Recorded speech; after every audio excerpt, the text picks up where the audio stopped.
Chapter 0001. Am I the king? Danger? Protect His Majesty the King. Suddenly, a voice pierced through the air, shrill and frantic, reminiscent of a hen that had lost its egg. Sun Fei was jolted awake. As he opened his eyes groggily, he was met with the sight of a gleaming wolf-tooth arrow, slicing through the air with a sharp, piercing sound, its fletching whistling as it hurtled towards his face. What the hell is going on? Which bastard shot me? In an instant, Sun Fei's confusion vanished, replaced by sheer terror as his hair stood on end. Unfortunately, before he could comprehend the situation, he was struck. Thud. The dull sound of the arrow hitting his helmet reverberated. Immediately, he felt the world spinning around him. A deafening roar filled his ears, and countless golden stars danced mischievously before his eyes, as if toys caught in a barrage of gunfire, swiftly tumbling backward. Oh, damn it! A cry escaped his lips, and he was certain that his current flight was utterly disgraceful. By the gods, the king has been hit. Save him. Soldiers, catch the king. Andy, you foolish pig. What are you dawdling for? Hurry and summon the mage for healing. Attention, the black-clad scoundrels below have begun their assault on the city. Damn it! Who the hell told me these ruffians had siege ladders? Attention, archers, prepare, shoot. The cacophony of screams and chaotic footsteps echoed around him. And as Sun Fei floated in midair, he was utterly bewildered. King, mage, archer, siege. Where am I? Is this some sort of movie? What the hell is happening? A mere 0.01 seconds later, he finally landed first. His backside crashed hard onto the unforgiving ground, and then, regrettably, his helmeted head collided with a protruding object. In an instant, the golden stars swirling around him multiplied, and the surrounding chaos grew louder, causing his consciousness to fade once more. King. Are they referring to me? But to hell with it. Who cares about this so-called king? I better not find out which bastard shot me with an arrow, or I'll make sure he pays, he thought. Dazed and angry, cursing inwardly, just as he opened his eyes, he was struck in the head by an arrow, leaving him startled and furious, unable to suppress his expletives. Yet soon, a tide of pain washed over him, lying on the ground. He twitched like a little hamster that had ingested a large dose of poison, and then, with a finality, he lost consciousness. Time passed. He could not tell how long. Sun Fei awoke, or rather, regained a semblance of awareness. He felt as though he were lying upon a soft cloud, yet his body was sore and numb, immobile. The back of his head and forehead remained heavy, as if he had been struck repeatedly. His eyes felt glued shut, but he could vaguely hear whispers nearby. It sounded like two female voices. Sister Angela, you really are a big fool. If you ask me, why do you care about his life or death? If he dies, you can easily inherit everything in Shangwa City. Then you wouldn't have to marry that notorious idiot anymore. The voice was clear and melodious, reminiscent of a 14 or 15-year-old girl. Shut up, interrupted another soft, gentle voice, tinged with annoyance. After a brief silence, it seemed the speaker adjusted her mood and gently said, Jima, my silly sister, do you even know what you're talking about? Don't let me hear you say such nonsense again. Regardless, Alexander is my fiancé. Alexander. Who is this cursed unfortunate soul? At this moment, Sun Fei was utterly perplexed, still unable to grasp the situation. Suddenly, a faint fragrance wafted into his nostrils, subtle yet enchanting, reminiscent of musk and orchids, evoking a sensation that was ineffably exquisite, the sin of a woman. Damn, is she still a virgin? Sun Fei felt a surge of excitement. As a cultured, principled, and seasoned connoisseur of beauty, professionally known as a lecher, he had no doubt in his abilities in this regard. With great effort, he managed to half open his eyes. What he beheld left him astounded. He realized he was in a grand hall, steeped in the atmosphere of medieval Europe. Adorned with opulent decorations and exquisite furnishings, the air laden with a faint, inviting scent of sandalwood, casting a dreamlike quality over the chamber. He was momentarily stunned. Quietly observing two graceful figures appeared in his line of sight. One distant and one close. Standing further away was a little girl in a maid's outfit, her light golden hair tied back simply in a ponytail, pouting with an unhappy expression. This little girl was likely the one who had wished for the unfortunate Alexander to meet his demise. Sun Fei couldn't help but glance at her. Such a young age, yet her tongue was as sharp as a dagger, truly a testament to the adage that a woman's heart can be most venomous. Shifting his gaze closer, Sun Fei discovered he lay like a dead pig on a luxurious deep red double bed, his head resting on a soft velvet pillowed a beautiful maiden, dressed in a loose-fitting, high-waisted purple gown, sat anxiously at the edge of the bed. The girl sat sideways, her long hair cascading like dark clouds, gently tied with purple silk behind her back. Her skin, as fair as snow, was subtly revealed beneath her dark tresses, accentuated by the gown's delicate silhouette, showcasing the curves a woman ought to possess, a sight that was dizzying. The lovely maiden leaned slightly forward. Sun Fei, squinting, instinctively peered through the intricately crafted purple lace collar, easily glimpsing two strikingly white mounds and an enticingly deep valley. Unable to bear it, he quickly averted his gaze. He took a deep breath, feeling a fiery sensation in his nostrils. If he continued to look, he feared he would bleed. Beneath the covers, his little brother was also beginning to assert its presence, forming a small bulge against the fabric. Bah, what a sin! What a sin! As a veteran connoisseur of beauty who had watched countless adult films from distant lands, he found himself utterly defenseless and crumbling under the weight of this fleeting glance, feeling shamefully defeated. Sun Fei forced himself to divert his attention to other matters, pondering questions like, who is this woman? Why am I here? What is this place? Cough. Cough, cough. Sun Fei deliberately cleared his throat. You're awake. The astonishingly beautiful girl with dark hair, Angela, bent down, her fair and delicate face lighting up with surprise.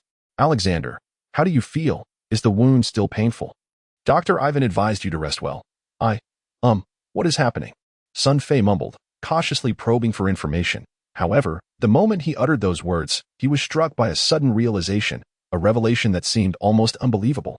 The ancient and strangely melodic language spoken by the beautiful maiden before him was one he had never encountered, even as a student of linguistics. Yet, strangely, he found not only could he comprehend it, but he could also articulate it.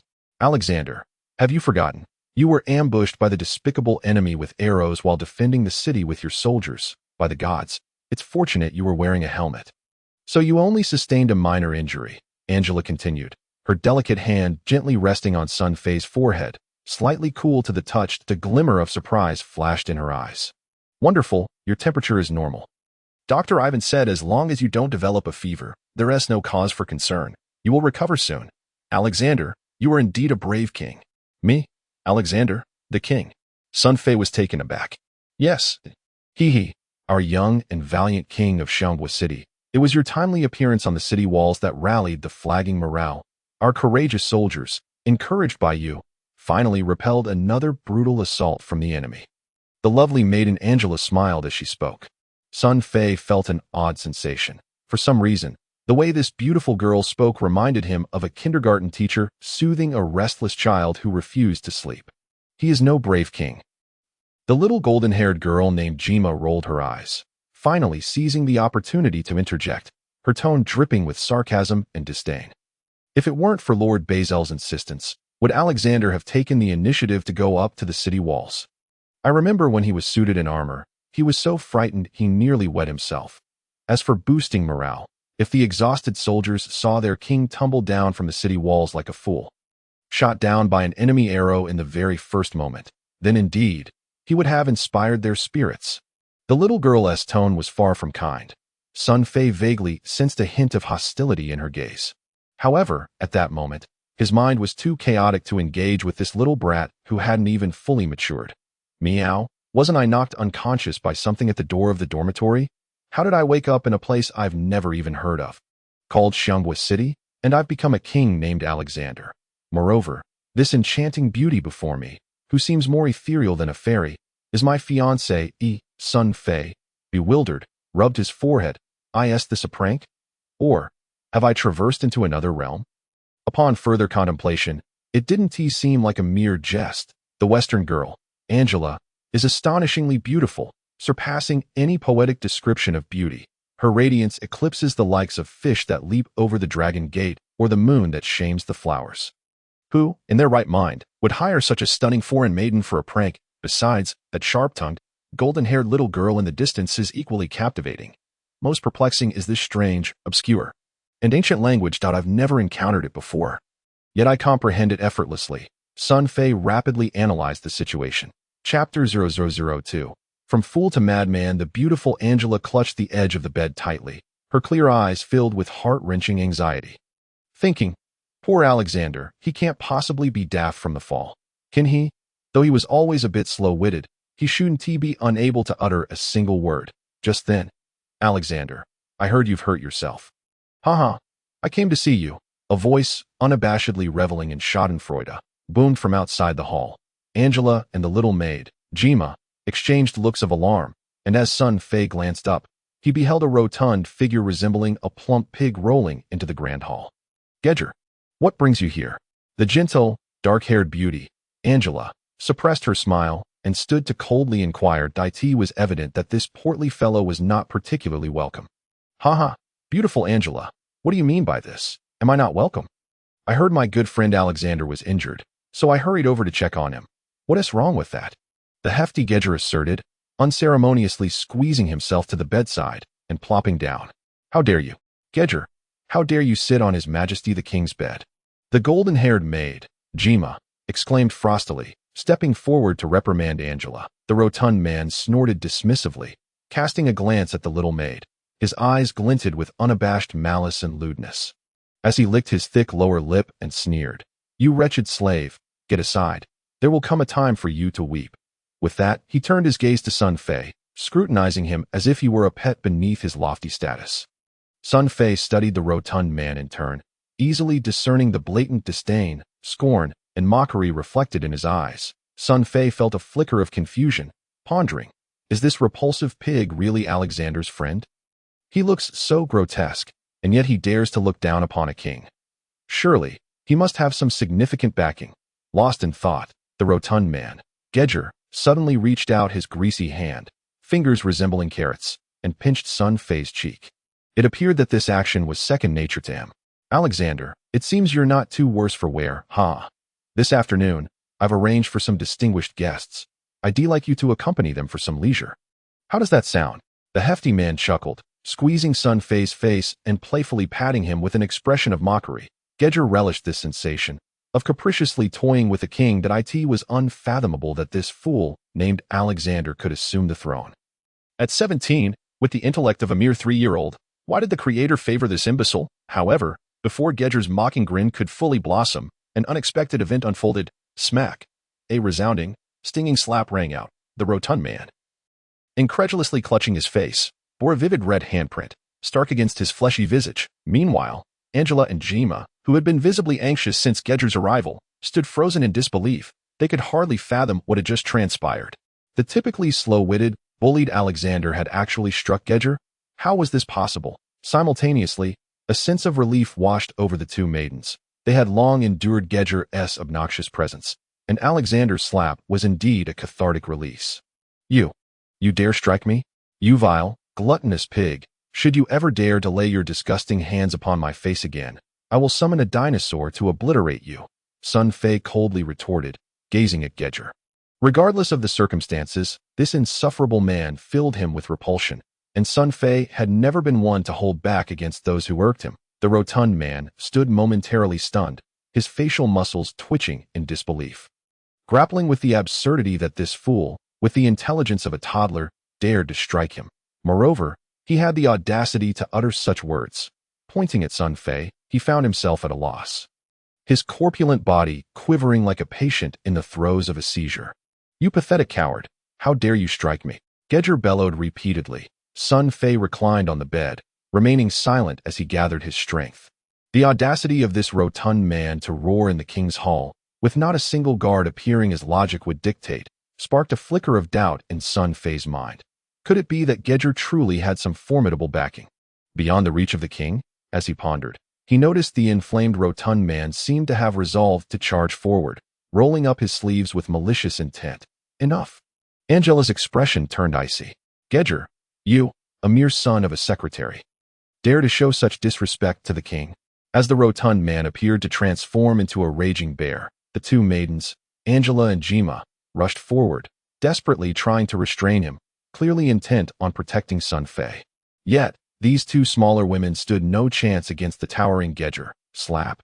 In a fit of rage, the portly man retaliated with a merciless slap to Jima's face, sending the golden-haired maid flying, her delicate visage instantly reddened, tears streaming down her cheeks. Then, consumed by a frenzy, Gegir seized Angela's smooth, pale wrist, leaning in with his greasy, repulsive face close to her swan-like neck, feigning enjoyment as he inhaled deeply, tauntingly glancing at Sun Fei. Leering, "Beautiful Angela, how can a dim-witted fool like Alexander, with the intellect of a toddler, ever be worthy of you? Just look at him. Does he resemble a king in any way, since inheriting the throne? Xianghua City has descended into chaos, beset by foes from unknown origins. Heh, you'd be better off marrying me." As Gegir's clammy hand gripped Angela's wrist, a wave of disgusting warmth surged through him, igniting his lustful desires, and he momentarily disregarded the setting, leaning in to kiss her. At that moment, bang, a metallic helmet struck his forehead with tremendous force. The blow was sudden and brutal, lost in his lust. Gegir had no time to react. Blood gushed from his auburn hair as he let out a pained scream, releasing his hold on Angela and collapsing to the side. Angela, stunned by the turn of events, stood frozen as Sun Fei, inexplicably brandishing the slightly misshapen helmet as if it were a brick, towered above, pointing at Gegir's nose and unleashing a torrent of curses. "You dare lay a hand on my woman? You dare to dictate to me? Have you gone blind, you gluttonous pig? A mere son of a secretary, strutting about like a peacock. How dare you disrespect me? I'll render you utterly incapable of self-care. Damn you." The fervor of his words was intoxicating. That as Sun Fei raged, he secretly mused, "This rotund fool nearly had me fooled into thinking he was someone of significance. In reality, he's just a pathetic bureaucrat's offspring. How could I, a king of noble standing, not put him in his place? By the way, I wonder if a king refers to himself as I in this world." In that moment, the entire hall fell into a silence so profound that the sound of a falling pin could be heard. Angela and Jima's beautiful faces were etched with shock and disbelief. What just transpired? How could this be? The two maidens, resembling startled fawns, stared wide-eyed at Sun Fei, their mouths forming perfect O shapes. The once slow-witted Alexander, who had been bullied for 17 years, had seemingly transformed. Meanwhile, the rotund Gegir lay on the ground, utterly bewildered. Alexander appeared foreign, as if he had become an entirely different person. The force behind that slap and the helmet strike was formidable. He now resembled a true adversary, instilling a sense of fear in Gegir. After a moment, the rotund man began to regain his senses. Contemplating the purpose of his visit to the palace, he resolved to go all in, extending his fat hand. A peculiar and enigmatic incantation drifted forth from the lips of the portly figure. The vibrant crimson flame slowly coalesced in his palm, its searing warmth beginning to silently permeate the grand hall. The flesh upon the chubby man's face quivered momentarily as he regained a modicum of courage, sneering menacingly, "A king? Ha! Apart from you, my foolishly self-important buffoon, who in the city of Xianghua still regards you as a king? You dare to strike me? Heh, Alexander, you shall soon witness the wrath of a noble sorcerer." At this juncture, Sun Fei remained poised atop the bed, striking a pose, his gaze sharpened, pupils narrowing. "A sorcerer? Good heavens! This pretentious fatso is, in fact, a sorcerer. Moreover, it seems he possesses considerable skill. What on earth am I to do now? Impulsiveness is the devil. Had I known, I would have spoken more diplomatically instead of hastily resorting to violence." Sun Fei's eyes began to dart about. He glanced at the increasingly heated fireball in Gegir's hand, then at his deformed helmet, feeling a wave of exasperation wash over him. If a duel is inevitable, could I at least be afforded a sword? After a brief pause, Sun Fei suddenly bellowed, "Guards! Guards! Hurry! There's an assassin. Someone is attempting to assassinate the king. Utterly useless." Heh. The rotund figure cackled derisively, almost uttering something inappropriate like, "Little girl. Even if you scream your throat raw, no one will come."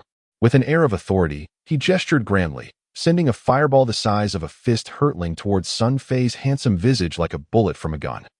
Chapter 0003. Let you shoot me, damn it. Don't. The beautiful Angela, albeit a touch slow on the uptake, finally came to her senses, exclaiming in horror. However, it was evident that it was too late to intervene. "Damn it. I am going all in." Sun Fei braced himself, closing his eyes and using his helmet as a shield. Bang! Sparks flew as the metallic helmet instantly glowed red-hot, beginning to melt and soften. A faint hissing sound emerged, accompanied by the acrid scent of charred flesh. Sun Fei let out a yelp, hastily discarding the searing helmet, only to find, to his dismay, that despite his swift reaction, his palms were already marred with several painful blisters. Fortunately, the fist-sized fireball had finally dissipated.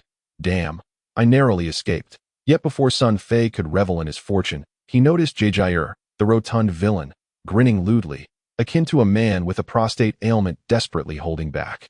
The other fireball was rapidly forming in his hand. This time, Sun Fei had no means of defense. "You cheat, you shameless scoundrel." Sun Fei suddenly pointed accusingly at the straining Gegir, lamenting, "If you have the guts, let us wrestle." "My mother." No. The great god of war taught us that children who play with fire will wet their beds at night. Those who hide and cast spells from afar are nothing but despicable cowards." Thud. The beautiful Angela and Jima exchanged incredulous glances, nearly spitting in disbelief. Cheating? Shameless? Wetting the bed? What kind of logic is this? When did the great god of war ever utter such words? It seems Alexander remains the same foolish simpleton. For a moment, both women were overcome with disappointment. However, they failed to notice that Sun Fei had, unbeknownst to them, stealthily grasped the metal breastplate at the head of the bed, concealing it behind him, all the while grinning mischievously as he edged closer to the rotund Gegir. "Damn it. Once I get close, let us see how you maintain your bravado." As Sun Fei calculated the distance between them, he prepared to unleash a decisive blow, intending to incapacitate Gegir for at least 10 days, rendering him incapable of playing with fire. But, curse your bed. Fueled by anger, Gegir was far too enraged to temper his noble sorcerer's wrath. He resolved to teach this fool of a king a lesson, hoping for a fortunate turn of events. Thus, whoosh, the fireball was unleashed once more. The black-haired beauty Angela reacted swiftly this time, her pale face colored with determination as she dashed forward, placing her slender form in front of Sun Fei. Gegir was taken aback, yet the fireball had already been released. There was no time to retract it, lamenting the loss of such a delicate beauty before she could be enjoyed, now destined to become charred remains. Sun Fei was equally alarmed. Cursing under his breath, he realized he had no time to consider alternatives. That he grasped Angela's smooth, delicate shoulder, pivoting to embrace her tightly, prepared to shield her with his back from the searing fireball capable of melting metal. Damn it, this foolish woman is truly going to get me killed. Yet, at that very moment, puff, an enormous hand inexplicably appeared in the path of the fireball, and with a mere gentle grip, as if grasping a wisp of air, the terrifying fireball, capable of turning metal helmets into molten liquid, was instantaneously crushed, vanishing silently into the atmosphere. Astonishingly, the hand itself remained unscathed, not even a hair singed.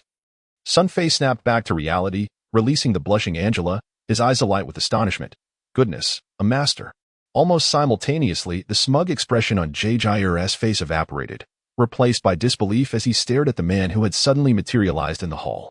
His face, resembling a bloated mooncake, turned as pale as freshly powdered flour, and his corpulent form trembled uncontrollably, akin to a mouse spotting a cat. Gegir's voice quivered. "Hello, Lord Lampard. Why you? How could you be here?"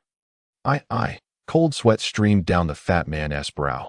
The man called Lord Lampard paid Gegir no heed, first bowing slightly to the beautiful black-haired Angela in a gesture of respect before casting a cold, indifferent gaze towards Sun Fei, who still posed atop the bed, and uttering simply, "Your Majesty Alexander." Sun Fei scrutinized this master. He stood at an imposing height of nearly 2 meters, a quintessential Westerner with a tall, slender build and a square jaw, his eyes brimming with vitality and resolve. Sun Fei envied the master's fiery red hair, which resembled flames dancing in the air, casually tied back with a piece of rope, truly a potent charm for wooing women. Most captivating to Sun Fei was the massive two-handed sword, approximately 1 meter and 45 centimeters in length, sheathed on the master's back. It appeared wide and heavy, likely weighing around 100 kilograms, its blade coarse and dull, yet imbued with a menacing aura. It reminded him of the bizarre weapon wielded by the legendary hero Yang Guo from the novel The Return of the Condor Heroes. However, one detail puzzled Sun Fei. Despite the master's formidable prowess, his complexion seemed somewhat pallid, and a hint of frailty lingered in his brow. Sun Fei felt a strange sensation. Although the master had saved him by dispelling Gegir's fiery attack, there was an unmistakable air of disappointment in his demeanor, as if he lamented Sun Fei's misfortune while resenting his lack of resolve. For the time being, Sun Fei could only nod in acknowledgement. "Hello, Lord Lampard. May I take my leave?" The fat man stammered, nearly collapsing under the weight of fear. Trembling as he sought permission to depart, Lampard glanced at him coldly. "Leave? What? Gegir, do you not intend to explain your affront against the king?" "Ah, explain? Well, you see, I was merely joking with Alexander." "Oh, yes, indeed, just a jest, you know. Alexander and I have been friends since childhood. It was just that my magic momentarily went awry. You understand. I'm just a humble apprentice, lacking even a star-level qualification." The shameless fat man swiftly concocted an excuse. His words flowed increasingly smoothly, his saliva flying, almost convincing himself of the veracity of his claims. Just as he prepared to elaborate further, he caught sight of Lampard's cold gaze, which bore into him with piercing intensity. An invisible chill washing over him. The rotund figure was instantly paralyzed with fear, fully aware that the man before him could take life as casually as one would relieve themselves, and he dared not continue. Resorting instead to a sycophantic grin, rendered speechless, a flicker of disgust crossed Lampard's face. With a firm grip, an invisible pressure exploded in the hall. Sun Fei felt an overwhelming sensation, as if an unseen force enveloped the chamber. Yet, almost instantaneously, Lampard seemed to reconsider, hesitating briefly before loosening his grip, allowing the oppressive atmosphere to dissipate as he waved his hand dismissively. "Begone, and remember, there shall not be a next time." "Why, yes, yes, yes." The quaking fat man breathed as if he had just been granted a last-minute reprieve from execution. Gasping in relief as he bowed deeply, not daring to utter a word further, turning to flee in a state of utter humiliation. "Wait," Sun Fei suddenly called out, halting the rotund figure in his tracks. Gegir glanced at Lampard first. Seeing that the master had not spoken, he stopped, his face quivering with confusion as he regarded Sun Fei. Sun Fei approached the rotund man with a beaming smile. He patted the man's shoulder in a jovial manner. And seeing his amiable demeanor, everyone assumed that His Majesty was about to utter some ceremonial platitude, perhaps seeking a graceful exit. However, who could have anticipated that Sun Fei would suddenly turn on the man? Without a word, and unleash a flurry of slaps across his face. As he struck, he whined like a child who had just lost his beloved doll. "I warned you not to shoot fireballs at me. I warned you." The resounding slaps echoed through the grand hall, reminiscent of a symphony of sizzling meat. Angela, who had just regained her senses, and the little girl Jima, whose face was swollen, were both rendered speechless in shock. Even Lampard, who had maintained a standard international poker face since his arrival, could not suppress his astonishment at the sight of this fierce and seemingly deranged individual. Was this truly the same Alexander who had once been so simple-minded?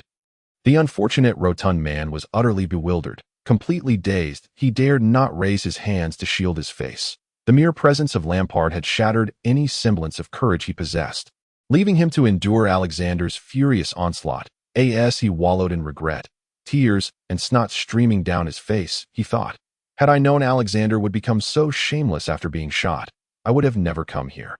This is nothing short of inviting a beating. Being struck is trivial. The real issue is the humiliation of being beaten by a fool with an IQ of 3 or 4. After a prolonged assault, Sun Fei finally paused, his hand numb from the exertion, yet still craving more. The rotund man, tears streaming, sighed in relief, believing the nightmare had concluded. Little did he know that Sun Fei, rubbing his slightly swollen palm, surveyed him with lingering interest before suddenly launching a kick straight into his groin, muttering, "That's for grabbing my woman, and for shooting fireballs at me." The blow was both brutal and precise. The rotund man doubled over, writhing like a shrimp thrown into a hot pan, howling in agony. Angela and Jima, who had just regained some composure, were once again petrified. The typically stoic Lampard could no longer maintain his cool demeanor, his mouth agape in astonishment. He looked as if he had just witnessed the goddess of life frolicking in the nude before him. Ultimately, the rotund man crawled out of the royal hall in tears, thoroughly terrified by the mad Alexander. Not daring to harbor even a trace of resentment, he scurried away, trembling and lamenting his fate. "Damn it, you ran away too quickly."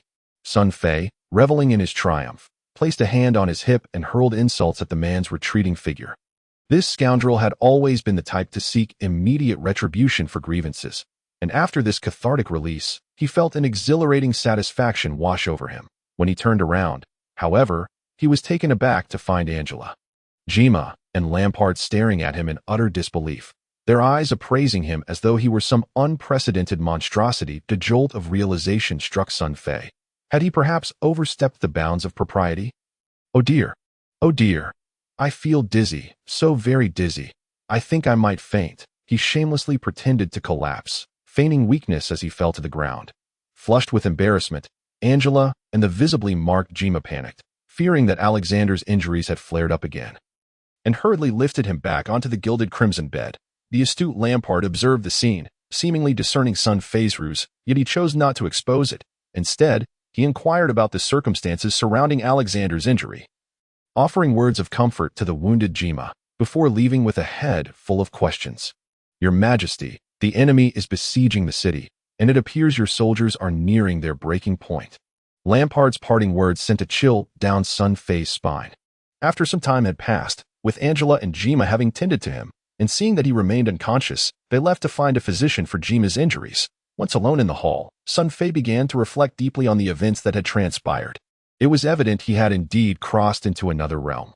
Aside from Angela and Jima, the subsequent appearance of the rotund sorcerer Gegir and the formidable brother expert reaffirmed this reality in his previous life.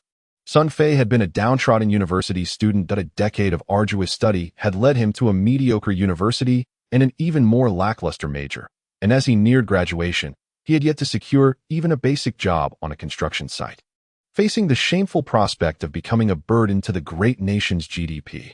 With no family to fall back on, having lost his parents at a young age, he realized that perhaps this crossing into another world was not such a bad fortune after all, especially since he had become a king. From a young age, Sun Fei had not aspired to be a scientist or similar. Rather, he had dreamt of transforming into a carefree playboy, indulging in pleasures without worry. Accompanied by sycophants, teasing virtuous women, racing cars, and charming young ladies. However, it was clear that in his former life, such grand aspirations would remain unfulfilled that in this new existence, it seemed those dreams might finally come to fruition. As a king, he wielded absolute power, free to pursue whatever he desired, indulge in whatever delicacies he wished, flirt with any maiden he fancied, ride horses, drive carriages, and, when the mood struck, take leisurely strolls incognito with his guards, or vent his frustrations by reprimanding the pompous ministers in the royal hall. Now, that was the true definition of a life well lived. As these thoughts coursed through his mind, Sun Fei felt a surge of primal excitement. The allure of a splendid life lay before him, and any lingering attachments to his past life quickly dissipated. He effortlessly persuaded himself to embrace his new identity. However, Sun Fei was not one to shy away from inquiry. He began to analyze the circumstances surrounding his transmigration. Clearly, on that fateful day when he returned to his dormitory, he had been struck by a blinding object resembling a disc, which likely caused his demise. After which his soul had somehow found its way to this world, inhabiting the body of the young king named Alexander. From the events that had unfolded, it seemed that this young king had been quite the simpleton. For reasons unknown, the previous king had bequeathed the throne to him. It was evident that the courtiers did not hold this young ruler in high regard. Sun Fei recalled the moment he had awakened, having been struck on the helmet by an arrow, a likely indicator of his soul's successful takeover. The original King Alexander had seemingly vanished, and from that moment onward, Sun Fei had assumed his place as the ruler of Xianghua City. Yet, this king named Alexander appeared to have been quite the fool in life. Though Sun Fei occupied his body and absorbed much of his memory, he possessed only basic knowledge, such as the ability to communicate in this world's language and some rudimentary customs. Beyond that, he had little understanding of the kingdom's scope or the structure of this foreign realm. Even the existence of a beautiful fiancée he named Angela was a revelation that came later. As for the rotund sorcerer Gegir and the brother expert, Sun Fei still could not recall their specific details. Fortunately, this fellow was a simpleton. This will work to my advantage when I need to impersonate him, Sun Fei mused, stroking his chin in satisfaction. However, he soon remembered another pressing matter. Lampard had mentioned something about the enemy besieging the city and that the soldiers were on the verge of collapse. Good heavens, could it be? As this realization dawned upon him, Sun Fei nearly leapt from the bed in alarm. Had he just claimed a throne, only to find himself facing imminent invasion? Would he become a ruler of a fallen kingdom? Forget about the luxuries of beautiful carriages and fair maidens. He might very well be captured and subjected to unspeakable horrors by the merciless enemy. The harsh reality of survival loomed over him, sending shivers down his spine. Should I gather my belongings and flee? But how can I escape when the city is besieged? Should I leave it to the brother expert to deal with those who dare to challenge the king's authority? Although he is formidable, he likely cannot single-handedly confront an entire army, especially if the enemy possesses their own experts. What the hell am I going to do? Sun Fei pondered, ruminating over the situation, but found no satisfactory solutions to in his previous life. He had been nothing more than a carefree slacker. Lacking any remarkable military prowess or combat skills, he would struggle to don armor, let alone lead soldiers into battle. Thus, Sun Fei quickly changed his demeanor. Damn it, that bastard brought me to this alternate world. I had a perfectly good life back on Earth. This ungrateful wretch had completely forgotten how he had just moments ago fantasized about the glorious life of a king. At that moment, collecting host information, 20, 50, 88, 100. Initiating game system installation, scanning brain capacity, requirements met, installation in progress. A mysterious, chilling voice resonated. Sun Fei was instantly struck with terror as the voice seemed to echo directly in his mind. What the hell? Who is that? Is it human or ghost? No one responded to him. A series of beeping sounds echoed, reminiscent of a countdown timer ticking away in Sun Fei's mind. Moments later, the voice returned. Game installation complete. In 3 seconds, you will enter the world of Diablo. 3, 2, 1. Entering now. Sun Fei felt an overwhelming darkness envelop him, akin to the adventurers traversing the Stargate in the American series. A strange and mystical sensation cloaked his entire being. Rogue Camp. Sun Fei stood there like a fool at the novice spawn point in the Diablo game's Rogue Camp, his heart racing with trepidation. He had been standing there for 4 or 5 minutes. Just moments prior, the voice that had abruptly invaded Sun Fei's mind had counted down for 3 seconds, and then everything before him blurred, transporting him to this place. This was the true world of Diablo. A perfect and vividly realistic realm. This was the conclusion Sun Fei had drawn over the past few minutes. The sky was overcast, a light drizzle fell, and a type of unknown dark green moss-like plant thrived on the slick ground. In the distance, patches of black soil lay bare on the surface, and the entire camp appeared desolate. That a few foraging hens, drenched by the rain, clucked pitifully, seeking refuge from the downpour under a tattered burlap tent to Sun Fei's left. A gust of cold wind swept by, sending shivers down Sun Fei's spine. Every nerve ending in his body heightened his awareness, reminding him that everything before him was undeniably real. This was indeed a living world. Not the rigid, two-dimensional graphics of a computer game. Chapter 0004. Barbarian Sun Fei, why am I here? What the hell is going on? Sun Fei racked his brain for answers, but to no avail. The only certainty he held was that after that mysterious, chilling voice, he had inexplicably found himself in the world of Diablo, embodying a character within the game, a barbarian. The rusty hand axe in his right hand and the battered wooden shield with several gaping holes in his left clearly indicated his role. Sun Fei, struck by intuition, almost instinctively focused his thoughts. In the next moment, a holographic display akin to high-tech virtual reality materialized before his eyes. Player, Sun Fei character, barbarian level, 1 experience.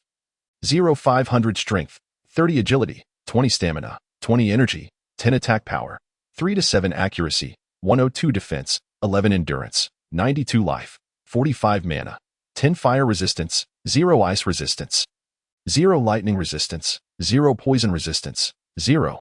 Is this my character's attributes in the game? Seeing his name at the top of the holographic screen, Sun Fei gritted his teeth and couldn't help but chuckle bitterly. What the hell is this? Just as I became a king, I found myself trapped in a game world, reduced to a brutish barbarian. No, I want to be a beautiful sorceress or a valiant paladin. Sun Fei rolled and thrashed in his mind. Just then, a blue figure rushed towards him. Hello, stranger, I am not surprised to see members of your kind. More adventurers have been appearing here lately. Surely, you have heard of the happenings in Tristram. It is said that the Lord of Destruction has returned to this world. The blue-robed figure chattered on. It was wary of a former loyal fan of Diablo. Sun Fei quickly deduced from the man's attire and discourse that he was one of the NPCs in the rogue camp. Wary of, who always rushed over with a sparkling golden question mark above his head whenever a novice appeared. While listening to Wary of, Sun Fei scrutinized him closely. The NPC's movements and expressions were indistinguishable from those of a real person. Even the breath released while speaking formed white mist in the cool air, a sensation Sun Fei could distinctly feel. I wonder if NPCs in this world possess intelligence. After Wariev finished speaking, Sun Fei deliberately posed a few questions, such as, what is your mother's surname? And where is your home? How many are there in your family? And how much land do you own? And how many cattle are on it? However, Wariev ignored him, glaring before turning to leave, leaving Sun Fei without answers. After pondering for a moment, he resolved to seek out another person, Sister Akra. According to his gaming memories from a past life, if he recalled correctly, the first quest in the Diablo game's primary map, Rogue Camp, should be issued by this Sister of the Blind Eye, who is also the camp's leader and spiritual guide. So to unravel the mystery, he would need to consult an NPC. The streets were eerily quiet. After passing a few tents and wooden fences, Sun Fei discovered Sister Akra's modest tent behind a rudimentary wooden cart. Surrounded by an array of peculiar jars emitting strange aromas, Sister Akra, clad in a purple robe, stood at the entrance of her tent as Sun Fei approached. A golden exclamation mark appeared above her head. I am Akra, a high priestess of the Sisterhood of the Blind Eye. Akra introduced herself, her words mirroring those from the original game. Indeed, at the conclusion of their conversation, the matronly figure issued a quest to eliminate the malevolent creatures in the evil cave of the Blood Marsh. Precisely as he remembered from his past life, a red button holographically appeared in Sun Fei's field of vision on the left. He attempted to focus his thoughts and open the button, but found no options available, ultimately accepting the task. Esteemed Sister Akra, may I inquire further about this place? Sun Fei endeavored to articulate his questions that he hoped to ascertain whether this NPC possessed any semblance of personal intelligence, seeking clues as to why he had arrived in this strange world. Young adventurer, you must first complete the task you have accepted before you can learn what you wish to know. Akra's response stunned Sun Fei. This line was undoubtedly absent from his previous gaming memories, implying that the NPCs here potentially possessed their own intelligence, rather than being mere computer programs and plot devices. As in traditional games, Sun Fei yearned to inquire more, but Akra turned and retreated into her tent. Sun Fei found himself inexplicably barred by an unseen force, unable to approach within a meter of the tent. After several attempts, he ultimately decided to relent.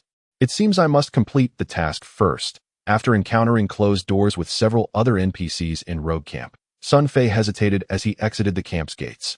Crossing a stone bridge guarded by a female rogue, he finally set foot into the perilous and monster-infested Blood Marsh. Just then, attention!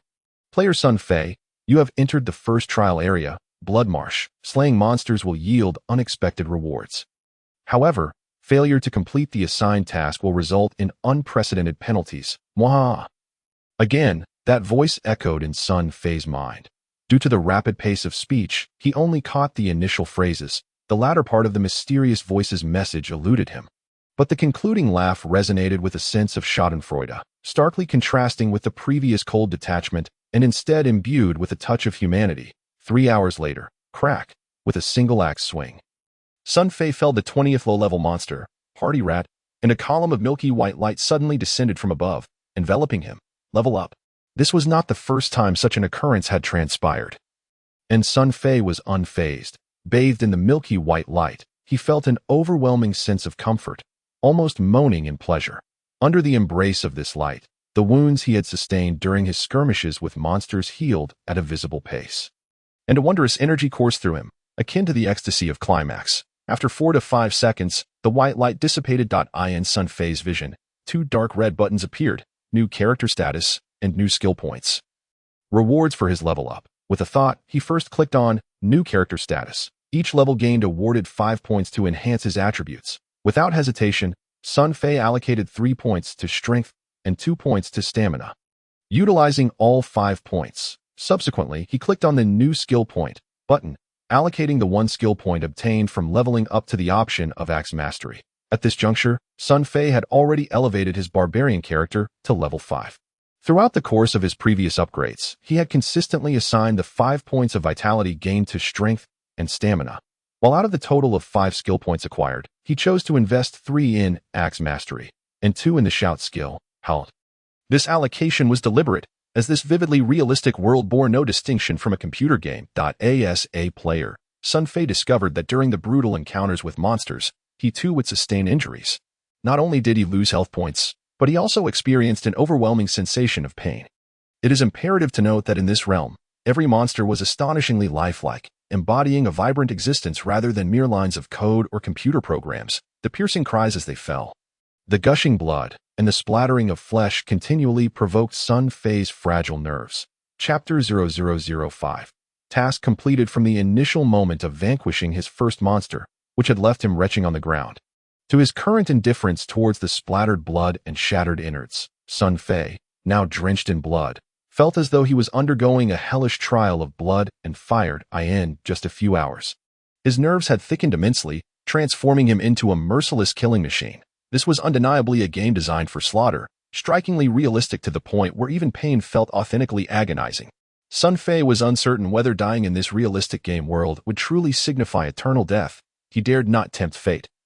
Aware that the consequences could be unbearable in the course of over 3 hours of carnage, Sun Fei realized that some of the knowledge he had acquired from computer games did not entirely apply in this vivid reality. And he was slowly deciphering the rules of this world in this brutal and sanguinary realm. For a barbarian, the levels of strength and stamina became exceedingly significant. Adequate strength ensured formidable attack power, while abundant stamina not only mitigated fatigue during relentless slaughter, but also allowed for swift escapes from bloodthirsty monsters. The decision to allocate skill points to axe mastery and Howl stemmed from the necessity to maximize the efficacy of the rusty axe he wielded. While Howl served to instill fear in the surrounding monsters, compelling them to flee, faced with the constant threat of survival, Sun Fei could no longer contemplate the future development of his character. His foremost priority was to preserve his own life. After distributing all his points, Sun Fei opened his attributes panel. Player, Sun Fei character, Barbarian level, 5 experience, 14949, 22680 strength, 45 agility, 20 stamina, 30 energy, 11 attack power, 10 to 27 attack accuracy, 102 defense, 31 endurance, 107 health, 105 mana, 16 fire magic resistance, 0 ice magic resistance, 0 lightning magic resistance, 5 poison magic resistance, 0. Such capabilities were significantly superior to the initial blank slate, representing a qualitative enhancement. Of course, the growth of certain attributes was not solely attributed to leveling up, but also to the effects of special equipment. During the preceding bloody encounters, Sun Fei had collected numerous items from defeated monsters, which he adorned upon himself. Among these was a red citrus energy hat, which granted 1 energy and 5 lightning resistance, thereby enhancing his mana and lightning magic resistance. After reviewing his personal attributes, Sun Fei opened his inventory. In this world, the backpack he obtained resembled a wondrous spatial container akin to a space ring, boasting a total of 40 slots, with each slot capable of holding an item such as a minor healing potion. Naturally, larger equipment, such as helmets and swords, occupied slightly more space. Currently, Sun Fei's backpack was entirely full. After some contemplation, he utilized the town return scroll gifted to him at the game's onset. With a gentle hum, a towering blue sphere of light, over 3 meters high, appeared beside him. After a moment's hesitation, he stepped inside. The next instant, Sun Fei found himself in the rogue camp. Using the town return scroll felt peculiar, akin to traversing a time-space tunnel. Sun Fei closed his eyes to savor the experience, then oriented himself and made his way back to the nun, Akira. This esteemed nun, in addition to being the task giver, was also a shrewd merchant of weapons and equipment. Sun Fei decided to adequately equip himself before setting out to exterminate the monsters in the evil cave to complete his first game task, believing this would enhance his chances of survival against the lurking threats, particularly since a small boss monster resided there. His prior decision to train to level 5 in the wilderness was also motivated by this consideration. The truth was paramount, but preserving his life to uncover it was even more crucial. Sun Fei sold various items he had collected, including explosive gas canisters, spears, fragments of a wizard's staff, leather boots, and gloves. Loot he had no use for, accumulating over 800 gold coins. Together with the spoils from previous monsters, he amassed a total of over 1,400 gold coins. With these funds, he procured several pieces of equipment from Akira, a 2-handed great axe with an attack power of 6 to 15, and a leather armor with a defense of 13. Equipping them all, he also purchased several minor healing potions. For Town Return Scrolls, and 3. Identify Scrolls, transforming his gear entirely. This change afforded him a gratifying sense of upgrading. He then returned to the enormous blue portal released by the Town Return Scroll. With another gentle hum, Sun Fei reappeared in the monster-infested Blood Wasteland, locating the direction to the Evil Cave on his minimap. He gripped his great axe firmly and strode forth with determination. Events soon proved that Sun Fei's prior caution was well-founded. Within this world, the monsters residing in the caves appeared to be even more ferocious than those wandering the desolate wilderness. Aside from the common, hardy rats, zombies, abysmal demons, and the fireball-wielding, abysmal sorcerers, the Evil Cave also housed a massive creature resembling a gorilla, dubbed Giant Beast. These beasts possessed thick hides and formidable attack power. Sun Fei commenced his extermination efforts within the cave. Now at level 5, with significantly enhanced attack and defense, he swept through the monsters as if slicing through vegetables, encountering little resistance. Blood splattered, monsters howled. And the slaughter continued. Bathed in blood, Sun Fei wielded his great axe like a deity of death, leaving a trail of lifeless monsters in his wake. Even when confronted with groups of foes, he charged into their midst and unleashed the barbarian's howl skill, causing the monsters to scatter in terror before he pursued them one by one. Within the cave, Sun Fei encountered numerous mutilated human corpses.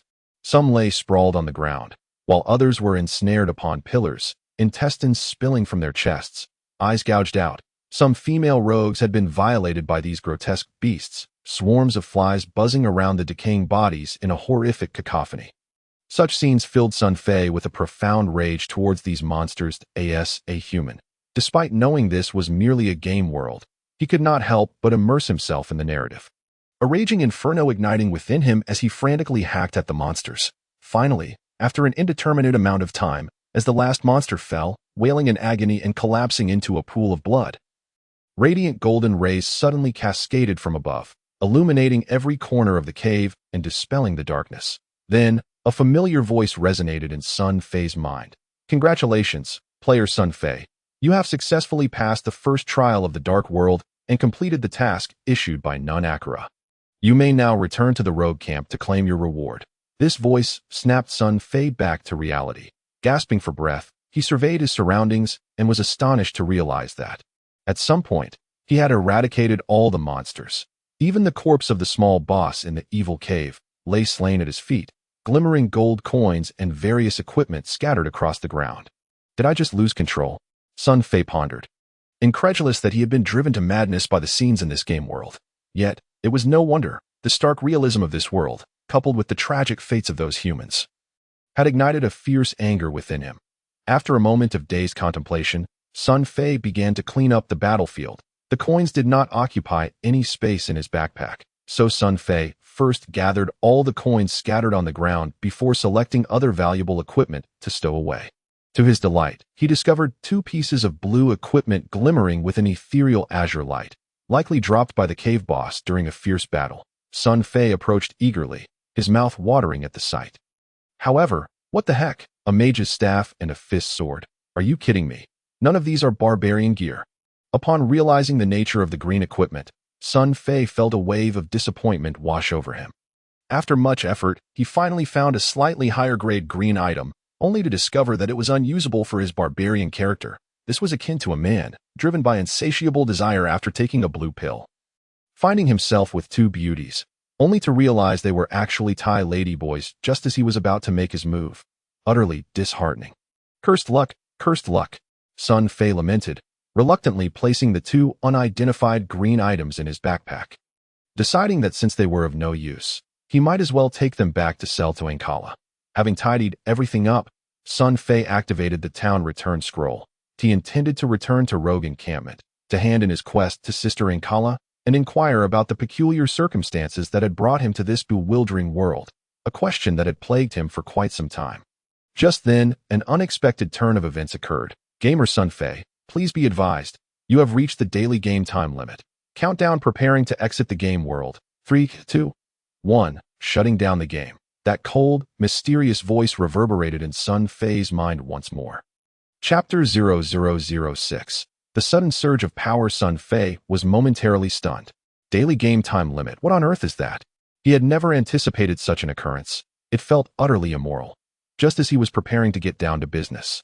Everything changed. In the next instant, his vision blurred. The world around him began to distort and fade, resembling an old television set struggling to receive a signal. Static crackling and snow flickering before the screen went completely dark. Darkness engulfed him. Sun Fei opened his eyes to find himself back in the grand hall. The opulent decorations, exquisite vessels, and the gilded, plush red bed stood in stark contrast to the grim, bloody scenes of the previous dark world, filling Sun Fei with confusion. What is happening? Could it be that I just had a nightmare? He realized he was still lying in bed, drenched in sweat, his body heated as if he had just emerged from a steamy sauna. He sat up, propping himself on his hands. That moment, Sun Fei was astonished to find that the groggy sensation he had felt upon waking had vanished, and the dull pain in his chest and head had also disappeared. What was going on? Could it be that it wasn't just a dream? Subconsciously, Sun Fei felt that something extraordinary had occurred within him, yet he could not articulate what it was. The hall was eerily silent, devoid of any presence. Sun Fei climbed out of bed and stretched languidly. Suddenly, he heard a tearing sound. His white night-patterned round-collared shirt had torn several times, hanging in tatters like the beggar attire favored by the non-mainstream of his past life. Even the pants bore a few rips, exposing a rather embarrassing sight. What the heck is this situation? Sun Fei exclaimed, startled. The recent series of unexpected events had nearly driven him to the brink of a nervous breakdown. Lowering his gaze, he realized that the knight's shirt, which had previously fit perfectly, now seemed a tad too small, and the pants were rather tight, leading to the unfortunate tearing when he exerted himself. What a shoddy material. I never expected the fabric from this other world to be so poor in quality, ripping apart so easily. A gentle breeze swept through, sending a shiver down his spine. I need to find some clothes to wear. Sun Fei scanned the hall and soon spotted an ornate wardrobe-like structure. He approached and opened it, revealing a splendid array of garments. Selecting a fitted black knight's outfit, he donned it, and then moved to a nearby copper mirror for a glance. Upon seeing his reflection, Sun Fei was left dumbfounded. A gallant young knight clad in black stood before him in the mirror, standing approximately 6 feet tall, with a sleek and tall physique, his shoulder length. Thick black hair was secured by a copper hairband adorned with rubies. Though his face wasn't conventionally handsome enough to incite envy among men or madness among women, the strong brows, large eyes, and sharp features exuded an undeniable aura of vigor. No way. Could this handsome lad in the mirror actually be me? Sun Fei danced about in disbelief. The figure in the mirror mirrored his every move. Only then did he convince himself that the handsome figure was indeed his own, striking a triumphant pose with his hands on his hips and laughing heartily. Ha! What a windfall. I've truly struck gold this time. Although that fool of a king named Alexander may lack intelligence, his appearance is indeed reassuring. Ha ha ha. At least he looks much better than I used to. Sun Fei preened before the mirror, reveling in his newfound charm. He felt an exuberant and silly pride akin to that of celebrities who returned from South Korea after cosmetic surgery. From this day forth, I am Alexander, and Alexander is me, Sun Fei declared jubilantly. Clenching his fists and affirming his resolve, after indulging in self-admiration for a while, he turned to the center of the hall, where a suit of medieval-style armor rested against a towering sword. He selected a suit that matched his height and drew the accompanying knight's greatsword, swinging it with pride, eager to feel like a king. However, the next moment, his expression shifted dramatically. Why is it so light? Is this sword made of wood as a trick? The roughly 4-foot-long greatsword shimmered ominously, seemingly weighing at least 30 to 40 pounds, yet Sun Fei wielded it effortlessly, as if it were a mere straw. This unprecedented sensation astonished him. With a swift motion born of curiosity, he swung the sword lightly against the nearby steel armor. What transpired next left him utterly speechless. A crisp sound rang out, and that seemingly weightless swing effortlessly cleaved the armor, at least 3 to 4 millimeters thick, in half, as though it were but a block of tofu. After a moment, the upper half of the armor clattered to the ground, split asunder. Hiss! Sun Fei inhaled sharply. Even with his laid-back demeanor, he was taken aback by the spectacle before him. What on earth? How could my strength have suddenly skyrocketed? Realizing this, Sun Fei instinctively flicked his wrist. The same weightless sensation persisted, yet he could distinctly see the hefty greatsword slicing through the air, leaving behind 4 to 5 shimmering afterimages, the massive blade vibrating with a low hum. This feeling. Sun Fei closed his eyes, savoring the sensation from his earlier sword swing that felt remarkably similar to when he had leveled up to level 5 as a barbarian character in the dark world of Diablo. Wielding a massive axe to slay monsters, the power perfectly aligned. Could it be? Sun Fei suddenly gasped in realization. Have I somehow brought the abilities of my barbarian character from the game into reality? He was stunned by his own revelation. After a pause, Sun Fei decided to test this astonishing hypothesis. He sheathed the greatsword and surveyed the hall for other weapons. Suddenly, his eyes lit up. In a corner of the grand hall, he spotted a uniquely designed two-handed giant axe. Its handle and exaggeratedly curved blade measuring at least 5 feet in length and weighing around 100 pounds, firmly embedded beside a pitch-black suit of armor, creating a small dent in the stone-paved floor. The dark axe, adorned with intricate patterns, exuded a menacing aura. He hurried over and seized the axe. Instantly, a remarkable sensation coursed through him, as if his blood were intertwined with the weapon, making him feel as though he and the axe had become one. A part of him closed his eyes to savor the moment. Indeed, this is the feeling I experienced when selecting the Dominion Axe skill option as a barbarian in the game, enhanced to level 3, limitless and omnipotent. Whoosh! The two-handed axe whirled in Sun Fei's hands with the finesse of a windmill, emanating waves of ominous energy, a plethora of incredible barbarian axe techniques manifesting as if he were a master who had trained for decades. By this moment, Sun Fei had entirely convinced himself of his hypothesis. Not a single doubt lingered. He had indeed acquired all the skills of that level 5 barbarian from the dark realm of Diablo in his dreams: strength, axe proficiency, stamina, attack power, and defense. Every ability belonging to that level 5 barbarian character in the game was now his. The immense power bestowed upon Sun Fei brought him an unprecedented sense of security. Is this what it feels like to possess strength? I wonder how such power measures up in this fantastical world. As he reveled in the intoxicating sensation of his newfound strength, Sun Fei suddenly contemplated a more pressing issue. Right? Didn't the expert brother mention that the enemy is assaulting the castle? Perhaps I should take a look. Once this thought entered his mind, it became unstoppable. Perhaps with his current strength, he could indeed make a difference. However, before setting off, for safety's sake, Sun Fei selected a suit of knightly heavy armor that fit his physique closely. Straining significantly to don it, this heavy knight's armor enveloped Sun Fei's entire body in a secure embrace. He lowered the visor of his helmet, concealing his face.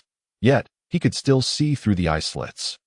Observing everything outside with clarity, Sun Fei felt as though he were embodying Robert Downey Jr. from the American blockbuster Iron Man. With every slight movement, the joints of the armor emitted a thrilling metallic clanking sound. Igniting his bloodlust, majestic and imposing, the complete set of 50-pound heavy armor, which would have previously felt like a crushing weight, now felt as light as a Li Ning's latest ultra-thin breathable sports shirt. Clang, clang, Sun Fei playfully tapped his black double-handed axe against the armor, satisfied by the melodious sound of impact. Ha! Now, even if struck directly by an arrow, I would be safe. He set forth, quietly exiting the grand doors of the king's palace.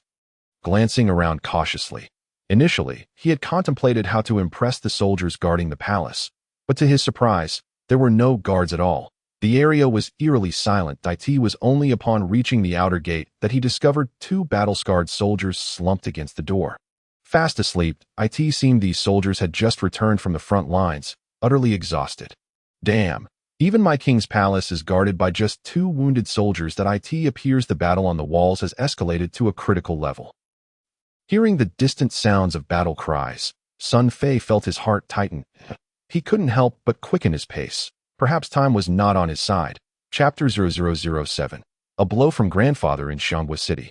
The chilling sounds of battle reverberated through the air. Both sides were engaged in a desperate struggle, the conflict having reached a boiling point. Strangers clad in black light armor surged like a tide, relentlessly climbing the siege ladders towards the city gates. The 3 massive siege ladders loomed like monstrous war beasts, their barbed hooks firmly grasping the battlements, preventing the soldiers of Xianghua City from dislodging them. Nearby, 2 or 3 dozen formidable black-armored warriors fiercely defended the siege ladders. As time passed, the number of black-clad assailants on the walls increased, the situation for Xianghua City growing increasingly dire, with the enemy's forces outnumbering them several times over. Pierce, where the hell are you, you son of a dog? In the center of the enemy's tower, a towering figure clad in chainmail, standing over 2 meters tall with long black hair, cleave through an enemy before turning and bellowing. Pierce, take a few strong soldiers and push that damned siege ladder down. Quickly. Hurry. Understood. Watch me, Chief. Not far away, a bloodied Pierce with short white hair waved his hand, rallying his equally battered comrades towards the group of black-armored warriors guarding the siege ladders. Shouting, "Kill, brothers, eliminate these filthy black bastards and demolish those 3 ladders." White-haired Pierce was renowned among the soldiers of Xianghua City for his immense strength. His blood surged, wielding 2 massive iron hammers the size of basketballs. Resembling a legendary berserk giant, fierce and unrivaled, leading the charge as he advanced, Pierce was unstoppable. His hammers swatted away the obstructing black-armored soldiers as if they were mere flies, carving a bloody path forward. Quickly pushing ahead with dozens of equally formidable soldiers in tow, the black-armored warriors defending the siege ladders were evidently aware of the impending assault. "Attention, front, half-circle sword formation," the towering leader of the black-armored warriors shouted angrily. With a swift flurry of sound, 30-odd warriors formed a half-circle on the battlements, tightly shielding the 3 siege ladders behind them, their bloodied white blades pointed outward like a spiky steel porcupine. Ready for battle, exuding a palpable aura of menace, this group of black-armored warriors was clearly more disciplined than the militia of Xianghua City. 10 meters, 6 meters, 3 meters, 1 meter. The distance between the 2 sides rapidly closed. Finally, roar, "Die, you bastards!" White-haired Pierce suddenly unleashed a thunderous roar, swinging his left hammer in a wide arc, resembling a javelin. He hurled it towards the enemy. The bloodied black hammer traced a lethal arc through the air, crashing into the black-armored warriors' formation with a resounding boom. Boom! In an instant, blood splattered, shattered blades, and severed limbs flew in every direction. The black-armored warriors clearly did not anticipate this. The sword formation was breached by Pierce's hammer, imbued with destructive power, creating a bloody gap. Pierce and his comrades roared as they charged into the sword formation. Destroying those 3 siege ladders would thwart the enemy's ascent to the walls. As long as they eliminated the black-armored warriors currently stationed there, they could hold their ground, and Xianghua City would not be in immediate danger. Otherwise, the day of the city's demise would mean that their parents, wives, and children would face the most horrific indignities, destined to live forever as lowly slaves. The mere thought ignited the soldiers defending the city with fervor. They absolutely could not allow these black bastards to breach their defenses, even if it meant death. They would not retreat an inch. Kill, kill, kill, kill, kill, kill. The soldiers followed Pierce, their eyes ablaze, roaring as they charged towards the black-armored warriors. Upon entering, white-haired Pierce took the lead, with the immense inertia of his hammer. He swept horizontally, sending several black-armored soldiers spitting blood and staggering back. The clanging of metal resonated, shaking the very souls of all present. Blood sprayed, limbs flew, resembling a hellish scene of apocalyptic devastation. Boom! One hammer blow shattered the foe before him, pulverizing both man and sword. Pierce raised his head and spotted the siege ladders clinging to the city wall. With a fierce roar, he swung his hammer again with thunderous might, forcing back the incoming enemies. Seizing the opportunity to advance a few steps, and with a few resounding strikes, he obliterated the steel spikes of one of the siege ladders. "Get the hell down!" Pierce delivered a flying kick to the exposed wooden frame. A cacophony of terrified screams erupted from outside the city as the siege ladder toppled, and the black-clad soldiers atop it fell like dumplings, crashing to the ground in pools of blood and flesh. "Nice job," the towering black-haired giant in the distance's eyes lit up. "Pierce, you did splendidly. There are 2 left. Take them all down, and I'll treat you to the finest malt beer in Xianghua City tonight, and the best women in town." As he spoke, he wielded his double-handed sword, unleashing a flurry of glimmering strikes against a nearby lean black-armored warrior, their blades clashing fiercely, each blow resonating like thunder. This lean black-clad warrior was remarkably strong and matched the captain's prowess blow for blow. "Ha. Brooke, you can count on that beer. Just watch me." White-haired Pierce laughed heartily in response, his hammer moving as swiftly as lightning. And as heavy as thunder, he struck down the approaching black-armored soldiers. Blood sprayed as he struck thrice, demolishing the steel spikes of the second siege ladder, just as Pierce was about to repeat his previous success and kick the siege ladder down.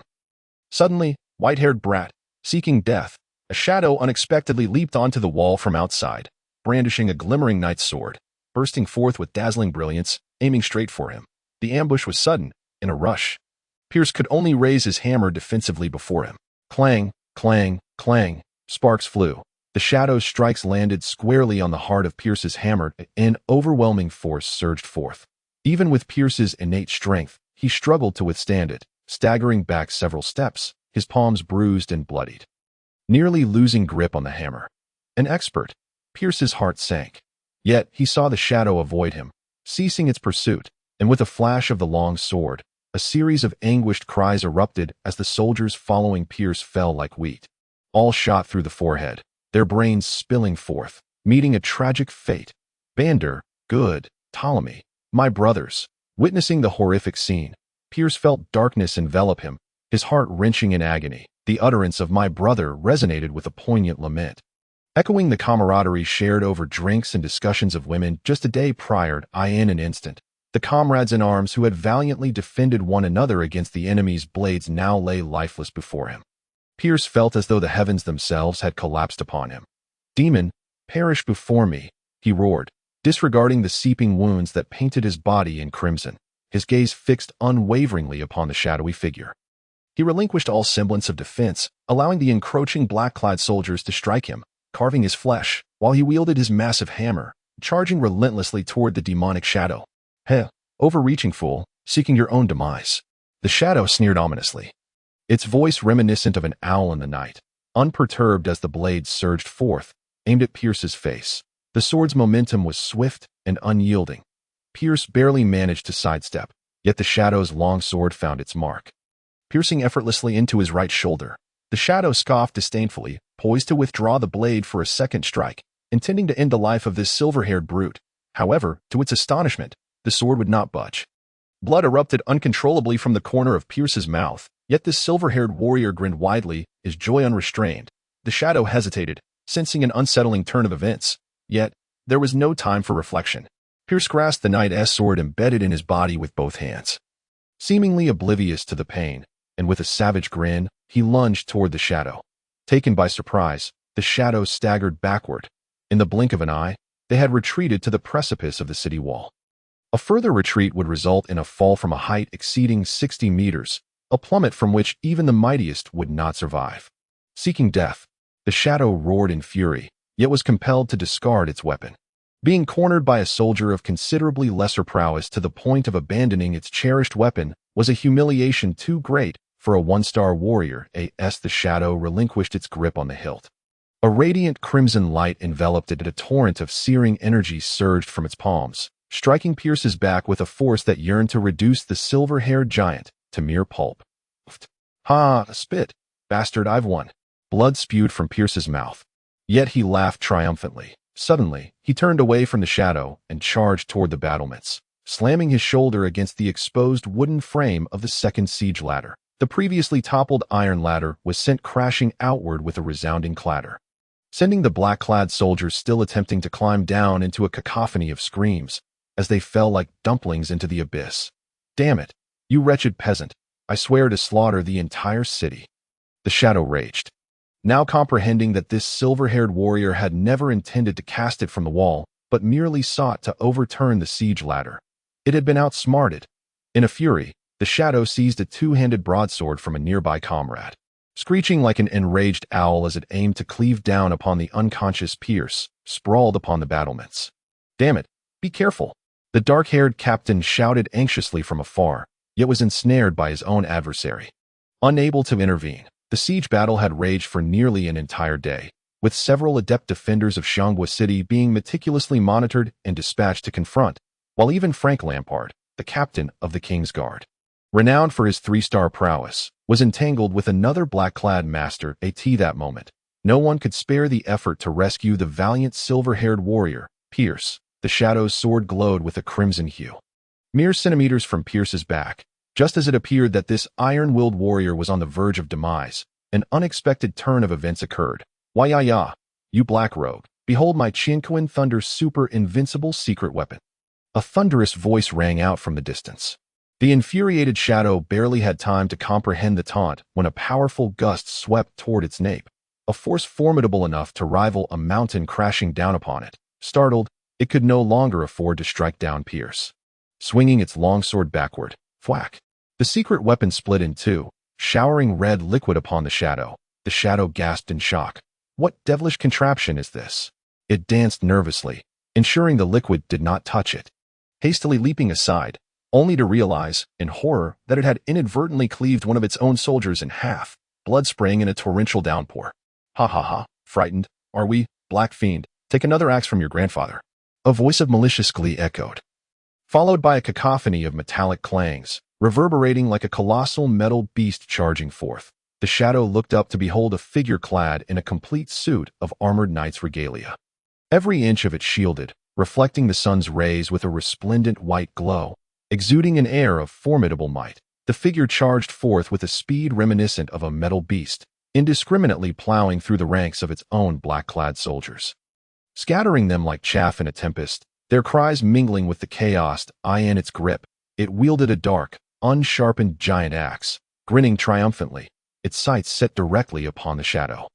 Foolish creature, you seek your own demise. The shadow, after a moment of stunned silence, smirked sinisterly. The knight's armor was indeed an effective tool for cavalry charges across the plains, but who would don 50 to 60 pounds of armor in a siege battle? Moreover, the clanking of the armored figure's movements betrayed its lack of martial skill, revealing it as a mere brute relying on sheer strength. The shadow brimmed with confidence, certain that a single strike would extinguish this clumsy bear. Go laugh with death, imbecile. The shadow summoned all its energy, a flicker of crimson flames dancing upon its form, as it lunged forward with the oversized sword, aiming to pierce the charging metal bear. Chapter 0008. Unstoppable. This strike was as swift as lightning, resounding like thunder in the air. The energy erupted forth, a testament to the shadow's prowess as a one-star warrior, confident that it could pierce through the heavy armor of the knight and send the arrogant metal man to the underworld.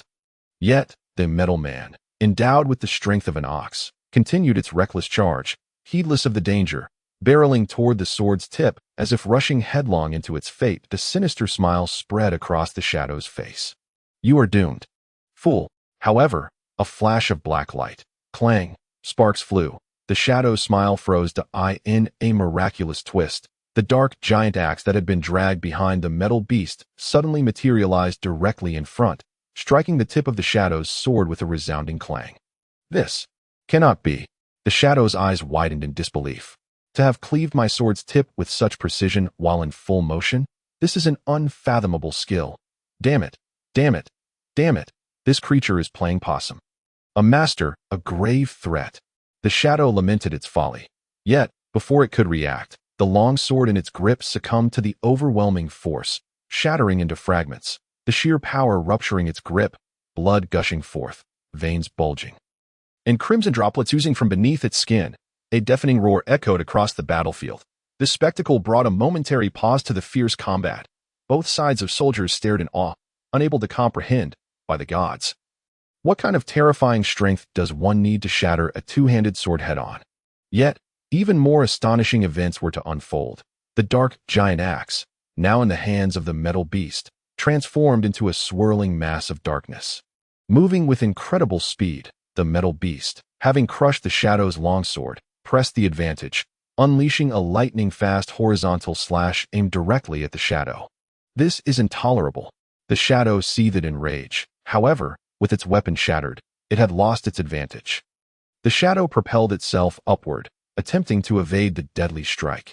Yet, as it leapt, the dark mass shifted, defying the laws of physics, transforming its horizontal slash into an upward thrust in midair. The shadow found itself with no means of escape.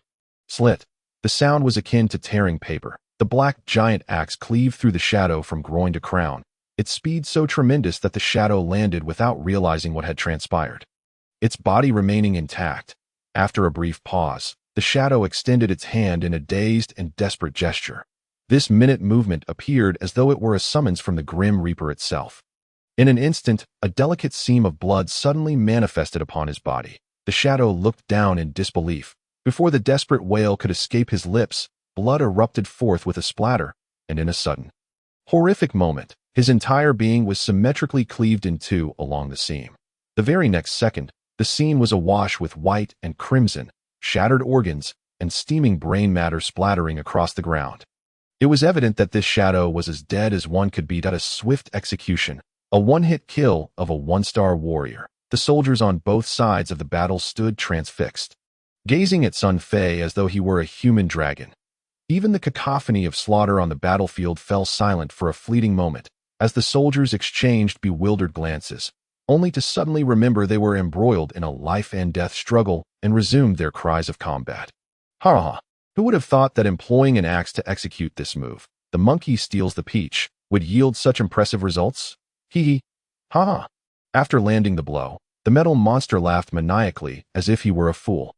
Hands on his hips, gazing skyward, beneath the city of Xiangbua, in a vast expanse of land 500 meters from the banks of the Zuli River, hundreds of black tents were scattered in a peculiar pattern, completely blocking the only avenue through which Xiangbua could call for help from the outside world.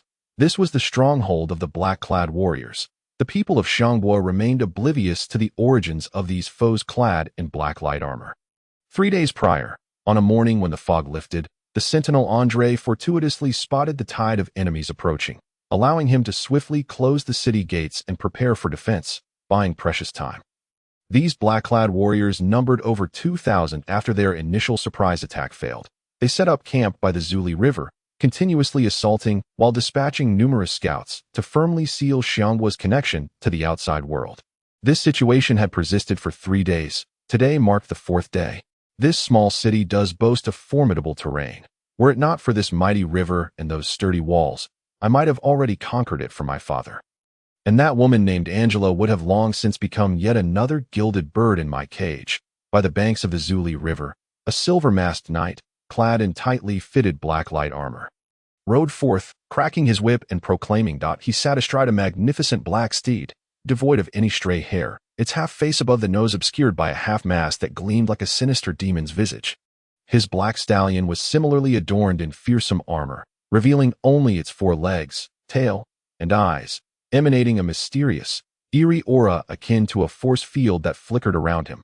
Behind him, 19 knights stood in solemn formation, all clad in black armor and riding black steeds, their heads adorned with matching grotesque demon masks, their colors a uniform black, standing in perfect order as if they had emerged from the depths of hell. Who would have imagined that a mere 6th-tier vassal state of a small empire would possess such treacherous terrain and sturdy walls? Not to mention a mid-tier 3-star warrior. The closest black knight to the silver-masked figure remarked in astonishment, quickly adding with a fawning smile, "However, my lord need not worry. They are already at their wits' end. With all their experts ensnared by our strategic ploys, they can hold out for at most another 20 minutes. Once the gates are breached, this city will surely fall. Indeed, after the city falls, let there be a night of bloodshed, where the soldiers may revel. Except for that woman named Angela, no survivors shall be spared." The silver-masked knight's tone was light, as though this cruel command was a trivial matter to him. "Remember, do not set fire. We need this city intact." "Yes, my lord," the 19 black knights replied in unison, their words dripping with murderous intent. The knight who had previously spoken seemed to recall something and inquired, "My lord, what of the enemy's king?" "Execute him on the spot. The royal women shall serve as military concubines for 3 days, and afterwards they shall all be hanged." "Understood." The Black Knights were somewhat exhilarated by such orders. They relished these commands. 20 is nearly in our grasp. Begin your preparations. The silver-masked knight gestured behind him. "Once the city gates are breached, swiftly eliminate the enemy's experts and clean the battlefield that I intend to sit upon the enemy king's throne in the shortest time possible." Boom! Before the silver-masked knight could finish his sentence, a thunderous roar erupted from the distant city walls, reverberating like thunder across the heavens. The silver-masked knight and the black knights, being skilled fighters, quickly discerned what had transpired atop the walls.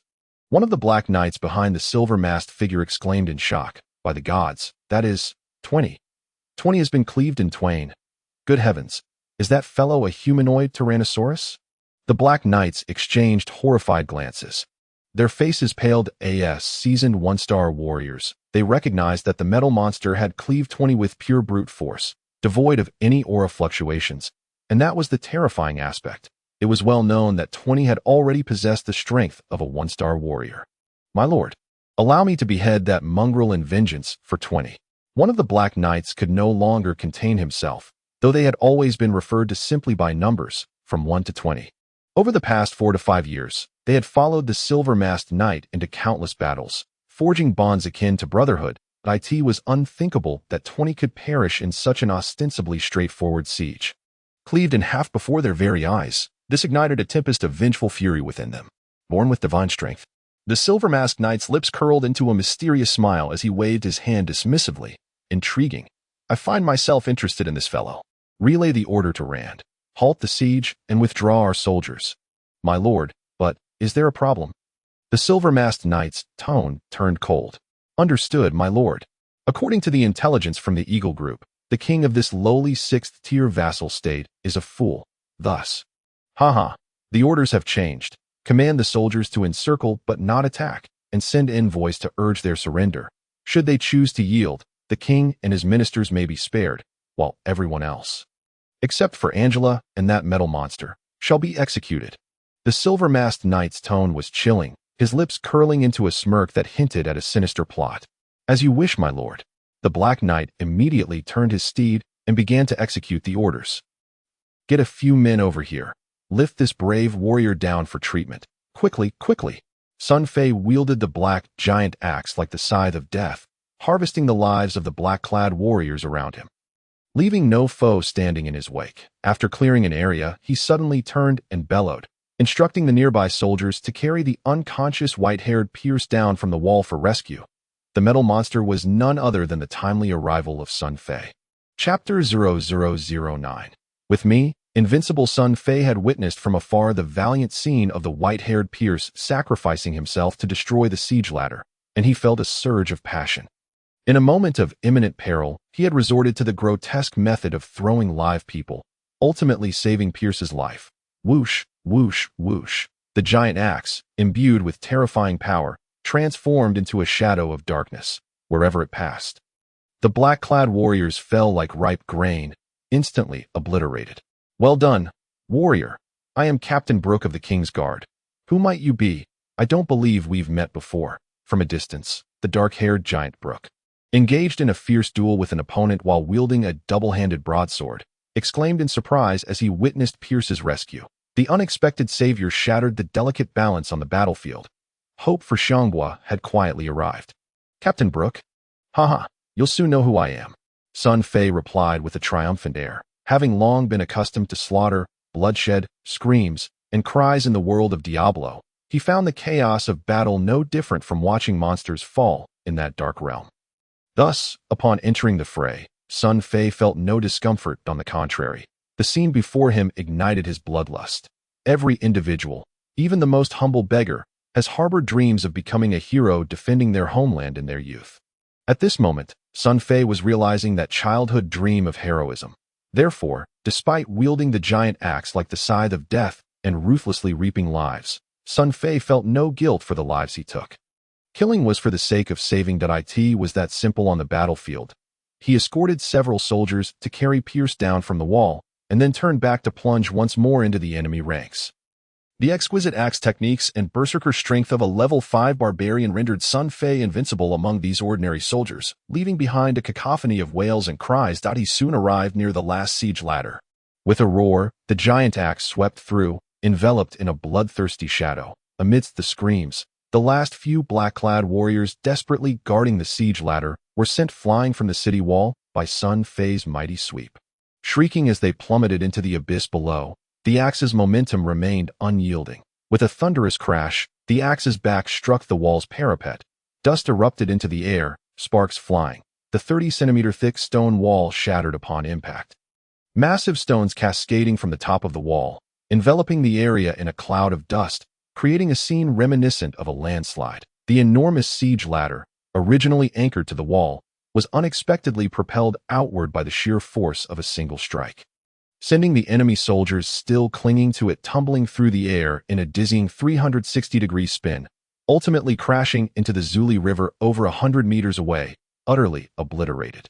Such divine power, the fierce combatants on the city wall were once again left in shock. The King's Guard of Xianghua City was invigorated by the frenzied display of their new ally, their courage soaring and morale skyrocketing. while the besieging black-clad warriors were gripped with terror by the overwhelming force of successive blows. Ironically, the foolish son Fei, eager to bask in the spotlight and show off, would take personal heroism to an unimaginable zenith with his next actions and words. Soldiers of the king, let us fight. For our homes, for our aged fathers and mothers, for our wives and children. After striking a decisive blow, this fool raised his axe high, resembling a deity descending from the heavens, his figure reflecting golden rays in the setting sun, embodying an invincible god of war. Following this proclamation, Sun Fei suddenly let out a furious roar towards the sky, in that resounding cry. An unforeseen transformation occurred. An enigmatic, invisible force erupted from his bellow, surging forth like a colossal wave, wreaking havoc all around.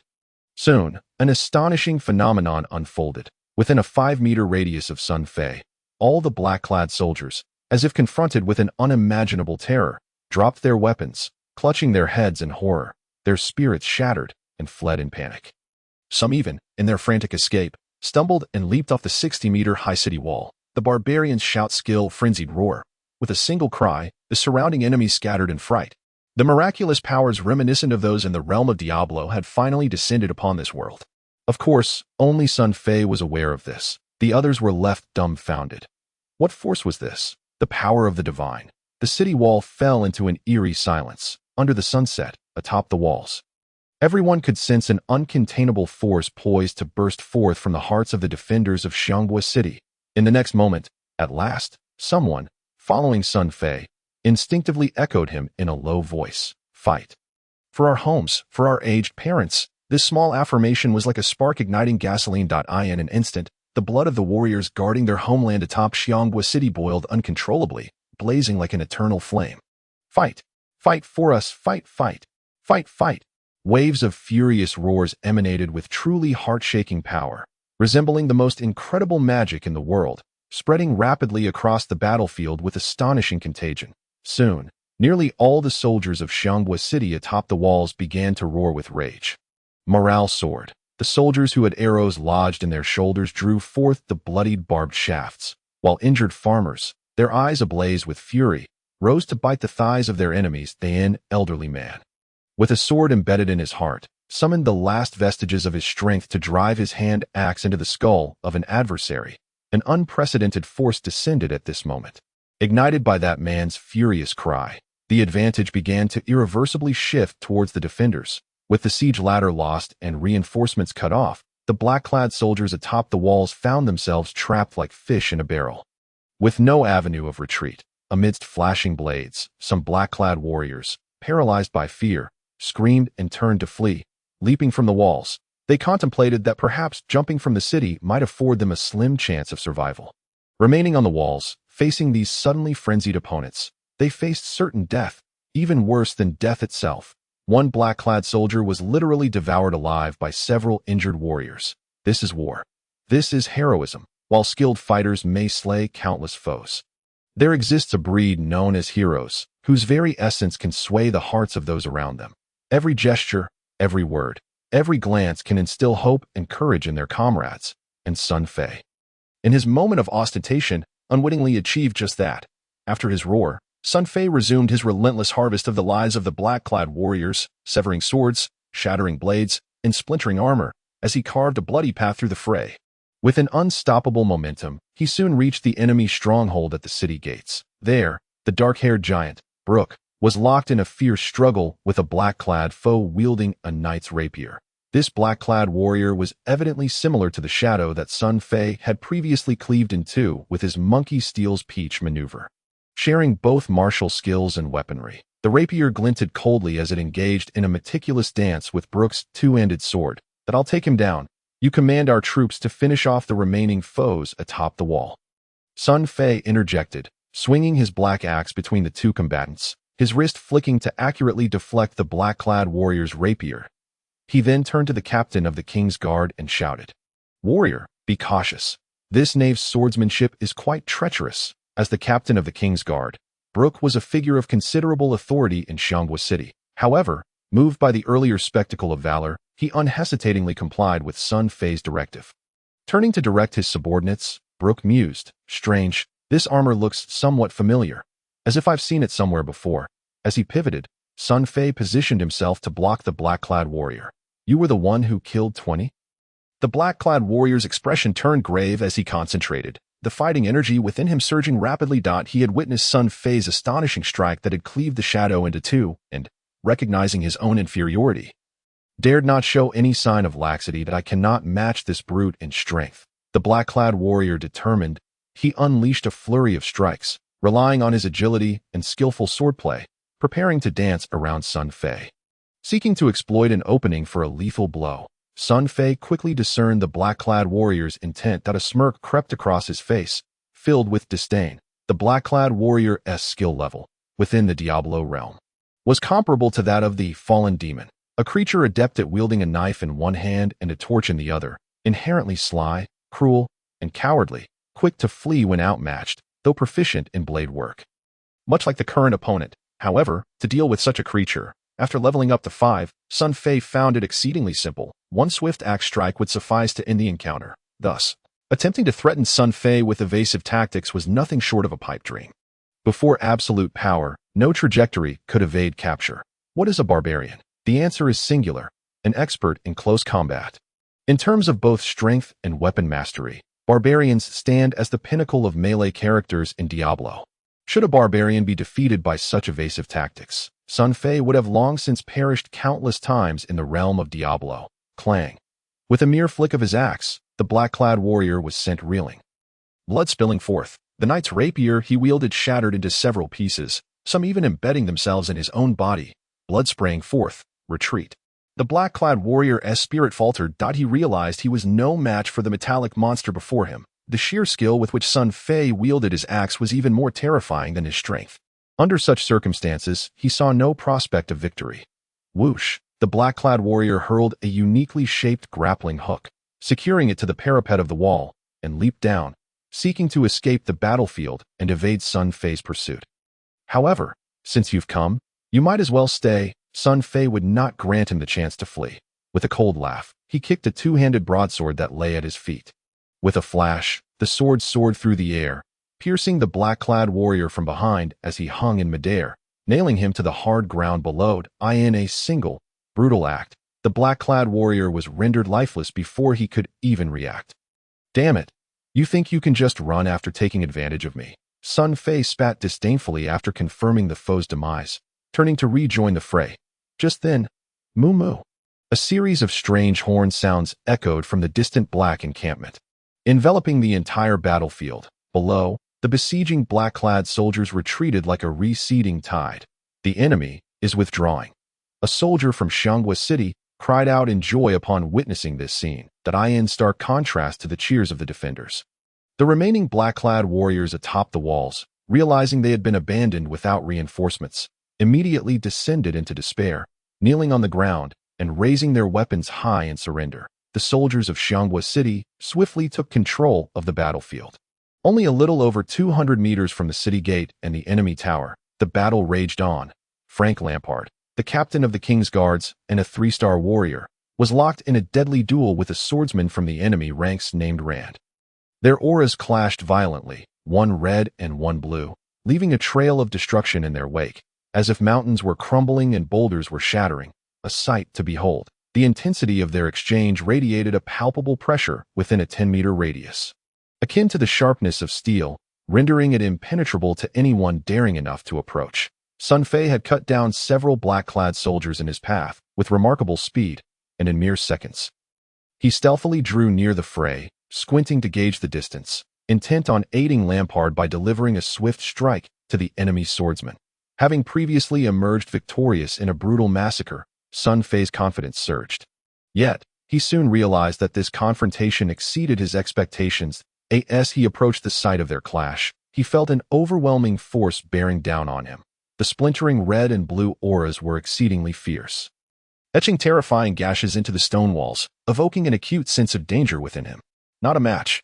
Years of harrowing experience accumulated from the relentless bloodshed in the dark world led Sun Fei's mind to compute like a machine, instantly concluding that both Lampard and the enemy swordsman were at least twice his superior in strength. He was unequivocally outmatched. At that moment of contemplation, a resounding roar erupted from the battlefield. Ha! The command from my master is to withdraw. Today, I shall allow you pitiful maggots a moment to breathe. When the city falls, I will ensure a bloodbath across the land, sparing neither man nor beast." With that, the swordsman's red aura surged, engulfing him in flames of ferocity, as he forcefully pushed Lampard aside and unleashed a flurry of strikes, the icy glint of his blade flashing as he cleaved through the closest soldiers, sending them screaming before he leapt into the air, his arrogance reaching new heights. Unable to bear the sight, Sun Fei exclaimed, "You bastard! Not only have you slain my men, but you also dare to steal my thunder? I'll make sure you pay for this." He employed the same tactic once more, launching a kick that sent a spear with an iron tip hurtling through the air like a siege engine, whistling sharply as it streaked toward the swordsman. Seeking death. Midair, Rand, enraged, discovered that in addition to the 3-star warrior Lampard, there were also insignificant insects daring to challenge him. With a fierce shout, he executed an impossible midair spin, landing a foot upon the speeding spear, and like a mighty eagle, soared back into the sky. "Die for me. Inferno slash!" A torrent of red aura, reminiscent of erupting magma, surged towards Sun Fei with the scent of searing death. "Be careful," Lampard warned urgently. He sought to protect the suddenly emerging armored figure, but as he attempted to summon his energy, the strain of the earlier battle triggered an old injury from over a decade ago, causing him to cough up blood and rendering him immobile. Lampard's eyes widened in horror. Meanwhile, Rand declared, "Come on." Faced with an opponent who was at least twice his strength, Sun Fei felt his competitive spirit ignite. The pride of the barbarian influenced his demeanor, compelling him to advance rather than retreat.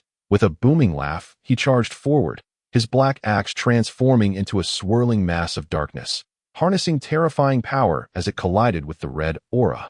A deafening boom echoed, flames erupted in all directions, and Sun Fei staggered back several steps before finally halting his retreat. He coughed up blood, staining the visor of his knight's armor crimson, his body swaying slightly. The surrounding soldiers gasped in unison. The outcome of this exchange was crystal clear. The previously invincible armored warrior had been defeated, though they did not know the visage concealed beneath the knight's helmet.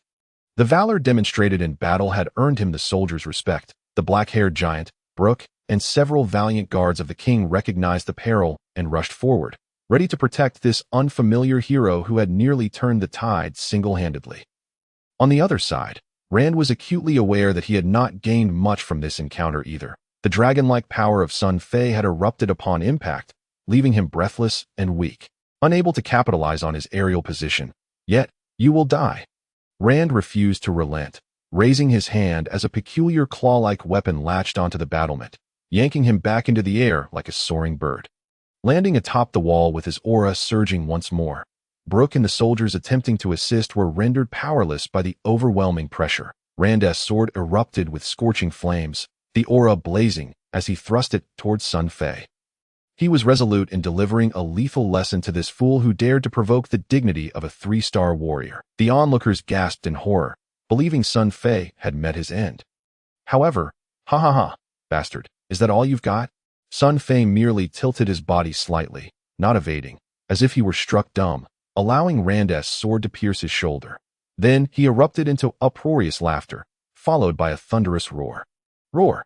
Barbarian's shout skill, frenzied howl. The mysterious and eerie power re-emerged with his shout. Rand was momentarily taken aback. In the next instant, he was engulfed by an overwhelming fear, a sensation he had rarely encountered before, causing his aura to falter. Through the visor of his opponent's helmet, Rand caught a glimpse of wild, frenzied eyes, piercing like daggers. "Fool, die for me." Seizing the opportunity, Sun Fei unleashed a powerful punch, channeling all his strength into the blow. Distracted by the frenzied howl, Rand failed to evade in time, and the force of the strike sent him reeling back, blood gushing forth uncontrollably.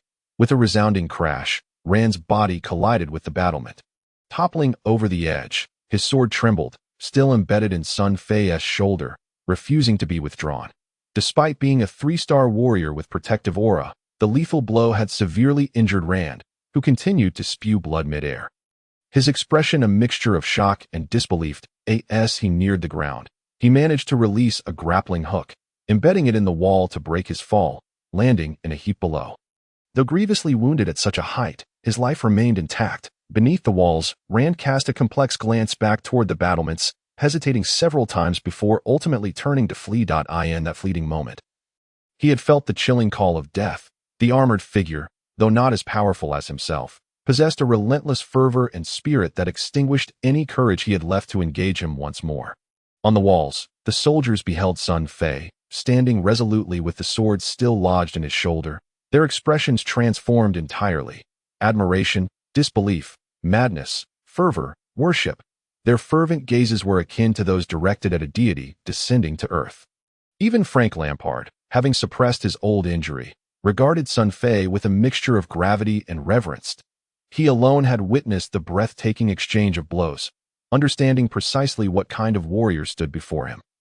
At that moment, nearly everyone yearned to know, who was he? Chapter 0011.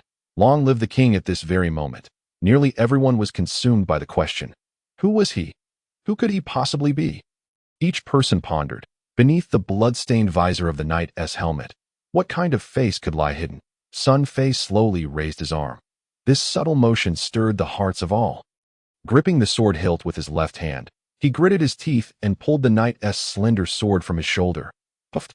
A jet of blood erupted from the wound beneath the metal armor. Some could not help but cry out in shock. This seemingly casual action reverberated through the crowd, leaving them in awe. Sun Fei took a deep breath the moment he withdrew the sword. The searing pain momentarily disoriented him. Once he regained his breath, he gradually removed the helmet of the heavily armored knight. This scene unfolded before the spectators as if in slow motion, fleeting yet elongated.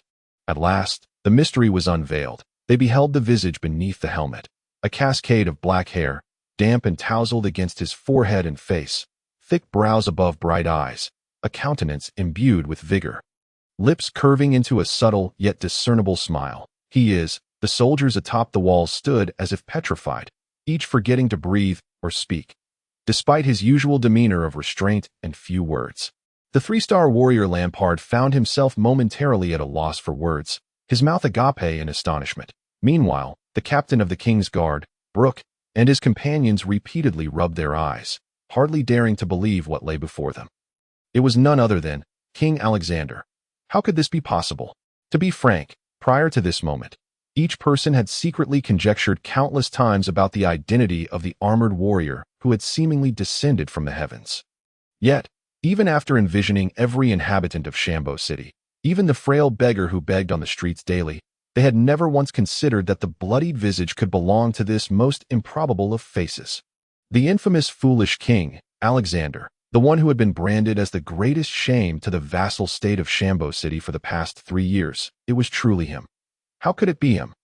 For a moment, the scene atop the city wall was extraordinarily surreal. A deathly silence ensued. The sight of Sun Fei gently removing his helmet with a smile evoked a tremor far more profound than the awe inspired by his earlier feats, slaying shadows with a single strike, pinning a cloaked figure to the ground with his flying sword, and injuring the three-star swordsman Rand, among other miraculous displays. After a prolonged silence of nearly 3 to 4 minutes, someone finally regained their senses and instinctively shouted, "It's King!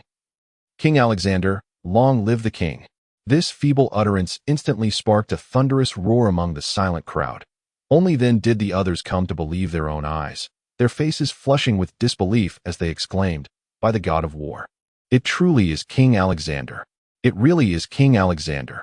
His Majesty King Alexander has saved us! Long live the king! Long live the king! Long live!" The soldiers erupted in fervor. An uncontrollable surge of excitement coursed through them. Like salt tossed into a warm pot of oil, the energy exploded, igniting the blood of every soldier who had fought in the battle, as if flames were surging within them. The exhilaration and honor of fighting alongside their king coalesced into a singular rallying cry, "Long live the king!" This cry resonated like the distant roar of divine wrath from the heavens, echoing down to the black encampment across the Grand Li River below, stirring restlessness among its occupants. Sun Fei joined in the soldiers' fervent shouts, yet internally, this beast reveled in his success, his grin widening. Undoubtedly, this was a moment of perfect synergy, a classic display that could be immortalized in textbooks, and he awarded himself a perfect score of 100 for his performance that he firmly believed he had won the hearts of all the soldiers. To further amplify his triumph, Sun Fei decided to continue his grandstanding. He gently waved his hand, silencing the soldiers, With a sudden, forceful stride, he approached the edge of the city wall, raising the bloodied sword dripping with his own blood high above his head, and bellowed once more, "Shambo City, long live the dripping sword, the valiant hero, the remnants of enemies, the golden rays of the setting sun, and the king resembling a deity." All of this ignited the soldiers' spirits once more, and they joined Sun Fei in a chorus of defiance. "Long live Shambo City! Long live the king! Long live!" As the shouts echoed, Sun Fei abruptly turned, pointing his sword at the distant black encampment of the enemy, and shouted, "My soldiers, shout with me! To hell with your filthy masters!" The soldiers erupted in laughter. They suddenly found themselves irresistibly enamored with this king, playfully rushing to the parapet to shout at the distance, "To hell with your filthy masters! Bastards, say hello to your pitiful masters! Ha ha ha!" All fears and sorrows regarding the war seemed to dissipate at that moment. The distance between the foe king and the soldiers instantly shrank. Just then, "Alexander, how could you be here?" A melodious voice, filled with astonishment, concern, and urgency, rang out from behind. Sun Fei turned to see Angela, clad in a flowing purple gown, breathlessly ascending the stone steps of the city tower, her delicate features etched with worry. The golden-haired little lowly, Jima, followed closely behind, her expression a mix of anger and anxiety. Sun Fei hastily discarded the blood-soaked sword, wiping the blood from his lips to avoid alarming the beautiful maiden, and approached her. He swiftly caught Angela, who was nearly stumbling in her haste, the softness of her hand sending a rush of warmth through him, triggering an impulse to cradle the charming young fiancée in his arms. "It's too dangerous here. You must return at once." Angela, breathless and visibly shaken, easily captured Sun Fei's attention, her exquisite nose glistening with beads of sweat, her fair cheeks flushed, and her eyes brimming with tears. The first words she uttered upon seeing him were a plea for him to return. Just 20 minutes earlier, after Angela had returned from treating her face after being slapped, she was alarmed to discover that an armor in the royal palace had been cleaved in two, and Alexander had vanished without a trace, leaving her in a state of panic. The beautiful maiden chastised herself repeatedly for leaving Alexander alone in the palace. She and Jima scoured the entire royal residence and sought him in places he frequented, but to no avail. Despairing, she had begun to cry, and just when she felt hopeless, she heard the distant roar of thousands shouting, "Long live the king," from the city wall. Without a second thought for her safety or Jima's protests, she sprinted toward the battlefield. Fortunately, it seemed that the battle had concluded, and in the throng, her eyes immediately fell upon Alexander, clad in metallic armor. "You're hurt," Angela exclaimed upon noticing the blood on Sun Fei. Sun Fei grinned smugly, pointing to the lifeless body of a dark-clad soldier lying on the ground. "It's all theirs. Perhaps you shouldn't look." They met a rather gruesome end. He hastily blocked Angela's line of sight, not wishing for this innocent maiden to witness the bloody scene. This simple gesture inexplicably caused Angela to blush and her heart to race that moment. "Alexander, you rascal, you're nearly 18. Can't you cause a little less trouble for Sister Angela? Running around recklessly, do you not realize how dangerous it is here? Sister Angela has been worried sick."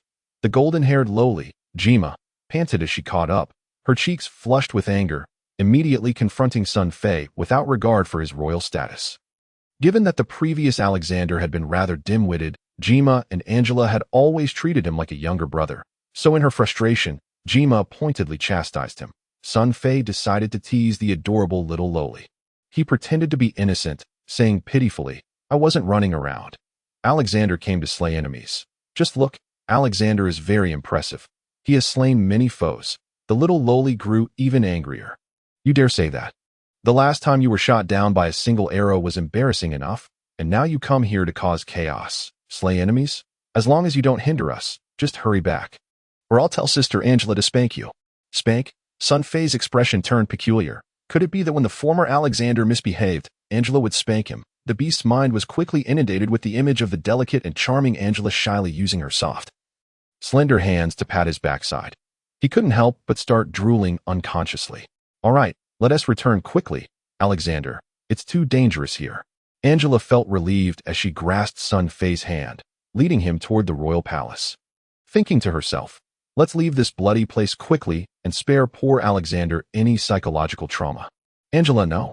This time, Sun Fei firmly rejected the maiden's goodwill. He gently tucked Angela's disheveled hair behind her delicate ear, a gesture so natural it bore no hint of impropriety, and then leaned close to her ear, whispering, "Angela, remember, you told me I should be a brave king. Now, I must stand here with my soldiers until we repel the enemy." Frank Lampard, the valiant knight of the 3 stars, approached quietly, gently patting the irate Jima while casting a complex gaze at Sun Fei. Lampard found himself utterly bewildered by this young king, whom he had once believed he understood perfectly. The Alexander he had watched grow up, ridiculed and mocked by countless others, had today delivered an unimaginable shock to this moment. Lampard still had not processed all that he had witnessed. "Ah, Lord Lampard, you." Both Angela and Jima were taken aback. Astonished by Lampard's words, the 2 young ladies were well aware that if there was anyone in Shambo City, apart from themselves, who cared deeply for Alexander, it was none other than the 3 stars knight, Frank Lampard, who had steadfastly protected Alexander throughout his upbringing. Thus, they found it hard to believe that Lampard would agree to allow someone as defenseless as Alexander to remain on the perilous city walls, where danger lurked at every turn. "Angela, Jima, observe how those soldiers regard Alexander." Lampard gestured towards the soldiers who were diligently fortifying their defenses and catching their breath, then glanced at the smug Sun Fei before smiling and continuing, "Alexander is indeed correct. Had it not been for his timely intervention earlier, Shambo City would have already fallen to the enemy. Angela, I must concede, you were right. Alexander is destined to become a great king. Well, I am feeling a bit weary. I shall take my leave." With that, Lampard hurriedly departed. Some noticed that, in that fleeting moment of turning away, Lampard's expression shifted, and a trickle of blood seeped from the corner of his mouth. At this moment, Angela and Jima finally became aware of the peculiar atmosphere surrounding them. Every soldier gazed at Alexander with profound admiration. The king they had once regarded as a mere source of amusement now appeared to be a super idol for whom they would willingly lay down their lives. Such fervent and adoring gazes had previously only been reserved for the formidable 3 stars knight, Lampard. Long live His Majesty the King. Long live King Alexander. Sun Fei, with a sly grin, flaunted his charm towards Angela while exchanging knowing looks with the soldiers, who responded with hearty laughter and raised fists, enthusiastically chanting, "Long live the king." Previously, all soldiers had deemed Angela's engagement to Alexander as a flower blossoming from a mound of dung, but now they felt that only King Alexander, this very dung, was worthy of a kind-hearted and beautiful girl like Angela. This atmosphere was something Angela and Jima had never encountered before. What has transpired? Both clever young ladies were slightly bewildered. Just then, "Your Majesty," Pierce is struggling to hold on. The captain of the royal guard, Brooke, rushed over in haste, although he knew full well that King Alexander was neither a cleric nor a physician. The shocking events of the day's battle compelled the anxious Brooke to seek Sun Fei's aid, hoping against hope that this king, who had wrought miracles, might create yet another. Pierce, the moment he heard that name. Sun Fei instinctively recalled the white-haired warrior who had valiantly fought off enemies while sustaining multiple wounds. Undoubtedly, such a man was a true warrior, not merely for his strength, but for what he cherished and protected. "Brooke, please tend to these 2 lovely ladies. I shall see what I can do." Sun Fei gently patted Angela's smooth, fair hand and lovingly cautioned her to be careful, then raised an eyebrow at the golden-haired Jima in a show of bravado before following a soldier to find the white-haired Pierce. Humph.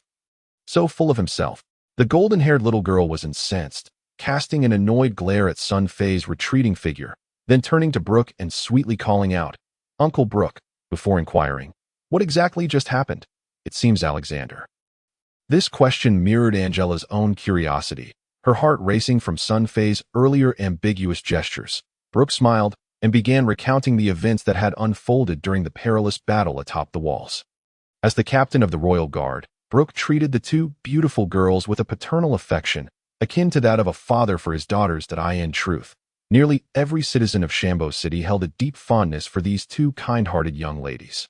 Previously, people had lamented Angela's fate, pitying the beautiful girl destined to marry a foolish king.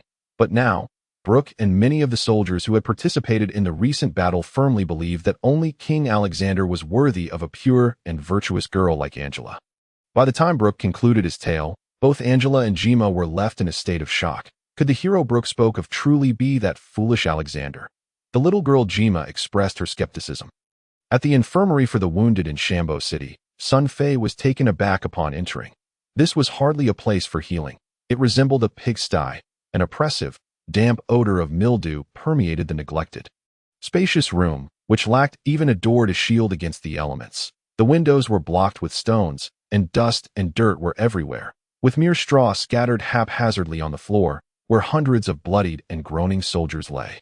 4 or 5 individuals clad in black and white robes, resembling physicians, hurried about among the wounded, clearly overwhelmed and sweating profusely. "His Majesty the King has arrived," shouted the soldier leading the way. This announcement startled everyone in the infirmary, except for the gravely injured and unconscious. The tales of King Alexander's valor during the recent battle had spread among those who were brought in later, the gripping and brutal scenes of combat igniting the imaginations of many wounded soldiers. Of course, some who had been injured earlier and missed those events remained skeptical, eager to see for themselves this king who had suddenly transformed from a fool into a hero. Upon seeing King Alexander's arrival, the wounded stirred with excitement. Some even disregarded their injuries, attempting to rise, only to reopen freshly healed wounds. The soldiers who had fought alongside Sun Fei raised their arms, shouting, "Long live the king!" Sun Fei cast a reproachful glance at the soldier who had led him there, then hurried to calm the struggling soldiers. He was at a loss for words. This was clearly not a fitting occasion for a king to flaunt his status, seeing the faces, whether mature, youthful, or aged, gazed upon him with visible injuries, blood seeping from their bodies and staining the earth beneath them. A nerve within Sun Fei was suddenly struck. The tales of glory and heroism from his past life seemed to come alive before his eyes. In a sense, these soldiers had been wounded defending their honor, some now facing lifelong disabilities. Yet as a traveler from another world, Sun Fei found it impossible to reconcile himself with this reality, if it were possible. He would have much preferred to fight alongside these brave individuals from the very beginning. Humans are inherently contradictory beings, much like Sun Fei himself. He had always feared death, yet at this moment, he yearned for battle, a longing perhaps rooted in his experiences of endless bloodshed in the world of Diablo, or perhaps it was simply his true nature being awakened. "My warriors, you have safeguarded Shambo City in your own honor." Finally, after much internal struggle, Sun Fei, who had always prided himself on his eloquence, found himself at a loss for words. Standing at the entrance, he bowed to the wounded, almost reflexively uttering, "Comrades, you have worked hard," but fortunately caught himself and instead said, "Honor." In a world reminiscent of a medieval European feudal society, it was unprecedented for a king to bow to his subordinates, especially to those deemed lowly soldiers. Even if he were a foolish king, the hearts of many were stirred in that moment. Some soldiers, initially wallowing in self-pity over their injuries and disabilities, found a glimmer of hope in their eyes. Sun Fei took the time to comfort each injured soldier, ultimately reaching the side of the white-haired Pierce. This fierce warrior, once a towering figure atop the city walls, now lay in a state of moderate unconsciousness. The blow from the enemy had struck his left shoulder, causing internal damage, and blood flowed uncontrollably from the wound. A young physician nearby was flustered and ineffective in his efforts. Sun Fei had already observed the methods employed by these physicians. To his disappointment, the doctors of Shambo City lacked the miraculous healing powers he had envisioned. They merely performed rudimentary bandaging and applied some herbal poultices akin to those he had seen in his previous life. Such treatment, evidently, had limited effectiveness. The outcome of life or death would depend solely on the soldier's own physical resilience, leaving them to fate, survive if they could endure, perish if they could not. Chapter 0013. Rescuing the Wounded. For those soldiers who are evidently beyond salvation due to grievous injuries, there are designated personnel tasked with relieving their suffering. Using a finely crafted metal hammer, they strike the fatal point at the back of the head with force, allowing the mortally wounded to pass away in an instant, devoid of any pain. Clearly, someone like Pierce, with his condition, falls into this category of those who ought to be relieved of their suffering. However, previously, considerations were made regarding Pierce's reputation as a renowned strongman in the city, coupled with his valiant performance in battle, where he had heroically destroyed 2 siege ladders, and the specific instructions from Captain Brooke of the King's Guard to wait, which is why they had delayed until now. "How is he?" Sun Fei asked the young physician, harboring a glimmer of hope. "I am truly sorry, Your Majesty. We have done everything we could, but his internal organs have been severely shaken, nearly shattered. Such an injury is beyond the remedy of even the most esteemed clerics of the Holy Church. The mention of clerics piqued Sun Fei's interest, but it was evidently not the time for inquiries he quickly contemplated in his mind, attempting to devise a solution that a few physicians clad in white robes approached. Respectfully bowing to Sun Fei, they carried a large wooden tray, upon which rested an exquisitely crafted small hammer and uniquely shaped nails, tools specifically designed for alleviating the suffering of the mortally wounded. Pierce was the last of the critically injured.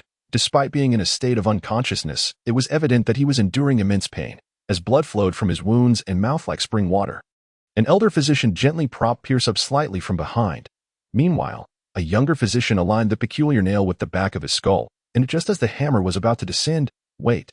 Sun Fei could not bear to let the physician proceed that it was unbearable for a true warrior like Pierce to leave this world in such a humiliating manner, not falling by the sword of an enemy in combat.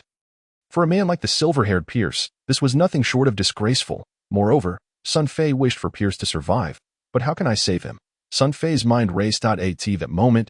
Pierce, who had been gravely injured and unconscious since being carried down from the city wall, seemed to sense something and miraculously awakened. He opened his eyes, glanced at Alexander before him, then at the physician supporting him, and finally his gaze fell upon the small hammer, a smile suddenly breaking across his face. Cough, cough, cough. Is it my turn? Go ahead. Pierce did not utter a word to Sun Fei. Having been unconscious before Sun Fei's display of prowess, he remained unaware that the once foolish king had now become a hero of Shambo City. The hammer in the physician's hand lifted once more. Wait, Sun Fei again interrupted the physician. He looked down at the dazed Pierce, and suddenly had a flash of inspiration, lowering his voice to say, Pierce, perhaps I have a way to save you, but it may cause you a bit more pain. You? Hi, Alexander. Your Majesty. This is not funny. If you truly care for your soldiers, then I hope you can spare a piece of bread for my poor 9-year-old daughter. Louise, despite not being entirely lucid, it was clear that Pierce held no trust in the king standing before him. Did he think that Pierce was a fool? However, when it came to his daughter, Sun Fei could clearly see a flicker of concern in the eyes of this man, who had shown no fear even when a sword pierced his body. What is this? Are you afraid of pain? Sun Fei squatted down, a mocking expression on his face. He was deliberately provoking Pierce. That it worked. Pierce took the bait easily. This hot-tempered man was like a lion in heat, desperately trying to rise, only to have his wounds burst open, blood gushing forth. Ha ha ha ha. I. Pierce would fear pain. Cough, cough, cough. Sun Fei was taken aback. This fellow truly had a stubborn temper. He dared not provoke him further. If he continued to agitate him, it seemed Pierce might actually bleed to death, leaving behind a parting remark of, if you're not afraid of pain, then hold on for your daughter.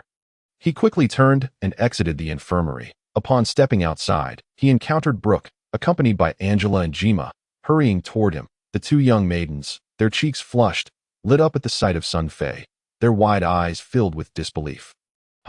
It seemed these two girls had fully grasped his heroic deeds. Sun Fei felt a wave of relief wash over him, unable to resist the urge to boast a little. Your Majesty, about Pierce, Brooke inquired hopefully. There may still be hope. Sun Fei, lacking confidence in his forthcoming method, could only shrug. I can only try. With a bit of luck, Pierce might be able to cling to life. That would be splendid. Brooke exclaimed joyfully, as one of the few professional soldiers in Shambo City who had witnessed the horrors of battle. Brooke was acutely aware of the severity of Pierce's injuries. He was practically a dead man walking. Initially, he had approached Alexander with a mere glimmer of hope, never anticipating that this miraculous king would actually possess a solution. By the way, Brooke, this infirmary is far too rudimentary. Is there not a better place to house the wounded soldiers? Sun Fei expressed his dissatisfaction with the so-called infirmary. Brooke was momentarily taken aback, hesitating to respond. However, the petite girl Jima, who had been trailing behind and was slightly out of breath from her hurried pace, did not spare Sun Fei any courtesy, rolling her eyes and retorting, Isn't this all because of you? If it weren't for your Majesty listening to that fat pig, Gegir's slander, and selling off the valuable items in the infirmary for leisure, driving away the physicians, and even removing the windows, it wouldn't have turned into this. Sun Fei was taken aback, but it turned out he had acted quite despicably before. Aside from this place, is there any other spacious location suitable for housing the wounded? Sun Fei ignored the blonde little girl who was provoking him like a sparrow and turned to Brooke, the church of the Holy Church in Shambo City, as well as the residence of Lord Bazel. The herald can both accommodate them. But Brooke began, then suddenly hesitated, his tone becoming hesitant.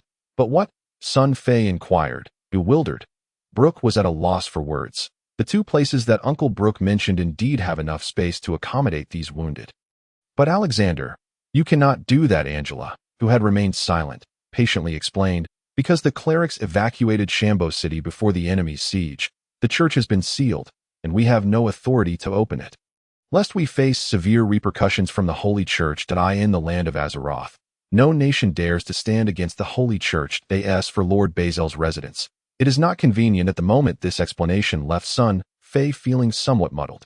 Once again, he realized that despite having absorbed Alexander's memories, his understanding of this world was still woefully inadequate.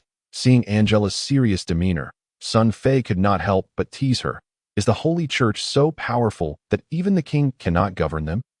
The blonde little girl began to counter Sun Fei again. When the clerics were to leave the city, even the enemies outside dared not obstruct them. Instead, they had to respectfully send the clerics off. How impressive is that? Even those level 9 empires that dominate the land of Azeroth would not dare to openly oppose the church. Sun Fei smiled wryly, deciding not to pursue the matter further. He knew too little about the powers in the continent. Continuing to question could expose his ignorance, so he quickly shifted the focus of the three individuals' attention. Well then, aside from the church and Lord Bazel's residence, is there anywhere else? Brooke shook his head. Angela and Jima also shook their heads, seemingly unable to come up with any good ideas. Observing this, Sun Fei stroked his chin, already contemplating Lord Bazel's residence. He still had a score to settle with Bazel's insufferable son, Gegir, and figured his father was likely not any better. Occupying such a person's residence did not evoke any feelings of guilt in Sun Fei. At that moment, I know of another place. The blonde little girl, Jima, suddenly spoke up. What place? Sun Fei, Angela, and Brooke exclaimed in unison, their spirits lifted. Jima fixed her gaze on Sun Fei, a mischievous smile gracing her face, her dimples brimming with delight. The courtyard in front of your Majesty's palace can fully accommodate the injured soldiers. Hee, it's just a matter of whether you're willing. Sun Fei's eyes lit up. What a splendid idea. Let us proceed with that. Brooke, organize the personnel swiftly and transfer all the injured soldiers to the courtyard in front of the main hall. Notify all physicians to do their utmost to maintain the soldiers' lives, regardless of the severity of their injuries. The rest I will figure out. Brooke was taken aback. Your Majesty, how can this be? What is wrong with that? Sun Fei chuckled. They bled for me. Surely I cannot deny them a better place for treatment. The golden-haired little girl, Jima, was utterly stunned. Her suggestion was not born out of a desire to resolve the dilemma, but rather stemmed from a child's competitive spirit against Sun Fei. Her astonishment. She exclaimed, Hey, Alexander, have you truly made such a decision? With a hint of reluctance, the little girl inquired, in Chapter 0014. A remarkable discovery. Sun Fei playfully ruffled Jima's golden locks, rendering them a chaotic mess reminiscent of a bird's nest, and chuckled, Of course it's true. Haha, and thank you, little one. You are the little one, she retorted. Haha. Angela, standing nearby, refrained from interjecting. She watched with a smile as Alexander and Jima frolicked, her spirits soaring to unprecedented heights. How long had it been since she felt such joy? Angela herself could not say, but her gaze upon Alexander grew ever brighter. Soon, the soldiers were organized in the courtyard of the royal palace. Clean water, food, and warm blankets were distributed to every injured soldier under the coordination of Angela and Jima. Sun Fei generously dispensed portions of the palace's treasures to uplift his soldiers, ensuring their morale remained high during this perilous time. He understood, as a history-savvy university student from a previous life, that besides spiritual encouragement, tangible rewards were essential. Sun Fei's actions indeed earned him the respect of the soldiers. The shout of "Long live the king" reverberated throughout the city of Xiangbo once more, moving some injured soldiers to tears, vowing their undying loyalty to His Majesty Alexander. In a chaotic world where lives were as cheap as grass, it was all too easy for an upper-class noble to win the hearts of his subjects. After arranging for the wounded soldiers, Sun Fei entrusted other matters, such as mobilizing the citizens of Xiangbo for the defense war and city patrols, to the military expert, Brooke, and returned to the royal palace. He commanded that no one enter the palace uninvited and began to assess his injuries. Fortunately, they were not severe. Sun Fei had performed commendably in his initial battle, emerging unscathed from encounters with the shadow and the cloaked figures. Only during his clash with the three-star warrior named Rand did he sustain a blow from a martial technique known as blazing slash, which caused him to spit blood from the impact. Though the injury was not critical, the most serious wound was inflicted later when Sun Fei intentionally allowed Rand to stab him in the left shoulder. The fire attribute energy surged through him, affecting his lungs and heart, which posed a true threat to his life. The reason behind this risky move was a gamble. If he could bring the barbarian skills into reality, then the 13 defensive leather armor and its inherent defense from the level 5 barbarian character should also manifest in the real world, thereby minimizing the damage inflicted by Rand's slender sword. In fact, he had won the gamble. The terrifying energy contained within the three-star warrior's blade could have shattered Sun Fei's internal organs. But thanks to the barbarian's extraordinary defensive capabilities, he only suffered minor injuries. Far from fatal that, of course, Sun Fei had no other choice that moment. He could conceive no other strategy to defeat Rand. If he did not swiftly force him down from the city walls, given Rand's formidable strength, he feared he would soon become a victim of the sword. It was not that he was unafraid of death. Rather, it was his profound fear of dying that compelled him to fight desperately. Having examined his wounds, Sun Fei commenced another crucial task. Sitting upright on his bed, he attempted to enter the world of Diablo once more. To save those injured soldiers, he needed to venture back into the Dark Realm. His reasoning was straightforward. If he could bring the abilities of characters from Diablo into reality, might not the equipment and items from the game also follow suit? For instance, if he could transport a healing potion from the Dark World, capable of instantly restoring a nearly defeated character to full health, perhaps he could save the silver-haired Pierce and the injured soldiers. This thought ignited an insatiable eagerness within Sun Fei to enter the Dark World. He sat on the bed, focused intently, recalling the moment he first entered the realm of Diablo, his mind sharpening to an unprecedented degree as he sought to connect with the mysterious voice in his consciousness. The results of his attempts brought him joy. Soon, a response resonated. Player Sun Fei requests entry into the world of Diablo. Soul scan complete. Verifying game time. Sufficient game time available for entry. Countdown. 3, 2, 1. Enter. The enigmatic, chilling voice echoed as a peculiar, mystical sensation enveloped him. Sun Fei once again experienced the treatment of the adventurous warriors from the American series Stargate, traversing through the temporal tunnel. Upon surveying his surroundings, Sun Fei was momentarily taken aback. According to his memories from the previous life of computer games, he had last departed from the evil cave in the Blood Wastes, and logically, he should return to the evil cave once more. However, reality deviated entirely from Sun Fei's expectations. The scene before him was neither the evil cave, nor the rogue encampment, nor even within the world of Diablo. Instead, it was a vast, 3D projected simulation screen. Yet, the imagery displayed on this screen was all too familiar to Sun Fei.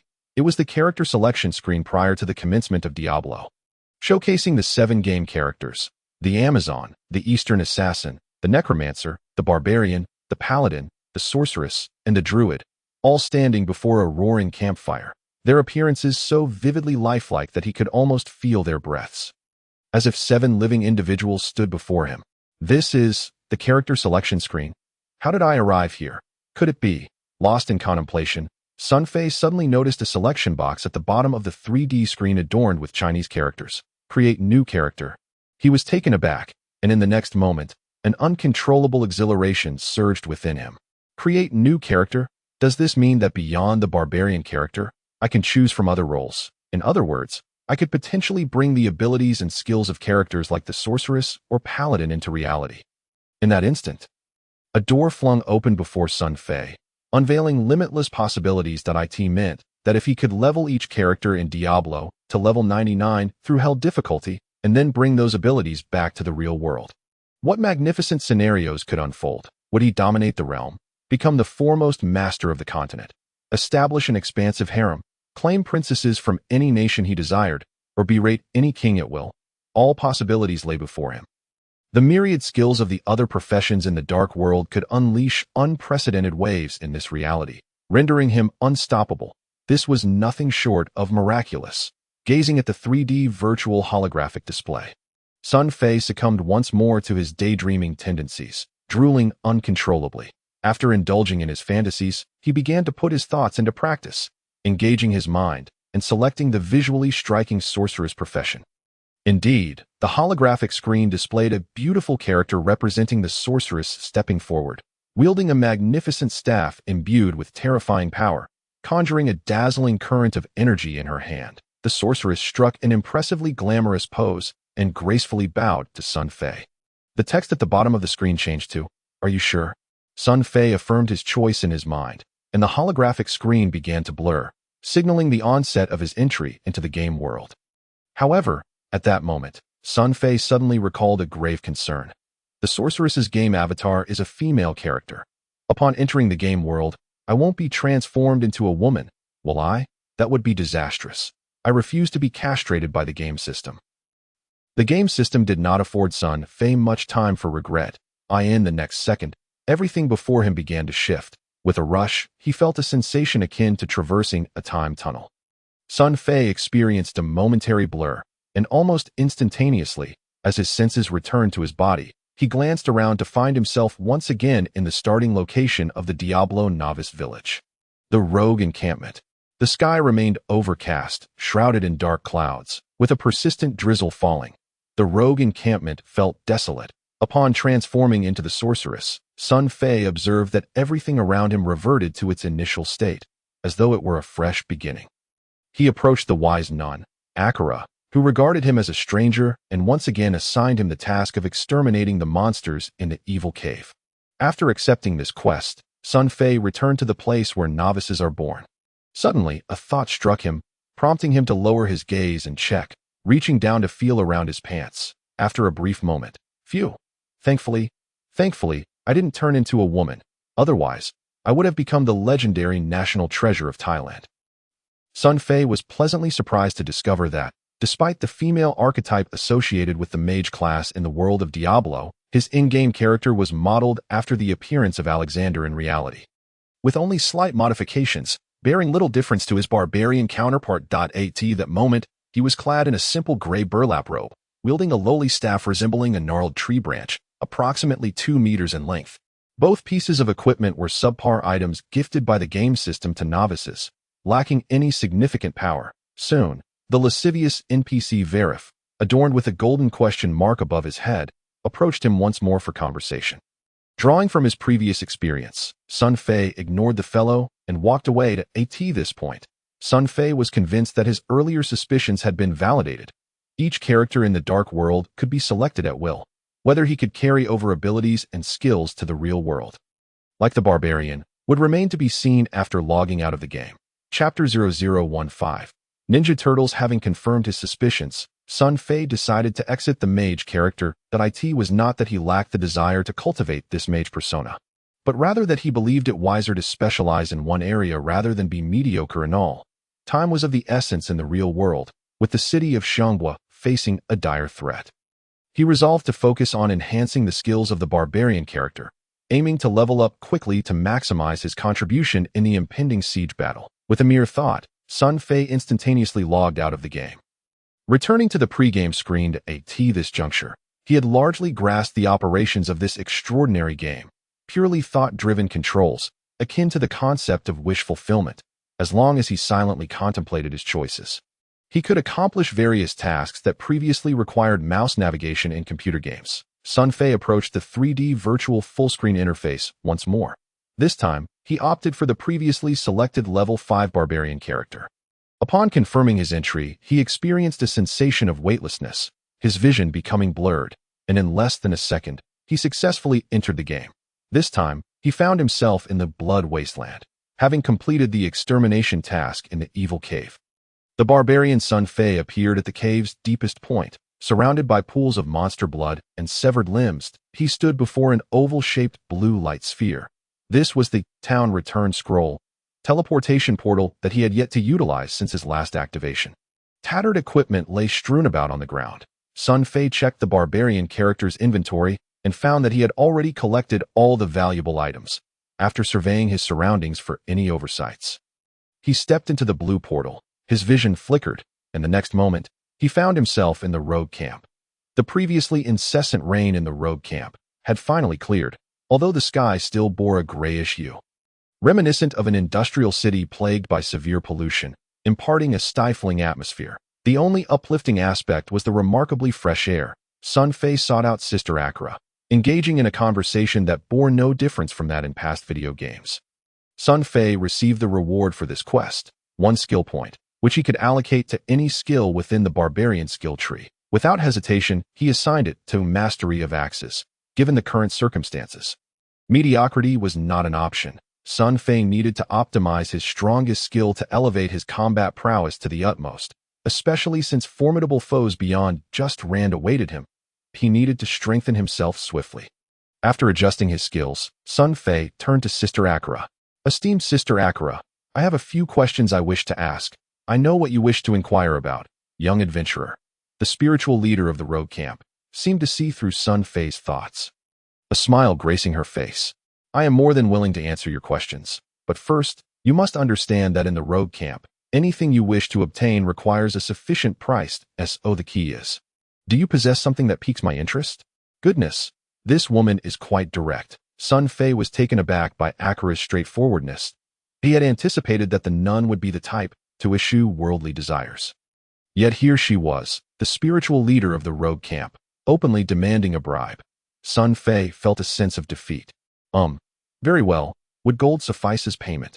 Fei inquired. That would be acceptable. Akira's smile deepened, her wrinkles almost blooming like chrysanthemums. For each question answered, the starting price is 2,000 gold coins, though the final amount depends on the value of the question. Some questions may have answers whose cost you might not be able to bear at this moment. Fei's heart leapt with joy at her agreement. But when he checked his inventory one last time, he was immediately disheartened. He only had a little over 1,100 gold coins, an amount insufficient to buy even a single answer. What was he to do? Fei couldn't help but curse inwardly. This greedy woman was downright ruthless. 2,000 gold for a question. Why not just rob someone? It seemed he would have to sell some equipment. Wait a moment. Equipment. Fei's eyes lit up as he glanced at the 2 green items in his backpack. If gold was acceptable, surely equipment could be too. Suppressing his annoyance, he turned back respectfully and asked, Esteemed Sister Akira, my gold is insufficient. May I offer these 2 items as substitutes? As he spoke, he presented the 2 shimmering green mage staves and the hidden fist sword. Akira's eyes brightened. Blue equipment. That can be substituted. These items, deep blue mage staff and concealed fist sword, are valued at 8,000 gold coins. You may pose 4 questions. Akira, a high-ranking nun, possessed the special ability to identify equipment without the need for identification scrolls. A mere glance was all it took for her to name the 2 blue items. While assessing the equipment, she appeared quite serious, exuding an air of solemnity befitting her purple nun's robe, a stark contrast to her earlier portrayal as a shrewd, penny-pinching merchant. Only 8,000 gold. That seems rather low, Fei exclaimed dramatically. In truth, he was uncertain of the exact value of the 2 items. However, given his past impressions, he felt that Akira's offered price was significantly undervalued, necessitating a negotiation. Esteemed Sister Akira, how about we refrain from discussing gold? It feels so mundane and unworthy of your esteemed position as the leader of the rogue camp. Instead, let us trade these 2 items for 5 questions. If I happen upon similar equipment in the future, I will gladly bring them to you. What do you think? Akira, upon hearing this, was taken aback, nearly spitting out in disbelief. This young adventurer was exceedingly cunning and shameless. To suggest that gold was vulgar, while simultaneously inflating the number of questions from 4 to 5 amounted to a 2,000 gold increase. How was that not mundane? However, after some contemplation, she acquiesced to Fei's proposition. After all these years, this young adventurer was the only one to have ventured into the rogue camp, and the first to survive amidst the monster-infested wilderness. Though there were numerous capable female rogues within the camp, their strength barely sufficed to safeguard the camp's safety, let alone survive in the treacherous wilderness, where this young adventurer's possession of these highly useful items was invaluable. Moreover, Akira could distinctly sense that, as time passed, the forces of Diablo were rapidly eroding the world's energy, and she had many important plans that required this young adventurer's assistance. Thank you for your generosity. Esteemed Sister Akara.my first question is, why have I inexplicably arrived in this world? Young adventurer. Akara regarded Sun Fei with a peculiar expression, slowly responding, I do not know where you come from. In my perception, you are clearly not of this world. However, I can assure you that your arrival here is certainly the will of the divine. This world needs you. Huh, the will of the divine, is that the answer? Sun Fei was taken aback. Indeed. That is the answer, Akara affirmed with conviction, nodding gravely. Sun Fei felt a wave of frustration wash over him. The divine will. Such vague nonsense was no different from saying nothing at all. The divine itself might be fumbling around the corner, completely unaware of what was happening. For someone raised in a society steeped in atheism, Akara's answer felt as unhelpful as stating, eating is for not being hungry. However, under the circumstances, he had no choice but to lower his head. After all, this woman was the spiritual leader of the rogue camp. Sun Fei silently sang a tune of resignation in his heart. He quickly formulated his second question. For my second question, if I were to perish in battle against the monsters of the wilderness, would there be a chance for resurrection? This question weighed heavily on Sun Fei's mind. The series of quests in the Dark World is merely the beginning to advance and grow stronger. Facing those formidable super bosses is an inevitable reality. One moment of negligence could lead to dire consequences. Death is not an impossibility. Therefore, before such an event truly transpires, Sun Fei must ascertain whether, in this world, akin to the computer games of his previous life, game characters have the opportunity for resurrection after death. Ankara suddenly gazed at Sun Fei with a peculiar expression. Young man, I must admit that your knowledge far exceeds my expectations. Indeed, long ago, adventurers who perished here were granted redemption by the gods and could be revived. At this point, Ankara's speech slowed considerably, however. Too much time has elapsed. The power of Diablo has been tainting this world for every passing moment. It has been 50 or 60 years since an adventurer last set foot here. Hence, the answer to your question is, I do not know. Sun Fei was once again taken aback. No, you don't know? Is that truly an answer? It counts, for I have conveyed everything I know to you. Sun Fei's eyes began to blaze with fury. His mouth exuding dark smoke, his nostrils releasing white vapor, and a little demon with a pitchfork seemed poised to appear above his head. Umitba, this woman before me cannot be toying with me. Can she? May Diablo bless me, wishing that this avaricious nun be captured and subjected to unimaginable fates. Sun Fei grumbled inwardly. However, he had no choice but to endure. I'm about to turn into a teenage mutant ninja turtle here. Chapter 0016. Equipment explosion. Again suppressing his overwhelming rage, Sun Fei gritted his teeth and posed his third question slowly. I wish to know if I can take the items I acquire here back to my world. Esteemed Sister Ankara, you understand my meaning, do you not?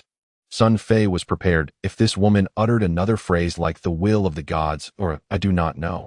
He would leap forward and unleash a flurry of blows upon her face concealed beneath her nun's cloak. As for the consequences, damn it, I can't worry about that now. Fortunately, Ankara's response was not along those lines. Young adventurer, you must always remember this principle. In this world, to obtain anything, you must pay the corresponding price. As long as you can offer something that satisfies the gods, anything is possible.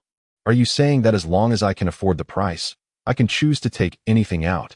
Correct, young man. Does this count as your fourth question? Damn this woman. Why can't she be a little less stingy? Sun Fei silently cursed. Yet, he did not betray his inner thoughts, maintaining a respectful demeanor. Stroking his chin thoughtfully before resolutely shaking his head. No, it does not count. Of course not. What nonsense. Truth be told, Sun Fei was intimidated by Ankara's greedy disposition. He quickly threw out his long-prepared fourth question. Why would I be forcibly removed from this world? What is that voice in my mind? That voice is the guidance of the divine. Child, when your mental strength is sufficient to sustain your consciousness in this world, you can exist here eternally. However, at present, that is evidently not the case. With your current level of mental strength, you can only remain in this world for 4 hours. Mental strength. So that's it, Sun Fei realized with sudden clarity. Upon hearing Ankara's explanation, he turned without hesitation and departed. He feared that if he lingered any longer, he might be unable to restrain himself from committing some unspeakable act against the avaricious nun. Who was the fool that claimed NPCs were simpletons who merely answered questions as plot devices? Sun Fei had underestimated this assertion and was thus thoroughly ensnared by this greedy NPC.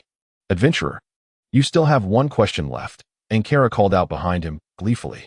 I'll save that opportunity for now. When I think of a truly valuable question worth 2,000 gold coins, I shall return. Sun Fei nearly fled in panic. It seems that in the future, dealings with NPCs in the dark world will require utmost caution.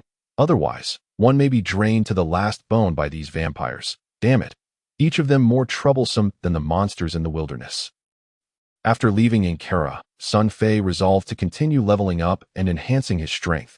The situation in Xiangbei City was dire. He needed to cultivate his power swiftly. Even if he couldn't safeguard Xiangbei City, he should at least be able to protect himself and those around him. The fastest way to enhance his strength was not through ceaseless monster slaying, but by accepting quests and reaping the experience rewards upon their completion. Hence, before stepping out of the rogues' camp, Sun Fei, relying on memories from his past life as computer game, sought out the armed leader, Cassia. From Cassia, he accepted his second quest, eliminate the traitorous Blood Raven. Cassia was the leader of the mercenaries in the rogues' camp. She commanded a legion of rigorously trained female rogues, each possessing unique skills that in the previous computer game.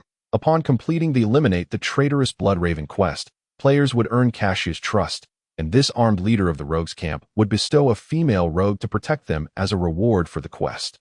I wonder if these female rogue ladies are as fresh and lovely as those in the computer game. The thought of those enchanting ladies often caused Sun Fei's emotional quotient to plummet like the Chinese stock market.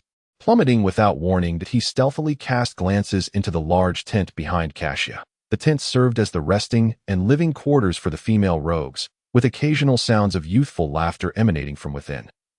Melodious like silver bells, tickling Sun Fei's heart, making him feel all tingly and weak. Yet that cursed tent flap concealed everything, leaving Sun Fei unable to see a thing. He reluctantly departed from the rogues' camp. Glancing back repeatedly, the traitor Blood Raven resided in a graveyard deep within the cold plains, flanked by numerous monstrous guards. Departing from the camp, Sun Fei traversed the Blood Marsh, slaying an untold number of monsters along the way. After about 2 hours, he stepped into the cold plains amidst a sudden downpour of chilling rain. That moment, Sun Fei finally elevated his barbarian character to level 7 AS in many role-playing computer games. The experience required for leveling up increases considerably over time, thus prolonging the process. Sun Fei ascended from level 0 to 5 in under 3 hours, yet from level 5 to 7 had already consumed nearly 2 hours. The cold plains was markedly colder than the Blood Marsh, akin to an abrupt transition from a temperate to a frigid zone. Furthermore, the variety of monsters became more complex. In addition to the familiar drowned sorcerer, new adversaries known as Dark Hunters emerged. These creatures, resembling human females in appearance, were clad in armor and wielded spears and shields, actively assaulting adventurers. They would charge in great numbers, their death cries summoning reinforcements, akin to a swarm. Facing such gregarious monsters, there was no way to evade them. The only option was to confront them head-on, cutting a bloody path through. Sun Fei fought his way through, advancing with great difficulty amidst the blood and screams of the monsters. After another hour, he reached the graveyard where Blood Raven resided. He calculated the time remaining before the 4-hour limit for departure from the world of Diablo. There was less than an hour left. This time frame should be ample to slay Blood Raven and complete the quest. However, before proceeding, Sun Fei decided to take care of another matter, return to the camp, repair his equipment, and purchase supplies. After the previous battles, his armor and weapons had become tattered, their durability and power significantly diminished. Entering direct confrontation with the chief boss Blood Raven in such a state would be akin to poking a tiger with a stick, nothing short of suicidal. As the saying goes, to do a good job, one must first sharpen their tools. Resolute, Sun Fei opened his backpack and unhesitatingly consumed a town recall scroll. A flickering blue light appeared, and after a faint hum, a portal materialized. Sun Fei stepped through, returning to the rogues' camp. According to his memories from the previous computer game, equipment repairs were conducted by a female NPC blacksmith named Chasai in the rogues' camp. Navigating by the map, Sun Fei soon located Chasai after passing through several tents. Chasai was a young woman, perhaps around 18, with a captivating appearance and a tall, slender figure. Her golden hair flowed down her back like a waterfall. Perhaps due to her long hours at the forge, she lacked the typical frailty of women, instead exuding a sense of vigor, though her brow bore a cloud of worry, as if troubled by some discontent. Upon Sun Fei's arrival, Chasai did not show excessive surprise. After a brief inquiry, Sun Fei spent 20 gold coins to repair his armor, helmet, gloves, boots, and two-handed axe, and also sold some unnecessary equipment obtained from monster slaying to the frowning blacksmith. In the midst of this ordeal, Sun Fei was astonished to discover that the same equipment could consistently fetch around 10 more gold coins here in Chashi than it could in the hands of Sister Ankara. That old nun is indeed nothing but trouble. Upon realizing this, Sun Fei's resentment towards Ankara intensified, and he silently vowed that he would never again sell any equipment to that old hag, who was even more avaricious than a vampire. Noticing that Chashi seemed reluctant to engage in conversation, Sun Fei tactfully expressed his gratitude and departed after finishing his repairs. He then returned to the graveyard of the Cold Plains through a portal, preparing to hunt down the Blood Crow. His time was running short. 50 minutes later, a piercing female scream suddenly shattered the silence. The cry sliced through the tranquility of the Cold Plains like an arrow through the clouds. Sun Fei, battered and bruised, stood in the center of the graveyard. His visage a disarray from the harrowing battle. The Blood Crow, a demon that had once been the most formidable rogue, finally succumbed, wailing in defeat as it collapsed into a pool of its own blood.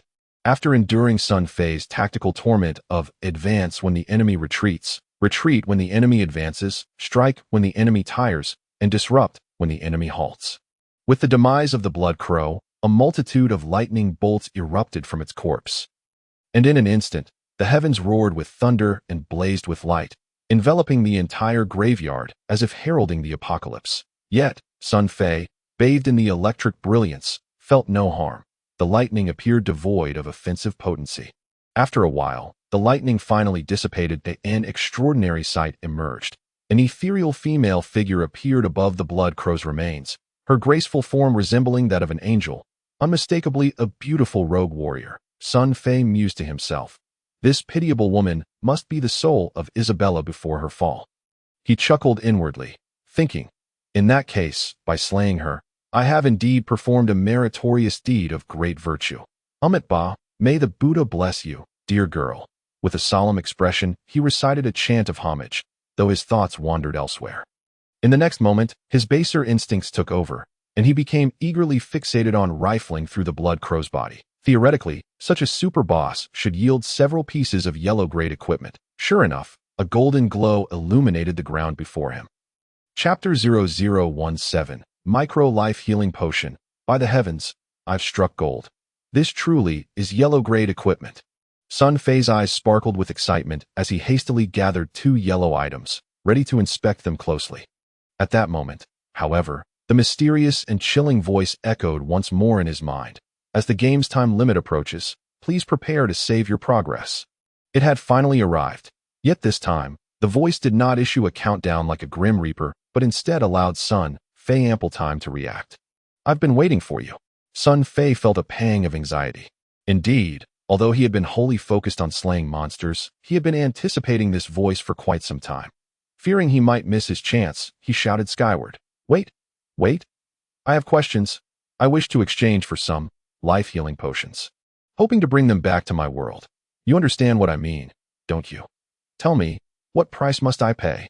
Simultaneously, Sun Fei concentrated, attempting to communicate with the enigmatic voice in his mind.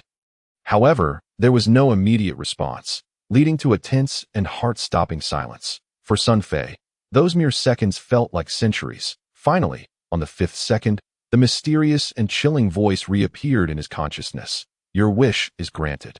Micro Life Healing Potion. Exchange price is 3,000 gold coins per vial. With a 25% chance of successful exchange, gold will be deducted directly from the total amount possessed by the player, if insufficient. Existing equipment may be exchanged at a rate of 80 of the item's actual value.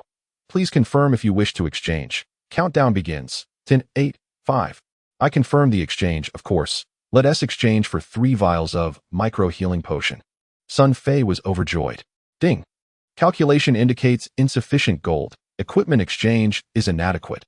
Please select a different item or quantity. Countdown 4, 3. Exchange for 1 1 vial of micro-healing potion. Sun Fei, in a panic, exclaimed. Ding. Calculating. Insufficient gold. Equipment exchange sufficient. 25 success rate calculated. Exchange successful. Today's game time limit has expired. The player is being forcibly logged off. Ding dong. A melodious sound rang out. Sun Fei's vision blurred once more, and all the scenery began to twist and warp until it faded into darkness. The shadows enveloped him once again. With a gasp, Sun Fei jolted upright from his bed. Upon closer inspection, he realized he had indeed returned to the royal palace. His fiancée, Angela, was sitting beside him, her sapphire-like eyes wide with concern. Her exquisitely fair face etched with worry. Alexander, you're finally awake. Seeing Sun Fei rouse, the clouds of anxiety dissipated from Angela's face, and her voice trembled with delight. I saw the wound on your left shoulder. You bled profusely. By the way, did you have a nightmare? You were struggling in your sleep, and your forehead was drenched in sweat. I was so worried you might. Sun Fei was taken aback from her seemingly incoherent ramblings. He could clearly feel the depth of concern this beautiful girl held for him. This concern was not born from his newfound status as a hero in Shambo City, nor from the admiration of Brooke and the soldiers for a strong figure. It was a simple, heartfelt sentiment. Regardless of whether he was the foolish man everyone used to mock or the normal person he had become after his rebirth, Angela, this angelic girl, would still care for him. This genuine concern stirred something peculiar within Sun Fei. Perhaps it was because the owner of this body was named Alexander. Regardless, he felt a strong affinity for this kind-hearted girl, though he had once been a lecher, prone to flirtation and seeking excuses to engage with beautiful women. That was merely the behavior of an ordinary man. Deep down, Sun Fei was a rather traditional fellow, who enjoyed banter and nonsense, but remained steadfast in his principles, never indulging in wanton affairs. Yet, Angela's kindness had effortlessly captured his heart, truly captivated it. Who among women would care for a fool knowing she was destined to marry him? Sun Fei was unaware of the complexities surrounding Angela's feelings for the imbecile named Alexander. But it did not hinder his resolve to bring this girl the happiness she sought, by any means necessary. Naturally, if he could marry her, that would be even better. After all, why let the good fortune flow to others? Do not worry. Angela, my wound has healed. Sun Fei beamed a radiant smile at the beauty, rising from the bed to unfasten the chest plate of his knightly armor. Indeed, the sword wound on his left shoulder had nearly fully healed, leaving only a small red mark. This phenomenon confirmed Sun Fei's earlier speculation. After experiencing the world of Diablo, this body would miraculously recover from any prior injuries. Angela, her cheeks flushed, meticulously examined the wound, finally letting out a sigh of relief. When Alexander had been a fool, Angela subconsciously regarded him as a mere child, devoid of any other feelings. However, now that Alexander had suddenly transformed into a normal person overnight, Angela found herself in a state of utter confusion. The realization that this person was her fiancé sent her heart racing like a startled deer. Unbeknownst to her, Sun Fei was utterly captivated by her bashful yet radiant demeanor. Neither of them spoke, and the hall fell into a serene silence. The atmosphere was tinged with a hint of romance, an unspoken tension. Sun Fei could not help but recall a line from Baiju's poetry during his flirtations on the flower boat. In a world of hidden sorrows and unvoiced grievances, silence speaks louder than words. The latter part escapes me. Perhaps it was something about spring colors unable to conceal the bloom of a single red apricot. What a delightful moment it was.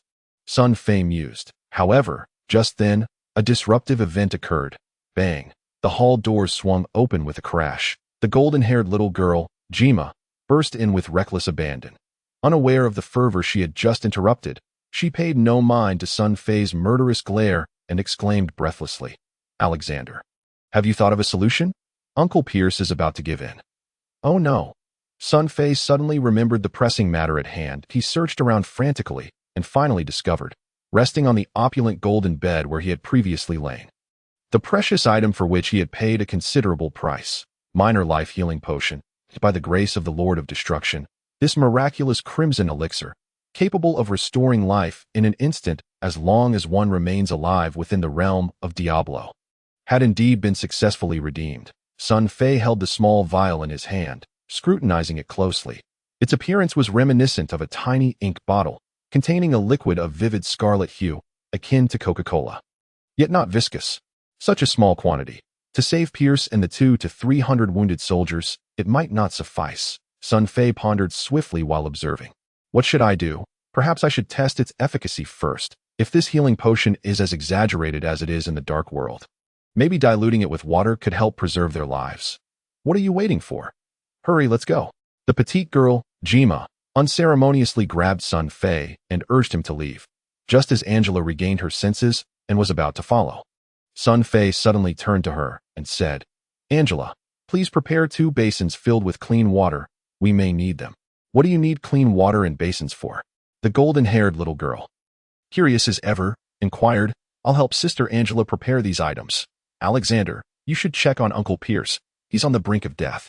Sun Fei was at a loss for words. This little girl truly acted as if she were a queen, not a mere child. Sun Fei arrived at the palace's front courtyard, where wounded soldiers lay in abundance, their groans echoing throughout. Fortunately, most had received excellent care, appearing much better than they had in the pigsty-like infirmary.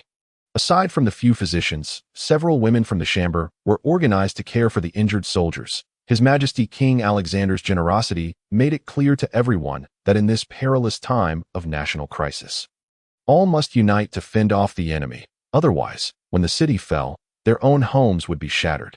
The king has arrived.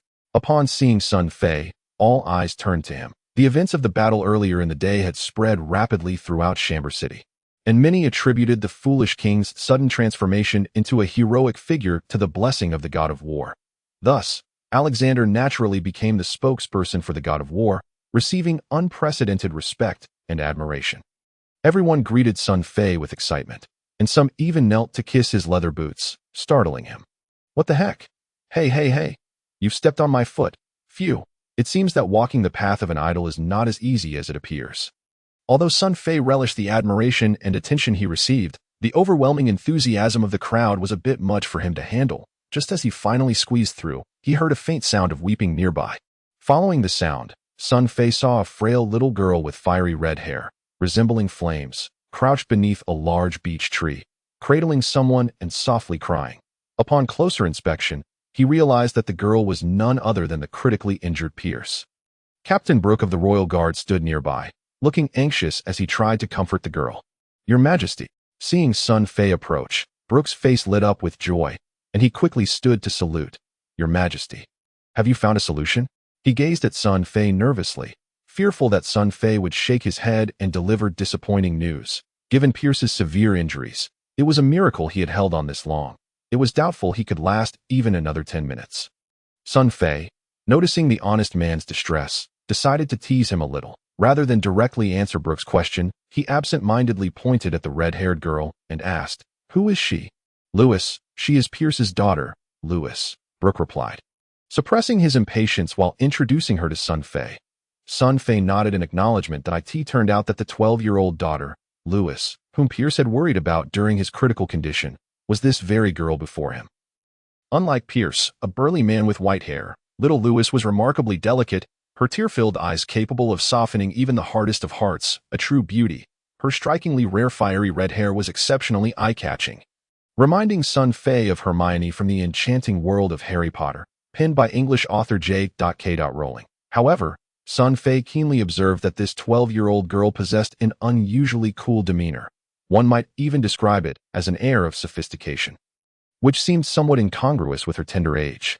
Are you the one that Uncle Brooke said could save my father? Noticing someone approaching, the tearful Lewis lifted her head, crystalline tears still glistening at the corners of her eyes, indicative of her profound sadness and anxiety. Yet, she spoke in a tone that belied her age and expression, calmly asserting, If you can save my father, Lewis is willing to be your lover for life. Sun Fei was taken aback, utterly flabbergasted. Was this 12-year-old girl in another world truly so precocious? A lover? Did this child, still unblemished by the world, even comprehend what such a term entailed? How old could she possibly be? Sun Fei felt a wave of bewilderment wash over him. He suspected that engaging further with such a little girl would be far more exasperating than facing a formidable boss in the realm of Diablo. Sun Fei crouched down, retrieved the vial of minor life-healing potion, and carefully squeezed a drop into the mouth of the gravely injured Pierce, whose breathing was faint and shallow. The outcome of this moment would determine everything. Sun Fei felt a surge of anxiety. Beside him, the red-haired girl and the earnest Brooke were equally tense. The three of them fixed their gaze on Pierce, their hearts in their throats, fearful of any unforeseen complications. Time seemed to stretch. Silent and slow as if it were a venomous poison. Gradually, Pierce's breath, once barely perceptible, began to quicken, and his pallid face took on a healthy flush as his wounds astonishingly began to heal at an incredible rate. Brooke and little Louis gaped in awe, their mouths agape, their eyes wide with disbelief. Although they had no idea what the red liquid was that King Alexander had administered to Pierce, the results were evidently beyond their wildest expectations. It was miraculous, unbelievable, and astonishing, far superior to any treatment that could be provided by the high priests of the Holy See. The two exchanged glances before looking back at Sun Fei, their expressions akin to those witnessing a deity walking among mortals. Sun Fei was equally astonished by the incredible healing prowess of the minor life-healing potion. He had not anticipated that such a minuscule drop could wield such astounding effects, akin to the legendary feats described in martial arts novels of his previous life. Capable of reviving the dead, it was clear that if he were to administer the entire vial of minor life-healing potion, the critically injured Pierce might spring back to life, lively enough to drink and revel with women. The potentiality of such an outcome was simply extraordinary, and Sun Fei had no intention of overstepping. Observing Pierce's condition closely, he noted that after the first drop, although the wounds were closing and breathing steadied, he still remained unconscious. This should be the limit of what one drop can achieve. Sun Fei mused. Gaining a clearer understanding, he then administered another drop of the red potion into Pierce's mouth. This time, the effect was immediate. Almost the instant the liquid entered, the previously unconscious Pierce opened his eyes, awakening that he groaned softly, and as his senses gradually returned, he looked at the three figures before him.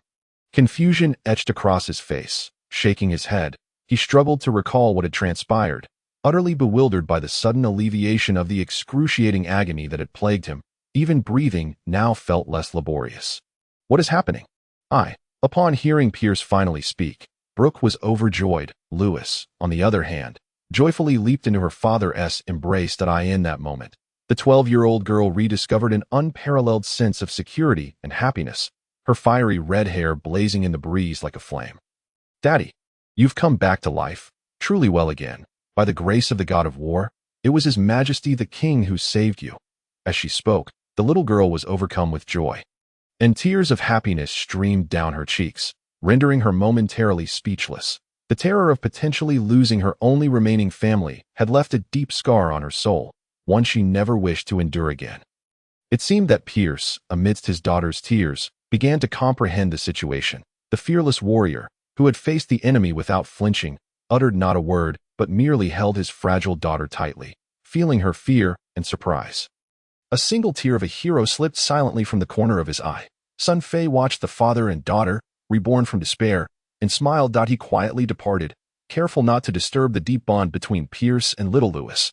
Just 2 drops of miniature life potion could snatch the gravely wounded Pierce from the clutches of death, a revelation that granted Sun Fei a rudimentary understanding of the potion's efficacy in the real world, essentially akin to that in the realm of Diablo. This instilled in Sun Fei a greater confidence in the impending tasks. "Alexander, the water and basins are ready," came the voice of Angela, accompanied by Jima, each carrying a large basin of clear water as they hurried from the palace's rear courtyard. The golden-haired little girl Jima called out from a distance. Sun Fei approached, accepting the basins with one hand each, then turned to instruct the burly black-haired man, Brooke, to fetch a table upon which to place the water basins. Angela and Jima, along with the others, watched with curiosity, unaware of Alexander's intentions. The show is about to begin. Sun Fei secretly chuckled to himself that he knelt before the table, clasped his hands in prayer at his chest, closed his eyes, and began to chant in a series of wondrous languages previously unheard by the onlookers. His demeanor was serious and solemn, as if he were beseeching some enigmatic deity, although they could not comprehend the king's words. His devout posture captivated those around him. Angela was the first to grasp Jima's hand, prompting her to kneel, soon followed by Brooke and several other able-bodied soldiers, as well as the women tending to the wounded. Sun Fei's ears perked up, catching the unfolding scene behind him, that he stole a glance, barely suppressing a laugh. The charade must continue. Thus, he resumed his nonsensical incantation in a tongue from his former life. To be a man unacquainted with Muturan, having perused countless adult films, is in vain. I am but a scallion, standing amidst the tempest. Should anyone wish to dip me in sauce, I shall curse their ancestry with utmost urgency. You cannot comprehend my words. Cannot comprehend. I must maintain this faade. After repeating this a few times, sensing the moment was right, Sun Fei finally rose. The multitude of kneeling individuals followed suit. Looking at Sun Fei with puzzled expressions, clang. Suddenly, Sun Fei drew the long sword from Brooke's waist and sliced it across his palm.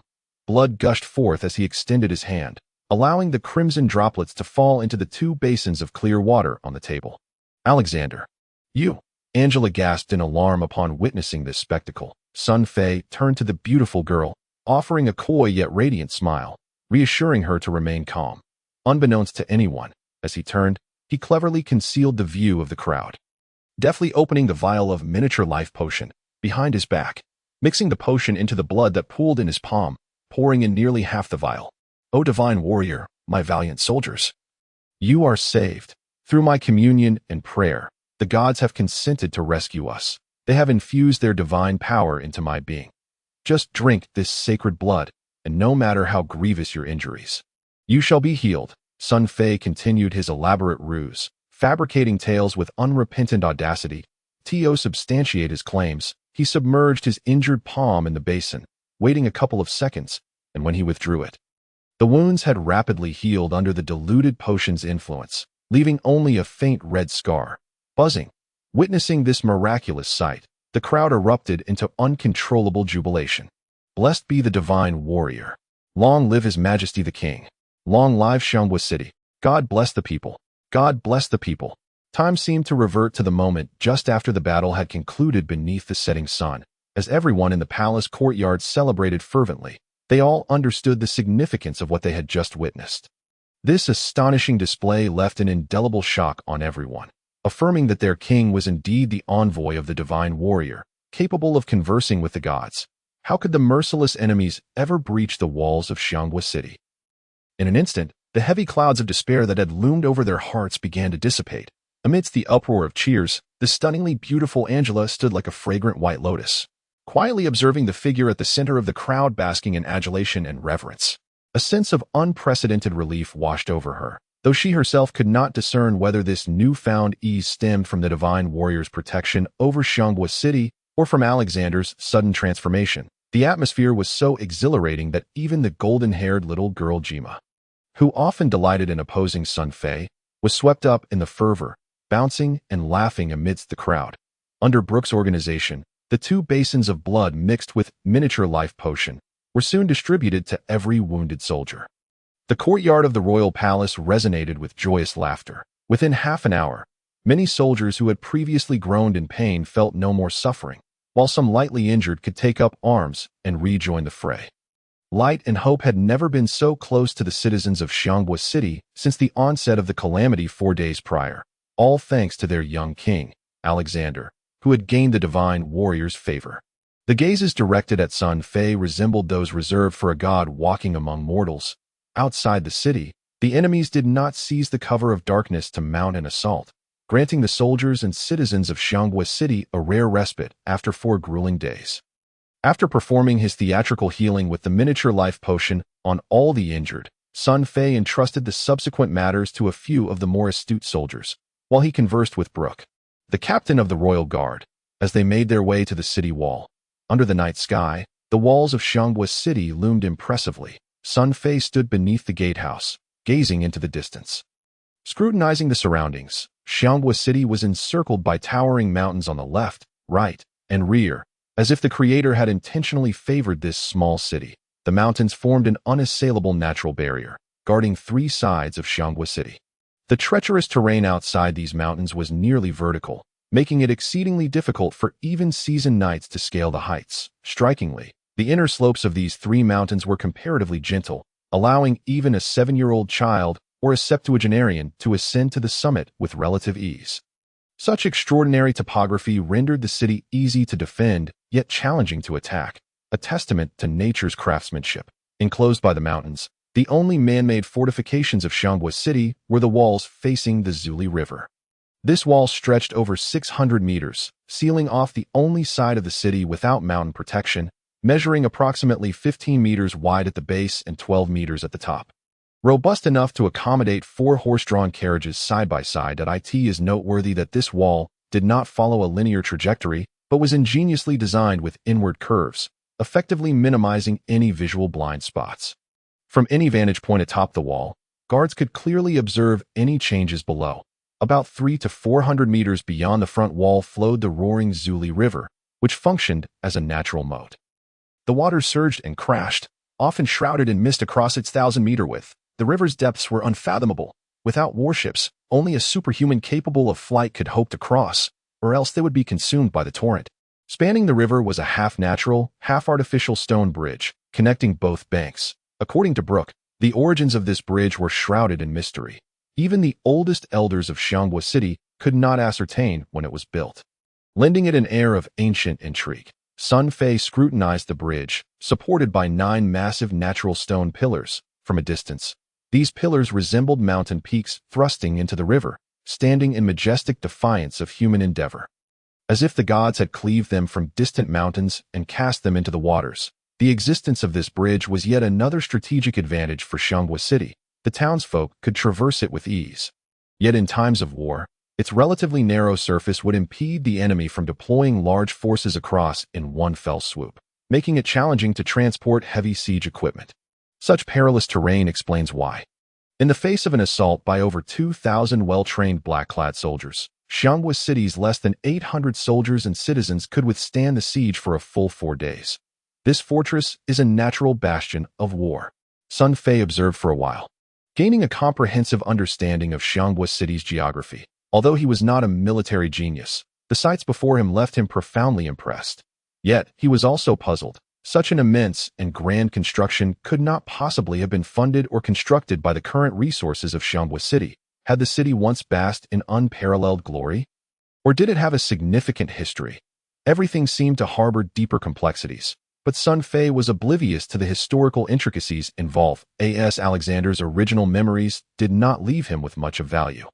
He suddenly inquired with a calm demeanor, "Brooke, many say I was once a fool. Is that true?" Upon hearing such a direct question from the king, the honest and straightforward Brooke paused, uncertain of how to respond. Indeed, the former Alexander had been a simpleton lacking even the capacity for self-preservation, bringing considerable mischief to the city of Xianghua under the influence of a few wayward companions, although he held the title of king. Few genuinely liked him.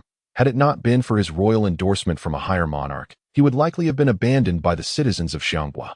Even Brooke, the captain of the royal guard, had previously harbored no respect for such a king and even looked down upon him, let alone others. However, having witnessed Sun Fei's divine performance in battle atop the city walls and his miraculous healing of the wounded just half an hour prior, who would dare regard this king, now protected by the god of war, as a fool? Brooke had completely shifted his perspective, recognizing that the king before him was undeniably worthy of his utmost loyalty. This morning, after being struck by an enemy's arrow on the city wall, I hit my head against a stone. Perhaps it was the blessing of the god of war, for in that instant, countless experiences I had never encountered before surged into my mind, and my clarity returned. Sun Fei gently caressed the moss-covered parapet, speaking softly to himself. You know, that impact felt as if I suddenly experienced a profound growth. Many things I once could not comprehend became crystal clear. Haha. Only now do I realize I was once a despised fool. By the way, Brooke, can you tell me if I did many foolish and detestable things in the past? Listening to Sun Fei's seemingly introspective musings, the cloud of confusion that had enveloped Brooke throughout the day finally dissipated.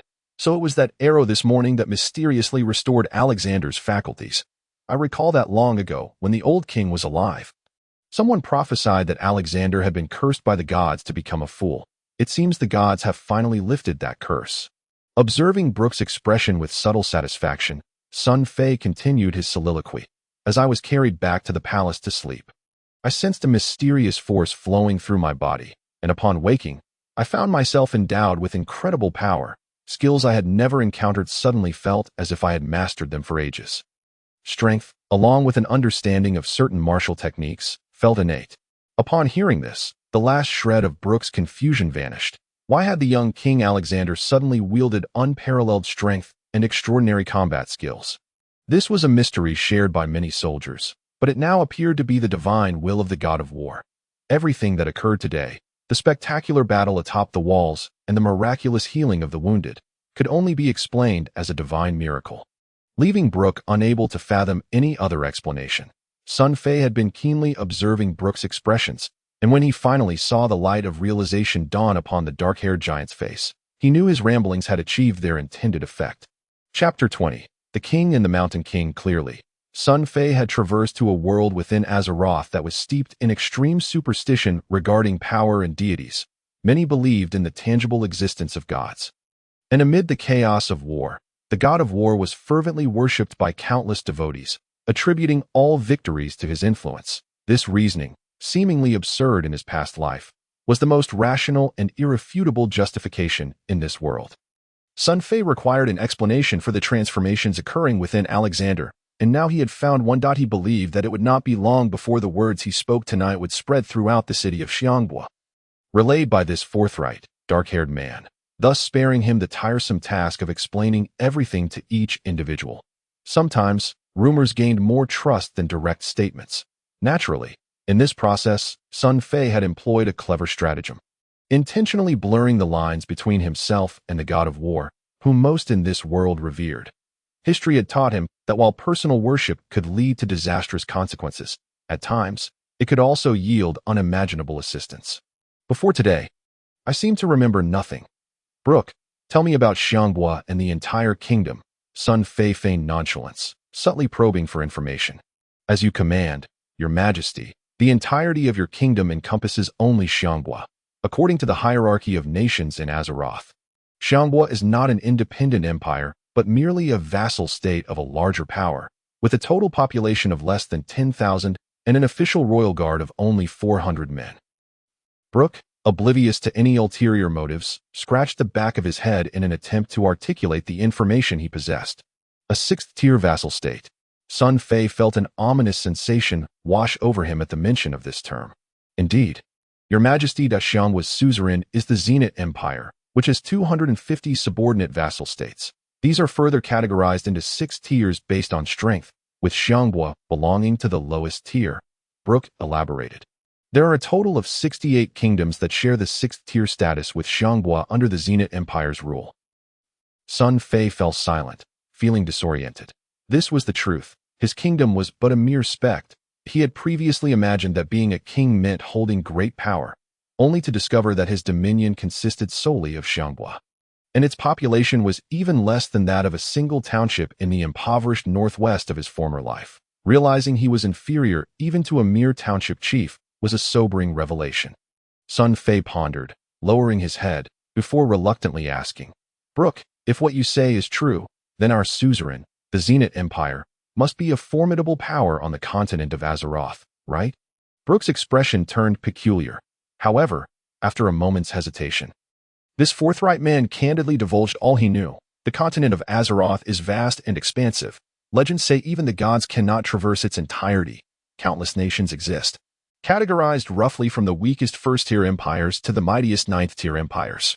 The Zenith Empire, of which Xiangbua is a part, is merely one of many weak first-tier empires. Upon hearing this, Sun Fei felt a chill run through him. He had not anticipated that Xiangbua's status was so diminished, nor that being a king in this so-called continent of Azeroth rendered him nearly worthless, more so than a recent university graduate in his past life. Sun Fei's expression darkened as he contemplated that. According to Brooke's assessment, anyone with even a few acres of land and a modest force of 300 to 400 men could claim kingship, rendering his title no different from that of a mountain bandit in ancient times. What kind of world is this? After all this, it turns out I am but a mountain king, a weak one at that. Sun Fei felt on the verge of tears, having thought that being a sovereign would grant him everything, only to realize he was akin to a frog in a well, believing himself to possess the world while being utterly ignorant of its vastness. Suddenly, an idea struck him, filled with anticipation as he asked, then, the relations between the various countries along the roads. I mean, there shouldn't be constant warfare, right? In Azeroth, war is the most commonplace occurrence, Brooke replied, as if he relished contradicting Sun Fei. his expression growing somber. Everyone is born into war and dies in war. My parents and family all perished in conflict. Lives are extinguished every moment. Sun Fei was momentarily stunned. If that were the case, did it not mean that as a king, he was perpetually at risk of being obliterated by those superpowers? In the face of war, even immense personal strength was limited. Then why do we not seek aid from our suzerain? As a suzerain, the Zenith Empire must have an obligation to protect its vassal states. Right? Sun Fei grasped the crux of the matter. This time, Brooke's response finally did not disappoint him. If one were aware of the situation here, the Zenith Empire would surely dispatch troops and formidable warriors to assist. However, the issue lies in.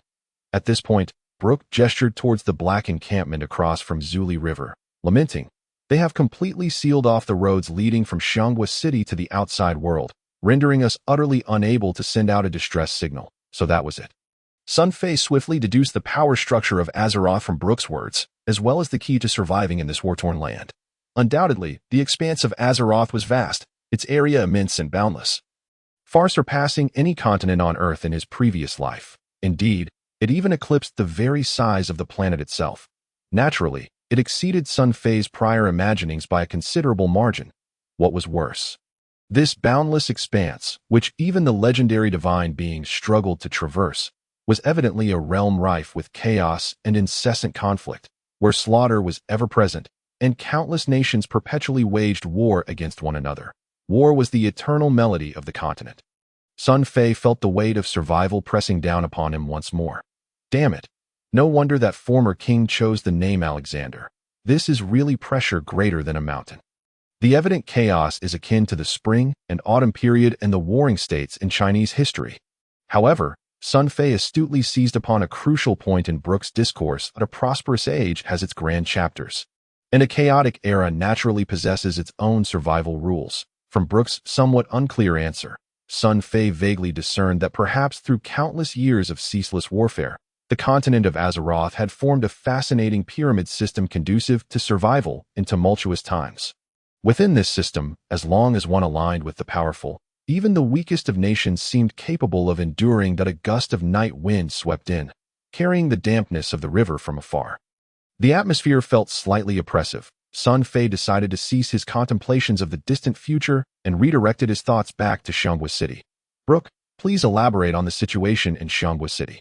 As king, I am still unaware of the nature of my kingdom. For instance, aside from myself, are there any other influential and powerful nobles in Xianghua City?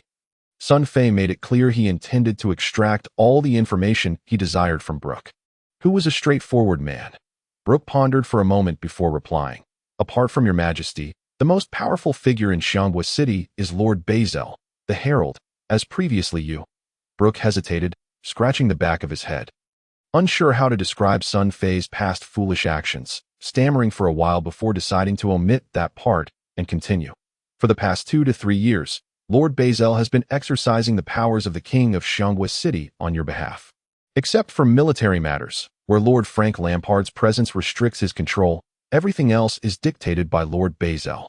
The Herald Bazel? Sun Fei recalled something and suddenly inquired. Does he have a son who is as fat as a pig? Named Gegir? Indeed, your majesty, Gegir was once your closest companion. That damned fat pig was my best friend. Sun Fei scoffed inwardly. Bazel and Gegir likely were not good people. One wielded the king's power, while the other was constantly by his side. Probably a typical pair of corrupt officials like Yin Song and Yin Shifan, exploiting the populace for their own gain. Please continue. Aside from Bazel, are there any other influential figures? Sun Fei quietly noted these two in his mind, forming a rough plan. In addition to the Herald Bazel, the military judge Kanga and the warden Oleg can also be considered significant figures in Xianghua City. The former captain of the Royal Guard, Lord Peter Check, could also be included, but half a month ago, the Herald Bazel suddenly uncovered substantial evidence that exposed Lord Check's treachery against the king, leading to his imprisonment. Sun Fei nodded. He keenly observed a rather intriguing phenomenon.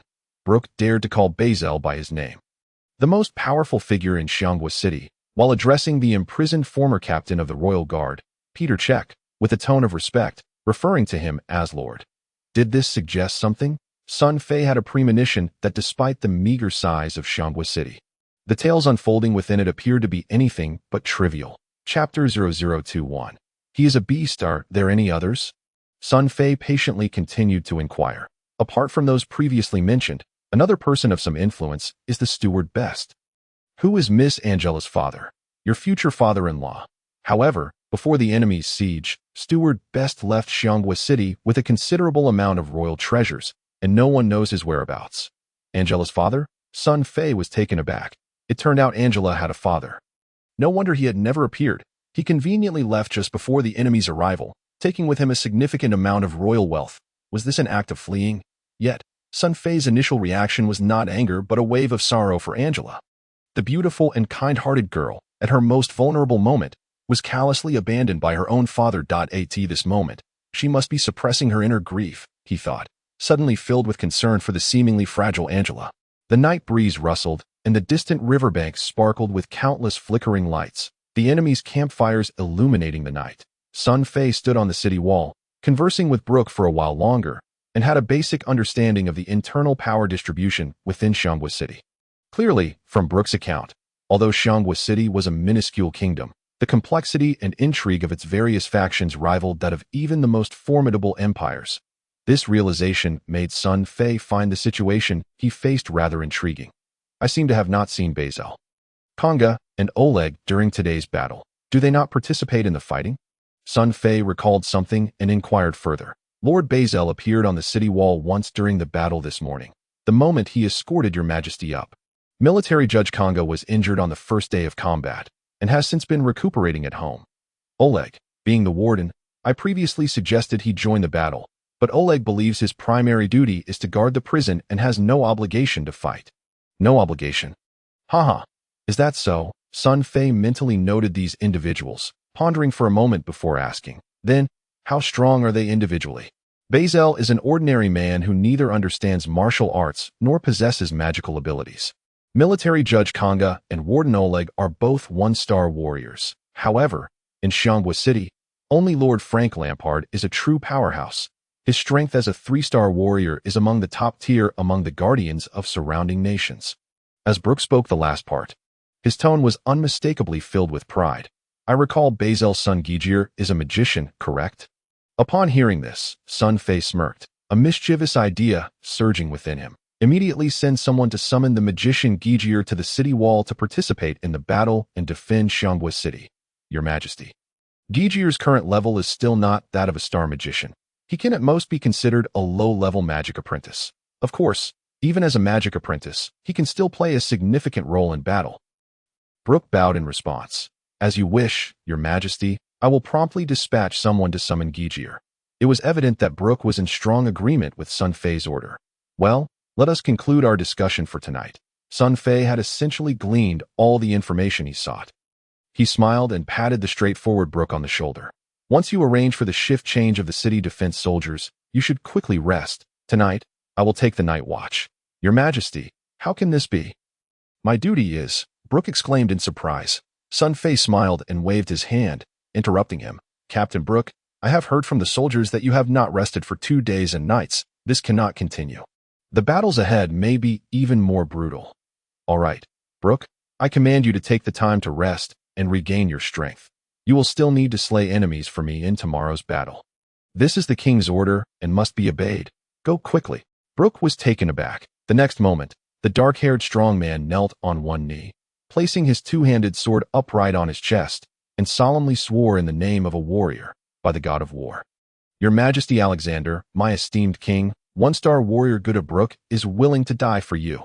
After Brooke departed, Sun Fei found an excuse to dismiss the guards following him. He wandered around, meticulously observing the various structures and defensive measures on the city wall, while also reassuring some other soldiers on duty. Amidst the soldiers' grateful cheers, he eventually arrived at the enemy tower at the main gate of the city wall.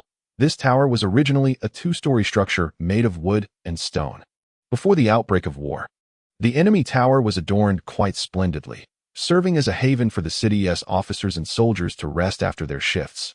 Yet, in the recent skirmishes, it had been utterly devastated, leaving only crumbling stone walls. As the starlit sky cast a cold light upon the desolation, Sun Fei entered the tower, seeking a vantage point from which to observe the movements below. settling in for the night watch. A few guards stood at a distance outside the stone walls, vigilantly watching over their king. The situation is dire. Although we have repelled the enemy's advances, this cannot continue. These enigmatic foes in black attire are not only well-equipped and highly trained, but they also vastly outnumber the defenders of Xianghua City. That if this persists, Xianghua City is fated to meet a grim, and that a different strategy must be devised. Sun Fei pondered deeply. However, despite his efforts, no viable ideas emerged. After all, in his previous life, he was merely an ordinary student from a third-rate university, not a super assassin or an elite soldier, nor even a cunning student council member. Expecting such a reclusive individual to conjure up a solution under these circumstances was indeed a tall order. It seems I can only focus on enhancing my own strength for now. Everything else can wait, Sun Fei resolved. Closing his eyes to communicate with the mysterious, frigid voice, attempting to enter the realm of Diablo to level up his abilities. However, insufficient mental energy storage, unable to access game space. Please try again later. The cold, mysterious voice promptly replied, leaving Sun Fei feeling despondent. He patiently rested his eyes for a time before trying once more, only to receive the same response. After repeated attempts, each yielding the same result of insufficient mental energy, he gradually succumbed to slumber. On the southern bank of the Zuli River, within the central military encampment of the mysterious black armored forces, a massive black tent loomed larger than its surroundings, illuminated by flickering torches that cast eerie shadows. Resembling a monstrous beast lurking in the darkness, poised to pounce. Yet inside, warmth and light prevailed. The silver-faced figure, who had appeared by the riverside that morning, reclined upon a chair draped in the pelt of an unknown monstrous beast. Leisurely resting his chin upon one hand while the other delicately swirled a nearly transparent white jade cup filled with ruby-red liquid. Flanking him stood 19 black knights, arranged in a disciplined formation.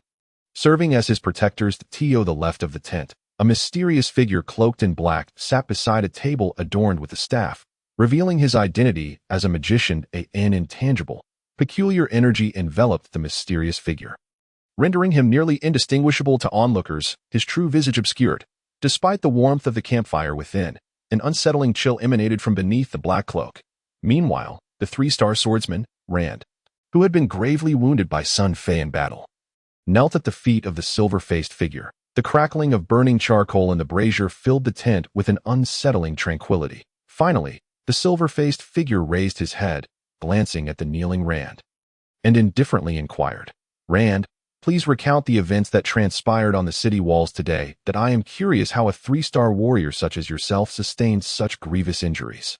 Kneeling on the red carpet at the center of the tent, Rand bore a look of shame. Surprisingly, upon facing the silver-faced figure's inquiry, Rand, despite his formidable three-star prowess, appeared genuinely fearful. He quickly lowered his head and recounted in detail the events that had unfolded on the city walls. Leaving no stone unturned, the silver-faced figure seemed to listen with casual indifference, yet his gaze remained fixated on the jade cup in his hand, as if something extraordinary was captured within its crystalline depths. Only after Rand concluded his account did the silver-faced figure pause in his swirling of the cup, softly remarking, "Is that so? How intriguing. Rand, you may rise to speak." Rand felt as if a great weight had been lifted. He exhaled in relief, standing to add, "Thank you, my lord. That I have one more matter to report. During my encounter with the three-star warrior from Xianghua City, I noticed a curious phenomenon." "Speak, my lord." "I discovered that the water elemental three-star warrior from Xianghua City appeared to be nursing an injury. His energy flow disrupted. Based on my keen observation, it seems he may have sustained an internal injury long ago that is yet to heal, thus impairing his strength. In our next confrontation, I am confident I can claim his head in your honor," Rand proclaimed, brimming with confidence. Yet he evidently missed the crux of the matter, for the silver-faced figure seemed disinterested in Xianghua City's strongest warrior, Lampard, instead shifting the conversation to inquire, almost whimsically, "Rand, what are your thoughts on that formidable bull-like figure clad in heavy knightly armor who appeared later?" "That one." Rand hesitated, but in the next moment, he instinctively recalled the fierce, beast-like gaze that had pierced through the knight's helm. That gaze still sent shivers down his spine. That fellow's strength is likely around that of a one-star warrior.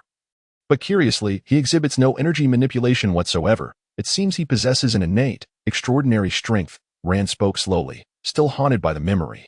Moreover, he struck me as a ferocious beast in the throes of growth. Bloodthirsty and seemingly born for battle. A beast. The silver-faced figure set down the jade cup, his attention finally resting upon Rand, a light chuckle escaping his lips. What a vivid metaphor. How intriguing indeed. Rand, do you think capturing this beast and presenting it at the Empire's arena would prove more entertaining? Present it at the arena? Your wisdom is unparalleled, Rand flattered. Such a frenzied individual, if sent to the Empire's arena, would undoubtedly become the most outstanding beast fighter, attracting a myriad of buyers eager to possess him. The arena of Azeroth's empire was a place where the elite nobles flocked in droves. Each day, bloody spectacles unfolded, wherein slaves endowed with innate strength or trained in the arts of slaughter were compelled to engage in life-or-death battles against various fearsome beasts, all for the amusement of the aristocracy. Such brutal bloodshed had deep roots in Azeroth, initially serving as a sacrificial rite to the god of war, later evolving into a means of thrill-seeking among the nobility as the fervor of the elite intensified. The arena burgeoned into an immense and intricate industry, drawing countless imperial forces into its fold and even fueling the gambling trade across Azeroth, enriching many while leaving countless others destitute. It is worth noting that the selection of beast fighters was strictly regulated, allowing only slaves or commoners without the title of warrior to participate. Warriors and magicians who had mastered energy manipulation were strictly prohibited from entering the arena, as the Warrior League and Mage Guild of Azeroth deemed it an affront to their honor. Initially, this was not the case. Numerous nobles from powerful imperial factions had disregarded this rule, leading to a large number of warriors and magicians being forced to spill blood in the arena. Such actions incited the wrath of Azeroth's pinnacle powerhouses, and over 500 years ago, countless elite figures united under the banners of the esteemed Elder Beckenbauer and Grand Mage Bailey to issue the Warriors' Honor Declaration, decisively eliminating 241 imperial factions that violated this declaration and over 10,000 arenas. Since then, no nation or individual dared to risk offending these supreme beings by sending warriors and magicians into the arena. In this context, an exceptional beast fighter had become exceedingly rare. And someone like Sun Fei, possessing the strength of a one-star warrior yet lacking energy manipulation, was undoubtedly a precious gem in the eyes of the silver-faced figure. With proper maneuvering, he could yield immense profits and possibly even gain access to the higher echelons of imperial nobility. Number 1. At dawn, take 16, 17, and 18 to Xianghua City to negotiate their surrender. Inform that foolish king that, should he choose to open the gates and capitulate, the royal family and officials shall be spared. And the commoners within shall also be granted mercy, only to be made slaves. Otherwise, when the city falls, we shall wash it in blood for 3 days.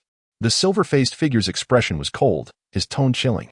As his words echoed, a bone-chilling white mist emanated from his hand, instantly freezing the jade cup and its contents into a crystalline sculpture. Yes, I understand. The Black Knight, designated as 1, standing in the first row on the right, stepped forward and bowed in response. Remember, convey my orders to that foolish king in front of everyone in Xianghua City.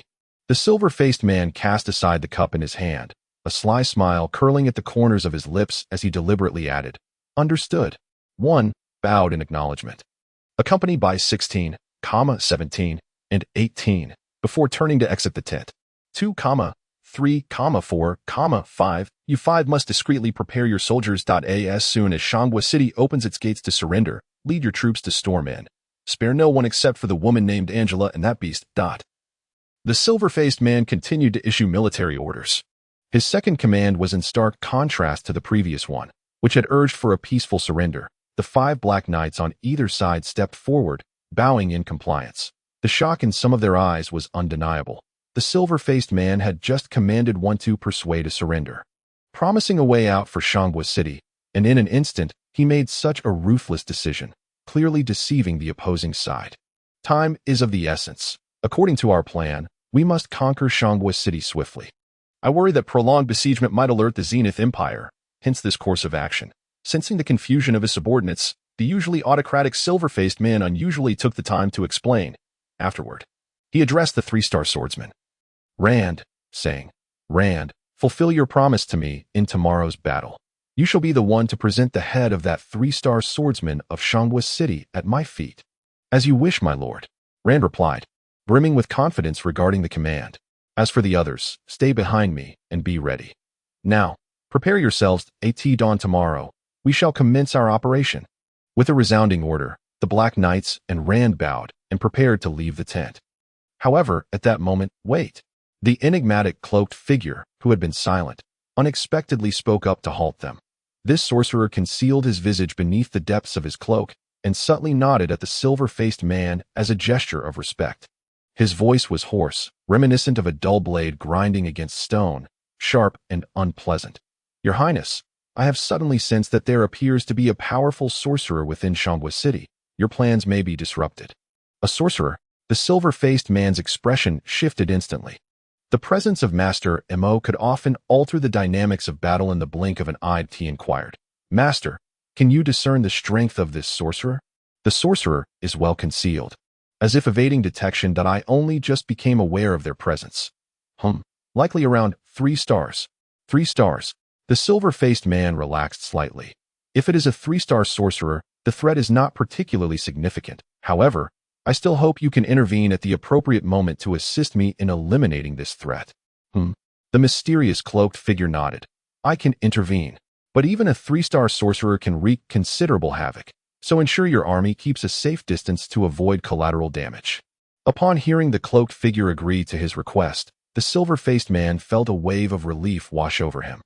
A faint smile gracing his lips. Rest assured, Master, as long as the main walls of Shangwa City remain intact, everything else is inconsequential. You may act as you see fit. The mysterious cloaked figure nodded, shrouded in an aura of chill, and fell silent. A cold wind swept through, chilling to the bone. Sun Fei shivered, awakening with a start. Damn, I was on watch. Cough, cough, and I actually fell asleep. The enemy hasn't taken this opportunity to sneak up. Have they? As he pondered, a faint, fragrant scent wafted into his nostrils. Sun Fei paused, turned his head, and was astonished to find the beautiful Angela, resembling a chrysanthemum, had somehow settled beside him, nestled against the frigid stone wall. Peacefully asleep, it seemed the maiden had sensed the cold in her dreams. She curled up tightly, hugging her knees, dewdrops glistening on the inky strands of her hair. Her long lashes were delicate and enchanting, and the corners of her charming lips were slightly upturned, as if she were dreaming sweetly.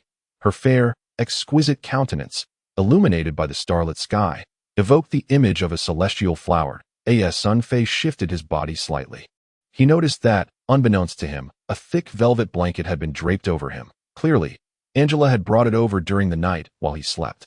Feeling the warmth radiating from the blanket, Sun Fei experienced an unprecedented sense of comfort.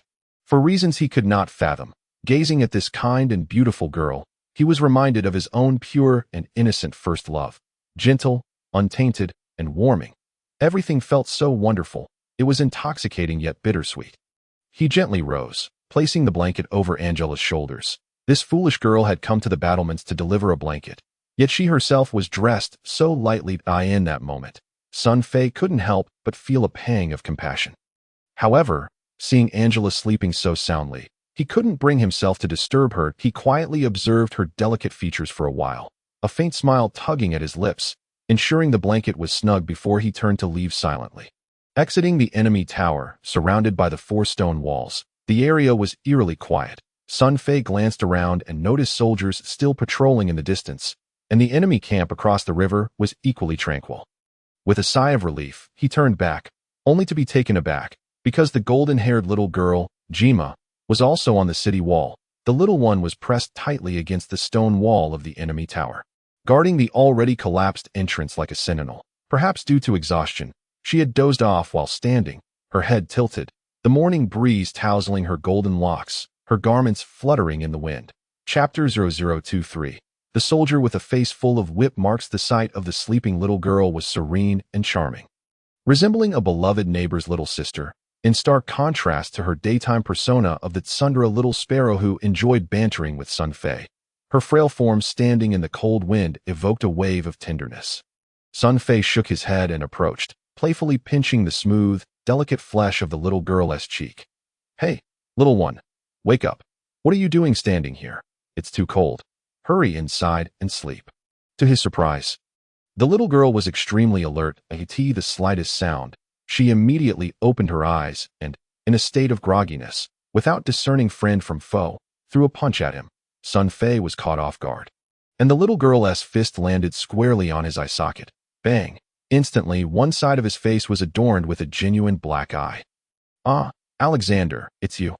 Only after the punch did the little girl realize the situation, and she felt a bit embarrassed. Lowering her head, she peeked at Sun Fei's bruised eye, unable to suppress a giggle. "Hee hee, I thought it was an enemy sneaking up, but you look fine, hee hee, right?" Sun Fei felt quite injured. However, seeing the little girl shivering in the cold wind, he couldn't muster any anger that he reached out to pat her head, draping his cloak over her petite form, smiling. "All right, hurry inside to sleep. When dawn breaks, you and Angela should return to the palace. This place is too chilly for delicate girls like you." The golden-haired little girl was momentarily stunned.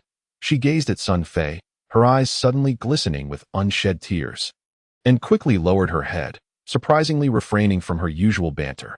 She obediently turned toward the crumbling stone structure of the enemy tower. "Alexander, you will treat Sister Angela well, won't you?" As she reached the entrance, the little girl suddenly turned back, her eyes fixed intently on Sun Fei, her expression serious as she asked, "Huh?" Sun Fei was taken aback, unsure of how to respond. Before he could answer, the little girl continued, "Regardless, I don't care. Now that you're back to normal, you must treat Sister Angela better. Alexander, you have no idea how much Sister Angela has sacrificed for you over the past 3 years. I can guarantee you that there will be no one else in this world who will treat you as well as she has." As she spoke, the golden-haired little girl rubbed her reddened eyes, shaking her small white fists threateningly. "Now that you're back to normal, you must protect her just as Sister Angela protected you in the past. Do you hear me? Otherwise, I'll give you the other eye a black mark." After issuing her threat, the little girl shook her fists, her eyes red as she turned to enter. Sun Fei was left momentarily stunned by her words, unable to help but smile wryly. Throughout the day, Jima had maintained a subtle hostility toward him, and Sun Fei, not being foolish, understood the reason, likely due to the suffering that the previous king, Alexander, had inflicted upon Angela. Although Jima was officially a servant, she regarded Angela as an elder sister, their bond akin to that of true siblings. Jima had witnessed the grievances Angela endured over the past 3 years, and it was only natural for her to harbor animosity toward Alexander. Sun Fei had long since comprehended this truth, which is why he refrained from competing with the little lowly. Ultimately, the ability to maintain a sisterly bond with a girl like Angela, and to care for the simple-minded Alexander over the past 3 years as if she were a little sister, reveals that the little lowly is, at her core, merely a kind-hearted little firecracker, sharp-tongued, yet possessing a heart as soft as velvet. However, the words of the golden-haired lowly had profoundly moved Sun Fei. She spoke the truth. For Sun Fei, having come to understand the events of the past, it was imperative to protect that kind and beautiful woman with unwavering dedication. Just as Jima had said, Sun Fei must safeguard Angela as she once protected Alexander. With over an hour still remaining until dawn, it was the darkest hour of the long night. The season had already entered deep autumn, and the cold wind carried a damp chill across the river, causing Sun Fei's emotions to waver. Although he had only been in this unfamiliar world for a day, he gradually felt himself melding into it. The sky was adorned with stars, and the moonlight was cold and clear. Could it be that my arrival in this world is truly the will of the divine? Standing atop the city walls, Sun Fei couldn't help but feel a surge of emotions. He suddenly recalled the words of the nun, Anka, from the dark world. Initially, he had thought the unscrupulous old woman was merely trying to swindle him out of his gold and equipment. But now, upon reflection, he sensed a deeper meaning in her cryptic remarks. As he pondered, 2 imposing figures approached from a distance, Brooke and the recently healed silver-haired Pierce. "Your Majesty," Pierce offers his apologies. Silver-haired Pierce approached, kneeling before Sun Fei and performing a standard samurai bow, his face marked with contrition. "I was unaware of what transpired yesterday," Sun Fei interrupted, smiling as he helped the robust man to his feet. It would not be an exaggeration to say that among the many he had met in the past day, Pierce had left the most profound impression on him. The scene of this silver-haired warrior fighting valiantly on the city walls had convinced Sun Fei that this man was indeed worthy of his trust. And to those deemed trustworthy, Sun Fei had always treated with generosity, just as he did with Brooke. In such a perilous situation, Sun Fei was beginning to instinctively win the hearts of others. Are all your injuries healed? Sun Fei playfully thumped Pierce's chest, smiling as he inquired. This subtle gesture instantly alleviated the tension between them. Yes, completely healed, Pierce replied, enthusiastically flexing his muscles and laughing heartily. Your Majesty Alexander, Captain Brooke has told me everything. Shambo City finally has its own king. Pierce swears allegiance to you, willing to shed blood and slay enemies until death. Sun Fei noted that Pierce's injuries had indeed healed completely. His complexion now rosy to it seemed that the effects of the miniature life-healing potion from the dark world were even more effective in the real world. Just 2 drops had saved a severely wounded life. Come, help me take a look. It seems the enemy camp across the river has not stirred at all. Were they like this a few days ago? Sun Fei turned and approached the city wall. Gesturing towards the enemy camp, Brooke observed carefully, his brow furrowed. It is indeed strange that a few days ago, these bastards would never allow us to rest, launching mock assaults on the city multiple times each night to harass the soldiers, beginning their attacks before dawn. Today's atmosphere is rather unusual. I wonder what conspiracy they are concocting. Whatever their conspiracy, as long as those bastards dare to come again, I'll smash them into meat sauce with my hammer. The revitalized Pierce glared at the enemy camp, thumping his chest as he declared. Brooke lowered his head, speechless, while Sun Fei couldn't help but feel a vain throb on his forehead. The muscular man remained as fierce as ever. It seemed his muscles had developed to the point where his brain was merely a mass of muscle. It became evident to Sun Fei that while Pierce was a formidable warrior, he was also rather reckless. Having him kill on the battlefield might be advantageous, but asking him for strategy was akin to asking a jester to continue the family line. Utterly unrealistic. In contrast, Brooke impressed Sun Fei with his calm demeanor, proving to be a capable individual adept in both martial and intellectual pursuits. At this moment, Sun Fei had unknowingly begun to establish a development direction for these two. His first loyal subordinates. Years later, bards of Azeroth would tirelessly sing tales of the unmatched beast slayer Pierce and the wooden-witted commander, goad Brooke under the banner of Alexander the Great. No matter what conspiracy unfolds, there will come a moment of revelation, Sun Fei mused, feeling a surge of determination. His solitary nature resurfaced as he rhythmically tapped his fingers against the stone wall, declaring, Pierce is right. Whoever dares to covet our Shambo City must be prepared to lose a few bloody teeth. Pierce, buoyed by the king's approval, burst into hearty laughter. After more than half an hour, the first light of dawn gradually emerged on the horizon, the sky turning a pale white that a new day was about to dawn. At this moment, the enemy camp across the river finally ceased its silence. The clarion call of the military rang out, shattering the tranquility of dawn. From a distance, the sight of dark-clad soldiers moving about the encampment resembled ants. Smoke began to rise from cooking fires, and once breakfast was finished, a new round of battle would commence. Prepare the soldiers, Brooke. You shall command today's battle. Everyone will heed your orders, including me. Despite his personal strength continuously enhancing due to the dark world, Sun Fei remained oblivious to the military knowledge required for defending the city, thus opting to delegate everything to Brooke. I am at your service, Your Majesty. Brooke did not hesitate. This display further elevated Sun Fei's regard for him. By the way, did I not summon the magical apprentice Gegir to the city walls for battle? Why have I not seen him? Sun Fei suddenly recalled the troublesome, slovenly individual. I shall inquire, Brooke replied, sensing the oddity. After a brief moment, he returned with 2 battered soldiers, their faces marred with wounds, and indignantly reported.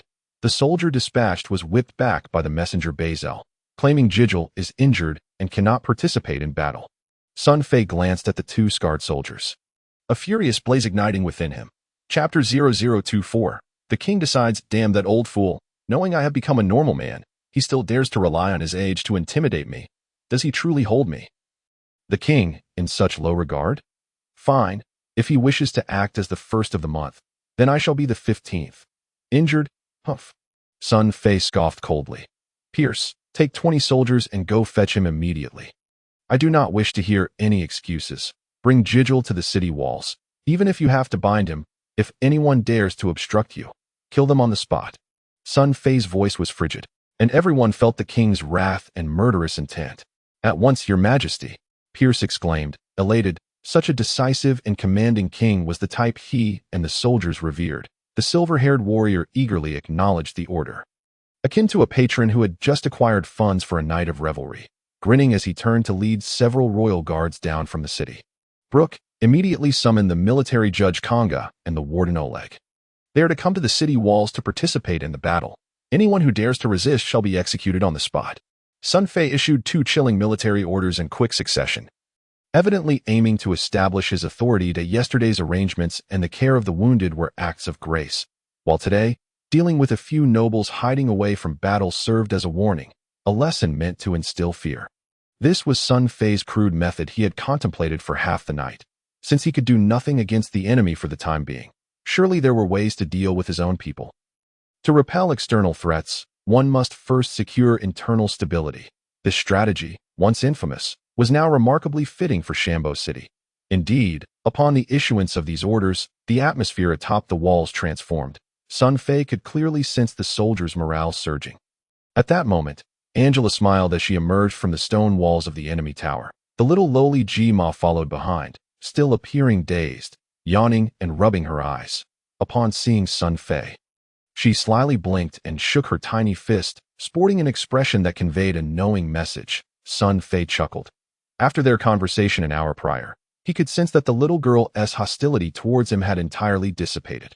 Angela, you've awoken just in time that I have a matter of great importance that I need your assistance with. Sun Fei was momentarily taken aback by Angela's languid, yet captivating appearance upon awakening. He approached her, smoothing her slightly disheveled hair, and smiled as he spoke. What is it? The moment she heard Alexander needed her help, the beautiful girl instantly became invigorated, fearing she might not be able to assist him at this critical moment. Eager to be of use, she disregarded her shyness while blushing and looked up at him, asking, "What do you need?" "I need you and Jima to fetch Uncle Lampard for me. The battle may commence soon, and I require his expertise to hold the fort atop the city walls." Sun Fei spoke with utmost seriousness. "I will go find Uncle Lampard right away." Upon hearing the situation, Angela, grasping the still somewhat dazed Jima, immediately set off. "By the way, Angela, once you locate Uncle Lampard, please refrain from returning to the city walls. There are still some injured soldiers who have not fully recovered. Could you and Jima assist me in tending to them?" "Thank you for your effort," Sun Fei called out with a smile from behind. Angela hesitated for a moment. This clever girl, as sharp as snow, instantly comprehended Sun Fei's intention. Once the battle commenced, it would be far too perilous atop the walls. Remaining there would yield no assistance, but rather become a burden. Alexander was merely seeking to divert her attention, and the notion of caring for the wounded was simply a clumsy excuse. However, as astute as she was, she chose not to argue. Though Angela yearned to remain on the walls to support Alexander, she understood that her presence would indeed be a liability, so she nodded in acknowledgement. Jima clearly grasped Sun Fei's intent as well. The little girl, running alongside Angela, turned back to quietly give Sun Fei a thumbs up. 20 minutes later, the mysterious enemy across the river began to assemble. Rows of black infantry marched out of their encampment in perfect unison, their gleaming swords and blades reflecting the morning light. Standing tall like a forest, it was evident that these were well-trained professional soldiers, and an overwhelming aura of lethal intent surged forth. Sun Fei stood atop the city wall, observing the commotion when suddenly a raucous noise erupted behind him. "Don't touch me with your filthy, wretched hands. Get away, you bastards. I will kill every last one of you imbecile maggots." A familiar yet arrogant voice echoed. Sun Fei turned to see. Indeed, the corpulent Gegir had been brought forth by Pierce, showing no signs of realizing his predicament, still angrily cursing and shouting. Sun Fei's pupils constricted as he looked past the gluttonous figure, focusing on a man behind him. This was an elderly gentleman clad in a red satin robe, slim in stature, approximately 1.70 meters in height, with a hooked nose and a sullen expression. His eyes habitually squinting. Although slightly hunched, he walked with a steady gait, his graying hair meticulously tied back with a golden hairpiece adorned with jewels. This old man seemed rather pretentious. Could he possibly be? As Sun Fei pondered, Pierce approached with a malicious grin, reporting, "Your Majesty, as per your command, we have apprehended that Gegir fellow." At this point, he gestured toward the red-robed, hunched figure, continuing, "However, the messenger Bazel has also arrived." Indeed, it was the very messenger who had previously usurped control of Xianghua City. Sun Fei scrutinized the old man, and for reasons unbeknownst to him, this unimposing, somewhat lecherous figure evoked a sense of danger in Sun Fei, as if a sinister, lurking serpent stood before him. "Your Majesty, I demand an explanation." Just as Sun Fei was assessing the lecherous elder, the old man took a step forward, hands on his hips, aggressively questioning Sun Fei. "King Alexander, I wish to know what law my son Gegir has broken to warrant being bound and brought to the city walls. I demand a reasonable explanation." Accompanying this hostile inquiry, Gegir, bound by soldiers, foolishly shouted at Sun Fei, "Alexander, you fool, order these wretched scoundrels to release me." Sun Fei let out a cold laugh.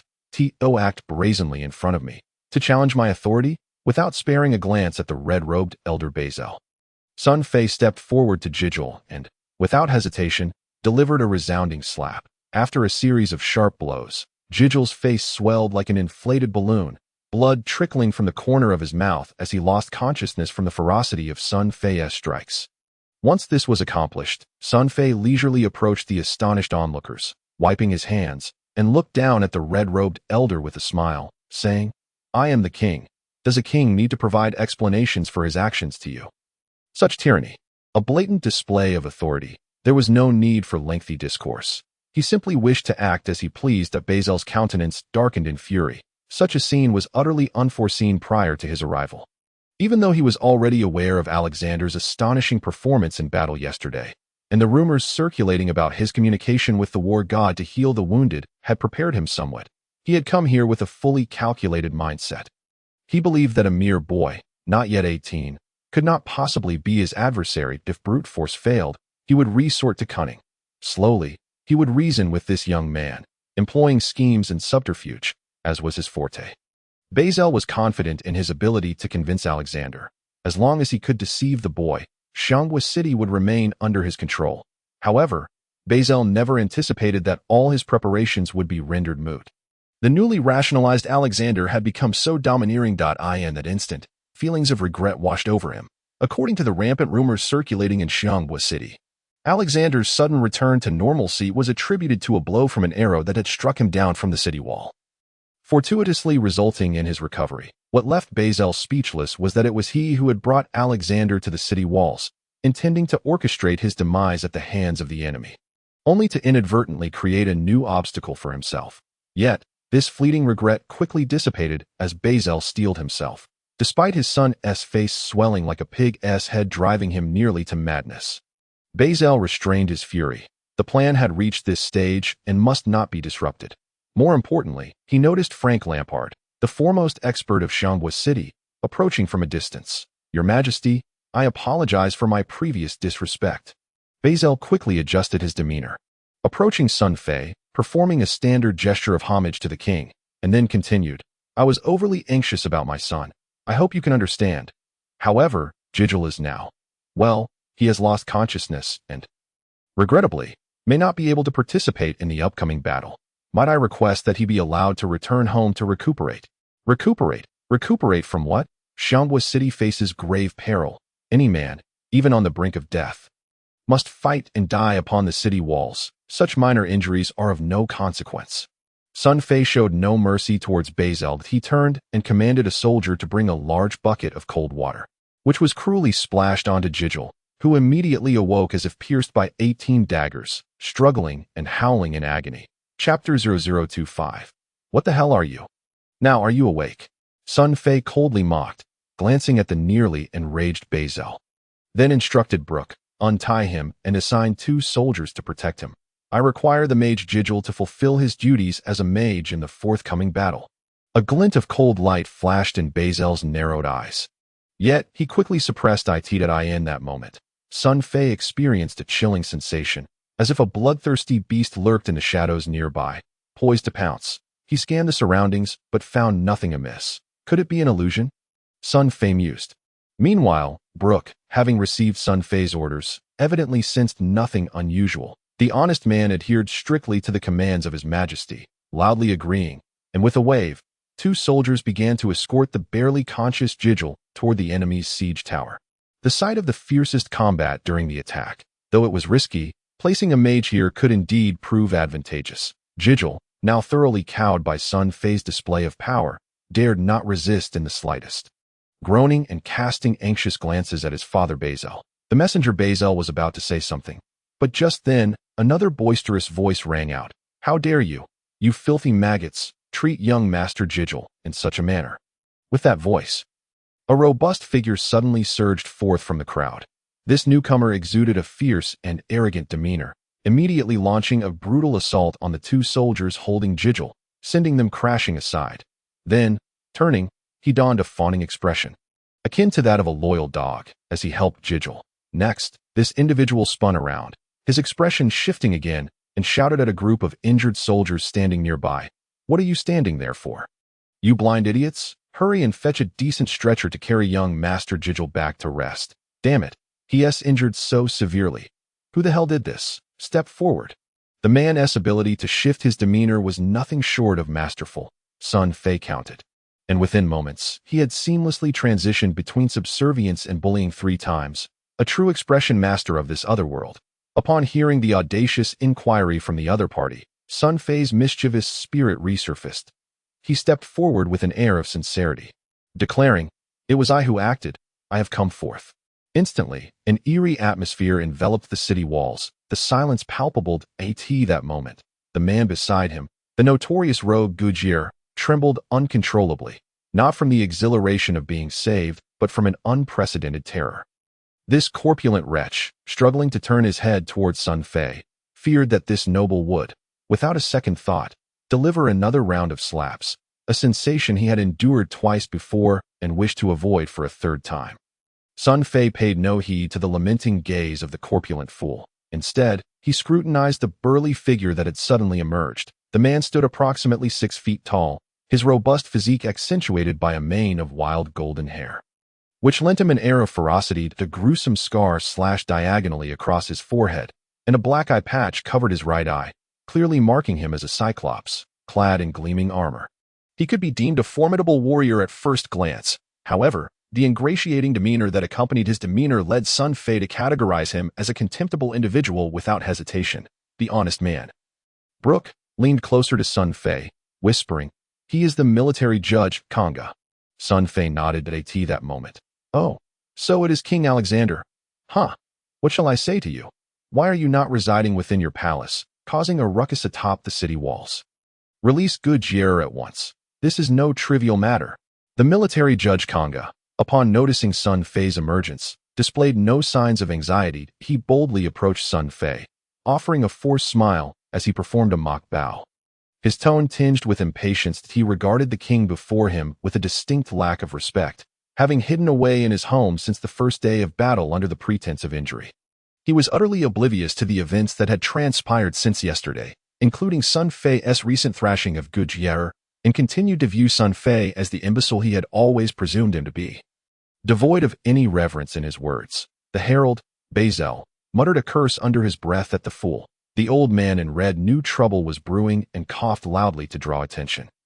However, Conga misinterpreted this signal. Like a dog eager for its master's praise, Conga, upon hearing Bazel's cough, became even more boisterous, positioning himself in front of Sun Fei, shielding him, and issuing commands with an air of superiority.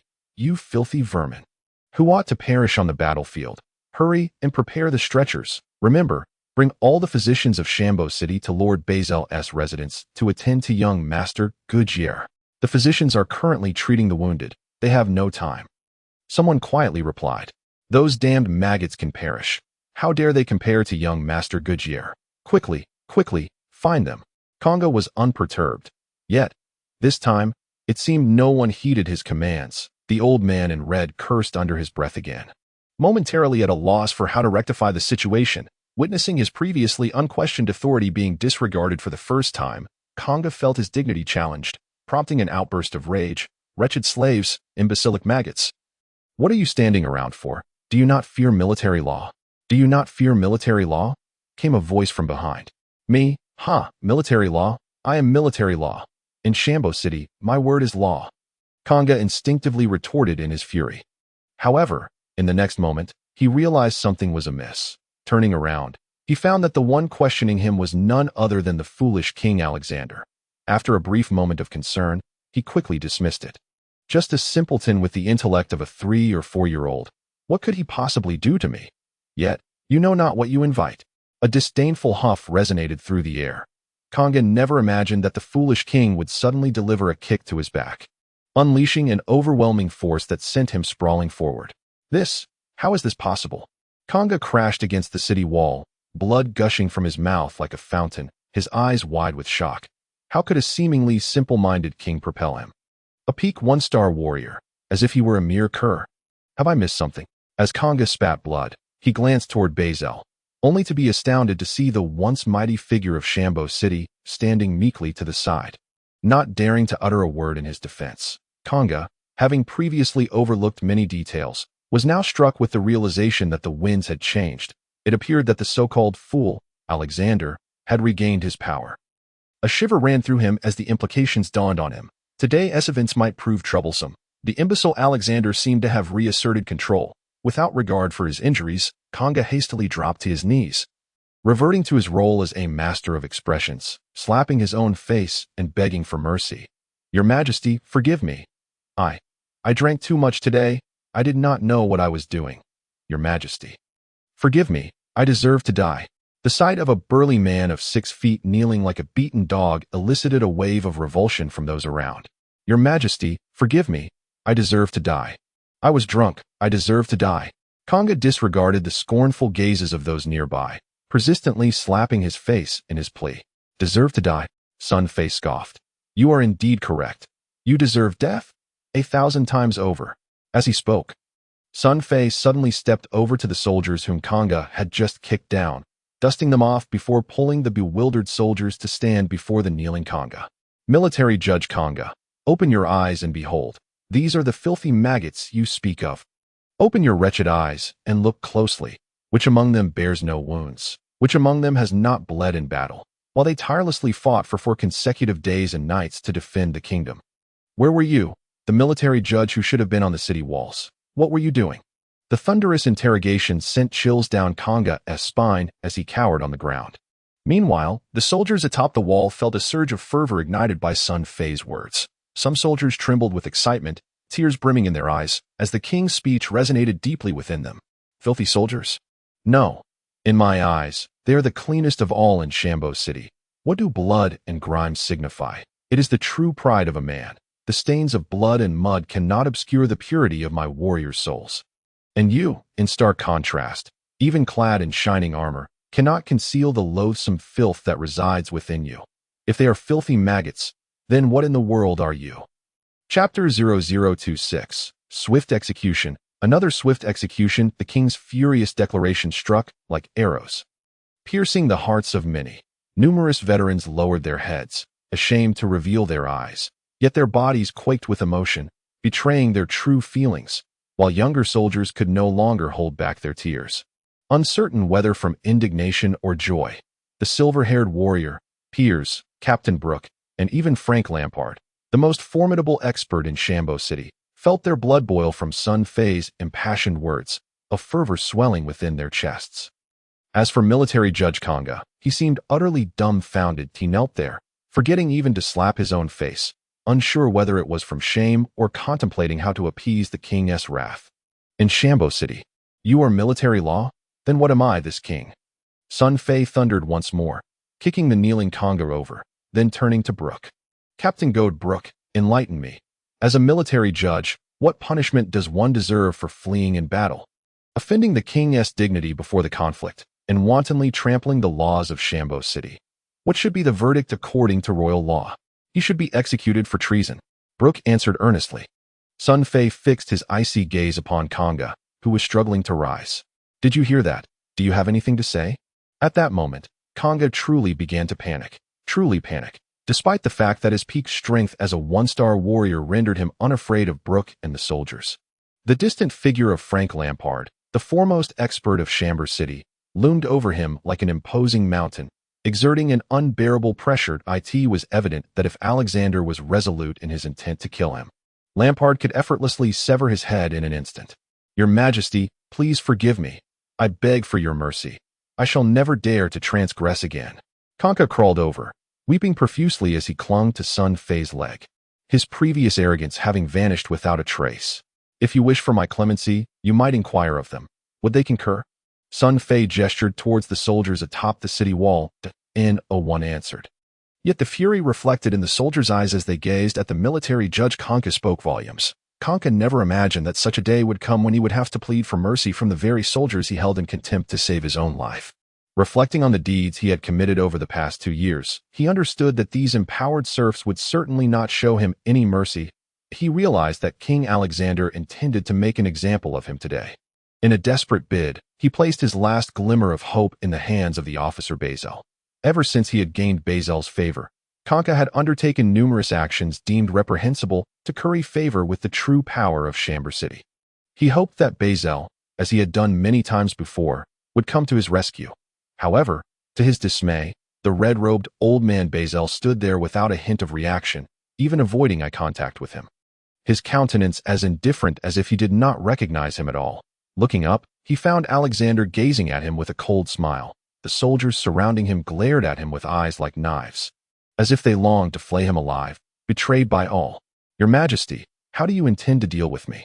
Confrontation began to regain his composure. Sun Fei, ignoring him entirely, raised his voice to address all those on the city wall. Military Judge Confrontation, having fled the battlefield, has offended the king's dignity and trampled upon military law. According to the laws of the kingdom, he is to be sentenced to death for treason. Having seized a rare opportunity, Sun Fei was determined not to let it slip away. It was clear that military judge Confrontation was a trusted confidant of Officer Bazel, and the army was in disarray under his command. Given the soldiers' expressions, it was evident he had lost their favor. Such a figure deserved no mercy. He must be eradicated without hesitation. Not only would this eliminate a potential rival, but it would also establish military authority before the battle. From the very beginning, Sun Fei had resolved not to grant him any reprieve. As soon as the decree was issued, the soldiers on the city wall erupted in cheers. Yet at that moment, "You want me dead? Then this fool shall not survive either."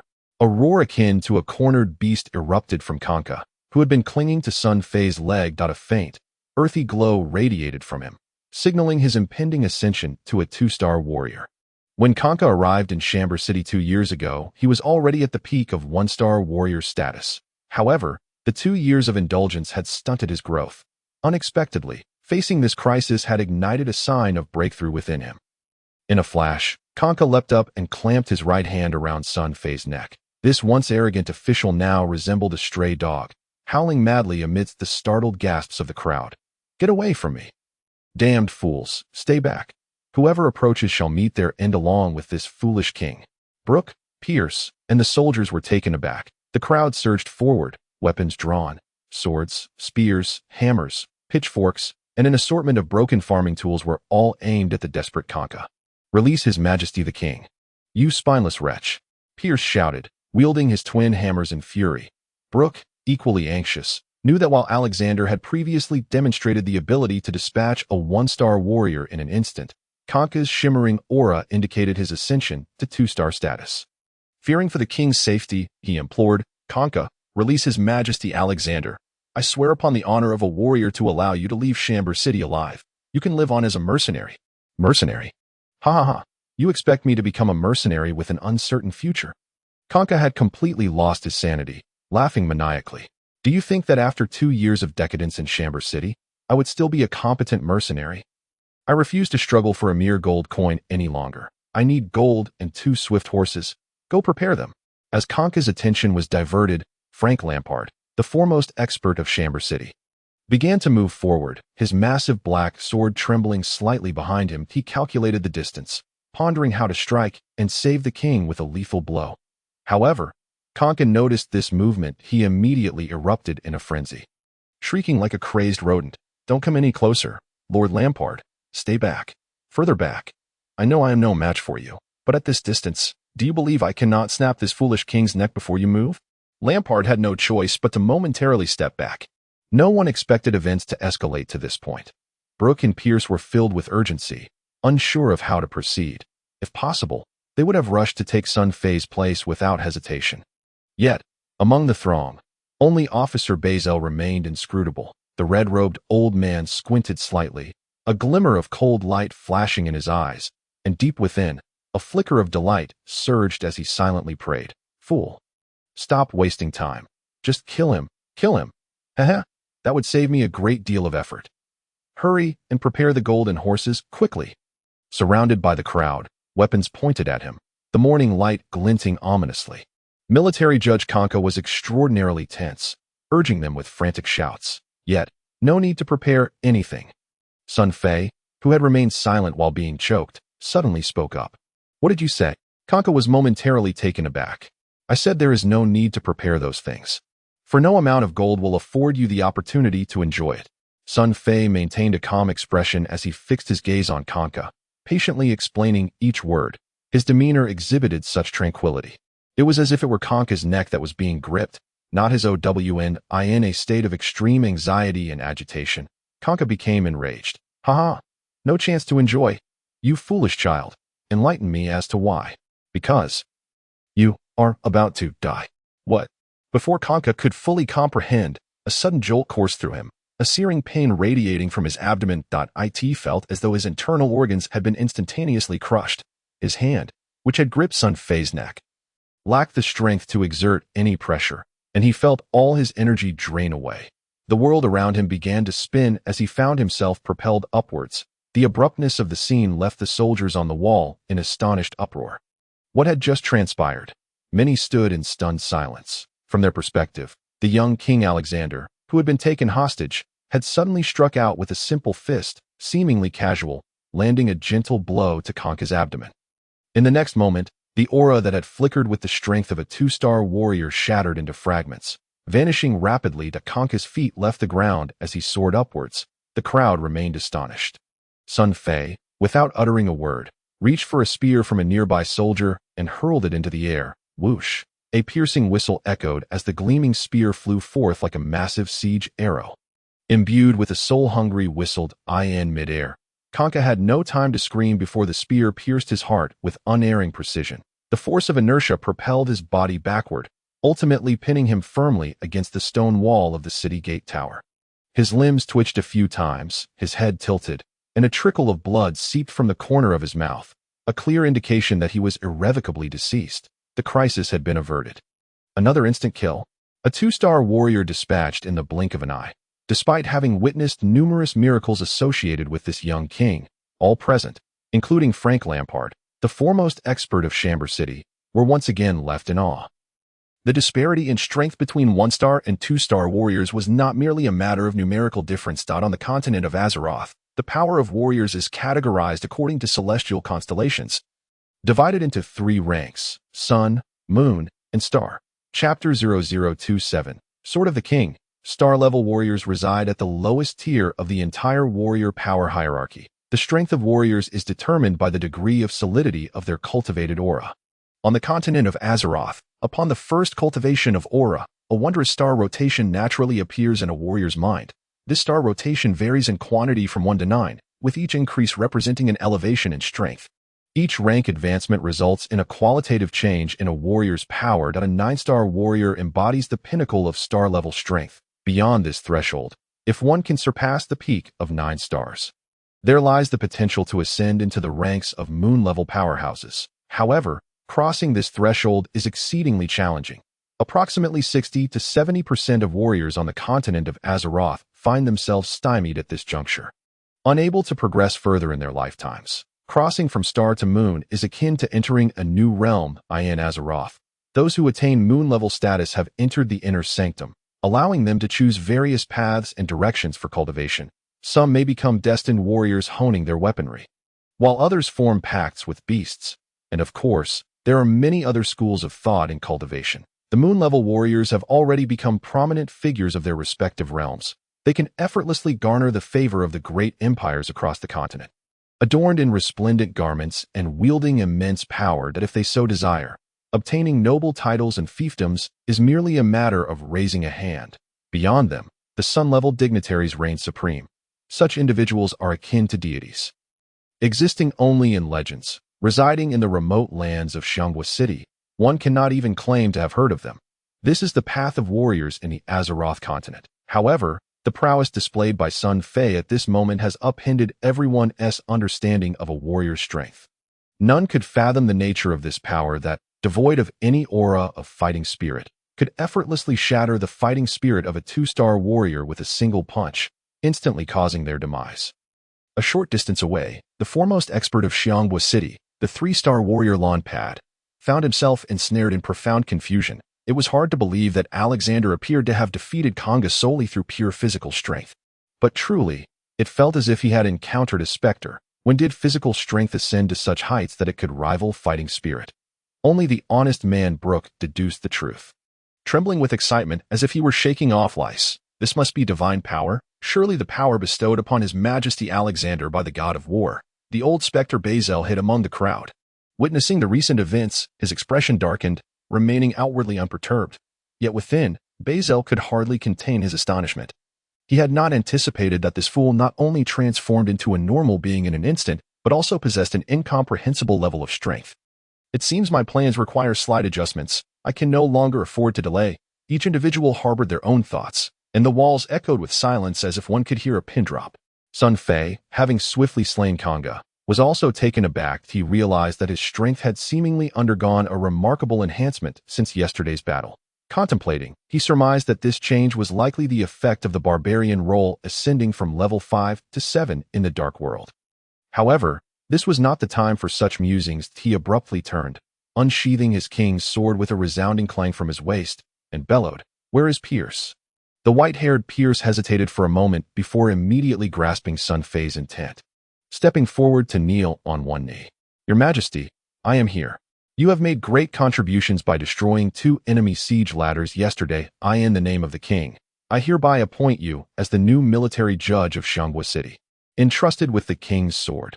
Oversee the defense of the city, and should anyone dare to disobey military orders or flee in cowardice, execute them on the spot, including myself, if I retreat even a single step in the upcoming battle.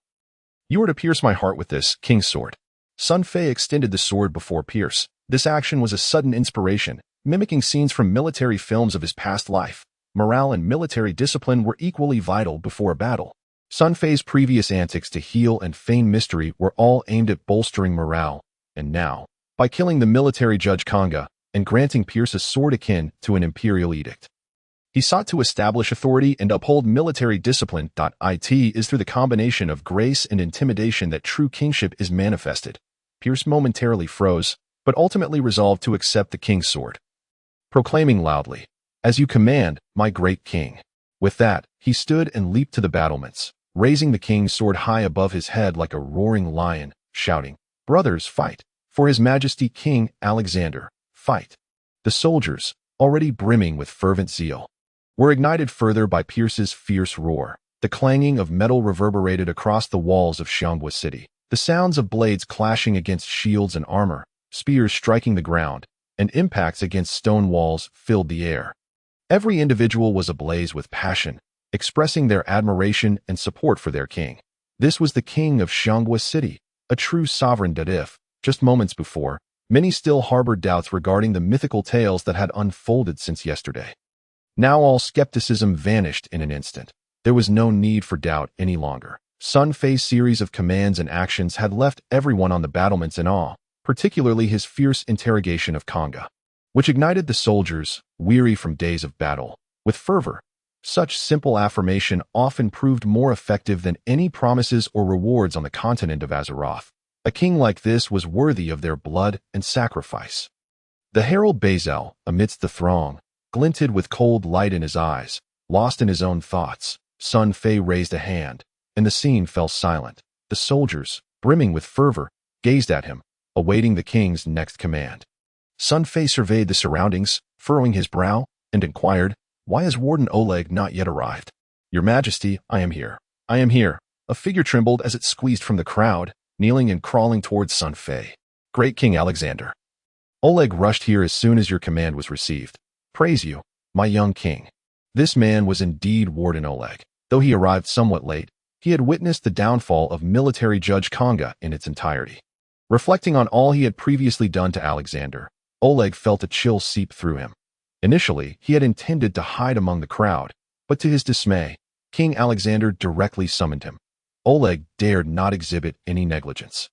Trembling with fear as he crawled forth, kneeling and offering insincere flattery, He even contemplated crawling over to kiss the king's boots. However, clang, the clash of swords rang out, glinting menacingly.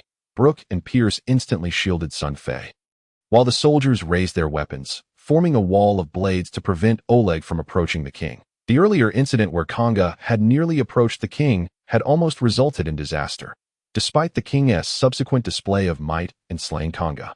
The king's guards had committed an unforgivable sin. These loyal soldiers would not allow such a mistake to occur again. Oleg was struck with panic that he lay on the ground, repeatedly bowing his head. "Your Majesty, have mercy. I am not like Kanga. I am utterly loyal to you, willing to give everything. I am your humble servant. Your command is my reason for existence." Sun Fei grimaced in disgust. The warden stood at approximately 1.60 meters. Bald, with a scruffy beard, a scar on his forehead, and a robust physique that gave him the appearance of a tough character. Yet, unexpectedly, he turned out to be an adept flatterer. Could such a sycophant truly fulfill the role of executing justice in Xiangwu City? Sun Fei harbored doubts in his heart. "Enough, rise." Sun Fei gestured for the soldiers to lower their weapons and approached Oleg, stating, "Such empty words bear no significance to me if my command is your reason for existence. Then take up arms and fight for Xiangwu City. You are a one-star warrior, correct? Look over there." Sun Fei pointed to where the enemies had raised siege ladders yesterday, now marked by the breach he had created with his axe. "In the upcoming battle, guard that breach for me. Do you understand?" Oleg surveyed the breach as directed by Sun Fei, aware that once combat commenced, it would undoubtedly become the most fiercely contested area, even as a one-star warrior. He knew that defending it would exact a steep price, yet he had no choice but to accept the command. The newly transformed Alexander was so formidable that it instilled in him a sense of dread.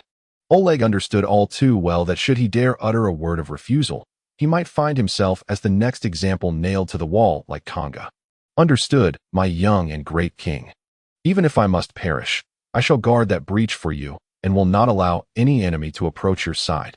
Oleg steeled himself, gritting his teeth to accept the command that he knew that failing to win the favor of this young king today would spell the end of his role as warden. And thus, he instinctively delivered yet another nauseating flattery. Sun Fei, repulsed, quickly stepped back. Chapter 0028, Surrender or Die. Time flew by. The brutal battle loomed like a brewing storm, ready to unleash its fury. The enemy forces across the river had nearly completed their assembly, and it seemed an offensive was imminent. Brooke began directing the soldiers to fortify the battlements, while some ordinary young laborers from Xiangwu City, armed with crude tools such as firewood, sticks, and farming implements, arranged themselves under Brooke's guidance to assist the king's guard in defending the city. However, their defensive strength remained somewhat tenuous, with fewer than 400 remaining soldiers of the king's guard after casualties, plus over 1,000 hastily recruited youths with no military training. They totaled just over 1,500 makeshift warriors. This was the strongest defense Xiangwu City could muster at present. Yet, this force paled in comparison to the enemy's trained battalion of over 2,000 black-clad warriors. The disparity was vast, akin to heaven and earth. Fortunately, Xiangwu City could defend itself from a fortified position, benefiting from its geographical advantages. Nevertheless, the situation was far from optimistic. In the midst of the war on the continent of Azeroth, the significance of the strong cannot be overlooked. If the faction of the black-clad knights were to possess even one or two experts comparable to the 3-star warrior Rand, then the city of Shamber would be in grave peril. This was precisely what Sun Fei feared the most. As the sun ascended higher in the sky, the atmosphere grew increasingly tense. It felt as though an invisible flame pervaded the air, igniting a searing pain within his chest. Sun Fei stood beneath the enemy tower on the city wall, awaiting the arrival of battle. Not far from him, the gluttonous Gegir trembled in fear, his legs shaking uncontrollably. The gruesome reality of war left this pampered young master's mind blank. Thankfully, his father, Bazel, had dispatched several loyal guards to protect him, or else Gegir might have fainted from terror by now. Surprisingly, Bazel himself appeared. Contrary to Brooke's description of this red-robed old man as lacking any combat prowess and merely an ordinary person, after dealing with the military officer Kanga and the warden Oleg, Sun Fei had paid him no heed, assuming the old man would slip away from the city walls to save himself. To his astonishment, Bazel stood beside his son beneath the enemy tower. I did not expect this cunning fox to hold such regard for his son. It seems there remains a flicker of humanity within him. Sun Fei glanced at Bazel, but chose not to speak further. Everyone was bracing for the impending conflict. Across the river, a full 10 phalanxes of black-clad knights had finally assembled, marching forward in perfect formation towards Chamber City, their blades and spears glinting like a forest of steel. Under the sun's rays, a chilling aura of death emanated from their ranks on the city walls. Not even a pin drop could be heard. Every individual could feel the rhythm of their own heartbeat. Some hastily summoned young men trembled uncontrollably, their palms sweating as they grasped their weapons. The gruesome slaughter was imminent, and none knew if they would survive the battle, yet for the sake of their parents and loved ones, they could not retreat. The sound of their march stomp, stomp, stomp created an eerie and synchronized rhythm, as if a dark tide was slowly encroaching, bearing an unimaginable weight of pressure. The noise resonated like a drumbeat, pounding against the hearts of the soldiers of Chamber, growing increasingly rapid and nearly suffocating. Leading the advance was the tower shield phalanx of the black-clad knights. 102-meter-high black shields adorned with grotesque faces shielded the soldiers behind them. Advancing like a legion of demons, they approached the narrow natural stone bridge. The formation of the 100-man tower shield phalanx shifted from 10 lines to 3, allowing them to traverse the bridge, continuing their drum-like march forward. Throughout the entire process, there was not a whisper of disorder.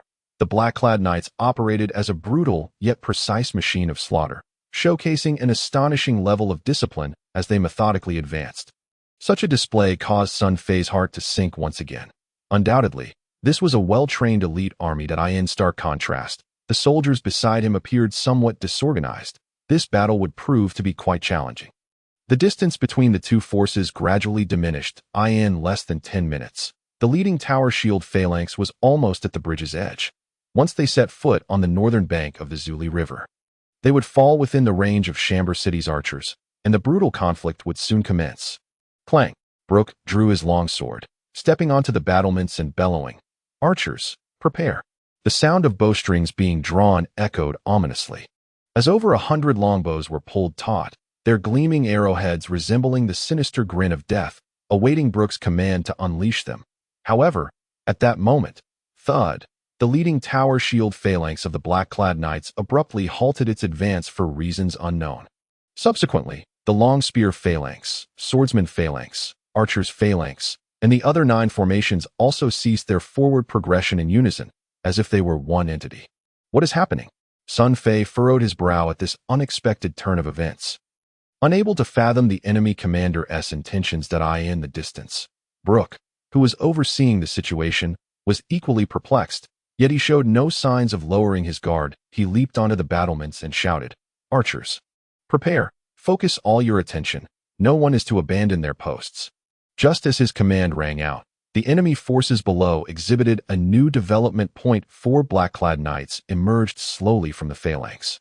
Stepping forth from the crowd, the foremost knight grasped a robust 3-meter-long lance, its tip bearing a most ordinary helmet. As he urged his steed forward towards the city walls, Brooke's countenance changed. He sheathed his sword and hurried to Sun Fei's side, whispering urgently, "Your Majesty, the enemy seeks to negotiate." "Negotiate?" Sun Fei chuckled. It seemed that on the continent of Azeroth, using a lance to lift a battered helmet signified a desire for parley. Sun Fei noted this intriguing detail, considering it might prove useful in the future. However, why would these foes, clearly in a position of strength, come seeking negotiation?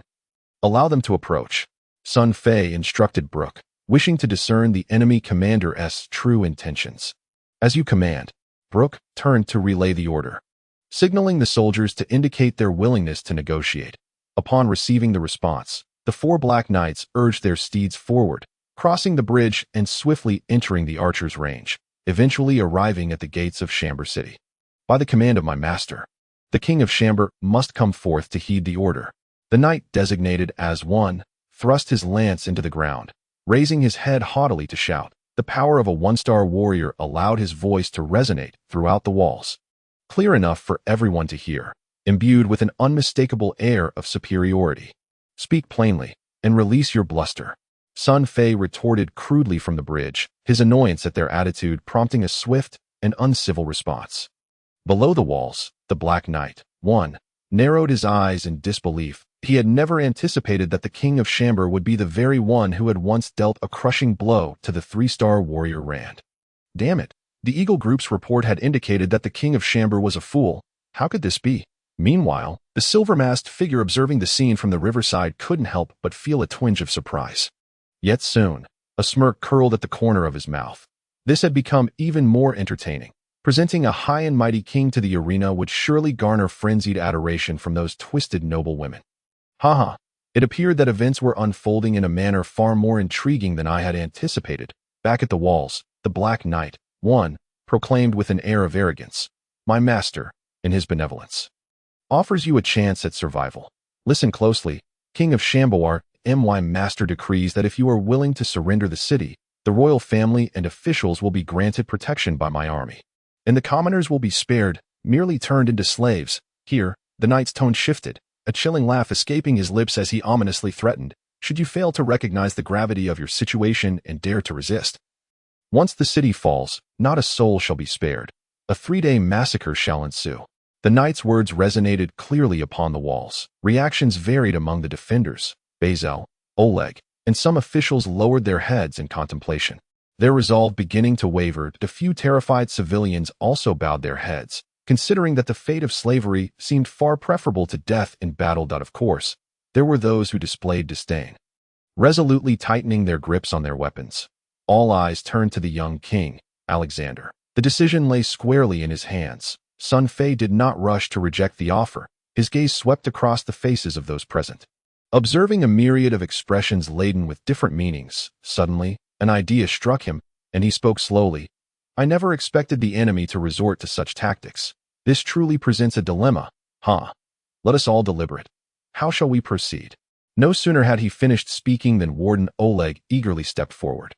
The sycophant's eyes sparkled with flattery as he said, "Great Majesty, Oleg is willing to fight to the death for you. However, I believe you should consider the enemy's proposal. After all, we have fewer than 400 soldiers, nearly all of whom are injured.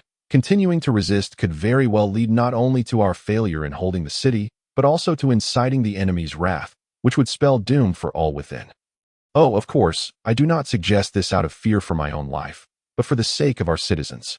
Though he spoke with feigned nobility, the expression on the sycophant's face betrayed his true intentions.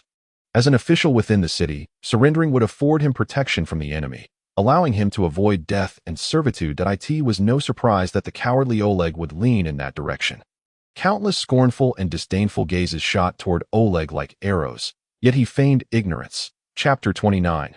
This is a master. The silver-haired brute, Pierce, parted the crowd and strode forward, glaring at Oleg with fury as he berated, "You spineless wretch, spreading baseless fears to weaken our resolve. I see you are simply afraid of death. Indeed, Warden, you may escape the fate of slavery, but what of the other civilians, who does not know the grim fate of a slave? Rather than that, it would be better to die in battle." At this juncture, Pierce turned to look at Sun Fei, his eyes ablaze with fervor. "Your Majesty, I implore you to issue the command. My brothers, and I would rather perish upon the walls of Xianghua City than allow our parents, wives, and children to be trampled and humiliated as slaves." Pierce spoke with fervent passion, and at that moment, the honest Brooke stepped forward, kneeling on one knee with solemnity, declaring, "Your Majesty Alexander, like Pierce, I too am willing to die for you, and will never become a slave." With that, the surrounding soldiers and some impoverished citizens all knelt in unison. The fate of slaves on the continent of Azeroth was worse than death. They could be killed or sold at their master's whims, conscripted into the army as cannon fodder or laborers, living a life devoid of hope until they withered away from illness or exhaustion. Their descendants would also be regarded as slaves, with little chance of ever rising again. "Your Majesty, our esteemed king, we would rather die in battle." The soldiers gazed at the youthful ruler of Xianghua City, their blood surging with fervor. Sun Fei was also moved by this scene. His worries evaporated instantly, and he was filled with a sense of heroic resolve. Just as he was about to speak, he suddenly felt a stirring in his heart and turned to the silent messenger Bazel, asking, "Bazel, what do you think I should choose? Defend the stronghold and fight. We are not without opportunity. I believe your Majesty should fight valiantly. Surrender is not an option." Bazel replied with an impassive demeanor. This response took Sun Fei by surprise. He had assumed that the grim-faced red-robed elder would lean towards capitulation, much like the sycophants of history who sought power. Little did he expect Bazel to unexpectedly align himself with the faction advocating for war, and his tone was resolute. However, Sun Fei had no time to ponder further. He knew it was time for him to make his own declaration and choice, lest he dishearten his steadfast soldiers. With the eyes of the crowd upon him, he strode to the edge of the bridge, laughing heartily as he bellowed, "Have you heard the response of my soldiers? Go back and tell your cowardly master, who hides in the shadows, that if he wants to take Xiangbao City from me, he must come like a true warrior, armed with sword and spear. Do not resort to these despicable schemes to sow discord among us. In Xiangbao City, we have only warriors who bleed and die, not cowards who kneel and surrender. Warriors who bleed and die, not cowards who kneel and surrender." This proclamation ignited the atmosphere on the walls. Ablaze with fervor, the final words, "In Xiangbao City, we have only warriors who bleed and die, not cowards who kneel and surrender," stirred those kneeling soldiers to tremble with excitement, a sensation unlike any they had ever felt surging within them, compelling them to unleash a roar to the heavens. Below the walls, the faces of the four Black Knights shifted. The silver-masked one's unnecessary attempt at persuasion was aimed at inciting discord among the morale and unity of Xiangbao City, to fracture the bond between the royal family, soldiers, and commoners, thus allowing the army to swiftly capture Xiangbao City. After all, they were deep within the heart of the Zenith Empire, and any prolonged delay could result in their plans being thwarted. Yet, unexpectedly, the rumored foolish king of Xiangbao City had turned the tables and bolstered his own morale through this very attempt at coercion. The silver-masked one's scheme had unraveled. Black Knight 1, furious yet amused, shook his lance, sending the helmet atop it flying with a crash against the wall, shattering into pieces. The lance now pointed menacingly at Sun Fei. Black Knight 1 sneered, "Unappreciative bumpkin, your master shows you mercy by giving you a chance to live. Yet you choose to die like swine to prove your pathetic courage. Pitiful wretches, tremble, for you shall pay dearly for this moment's choice. On the day the city falls, all your women shall be torn asunder before your eyes, and the heads of the old and young will stack like mountains, while you—" His lance pointed accusingly at Sun Fei. He contemptuously spat, "Foolish king, you shall be ground into paste and boiled into broth to feed our war horses. I swear." Having finished, the Black Knight turned his steed and prepared to depart.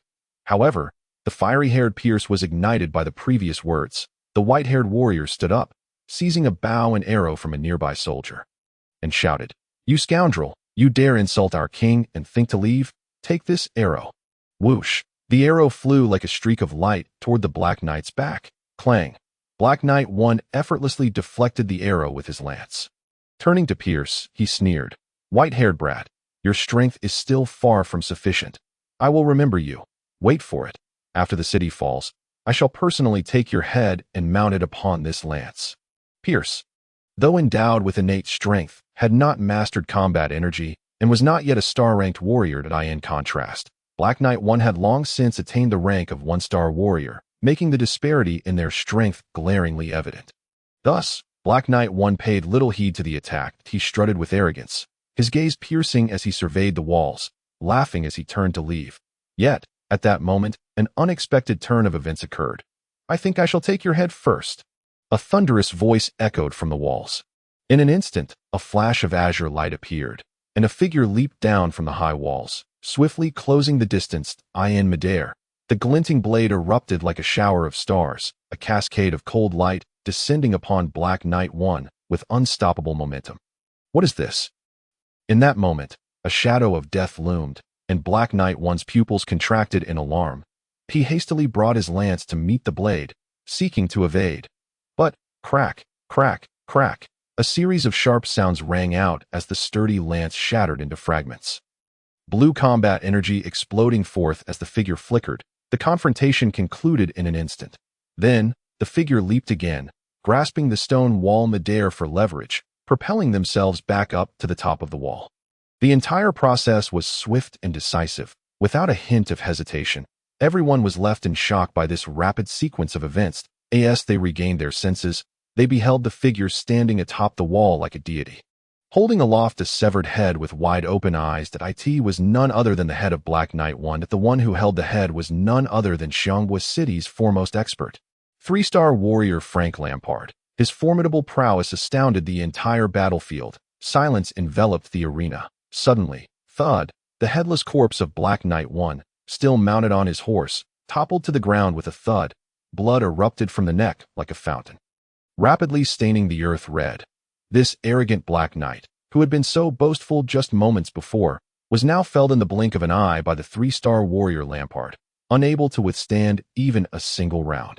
No one had anticipated that the previously silent Frank Lampard would explode into action. The overwhelming strength of a 3-star warrior was vividly showcased in that moment. Drip, drip. On the walls, Lampard stood like a demon, the severed head dripping blood in his hand, the eyes wide with terror, unseeing in death. To insult my king and shatter the helmet of negotiation, kill. Lampard summoned all his combat energy, projecting his voice far and wide, so that every soul on the battlefield could hear him clearly, especially the final word kill, which resounded like thunder, shaking the formations of the opposing black-armored soldiers into disarray. According to the traditions of the battlefield on the continent of Azeroth, even if negotiations broke down, one must not cast aside the helmet in disdain, for it would be a grave insult, tarnishing the honor of the god of war. Black Knight One's actions, both casting aside his helmet and insulting the enemy king, were deserving of his fate at Lampard's hands. Sun Fei gazed at Lampard, his heart filled with awe. This was true mastery. In the previous day's battle, Frank Lampard had been entangled by the enemy's 3-star swordsman, Rand, and had not been able to demonstrate his full potential. Yet in this moment, with a swift and decisive strike, he had taken down an opponent of 1-star rank, akin to the legendary Guan Yu snatching the head of a general amidst a sea of warriors. An unparalleled display of might that rattled the enemy. This kind of momentum was the hallmark of a true master. Sun Fei mused that, with his current strength, he was far from achieving such prowess. However, being a habitual show-off, Sun Fei was not about to let this golden opportunity slip by.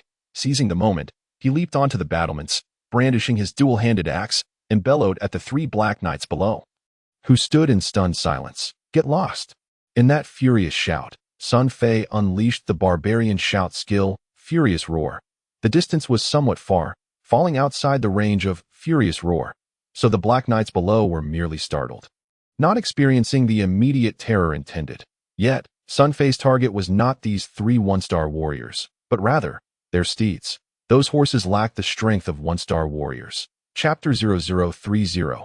3 pieces of yellow equipment. Even though the roar skill had diminished significantly by the time it reached the base of the city, it was still more than sufficient to deal with these ordinary warhorses. The sound of Sun Fei's thunderous shout, the 4 black steeds immediately became restless, whinnying in terror, and then, their legs buckling, they knelt to the ground, frightened to the point of losing control of their bowels. The other 3 Black Knights atop the horses, caught off guard, clumsily dismounted. Damn beasts! The whips fell upon the black horses like raindrops. Yet, no matter how fiercely they struck, these well-trained warhorses seemed bewitched, persistently moaning as they remained kneeling, utterly refusing to rise. Oh look, they've wet themselves in fear, haha. You bastards, get lost, if you have the guts. Come and fight us with blades. You think we'll surrender? In your dreams. Come and taste my axe. Shangwa City will never fall into the hands of you filthy maggots. We will teach you a lesson you shall never forget. Haha, are you scared? Hurry and call for your mommy to help. Witnessing this gratifying scene, the soldiers and civilians atop the walls of Shangwa City erupted into laughter. Some audacious soldiers even leaned over the parapet to mock. And one mischievous soul brandished his manhood and urinated downwards. Clang, clang, clang.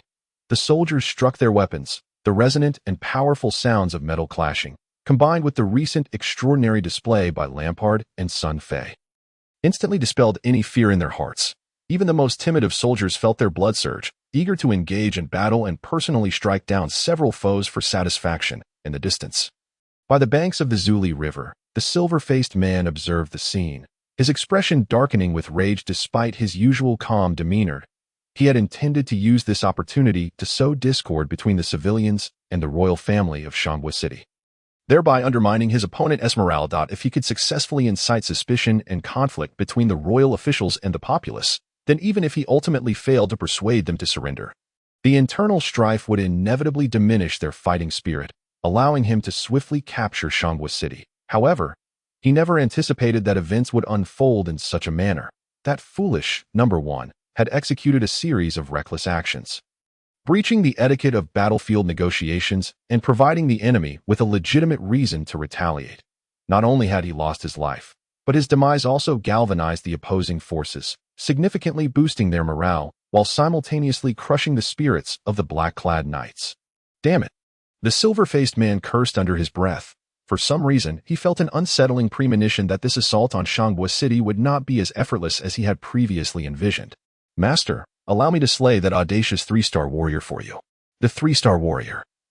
Rand seized the opportunity to distinguish himself, eagerly requesting to charge ahead. Other Black Knights echoed his sentiments, feeling their dignity as the silver-faced man's elite was being challenged as they witnessed their comrades fall one by one. They clamored to assault the city and bloodily purge Shangbo. Yet, the silver-faced man tightened his grip on the whip, his knuckles whitening from the exertion as he struggled to suppress his inner fury. After a moment of contemplation, he unexpectedly halted his subordinates, raising his hand in a surprising gesture and quietly commanding, "Relay my orders. The army shall remain motionless. We shall commence the assault after lunch." Rand and the Black Knights were taken aback, astonished by such orders. Those lowly farmers are currently brimming with morale. Attacking now would play right into that fool king's scheme. The silver-faced man pointed towards Shangbo City in the distance, coolly stating, "When noon arrives and their spirits wane, that will be our opportunity. We will launch a full assault, deploying all siege ladders and equipment to the battlefield that I want this accursed little city captured within half an hour. To spill blood for 3 days, avenging my warriors." With that, the silver-faced man let out a furious roar and rode away. On the walls of Shangbo City, 3 minutes later, Sun Fei and Brooke exchanged glances. Bewildered, everyone atop the walls had anticipated that after Lampard's decimation of the Black Knight, the enemy would undoubtedly retaliate in anger, and the soldiers were prepared for battle. However, to their surprise, 3 to 4 minutes passed without the expected frenetic assault. The formation of the black-clad knights remained intact, firmly occupying the bridge, neither advancing nor retreating, carefully maintaining their distance just out of bowshot, while keeping a watchful eye. What the hell is going on? Sun Fei was utterly perplexed, suspecting that the enemy commander might have been kicked in the head by a donkey, as he seemed to be disregarding all conventional tactics, perhaps engaging in some sort of trickery. The earnest Brooke, on the other hand, furrowed his brow in deep contemplation. He sensed that the intentions of the enemy's mysterious commander were elusive, despite the absence of the anticipated storm-like assault. A far more potent and terrifying tempest seemed to be brewing in the calm. Appointed as the overall commander of the defense of Shangbo City by His Majesty the King, Brooke felt the weight of responsibility upon him. He needed to quickly discern the enemy's motives. After some thought, Brooke directed his gaze towards the mountaintops surrounding the city. To ensure that the enemy did not mount an attack from other directions, he ordered a dozen of the more astute soldiers to ascend the peaks on 3 sides of Shangbo City to keep watch, preventing the enemy from sending experts to scale the cliffs for a surprise attack. Minutes passed, and as time slowly wore on, the atmosphere on the walls began to shift. Sun Fei suddenly noticed that several soldiers were visibly starting to slacken in their spirits. Their grips on their weapons had loosened, and their gazes towards the outside appeared somewhat listless. Out of half an hour earlier, the soldiers' morale and mental state could be likened to a taut bowstring. Then now that bowstring had quietly slackened. This was a troubling sign. After painstaking efforts to boost morale, it was rapidly dissipating due to the enemy's strange behavior. This sensation was akin to having exerted all one's strength in a powerful punch only to miss the target, striking nothing but air. Exceedingly frustrating, that a sudden thought flickered in Sun Fei's mind, recalling a passage from a middle school text he had studied in a past life. The Art of War by Chao Guo. One burst of energy leads to decline, and a third leads to exhaustion. Could it be that the enigmatic commander, who had never shown himself, was employing a strategy akin to that of Chao Guo? If so, Sun Fei's heart raced out. If that were the case, it would indeed pose quite a dilemma. The implications were manifold, the most evident being that the enemy's commander was far more formidable than he had initially assumed. Not only was he adept at self-control, but he was also extraordinarily skilled at manipulating the psychology of others. Morale could fluctuate greatly. If wielded correctly, it could often dictate the outcome of a battle. What should he do now? Having discerned the enemy's intent, Sun Fei found himself at a loss for a countermeasure. Clearly, the enemy's mysterious commander was employing an overt strategy, and even if it was uncovered, given Shangbo City's current situation, unless they took the initiative to break the stalemate, they would never regain the upper hand in morale. However, for the understrength defenders of Shangbo City, Abandoning their geographical advantage to take the offensive was tantamount to seeking death. Yet, if they continued to wait idly, maintaining heightened tension among the soldiers, it was only a matter of time before the immense pressure led to a breakdown. After much deliberation, Sun Fei ultimately called Brooke to his side. Carefully arranging a plan to divide the defending soldiers into two groups, in the event that the enemy did not mount an attack, one group would rest while the other remained vigilant, rotating every 20 minutes to ensure that the soldiers' mental state and physical endurance remained at a reasonable level. This was the best solution Sun Fei could devise at present. Another 20 minutes passed, and the sun had climbed to its zenith. The light became scorching, and the heavy armor and weaponry, coupled with the oppressive presence of the black-clad enemy forces, caused the soldiers atop Shanghua City to start sweating profusely.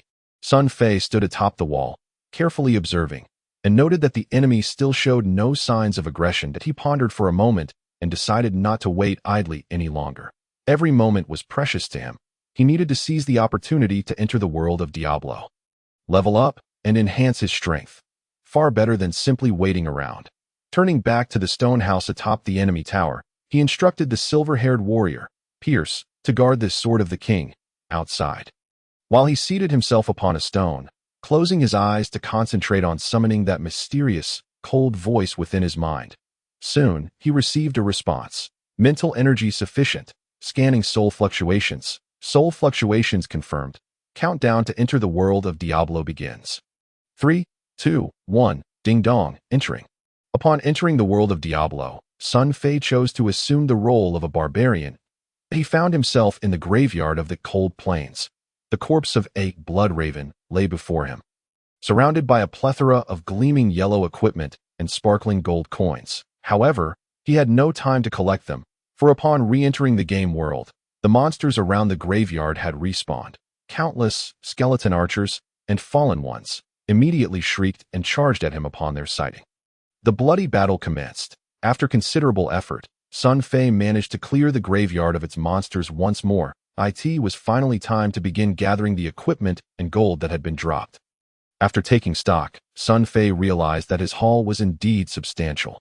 3 pieces of yellow equipment had appeared, a shield adorned with sharp barbs, a uniquely shaped short sword glistening with a chilling light, and a pair of exquisitely crafted bronze gloves. However, none of these pieces had been identified yet, so their true powers remained unknown. In addition to the yellow items, he also acquired 3 blue items of slightly lower grade, which he estimated would fetch a good sum when sold. The monsters had also dropped a total of 600 gold coins, which Sun Fei eagerly collected. After completing these tasks, he focused his thoughts and opened his character attribute panel. Chapter 0031, The Beautiful Mercenary.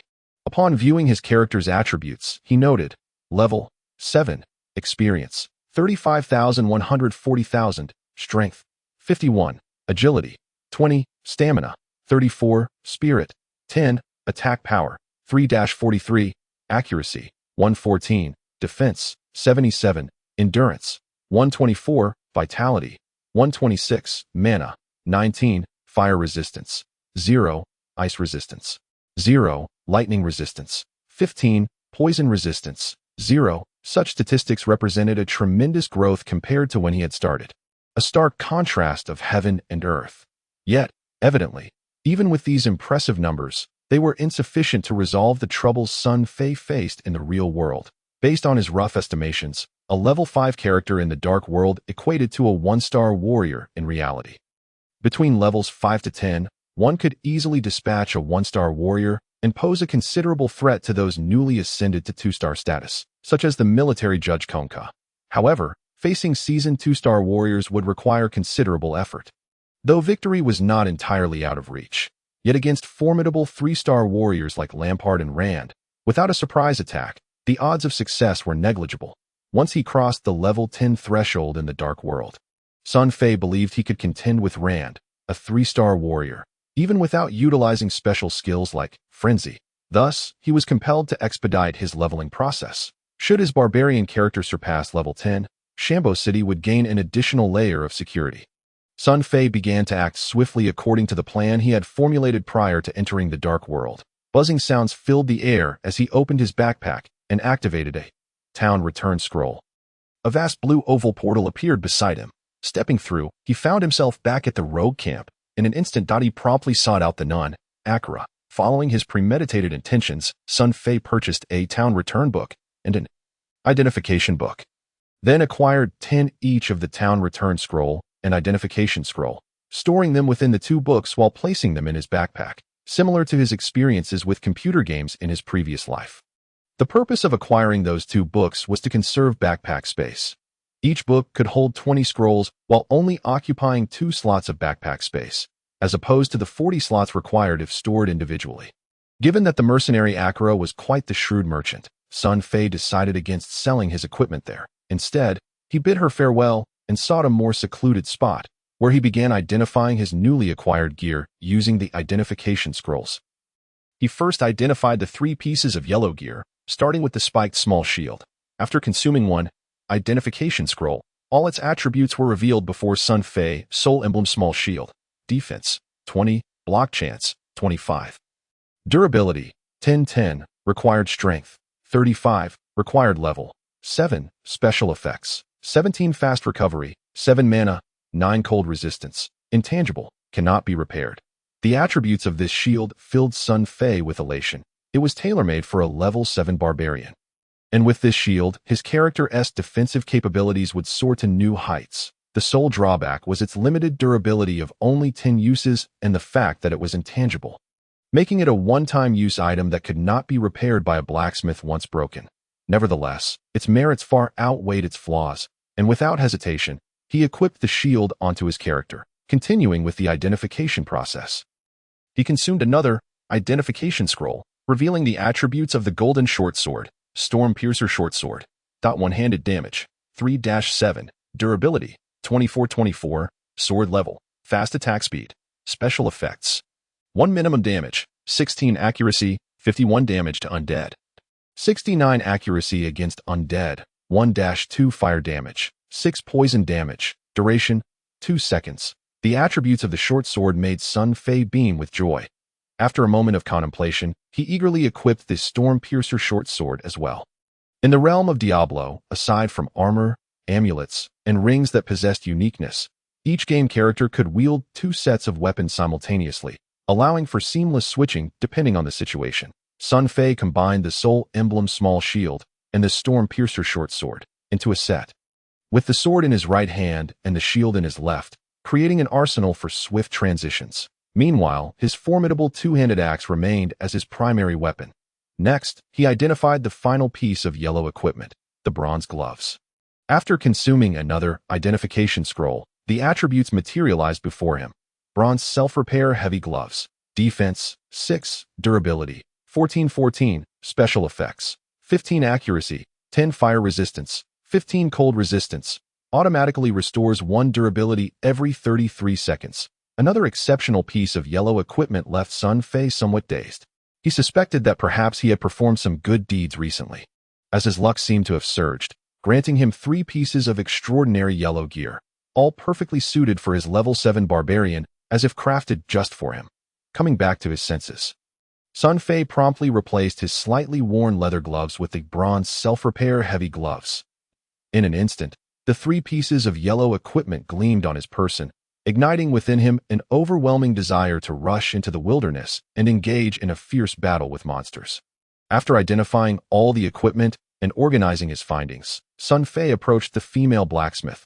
Charseed, he sold off the remaining blue items in his backpack that he had no immediate use for, netting a total of 18,666 gold coins. Gazing at the total of 21,000 coins accumulated in his backpack, he felt an exhilarating sense of accomplishment, as though he had transformed from a penniless wretch into a small-time wealthy individual. Time was of the essence, and after completing these transactions, Sun Fei dared not linger. He took the opportunity to repair all his equipment at Charseed's shop, spending a modest sum of gold to purchase a metal helmet and a pair of sturdy leather boots before promptly leaving the blacksmith's shop.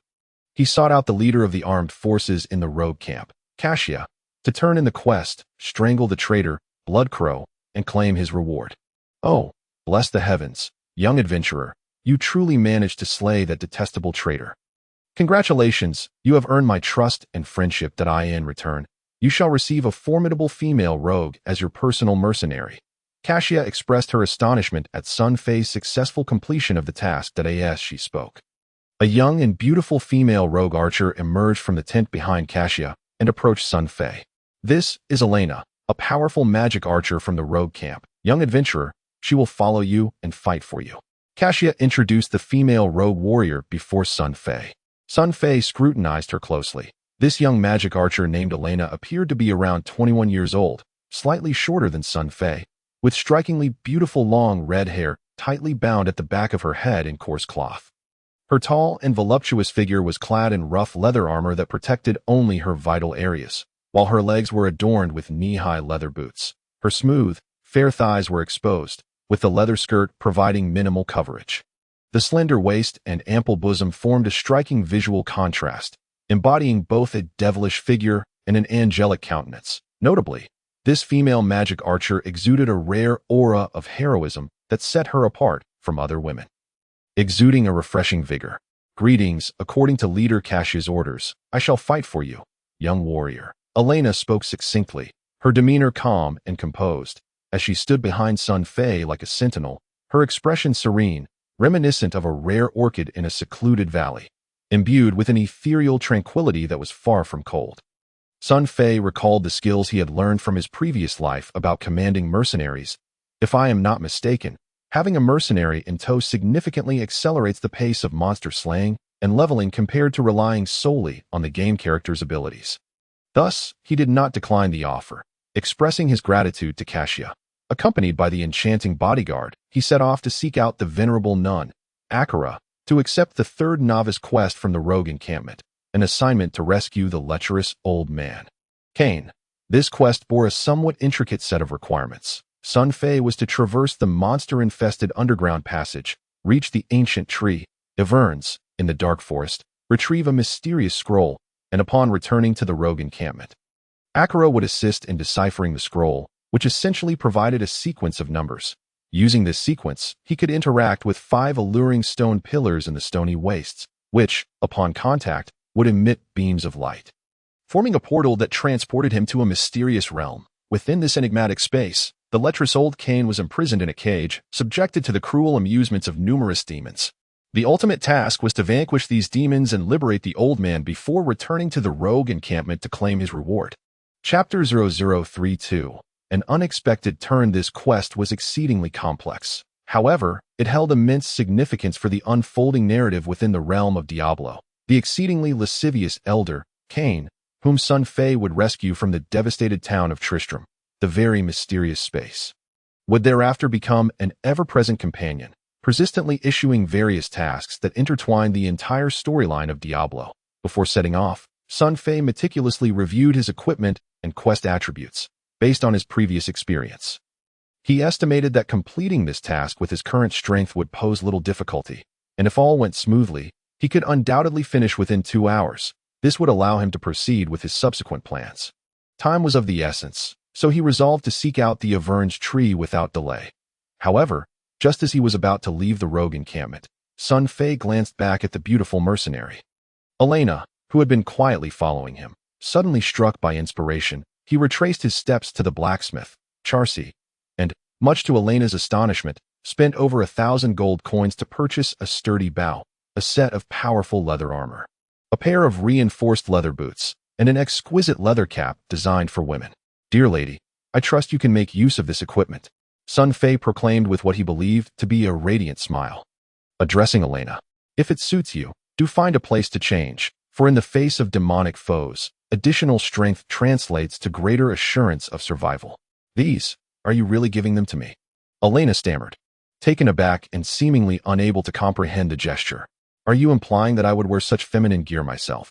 Sun Fei noted her unexpected excitement over the 1,000 gold coins worth of equipment, which, in his eyes, was rather unimpressive compared to what he currently wore. Was it truly worth such fervor? Thank you, young warrior.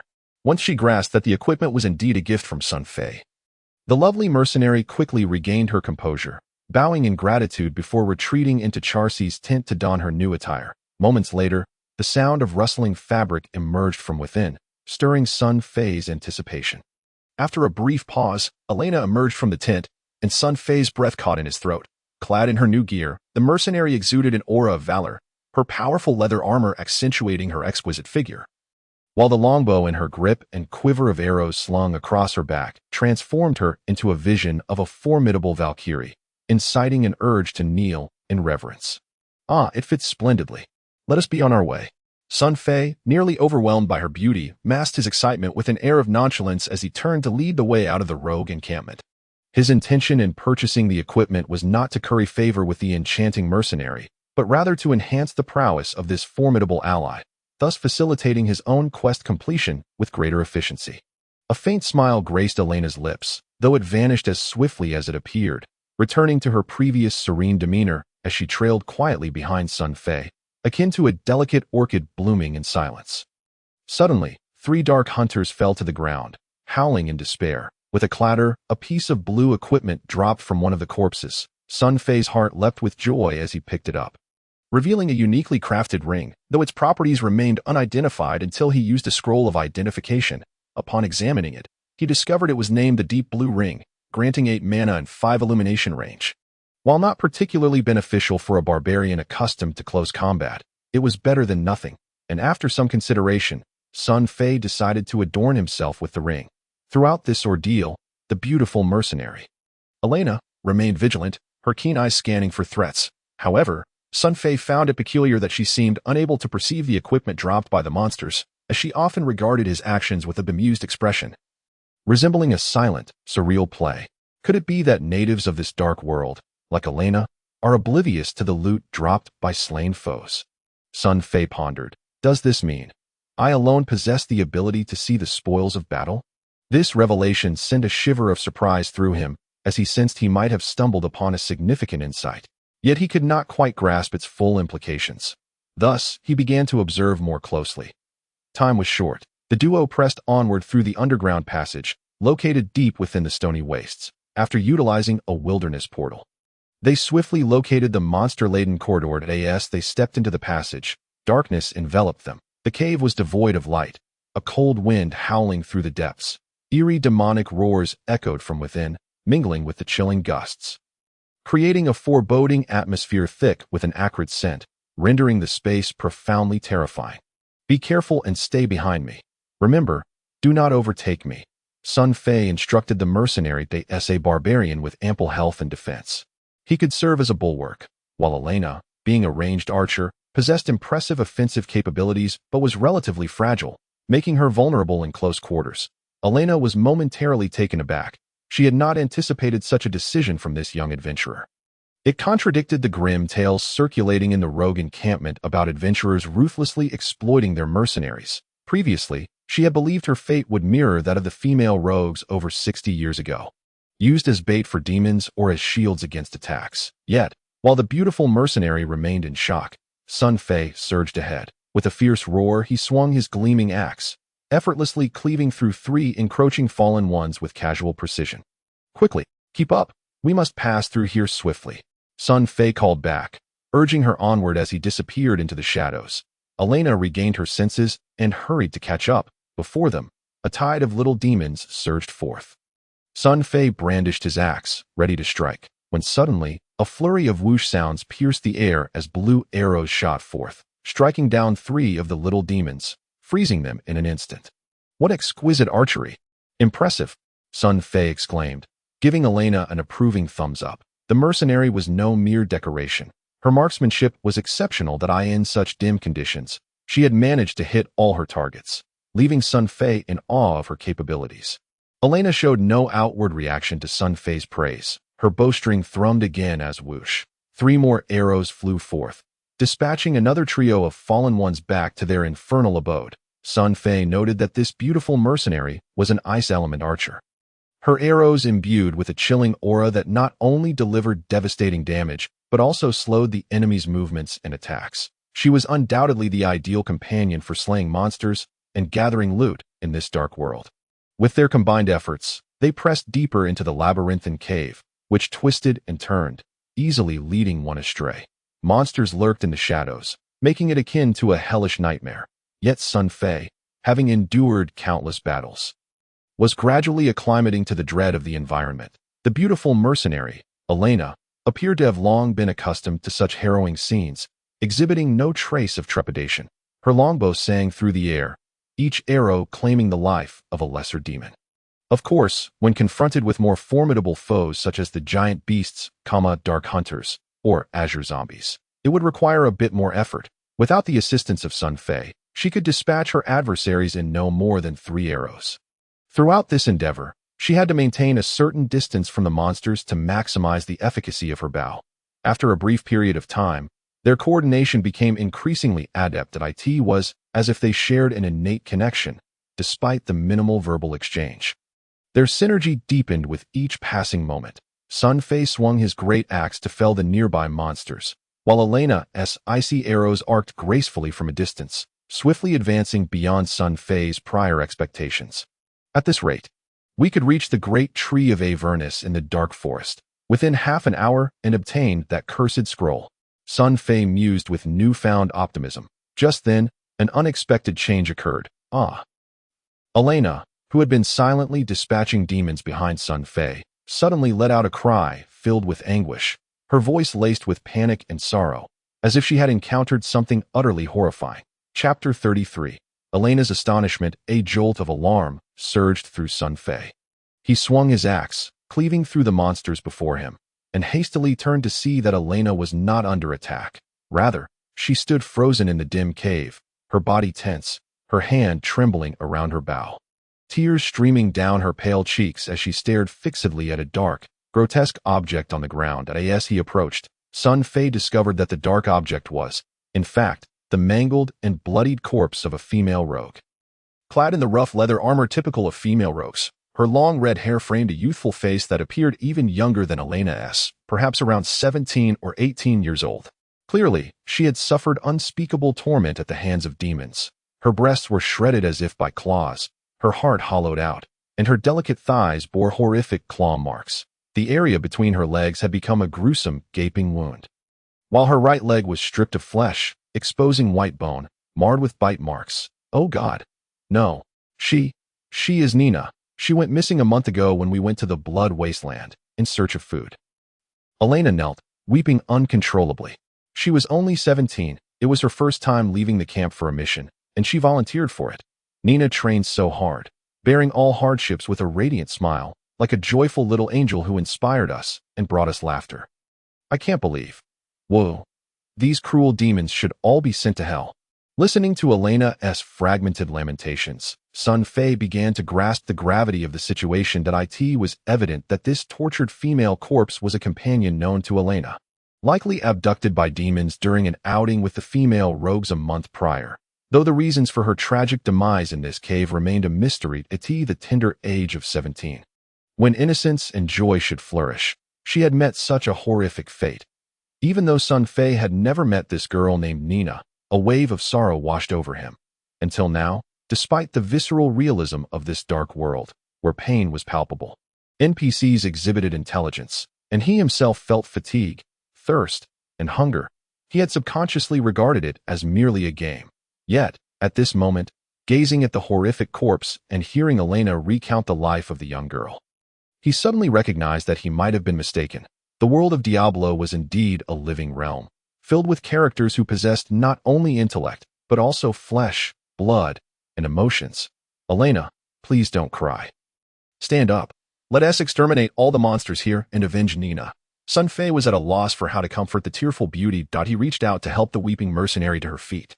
The fierce killer, who had just moments ago unleashed arrows with lethal precision, now appeared as fragile as a common girl in need of protection, revealing a vulnerable side beneath her calm and resolute exterior. Perhaps this was her true nature. Regardless of her formidable strength or the composure she displayed in the face of monsters, at heart, Elena was merely a girl in her early 20s in Sun Fei's past life. Such a young and beautiful girl would have been flourishing in the vibrant atmosphere of a university campus.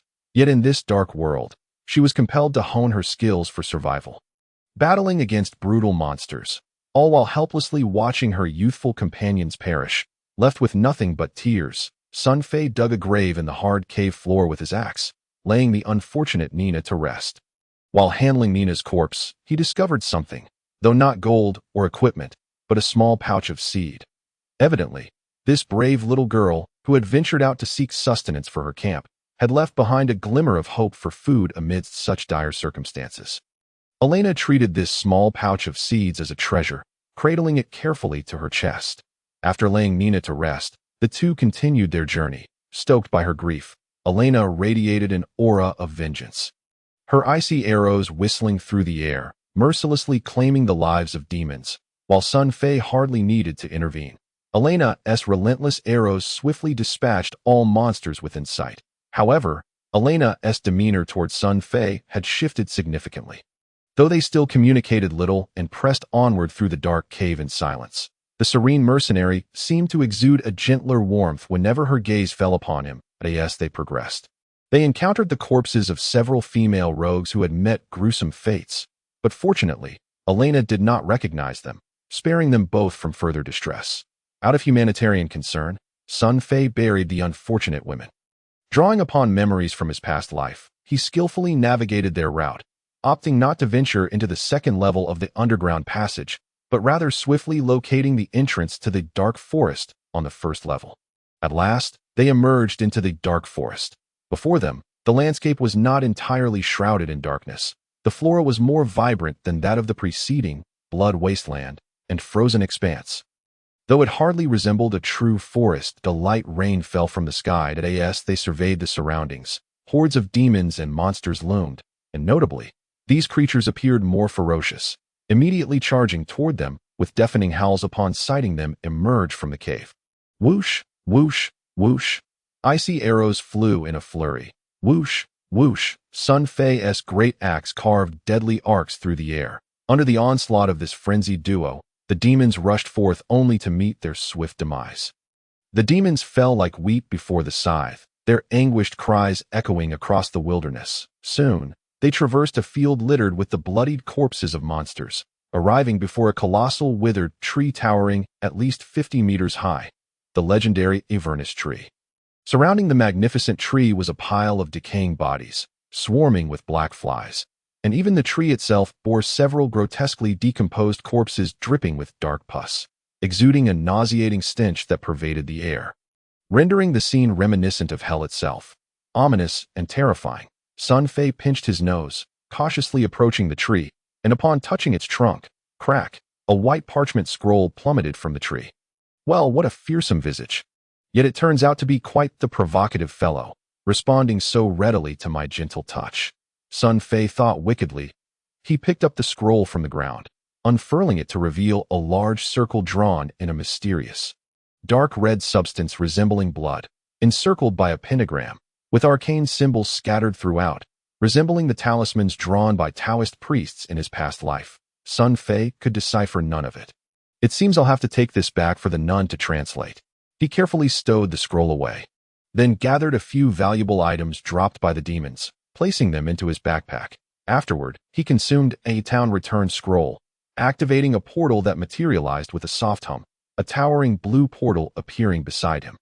After completing his tasks, Sun Fei turned to greet the ever-watchful Elena, signaling for the female mercenary to hasten and follow him through the portal. However, upon witnessing the emergence of the portal, a look of astonishment crossed Elena's strikingly handsome face. "Is this town teleportation scroll?" she queried, her voice trembling with disbelief. In that moment, the beautiful mercenary couldn't help but reflect silently. If only her sisters had possessed such miraculous scrolls while battling monsters in the wilderness. How many lives could have been spared? Perhaps many, like her dear sister Nina, would not have perished. Indeed, it is the town teleportation scroll.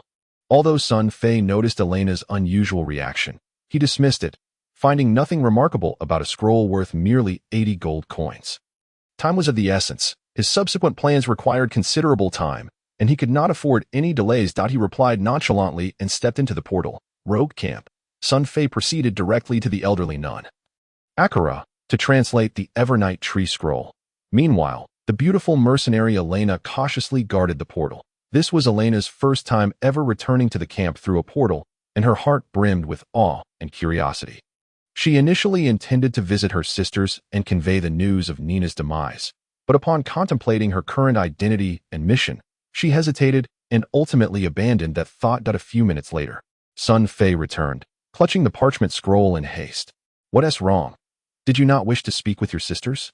Chapter 0034. Tristram.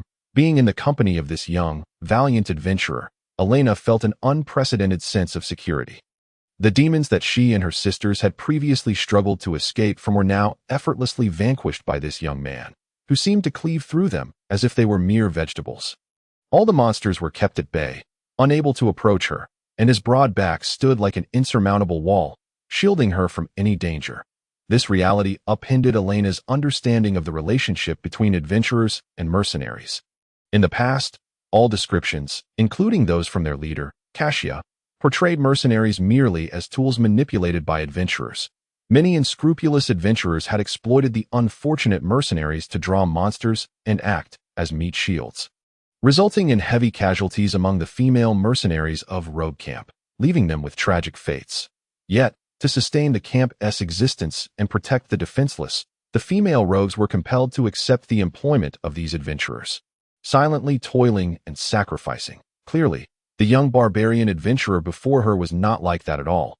Elena pondered whether the tales circulating within the camp were erroneous or if fate had favored her, leading her to encounter a kind-hearted and upright adventurer.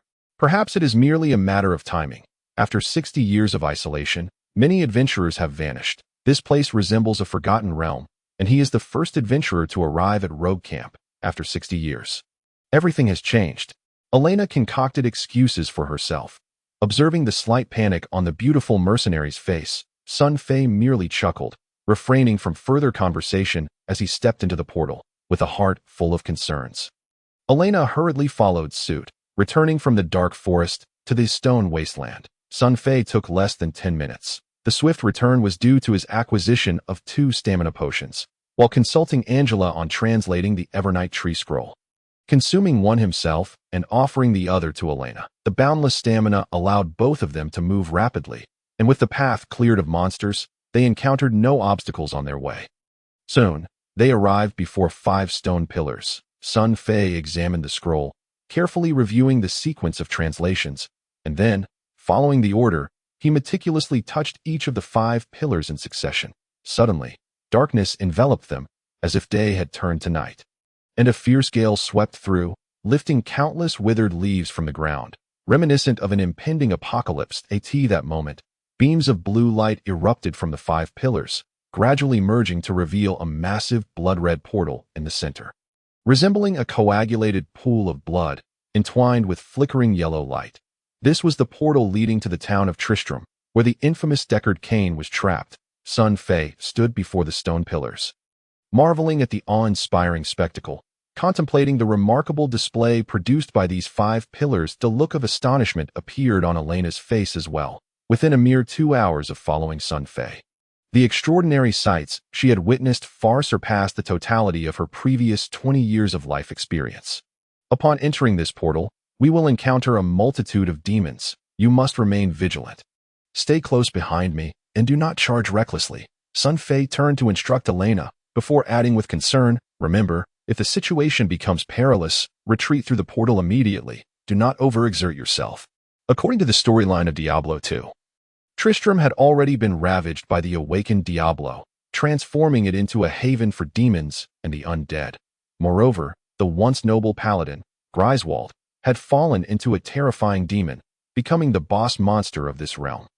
To rescue Cain, significant effort would be required. Sun Fei was confident that he could eliminate all the monsters gradually, as he possessed several minor healing potions in his backpack, sufficient to sustain him through the battle.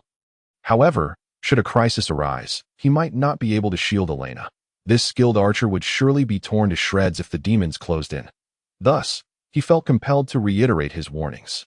Having said that, Sun Fei stepped into the portal and vanished. Elena watched his departing figure, warmth flooding her heart. Despite Sun Fei's tone lacking any particular fervor, the beautiful mercenary sensed the underlying concern he held for her, an affection akin to that of kin. A person worth dedicating oneself to. She paused momentarily. Determination etched on her face as she made a decision, grasping her longbow and stepping into the blood-red portal. Shambhala City. The sun was nearing its zenith. The mysterious black adversaries remained steadfast, a phalanx of armored soldiers occupying the narrow stone bridge over the Zuli River. Resembling a colossal black serpent coiled in weight, poised to strike with deadly precision, an unbearable, palpable pressure spread relentlessly, akin to a tangible force surging toward the walls of Shambhala City. In this oppressive stillness, the atmosphere ignited with tension, punctuated only by the roaring river below. On the battlements of Shambhala City, the King's Guard soldiers and a few civilians were drenched in sweat. The fervent morale that had surged hours earlier had plummeted to a precarious level. Despite Brooks' arrangements for rotations, the invisible strain had exhausted everyone. Thus far, the enemy had yet to make a move. This silence loomed like a dull knife, silently eroding the soldiers' courage with the passage of time. Brooks' heart sank deeper. The silver-haired warrior, Pierce, burdened with the king's sword, paced anxiously in front of the dilapidated stone tower. Every gaze was fixed upon the young man deep in thought, who had miraculously revived their hopes for Shambhala City. In this moment of peril, if anyone harbored a flicker of hope for the future, it was this young man who inspired it at some point. Even the city's foremost expert, Frank Lampard, could not instill a sense of security in the people. Yet this once inept king seemed to have miraculously quelled their trembling hearts. Tristram. As Sun Fei emerged from the portal, a horde of skeletal warriors brandishing bone blades rushed at him, slashing wildly. What the hell? So many. This is outrageous. Sun Fei cursed under his breath, his dual-handed axe vibrating with might as he executed a sweeping strike, the cold gleam flashing as the first three skeletal warriors were cleaved in half, collapsing into a heap of shattered bones. Yet, the true challenge lay ahead. The relentless tide of skeletal soldiers surged forth, accompanied by some sluggish zombies, followed closely by the roaring fallen ones. In Tristram, many of the wilderness monsters had mutated, their lethality and defense markedly enhanced. Wherever Sun Fei's axe swung, monsters fell, lamenting their demise. However, this pace proved insufficient. Before long, he had sustained several blows, and his life force began to plummet rapidly, sending him into a panic. With a fierce roar, he activated the barbarian skill, War Cry, scattering the surrounding monsters and granting him a moment to gulp down healing potions. Soon after, the effect of War Cry faded. The monsters surged toward him once more. Just then, whoosh, whoosh, whoosh, ice arrows rained down like a tempest. The beautiful mercenary Elena had finally emerged from the portal, her longbow trembling as she unleashed a volley of lethal arrows, causing 5 or 6 monsters to collapse lifelessly. Maintain your distance, do not charge, stay behind me. With a mighty roar, Sun Fei brandished his massive double-headed axe and charged forward, confronting the monstrous tide that surged towards him. Once again, he unleashed a ferocious battle cry, relentlessly pursuing the fleeing figures of the creatures with wild strikes. As the effects of his skill faded, he quickly activated it once more, repeating this cycle.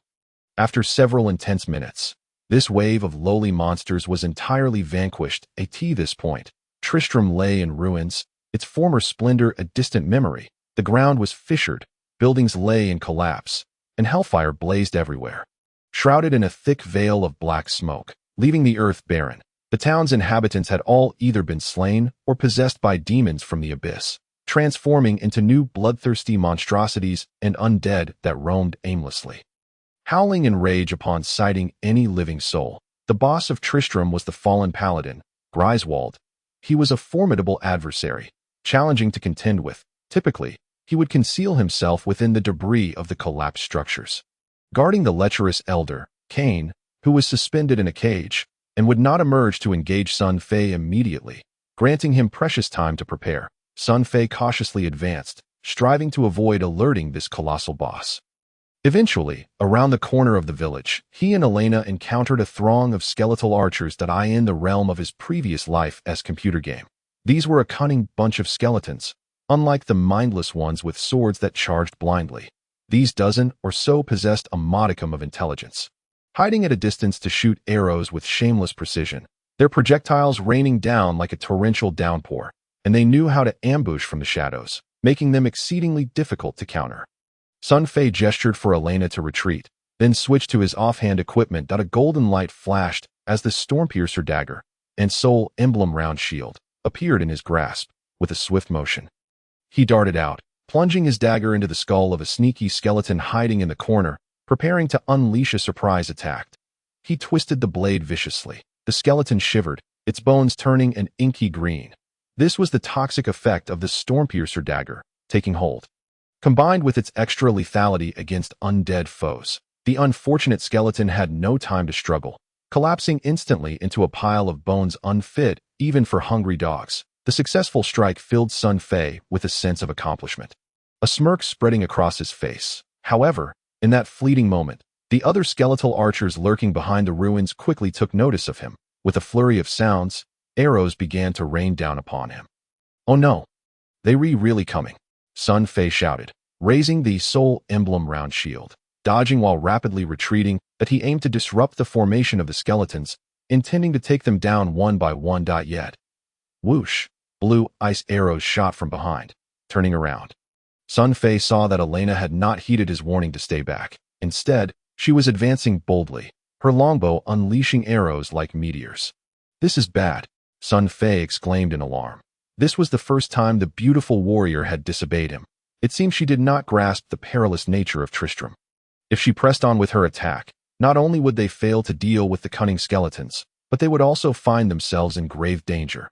Among the ranks of the skeletal archers lurked two mini-bosses, whose arrows bore devastating power and magical effects. One wielded ice arrows that could slow opponents, while the other shot lightning arrows that could swiftly drain life. Even a formidable barbarian like Sun Fei would not dare to withstand such assaults without utilizing potions and evading.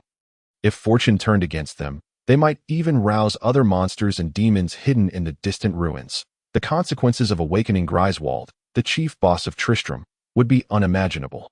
"Fall back! Quickly retreat!" Sun Fei shouted urgently, signaling Elena to retreat at once. However, it seemed too late. The monsters had already taken notice of the beautiful mercenary, and the horrific shower of arrows soon engulfed her as well, lacking the heavy armor and shield that Sun Fei possessed. She had no means to evade the onslaught, and was soon struck by several arrows, blood spraying forth and staining her blue leather armor crimson. "My lord, fulfilling the mission is paramount. Do not mind me. I will draw the demon's attention. You must go and rescue Lord Cain from the side. Hurry."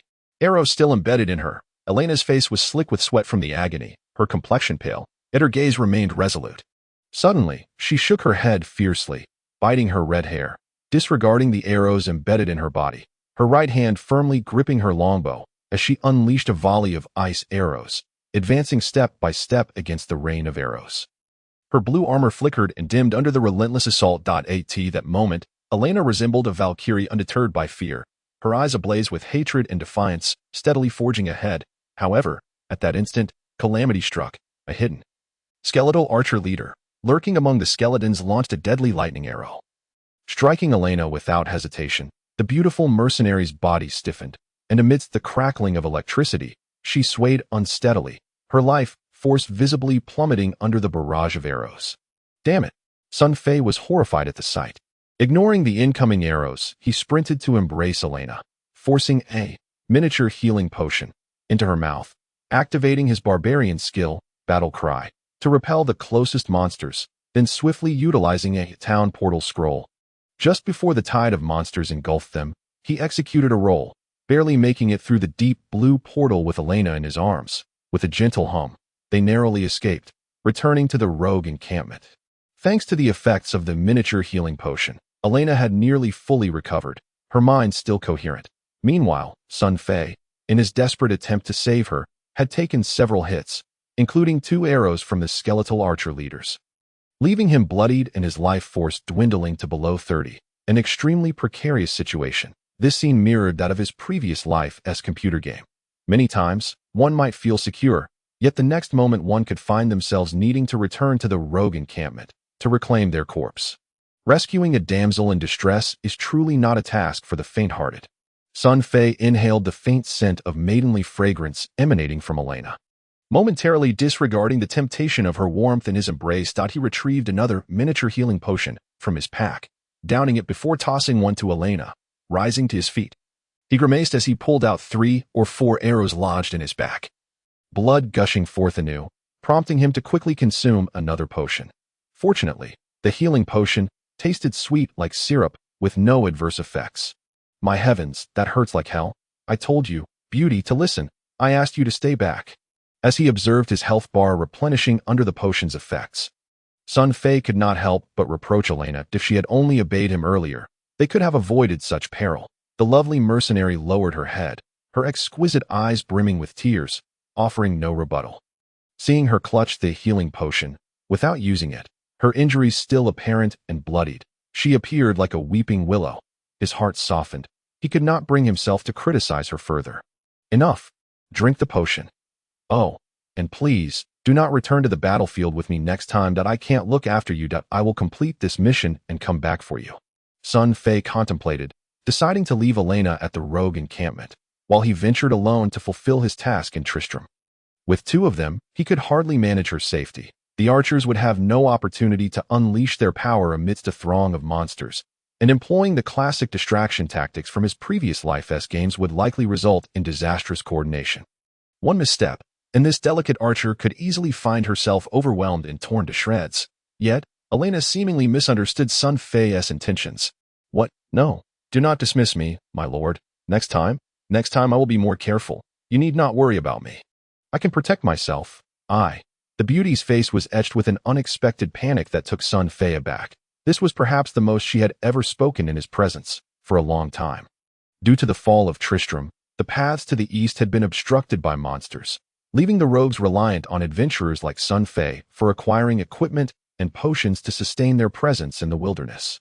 Without these resources, the encampment would surely perish, unable to survive on the scant supplies gathered by their leader, Akira, and the blacksmith, Charsi. In the lengthy passage of time, all that had been accumulated by the rogues' camp had been utterly consumed during these 60 years marked by the mysterious disappearance of adventurers from the east. If this situation were to persist, it would not be long before the camp succumbed to the onslaught of demons. The arrival of Sun Fei, however, offered a glimmer of hope for the continued existence of the rogues' camp. At long last, new adventurers had emerged. These intrepid souls consistently managed to uncover unexpected treasures in the wild, acquiring equipment and potions that the rogues could never hope to find. This is precisely why. Despite the legends of countless female rogues being exploited and humiliated by adventurers, the leader, Kasha, would still consent to offer mercenary work to the unfamiliar adventurer Sun Fei, because for the survival of everyone in the camp, sacrifices were imperative. Although Elena was not the strongest among the rogues, she was undoubtedly the most beautiful, and to forge a partnership with the adventurers, any sacrifice was deemed necessary, including the bodies and lives of the female rogues.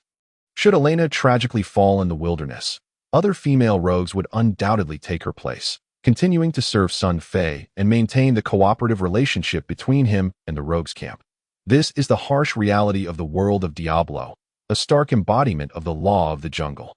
60 years prior, such a weak settlement as the rogues' camp had to resort to these very means to survive and ensure the safety of its inhabitants. It is no exaggeration to assert that the advent of Sun Fei was a rare beacon of hope in the boundless darkness threatening the rogues' camp. Neither Ankala nor Kasha would ever relinquish this opportunity. Regardless of the cost, of course, Sun Fei remained blissfully unaware of these underlying truths. This ignorance was the very reason that the typically serene Elena, as tranquil as an orchid in a secluded valley, was thrown into a state of panic upon hearing Sun Fei's arrangements. She feared he was subtly dismissing her. Offending an adventurer could very well bring immeasurable harm to the rogues' camp, especially considering how Sun Fei had demonstrated a level of care over the past 2 hours that far surpassed the despicable nature of adventurers spoken of in camp legends. Unbeknownst to her, Elena had unconsciously grown accustomed to such battles. While she felt fortunate to have encountered an upright adventurer, she also cherished this opportunity deeply. Chapter 0036. The plan commences. Dismiss? I have no intention of letting you go. Sun Fei was bewildered by Elena's sudden display of alarm. Elena, you may have misunderstood. I merely require someone to deal with those monsters. Once this task is completed, you can still join me for future adventures in the wilderness. But hearing Sun Fei's words, the beautiful mercenary felt slightly reassured, yet she still wished to argue. Besides her sudden reluctance to part ways with Sun Fei, for a proud female rogue, abandoning her employer in difficult times would be a blow to her honor. Let us leave it at that. My time is limited. We can discuss it further next time. Sun Fei, while somewhat of a lecher, was a principled one. Flirting with the female mercenary was a tantalizing affair, yet the pressing crises in the real world dulled his desires. With that, he resolutely turned and stepped into the portal, hastily closing it behind him to prevent Elena from following. Elena stood there, staring at the vanishing portal, her expression a complex tapestry of guilt, disappointment, and joy. A delicate blush graced her stunning features, and her lips unconsciously curved into a faint smile. Roar. Sun Fei's first action upon entering the town of Tristram was to unleash the barbarian's special skill. War Cry. The tactic proved effective that a mysterious wave of terror radiated from Sun Fei's roar, causing the skeleton archers, lurking near the portal to scatter in fright, their heads adorned with green light. This is the opportunity. Sun Fei charged forward, delivering a flurry of devastating blows to the monsters, swiftly toppling several. 10 seconds later, as the effects of War Cry faded, the monsters regrouped and charged once more. Sun Fei activated War Cry again. In the realm of Diablo, as long as one possessed sufficient mana, there were no cooldowns or casting delays for skills. Sun Fei had prepared several minor mana potions, ensuring he could utilize War Cry endlessly within his mana limits. Repeating this tactic, after using War Cry 11 times, he finally eradicated this wave of pesky skeleton archers, leaving behind a trove of equipment, including 2 blue items dropped by the mini-bosses, which he promptly stashed in his bag. Venturing further into the village, new foes emerged, the night folk. These creatures, with the heads of bulls and human bodies, wielded sharp crimson scythes, their legs bent like those of cattle, with hooves at their ankles and menacing curved horns atop their heads. Their melee attacks were formidable. However, such close-range attackers posed little threat to a barbarian. Sun Fei employed the ruthless War Cry strategy once more, swiftly dispatching this batch of monsters. Among them was a particularly robust Nightfolk chief, who dropped 2 shimmering blue items. Yet this time, Sun Fei had no time to collect the loot. The cacophony of battle and the monsters' wails finally alerted Tristram's chief boss, Griswold. This former heroic paladin erupted from the ruins. Engulfed in hellfire, now a fallen humanoid demon, Griswold retained a semblance of his human form, devoid of overt demonic features, albeit slightly overweight with a protruding belly. His eyes glowed a deep crimson, resembling 2 pulsating pools of blood, exuding an aura of brutality, cruelty, and bloodshed that radiated terror from afar. Once a powerful paladin, Griswold's power had only intensified after his fall. Despite losing the protection of holy power, the strength of his demonic essence rendered him even more formidable. Upon spotting Sun Fei, he charged forward with a roar, his fist striking like lightning. Sun Fei raised his shield in defense. Bam! The tremendous force sent him staggering back several steps. A searing heat emanated from the shield, coursing through Sun Fei's body, igniting his blood with agonizing intensity. He recognized this as the demonic power Griswold had acquired, accompanied by the burning effect of hellfire. Switching weapons, Sun Fei wielded a devastating 2-handed axe, its blade gleaming coldly. With 3 swift strikes, he left 3 ghastly gashes on the demonized Griswold, who roared in fury as his health plummeted by roughly 10%. Huh, I see a chance. At this rate, a dozen more strikes will finish this old coot. Elated, Sun Fei lifted a healing potion to his lips and braced against another wave of Griswold's assaults, swinging his axe with reckless abandon, landing only 2 blows this time. Fortunately, the demonized paladin lacked intelligence. Despite his immense power, he could not execute it perfectly, fighting on instinct alone, making him relatively easy to handle. Sun Fei fought and retreated, quickly exiting the village. This way, even if the ensuing battle stirred up a ruckus, it would not alert other monsters lurking in the ruins. To be safe, Sun Fei dashed away, creating distance before consuming a town portal scroll, swiftly opening a portal, ready to escape at the first sign of trouble. However, it soon became evident that Sun Fei's caution had been somewhat excessive. After consuming 4 minor healing potions, he successfully defeated Tristram's chief boss. With a flash of cold light, Griswold fell to the ground, his corpse spilling forth a multitude of potions and equipment. Sun Fei was momentarily dazzled, catching sight of an item glowing with a green aura. No way. A green item dropped. Sun Fei was almost stunned by his own stroke of luck. Generally, green equipment belonged to set series, a rarity in previous computer games. He could hardly believe his fortune in acquiring one here. This was the first green item he had obtained since entering the world of Diablo, a delightful surprise indeed. He exaggeratedly lifted his foot to check if he had unwittingly stepped in something fortunate, attributing his serendipity to mere chance. Eagerly, Sun Fei examined the green item in his hands. It was a beautifully crafted piece of cloth armor, faintly shimmering with green light, yet its specific attributes remained unknown until identified. Without hesitation, he consumed a identification scroll. With a rustle, the attributes and name of the green leather armor fully manifested before Sun Fei's eyes: Arctic fur robe, defense, 48 durability, 2020 required strength, 12 required level, 2 special effects, 303 defense enhancement. 10 to all resistances. Note: the Arctic set includes Arctic bindings, Arctic fur, Arctic horn, and Arctic gloves. Collecting all the equipment grants additional special effects. The result of the identification left Sun Fei somewhat disappointed.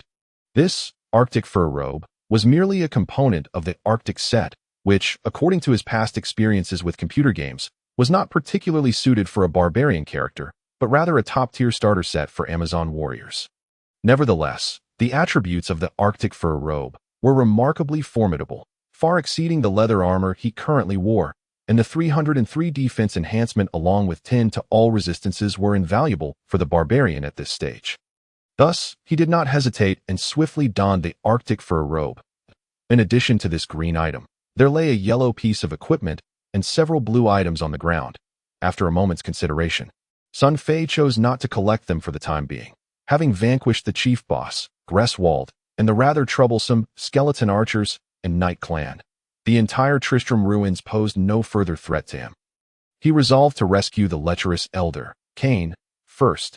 After all, with the equipment lying on the ground, there were no other adventurers around to snatch them away.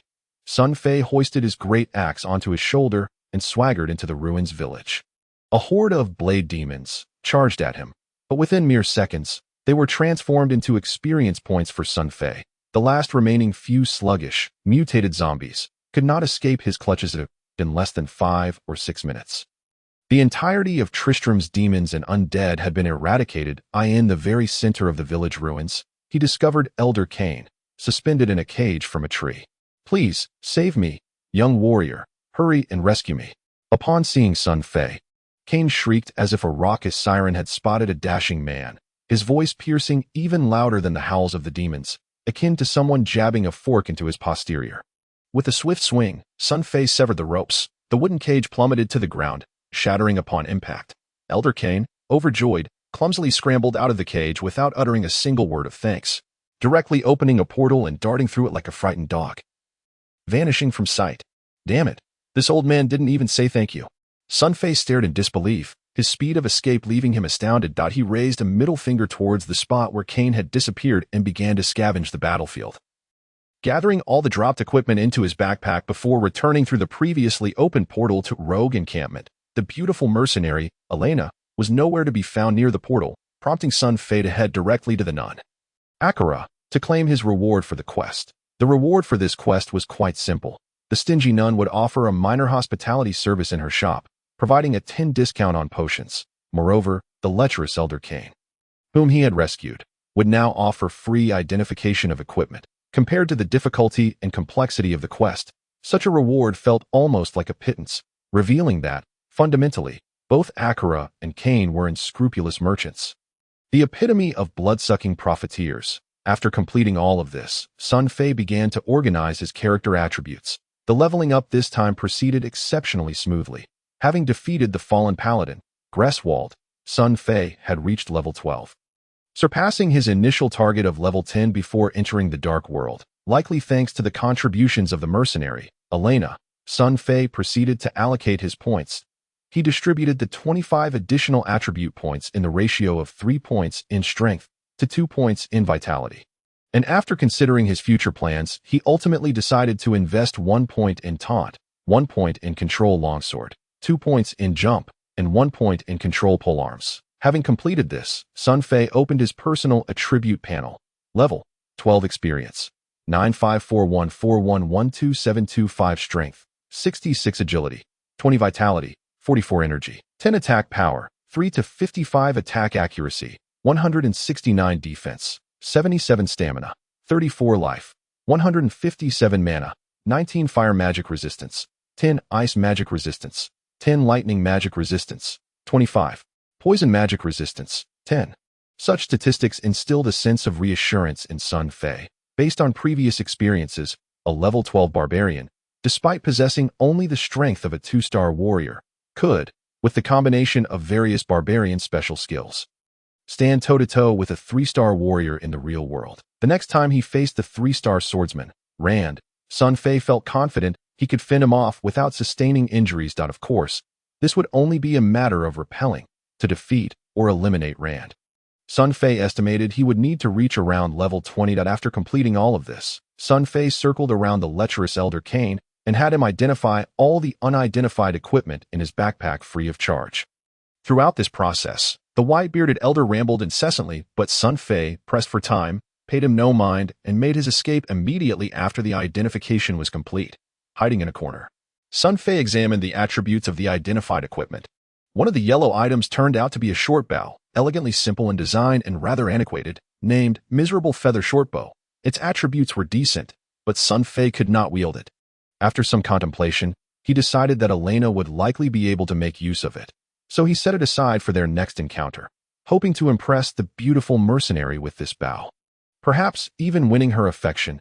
He wondered if he could engage in romantic endeavors with game characters in the dark world. Sun Fei's thoughts took a shameless turn. The other several blue items had rather mediocre attributes.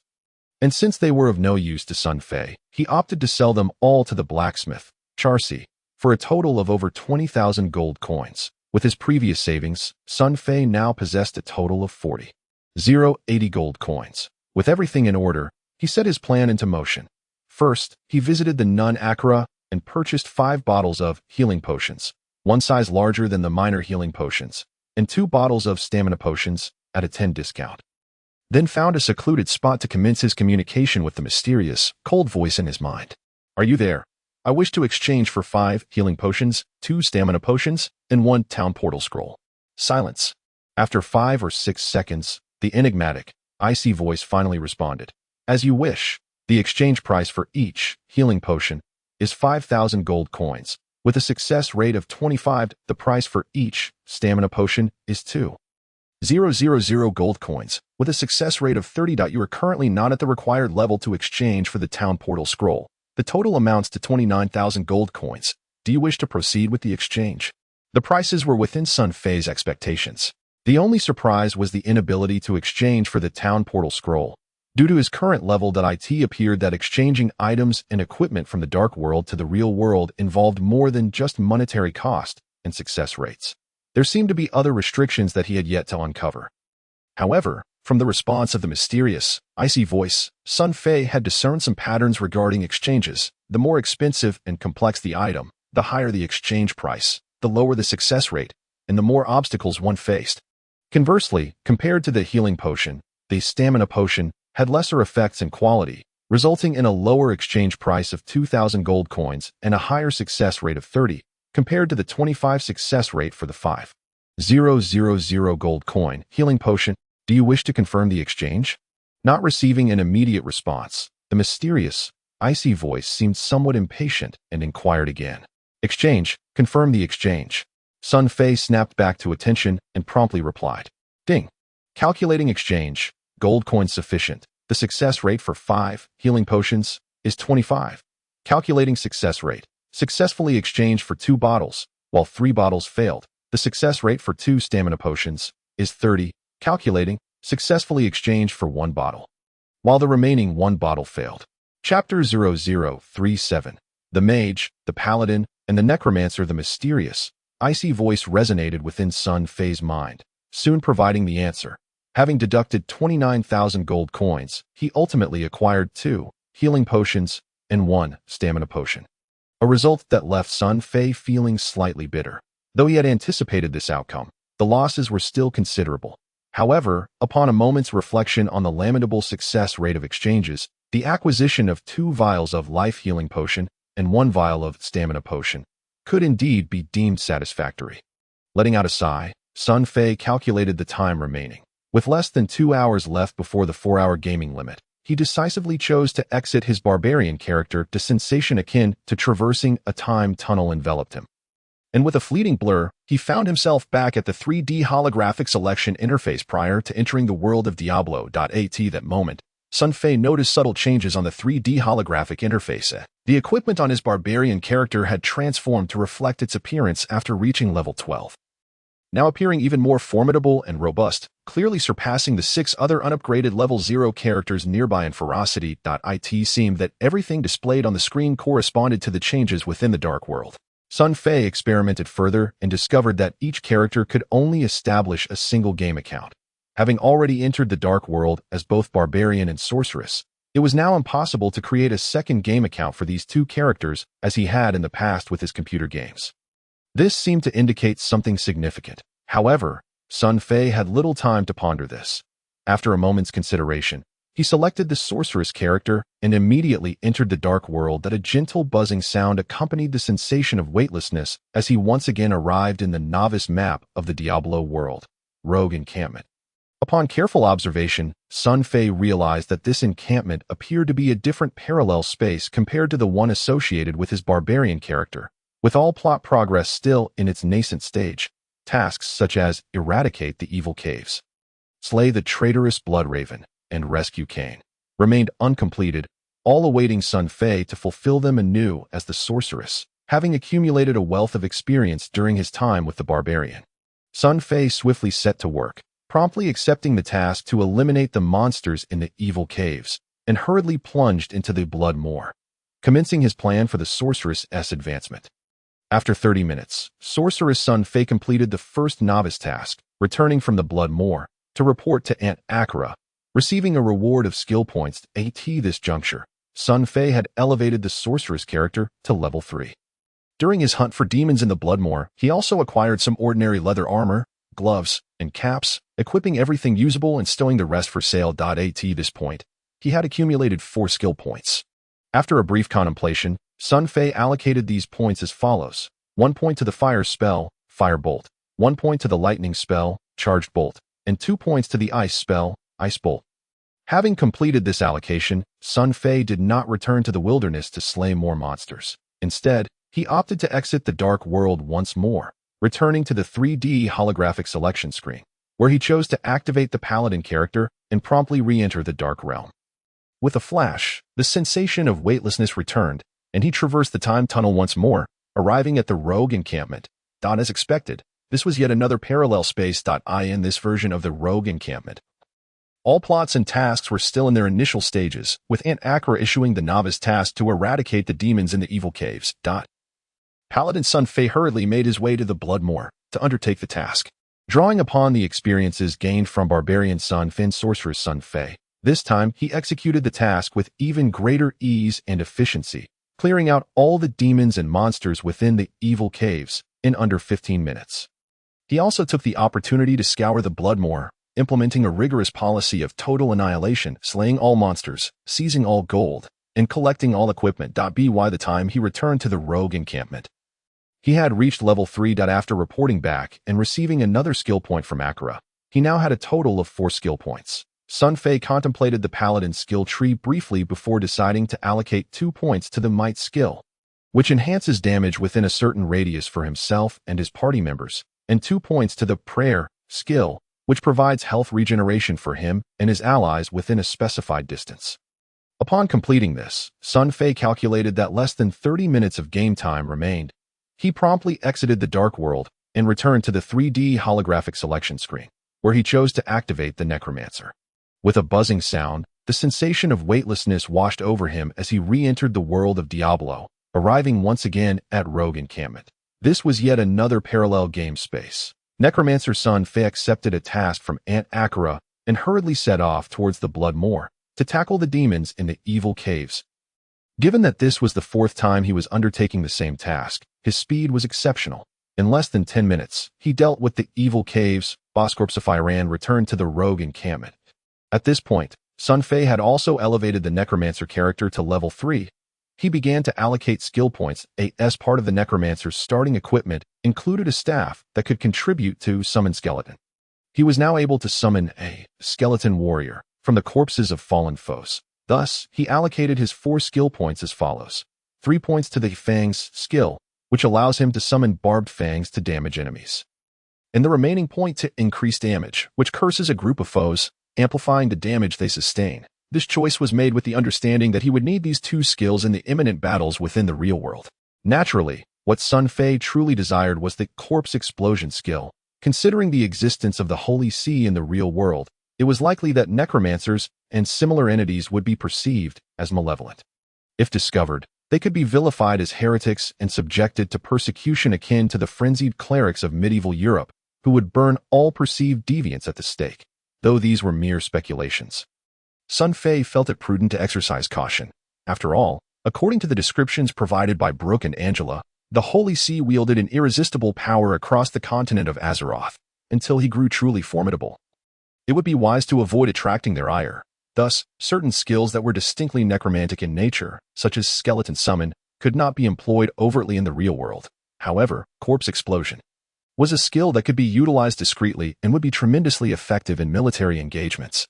As the battlefield would be rife with corpses, those corpses were, in the eyes of a necromancer, akin to human grenades, capable of inflicting devastating damage and throwing the enemy into disarray. It could be said that despite the known existence of the Holy See in Azeroth, Sun Fei deliberately chose the high-risk profession of necromancer with the intention of acquiring the corpse explosion skill. Yet, when he attempted to allocate points earlier, Sun Fei was dismayed to discover that the corpse explosion skill could only be learned upon reaching level 6. Sun Fei calculated the time remaining and realized that with less than 30 minutes left before the gaming limit, raising his character from level 3 to level 6 within that time frame would be exceedingly challenging. Unless he could locate an ideal spot teeming with monstrous demons. After careful consideration, Sun Fei decided to pursue Bloodraven, the burial ground where Bloodraven resided was densely populated with higher-level monsters, offering abundant experience points. Although it posed a slight danger for Sun Fei's current level 3 necromancer, he had amassed considerable experience during his time as a barbarian, and with adequate preparation and caution, he believed he could manage. Faced with formidable foes in the real world, the precarious situation compelled Sun Fei to take a risk. After accepting the task from the armed leader Cassia at the rogue encampment, Sun Fei spent his meager 800 gold coins on essential supplies, including minor healing potions, minor mana potions, and stamina potions, before setting off without delay to AT. This moment, the time within the dark world had transitioned to night. The wilderness was enveloped in darkness, with the distant echoes of demonic howls reverberating through the air. Upon exiting the rogue encampment, Sun Fei consumed a stamina potion, fixed his direction, and sprinted towards the burial ground in the cold plains. Disregarding the cacophony of creatures that roared around him, he needed to maximize every second available. However, soon, an unexpected turn of events transpired at night. The monsters and demons in the wilderness appeared particularly agitated, exhibiting frenzied behavior as if they had just ingested a blue pill, their excitement palpable as they pursued Sun Fei relentlessly, akin to a horde of raving lunatics. Rapidly, an array of monsters, fallen, dark huntress, giant beast, joined the fray, forming what resembled a grand parade of monsters, relentlessly trailing Sun Fei. When Sun Fei hurried to the junction of blood-soaked wasteland and frigid expanse, a horde of no fewer than 300 or 400 monstrous demons had amassed behind him. Well, it seems I have stumbled upon this treasure without much effort, he mused, glancing back at the daunting congregation of beasts, his heart swelling with glee to the point of near fracture. This swarm of lowly demons posed little threat to Sun Fei at present, in his eyes. They were nothing more than a bountiful source of experience points. Ecstatically, he halted, brandishing his necromancer's staff. The necromancer's skill, Fangs, activated. With a chilling rush, a wave of ghastly milky white death energy surged forth. 3 razor-sharp, barbed teeth, enveloped in a pearly glow, shot out along a peculiar trajectory, effortlessly shredding the frontmost, sinking demon into fragments. With another flourish of his staff, a second wave of icy, sinister white death energy erupted. The fallen sinking demon exploded, and from its remains rose a ferocious sword skeleton, wielding a bone knife in its right hand and a bone shield in the other, blocking the advance of the monster army. The sword skeleton swiftly dispatched several more sinking demons with its bone knife. Seizing the moment when the summoned skeleton impeded the monster army, Sun Fei unleashed another barrage of fangs, sending waves of white orbs infused with the cold essence of death into the heart of the horde. Such a vast assembly of monsters was an enormous target, allowing Sun Fei to strike without the need for precision. He merely aimed in their general direction and effortlessly tore through multiple foes. As fangs possessed a piercing effect that often allowed a single strike to penetrate several demons at once. After 5 or 6 seconds, The summoned skeletons were overwhelmed by the onslaught of monsters. Finally reduced to mere shards of bone, Sun Fei turned and sprinted away, creating some distance before once more invoking Summon Skeleton, allowing the newly summoned skeletons to obstruct the monster horde while he unleashed another flurry of fangs. This back and forth continued, and although he encountered a few precarious situations, Sun Fei's quick reflexes, bolstered by over a dozen minor healing potions and minor mana potions, saw him through unscathed. 5 minutes later, the last monster fell with a mournful cry into a pool of blood. All around him lay severed limbs and shattered organs, the blood of the demon horde staining the earth, turning it a vivid crimson under the relentless rain, the air thick with the stench of death. This was a one-sided massacre, and the gruesome scene had rendered Sun Fei numbed. He realized he was becoming increasingly accustomed to such slaughter. His mindset had transformed from that of a timid homebody, who would faint at the sight of a slaughtered chicken or pig, into a super butcher unfazed by the prospect of slaying hundreds or even thousands. Aside from the corpses of the monsters, there were also heaps of glimmering gold coins and a variety of peculiar equipment. However, as most of these demons were the lowest tier of creatures inhabiting the wilds, the gear they dropped was of little value. With time pressing, Sun Fei quickly gathered 4 pieces of blue equipment, tossing them into his backpack while ignoring the rest, and continued on without a moment's pause. There were less than 15 minutes remaining. Upon entering the frigid expanse, an icy chill assaulted him. Here, the variety and ferocity of the monsters and demons were even greater. Sun Fei consumed a stamina potion and resumed his frantic pace. As before, the surrounding monsters were stirred into a frenzy, roaring as they pursued him, soon forming another grand horde, a truly spectacular sight. For the first time, Sun Fei noticed the thrilling effect of running through the darkened world of Diablo at night. This realm felt more tangible than the simulated worlds of his previous life as computer games. With the monsters exhibiting far greater agility than mere lines of code, they understood the concept of pursuit. Having covered half the distance, Sun Fei was compelled to cease his monster baiting, turning to face the impending onslaught. Should the number of monsters continue to swell, he could hardly guarantee his ability to dispatch them all at once. Despite their lowly status and lack of formidable bosses, overwhelming numbers could easily bring down even the mightiest of warriors. Pausing, he resorted to his tried-and-true method, summoning a low-level sword skeleton to distract the monster horde, while he distanced himself, dodging and unleashing fangs in chaotic bursts. The first 3 to 4 minutes unfolded smoothly. Under Sun Fei's cunning and unscrupulous harassment tactics, the monsters fell like wheat before the scythe, their numbers dwindling significantly. However, the situation soon shifted, perhaps drawn by the sounds of battle and the cries of their fallen kin. An increasing throng of monsters converged from all directions to join the fray.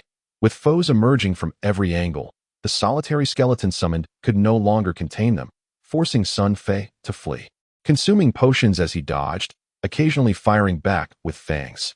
What the hell? Why do these creatures become so ferocious at night, as if they've taken some kind of stimulant? Sun Fei felt the strain begin to mount. Though he was not in mortal danger, he was running out of time. If he continued this way, he would inevitably fail to reach the graveyard to slay the Blood Raven before the mysterious, chilling voice compelled him to leave the world of Diablo. Realizing this, he quickened his pace, but the relentless tide of monsters continued to surge. For every 2 or 3 that fell, more emerged from the shadows to replenish their ranks. Banana you and your ancestors. I haven't even dug up your graves.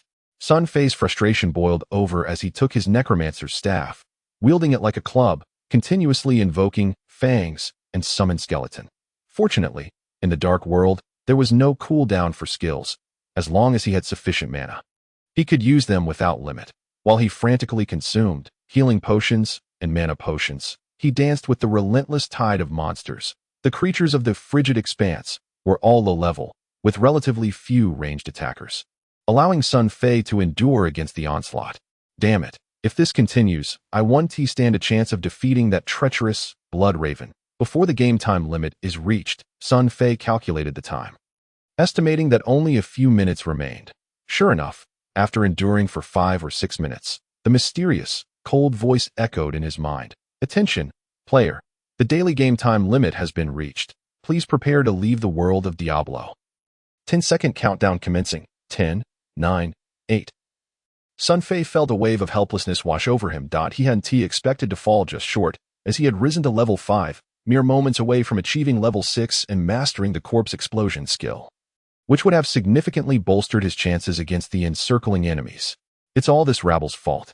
Fury surged within him as he disregarded his dwindling mana and summoned fangs. Once more, unleashing a torrent of milky white orbs accompanied by piercing wails into the densest cluster of monsters, eliciting a cacophony of anguished cries. That moment, an unexpected turn of events transpired.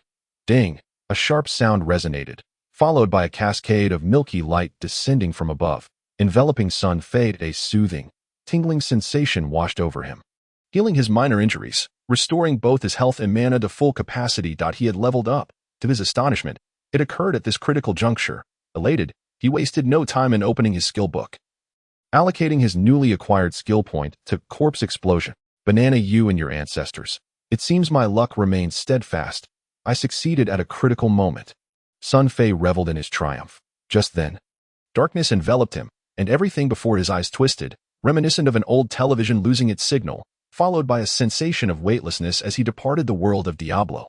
In Xianghua City, time finally struck noon. Although autumn had settled in, the midday heat remained unbearable, the dark castle walls scorching to the touch, armor and weapons radiating intense warmth. Soldiers stationed atop the walls, some exhausted, slumped in defeat. Fatigue weighed heavily on each individual like a monumental mountain upon their shoulders and hearts. Across the river, the dark enemy remained steadfast, yet the palpable tension of their presence, coupled with the chilling aura of impending violence, sent shivers through anyone who dared glance at the serpentine enemy forces upon the stone bridge. No one knew when this suffocating atmosphere would dissipate, nor could they predict when the savage clash of battle would suddenly erupt. No one knows whether, when the battle concludes, Xianghua City will still resemble its former self, or if one will still be able to descend the city walls alive to meet the anxious parents, beloved wives, lovers, and children waiting at home. Brooke paced back and forth atop the walls, striving to uplift morale. Yet, his efforts yielded little success. The soldiers' fatigue, both physical and mental, could not be alleviated by mere words. The captain of the King's Guard soon realized that his ability to rally spirits paled in comparison to that of King Alexander, who could ignite the soldiers' fervor with just a few words. While Brooke's countless speeches produced negligible results, the corpulent Gegir slumped onto the ground, panting heavily, thankful for the family warrior shielding him with an umbrella overhead. The orderly Bazel stood calmly behind his son, squinting, lost in thought. The warden Oleg occupied the combat position assigned to him by Sun Fei, having removed his breastplate to use as a fan. Muttering to himself, his expression flickering as he glanced at the enemy below, then at the distant ruins of enemy towers, and finally at the foremost warrior of Xianghua City, Frank Lampard, as if contemplating some action. However, upon catching sight of the military officer Countess still nailed to the stone wall, he instinctively recoiled in fear. The silver-haired warrior, Pierce, bore the sword of the king, pacing outside the stone house. As time passed, and the temperature rose, his anxiety deepened. Pierce was oblivious to what the king was doing inside the stone house, which remained eerily quiet. Had it not been for Alexander's prior performance thoroughly winning over this brutish man, Pierce might have stormed in to inquire about the situation. At that moment, suddenly, Frank Lampard, the 3-star warrior, was startled, sensing a powerful and chilling wave of energy emanating from the ruined stone house of the enemy. This realization caused Xianghua City's foremost warrior to feel a jolt of alarm. Simultaneously, the 1-star warrior Oleg, seated on the ground, also felt the oppressive force bearing down upon him, far exceeding his capacity as a 1-star warrior. An icy sensation akin to death's gaze looming behind him. This feeling was reminiscent of his previous encounter with the furious Lampard, but it was evident that this time it was not Lampard, but perhaps Alexander. The 1-star warrior Brooke also detected this energy fluctuation, glancing toward the stone house with a flicker of hope. The closest magic apprentice, Gegir, suddenly leapt to his feet, gasping for breath, his calves cramping as he reacted to some unseen terror. Observing his son's distress, the orderly Bazel opened his eyes wide, contemplating, before quickly shutting them again. Of course, aside from these skilled practitioners of martial and magical arts, the ordinary soldiers felt nothing amiss, including the silver-haired warrior Pierce. Though he instinctively sensed a slight shift in the atmosphere atop the walls, he remained clueless about the specific changes occurring. Within the crumbling stone house, Sun Fei opened his eyes. He cast a glance through the collapsed window. Surveying the distant situation below, 4 hours had passed, and the state of the battle in Shambo City mirrored his expectations prior to entering the Dark World. The enemy's mysterious commander remained like a coiled cobra, patiently awaiting the optimal moment to strike. The standoff persisted, suffocatingly tense. Clearly, in this scenario, the quality of the soldiers was paramount. Compared to the well-trained dark-armored warriors, the defensive forces of Shambo City, whether the King's Guard or the civilians, fell woefully short. As time silently drifted by, the gap between the two sides would only widen, causing the scales of victory to tip rapidly in favor of the dark-armored warriors if Sun Fei's intuition served him right. The enemy's enigmatic commander was waiting for a pivotal moment, the post-lunch period when ordinary individuals were most fatigued and exhausted, at which point the enemy would unleash a tempestuous assault. He glanced at the sky. Less than 20 minutes remained until lunchtime. The battle was imminent. It was time to devise a plan. Slowly, Sun Fei rose from the rubble. However, he did not rush to exit the dilapidated stone house. Instead, he closed his eyes, quietly attuning himself to the power he had brought back from the world of Diablo. Based on Sun Fei's previous experiences, he anticipated that apart from the strength of a level 12 barbarian, he should also possess the powers of a level 3 mage, a level 3 paladin, and a level 6 necromancer within him. As he concentrated, the sensations began to manifest. That a faint, chilling energy field gradually emerged around him, elusive yet profound, enveloping Sun Fei in its mysterious waves. This sensation felt incredibly familiar. With a thought, Sun Fei flipped his palm. In an instant, a visible whirlpool of pale necrotic energy appeared in his hand, swirling and whispering like a miniature tornado, slowly forming within his grasp. This is the necrotic power of the necromancer, Sun Fei rejoiced internally. However, his brow soon furrowed, for apart from the necromancer's power, he could not sense the strength that should come from the barbarian, mage, or paladin, no matter how hard he tried to feel it. There was no response whatsoever. What is going on? Sun Fei pondered, anxiety gripping his heart. This shouldn't be. Oh no, could it be that my earlier assumptions were flawed? Just then, reminder, only one character's powers and skills can be possessed at a time. To utilize abilities from another character, please switch character mode. That mysterious, chilling voice suddenly echoed in Sun Fei's mind. Switch character mode? Sun Fei was taken aback. After a moment's reflection, he quickly grasped the meaning of the term. So that's how it is. With a thought, he gently called out in his mind, switch to barbarian character mode. Whoosh. In the next moment, a wondrous transformation occurred. The necromancer's white necrotic energy in Sun Fei's palm vanished instantaneously, and the faint, chilling energy field surrounding him dissipated without a trace, as if it had never existed. Subsequently, he could no longer wield even a hint of necromancer power. In its place surged the boundless, terrifying physical strength of a level 12 barbarian. Chapter 0039. An unexpected revelation of unprecedented proportions. The instant he switched to barbarian mode, an unprecedented sensation of strength filled every cell of Sun Fei's being. This feeling of power granted him an extraordinary illusion, as if a mere stomp of his foot could crumble the grand city walls forged from colossal stones beneath him. Indeed, after leveling up to 12, the barbarian's strength has undergone an astonishing enhancement. Sun Fei reveled in the oceanic surge of power, exhilarated. Yes, this is the feeling, identical to when I entered barbarian mode in the world of Diablo. Relishing the long-lost sensation of physical strength, Sun Fei felt an uncanny resemblance to the legendary Xiang Yu, the hegemon of Western Chu, harboring an indomitable spirit. Unconsciously, he lowered his gaze slightly. Yet, this casual glance transformed his expression into one of disbelief. His mouth agape in astonishment, nearly stretching to his ears, his eyes wide as if he had encountered a specter in the night, for he beheld an unbelievable sight. Unbeknownst to him, the heavy knight's armor he had donned before entering the world of Diablo had vanished, replaced by an oddly designed green fabric armor.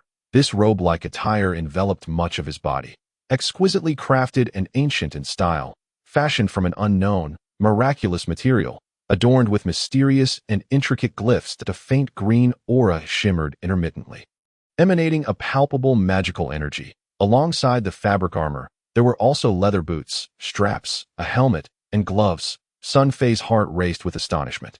This This is the set of equipment belonging to the barbarian character from the Dark World. I actually, unwittingly brought it into the real world.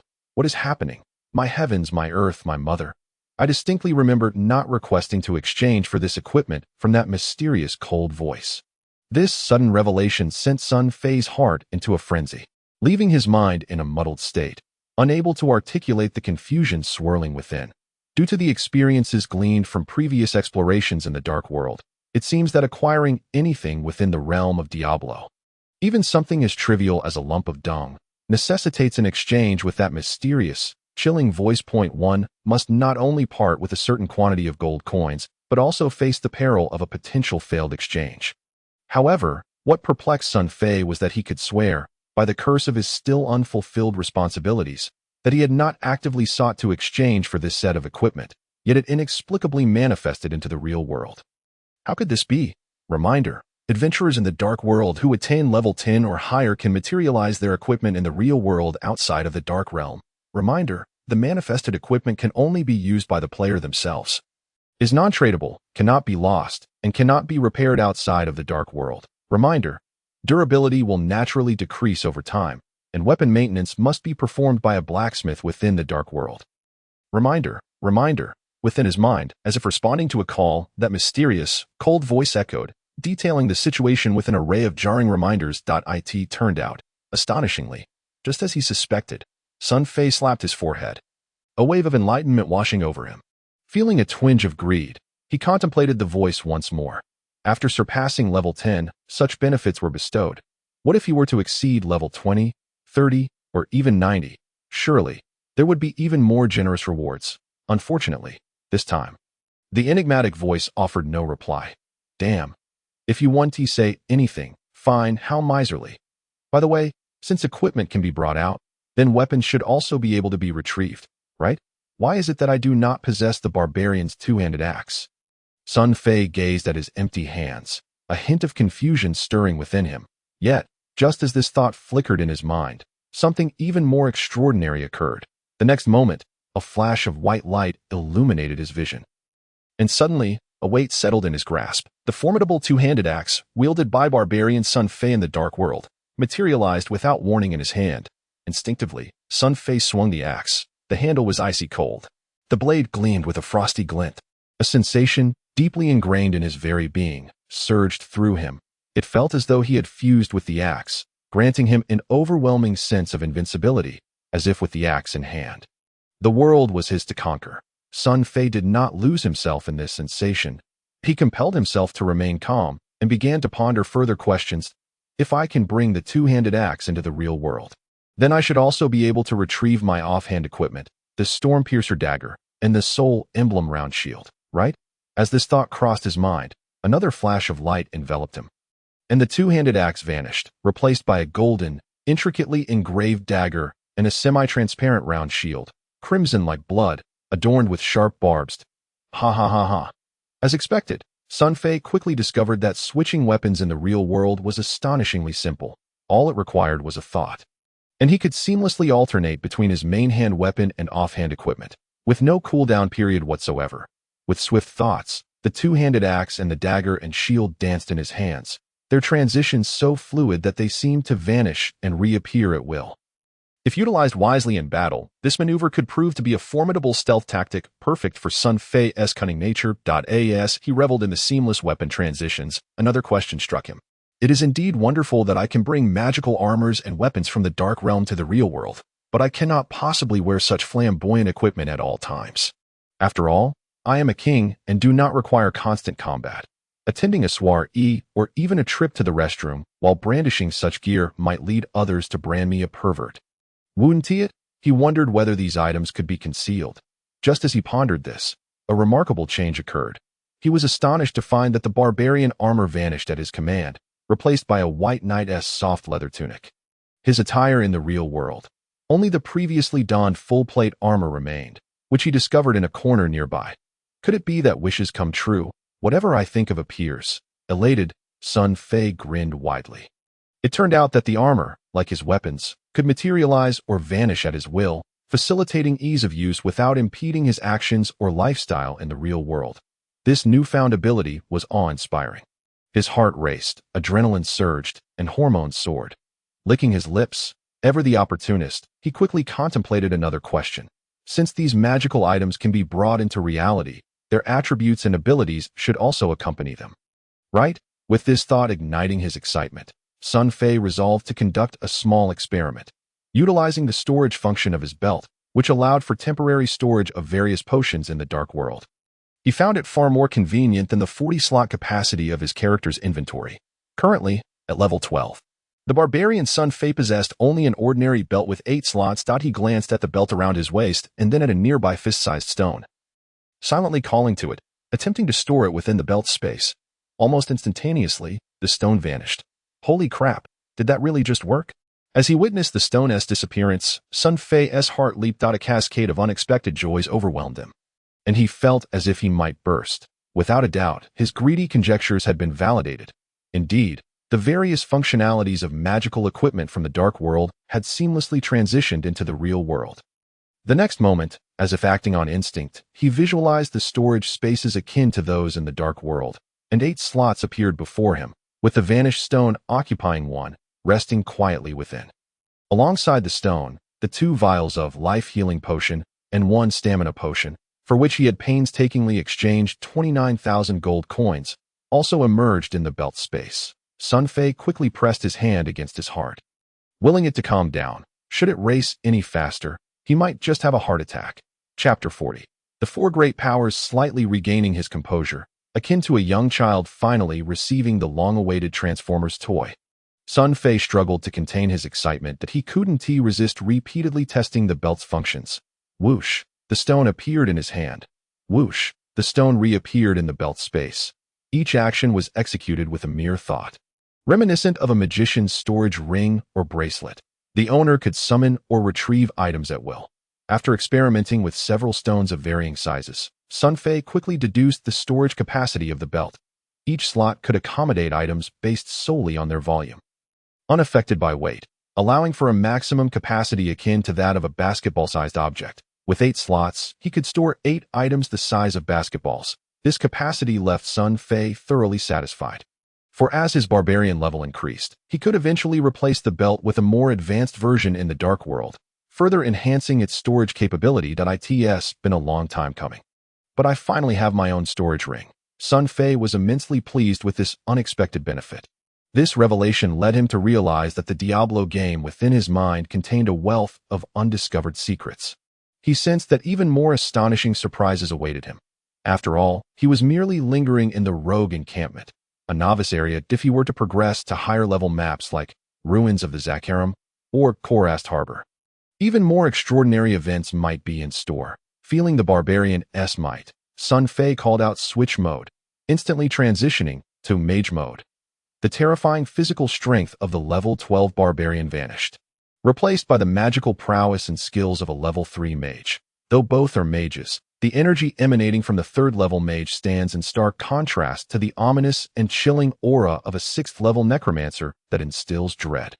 The energy of the 3rd-level mage is imbued with balance and radiance, drawing from the elemental forces of fire, electricity, and ice, all of which belong to the realm of natural light. Upon transitioning into mage mode, Sun Fei found himself enveloped in a steady energy field, exuding a mysterious and approachable aura. Subtle energy fluctuations danced around him, gradually dissipating as his body acclimated to this newfound power. With a mere thought, a sphere of searing red flame materialized in his hand. This vibrant flame flickered with the wind, expanding and contracting in accordance with Sun Fei's will. Although it appeared diminutive, he had no doubt that this flame contained astonishing energy, far surpassing the meager fireball conjured by the magical apprentice Gegir. It possessed the capability to instantly melt steel armor, a hallmark of Mage Sun Fei. After closing his eyes to attune to this power, he eventually mastered the mage's energy, successfully concealing the magical aura that had enveloped him, leaving no trace of energy fluctuations to escape. Then, with another mental shift, he transitioned into paladin mode. In an instant, a gentle and holy power emanated subtly from his being, suffused with boundless light, and imbued with a compassionate energy that compelled anyone to feel an innate desire to draw near, trust unconditionally, and rely upon him.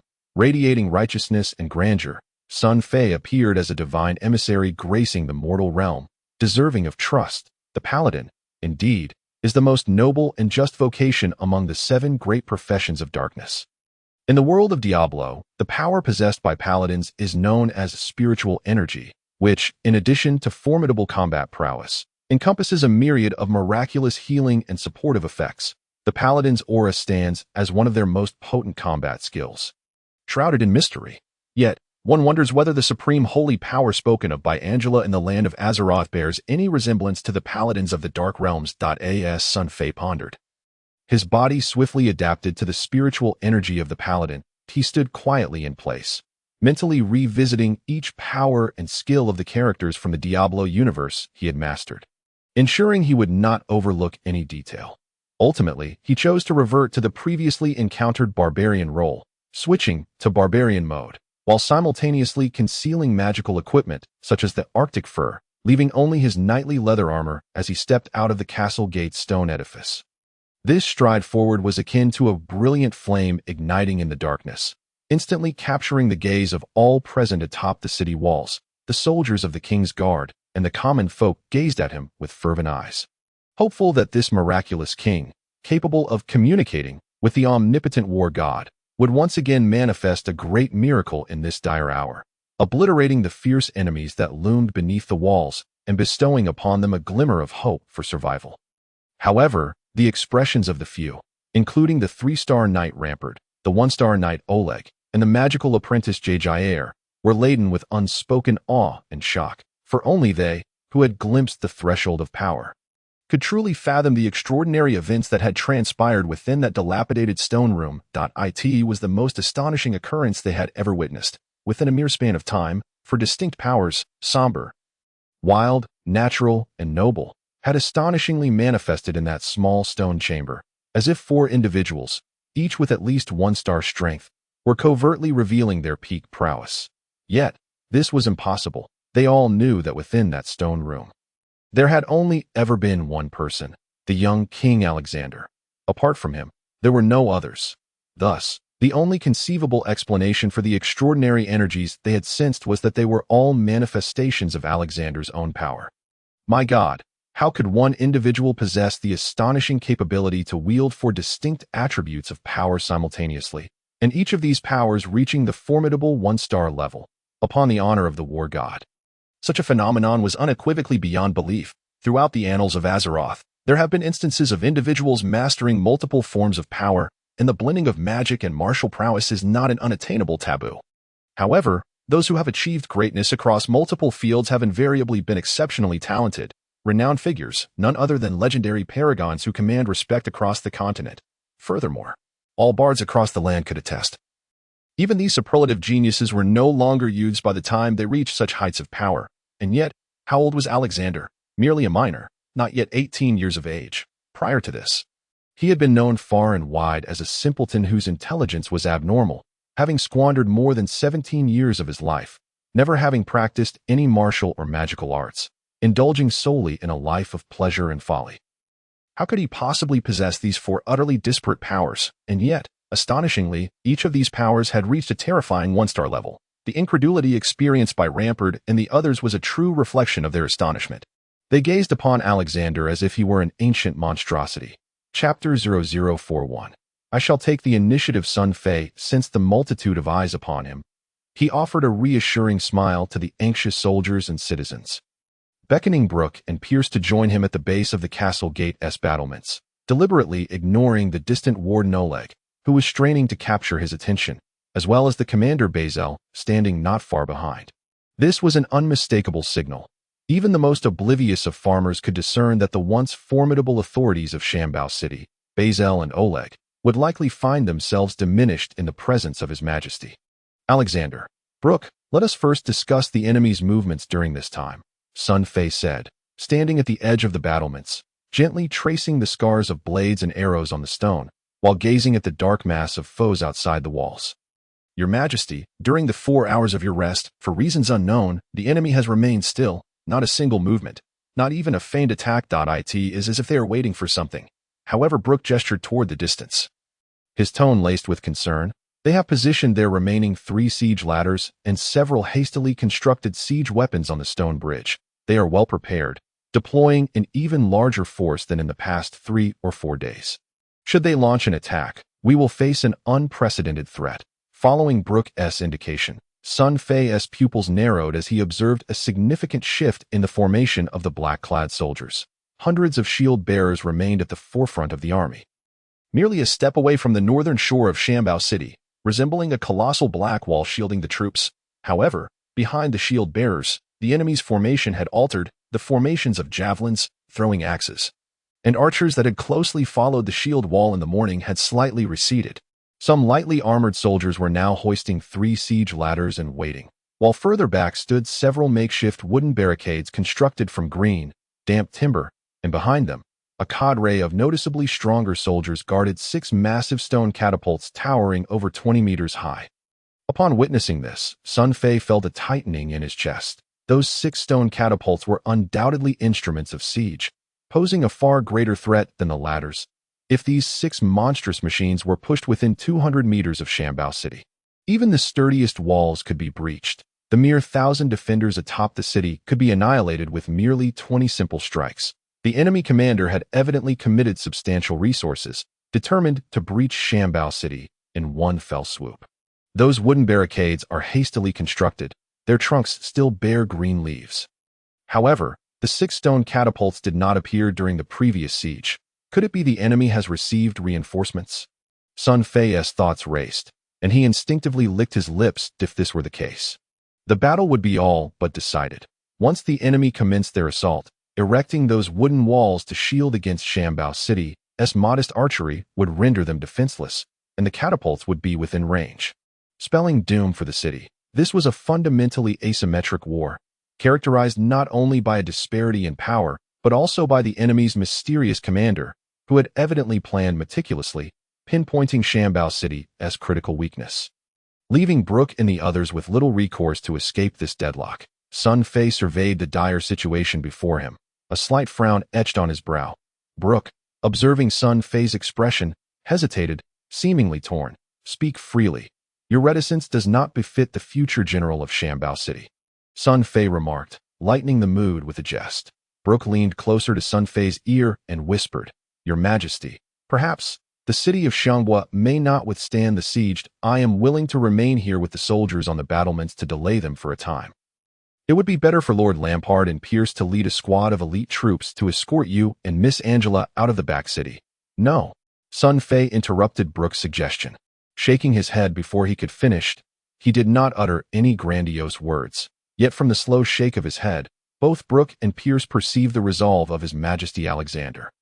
In that moment, they understood that, regardless of the circumstances, this young king would not retreat. This declaration stirred a mix of excitement and anxiety within them. "We cannot continue to wait like this. I have decided to take the initiative and strike." Sun Fei gently tapped his fingers against the stone wall of the city, suddenly declaring. His words struck Brooke and Pierce like a thunderclap. "Take the initiative." Brooke and Pierce were taken aback. Given the dire situation, the stark contrast in troop numbers and quality, what did an offensive imply? It meant relinquishing the geographical advantage of Xianghua, akin to using a soft apple cake to batter against hard mountainous rocks. The outcome was all too predictable. "Your Majesty, isn't this too reckless?" Brooke attempted to persuade Sun Fei to reconsider. "There is no time left." Sun Fei shook his head, his tone resolute. "If I am correct, once lunch is over, the enemy will immediately commence their assault on the city. To survive this war, we must strike unexpectedly. If we delay any longer and the enemy launches an attack, we will find ourselves with no escape." At this point, Sun Fei's gaze slowly swept over the 2 men. Noticing the hint of confusion on their faces, he spoke in an enticing tone. "So, my warriors, do you have the courage to charge out with me and send those cowardly bastards to the Zuli River for a bath?" That simple question felt like a call for camaraderie. Yet, in that instant, Brooke and Pierce felt their blood boil with fervor. "Your Majesty, we are willing to serve you." Their voices trembled with determination. "Good. I need both of you to do a few things. Brooke, instruct the soldiers to take a brief rest. Remember, just leave a few sharp-eyed ones to observe the enemy's movements. Additionally, select 20 reliable and loyal strongmen to come see me. Pierce, help me prepare these items." Sun Fei whispered a few instructions to Pierce, who left with a look of confusion. After completing these tasks, Sun Fei stood silently atop the battlements for a moment. Only after meticulously organizing the considerations for the impending operation in his mind did he turn to leave. Under the watchful eyes of the soldiers, he approached Frank Lampard, the foremost warrior of Xianghua City, who bore a massive black sword. "Your Majesty."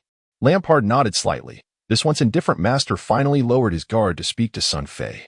A secret smile crept within Sun Fei. He knew that his previous actions had earned the acknowledgement of this taciturn master brother. He felt a measure of gratitude towards Lampard, who had single-handedly safeguarded the peace of Xianghua City and stabilized the throne of the foolish Alexander over the past few years. Rumor had it that Lampard was the closest friend of the late king, making him somewhat of a senior figure to Sun Fei. "Uncle Lampard, Alexander has a request for you." Sun Fei spoke politely. Lampard glanced at Sun Fei, then turned to observe the enemy, a black torrent encamped across the stone bridge outside. After a brief silence, he asked, "Are you hoping I can assist in destroying those siege engines? I have only a 30 to 40% chance of taking out 2 or 3 of them." "Destroy the siege engines?" Sun Fei was taken aback, realizing Lampard's intent, and shook his head, speaking earnestly. "Uncle Lampard, my request is not this. Rather, I plan to charge out of the city to counterattack, and I hope you can remain on the battlements to stabilize the situation here if I should unfortunately perish in battle. I hope you can look after Angela and ensure her safe departure along with Jima." Chapter 0042. The super strongman Lampard was utterly unprepared for Alexander's request to prioritize the protection of a vulnerable woman like Angela in such a perilous moment. This unexpected display of selflessness further elevated his evaluation of the remarkable young man before him, albeit by only a few points. However, the decision to take the initiative to engage the enemy caused Lampard to deduct several points from his assessment of Sun Fei. It was apparent to even the most naive that, under these circumstances, launching an offensive was an unwise choice. Such an action would merely squander the precious lives of the soldiers of Xianghua City. Granting the well-equipped and numerous enemy an easy victory, Lampard acknowledged that Alexander had indeed displayed extraordinary valor in the previous siege, exceeding his expectations. Yet, in the meat grinder of war, without the strength of a transcendent expert, individual bravery could not resolve the issues at hand. Lampard did not wish for Alexander to become overly arrogant after a few victories. "Perhaps if I were to conduct a surprise attack, I could destroy those siege engines, so you need not rush to your demise." Out of respect for his departed friend and for the kind-hearted and beautiful Angela, Lampard ultimately made the decision to venture forth. Risking his old injuries to dismantle the siege engines that posed the greatest threat to Xianghua City, he hoped that there would be no experts guarding them. "Uncle Lampard, this is not merely about those siege engines. Given the current situation, even if you were to destroy them, I fear Xianghua City would not hold out for long. Rest assured, someone as fearful of death as I would never undertake an uncalculated endeavor." At this juncture, Sun Fei suddenly adopted a grave expression, stepped closer, and whispered, "Moreover, you must remain on the walls, for only you can keep that hidden serpent lurking in the shadows at bay." Lampard's expression changed abruptly. "You noticed?" A mysterious smile graced Sun Fei's lips as he nodded imperceptibly. "Yes. But regrettably, I've only caught a glimpse of something, yet I cannot ascertain who it is. However, I sense that, within Xianghua City, perhaps only you could temporarily restrain him." Lampard nodded that in the next moment. His gaze sharpened as he scrutinized Sun Fei, suddenly enveloping his right arm in a blue aura, stepping forth with a surge of energy, and unleashing a lightning-fast punch towards Sun Fei's chest. The formidable pressure from the punch erupted like thunder, causing a gasp among the onlookers. However, Sun Fei seemed to have anticipated this, facing the attack without fear. Boom! He retaliated with a punch of his own, relying solely on pure physical strength, devoid of any energy fluctuations. His fist sliced through the air, creating a visible distortion as it shattered the atmosphere upon impact. Bang! The two fists collided, unleashing a torrent of energy akin to a fierce whirlwind, sending nearby soldiers staggering back. Eyes shut against the force, the blue aura surrounding Lampard's arm shattered instantly, leaving him slightly unsteady, while Sun Fei stumbled back a few steps, breath quickening, his fist tingling and his arm aching. "Well done," Lampard nodded. With a mix of appreciation and astonishment in his gaze, the foremost warrior of Xianghua City finally acquiesced to Sun Fei's decision, speaking with a complex expression. With such strength, you can protect yourself. Very well, I shall remain on the battlements. You go forth to confront the enemy, but be cautious. If the situation becomes dire, do not overreach. Destroy those siege engines and teach the enemy a lesson. Then return swiftly. If we can hold out a little longer, the Zenith Empire may receive news, and reinforcements should arrive shortly. This was perhaps the most Lampard had spoken in nearly a decade. Though it was only a few short sentences, Sun Fei could sense the deep concern woven into his words. Yes, rest assured, I understand the gravity of the situation, Sun Fei replied, bowing slightly before turning to leave for the battlements. In truth, the moment Lampard had struck, Sun Fei knew he was testing his strength. Only after being assured of his capabilities would Lampard agree to his plan to engage the enemy. I end this encounter. Sun Fei's prior conjecture was validated. A level 12 barbarian could easily triumph over a 2-star warrior, yet would struggle significantly against a 3-star warrior. Moments ago, when Lampard unleashed a casual punch, Sun Fei responded with all his might, only to shatter the aura of energy enveloping Lampard's arm. In contrast, Sun Fei found himself staggering back several paces, losing the initiative. I must elevate my strength swiftly, Sun Fei resolved. Once the predicament in Xianghua City was resolved, he vowed to return to the Dark World to train and enhance his power. In the tumultuous realm of Azeroth, survival and the protection of his loved ones hinged on strength and influence. Upon returning to the battlements, Brooke awaited him, accompanied by over 20 brawny men. Each of these hulks towered above 2 meters, their bare torsos displaying muscles akin to rock and steel, brimming with explosive power. Their dark body hair grew wildly, reminiscent of savage beasts, and every inch of their physique exuded a primal aura, as if they were colossal creatures emerged from the wilderness. These were the 20 mighty warriors meticulously chosen by Brooke at Sun Fei's request. With a thud, Sun Fei nodded and playfully thumped the chest of a nearby giant, grinning as he inquired, "Brave warrior, what is your name?" "Drogba, your majesty. I am Didier Drogba," came the reply. "Excellent. Prove to me the extent of your strength." Drogba the warrior, Sun Fei encouraged with a smile. Drogba's face broke into a sincere grin that he surveyed his surroundings, then approached the crumbling stone wall, crouched, and seized a section measuring 4 to 5 meters square. With a surge of effort, his muscles erupted like an explosion, and he hoisted the stone wall with ease. Sun Fei's eyes widened in delight. This stone wall weighed at least 600 or 700 pounds. Yet Drogba lifted it with apparent minimal effort, as if saving some strength for later. Sun Fei had to concede that the physical prowess of ordinary individuals in Azeroth far surpassed that of people from his previous life on Earth. This man, Drogba, could easily compete in world strongman competitions, effortlessly dispatching even the most formidable champions.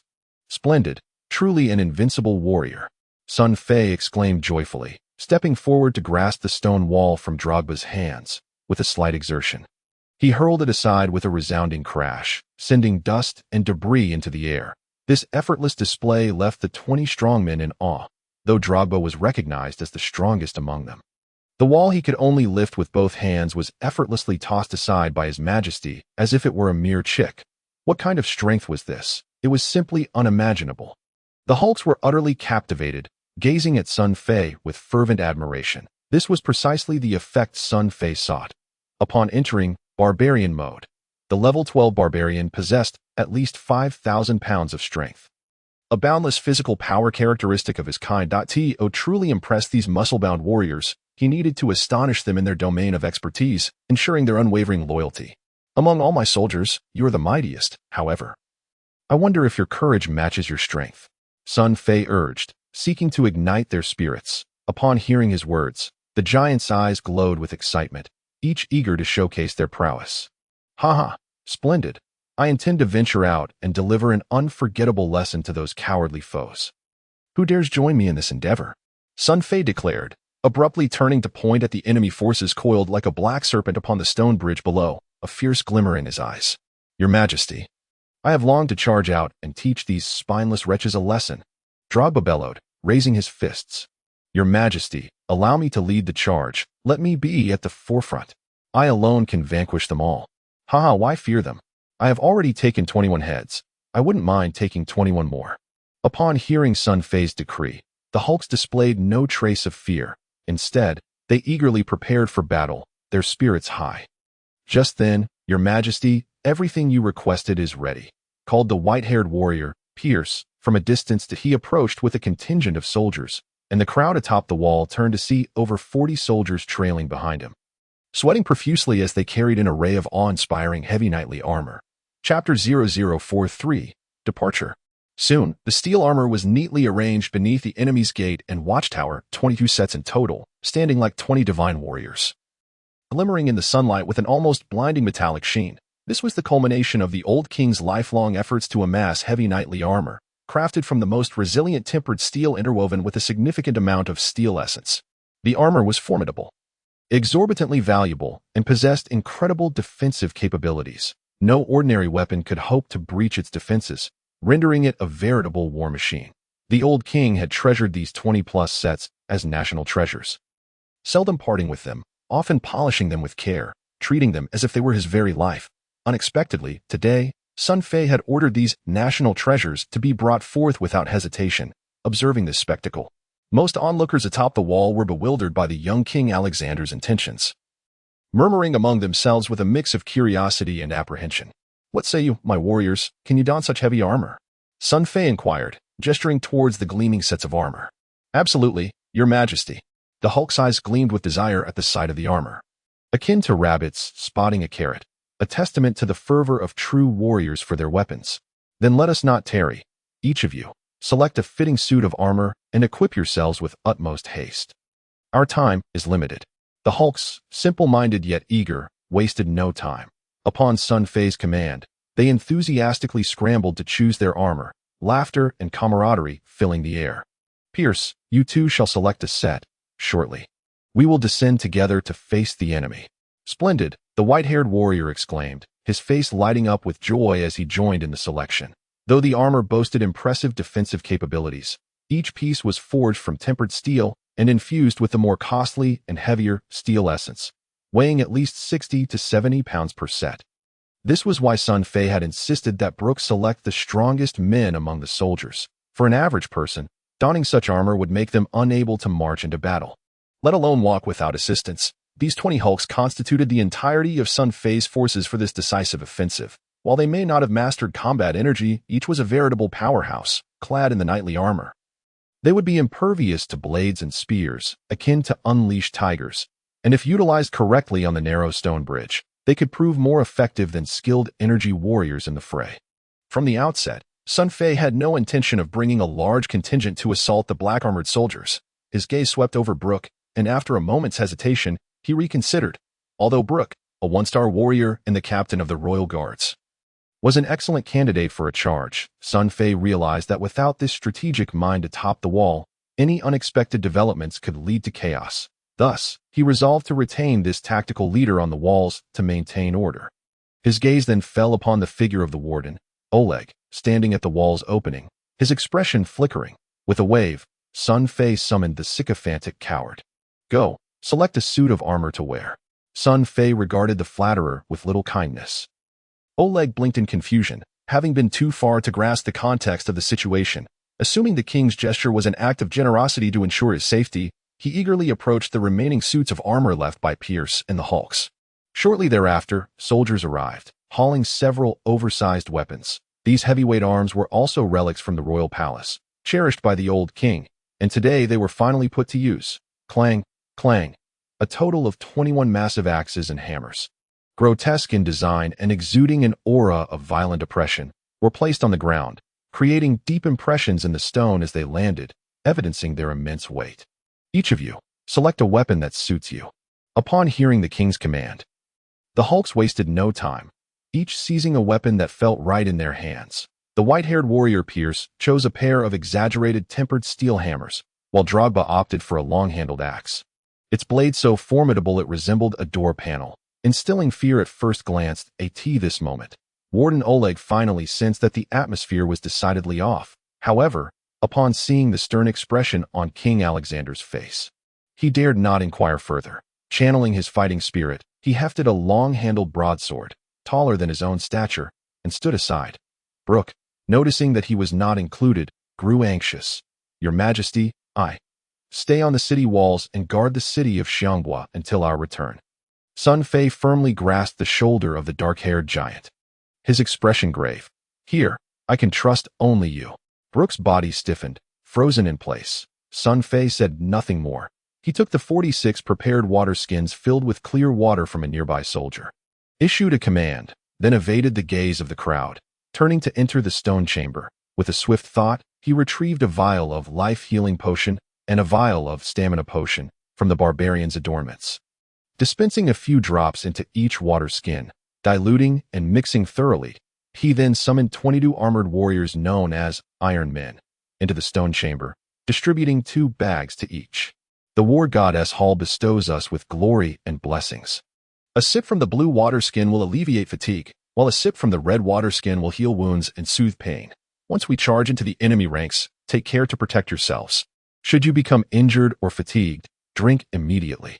Upon hearing Sun Fei's words, Pierce and the strong men were filled with elation. Though gifted with inherent strength, the weight of their 60 to 70-pound armor would inevitably lead to fatigue in prolonged combat. With these 2 bags of mysterious, magical water from His Majesty Alexander, their worries were assuaged, allowing them to charge forth with abandon. Meanwhile, the warden Oleg finally grasped the purpose of donning armor, terror-stricken and drenched in cold sweat. His mind blank, he stammered, "Your Majesty, I. Sun Fei cast a cold glance at him. Oleg's heart raced, cold sweat pouring down, and he swallowed his remaining words, too frightened to speak further. "Everyone, take a sip from the blue water skin first.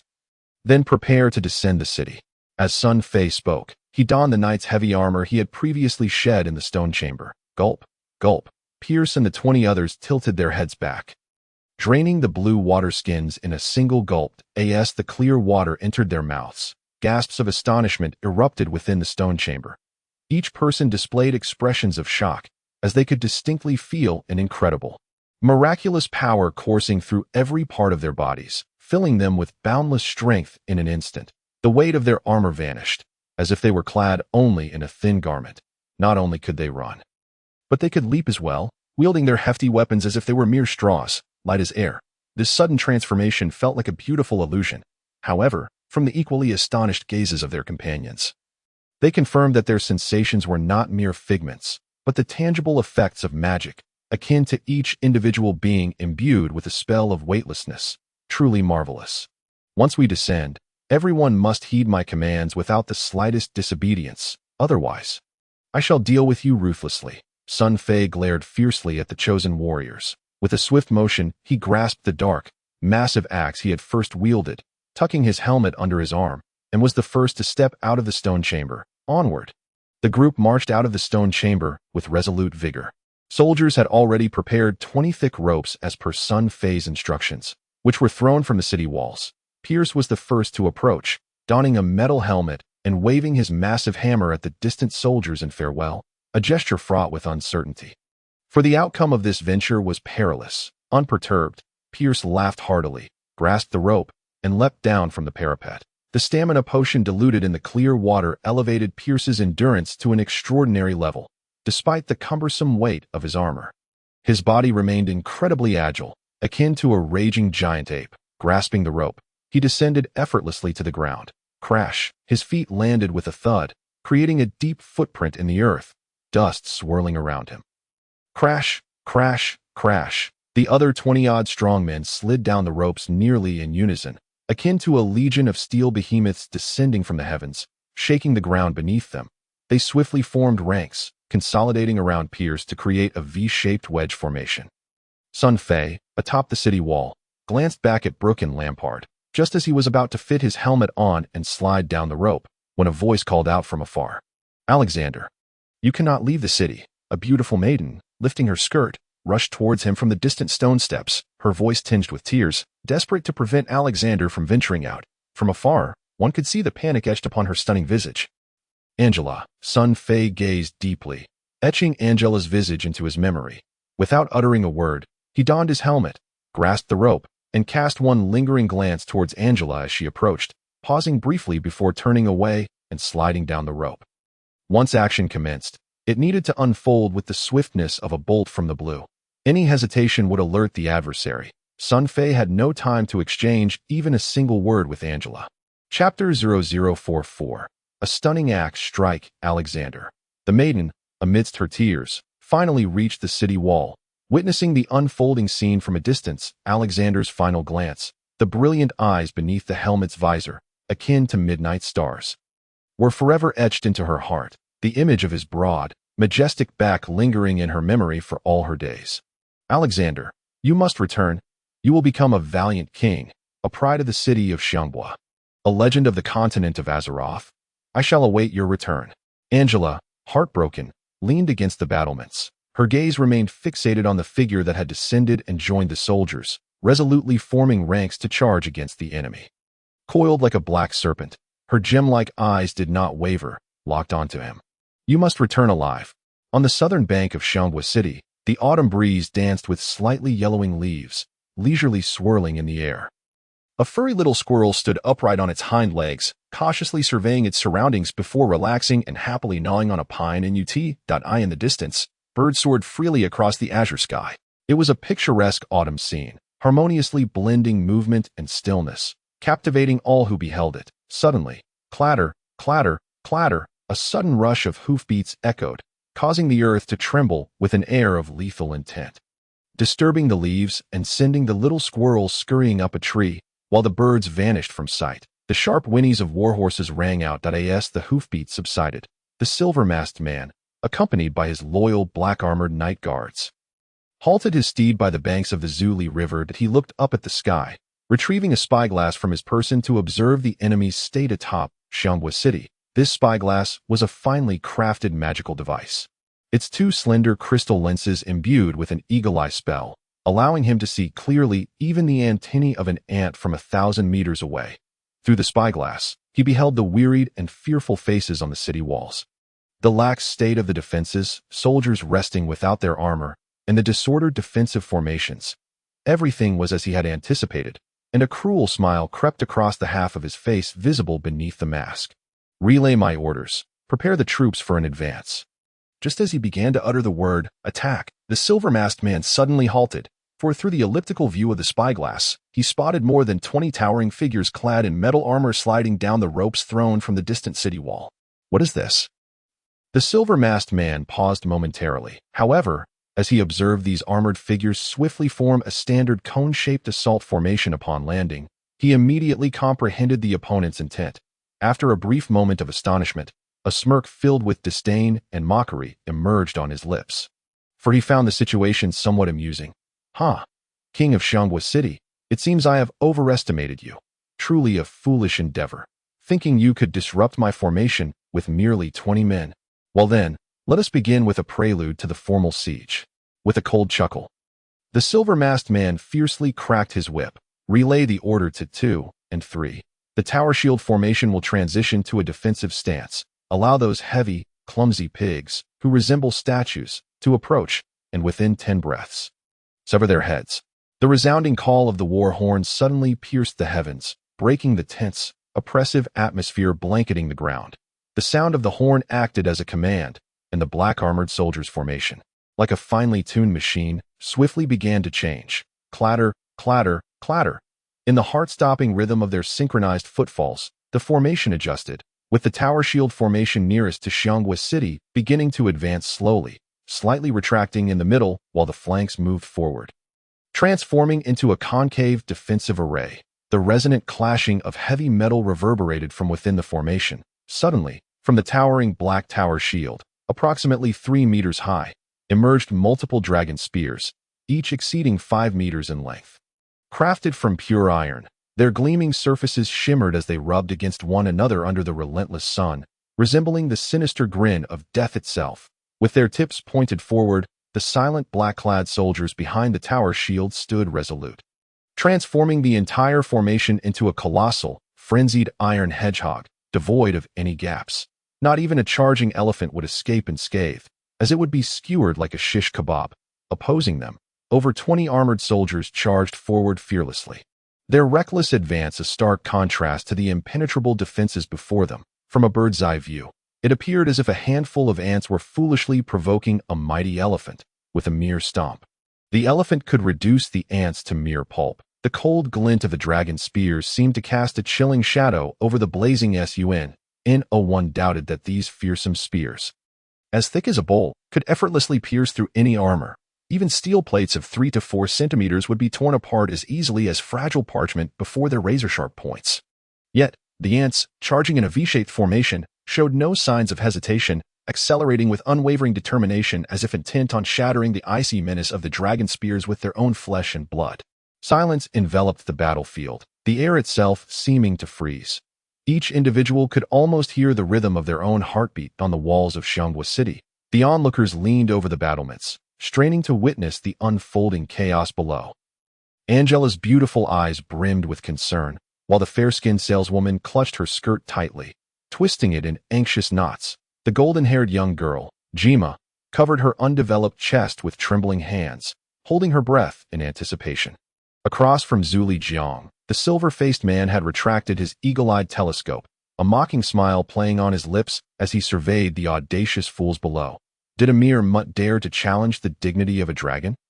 Behind him, the Black Knights displayed a gleeful cruelty, their expressions akin to ravenous wolves spotting a feast, licking their lips in anticipation. The immense force between the ants and the metal hedgehog continued to close in 20 meters.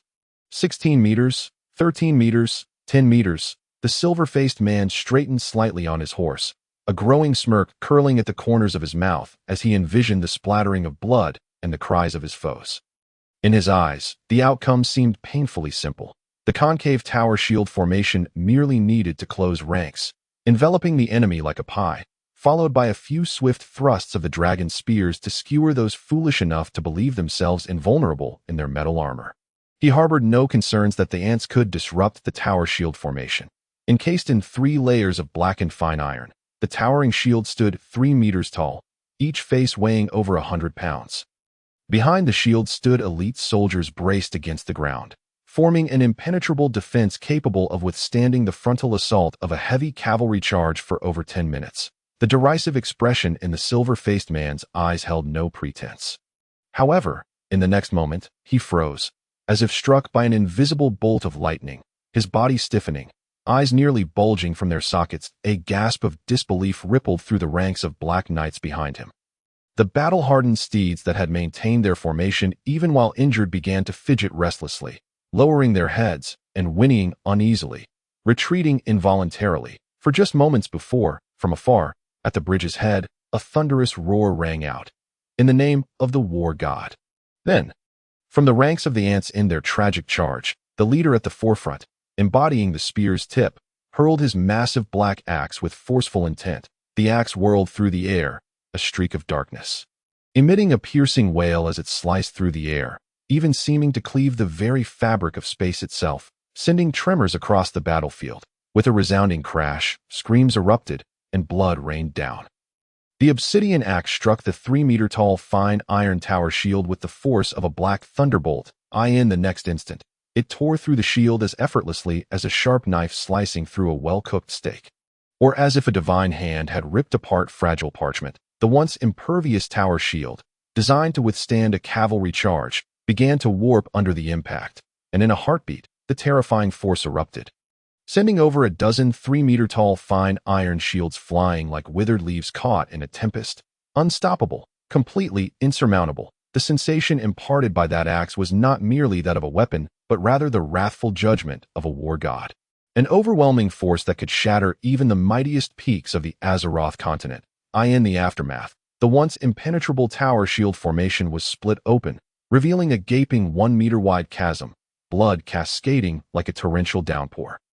Severed limbs and dismembered bodies soaring through the air. The sheer power of the blow threw the entire formation into disarray. The black-clad soldiers, who had once believed themselves impervious within their stronghold, were utterly stunned by the brutal reality that someone could breach their fortress-like defenses in such a manner. The harsh truth left them bewildered, stripping away their ironclad discipline and instinctual reactions as soldiers.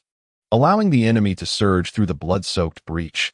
Just moments ago, they had mocked the 20 foolhardy attackers, but in the blink of an eye, those same fools had shed their weak facades and, like demons, stormed into the formation. Their weapons gleamed with a deadly light, as they became the harbingers of death, leaving a trail of carnage in their wake. The frontline black-clad soldiers, bereft of the protection of their iron shields, fell like wheat before a farmer's scythe, unable to withstand even a moment of the onslaught. The clash between the ants and the elephant had transformed into an unrelenting slaughter of the elephant by the ants. In that fleeting second, the roles of both sides had astonishingly reversed. Chapter 0045. Blood rain and the stench of war in an instant. The battlefield erupted with the cries of soldiers, the wails of the wounded, the commands of officers, and the cacophonous clash of metal. An array of chilling, piercing sounds melded into a symphony of death, splattering blood and flying sparks, shattering the tranquility of the realm. At that moment, atop Xianghua City, an uncontrollable cheer erupted. All worries and fears coalesced into a singular, resounding voice. That earth-shattering axe strike upon the tower shield and dragon spear formation resonated deeply within the hearts of every citizen of Xianghua City, igniting their blood and souls like a flame erupting in the night. Everyone knew the identity of the wielder of that fateful axe. They recognized the face hidden beneath the armor at the forefront. They had all watched in awe as their young and valiant king had resolutely descended from the walls, sliding down the rope to stand bravely at the front, his back turned to his followers. Before him lay the most ruthless of enemies. Tears streamed down the faces of every soldier and commoner on the walls as they howled with fervor, unconsciously waving their arms, leaping and shouting as if their fervent cries could empower their comrades surging into the enemy ranks below. As if they were fighting alongside their king. Across from Zulijiang, atop a gently rising hill, the silver-faced man wore a countenance dark as storm clouds. The earlier confidence that had graced his features had vanished completely, replaced by the expression of a famished wolf, realizing that what it had bitten into was not tender flesh, but rather a hardened rock that would shatter its teeth. The overwhelming blow from moments ago had sent a jolt through him. He immediately recognized the gravity of the situation. His once proud tower shield formation had failed to withstand even a second of the onslaught, crumbling into ruins and allowing the enemy to penetrate their ranks with alarming ease. It was as if a slap had struck his face with an unforgiving sting. The sheer power contained within that single axe strike instilled in him a newfound sense of threat. It was beyond human capability. With no trace of energy fluctuations, what kind of power was this? Black Knights. Relay my orders to shift to a defensive formation, sever and abandon the chaotic fray ahead, and encircle those miscreants. Maintain the dragon's spears at the ready, create distance, and do not engage in a head-on clash. The silver-faced man quickly regained his composure, displaying the adaptability expected of a commander. His gaze was sharp as lightning, swiftly discerning that the 20 reckless assailants were not warriors, but rather individuals relying solely on brute strength in a desperate struggle. In time, they would surely tire, at which point they could be easily dispatched. Yet, the silver-faced man was unwilling to wait any longer. Despite being constantly admonished to maintain a stoic demeanor and having been indoctrinated with countless strategies of warfare and the art of manipulating the hearts of men, the silver-faced man found himself repeatedly thwarted by an adversary he had initially deemed as insignificant as an ant. This string of unexpected setbacks left him feeling utterly humiliated. At last, he resolved to abandon patience and to unleash his most formidable and thunderous tactics to obliterate the enemy, aiming to seize the city of Xianghua in one fell swoop.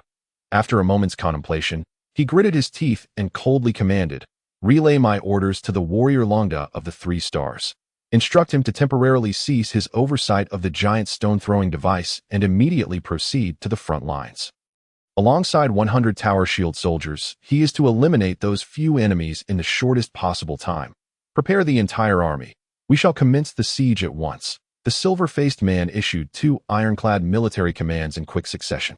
After a moment of reflection to ensure all countermeasures were foolproof, he brandished his whip, signaling the Black Knight behind him to hasten with the orders. At the bridgehead, the fierce battle raged on.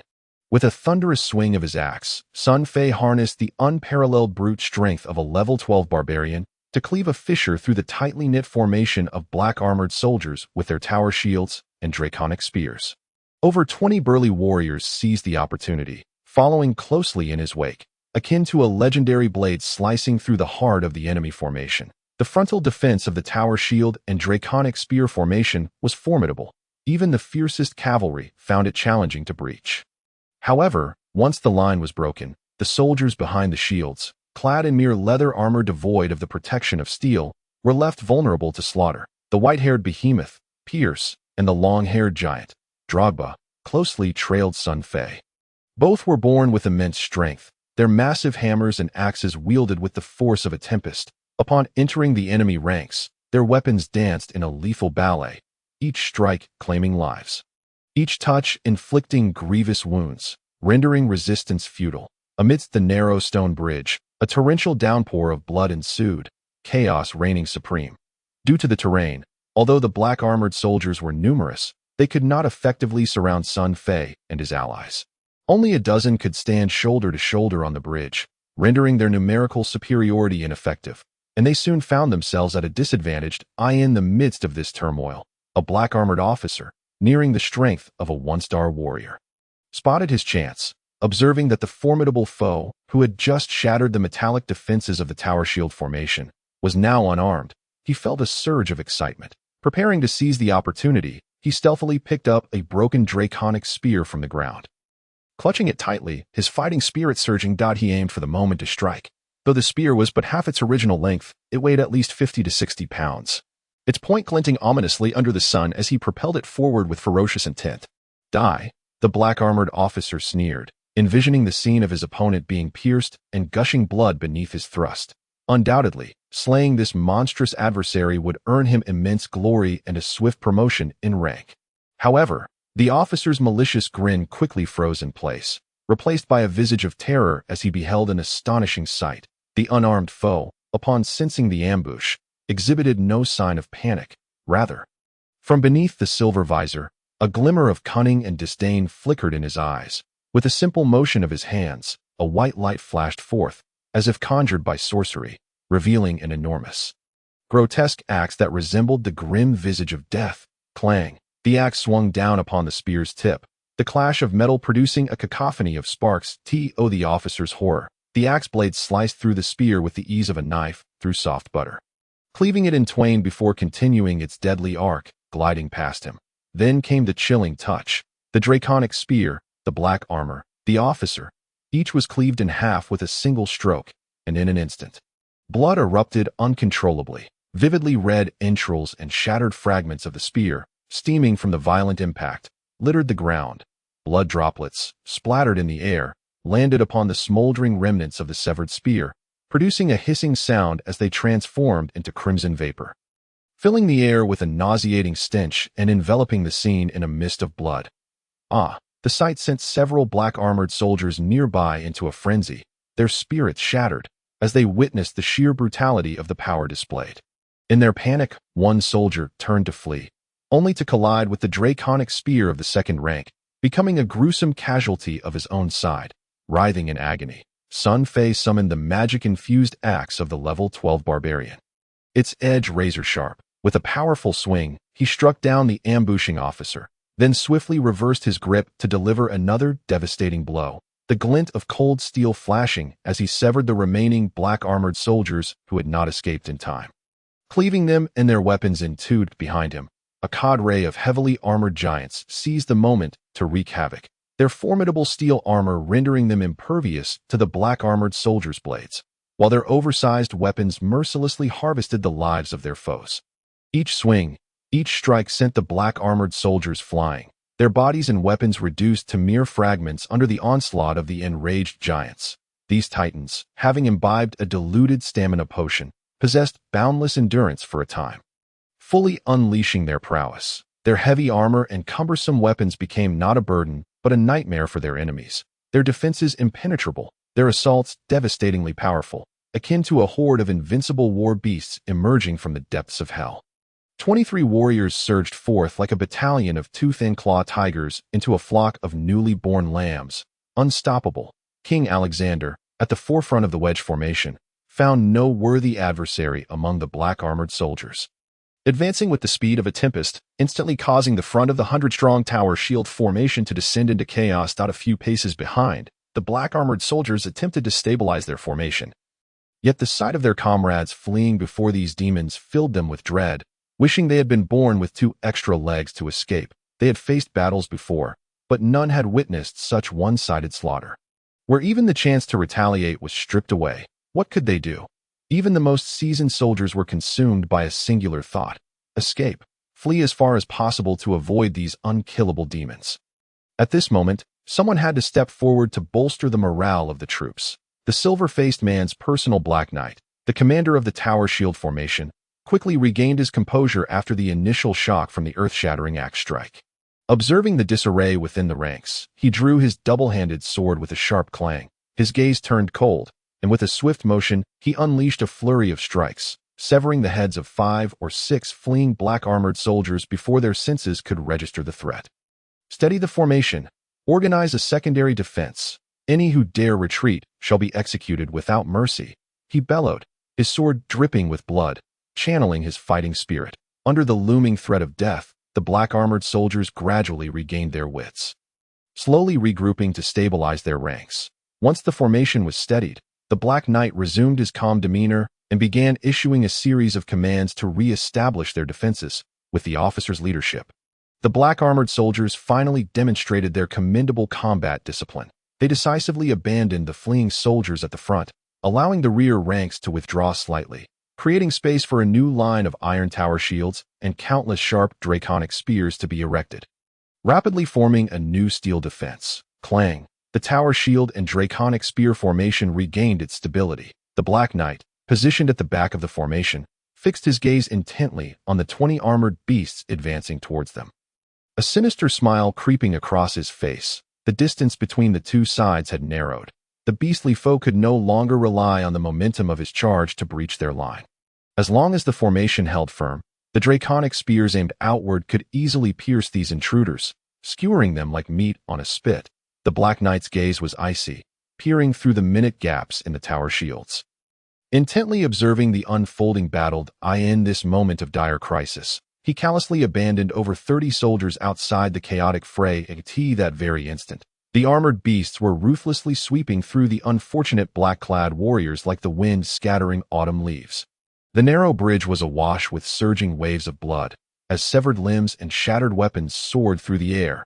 The Black Knight, too, was compelled to concede that the advancing foes were all formidable killing machines, each wielding weapons of such immense size that even he, a first-star warrior, felt a chill creep into his heart. In such a uniquely perilous environment as this narrow stone bridge, any army encountering these fully armed beasts would find themselves ensnared in a nightmare that would haunt them for a lifetime. Especially the one leading the charge, who sent a shiver down the spine of the Black Knight, too. This individual was undoubtedly the smallest and frailest among the armored figures, yet incomprehensibly, his lethality and destructive power were unmatched. The Black Knight, too, vividly recalled that from the very first second of battle, this figure had hurled a thunderous axe that effortlessly shattered the seemingly impenetrable phalanx of tower shields and dragon spears, unleashing a force akin to divine wrath. That scene, even now, sent tremors of dread through the seasoned Black Knight, too, who had witnessed countless horrors at this moment, through the gaps in the tower shields. He could distinctly see this individual wielding an even more exaggerated giant axe, brandishing it with a fierce grace. The blade resembled a massive door, with menacing spikes and horrific white barbs flanking its edges, blood coursing through 3 grooves upon its surface. The pitch-black handle was crafted from an unknown material, adorned with intricate spirals of mystique that in the hands of an ordinary person, this axe could serve as a formidable weapon, weighing at least 100 pounds, requiring the combined strength of 2 or 3 soldiers to lift. Yet, in this figure's hands, it was as light as a straw, effortlessly summoning a tempest of blades with a mere flick. As he swung, the cold gleam flashed like lightning, and the black-clad warriors fell like wheat before a scythe, cleaved in twain, unable to evade that razor-sharp stroke or withstand the gale-force onslaught. This individual was nothing short of a natural-born killing machine, engineered solely for battle. Over 30 seasoned black-clad warriors, trained to perfection, could not withstand even 20 seconds against this onslaught of armored giants, swiftly transforming into vengeful spirits, their corpses a harrowing sight, either severed into pieces or grotesquely deformed from the brutal assault. Limbs and weapons lay scattered, twisted, and broken. In the wake of these marauding harbingers of death, nothing but the stone bridge retained its original form. The line of black-clad warriors had retreated over 50 meters on the bridge. And all of this transpired in scarcely more than 40 seconds, by the gods of war. Amidst the chaos, Sun Fei did not forget to boast. With a thunderous roar, he cleaved the last remaining black-clad warrior before him into 3 segments. A Upon lifting his gaze, he realized that the previously panicked black-clad warriors had quietly established a 2-meter gap, reorganizing into a second layer of defensive tower shield and dragon spear formation. Sun Fei was taken aback by the enemy's swift regrouping and reaction. It seemed that any further advance would undoubtedly be met with increased difficulty. However, there was no turning back. Sun Fei understood all too well that he must lead this band of giants to breach the tower shield formation with utmost speed, then rush forward to destroy the distant siege ladders and catapults. At this moment, time was of the essence. The charge could not falter. They had to complete this before the enemy's enigmatic commander could respond. Otherwise, if they became embroiled in a drawn-out struggle, while he might manage to escape, his subordinates, none of whom were warriors and lacked the ability to harness fighting spirit, would find it nearly impossible to flee. Becoming easy prey. Form around me in a cone formation. Gather swiftly. Quickly, quickly, quickly. With Sun Fei's bellow, the somewhat scattered ranks of over 20 giants quickly reformed. The burly Draba and the silver-haired powerhouse Pierce stood on either side of Sun Fei, both now drenched in the blood of their foes, their weapons dripping with gore and fragments of bone, resembling demons emerging from the depths of hell. The other hulks behind them bore similar appearances, as if they had traversed through a rain of blood. Blood dripped steadily from their armor, staining them a deep crimson. The recent melee had been facilitated by Sun Fei, the formidable meat grinder, who had swiftly dispatched any threatening foes, allowing the others to face minimal resistance, suffering only superficial scratches upon their armor without any casualties. Everyone, quickly drink from the blue water pouches to restore your strength. When I give the order, charge immediately. Sun Fei commanded the giants behind him, suddenly launching himself forward. Whoosh, whoosh, whoosh. As he surged ahead at full speed, he executed a series of kicks, propelling several corpses off the bridge. Soaring over the 3-meter-high tower shields and crashing down among the hidden black-clad warriors, the few startled gasps echoed from behind. Yet the tower shield and dragon spear formation remained unperturbed. In truth, Sun Fei had not expected that a few thrown corpses would disrupt the enemy's ranks. The distance of 2 to 3 meters was traversed in but a second at Sun Fei's level 12 barbarian speed. But during this brief moment, he accomplished another task, switching power modes. With a mere thought, he transitioned from barbarian mode to necromancer mode. Instantly, the shimmering light of the giant axe in his hand vanished, and the barbarian's formidable physical strength dissipated, replaced by a chilling white aura that enveloped him like mist. Simultaneously, the necromancer's abilities activated. Corpse explosion. Invisible threads of white energy surged from Sun Fei's hands, darting through the gaps in the iron tower shields and infiltrating the corpses he had just sent tumbling into the enemy ranks. Boom, boom, boom, boom, boom, boom, boom, boom. He fervently chanted in his mind. And suddenly, from behind the 3-meter-high tower shield formation that had stood like a steel wall against Sun Fei's charge, a cacophony of explosions erupted, accompanied by anguished cries and a deluge of blood. The corpse explosion skill had quietly activated. The black-clad warriors, who had been bracing behind the tower shields, had scoffed at Sun Fei's earlier act of tossing corpses, if they were to be thrown into disarray by mere bodies. What sort of soldiers would they be? Yet, they could never have anticipated that these corpses would suddenly explode without warning, and that the violence of the blast would be so severe. The dense spray of flesh and blood could easily pierce their beast-hide armor, and the shattering bones flew like bolts from a crossbow, capable of tearing through iron armor with ease. Caught completely off guard, the black-clad warriors suffered grievous losses. More than 20 of them perished before they could utter a sound, while others, unfortunate enough to be caught in the blast, found limbs severed and writhed in agony upon the ground, rolling about in pain. Some even met a more tragic fate amidst the chaos. They were inadvertently pushed off the bridge by their comrades, screaming as they plummeted into the roaring river below, disappearing beneath the turbulent waters. Chapter 0047. Long live the king. The power of corpse explosion was extraordinary. Even the Black Knight too was taken by surprise as shards of bone pierced his left arm. A gaping wound as thick as a thumb bleeding profusely. Even his body, fortified with fighting spirit, could not withstand the pain, contorting his face in agony, had he not been clad in a black mask. The soldiers would surely have glimpsed the pallor of his tortured visage. They remained utterly bewildered, unable to comprehend why the corpses had suddenly detonated, resulting in chaos within their ranks. Meanwhile, Sun Fei's charge persisted without a moment's hesitation. Having executed his plan, he instantly switched back from necromancer mode to barbarian mode. The raw, untamed strength of the barbarian surged back into his body, and with a furious roar, Sun Fei propelled himself off the ground. Sending debris flying from the solid stone bridge beneath his feet, the barbarian's skill, leap, activated in that instant. Whoosh! Like a majestic peak rising abruptly from the earth, Sun Fei soared into the air, casting a shadow beneath the blazing sun as he ascended at least 5 meters, effortlessly clearing the 3-meter-high tower shields and the spiky thicket of dragon spears, diving toward the crowd of black-clad warriors beyond. You seek your own demise. The Black Knight, too, witnessing his opponent soaring over the tower shields unarmed, felt a surge of opportunity. Ignoring the pain in his wounded arm, he summoned his fighting spirit and leaped into the air, his twin greatswords gleaming ominously as he charged towards Sun Fei. He aimed to slay this brute relying solely on sheer strength with his exquisite swordsmanship. The Black Knight, too, firmly believed that in the aerial confrontation, he, who had mastered the art of combat energy, would undoubtedly possess far greater agility than his opponent, who relied solely on brute strength. Moreover, his adversary was unarmed and clad in cumbersome steel armor. At the moment of his leap, he was convinced that he had at least 100 sword techniques capable of piercing through that heavy armor, aiming to impale the heart of this beast-like foe. However, get back. In midair, Sun Fei bellowed, delivering a kick to the blade of the sword. The Black Knight, too, felt a blur before his eyes, unable to perceive his opponent's movements. And then his entire body was struck by a sensation akin to being struck by lightning, a wave of numbness coursing through him.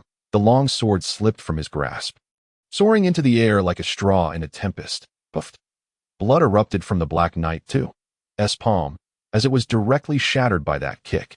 Yet, the nightmare had not yet concluded before he could touch the ground. Sun Fei delivered another kick.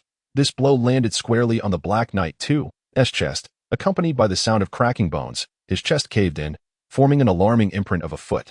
In an instant, he was hurled back to the ground at a speed faster than before, crashing violently into the black-clad soldiers below, their screams echoing as the crowd fell like a line of dominoes. The Black Knight, too, after receiving this kick, felt his insides shatter into bloody pulp, devoid of any life. Lying on the ground without uttering a sound, completely lifeless, his eyes widened in disbelief, filled with incredulity.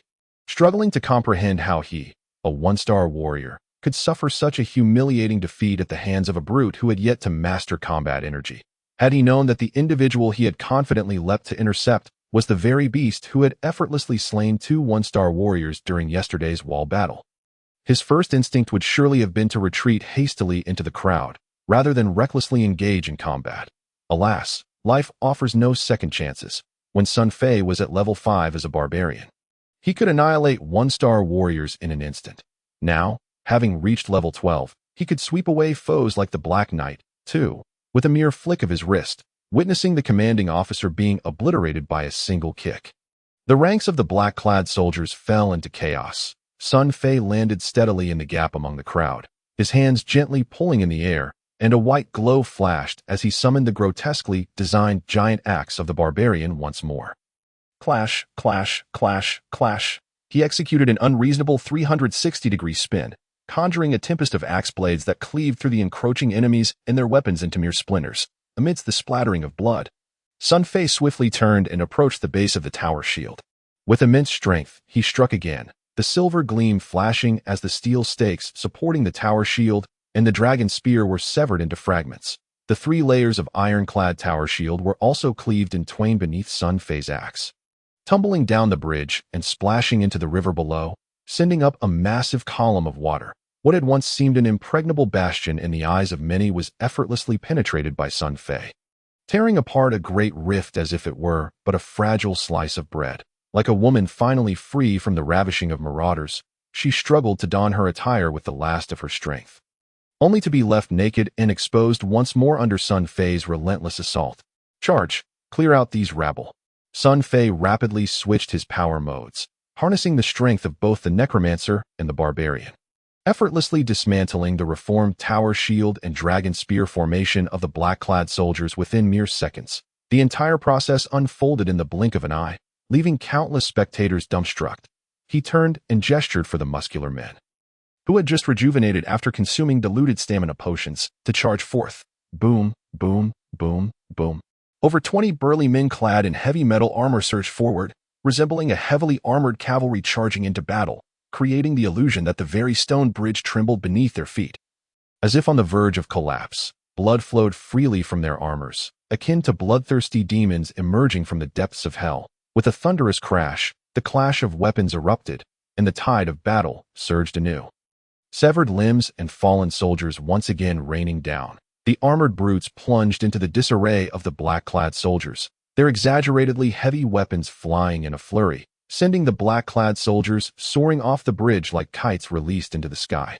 Plummeting into the river below like dumplings cast into boiling water, swept away by the waves, Sun Fei, seeing this, did not linger. He turned, and the great axe in his hand transformed into the scythe of death, leaving a path of emptiness in its wake, sweeping away the black-clad soldiers from the stone bridge as if clearing away snow with a broom.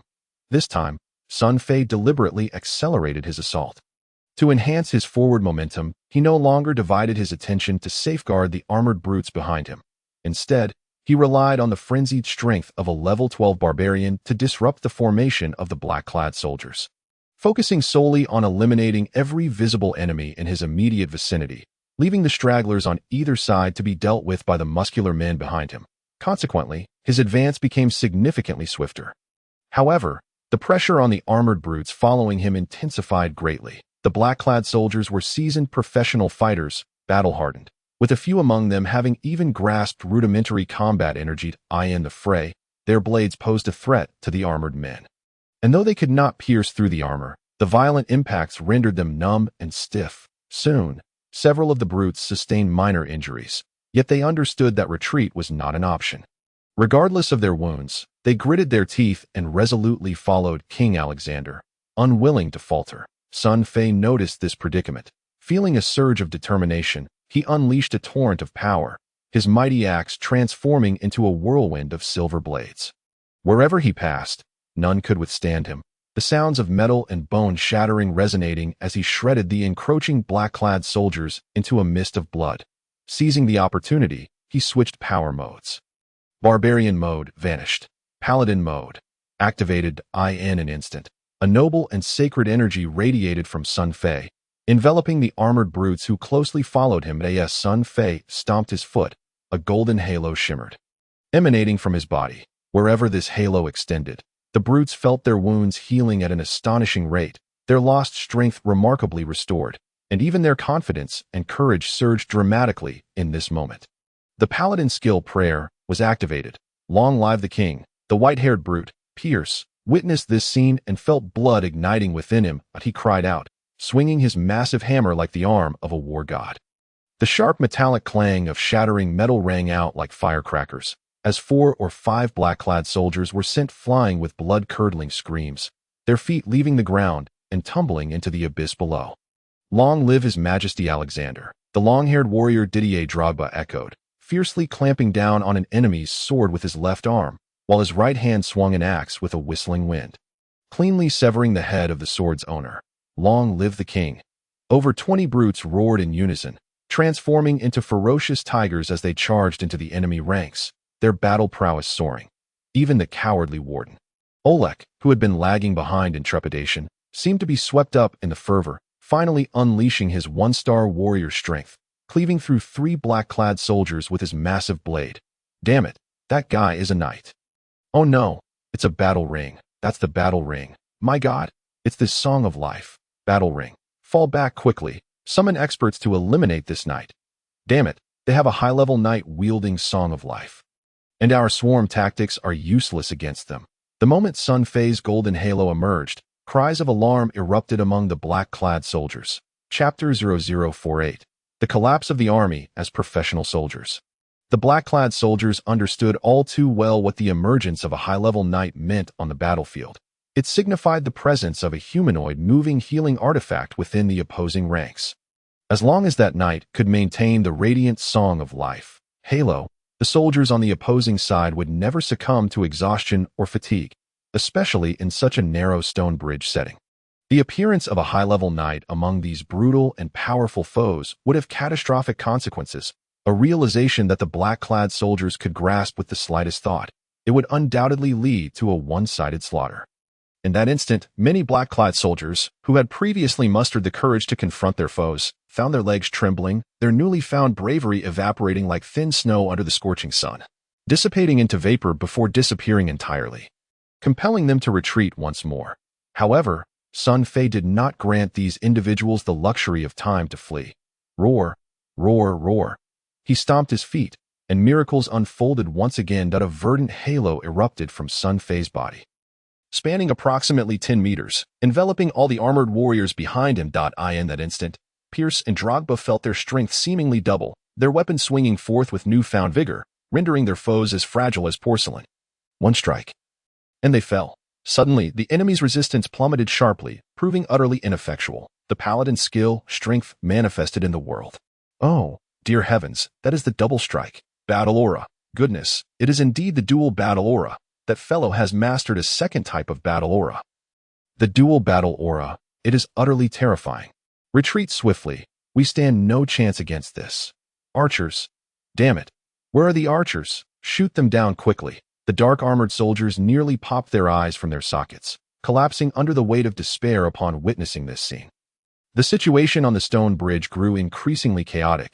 If the earlier golden halo merely instilled thoughts of surrender among the dark-armored soldiers and shook their confidence, then the subsequent green halo bursting forth from Sun Fei's form utterly shattered their resolve, extinguishing any flicker of courage to resist. In the land of Azeroth, the knightly profession wielded an extraordinary aura of intimidation, largely due to the pervasive influence of the Holy See.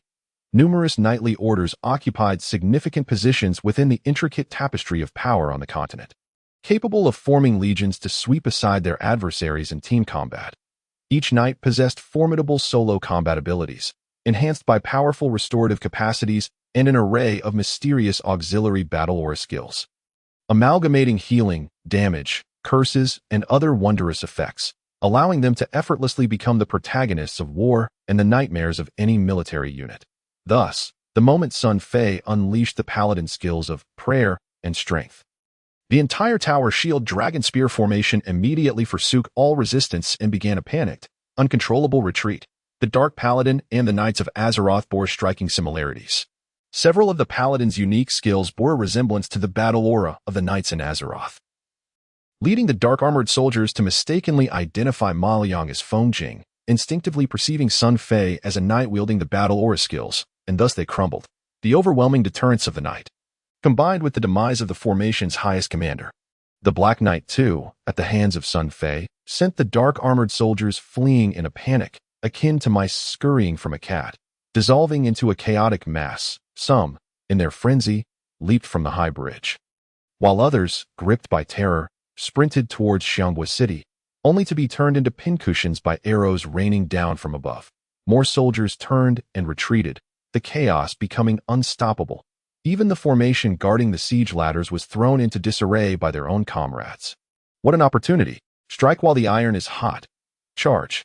Upon witnessing the dark-armored soldiers collapsing and retreating in disarray after he unleashed the paladin skills of prayer and strength, Sun Fei recognized this as an impeccable moment to charge. With a mighty roar, he led the armored warriors, surging forth amidst the fleeing soldiers, swiftly scattering the tower shield dragon spear formation that in no time. This defensive array, reputed to withstand the charge of heavily armored knights, crumbled under the relentless assault of Sun Fei and his powerful allies, barely holding for 2 minutes before transforming into heaps of severed limbs and shattered metal. The narrow stone bridge morphed into a blood-soaked path of death. Pierce. Drogba quickly pushed the siege ladders into the river. Sun Fei, amidst the rain of blood, fought his way forward, carving a bloody path until he reached the siege ladder formation, having advanced over 60 meters from the stone bridge. He single-handedly halted the tide of dark-armored enemies, allowing Pierce and Drogba to swiftly organize their forces to dismantle the siege ladders. At your command, Your Majesty, the two hulking warriors responded, their weapons whirling like windmills, sending several dark-armored soldiers flying before charging towards the remaining siege ladders like enraged lions, their eyes ablaze with fury. Boom! Boom! The dark-armored soldiers, desperately defending the siege ladders, soon found themselves overwhelmed swiftly cleared away. The two massive siege ladders were hurled off the bridge, crashing into the river below and sending up towering columns of water, the spray soaring skyward as if beasts were thrashing in the depths. An awe-inspiring sight. The morale of the warriors surged, having toppled two siege ladders. Emboldened, they charged towards the remaining four. If they could destroy all the siege ladders, they would have accomplished half of their reckless mission. At that moment, moo, moo, moo. A resounding military horn blared from the southern bank of the Zuli River. Orders reverberated through the air, conveyed by the varied melodies of the military calls, reaching the dark-armored soldiers locked in combat on the blood-soaked bridge. Yet, they exchanged bewildered glances, unable to execute the commands, for the series of orders was directed towards the tower shield dragon spear formation. However, that once formidable formation, renowned for its defensive prowess, had been utterly obliterated under the onslaught of the relentless assailants. No one could have anticipated that a mere 20 soldiers could annihilate 100 well-trained tower shield dragon soldiers. The transmission of orders, though only separated by the brief span of 2 minutes, had become utterly meaningless. Too late. In 2 minutes, a powerful defensive formation had been annihilated in the blink of an eye. In stark contrast, the mere 23 adversaries had suffered no casualties, relentlessly slaughtering their way forward on the narrow stone bridge. Advancing at an unstoppable pace, the narrow stone bridge had transformed into a passage leading to hell. As death beckoned, amidst the glimmering cold light, the dark-armored soldiers could not resist, step by step succumbing to the mournful cries and screams. Approaching the end of their lives, soon, the remaining 4 siege ladders were also toppled into the river, vanishing beneath the surging waves, completely obliterated. Kill! The 23 roars coalesced into a surge of murderous intent. The warriors, whose homes had been ravaged, felt their blood ignite with fervor. Under their king's leadership, they advanced unceasingly, the 23 avatars of death emerging as if clawing their way out of the blood-soaked depths of hell. Their bodies dripping with blood, instilling terror in all that on the 2,000-meter-long stone bridge. The 23 warriors quickly surged forward an additional 400 to 500 meters. Having destroyed the siege ladders, they pressed onward towards the formation of giant stone throwers.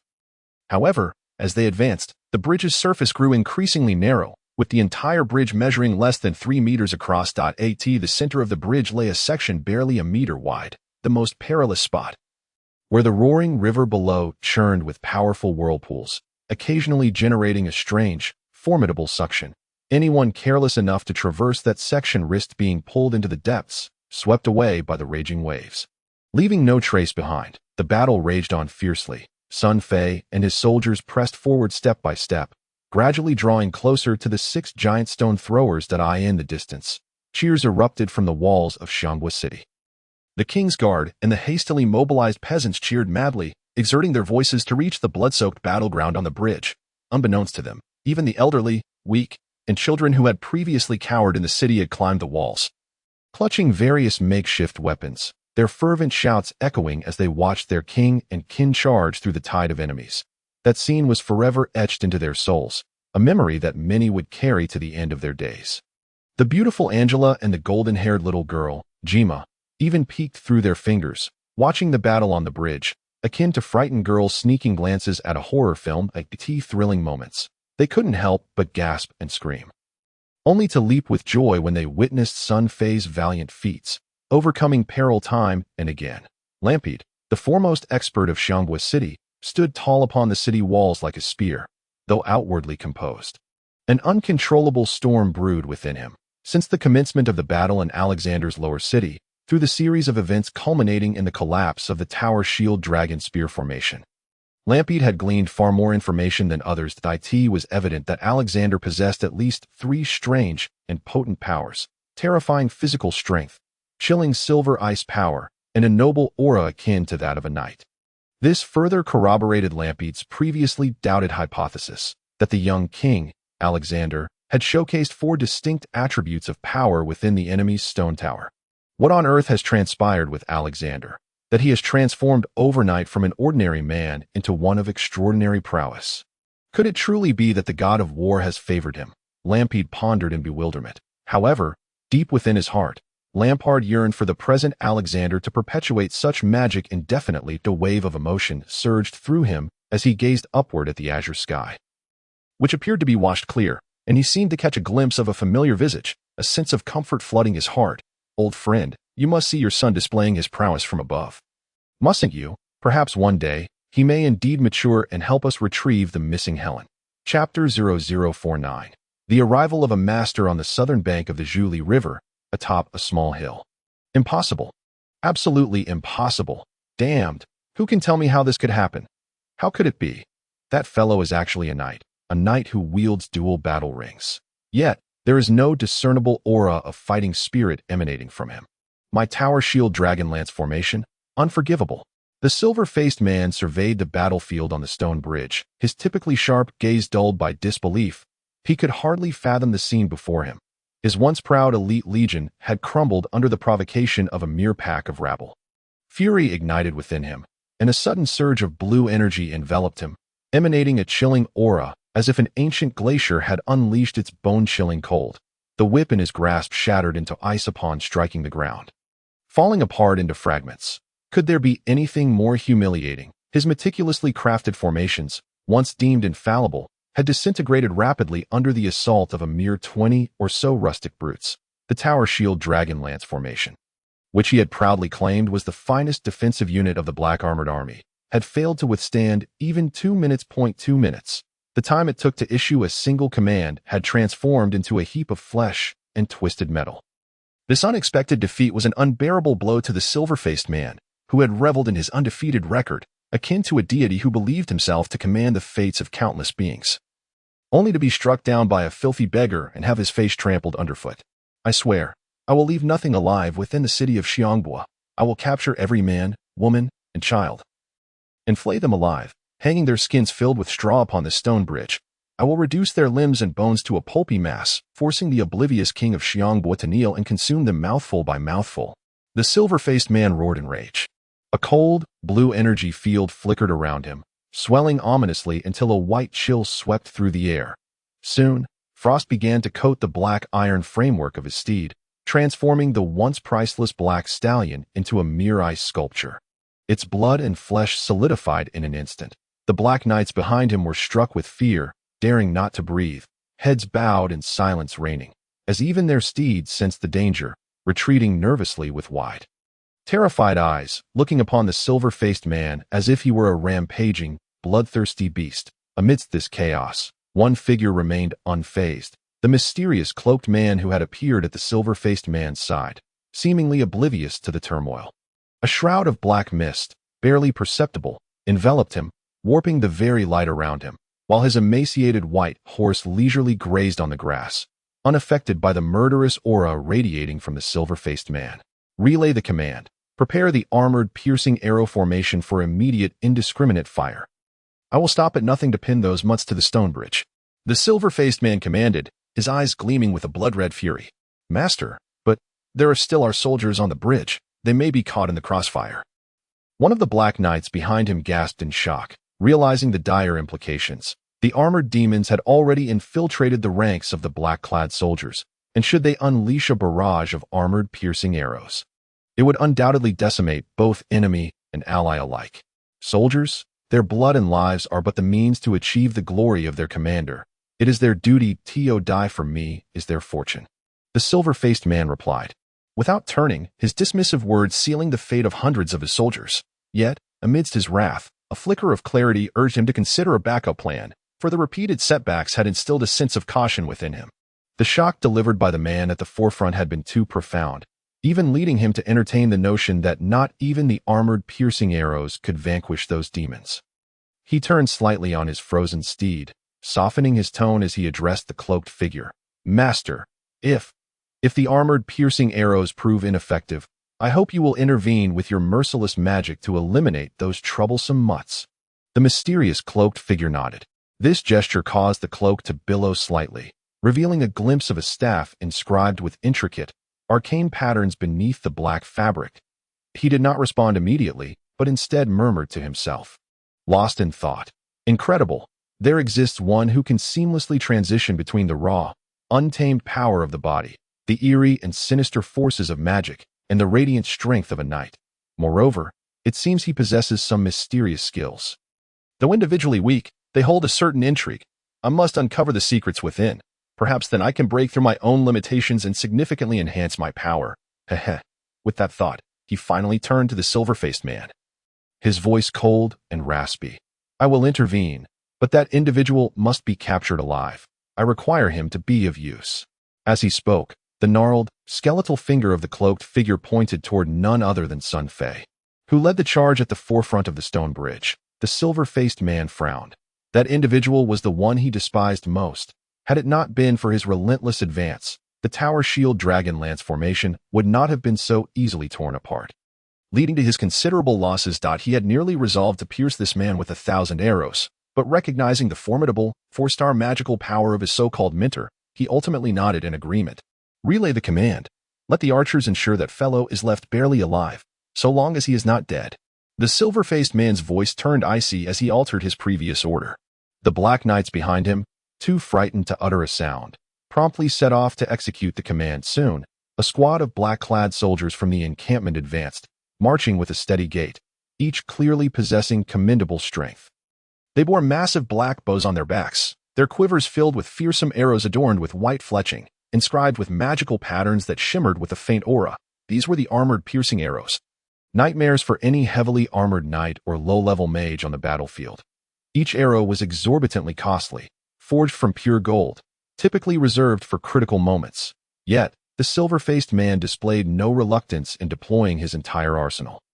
A testament to his seething rage, the mysterious cloaked figure watched this unfolding scene with indifference, a low, rasping laughter escaping his lips. Akin to a dull blade scraping against rough stone, he urged his emaciated steed forward at a leisurely pace toward the stone bridge. Enveloped in an ever-thickening shroud of black mist that obscured the vision of those around him, in the brief span of 2 minutes, the battle upon the bridge intensified. More accurately, it transformed into a slaughter led by Sun Fei and his 22 armored brutes. With Sun Fei as their indomitable spearhead, any formation of the black-clad soldiers crumbled like soft cheese, effortlessly penetrated by their charge. The 6 siege ladders had already been toppled into the raging waters below. And in those fleeting moments, these blood-soaked harbingers of death had obliterated a phalanx of spearmen and a regiment of swordsmen. Wherever they advanced, the bridge morphed into a realm of carnage, thick with the stench of blood. As wails and screams became the dominant melody, mingling with the howl of the wind, it was as though death himself laughed from the heavens, turning the air a crimson hue with each breath drawn. It was not air that filled their lungs, but the essence of blood itself. As the battle reached this critical juncture, even the most seasoned and battle-hardened warriors clad in black armor succumbed to utter despair. They had completely lost their fighting spirit. Beneath their blood-splattered and bone-crushed armor, the mere gaze from the visor of a knight could instill terror in the hearts of the soldiers at the forefront. A single roar could render their legs weak, and despite the fierce sun scorching the sky, they felt as though they were trapped in a frozen abyss. The once orderly formation disintegrated completely, with frontline soldiers wailing as they fled backwards, causing chaos among the other formations of black-armored warriors. The bridge became an overcrowded melee, with many soldiers tragically tumbling into the river, pushed by their own comrades, disappearing with a splash into the depths below. More horrifyingly, the incessant flow of blood and dismembered flesh cascading from the bridge into the river attracted monstrous fish, their scales dark and glistening, each measuring 4 to 5 meters in length, their sharp teeth gleaming ominously in the sunlight. Any unfortunate soul who fell into the water would be swiftly reduced to a pile of bones. Heavens! It's the bloodthirsty aquatic beasts. Damned blood has summoned them. Upon witnessing the emergence of these grotesque creatures, some black-armored soldiers screamed in terror, their panic escalating as more of them fell victim to the throngs pushing them into the water, where the beasts awaited with open maws. That a few fortunate souls managed to cling desperately to the edges of the bridge, but they too soon succumbed to their fears and fell into the abyss. Charge! Charge! Charge! Sun Fei seamlessly switched between paladin mode and berserker mode, unleashing the paladin skills of strength and prayer to ensure the safety of his comrades behind him while wielding his colossal axe to sweep away all enemies in his path. The thundering sounds echoed as they advanced to the center of the 2,000-meter bridge, the narrowest point where several massive stone catapults were stationed. With a mighty swing, Sun Fei cleaved through the soldiers blocking his way and delivered a powerful kick to one of the heavy catapults, sending it crashing into the river below, crushing numerous bloodthirsty aquatic beasts and dragging several black-armored warriors down with it. The reckless advance rendered the already chaotic black-armored soldiers incapable of mounting any defense. And soon, with a series of thunderous crashes, 4 out of the 6 stone catapults were sent plummeting into the water by Sun Fei and his formidable allies. The tide of battle was moving in the direction Sun Fei had anticipated, even more smoothly due to the enemy's disarray. Just then, an unexpected turn of events occurred. Explosive flame slash. A thunderous shout erupted as a massive crimson aura surged forth, unstoppable as a mountain descending upon the chaotic throng of black-armored warriors. Barreling towards Sun Fei and his companions, Sun Fei's pupils constricted. It was the 3-star expert among the enemy ranks, Swordsman Rand. "Ha! Excellent timing. I've been waiting for you." Sun Fei had anticipated this individual would eventually reveal himself. The lurking assassin posed a greater threat. Once exposed to the light of day, his previous menace dissipated. Thus, rather than being startled, Sun Fei rejoiced, laughing heartily as he activated the premeditated berserker skill. With a powerful push off the ground, stones flew as he soared into the air, firmly gripping his massive axe, channeling all his strength against the oncoming crimson aura, fiercely cleaving downward, with a near-silent whoosh, like the sound of thin paper being torn. Sun Fei's strike seemed inconsequential compared to the dazzling display of Rand's explosive technique. Yet, astonishingly, the colossal red aura, which appeared capable of annihilating everything, was split in 2 by his blow, narrowly grazing Sun Fei's body before erupting into a resounding explosion, vanishing into thin air in the ensuing moments. Sparks flew as the two engaged in a breathtakingly swift exchange in midair, their weapons clashing in a flurry of metallic sounds. With each furious roar, they were propelled backward upon landing, both breathing heavily. The previous exchange had showcased their respective skills. Rand unleashed a flurry of 28 strikes with his sword, while Sun Fei, wielding a cumbersome axe, could only respond with 6 powerful swings, primarily relying on the sheer mass of his weapon to defend against the onslaught. Neither was able to inflict wounds upon the other as they regained their footing. Sun Fei and Rand locked eyes. Though Rand maintained a facade of composure, his mind was reeling. He had rushed forward upon receiving the first signal from the silver-masked man. Yet the overwhelming number of retreating soldiers and the rapid advance of Sun Fei's group had hindered his arrival. By the time he reached the heart of the battlefield, he instantly recognized the blood-soaked warrior. The very beast that had injured him atop the city walls the previous day. The terrifying aura that emanated from Sun Fei left an indelible impression on him, instilling a lingering fear that made him hesitate to confront him directly. Thus, Rand opted to disguise himself, lurking in the shadows, planning a surprise attack. He intended to catch Sun Fei off guard with an explosive flame slash, but could hardly believe his eyes when the beast seemed prepared. Leaping into the air and using sheer physical strength to disrupt the airflow, astonishingly countering his prize technique. What kind of raw physical power was that? During their aerial skirmish, Rand felt the overwhelming force of his opponent, seemingly doubled since their last encounter. Each strike against the massive axe sending jolts of pain through his arms, as if striking against impenetrable steel. Upon landing, Rand wasted no time, channeling his energy to its peak. His body enveloped in a fiery crimson aura, shaking off any lingering fatigue in his arms, readying himself for the next clash. Meanwhile, Sun Fei pondered the implications of their confrontation. That a level 12 berserker possessed sufficient physical strength to contend with a 3-star warrior's aura. Yet he lacked finesse. Sun Fei astutely noted that although berserkers were renowned for their prowess in close combat within the Dark Realm, they seemed to lack a comprehensive system of martial techniques and styles. Aside from their extraordinary skills, they fell short in executing the intricate maneuvers employed by the warriors of Azeroth. "It seems I must devote more thought to technique and strategy in the future," Sun Fei mused, his resolve unwavering as he struck his axe against his armor, the resonating clang echoing like a heavy toll upon the hearts of his adversaries. With a defiant roar, he proclaimed, "The god of war is upon us." The axe blade transformed into a whirlwind of glimmering metal, swirling menacingly toward Rand. The metallic clashing resumed, the sharp sounds resonating once more. Rand's speed with his sword far surpassed Sun Fei's, yet he could not match the latter's raw power as Sun Fei's axe swung toward him. Rand's sword became a flurry of glinting stars, desperately thrusting against the same spot on the axe blade to mitigate its terrifying force. This was a clash of 2 distinct types of power, one a brute force capable of shattering defenses, the other precise and agile, capable of unleashing a barrage of strikes in the blink of an eye. Rand showcased his full prowess, his aura resonating like a beast's growl, a thunderous roar echoing as crimson energy surged forth like arrows, transforming the bridge into a chaotic storm of debris. In the end, as the dust and rubble from their fierce exchange filled the air, mingled with blood and severed limbs, a towering column of red mist spiraled upwards.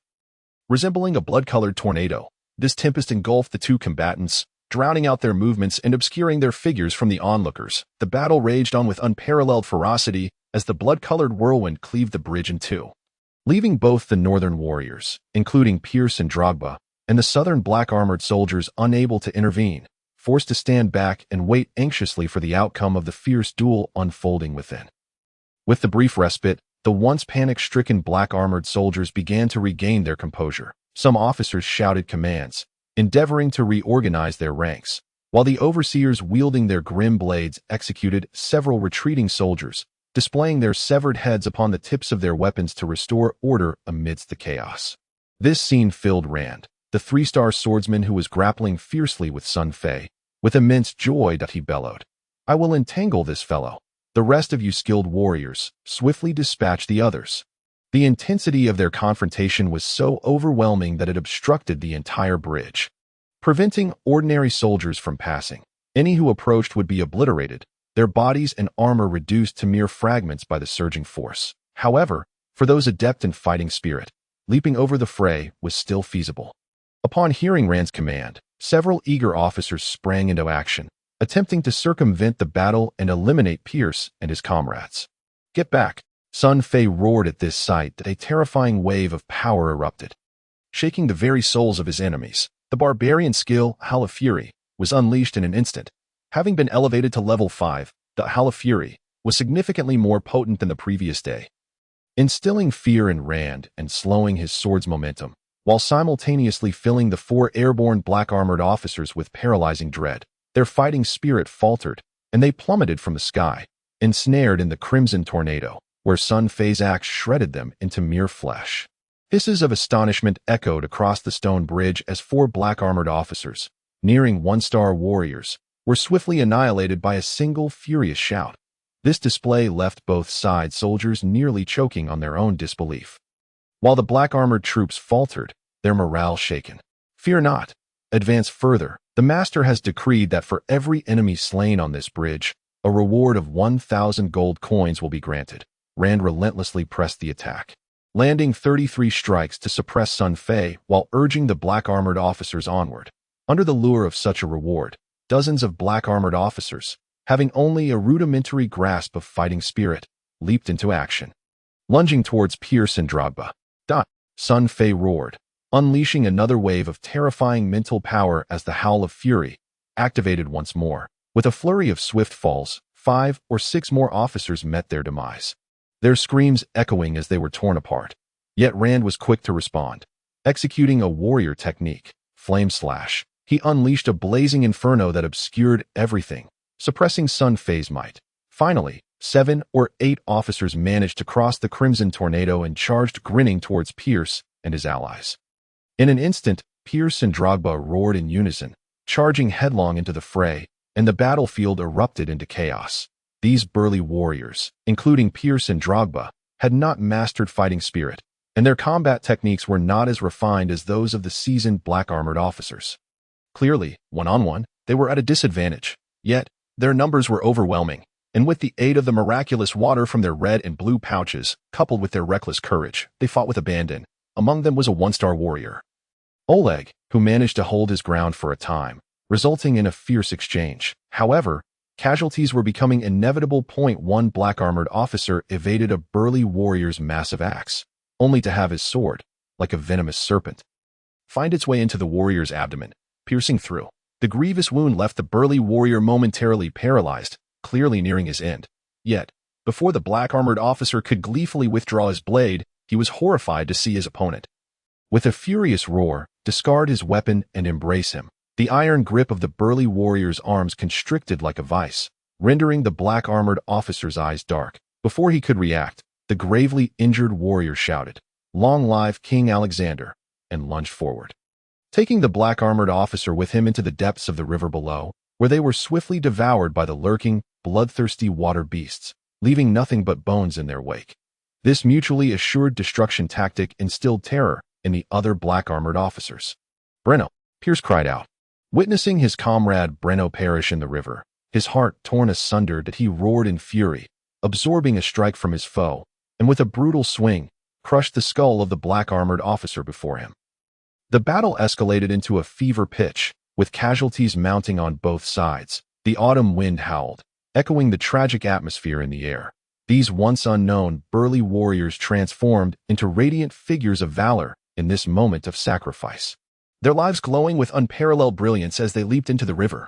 Bathed in blood, they constructed a wall of flesh and bone upon the ancient stone bridge, resolute in their determination to protect their kin and homeland.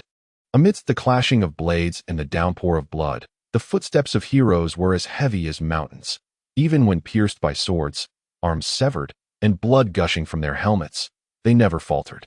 They pressed on, unwavering in their resolve, shouting, "Long live the king," as they charged fearlessly at their superior foes, using their bodies to thwart the sinister enemies wielding fighting spirit. The intensity of the battle defied description.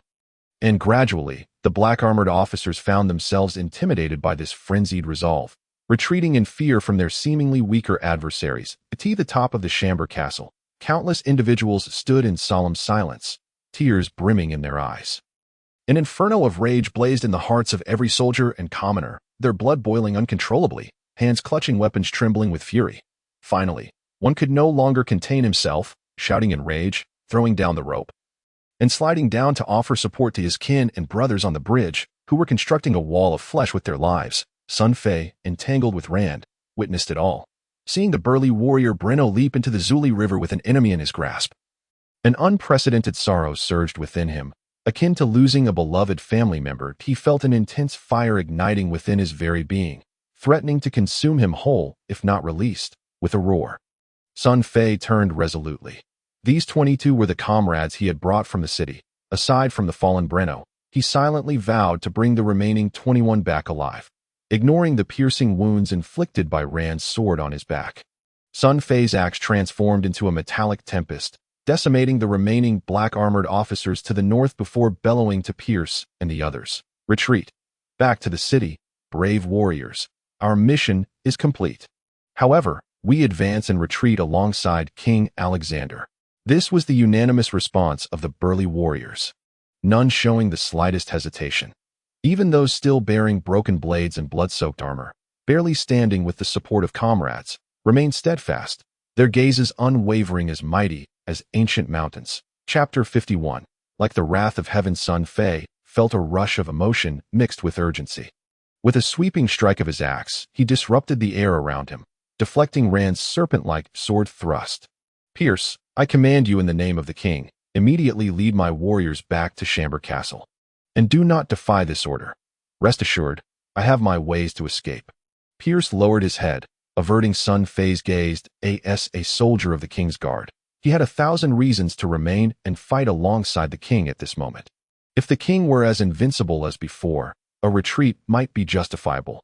But now, it was evident to all that since the emergence of the 3-star master, Alexander could no longer advance with impunity. The two were evenly matched, and neither could gain the upper hand. To withdraw now would mean leaving the king in a perilous situation. They would rather bleed and die than allow the king to be endangered. Avoiding Sun Fei's gaze, Pierce, Drogba, and the others silently drank from their water pouches, and without waiting for their wounds to heal, they swiftly formed a pointed formation with Pierce at the tip, charging forward with ferocity. "Your Majesty, the siege ladders and catapults have been destroyed. We will hold the rear. Please return to the city," Pierce shouted amidst the charge. Sun Fei, witnessing this, fell silent, offering no further response. He understood that, under these circumstances, even invoking the king's authority would not compel these iron-willed warriors to retreat. His axe shifted from defense to offense, striking relentlessly at Rand's vital points. "A cornered dog will jump the wall. Ha ha, futile. None of you will leave here alive today."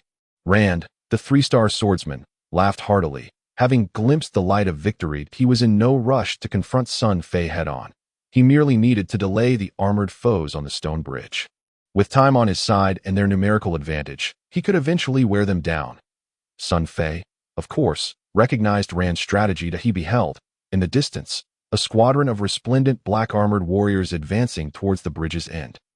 Each soldier bore a colossal quiver upon their backs and wielded long bows at their waists. Despite the considerable distance of over 1,000 meters, the savage instincts of Sun Fei alerted him to the formidable threat posed by these archers. Moreover, an overwhelming sense of danger, far surpassing the intimidation of the bowman, suddenly enveloped his heart, evoking a visceral fear akin to that of a venomous serpent stealthily coiling around him, with eyes like lightning.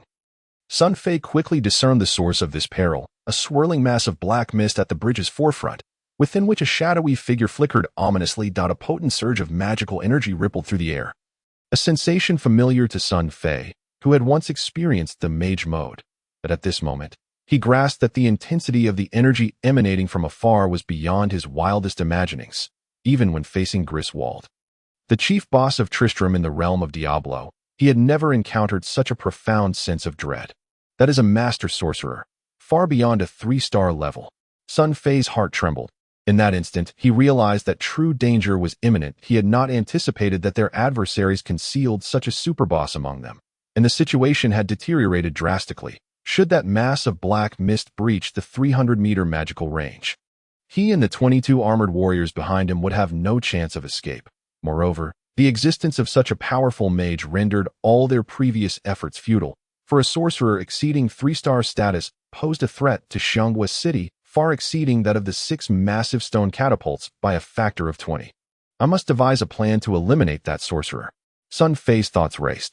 Yet, given his current capabilities, even contending with a 3-star swordsman proved arduous. Attempting to vanquish a sorcerer of greater prowess under the protection of the Black-Armored Legion seemed an insurmountable challenge. As he grappled with Rand, he racked his brain for a solution, but no ideas came forth. It appeared that neither the powers of Barbarian Mode, Paladin Mode, nor Mage Mode could rival a sorcerer surpassing 3-star status. In a fleeting moment, the silver-haired warrior Pierce and Dorba charged forward, aiming to bypass Sun Fei and obstruct the 3-star swordsman Rand, thus granting Sun Fei an opportunity to escape. We cannot afford to delay any longer. Sun Fei steeled himself. Knowing that time had reached a critical juncture, any further hesitation would inevitably lead to their annihilation. With a thunderous roar, Sun Fei unleashed the barbarian skill war cry once more, releasing a wave of psychic energy laden with unfathomable terror that sent the black-clad warriors into disarray. He deftly evaded Rand's assault, raising his axe high with both hands, delivering a downward strike with the force of a mountain. The blow was unparalleled, resembling a meteor from the heavens, the axe's edge igniting sparks as it tore through the air. Generating a maelstrom of turbulent energy, Rand felt a jolt of alarm at the sheer force of Sun Fei's strike. He dared not confront it head-on. With a resounding crash, Sun Fei's axe struck the stone bridge, sending shards flying and shaking the very foundations of the bridge. Massive stones beneath quaked and plummeted into the river below, erupting into towering columns of water. Ha ha ha! What a coward! A 3-star warrior dares not withstand my axe. Sun Fei laughed boisterously atop the bridge, his gaze filled with disdain. The axe blade aimed squarely at Rand. In that moment, he exuded an aura as if legions stood behind him, an overwhelming presence that instilled a profound sense of helplessness among the restless black-armored soldiers. Fall back! Sun Fei's laughter ceased abruptly, his expression shifting as he suddenly thrust his arms outward. An immense power surged from his limbs, pushing Pierce and the others, who were rushing forward, back with the force of a solid wall. The might of the barbarian's physical strength sent the warriors stumbling backward. Before anyone could react, Sun Fei leaped into the air once more, channeling all his strength into another devastating blow. The axe blade sliced through the air. It ignited with a fiery hue, radiating a searing heat as it cleaved towards Rand. The momentum was unparalleled. In midair, Sun Fei bellowed. Ha! Does anyone dare to receive my axe? No one dared to respond, including Rand. As the black-clad warriors retreated in unison, amidst the thousands of black-armored soldiers, none dared to confront such a monstrous figure capable of effortlessly shattering formations, faced with Sun Fei's frenzied onslaught. They had no choice but to withdraw, yet Sun Fei showed no intention of relenting. He continued to leap high, raining down axe strikes without reservation, akin to a frenzied beast, his formidable presence escalating with each blow, instilling fear that rendered them incapable of meeting his gaze. Boom, boom, boom, boom. Boom! What is this? Does no one dare to receive my axe? Ha ha ha! Are the 3,000 black-armored soldiers merely cowards with their heads tucked between their legs? Bah! Rand, where is your warrior's honor? Do you dare to face my axe? Who among you dares to battle me? With each axe swing, Sun Fei's laughter echoed as he taunted, stepping forward with an air of superiority. Reminiscent of an emperor surveying his domain. No one dared to meet his gaze. As he advanced, the black-armored soldiers trembled and retreated, unwilling to face his onslaught. Even Rand, the 3-star swordsman, felt the oppressive force of Sun Fei's sudden ferocity. And he had no doubt that should he attempt to withstand a blow, even with his protective aura, he would be cleaved in two. This paralyzing fear compelled him to retreat without hesitation. In a mere 7 or 8 seconds, Sun Fei unleashed a barrage of 8 axe strikes. Each strike resonated like thunderclaps upon the bridge, shaking its very foundations, causing massive stones to fracture and tumble into the river below. Claiming the lives of numerous bloodthirsty aquatic beasts vying for corpses, the river turned a deep crimson as the black-clad warriors were forced back by the sheer might of Sun Fei's assault.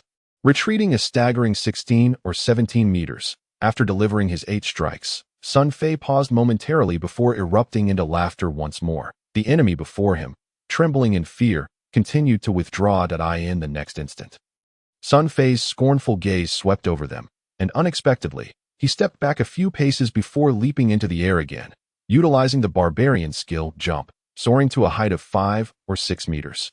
With all his might, he brought his axe down with ferocity, yet, unexpectedly, this blow landed squarely on the bridge surface behind him. Crack! The barbarian's colossal axe could finally withstand Sun Fei's ferocious strength no longer.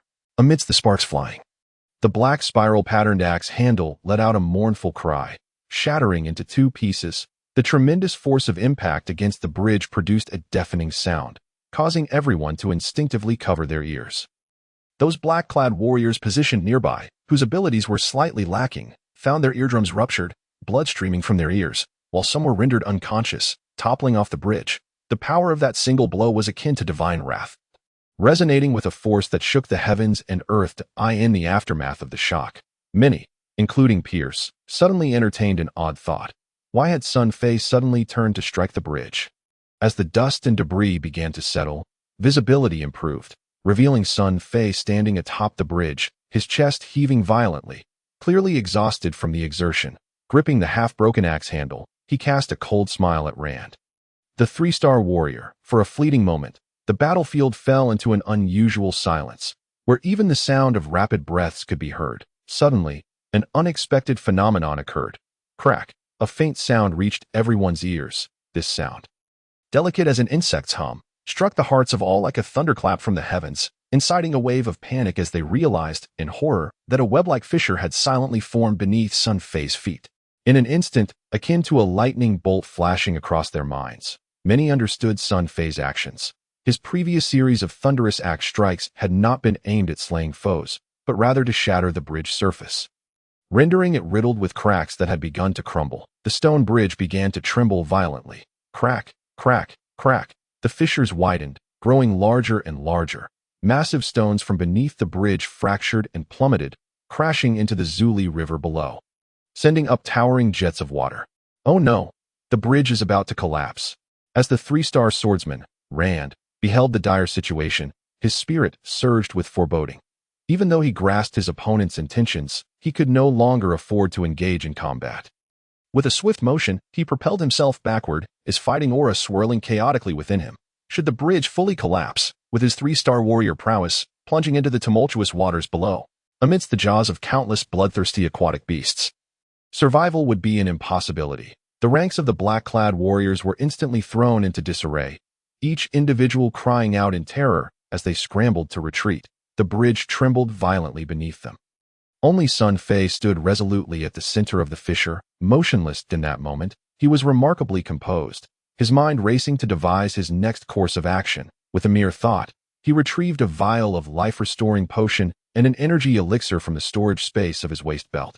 Amidst the swirling debris and choking dust, he tilted his head and downed some of the potions. In an instant, all fatigue vanished, and his wounds began to heal rapidly. Soon, he regained the vigor of his prime. Save for the gaping holes in his steel armor and the severed giant axe in his hand, his body remained unscathed. without even a trace of a scar. The potions of the dark Diablo world were indeed marvelous. Meanwhile, on the other side, Drogba and his fellow warriors were struck with horror. They were aghast to discover that King Alexander stood at the very center of the collapsing bridge, inexplicably frozen in place. Failing to evade the impending doom, the onlookers presumed that Sun Fei had overexerted himself, rendering him unable to move, and their hearts raced with dread at the thought that should the bridge collapse, the king would be in grave peril. "This is terrible. Quickly save his majesty." White-haired warrior, Pierce, dashed forward in a frenzy. Other strongmen followed suit, their eyes reddened with urgency, disregarding their own wounds as they recklessly attempted to surge ahead. "Come back, you fools." At that moment, the robust Drogba maintained an uncommon calmness. With swift reflexes, he seized Pierce and shouted, "If so many rush over, the immense weight will accelerate the bridge's collapse. Find the fastest runner to dash over and bring his majesty back." "I'll go. I am the fastest." Pierce paused momentarily before attempting to charge ahead again. "Haha, you won't outrun me." Drogba's eyes gleamed with cunning as he suddenly struck Pierce on the back of the head with the axe handle, knocking the white-haired warrior unconscious. With a hearty laugh, he surged forward, as if reveling in some grand advantage, bellowing to his comrades, "No one else come. I'll handle this. Ha ha ha ha. Take care of that fool with white hair." With the agility of a cheetah, Drogba darted forward as the bridge continued to fracture and collapsed. He moved with an unexpected grace for one of his stature, quickly reaching Sun Fei. Without hesitation, he prepared to shield Sun Fei from the oncoming chaos. "What the hell, Drogba? Why are you here?" Sun Fei, deeply focused on refining his plans, was startled by the sudden appearance of the towering figure amidst the dust. "Your Majesty, the bridge is about to break. Retreat quickly." As Sun Fei was about to respond, the ground trembled violently beneath him. The largest stone finally gave way, ready to plunge into the river below, where countless bloodthirsty aquatic beasts awaited, their gaping maws ready to devour. There's no time. It was already impossible to retreat. The path ahead had completely severed. Grasping Drogba's hand, Sun Fei activated the barbarian skill. Jump. With a powerful stomp, the force shattered the stone beneath them, and Sun Fei leaped into the air, carrying Drogba to safety. However, the direction of their leap was not toward the northern bank of Xianghua City, but rather toward the southern side where the black-armored troops were stationed. With a thunderous crash, Sun Fei and Drogba landed firmly on a section of the bridge still intact, a distance of several dozen meters away from the collapsing area.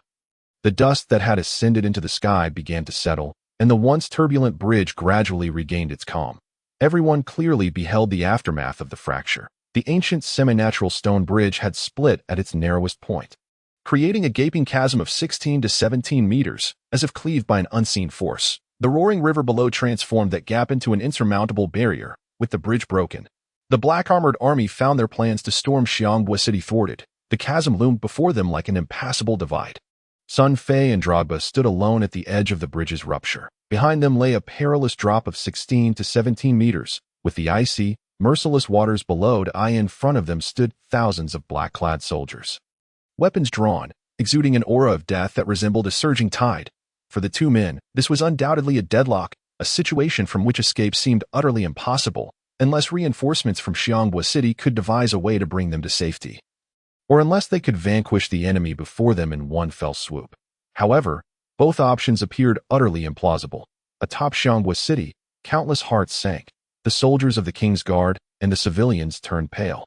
Enveloped in silence, the brow of the three-star warrior, Lampard, furrowed deeply, while the ethereal Angela bit her lip anxiously, unwittingly drawing blood, crystalline tears streaming down her cheeks. The golden-haired young girl, Jima, clung to Angela, silently weeping, across the Zuli River.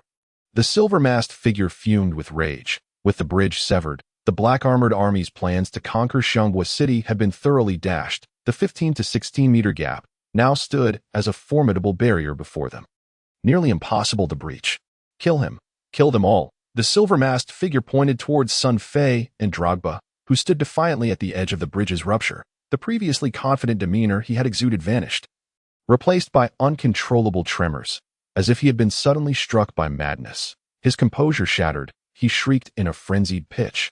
This display left many of his subordinates in disbelief, their eyes wide as they struggled to comprehend the transformation of their commander into a frenzied, incoherent figure, bereft of the elegance he once possessed.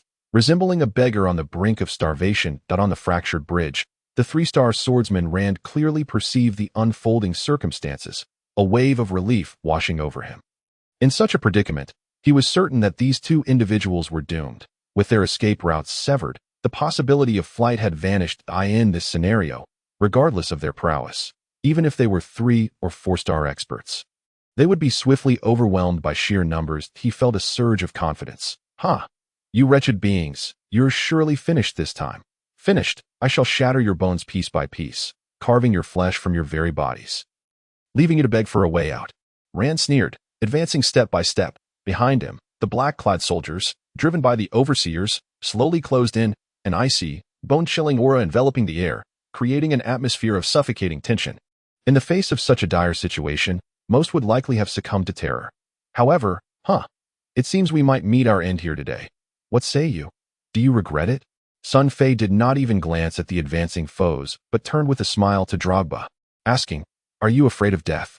To die alongside a great warrior like King Alexander is the honor of my Didier family. Didier Drogba shall never regret."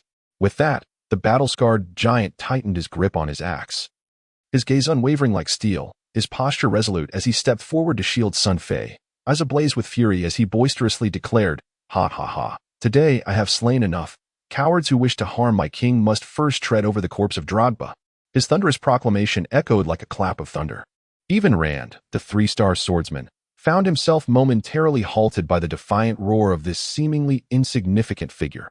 Unintentionally, he paused, while behind him, hundreds of black-clad soldiers faltered, retreating a few steps in shock in that moment. Sun Fei felt a surge of fervor ignite within him. Prior to this, he had repeatedly questioned himself. Why fight so desperately? In this world, he was merely a transient being, caught in a twist of fate. War, death, slaughter, and bloodshed, none of it truly concerned him. If he chose to leave, relying on the advantages of the dark Diablo world, he could survive anywhere. Why was he exerting himself so fervently? Was it for the delicate yet ethereal Angela? Was it for the loyal and steadfast Brooke, Pierce, and the soldiers who supported him? Was it for those helpless souls in Xiangwa City, who placed their hopes for survival upon him, viewing him as a deity? When did I become so noble? Sun Fei had also mocked himself in his thoughts, having wavered and questioned his choices more than once. However, in this very moment, gazing upon the formidable figure standing before him, witnessing the other robust men frantically attempting to breach the gap, and observing the soldiers in the distance striving to burst forth from the gates of Xiangwa City, Sun Fei was suddenly struck by the realization that there was no room for hesitation. Everything was meant to unfold in this manner. This was the true choice of a king. Breathing in the air thick with the scent of blood that permeated the battlefield, Sun Fei approached Drogba's side and, with a sudden smile, addressed the fervent warrior. "Upon my return, relay my orders to ensure that Brooke and Lampard restrain the soldiers and citizens within the city, mandating an immediate retreat, regardless of the circumstances. They must not venture outside the city. Remember this clearly. It is I, Alexander, issuing this command in the capacity of a king. All must comply, or they will be deemed traitors." "What? Retreat?" Drogba was momentarily taken aback, unable to comprehend Sun Fei's intent. At that moment, Sun Fei abruptly seized Drogba's massive axe, grasped the warrior's waist, and with a powerful exertion, lifted him effortlessly, spinning him around before hurling him forward. Drogba had yet to react when he felt his body become weightless. In the next instant, amidst a cacophony of gasps, he found himself thrown like a sandbag over the 16 or 17-meter chasm, landing upon the opposite broken bridge.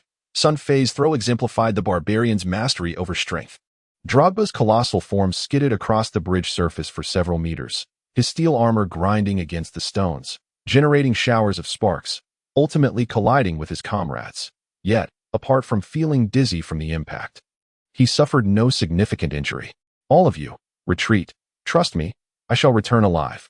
Sun Fei's voice resonated far and wide, overwhelming the roar of the river, reaching the ears of Drogba, Pierce, Brooke, Lampard, and Angela, lingering in the air like an echo, resounding through the heavens and the earth. With that, Sun Fei discarded the massive axe he had taken from Drogba and suddenly surged forward like a terrifying tornado, propelled by the rushing air, charging towards Rand and the cloaked soldiers.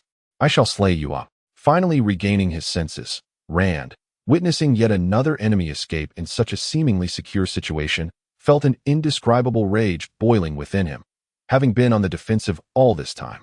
He was on the brink of madness, charging forward in a frenzy, his body enveloped in crimson energy, clearly pushed to the limits. Ha ha ha, in a single strike, I shall send you to your grave. Sun Fei, undeterred, laughed provocatively. During his charge, he abruptly shifted into mage mode, a powerful magical force field enveloping him, the air growing heated around him. Whoosh, a series of vibrant red fireballs materialized, hurtling towards Rand. Mage fire skill. Fireball. Immediately following, a crackling sound heralded the launch of a volley of silver lightning orbs from Sun Fei's hands, aimed at Rand. Mage lightning skill. Charged sphere. Yet this was not the end. Following the lightning, with a resounding crash, a swirling icy sphere, exuding frigid air, whistled forth, seemingly shattering the air around it, and sped towards Rand. Mage ice skill. Ice sphere. Without the slightest hesitation, Sun Fei unleashed all 3 skills of a level 3 mage in a single breath, exhausting the entirety of his level 2 mage's mana, before swiftly reverting back to barbarian mode. Accelerating his charge, a flash of golden light manifested as he summoned the barbarian's supplementary weapons, Storm Piercer short sword, and Soul Emblem small shield. On the other side, Rand found himself in disarray from Sun Fei's relentless barrage of mage skills. He never imagined that this adversary was also a mage, and terror gripped his heart. Nevertheless, as a 3-star warrior, he was not to be underestimated. In the nick of time, he evaded the onslaught of fireballs, yet before he could stabilize himself, a silver lightning orb surged towards him.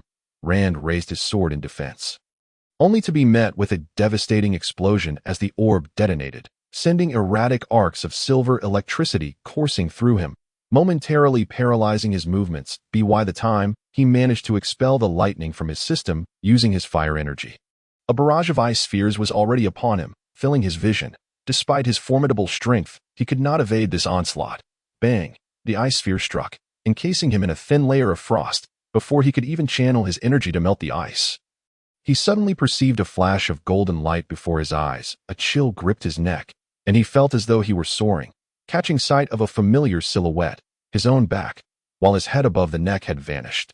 Blood gushing forth like a fountain. I have been beheaded? The last consciousness surged into his mind, and before he could even feel fear, darkness enveloped him, plunging him into oblivion. Chapter 0052. Total collapse. The earth lay tranquil. The sky a vibrant blue, and clouds drifted lazily at the bridge's head. Sun Fei stood like a javelin, his right hand wielding a golden short sword, and on his left arm, a translucent small shield adorned with barbs. In his grasp, he held the head of the 3-star warrior Rand, blood dripping steadily onto the stone bridge, leaving a trail of crimson stains. Behind Sun Fei, the headless corpse of Rand spouted blood like a fountain, his long sword clattering to the ground with a sharp sound. And then, in an instant, the once mighty body, now akin to decaying wood, collapsed forward. The 3-star warrior had not even managed to retaliate before his body and head were severed. The head of Rand, still wide-eyed in disbelief, seemed unable to comprehend the enormity of what had transpired, his sinister grin slowly solidifying as the light faded from his eyes.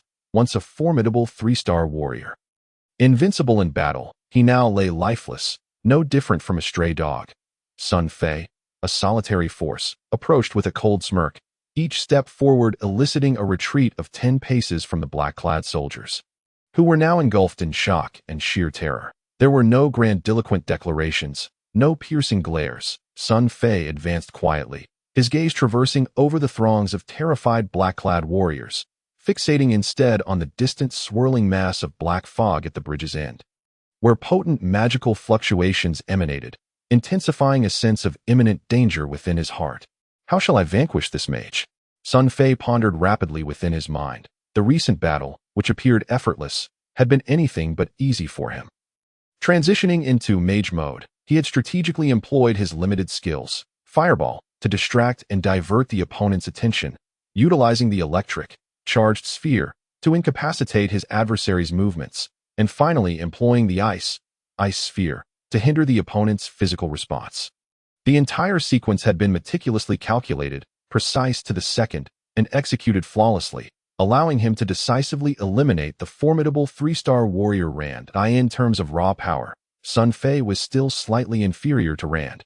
However, the myriad of peculiar abilities within the Diablo universe enabled him to catch Rand off guard, successfully challenging a 3-star warrior through cunning and strategy.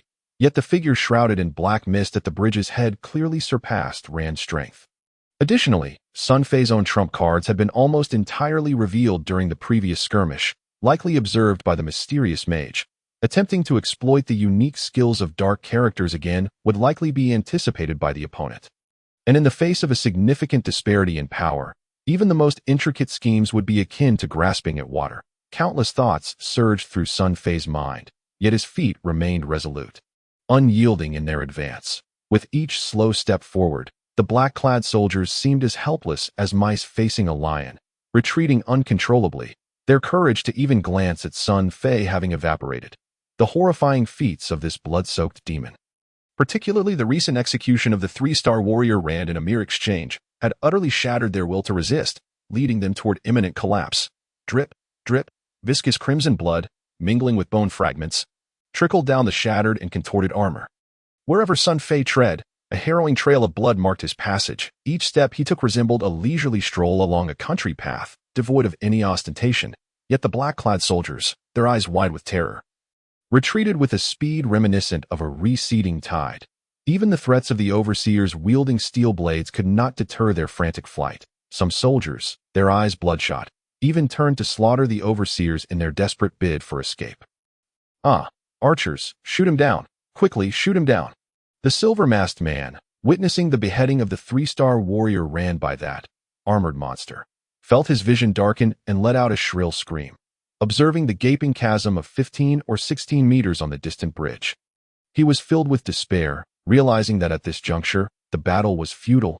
Xianghua City had, in that moment, become an impregnable fortress. The silver-masked man. There were 1,001 effortless ways to conquer the city of Xianghua. Yet inexplicably, he found himself facing a devastating defeat. Throughout the entire ordeal, he questioned whether any aspect of his strategy had been taken lightly. He had employed every ounce of strength in his endeavors, refusing to underestimate his opponent. Yet, he lost, utterly and decisively. Suffering immense losses he gazed upon the figure advancing slowly across the broken bridge.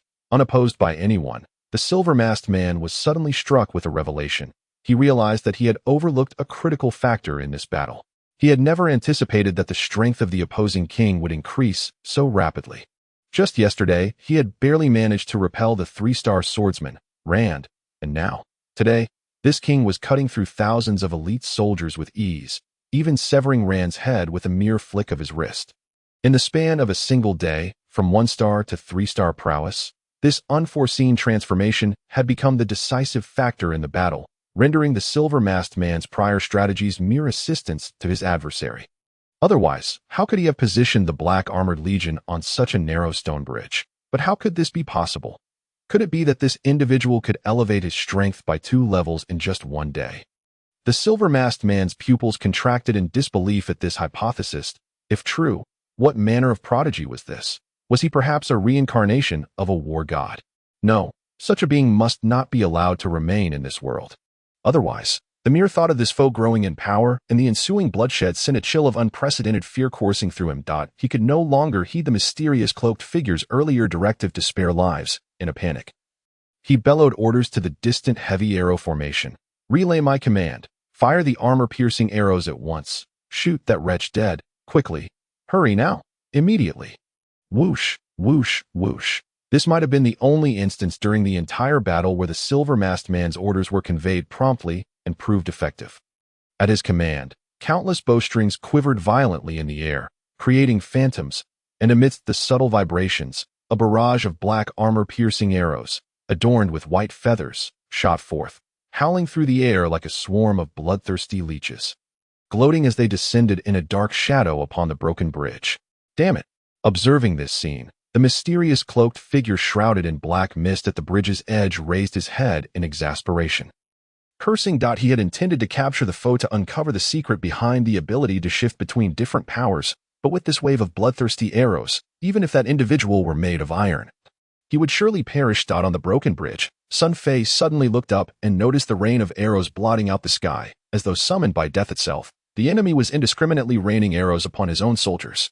In the face of this crisis, he instinctively raised the soul emblem small round shield to protect his handsome visage, only to hear the clanging sounds akin to countless hammers striking him, followed by waves of excruciating pain. Simultaneously, the bridge was filled with cries of agony. Countless black-clad soldiers wailed as they fell to the ground under their own arrows, akin to saplings cleaved by the axes of lumberjacks.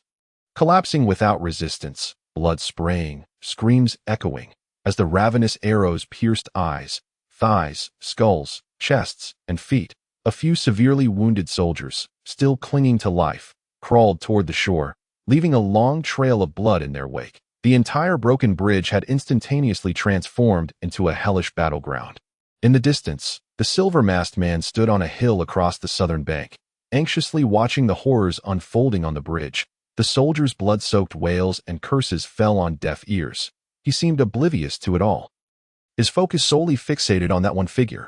Yet, what horrified and enraged him was that after the first wave of armor-piercing arrows had rained down, he observed the blood-soaked figure still wielding his short sword and round shield, desperately fighting back as if he had not suffered any significant fatal injuries. Archers, do not falter, continue firing. Whoosh, whoosh, whoosh. The rain of arrows descended, the sky darkened by shadows interspersed with glimmers akin to stars in a desolate night. Beautiful, yet hauntingly shrill. They continued to rain down upon the broken bridge. Clang, clang, clang. The armor-piercing arrows mercilessly harvested every life within their range, the tips piercing everything they could reach, even creating horrifying craters upon the stone bridge's surface. The arrows struck relentlessly, echoing through the air. Soon, no living soul remained on the broken bridge. Those who had previously struggled and screamed were now beyond saving, each body riddled with white feathers. Resembling a hedgehog, the silver-masked man fixated on the figure at the bridge's edge. At last, the scene he had anticipated unfolded. The demonic figure ceased its struggles, its body punctured by arrows, appearing from afar like a standing white porcupine. With a resounding thud, the short sword and shield clattered to the ground, vanishing from sight. And then, that figure finally succumbed, unwillingly collapsing. He's dead. He's finally dead. He is truly dead. The silver-masked man trembled with manic laughter, bending over as tears streamed down his face, unsure whether it was joy or sorrow.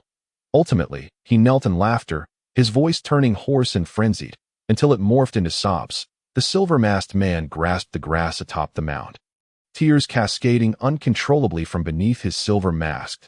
He was finally dead. That wretch was finally dead. Yet, his own 3,000 elite black-armored soldiers were also lost, suffering catastrophic losses, with the surviving soldiers stripped of morale, each one trembling in fear, likely to never muster the courage to raise a weapon on the battlefield again. What drove him to madness was the thought that over half of his one-star elite black knights had perished, including the 3-star warrior Rand, who had also fallen in battle. The silver-masked man felt himself driven to the brink of insanity by that demonic figure on the battlefield. The black-clad soldiers, witnessing the figure finally fall, gasped for breath, as if the noose of death that had tightened around their necks had suddenly loosened, akin to a colossal mountain crushing their hearts being lifted away. The shadow of death had finally dissipated, and some soldiers even lost their sanity, weeping and laughing simultaneously. Before this, they had never dreamed that one person could cause an entire army to crumble to such an extent. Standing at the bridge's edge, the mysterious cloaked figure, seething with rage, observed the silver-masked man's breakdown from a distance. He managed to restrain his fury and refrained from confronting the silver-masked man after a fleeting change of expression. He turned and instructed the few stunned soldiers nearby. "You lot, carry that fellow's corpse to my tent." The authority of the mage snapped the nearly broken soldiers back to reality, and a few of the stronger ones hurriedly approached to lift the corpse, now resembling a porcupine with arrows protruding from it. Following closely behind the cloaked figure, the body was heavy, encased in shattered steel armor and arrows, weighing nearly 300 pounds. The soldiers, drenched in sweat, dared not glance at the corpse, as the lingering aura of murderous intent seemed capable of shattering their very souls. They trembled in fear as they followed the cloaked figure. "You may leave now. No matter what occurs, do not disturb me." Upon reaching a dark, eerie tent, the cloaked figure instructed the soldiers to place the corpse in the center, his voice hoarse. The soldiers, feeling as if they had been granted a reprieve, fled the tent in haste. The air inside was heavy with dampness and the stench of decay. mingling with a faint whiff of rotting flesh. Numerous peculiar sharp instruments and jars cluttered the space. Resembling a slaughterhouse, no one in the black-clad army wished to linger in this tent for even a second longer. The cloaked figure secured the tent flap, then cautiously set up several small defensive magical formations at the entrance. A blue flame burst forth from his hand, igniting the hanging braziers within the tent. The blue flames flickered ominously, casting an eerie chill throughout the space, reminiscent of a devilish hell that sent shivers down one's spine. The laughter of the cloaked figure echoed like an owl's call, his eyes gleaming as he gazed upon the corpse. With a hint of regret, he muttered to himself, "What a pity, I couldn't capture him alive. But fortunately, I have already mastered some necromantic magic. Perhaps by dissecting this young man's body, I can uncover secrets of power transformation across different attributes. If I grasp this secret, I might just break through my long-standing bottleneck, advancing to a 5-star mage, and perhaps even ascend to the ranks of moon-level powerhouses in the future, who knows?" He chuckled hoarsely, eagerly bending down, extending his bony fingers to unfasten the armor on the corpse, preparing to commence the dissection. However, as he finally managed to turn the body over and his fingers brushed against the armor's clasp, the smile on his face abruptly froze. An unprecedented terror overtook him. Even the darkly cloaked figure, with his sinister machinations, could not help but tremble in fear at this moment. This was not due to cowardice. Any person, upon suddenly encountering a bloodied visage of someone presumed dead smiling back at them, would likely experience an instantaneous collapse. The dark figure's body instinctively reacted in a manner befitting a human. Chapter 0053. A resounding victory? Cannot be. You are still alive? The cloaked man, as if confronted by a specter, began to tremble uncontrollably. What consequences would arise when a magician, caught completely off guard, allowed a demon-like warrior to effortlessly approach? The dark figure's face drained of color, and a dense, swirling black mist materialized from thin air, frantically enveloping him as though he were a hapless soul on the verge of drowning, desperately reaching for a nearby lifeboat. For magicians, the frailty of the physical form often necessitates reliance on magical forces for protection. It is an instinctual response. A series of convoluted and obscure syllables flowed rapidly from his lips, but, bang! With a single punch, Sun Fei abruptly silenced all of the dark figure's struggles. The low, resonant incantation ceased abruptly, akin to a rooster's cry being abruptly cut off. And swiftly, the black mist shrouding the cloaked man dissipated before it could fully envelop him. The dark figure's mouth gaped wide. Transparent saliva and white froth erupted uncontrollably from the very mouth that should have been uttering noble incantations. Reminiscent of a violated maiden, his eyes reflected disbelief as he clutched tightly at his own groin. Damn, indeed the most vulnerable part of the human body is the little chicken. Sun Fei chuckled, blowing on his fist, shamelessly reveling in the moment, and seizing the opportunity to leap up and deliver a powerful kick to the cloaked man's groin. Upon impact, the dark figure's body stiffened, a hoarse, bestial growl escaping his throat like that of a dying creature. Before he fell helplessly to the ground, his black cloak sliding off to reveal a visage as gaunt as a skeleton, the skin tightly adhering to the skull, devoid of any hair, having sustained a series of merciless blows to his vital area. The unfortunate 4-star magician's complexion fluctuated dramatically, shifting from pale white to deep black, then to an ashen green.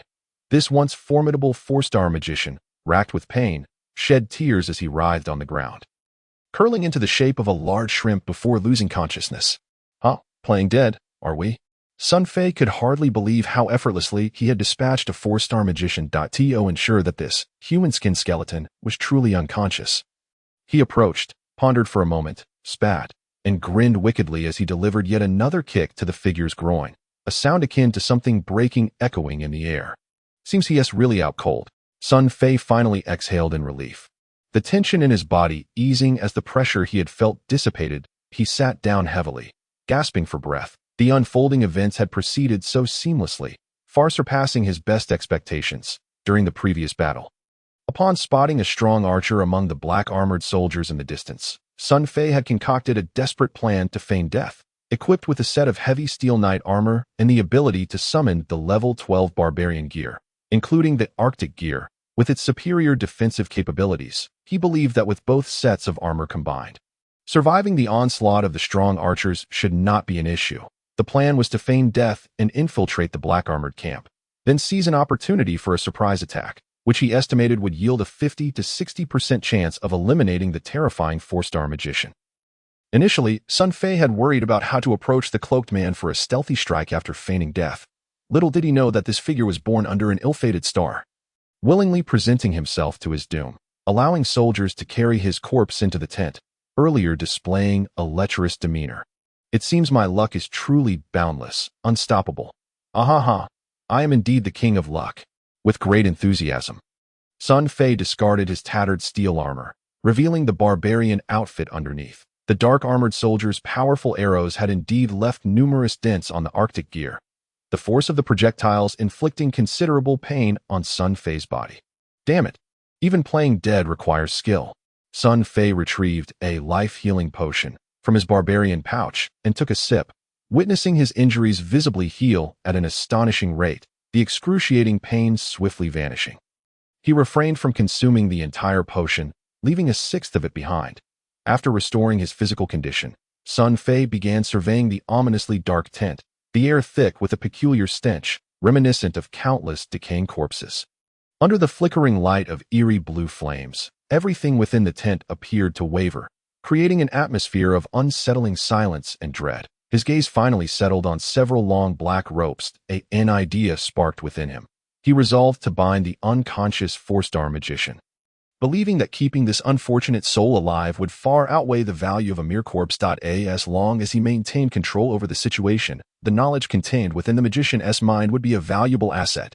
Given that Xianghua City was a remote locale, even the likes of Brooke and others could not articulate many matters concerning the continent of Azeroth. Sun Fei hoped to extract more information from this magician. Gripping the ropes, he chuckled wickedly. Ha ha ha, how shall I indulge in a little SM with this old fellow? Bind his hands, turtle shell bind, peach bind, standing bind, or perhaps an M-shaped leg bind, hanging leg bind, or a foot bind. Binding a prisoner is an endeavor requiring considerable skill. If not done correctly, the bound individual might easily escape. However, for Sun Fei, the self-proclaimed Master Sun Fei, who had frequently viewed certain peculiar films from a certain island nation, this was hardly a challenge. His mind retained at least 72 different bondage techniques. And although the 4-star magician's physique could not compare to those alluring island beauties, Sun Fei was eager to apply his untested skills on this unfortunate soul. Minutes passed. Haha, at long last, it's done. Sun Fei clapped his hands, admiring his handiwork. The unfortunate 4-star magician had been transformed into a human dumpling, bound with 6 robust ropes, and employing 12 different binding techniques. Ultimately, he even resorted to the infamous binding method known as closed bind, a particularly cruel technique. As the ropes wound around the magician's mouth, Sun Fei made sure to tie several substantial knots, effectively gagging him to ensure he could not chant spells even upon waking. Yet, that was not the end. Being a cautious individual, Sun Fei shamelessly found a short, thick wooden stick within the tent, mercilessly using it to violate the magician, connecting it to the ropes. Should the magician struggle even slightly, the ropes would pull the stick, subjecting him to excruciating pain that would likely render him unconscious once more. After completing these preparations, Sun Fei still felt a twinge of apprehension. The power of a 4-star magician was undeniably formidable, and what if this individual possessed means to untie himself? After some contemplation, Sun Fei decided to break the magician's bones, observing the unconscious figure convulsing violently as blood spattered from his mouth, ensuring he would not awaken any time soon. With a cold smile, he began plotting his next move.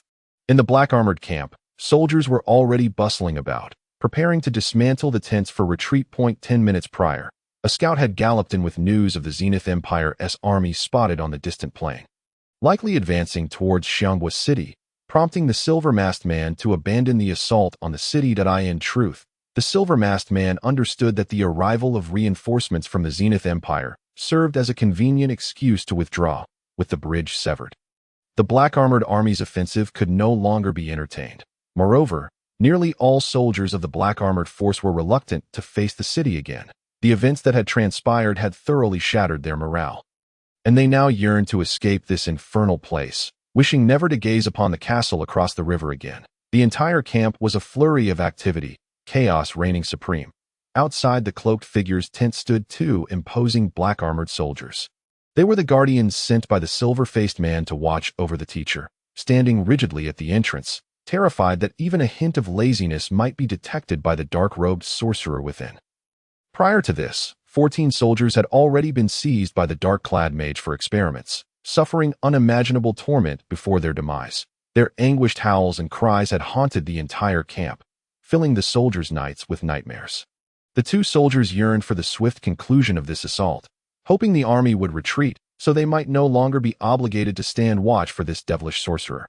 Just then, whoosh, the heavy fabric of the tent flaps was lifted, and someone emerged from within. The 2 soldiers hurriedly turned to salute, but upon seeing the face of the figure who stepped out, they were instantly struck with cold dread, their faces turning pale. Lips quivering, teeth chattering uncontrollably, nearly losing their tongues, rendered speechless. Thud. After trembling for a few seconds, one of the black-armored soldiers abruptly rolled his eyes back and fainted, terrified. The other fared slightly better, but was still shaking like a leaf. Pointing a trembling finger as if confronted by a specter, his mind a blank that he even envied his unconscious comrade, wishing he could escape into oblivion. At least he wouldn't have to face the apparition of this demon in full awareness. "Brother, could you direct me? Which tent does your leader reside in?" Sun Fei, fearing he might frighten this fellow to death as well, forced a radiant and amiable smile, patting the soldier's shoulder and speaking in the gentlest tone. The soldier, shaking uncontrollably, could not utter a word, only managed to weakly point towards a massive black tent over 50 meters away, before collapsing with another thud, finally succumbing to unconsciousness. Spit, Sun Fei spat towards the distant tent, his disdain evident amidst the cacophony of enemies surrounding him. Without a hint of hesitation, he strode forward, having already eliminated a 4-star mage. None here could pose a threat to him. Moments later, the camp finally noticed the rampaging Sun Fei. Yet, no one dared to cry out. Clang, clang. Within the camp, nearly every soldier who glimpsed Sun Fei was struck with fear, their faces blanching, bodies trembling, weapons slipping from their grasp and clattering to the ground. As if paralyzed by an unseen force, collectively performing a shiver dance as they watched him stride towards the central command tent, the atmosphere grew eerily silent. At the city walls of Xiangbo, God, this is impossible. His Majesty Alexander, upon witnessing the heavy arrows raining down upon the broken bridge, many were instantly overcome with grief, tears streaming down their faces, as if all their strength had been siphoned away. Lampard, without a word, leaped from the wall, while Angela turned pale, fainting into the arms of the golden-haired girl, Jima. The sun above lost its brilliance in an instant. Darkness engulfed everyone, as if some great force had collapsed around them. The royal guard and the commoners alike found themselves too weak to stand, their weapons dropping to the ground. They surged down the walls like a frenzied mob, racing towards the gate, desperate to reach the broken bridge. Even if it meant death, to reclaim their king. No one believed that the favorite of the god of war, King Alexander, could have perished so easily. He must still be alive, amidst the throng. Only a few stood still, their expressions varied, eyes flickering. The herald Bazel, stationed beneath the enemy tower, could hardly contain his excitement, thinking, finally, that wretched man is dead. Truth be told, Alexander's display of power during the battle had previously filled him with unprecedented shock and dread. He had never anticipated that the seemingly mad young king possessed such formidable strength. Was it all an act? Just thinking about it made Bazel break out in a cold sweat. The more he watched the battle on the bridge, the more terrified he became. Now, with the enemy's hand having dealt the fatal blow to Alexander, and with the bridge rendered impassable, the black-armored forces could no longer threaten Xiangbo City. It was indeed a two-birds-one-stone scenario, allowing him to execute his plans perfectly. Beside Bazel, the rotund Gegir wore a smile. "Alexander, you fool, finally dead. Haha, a fool is a fool. What does returning to normalcy matter? You merely charged like a mindless beast, sacrificing yourself for those lowly commoners, only to be pierced by 1,000 arrows in the end." Gegir turned to glance at Angela, who lay unconscious in Jima's arms, licking his lips as a vile, malicious glint danced in his eyes. Had it not been for Brooke's vigilant protection of Angela, Gegir might have acted on his dark desires. Within the black tent, the silver-faced man sat wearily upon a stone chair, gazing at the remaining 9 black knights, murmuring, "Prepare to retreat. Eliminate all severely wounded soldiers to silence them. We cannot allow the Zenith Empire to uncover our origins. Clean the battlefield meticulously. We must leave no trace. I swear, one day, I, Mattia Kierman, shall lead the iron hoof of Eindhoven to flatten this small city." As he spoke the last words, the silver-faced man gritted his teeth in fury. However, at that moment, an unexpected event unfolded. An incisive force surged from afar, slicing the black tent cleanly in two, the fabric collapsing to either side as bright light streamed in from above, revealing everything within the tent. "You likely won't have the chance to return," came a cold voice from the distance. The silver-faced man's pupils constricted, terror gripping him as he beheld the figure that had once been deemed dead, now approaching him step by deliberate step, an overwhelming aura of bloodlust enveloping the air, making it difficult for him to breathe. "You," the silver-faced man exclaimed in disbelief, "you are alive." "Of course I am not dead. Haha, but you shall be." Sun Fei advanced steadily, his gaze sharp as a blade. This was his first encounter with the silver-faced man, yet from the opulent attire and the cautious protection of the black knights around him, it was evident that this masked figure was the leader of the black armored forces, the very architect behind the slaughter of hundreds of Xiongwa citizens. Sun Fei would not allow such a blood-soaked villain to escape. Sun Fei sensed an immense energy emanating from the silver-faced man, roughly at the level of a 2-star mage. Such power posed no threat to him, as he was confident he could eliminate the silver-faced man with a single strike. None of the surrounding soldiers dared to approach. The silver-faced man and his 8 black knights appeared utterly isolated. "Go! Kill him!" the silver-faced man hissed through clenched teeth, gesturing fervently. Without hesitation, the 8 black knights charged towards Sun Fei, fully aware that they were marching to their doom. Yet the long-standing fear of the silver-faced man compelled them forward. "Die!" Sun Fei's eyes turned icy as he suddenly accelerated. His body left a trail of afterimages in the air, nearing the black knights. With a thought, a flash of white light illuminated his hands as he conjured the barbaric magical equipment, this storm-piercer short sword, and soul emblem small shield. With a dramatic 180-degree spin, the golden short sword transformed into a streak of golden light. Sizzle, sizzle. 8 crisp sounds echoed as the bodies of the black knights stood frozen in place, while Sun Fei's figure morphed into a whirlwind, surging towards the silver-faced man, his eyes glinting with cold fury, flames of rage igniting within him. "Ha ha! Splendid. Let me personally end your life." The silver-faced man summoned his courage, his body enveloped in shimmering blue magical energy, condensing an ice sphere the size of a basketball, and hurled it towards Sun Fei, while sharp ice shards swirled around him, forming a protective barrier.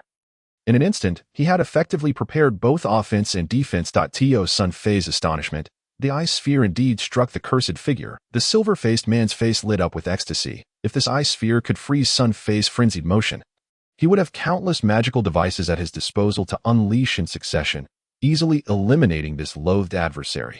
However, the whirlwind barreling toward him showed no signs of slowing, moving with a speed that defied belief. Arriving at the silver-faced man's front in an instant, the golden short sword, like the call of death, lunged at him. In his moment of desperation, the silver-faced man screamed frantically.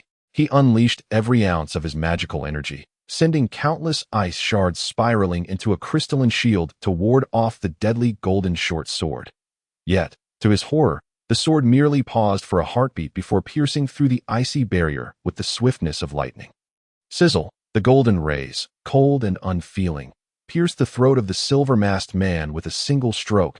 In the next moment, the last flicker of life extinguished from the eyes concealed beneath the mask, leaving him in disbelief.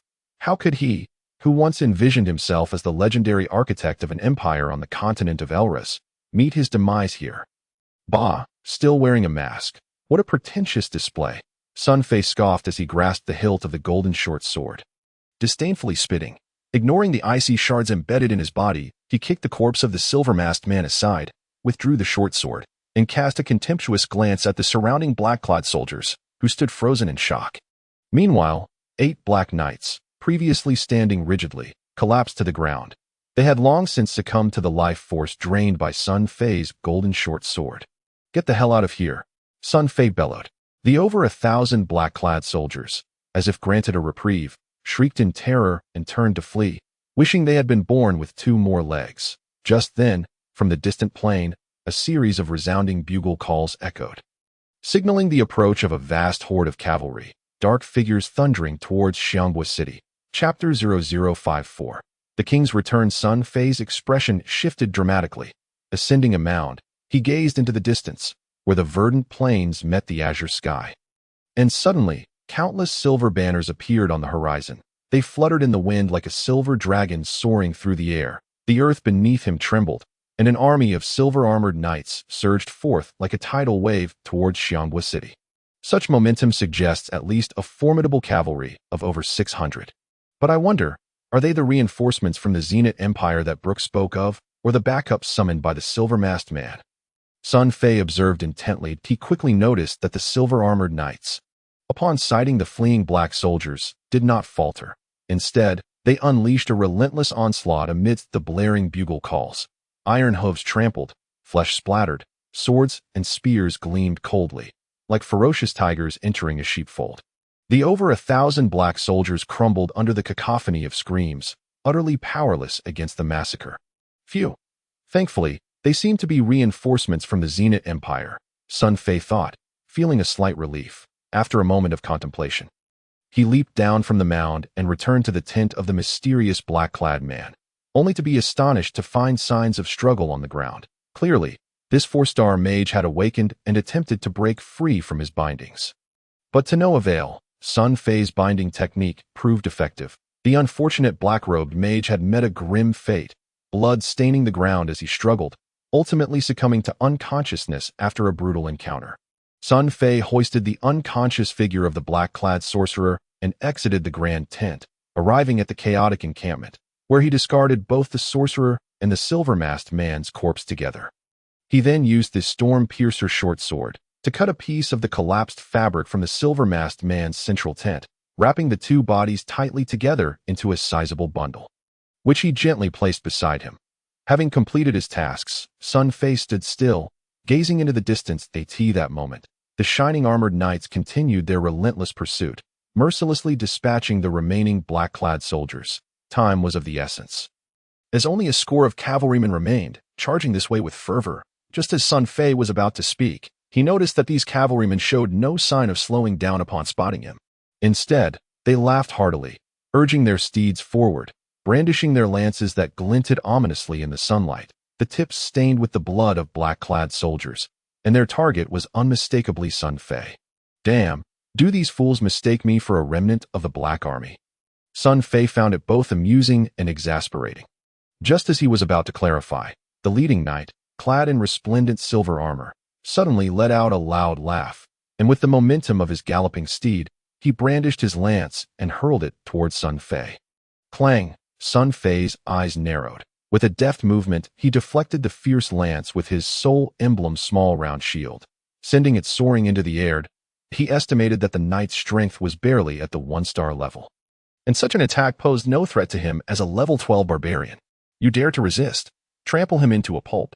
The ornate knight, taken aback by the failure of his seemingly certain strike, felt his authority challenged and, in a fit of rage, drew his long sword with a resounding clang.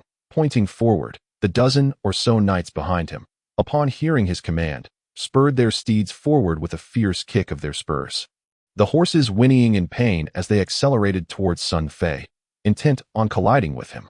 Wait, stop! I am from Xianghua City, not a remnant. Sun Fei shouted in vain. Yet, the leading knight, instead of slowing down, roared with laughter, urging his steed to charge even faster. The knights behind him mirrored his actions, their faces alight with amusement and mockery, regarding Sun Fei as if he were a fool or a corpse. This isn't right. These bastards are deliberately trying to kill me, Sun Fei realized, a sense of foreboding washing over him. Recognizing the mocking expressions on the knights' faces, he understood that further words would be futile. With a cold smile, Sun Fei braced his sole emblem small round shield against his shoulder and charged headlong into the oncoming knights. Damn it! Let's see who breaks first.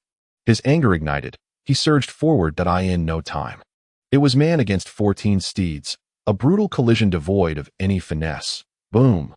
A series of resounding impacts echoed as if he had crashed into an indomitable wall. The knights, eyes wide with disbelief, were hurled from their galloping mounts, landing in disarray, howling in agony. The lead knight, clad in ornate armor, tumbled to the ground, rolling like a rag doll, his once pristine armor now caked in dust and blood. His helmet lost, his face a disheveled mess, resembling a beggar who hadn't bathed in years. The horses struggled on the ground, frantic to rise. Sun Fei turned, standing silently, a cold smile playing on his lips as he regarded the knights struggling to regain their footing.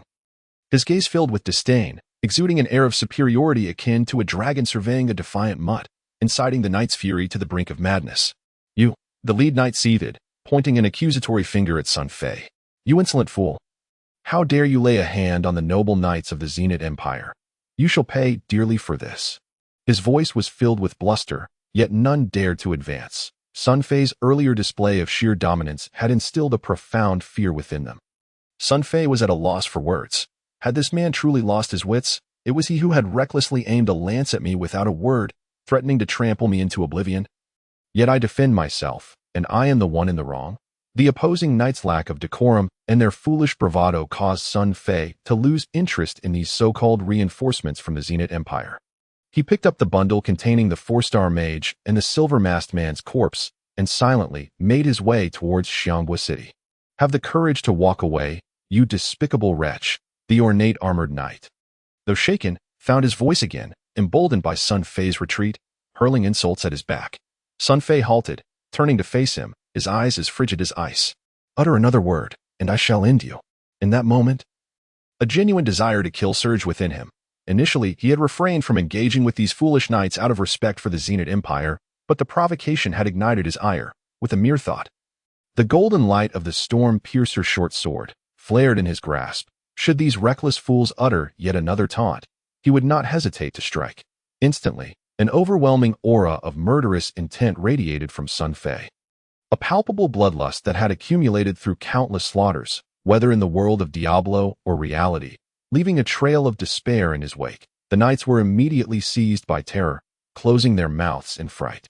Even the most boisterous among them fell silent, cold sweat trickling down his brow as he sensed the threat of death emanating from Sun Fei's icy gaze, feeling as if he had stepped into a freezing chamber. He had no doubt that should he speak again, he would surely meet his end. "Bah, you cowardly sycophant!"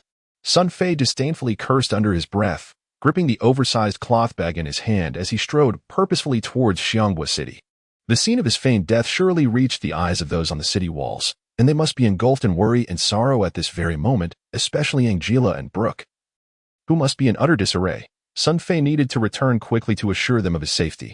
Indeed, as he approached the broken bridge, he beheld a multitude of people in the distance, frantically crying out, stumbling from the city gates and racing towards the Zuli River. The gap of the broken bridge was already crowded with people, seemingly devising ways to rush across. Sun Fei felt warmth in his heart and activated his barbarian leap skill, soaring through the air like a magnificent bird, swiftly reaching the 16 to 17-meter chasm of the broken bridge.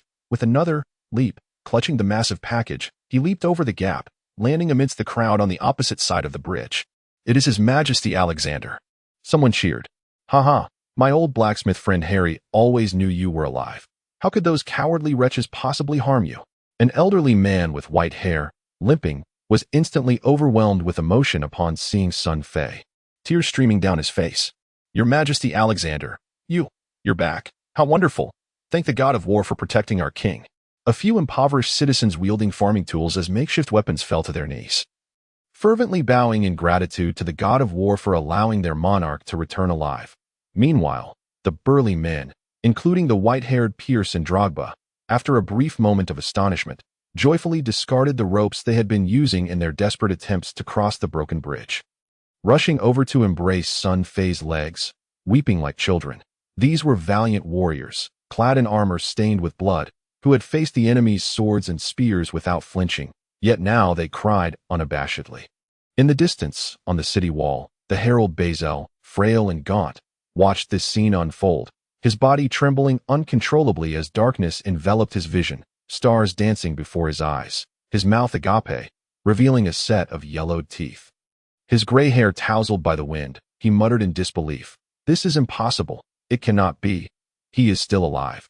Why is this happening? Is he a monster, to survive such a barrage of arrows? Damn it! Damn it! Damn it!" The old man felt himself teetering on the brink of madness. Meanwhile, the ever-mischievous Gegir, who had relished in the chaos, suddenly collapsed to the ground, realizing that Alexander had not perished in that moment. The sharp instincts of the rotund prince warned him trouble was imminent, and his good fortune was about to vanish. Under the enemy tower at the city gates, Angela, slowly awakening with a faint whimper, appeared as sorrowful as a lily that had withered before blooming, her eyes dimmed and devoid of light. Hearing the jubilant cries from outside the bridge, she glanced through her tear-blurred vision, and in that instant, her gaze froze, her heart raced uncontrollably, for amidst the tears, she discerned the familiar, towering figure standing at the bridgehead. In disbelief, the heartbroken maiden hastily wiped her eyes. By the god of war, it is truly him. The vitality and brilliance of life surged back into her fragile form. Alexander, Angela whispered, unable to contain her tears any longer. Unlike her previous despair, this time they flowed in joyful relief. She sprang to her feet, hastily wiping her tears and disregarding the attempts of Lampard and Brooke to restrain her. She lifted her skirt and dashed down the hill like a jubilant bird. I must go see him, the beautiful maiden resolved in her heart. The path from the heights of Xianghua City to the stone bridge was one she had traversed countless times. Standing atop the walls or on the bridge to admire the sunrise and sunset, praying for the unfortunate Alexander. Yet, never had she felt this path to be so long. She longed to instantly teleport into the embrace of that figure on the bridge. Careful of your footing. Angela, slow down. Wait for me, chimed the golden-haired little girl, Jima, as she bounced along behind her, her golden ponytail bobbing cheerfully. The sight brought a smile to Frank Lampard, the foremost warrior of Xianghua City, who stood on the wall. Not long before, he had witnessed Sun Fei being struck down like a plump white porcupine at the bridgehead, and in a moment of panic, he had leapt from the city walls, racing towards the opposite bank. However, recalling Alexander's earlier request to look after Angela, he hesitated momentarily before swiftly returning to protect her. Thankfully, Angela was unharmed. At the crucial moment, Brooke had remained vigilant, guarding her side, now with Alexander back and the enemy in disarray. The reinforcements from the Zenith Empire had arrived, and all danger surrounding Xianghua City had dissipated in an instant, culminating in the most splendid of conclusions. With this thought, the usually stoic Lampard could no longer contain his radiant smile. For the first time in years, he grinned with such joy, casting a glance at the sullen-faced Harold Bazel, whose expression was as dark as storm clouds, exuding a sense of provocation. The latter could only respond with a cold huff. On the southern bank of the Zuli River, after annihilating over 1,000 of the black armored troops, hundreds of knights surged forth, halting at the riverbank. A colossal red carriage, drawn by 8 horses, made its way through the throng. Its sheer size astonishing, at least 3 meters in length, supported by 4 enormous, intricately crafted wooden wheels. The carriage appeared to be carved from a single massive piece of natural timber, adorned with designs of thorny flowers and vividly depicted birds. On either side of the carriage were small ventilation windows. Surprisingly, the driver was a knight clad in resplendent armor, exuding an impressive aura. Upon the arrival of the carriage, the opulent armored knight leader, who had been knocked to the ground by Sun Fei, scrambled to the carriage, pleading and distorting the truth about the recent events, unwilling to relent. Sister Tanasha, that wretched fellow has audaciously insulted the dignity of the Zenith Empire. And he even dared to speak ill of you. You must not let him off lightly. There was a momentary silence within the carriage before a soft, feeble voice emerged. Demi, you were the one who instigated the confrontation. Were you not? This time, you encountered a formidable opponent who does not recognize you as the little prince of Zenith. Consider it a lesson learned, and refrain from provoking trouble in the future. I've already told you numerous times that to become a true knight, mere personal strength and battlefield achievements are insufficient. Humility, honesty, compassion, courage, justice, sacrifice, honor, and spirit. These 8 principles must always be remembered if one wishes to ascend to true knighthood. This gentle voice, sounding as if it belonged to one who had long suffered, lacked any semblance of intimidation yet seemed to possess the power to pierce through the heart, effortlessly exposing the lies of the young Prince Demi Torbinsky while chastising her ineffectual brother. Originally, Prince Torbinsky had hoped to leverage his sister's influence to teach that barbarian a lesson. However, after this reprimand, he instantly felt deflated, defensively muttering, "Sister, it truly was my fault this time. Enough. This matter ends here. Should you entertain any further thoughts, I shall have the soldiers escort you back at once." The soft voice within the carriage coldly interrupted Torbinsky, pausing for a moment before continuing, "Please summon Butler Best." Reluctantly, Torbinsky rose, turning to wave his hand at a nearby soldier, quietly instructing, "Go fetch that insufferable driver." The soldier acquiesced and departed. After a short while, he returned, leading a middle-aged man clad in a coarse linen robe, approximately 40 years of age. The man stood about 6 feet tall, his black hair meticulously styled, with striking features, sharp brows, bright eyes, and a well-proportioned physique, exuding an aura of elegance despite his humble attire. It was evident that in his youth, he must have been a strikingly handsome figure, possessing a charm that could captivate innocent maidens even now. "You lowly driver best, go inform your foolish royal son-in-law that the ambassador from the Zenith Empire has arrived, and he should hastily present himself to kneel in greeting." Perhaps out of jealousy, Prince Torbinsky seethed at the sight of the charismatic man who had effortlessly filled the role of a driver. He emphasized the word driver with particular disdain. "As you wish, Your Highness." Middle-aged Best displayed no signs of anger, elegantly bowing in a noble manner before leisurely making his way towards Xianghua City. Such an attitude, neither servile nor arrogant, led the little prince to feel that his previous performance was nothing short of that of a boorish rube, leaving him in a state of despondency, almost wishing to spew blood. However, no one noticed that after turning to leave, Best fiercely gestured a middle finger in front of him. Finally back in Chambord, all his worries dissipated along the way, upon seeing the towering, largely intact city walls in the distance.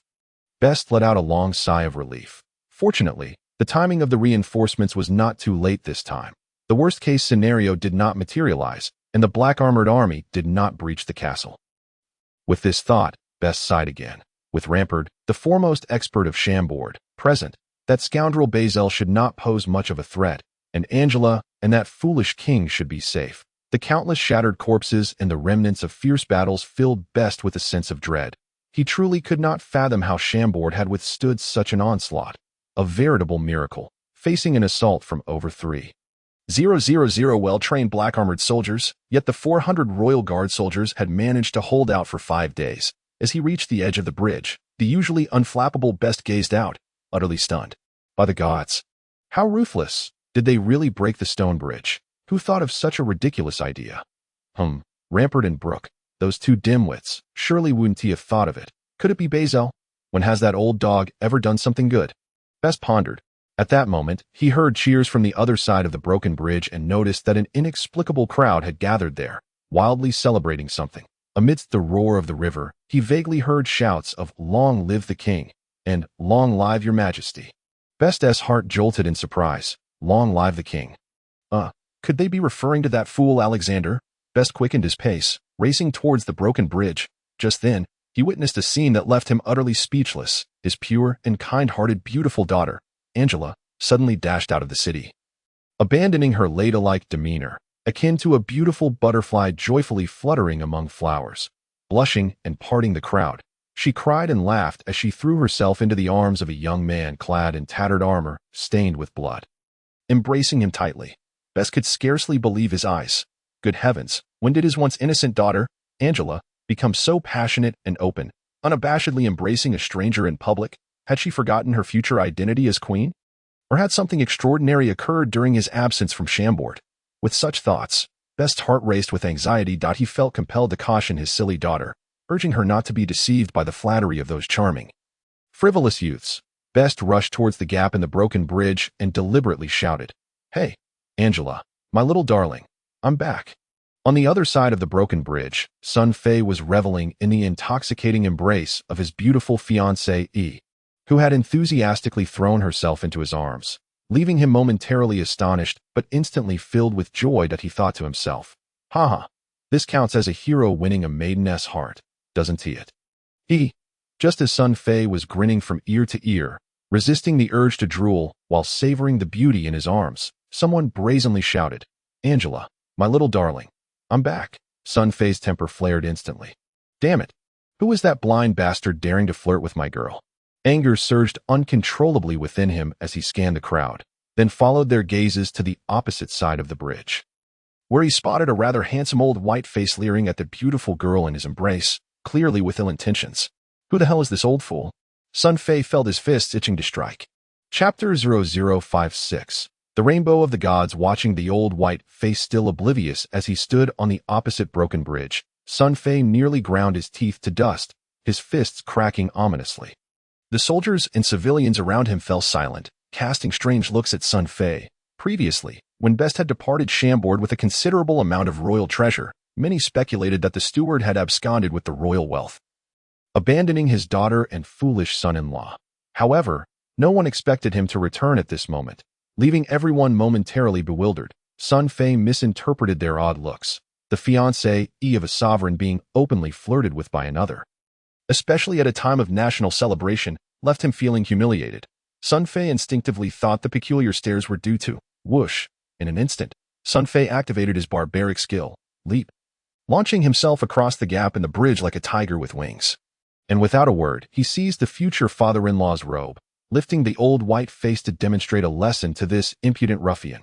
At that moment, Angela's trembling voice reached his ears. "Father, you really came back."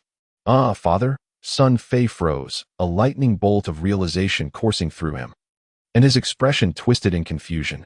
Damn, could this old fool be Angela's father? As this thought struck him, a cold sweat broke out. Before he could fully grasp the situation, he heard the old white face exclaim, "It's you, Alexander. You've returned to normal." "Hey, what are you doing? I'm your future father-in-law. Put me down." Upon hearing this, a dark line of sweat trickled down Sun Fei's forehead. He sensed that the situation had spiraled out of control. How could he be jealous of his future father-in-law? It felt as ludicrous as a character in ancient Greek mythology marrying his mother. What to do? Stay calm.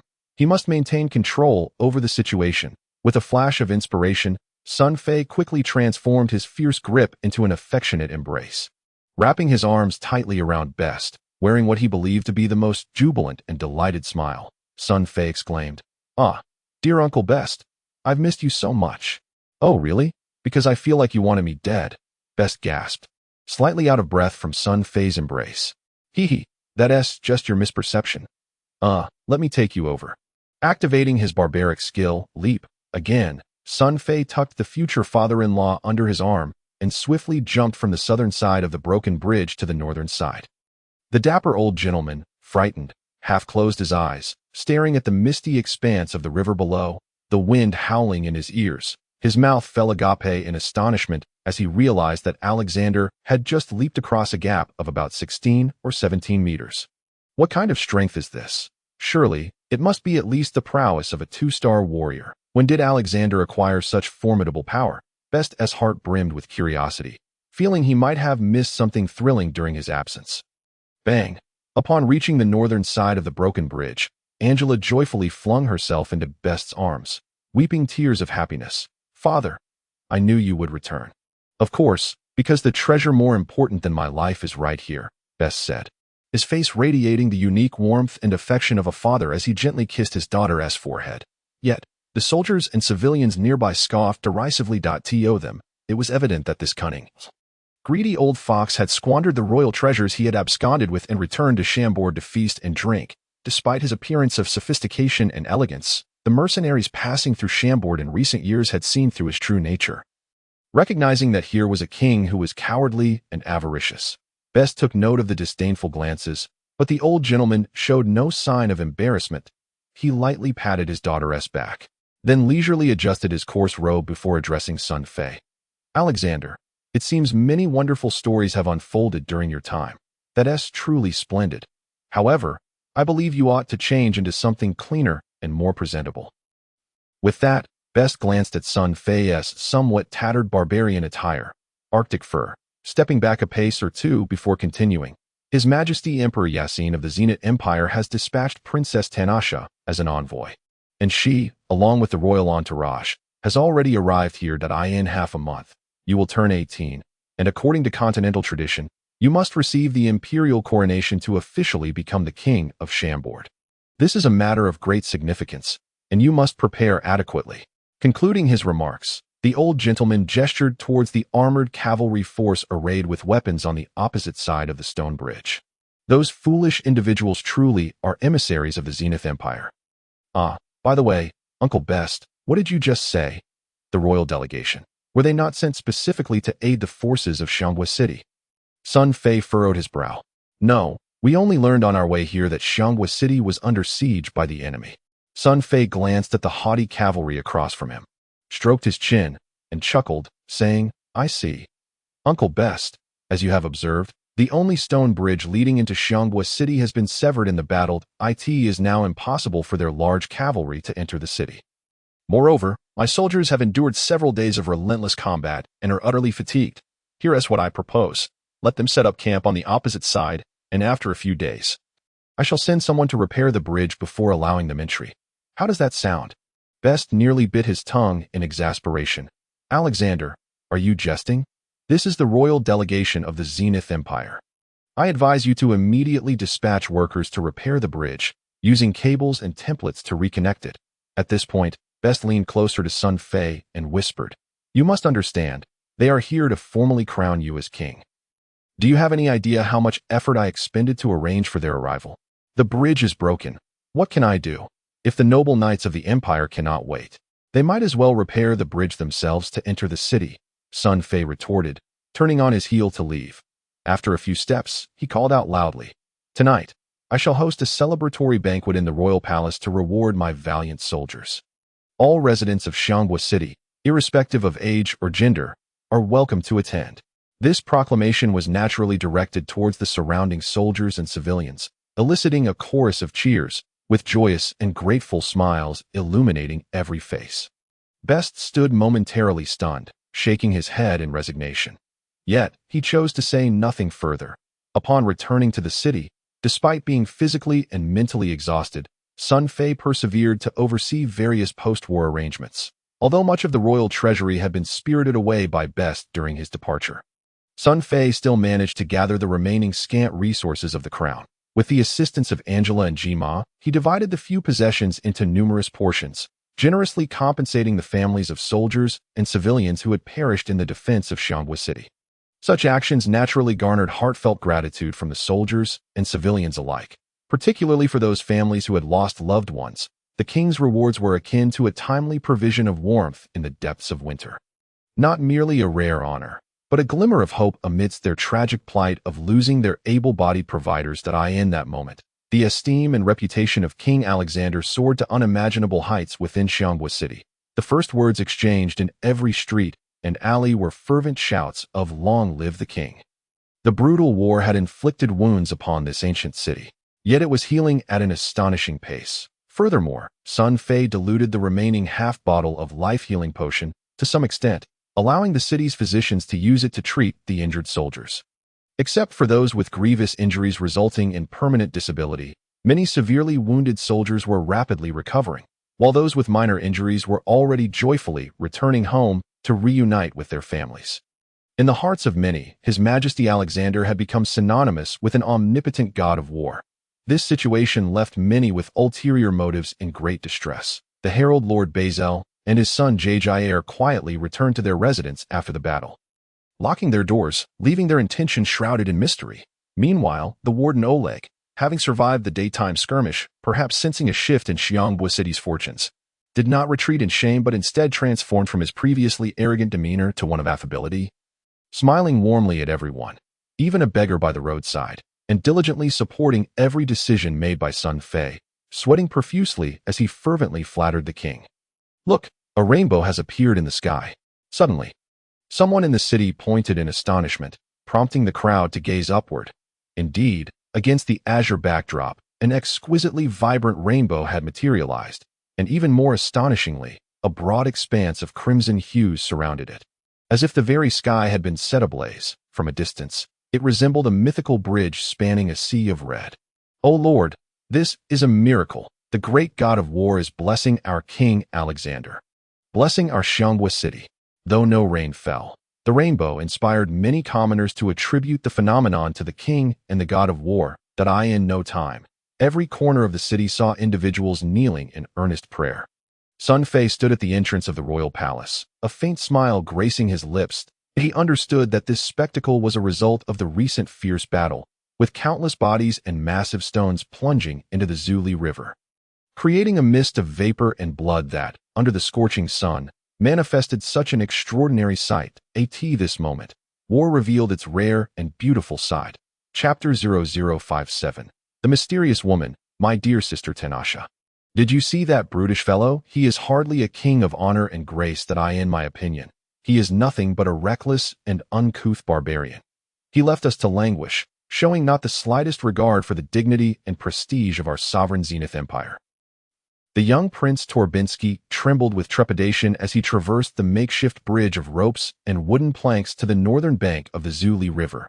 Upon entering the gates of Xianghua City, he continued to voice his grievances against Sun Fei, expressing his dissatisfaction with the initial encounter where Sun Fei had unceremoniously knocked him and his retinue from their mounts, as well as the subsequent disregard shown towards the imperial delegation. In truth, Torbinsky was not alone in harboring such discontent. For the highborn knights of the Zenith Empire, their presence in this remote locale as a royal delegation was a tremendous act of generosity. As a mere sixth-tier vassal state yet to be formally crowned, the small king's haughty demeanor, refusing to come forth to greet them, incited considerable ire among many, had it not been for the lack of a stance from Princess Tanasha. Many would have eagerly stormed the palace to teach this insolent king a memorable lesson. Jimmy, the Knight's Code instructs us that when condemning others for their rudeness, we must reflect on our own actions. The delicate voice from within the carriage did not heed her brother's complaints. Maintaining a soft and unhurried tone as the representative of the Zenith Empire sent to Xianghua City for the king's coronation, Princess Tanasha remained unexpectedly unfazed by the earlier cold reception, and one could discern what thoughts occupied the mind of the eldest princess. As she remained concealed within the carriage, making no appearance at the gates of Xianghua City, Mr. Best, the royal steward, who had previously donned a rough linen robe, now adorned himself in an elegant black cloak. Exuding an air of grandeur and sophistication, he awaited the arrival of the princess's carriage with two attendants in respectful anticipation. As the carriage approached, Best hurriedly bowed and explained, "Your Highness, Princess Tanasha, our king suffered grave injuries in the recent battle and is therefore unable to personally welcome you both. He deeply regrets this, but we have prepared accommodations and a grand feast to honor your delegation. To be frank, the past 3 to 4 hours had been quite taxing for the venerable gentleman." Young and impetuous, King Alexander had been wholly focused on caring for his soldiers and subjects, compelling Best to muster every ounce of energy to cater to the royal delegation from the Zenith Empire. The fractured stone bridge outside Xianghua City was swiftly being repaired on Best's orders, although Best's reputation had plummeted due to the fleeing with the treasury incident, making it difficult for anyone to regard the cunning and avaricious old whiteface with respect. The old fox was indeed clever. He merely stated, "If we do not promptly repair the bridge, the royal delegation will revoke the coronation of Alexander." And immediately, the soldiers and civilians of Xianghua City poured their unbounded energy into the bridge's repair. Even some lightly injured soldiers volunteered to join the effort, and soon countless cables connected the two sides of the broken bridge, with sturdy planks laid across, allowing carriages and knights to traverse.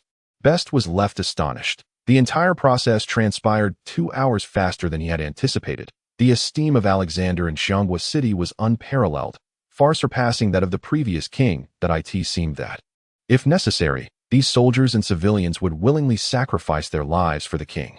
"Lead the way." Upon hearing Best's words, the voice of Princess Tanasha, who had remained unseen in the carriage, emerged softly, still delicate and imbued with an unmistakable chill. Offering no insight to anyone, this princess of the Zenith Empire, it seemed, perpetually dwelled in a singular emotional state, devoid of any discernible change. Best nodded with poise, bowing gracefully before leading the way ahead. He was unperturbed by this demeanor, for throughout their journey from the capital of the Zenith Empire, St. Petersburg, the enigmatic princess had consistently maintained this attitude. Best had transitioned from initial curiosity to an unflappable calm. Indeed, he had grown entirely accustomed to it. Upon entering the city, the royal delegation was accommodated at the residence of the military judge, Kanka. However, since Judge Kanka had been executed by King Alexander for treason, this opulent estate had been confiscated and repurposed as property of the royal family of Chambord. Best had previously arranged for numerous servants to thoroughly clean and even redecorate the entire residence, a preparation that satisfied the fastidious and often complaining Prince Turbinsky and the lofty knights accompanying him. The royal entourage brought along an ample number of servants and maids, a detail Best did not need to fret over. Nevertheless, the venerable gentleman still showcased his administrative acumen, treating the haughty knights with unyielding courtesy. unbothered by their disdainful glances and exhibiting no signs of neglect or discourtesy.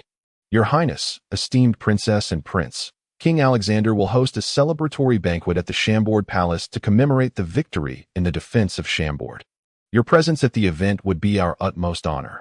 Best extended the invitation with remarkable grace as he prepared to take his leave. That in truth, Sun Fei himself had no intention of inviting the royal delegation to the evening's festivities. However, Best perceived this banquet as a potential opportunity to foster goodwill and mend previous rifts between the parties. Thus, he took the liberty of extending the invitation. What? A celebration? Huh? Does he dare to celebrate? All the enemies in black were utterly annihilated by our cavalry outside the city. If it were not for the valiant cavalry of the Zenith Empire arriving in time, I dare say that fool of a king would have been captured and reduced to a captive monarch. Very well. Tell that imbecile king that I shall certainly attend. I want to see how that brazen fellow appropriates the achievements of others.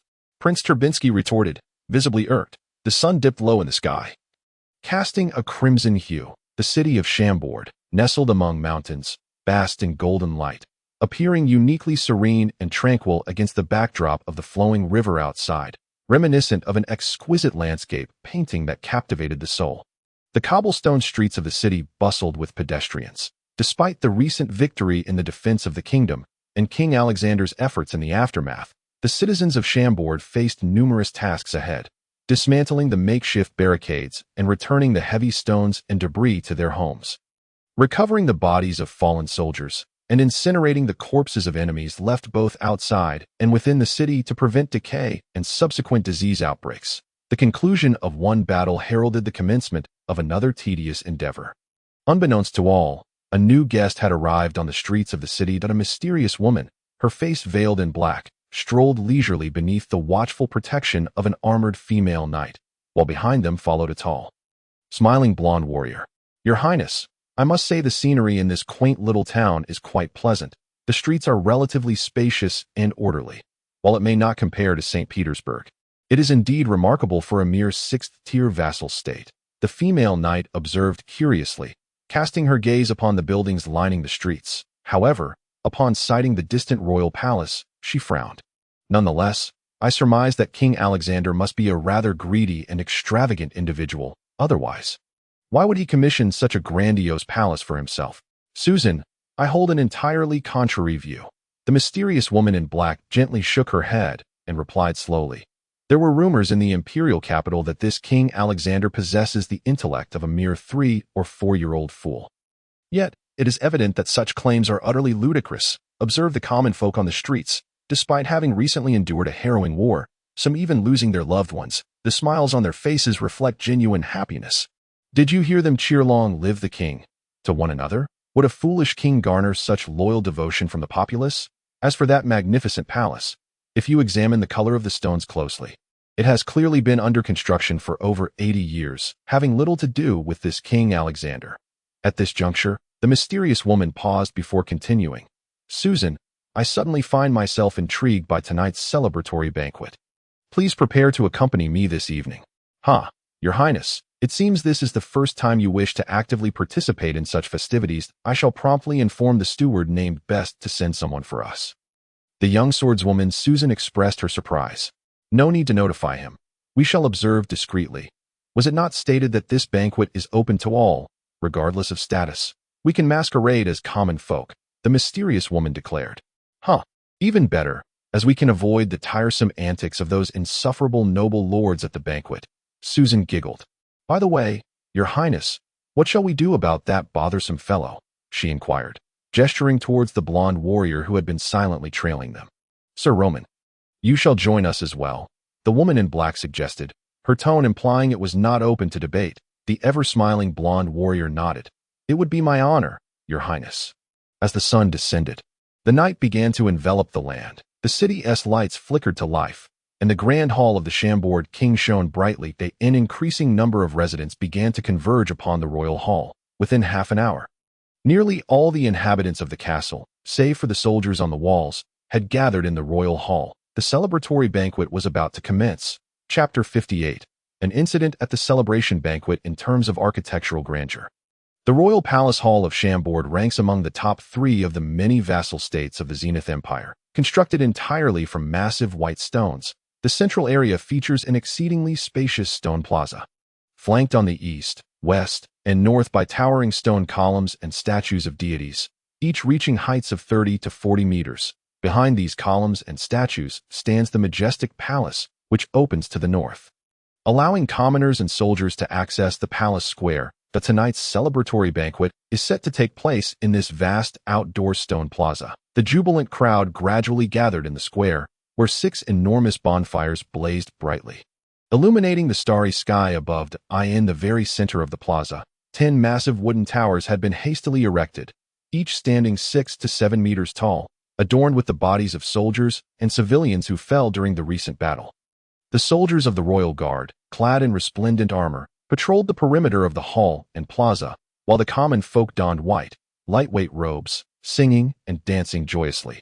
Acrobats performed tricks on the ground, and beautiful women ran and danced around the bonfires, their hands raised high with green branches symbolizing life and hope. Laughter echoing in the night. As night deepened, the sound of hoofbeats heralded the arrival of Prince Torbinsky of the Zenith Empire. Accompanied by his knightly protectors to the plaza, the venerable Best, leading a cadre of servants, guided the prince and his entourage towards the guest platform beneath the colossal stone statue to the west. As Zenith is a monarchy, the citizens of Chambord welcomed the prince with fervent enthusiasm, showering him with fragrant petals and fresh water. Torbinsky relished the spectacle. That moment, he unexpectedly exuded the demeanor and grace befitting a great prince, wearing a charming smile as he waved to the surrounding commoners. However, the cavalrymen trailing behind the prince displayed palpable disdain for these lowly subjects, regarding the beaming faces around them with the haughty indifference of one observing their own trained hounds wagging their tails in sycophantic glee. Seeing that only Prince Torbinsky had attended the banquet, Best felt a twinge of disappointment. The princess was the foremost figure in this delegation, holding sway over all matters, yet her attitude had remained inscrutable. This banquet was an excellent opportunity for observation, but her absence was disheartening. Nevertheless, Best exhibited no signs of neglect, ensuring that all courtesies were meticulously observed. After a brief interval, the cheers and dances of the crowd gradually subsided, and a profound silence enveloped the square. That moment, 2 rows of guards clad in resplendent armor emerged from the grand stone hall to the north of the square, forming an orderly line on either side.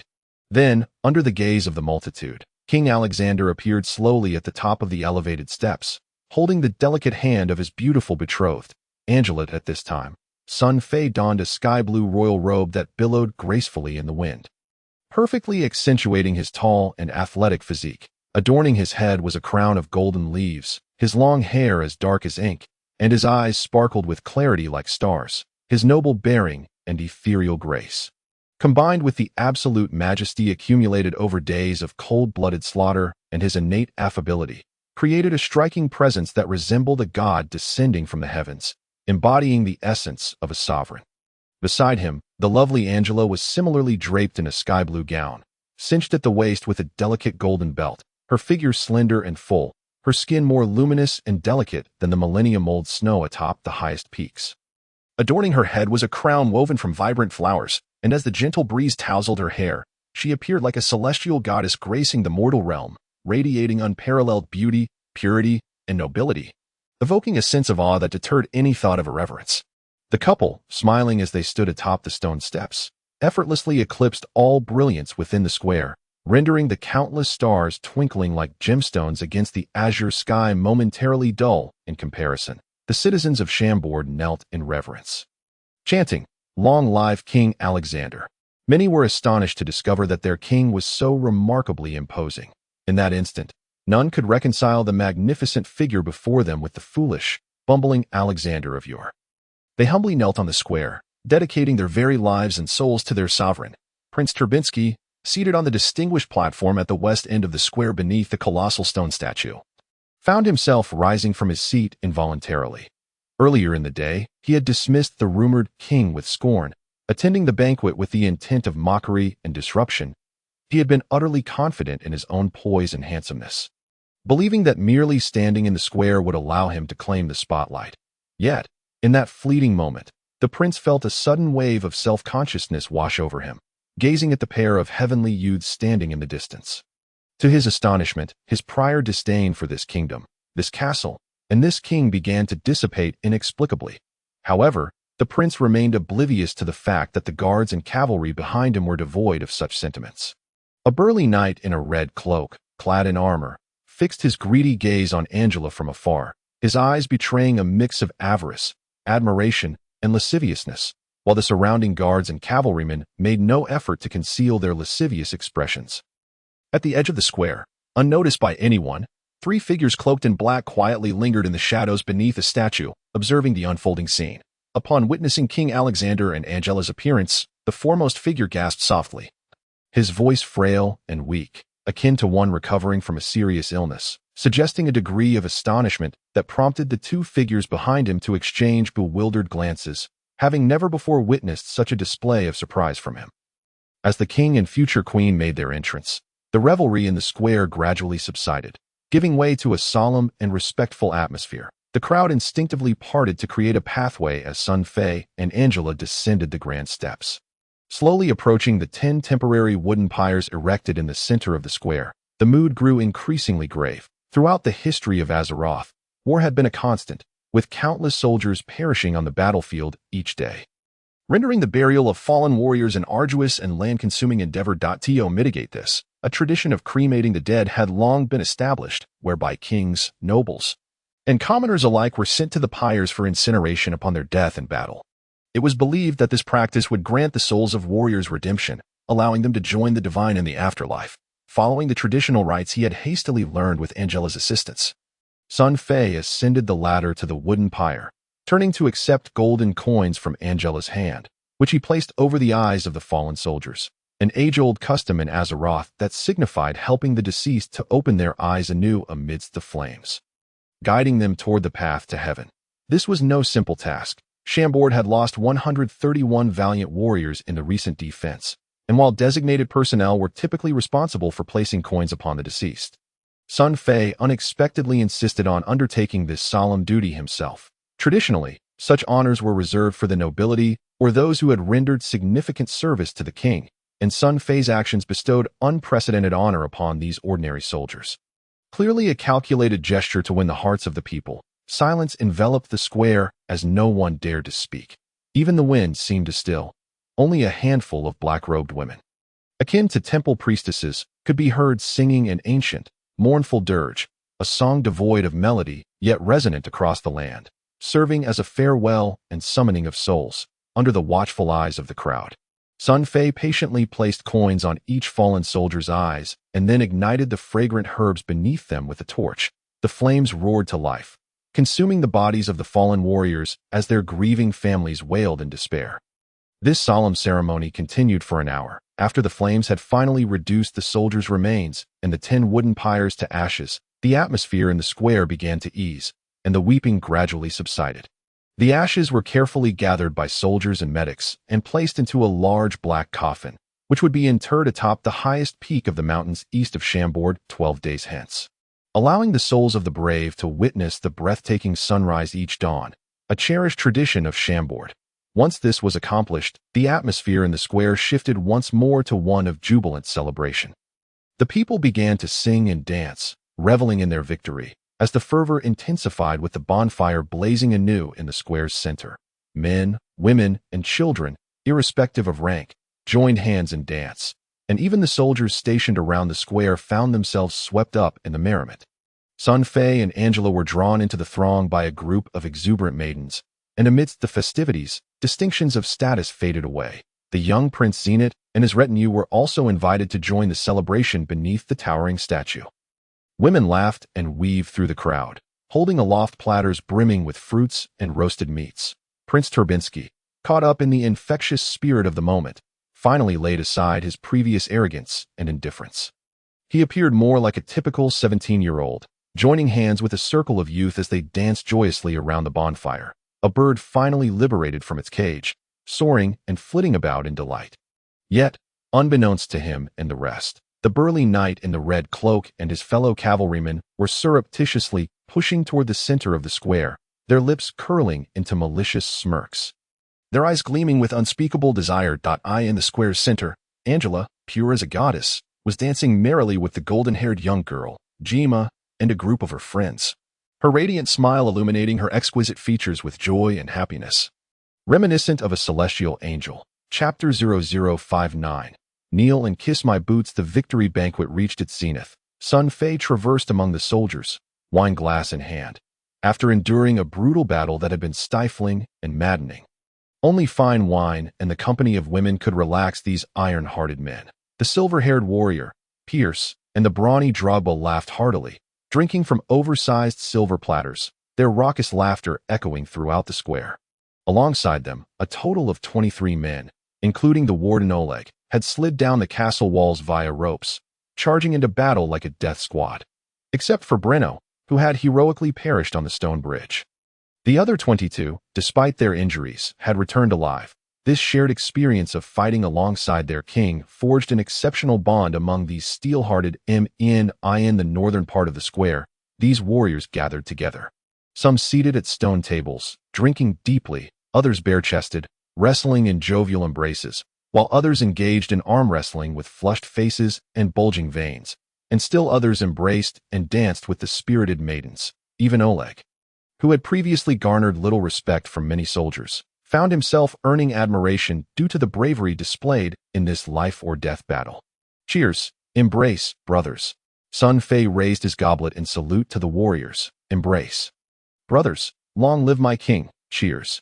The soldiers echoed his sentiments, lifting their cups high, feeling honored by the presence of His Majesty Alexander. To our hero Breno. Sun Fei poured a portion of the exquisite wine onto the ground, proclaiming loudly, his parents shall be the parents of us all, his son shall be our brother. Breno's family will receive the support of the royal house of Xianghua City until his son becomes a true man, as brave and righteous as his father. To the hero Breno. The soldiers fell silent, pouring their wine onto the ground in unison. In that moment, many, with bleary eyes, seemed to glimpse in the starry sky the figure of the man who, despite having his heart pierced, still held 3 enemies aloft while shouting long live the king as he leapt from the stone bridge. Breno, the hero, this is what comradeship means. This is what fellowship embodies. For the third cup, let us toast to the comrades of hero Breno, to the 22 great warriors of Xianghua City, Pierce, Drogba, O'Neill, Eshin, Balak. Sun Fei recited the names of the mighty men who had charged out of the city alongside him. And with each name uttered, a wave of fervent cheers erupted from the crowd, causing those named to tremble with excitement. May the god of war bless you, my warriors, your name shall be immortalized alongside Xianghua City. Now, in the name of King Alexander, I bestow upon you glory. The armor you donned in battle and the weapons you wielded shall be returned to you, restored by the finest blacksmiths in the city. Sun Fei's voice, akin to a roaring bonfire, ignited the blood of every soldier. Observing the disbelief and exhilaration in the eyes of the mighty men, he raised his goblet filled with fine wine high and exclaimed, "Indeed, my warriors, you have not misjudged. These most treasured royal weapons shall be eternally granted to you, for they are the medals of your valiant combat, the 20 sets of armor and weapons, carefully collected by the late king, though not of the legendary magical variety sung by bards, were nonetheless of immense value. Precious enough that even mid-ranking officers or soldiers like Oleg might struggle to amass the fortune to acquire a complete set." Thus, as soon as Sun Fei's words fell, the soldiers erupted into cheers. Such a king, who discerned rewards and punishments with clarity, was truly worthy of their lives and loyalty. Moreover, throughout the battles, His Majesty Alexander had led from the front, shielding his soldiers and comrades from enemy blades with his own body. A series of actions that had rendered Sun Fei's prestige and authority within the army unmatched. The king's generous bestowals propelled the celebratory feast to its zenith. The air thick with the intoxicating aroma of wine in high spirits. Sun Fei even shed his splendid royal robe, donning form-fitting leather armor instead, engaging in wrestling and drinking contests with the mighty men, a true man-esque game. Utilizing the barbarian mode cheat, Sun Fei effortlessly toppled more than a dozen renowned strongmen of Xianghua City, showcasing the king's valor in vivid display. The jubilant atmosphere enveloped the post-battle Xianghua City. Yet suddenly, an unexpected commotion arose. At the very center of the square, amidst the densest crowd, a woman's shrill scream and furious rebuke pierced the air, intermingled with the faint laughter of men. Sun Fei frowned. The reveling soldiers paused, their cups stilled. Which drunken fool dared to force a kiss on a beloved maiden? Was the initial thought shared by both the soldiers and Sun Fei. Though such behavior was hardly that of a civilized man, in this festive atmosphere of merriment and abandon, perhaps one could forgive the audacious miscreant, for the women of Xianghua City were known to be quite spirited. Men shared knowing smiles at that moment. However, contrary to expectations, the uproar and indignation did not subside swiftly as anticipated. Rather, it intensified, the shouts of anger and screams clashing discordantly against the cheers, compelling many to halt their dancing and converge towards the source of the turmoil. Laughter and joy gradually fading away. As all eyes turned to the center of the chaos, Sun Fei ascended the nearby stone steps for a better view, and in the next instant, his expression turned icy, a palpable aura of menace radiating from him. Damn it, someone is bullying Angela. Activating the jump skill, Sun Fei soared into the air, landing deftly at the heart of the square. By now, a large circle had formed around the scene that in the center, the golden-haired young girl, Jima, stood resolutely alongside a dozen impoverished youths, glaring fiercely at the knights before them, while behind them, Angela, clad in a blue ceremonial gown, knelt pale, supporting a young man of about 15 or 16 with short hair. The lad's neck bore a grievous wound, a gaping gash from a blade that rendered his breathing labored, blood sputtering from his mouth, as if he were a drowning man gasping for air, splattering even onto Angela's azure gown. "Pah! Unworthy commoners, how dare you speak to noble imperial knights in such a manner?" The foremost red-caped knight of the Zenith Empire, with a swift motion, sheathed his bloodied sword. Having just severed another's throat, treating the act as trivial, with a disdainful glance at Jima and the citizens of Xianghua City, he sneered, "If you wish to live, kneel and kiss my boot.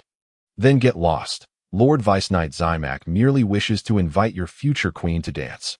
The knight's mocking tone emphasized future queen and dance in a way that made the lascivious implications unmistakable, and he exchanged knowing glances with his comrades behind him. The other red-caped knights burst into self-satisfied laughter. Among them, a burly knight who had been standing behind young Prince Torbinsky smirked disdainfully at the assembled citizens of Xianghua City, his gaze lingering on Jima. Then shifting to the ethereal figure of the girl in the sky-blue gown, his eyes gleaming with a predatory desire. Just then, a gust of wind swept through, and everyone felt a blur before their eyes as a tall, imposing figure suddenly appeared in the center of the circle. It was Sun Fei, who had arrived just in time using the jump skill. His eyes, sharp as blades, quickly assessed the situation. His expression darkened as he disregarded the provocations of the red-caped knights. Rushing to Angela's side that he knelt and supported the young man, who was on the verge of death, and with a thought, summoned a vial of life-healing potion from his barbarian's belt. He carefully administered the remaining crimson liquid, dripping it into the young man's mouth and onto the horrific wound on his neck. A gentle, magical energy flowed forth. The life-healing potion worked its miraculous effects once more, swiftly. The young man's wound began to close, the bleeding ceased, his labored breathing steadied, and consciousness slowly returned as he opened his eyes. Sun Fei felt a wave of relief wash over him. Thankfully, after treating the wounded during the day, some potion remained diluted in water, which he had intended to keep for emergencies. Little did he expect it would prove vital at this crucial moment. Otherwise, that young man might have already succumbed to death. Witnessing the miraculous revival of the young man by their king, the gathered citizens of Xianghua City erupted into cheers. "Angela, tell me, what transpired?" Sun Fei entrusted the young man to the soldiers behind him and, casting a cold glare at the arrogant, mocking Zenith knights, turned to inquire. Angela's pure, unblemished face was marred with anger, her delicate hand gripping Sun Fei's tightly as she whispered into his ear, recounting the events that had just unfolded. With each word, Sun Fei's fury mounted, a fire of indignation raging within his chest, his expression growing colder than ice, a palpable aura of lethal intent emanating from him unknowingly. It turns out that this group of filthy knights feigned drunkenness to approach Angela, Jima, and the sisters beside them, making inappropriate advances. Initially, the young ladies were somewhat lenient, considering that these men were knights of the esteemed Zenith Empire. Little did they know that the knights would take advantage of their tolerance, with a few audacious individuals daring to lay hands on Angela, insisting she join their commander, Sir Shimark, for drinks and dance. The soldier's brazen conduct immediately incited the discontent of several nearby youths. How could the spirited young men allow the fiancé of the great Alexander to endure such indignity? They promptly confronted the knights, resulting in a scuffle. To their astonishment, a Zenit soldier drew his sword and severed the throat of the young man at the forefront. Sun Fei patiently listened as Angela recounted the entire ordeal, gently patting his fiancée's shoulder to reassure her. Then, he advanced step by step, parting the human wall formed by Jima and the other young men, positioning himself at the forefront. "Ah, so you are the King Alexander, are you?" Sir Shimark, surrounded by the Zenit Knights like a celestial body, took a few steps forward, arms crossed, chin raised, surveying Sun Fei with an air of arrogance before coolly stating, "Your Majesty, I find the hospitality of Shambo City quite unsatisfactory. You see, my soldiers merely wish to invite Her Highness the Queen for a dance, yet someone has had the audacity to accuse them." In truth, Sir Shimark held no respect for the individual before him, dismissing him as a mere provincial king. In his eyes, the monarch of a modest sixth-tier vassal state like Shambo City was even less than a lowly groom from St. Petersburg. He did not conceal his disdain. Chuckling, "How about this? Although my mood has been spoiled, if the queen would grace us with a round dance, I shall consider this incident as if it never occurred." Upon hearing this, the citizens of Shambo City erupted in outrage. In the land of Azeroth, the round dance was considered a disgraceful performance, typically associated with the most debased courtesans attempting to please. MNTO suggests that a future queen should partake in such a dance was nothing short of a profound humiliation. Sir Shimark, however, paid no heed to the uproar surrounding him. With a haughty smile, his eyes gleaming with mockery, he resembled a sovereign wielding dominion over life and death. Suddenly, he pointed at the golden-haired girl, Jima, standing behind Sun Fei, and continued, "Your Majesty, there is one more matter. Have that golden-haired servant come to the embassy at night to attend to my rest. She should be grateful for the honor I bestow upon her." "Ha ha. Oh, and I am quite intrigued by the magical potion you used to heal that lowly wretch. I want all of it. Fulfill these requests, and the Zenit Empire shall not pursue Shambo City for its rudeness." With these words, Sir Shimark regarded Sun Fei with a mocking gaze. Previously, he had visited numerous vassal states, where the ministers and kings resembled pitiful beggars, desperate to curry favor with him to ensure their nations continued to receive the protection of the Zenit Empire. There had even been a fifth-tier vassal king who compelled his beautiful newlywed queen to attend to Sir Shimark at midnight, all in an effort to appease him in the eyes of the lofty knight commander. Today's demands and actions were merely an extra boon granted to the naive king of Shambo City. Sir Shimark took pleasure in witnessing the expressions of those kings, who once held unparalleled power in their territories, now groveling before him in a bid for favor, as it provided him with a sense of conquest. Yet today, he found himself lacking that satisfaction, as he was taken aback to discover that the young king standing before him maintained an odd demeanor throughout his speech, calm and indifferent, devoid of any signs of flattery or obsequiousness. Instantly, Sir Shimark's smile faded. "You naive young king, my patience is limited. Comply with my demands immediately, or, believe me, the wrath of a knight commander is something a mere Shambo City cannot endure." Accompanying Sir Shimark's ultimatum, the knights behind him unsheathed their swords with a clang, their expressions menacing as they sought to intimidate Sun Fei, their faces twisted into cruel, mocking grins, rhythmically banging the hilts of their swords against their armor. In previous encounters with other 5th and 6th-tier vassal states, such tactics had proven effective. Even kings who showed the slightest hint of resistance would cower in fear, begging for mercy. In that moment, the knights envisioned the scene of the young king enduring humiliation, forcing his stunning fiancée to perform the round dance. However, "Speak, you ruffians, how do you wish to die?" This was the young king's response. What did he say?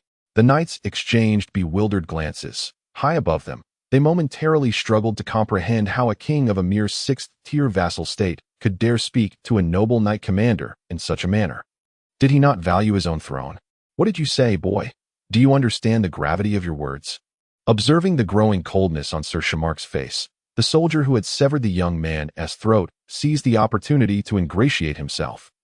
He swaggered up to Sun Fei, sword pointed at his nose, and bellowed, "You insolent wretch, do you truly believe yourself a king? Kneel down and kiss the knight commander's boots in apology, or else—" Bang! A dull thud interrupted his tirade. Before he could finish his sentence, a sudden sensation of being struck coursed through him. He glanced down in confusion, only to be met with an expression of utter disbelief as the unprecedented terror washed over him. He opened his mouth to scream, but instead, blood gushed forth as a fist emerged from his back, dripping with crimson. Gasps of horror echoed throughout the crowd. Everyone witnessed Alexander, who had remained silent until now, suddenly unleash a punch that struck the knight squarely in the chest. The earth-shattering sound of raw power erupted as the force of a level 12 barbarian fully manifested, piercing through the knight's body and bursting forth from his back, annihilating all his internal organs. The crowd was left in stunned silence. What unfathomable power was this? With a mere fist, he had created a gaping hole in the knight's torso. To their astonishment, Alexander's arm trembled once more, reducing the knight's corpse to a mass of bloody remnants that fell to the ground. At a collective gasp swept through the crowd. Even Sir Shemark, the once proud knight commander, staggered back 3 or 4 steps, his eyes wide in shock. The other red-caped knights stood frozen, their expressions filled with incredulity as they gazed at the steaming fragments scattered on the ground. In that moment, the square fell into an eerie silence. The sound of a pin dropping could be heard. By the gods, King Alexander had slain a soldier of the Zenith Empire's envoy. The shocking scene left many in a state of blank astonishment. Yet, simultaneously, the citizens of Shambo City felt an overwhelming sense of vindication and exhilaration. Speak, scoundrels, how do you wish to die? After obliterating a Zenith soldier with a single punch, Sun Fei's expression remained unchanged. Disgusted, he shook off the blood from his fist and stepped forward, advancing upon Sir Shemark and the remaining 7 or 8 knights. His tone was frigid, his gaze sharp as a blade, radiating an aura of murderous intent as he regarded his adversaries as mere scraps unworthy of even a wild dog's consumption. You dare to kill a soldier of the Empire? After recovering from his shock, Sir Shemark erupted in fury, trembling like a wild dog that had suddenly lost its mate. He pointed a shaking finger at Sun Fei, roaring, "This is the end. Shambo City is finished, and you shall perish. I proclaim that from this moment forth, Shambo City is an enemy of the Zenith Empire. Tremble, for your castle shall be razed to the ground." "Is that so?" Sun Fei replied with a derisive sneer. "An enemy is an enemy. What of it? Is the Zenith Empire truly so formidable? Whether Shambo City will be reduced to rubble remains uncertain, but rest assured, none of you shall leave alive." With that, Sun Fei bellowed, "Pierce, Brooke, where are you?" From the crowd, the white-haired brute, Pierce, and Brooke finally pushed their way through, kneeling before the king and responding loudly.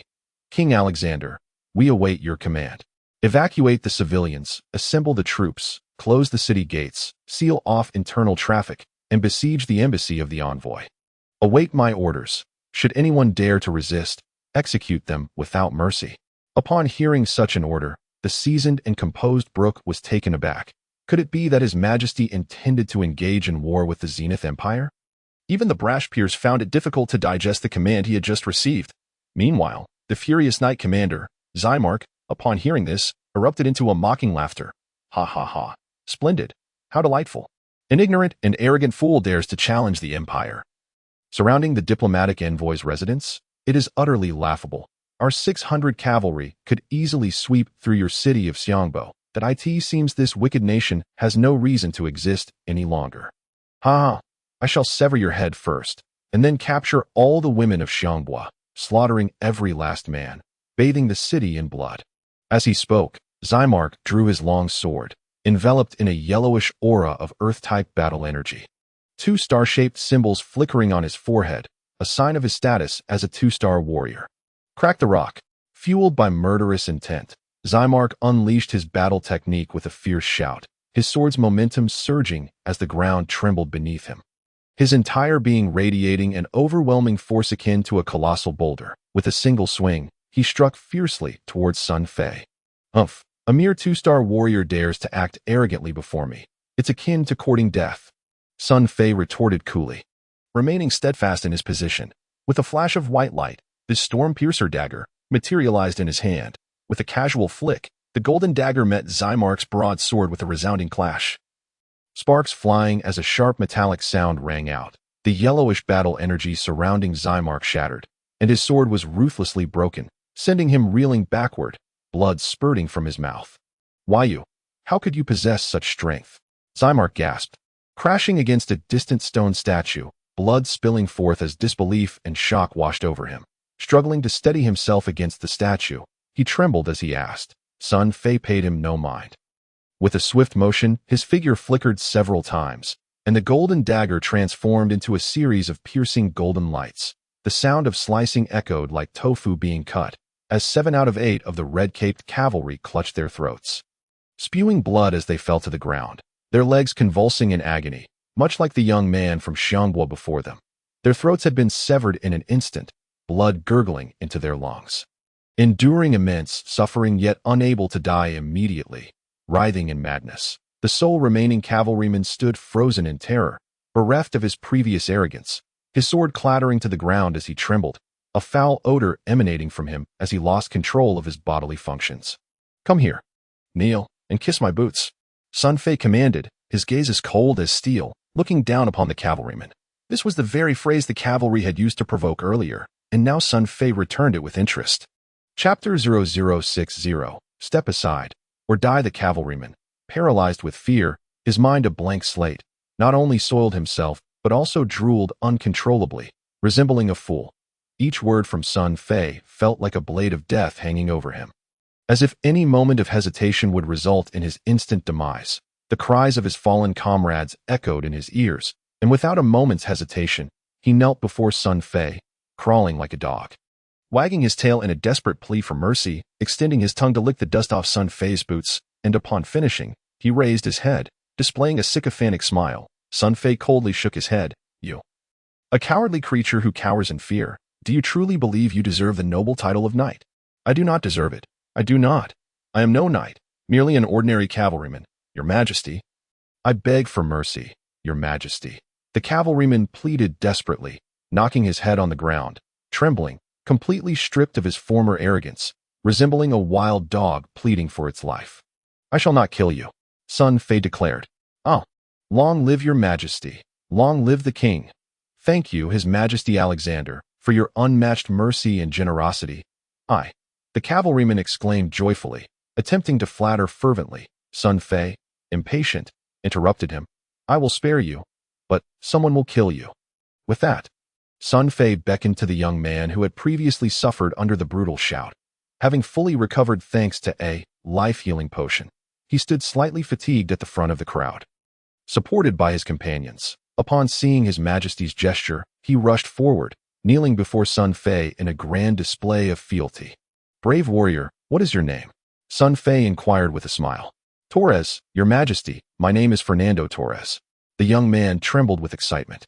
During the defense of Xiangbao, he had only taken up arms on the last day, standing atop the city walls, thus missing the opportunity to engage in true battle. Yet within that half-day, he had witnessed King Alexander's heroic might, nearly single-handedly shattering the enemy forces. In that moment, Torres could not help but idolize the king. Every young man harbors dreams of becoming a hero, and he silently vowed to become a warrior like King Alexander, unafraid even in the face of cruel enemies and icy death. Thus, when he witnessed the disrespect shown to Angela by the cavalry of the Zenith Empire, he was the first to stand up and protest. Sun Fei placed a hand on Torres' shoulder, deftly picking up the cavalryman's sword from the ground and handing it to him. "Torres, are you willing to kill?" Torres hesitated momentarily, initially intending to decline. But the vivid memory of the bloodshed on the stone bridge surged forth, and he gritted his teeth, responding resolutely. "Your Majesty, I am." "Then do so, and kill this scoundrel who has insulted Xiangbao." Sun Fei pointed at the kneeling cavalryman, who was now utterly devoid of the courage to resist, bowing his head fervently as Torres approached with sword in hand.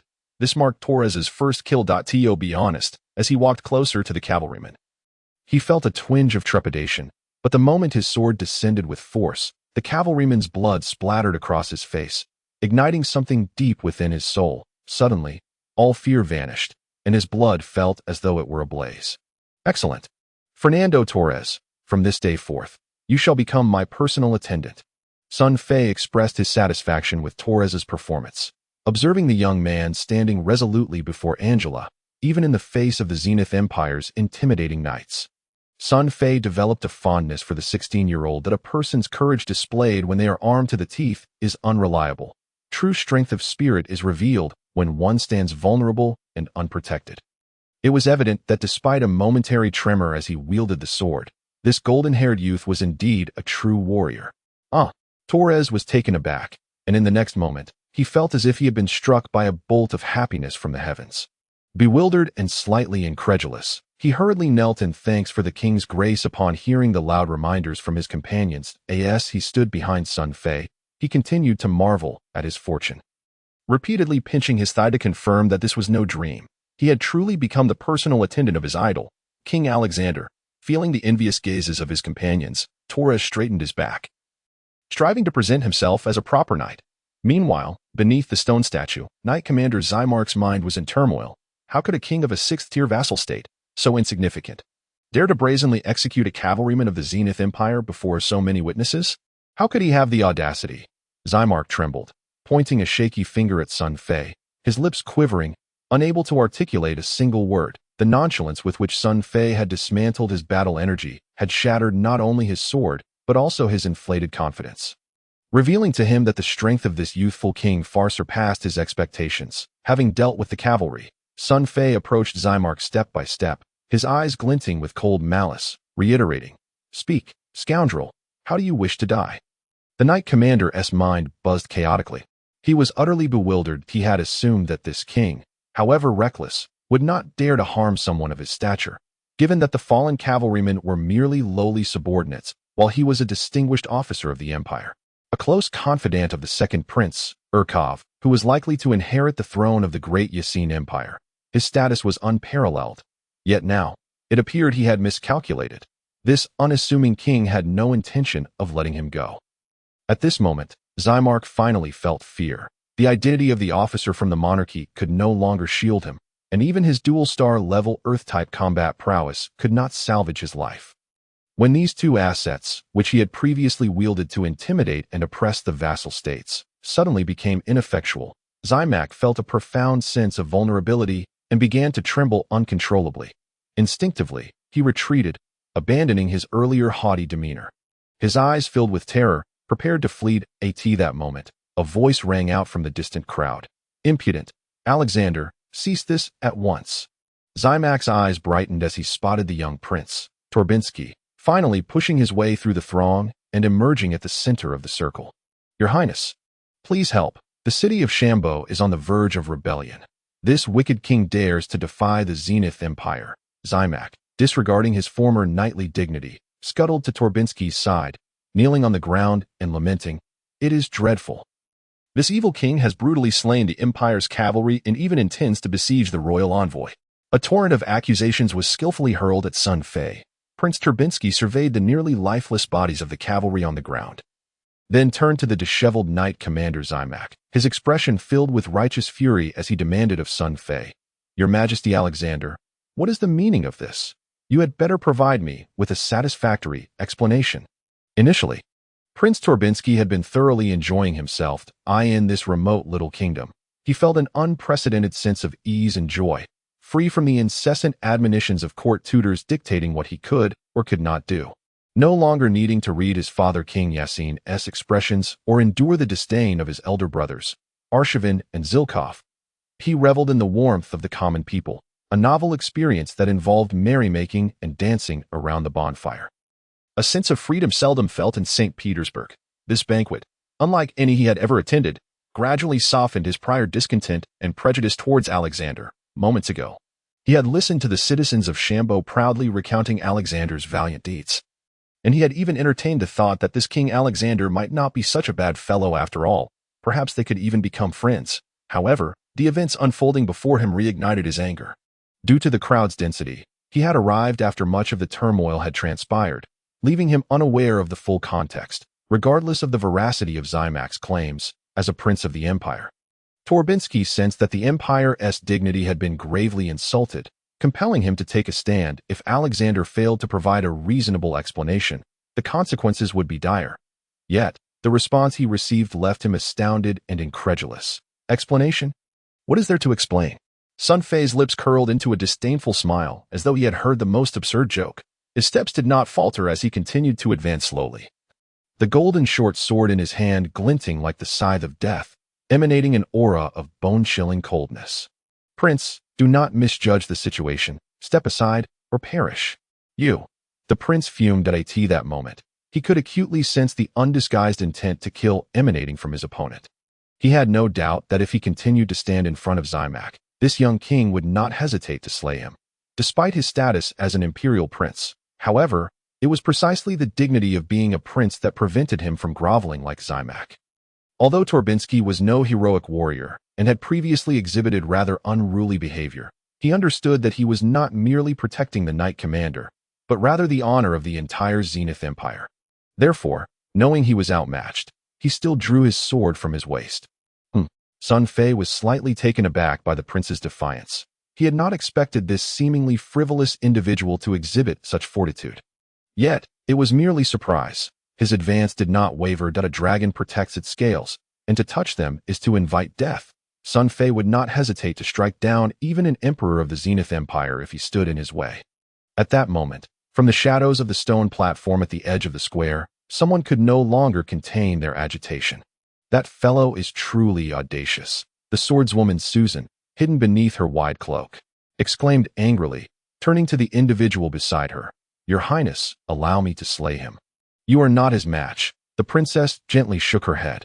"How can that be? Your Highness, forgive my disbelief. I am a 3-star warrior. Even if that madman could defeat the despicable hound Zymak, he would certainly not be my opponent."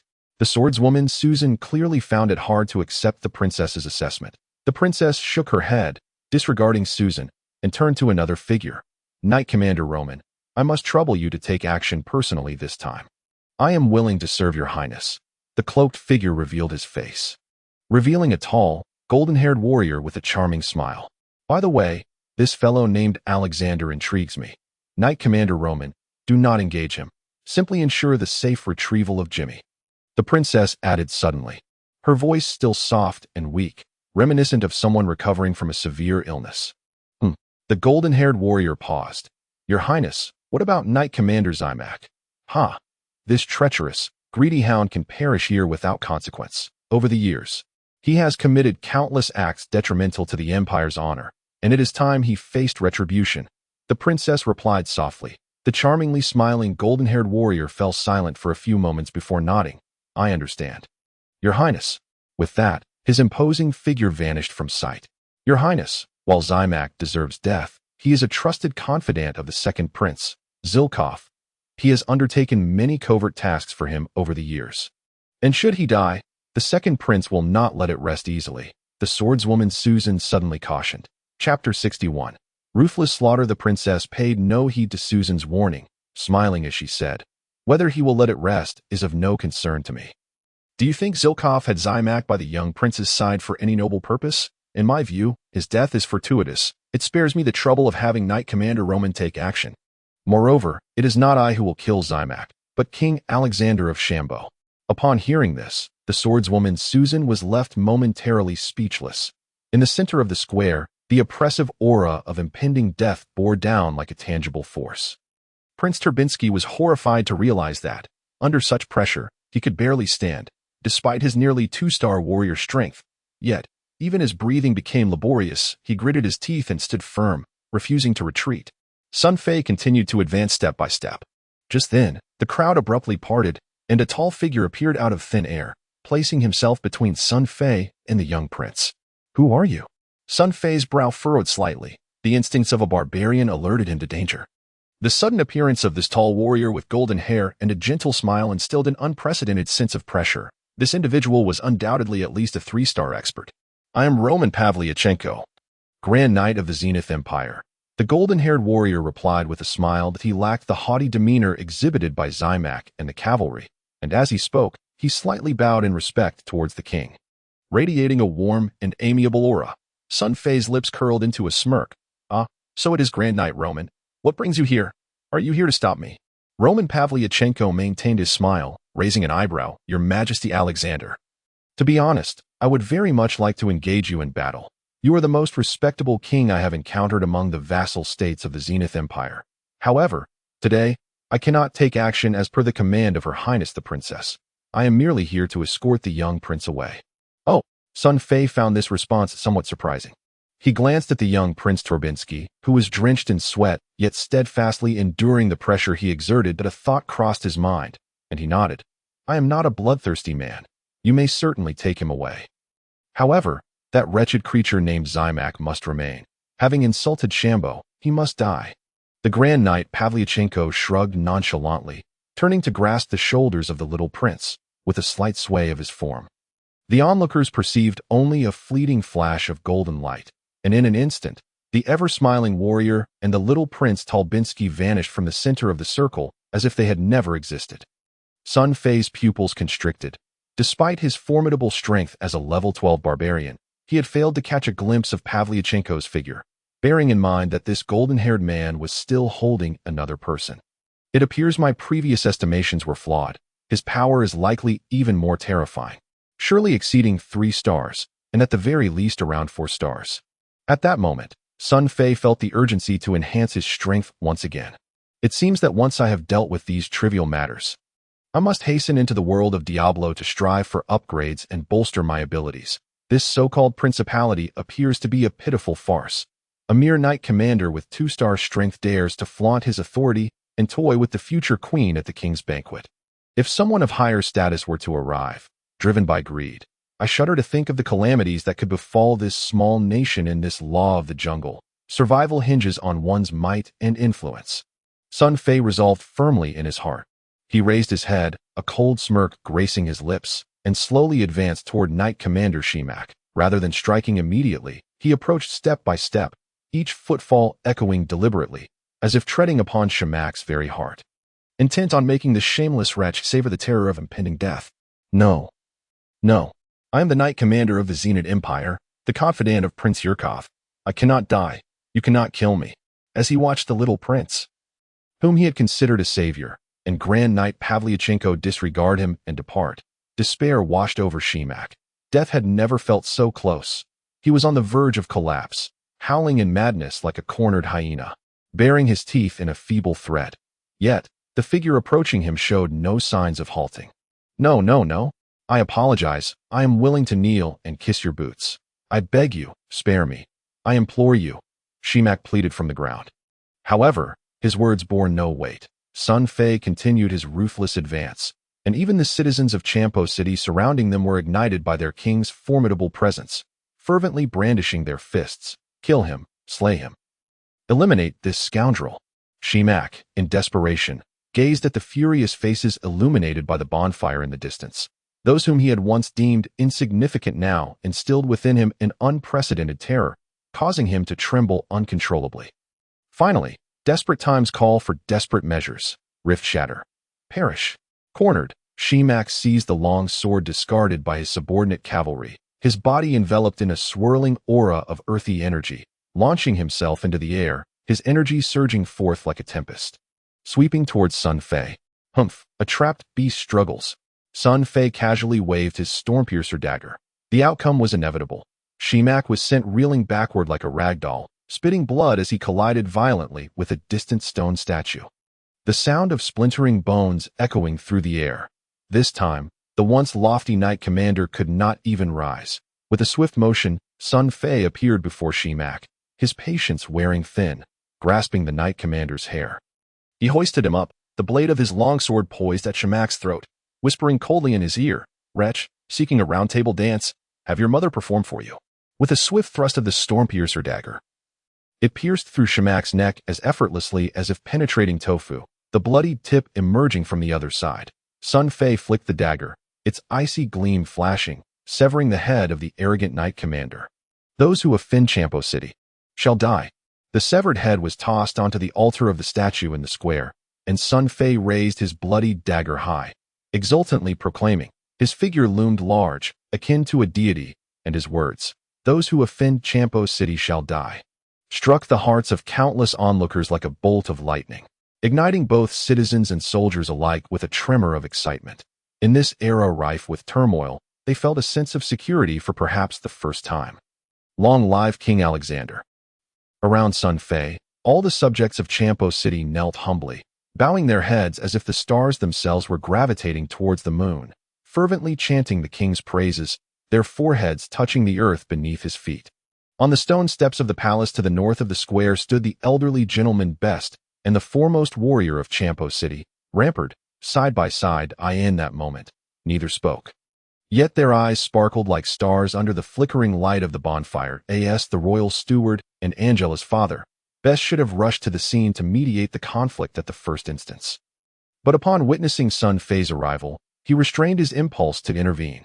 Later, as Sun Fei's wrathful sword claimed the lives of Zenith Empire's cavalry, Best was initially taken aback, his first thought being the terrifying repercussions of offending the Empire. And he instinctively moved to halt Sun Fei's reckless actions. Yet, after taking a couple of steps forward, he suddenly reconsidered and retreated. At this moment, Best's heart was already at peace. He even noted the two shadowy figures cloaked in black beside the little Prince Talbinsky and Grand Knight Roman Pavlyuchenko at the edge of the square. As a competent steward, Best's eyes lit up, and he instantly deduced the true identities of those two figures, reflecting on the obsequiousness he had displayed during the journey to Champo City in an attempt to fathom the woman's intentions. However, at this moment, all flattery seemed unnecessary, and he straightened his back resolutely. Best, you have borne much this time. Lampard, who had remained silent until now, suddenly spoke. Although the soldiers and citizens in the city may harbor some misunderstandings towards you, I believe Alexander will eventually comprehend your good intentions. Upon hearing this, Best smiled with satisfaction, turning his head. Frank, you are mistaken this time. There is no need to wait for the future. I believe Alexander has long understood my intentions. At the edge of the square, observing the figure that had decisively slain Shimak in a single stroke, and witnessing the crowd prostrating at his feet, the usually reticent princess sighed softly before turning to depart. Let us leave. This matter shall be considered as if it never occurred. All members of the delegation are forbidden from discussing it privately. This marked her second command of the day, the victory celebration banquet for the defense of Champo City, despite the interruption of a bloody upheaval. Continued until dawn broke, and only when the first light appeared did the citizens and soldiers reluctantly disperse. The square bore the remnants of revelry, disarray strewn about. Sun Fei, having been inundated by the throngs of soldiers and citizens, became thoroughly intoxicated, losing consciousness, and was escorted back to the palace by Angela and Jima, stumbling and collapsing into a deep slumber, oblivious to the world. In contrast, the prudent Brooke could not afford to relax like his king, due to Sun Fei's lethal actions against the officers and soldiers of the Zenith Empire during the banquet. He personally led several hundred elite soldiers to vigilantly monitor the royal envoy's quarters, observing every movement of the opposing side. The city's defenses and internal security operated seamlessly under Brooke's command, while peers like Pierce and Drogba, despite their exhaustion, voluntarily took their posts atop the city walls for the night watch. Except for the incompetent king, who was inebriated beyond awareness, everyone else remained vigilant. Undeterred by the triumph of battle. At last, the sun rose over the eastern mountains, illuminating the earth with its brilliance. A new day had begun. In the king's hall, Sun Fei, feeling a warmth at his rear, finally rubbed his eyes and awoke. Chapter 62. Future plan. Sun Fei experienced a peculiar dream. He envisioned Champo City besieged by a horde that seemed to pour in from nowhere, despite wielding the barbarians' great axe and fighting ferociously. The enemy was overwhelming, and he could not slay them all. In the end, he collapsed from exhaustion, captured by the enemy and bound with ropes, only to be confronted by a shameless rogue mage who, grinning mischievously, set fire to his posterior. Sun Fei struggled violently. Then he awoke. Looking around, there were no enemies or rogue mages. In reality, he had slept until late morning, the warm sunlight streaming through the hall's windows, bathing his bare backside. What the hell? I'm actually sleeping naked. Sun Fei was instantly wide awake. No trace of sleepiness remaining. He tapped the back of his head, recalling the wild events of the previous night in the square. All he could remember was being surrounded by enthusiastic soldiers and civilians who fervently poured drink after drink into him. Being naturally inclined to revelry, he was never one to refuse a drink, regardless of the number of cups offered. Ultimately, he became inebriated to the point of oblivion, only to find himself back in this place, now in a rather compromising state, completely unclothed, with his manhood proudly erect between his thighs. A surge of impulse made Sun Fei want to scream like those innocent maidens, hands covering their chests. What a predicament! Although I am a man, I am still a virgin. I wonder if anyone saw me in this state. After sitting in silence for a while, A gentle breeze wafted through the window. Fei glanced around, noting the absence of anyone nearby. He cautiously descended from the bed and stealthily retrieved his clothes from a distant rack, struggling to put them on. Perhaps, as a high and mighty king, he could afford to run around the palace in the nude without consequence. But such depravity was not to his taste. However, during the process of dressing, he discovered something else that left him utterly dismayed. The inhabitants of this world seemed to wear very little in the way of trousers. In the previous days, due to the pressing nature of time, he had not taken note of this, but upon reflection, he realized that the attire here resembled that of ancient Europe before Christ. Many of the common folk were simply wrapped in large swathes of fabric, secured with rope, giving the appearance of a robe, yet inside, it was empty. More often than not, individuals were bare-chested, while the nobility and wealthy donned slightly better attire, 2 pieces of cloth draped over them. As for whether they wore undergarments, Fei could not ascertain, but he did notice that, as king, he had only a triangular piece of soft silk wrapped around his groin. Beyond that, many commoners didn't even wear skirts, exposing their thighs. Only the affluent nobility could afford trousers, which were merely pieces of fabric draped like skirts, tied at the waist with golden threads, leaving them quite exposed to the elements. Once dressed, Fei felt an uncomfortable chill around his manhood, which was quite unaccustomed to such exposure. After some thought, he decided to don the leather padding from a knight's armor, which at least provided him with a protective covering. The padding had a piece of beast skin stitched for the groin area, though it chafed painfully. It was certainly better than being completely bare. The hall was eerily silent as Fei turned towards the palace window. This window was, in fact, enormous, akin to a grand door. The hall itself was constructed entirely of massive white stones, exuding grandeur, with towering statues and stone pillars standing 6 meters high around its interior. The walls were adorned with exquisite murals, and vast windows opened to the west, east, and south, allowing sunlight and gentle breezes to fully penetrate, creating an ambience of being one with nature. Unlike his previous world, which was shrouded in atmospheric pollution, this realm was remarkably picturesque: crystal-clear skies, vibrant sunlight, lush green grass, and birds soaring and chirping in harmony. Due to the elevation of the hall above the surrounding structures, Fei could survey the entirety of Xianghua City from the window. Upon closer inspection, he noted that the city was predominantly constructed from the same white stones. With most residential buildings also built from these stones, the streets were wide and paved with this unknown white rock, and towering stone sculptures loomed at heights of 10 to 20 meters. This was Fei's first detailed observation of his kingdom, and he was astonished by the clear and logical division of functional areas within the castle: residential, marketplace, squares, training grounds, assembly areas, and even designated zones for refuse. Incredible. This castle appears to be the work of a designer from a modern, high-tech civilization. Fei couldn't help but exclaim, gazing at the boundless green plains along the southern bank of the ancestral river beyond the city. He felt an increasing sense that Xianghua City harbored some secrets. Such a castle surely implied that its current inhabitants were merely newcomers, not its original builders, given the present population and construction capabilities. It was impossible for them to have created such a classic fortress. While Fei pondered these thoughts, a sweet voice from behind interrupted him. "Alexander, you're awake. I've prepared breakfast for you. Please eat while it's warm. Afterward, as is customary, the nobles and ministers will come to pay their respects to the king." Angela entered, carrying a golden tray adorned with fresh fruits and a steaming cup of goat's milk. As he enjoyed his breakfast, glancing at Angela's smiling face, Fei felt an unprecedented sense of joy that he couldn't help but steal glances at her sky-blue robe, his mind wandering to thoughts of what lay beneath. Did she wear a bra and panties? Or was she simply wrapped in a triangle of silk, perpetually at risk of exposure? Perhaps I should initiate a reform of the attire in Xianghua City, ensuring that every man adequately protects himself and that women's figures are not so early subjected to gravity. Fei's mind sparked with ideas for a grand overhaul of royal fashion. What? Basil and Gegir have vanished. An hour later, in the royal council chamber, Fei found himself somewhat disoriented, seated upon a massive stone throne flanked by 2 lion-like beasts, elevated 3 meters above the ground. He was taken aback by Brooke's report.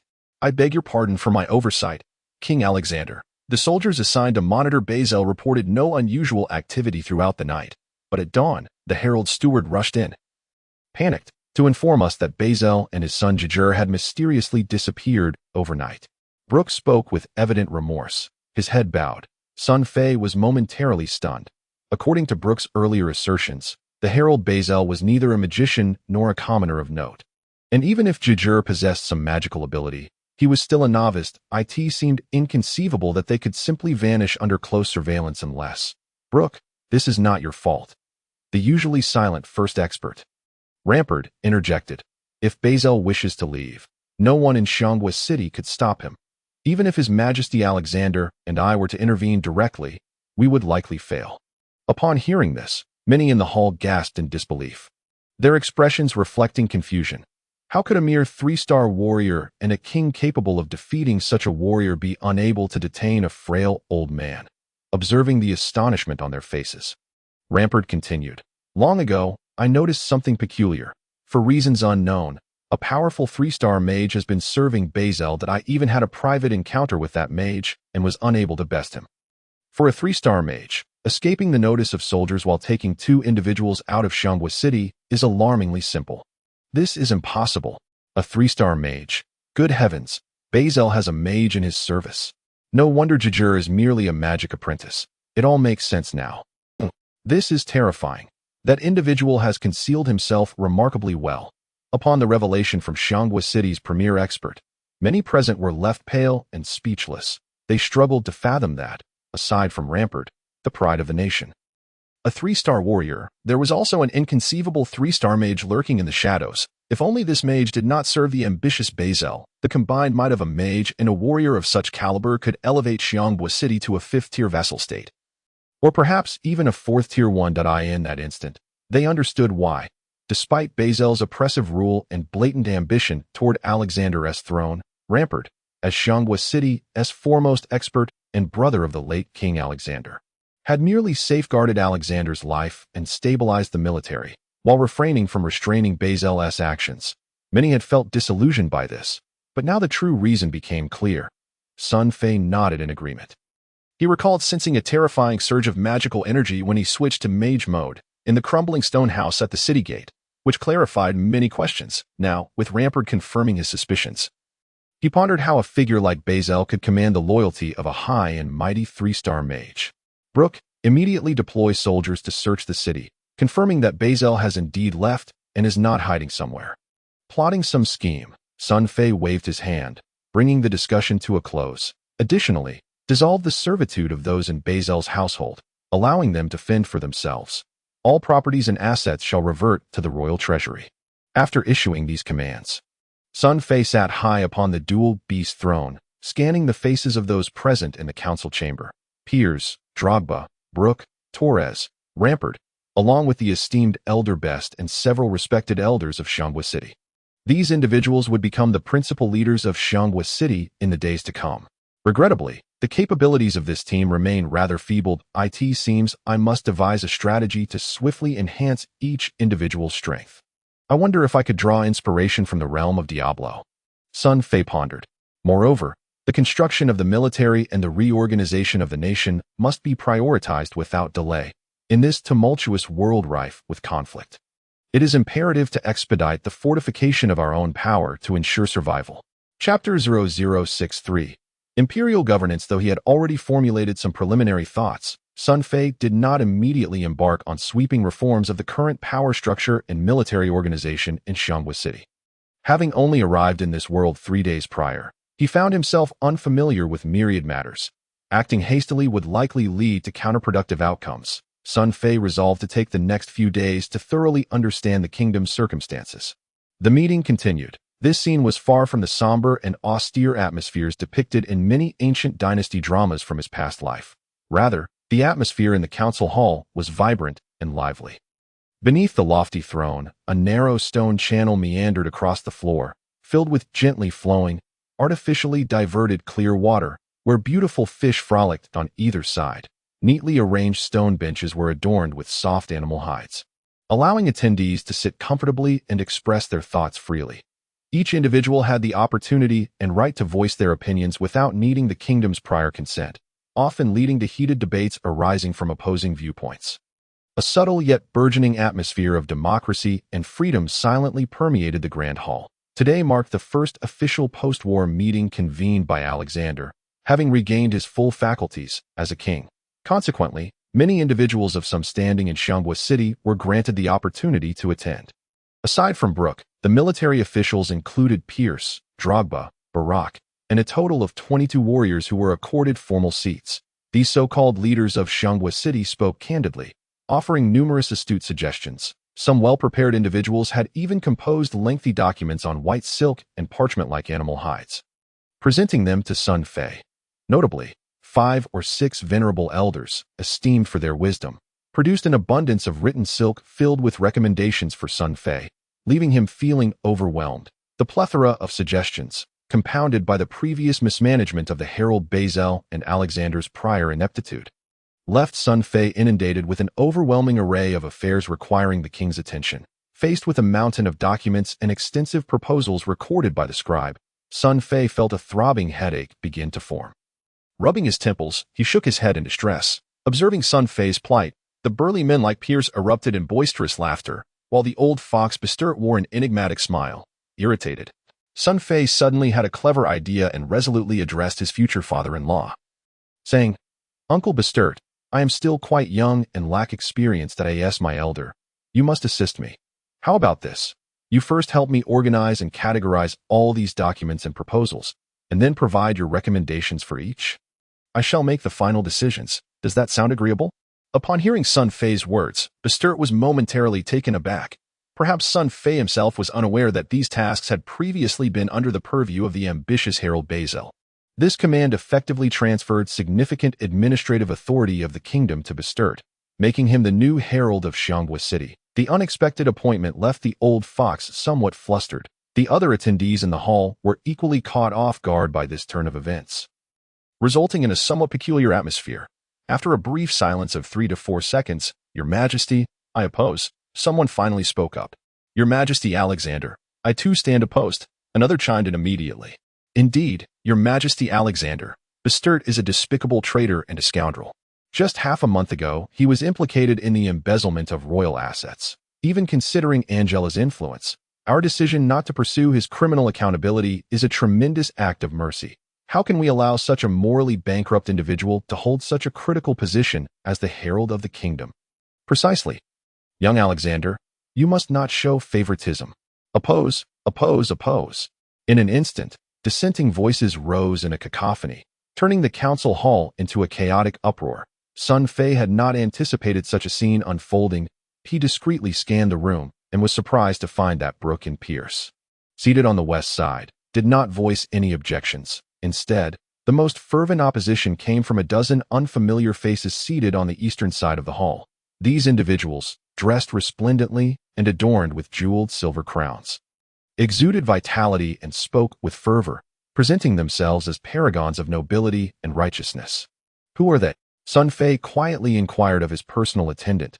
Torres, the young man with golden hair, leaned in and whispered, "Your Majesty."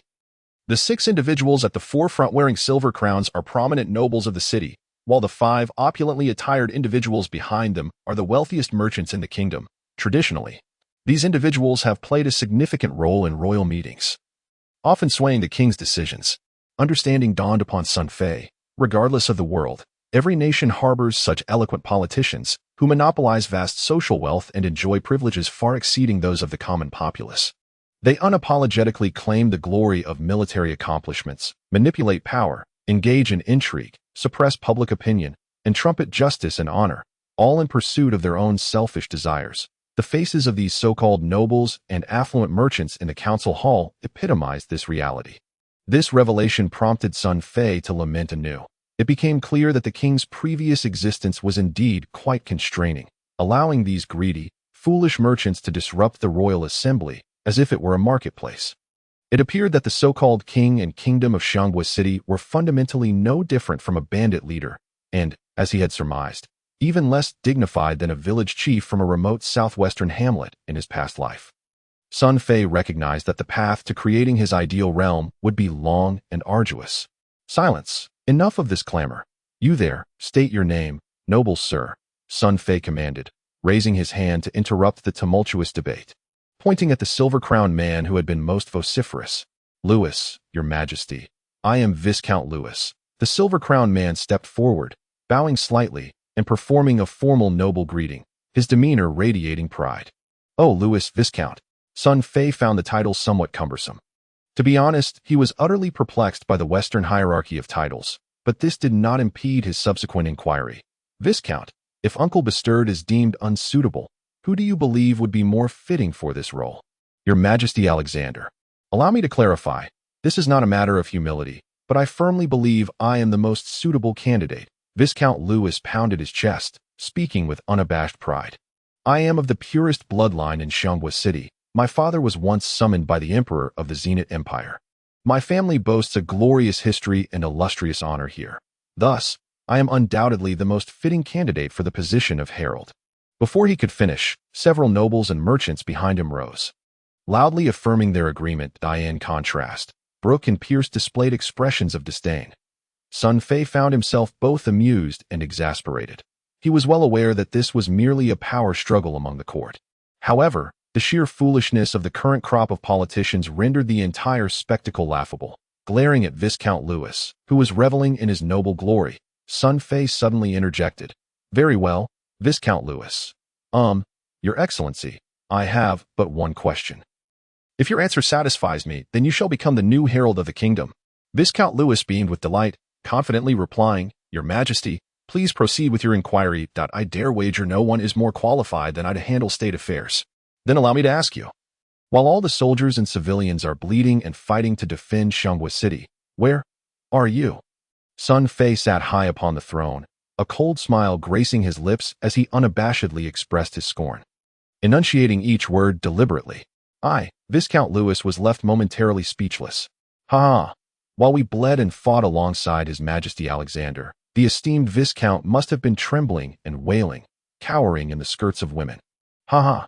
The forthright, dark-haired giant, Drogba, could no longer contain himself and rose to mock, prompting a raucous laughter from Brooke and the strongmen seated at the western side of the hall. You filthy soldier ruffians. What right do you have to appear in the king's hall?"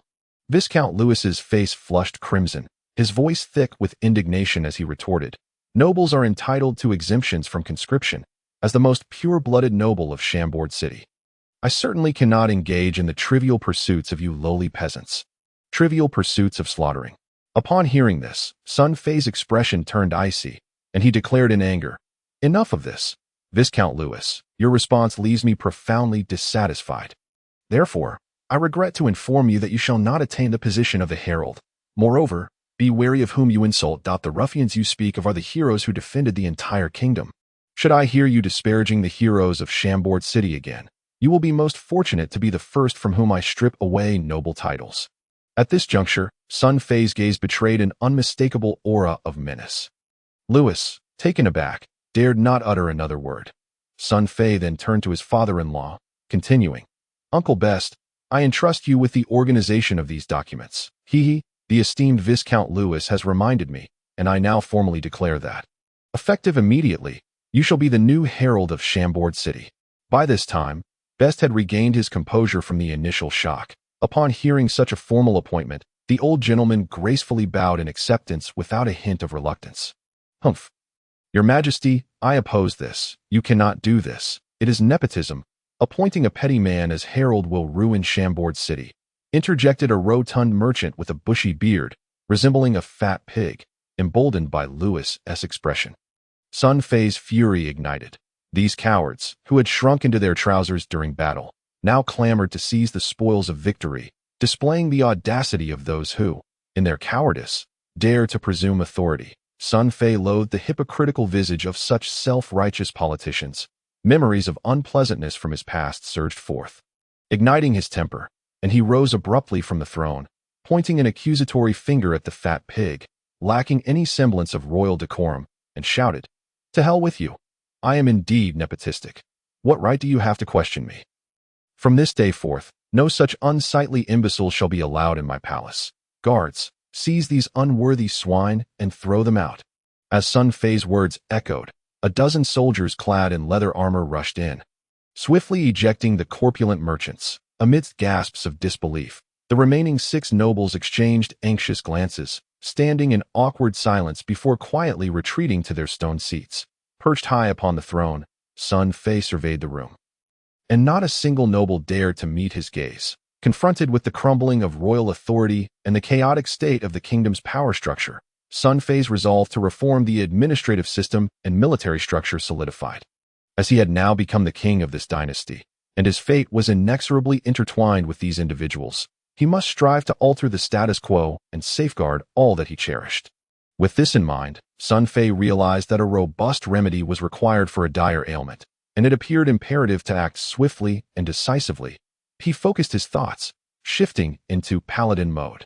Exuding an aura of righteousness and nobility, and standing resolutely before the high throne, he proclaimed, "In the name of the king of Chambord City, I announce that in 10 days, I shall implement a comprehensive reform of the royal authority, the administrative system of Chambord City, and the military structure. From this day forth, all prior orders and protocols regarding administration and military affairs within the kingdom are hereby abolished, and the entire city shall enter a 10-day post-war adjustment period.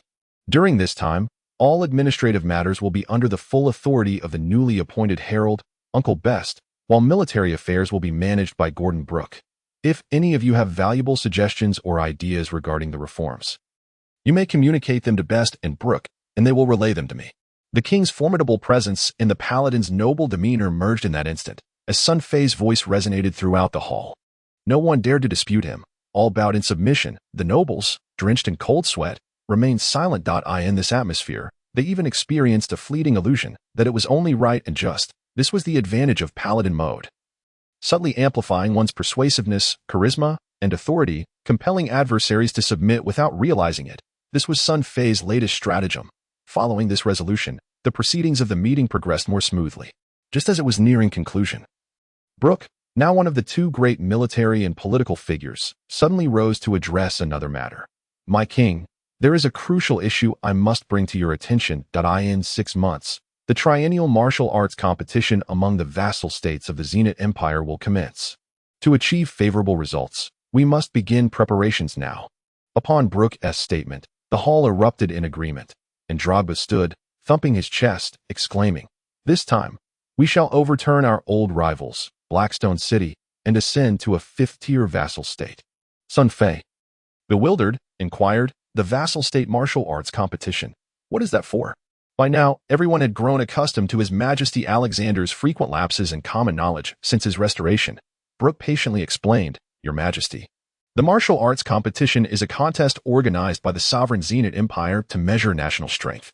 All vassal states under the Zenith Empire must participate. Excelling in this competition presents an excellent opportunity for Chambord City to elevate its status to a 5th-tier vassal state." Elevating to a 5th-tier vassal state? What advantages does that entail? Of course, Your Majesty, Chambord City is currently a 6th-tier vassal state, ranked lowest in strength among all vassal states, and receiving support from the Zenith Empire is extremely limited. If we seize this opportunity to advance to a 5th-tier vassal state, not only will we receive better material and financial aid from the Empire, but we will also be allowed to expand the number of residents and troops in the city, acquire more land, and potentially earn rewards in the form of star-level combat manuals. With these, Chambord City's strength can significantly enhance. Hearing this for the first time, Sun Fei queried, "Is there a limit on the population and troop numbers of Chambord City? And what did you mention about land and combat manuals?" "Your Majesty, according to Zenith Empire law, 6th-tier vassal states can have a maximum of 10,000 residents, troop numbers cannot exceed 500, kings can possess no more than 1 castle, and land ownership cannot exceed 500 hectares. Exceeding these limits may result in forced confiscation by the Empire or, in severe cases, lead to harsh penalties from the sovereign state. Furthermore, 6th-tier vassal states may only possess 2-star combat manuals and technique manuals, with strict prohibitions against the circulation of manuals above 2 stars. Violations of this will incur even graver consequences." Brooke elaborated patiently, "Should we advance to a 5th-tier vassal state, conditions will double in leniency, resulting in a tremendous leap in Chambord City's strength. Correspondingly, should we attain 4th tier, 3rd tier, 2nd tier, or even 1st tier vassal state status, conditions will continue to ease." "What nonsensical regulations are these?" Does the Zenith Empire not desire its vassal states to grow strong? Sun Fei found it hard to comprehend. An ancient proverb from the Azeroth continent states, "A dog that is too fierce may bite its master's throat." For sovereign states, they must ensure that their ruling position is not threatened by their own subjects. Hence, while not undermining overall strength, the power of each vassal state must be strictly curtailed. Chapter 64. Return to Darkness. Sun Fei nodded in understanding and inquired, "Please continue. What are the specific forms of the martial exercises?"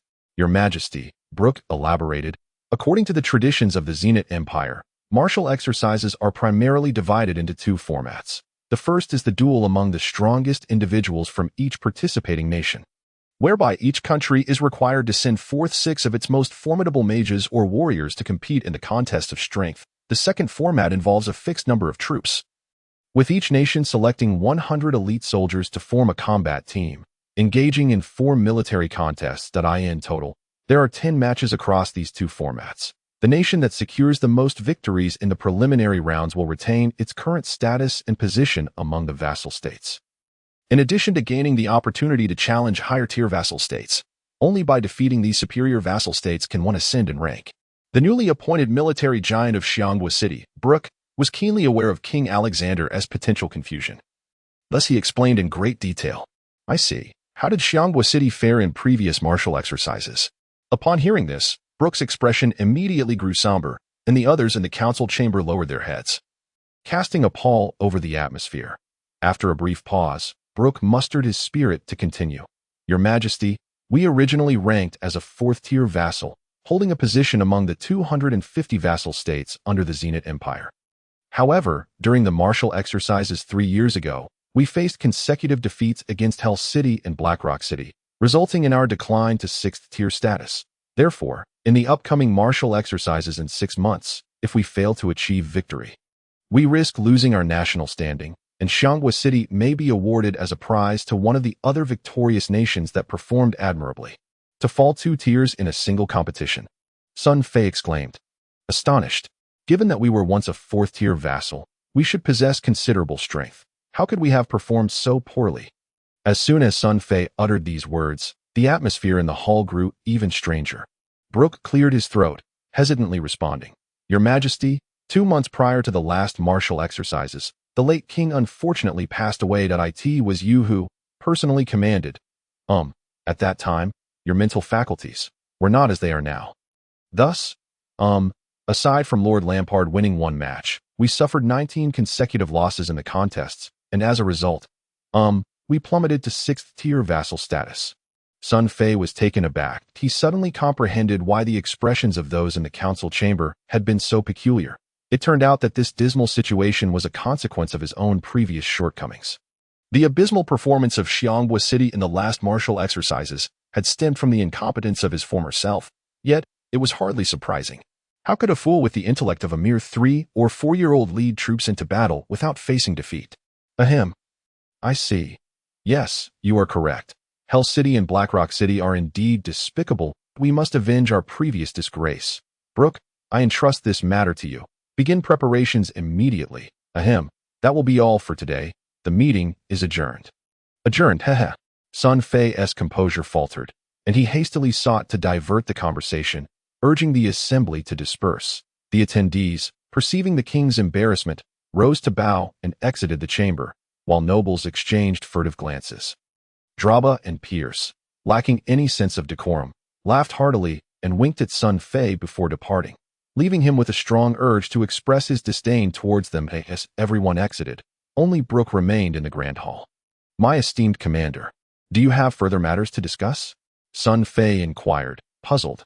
Brooke suddenly knelt, his expression earnest and pleading, as he said, "Your Majesty, I, Brooke, humbly request that you consider reorganizing the iron prison water dungeon of Xianghua City. In particular, there is Lord Peter Check, who has remained unwaveringly loyal to the kingdom. He was wrongfully accused of treason for refusing to collude with the former envoy, Basil, and has since suffered persecution.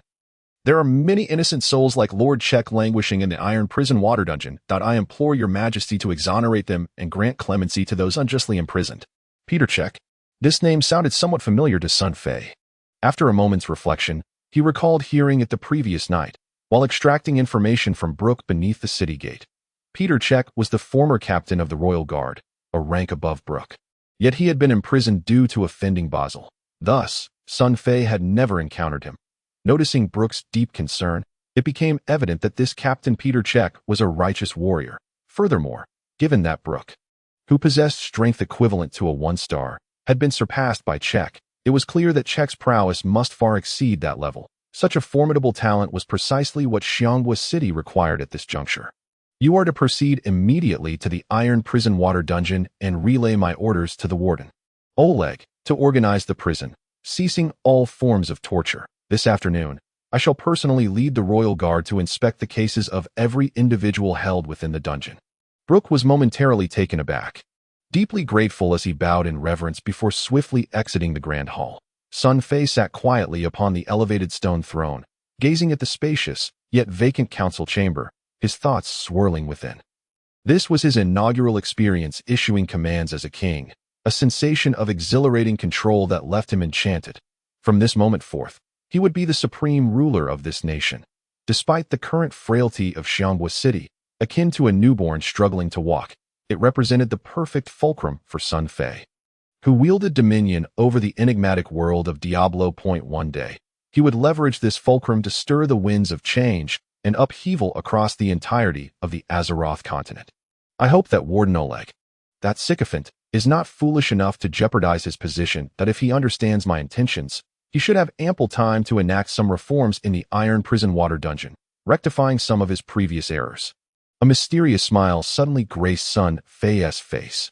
The reason he had not immediately accompanied Brooke to the Iron Prison Water Dungeon was not solely to enhance his strength in the Diablo world, but also to afford Warden Oleg a brief moment of preparation.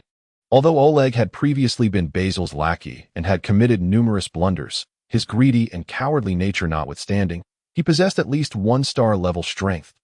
He had even performed commendably during the harrowing charge on the stone bridge yesterday. Sun Fei resolved to grant him one opportunity. Half a day should suffice for Oleg to atone for his prior misdeeds, thus allowing Sun Fei to spare his life. Fernando, go find Uncle Best and have him prepare a report on the Iron Prison Water Dungeon for me by this afternoon. If he could provide detailed information on each inmate, that would be even better, Sun Fei instructed the young squire, Fernando Torres, who stood behind him. Yes, Your Majesty. However, Lord Best has not previously overseen the Iron Prison Water Dungeon, so he may lack detailed information. Sun Fei smiled and shook his head. Fernando, do not dwell on it. Simply convey my message to him. Observing the golden-haired youth depart, Sun Fei stroked his chin. How could Best possibly be unaware of the circumstances within the Iron Prison Water Dungeon? Sun Fei would wager his very being that there was not a single matter within Xianghua City, whether public or private, that the old fox was oblivious to. His future father-in-law was undoubtedly more complex than he appeared. Perhaps he and Frank Lampard, the foremost expert of Xianghua City, had been preparing for this day for a long time. At the edge of the cold plains in the Diablo world, the sky was shrouded in dark clouds, with a light drizzle falling that a soft hum resonated as Necromancer Sun Fei descended from the heavens, materializing upon the blood-soaked black earth littered with the dismembered corpses of monsters. Swarms of black-backed green-headed flies took to the air upon his sudden arrival. Given the considerable time that had elapsed since Sun Fei last exited the Diablo world, the previously gathered monsters had long since dispersed. Sun Fei collected several valuable pieces of equipment strewn across the ground and stowed them in his backpack before activating the town portal scroll. Traversing the portal back to the rogue encampment, he sought out the dejected female NPC blacksmith, Chasai, selling her the equipment he no longer required. Having completed these tasks, Sun Fei did not venture into the wilderness to slay monsters for experience. Instead, he exited from the Necromancer mode and returned to the 3D holographic simulation selection interface prior to entering the game, resolutely choosing the Barbarian mode once more and re-entering the game to begin his monster-slaying endeavors afresh. This time, Barbarian Sun Fei appeared in the rogue encampment, as he had already triggered the third quest, the Forgotten Tower. While rescuing the lecherous elder, Cain, during his previous escapade, Sun Fei did not need to seek out an NPC for quest initiation. He approached the armory near Cashia's tent, where he encountered the beautiful mercenary, Elena. Lord Sun Fei, you have finally arrived. Upon witnessing Sun Fei's entrance, The stunning mercenary beamed with delight, her exquisite face illuminating with an unprecedented smile as she swiftly exited the tent and stood before him with grace. Behind Elena followed a group of over a dozen young and beautiful female rogues, vibrant and full of life, their eyes sparkling with curiosity and envy as they beamed at Sun Fei. Chapter 0065. The Rising Power of the Female Mercenaries. Sister Elena, is this the barbarian warrior you've been pining for? Wow, he is nothing like I imagined. I never thought a barbarian could be so handsome. Indeed. Just look at his muscles, they're so well defined. No wonder he can traverse the monster-infested wilderness with such fearless strength. Warrior, you must take good care of Sister Elena. She is the most beautiful flower of the camp, as well as the most powerful and reliable magic archer.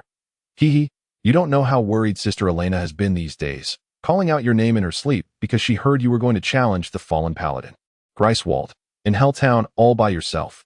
A flock of youthful and vibrant female rogues surrounded Sun Fei and Elena like sparrows, teasing them with playful smiles and ambiguous expressions. Among them, a few bold young girls even giggled as they approached, extending their cool little hands to touch Sun Fei's well-defined chest and biceps. These usually stoic female warriors, who bled and fought to protect the rogue camp and battle the demons in the wilderness, displayed a rare playfulness. The antics of women can be quite terrifying, and being encircled by a group of chirping girls left Sun Fei feeling overwhelmed, as if a cascade of black lines were cascading down his forehead, while a rosy hue spread across Elena's delicate, fair face. No wonder they say women are like tigers. Sensing the situation was becoming precarious, Sun Fei immediately grasped Elena's hand and made a hasty retreat, accompanied by the tinkling laughter of the girls behind them. I truly envy Sister Elena. That barbarian warrior is such an upright guy. Indeed, Elena is so lucky. Such a kind-hearted adventurer is rare to come by. If I were Sister Elena, I'd make him my man right away. At the entrance of the mercenary tent, the girls playfully watched the two walk away, their eyes reflecting envied in a world where even survival is a challenge. Love has always been considered a luxury. Adventurers like Sun Fei, who are both upright and friendly, are the perfect dream lovers in the hearts of many female rogues. However, most of them, if they don't perish in the battles against demons, end up as farmers' wives, destined to bear the next generation for the camp. As the highest level character currently, Sun Fei's barbarian role boasts unrivaled offensive and defensive capabilities. He had long since resolved to focus on developing his barbarian character, aiming to elevate its level as swiftly as possible to enhance his own strength.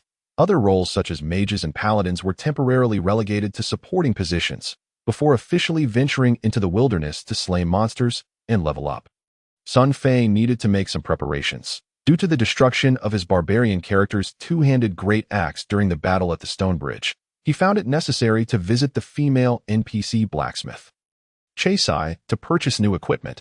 This time, he spent 2,000 gold coins on a super two-handed great axe with a damage range of 1-30, which bore a striking resemblance to the one he had lost, though its maximum damage had increased by 3 points, making it the highest damage axe available from the female blacksmith. After acquiring the equipment, Sun Fei suddenly noticed a golden exclamation mark appearing above Chasai's head, which sparked his interest, indicating that a new quest was available.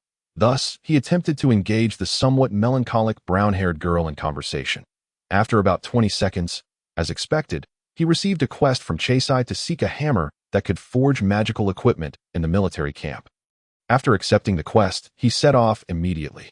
Sun Fei contemplated his plans, recalling the quest map, and decided the order of task completion based on convenience. Therefore, before fulfilling Chasai's request, he resolved to tackle the third novice quest that had emerged from his previous task, defeating the Countess of the Forgotten Tower. Accompanied by the overjoyed Elena, he used the teleportation magic circle of the rogue camp to arrive at the dark forest. At that moment, it was midday in the dark world, and surprisingly, it was raining. Even the ever-present dark clouds had unexpectedly dissipated. The sun shone brightly overhead, bathing the two in warm, comforting light. With a clear sense of direction, they downed stamina potions and sprinted toward the black wasteland like two star-crossed lovers eloping.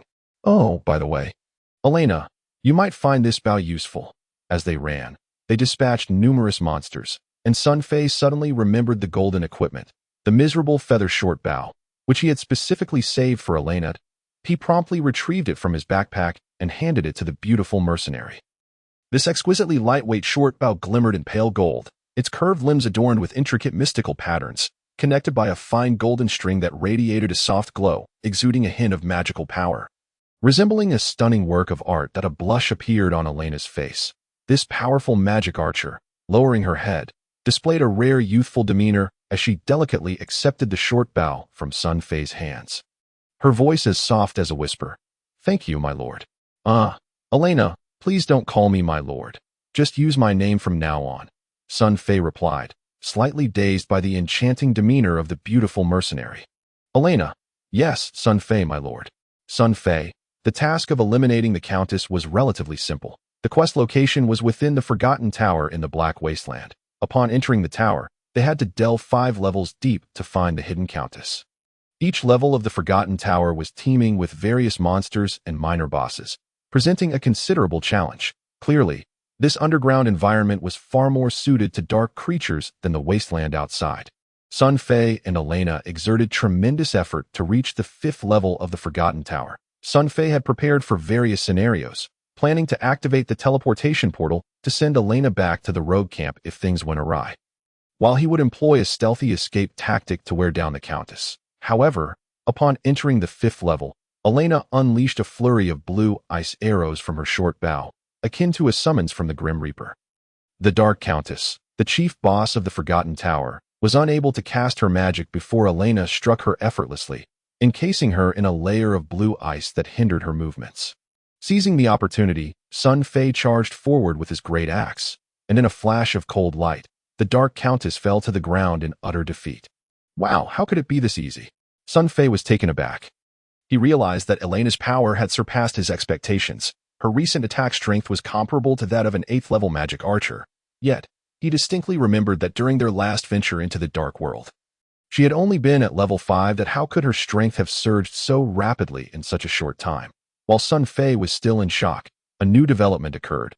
The corpse of the Countess erupted with a burst of white lightning, causing the entire Forgotten Tower to tremble as if the very earth were collapsing. Suddenly, a golden treasure chest materialized out of thin air, enveloped in a mist of milky light, with a series of crisp sounds. The chest began to spew forth gold coins like a cornucopia. Wow, we hit the jackpot. Sun Fei's eyes sparkled at the sight of the coins. The floor of the grand hall was soon covered in a dazzling sea of gold, shimmering brilliantly, creating a sight reminiscent of a floor laid with golden bricks. The sound of coins cascading down was like a heavenly melody, and the golden chest continued to emit coins for a full 20 seconds before gradually coming to a halt. Looking around, Sun Fei turned to Elena and noticed, as with many previous monster encounters, that the indigenous inhabitants of the dark world seemed oblivious to the rewards in the astonishing scene that had just unfolded.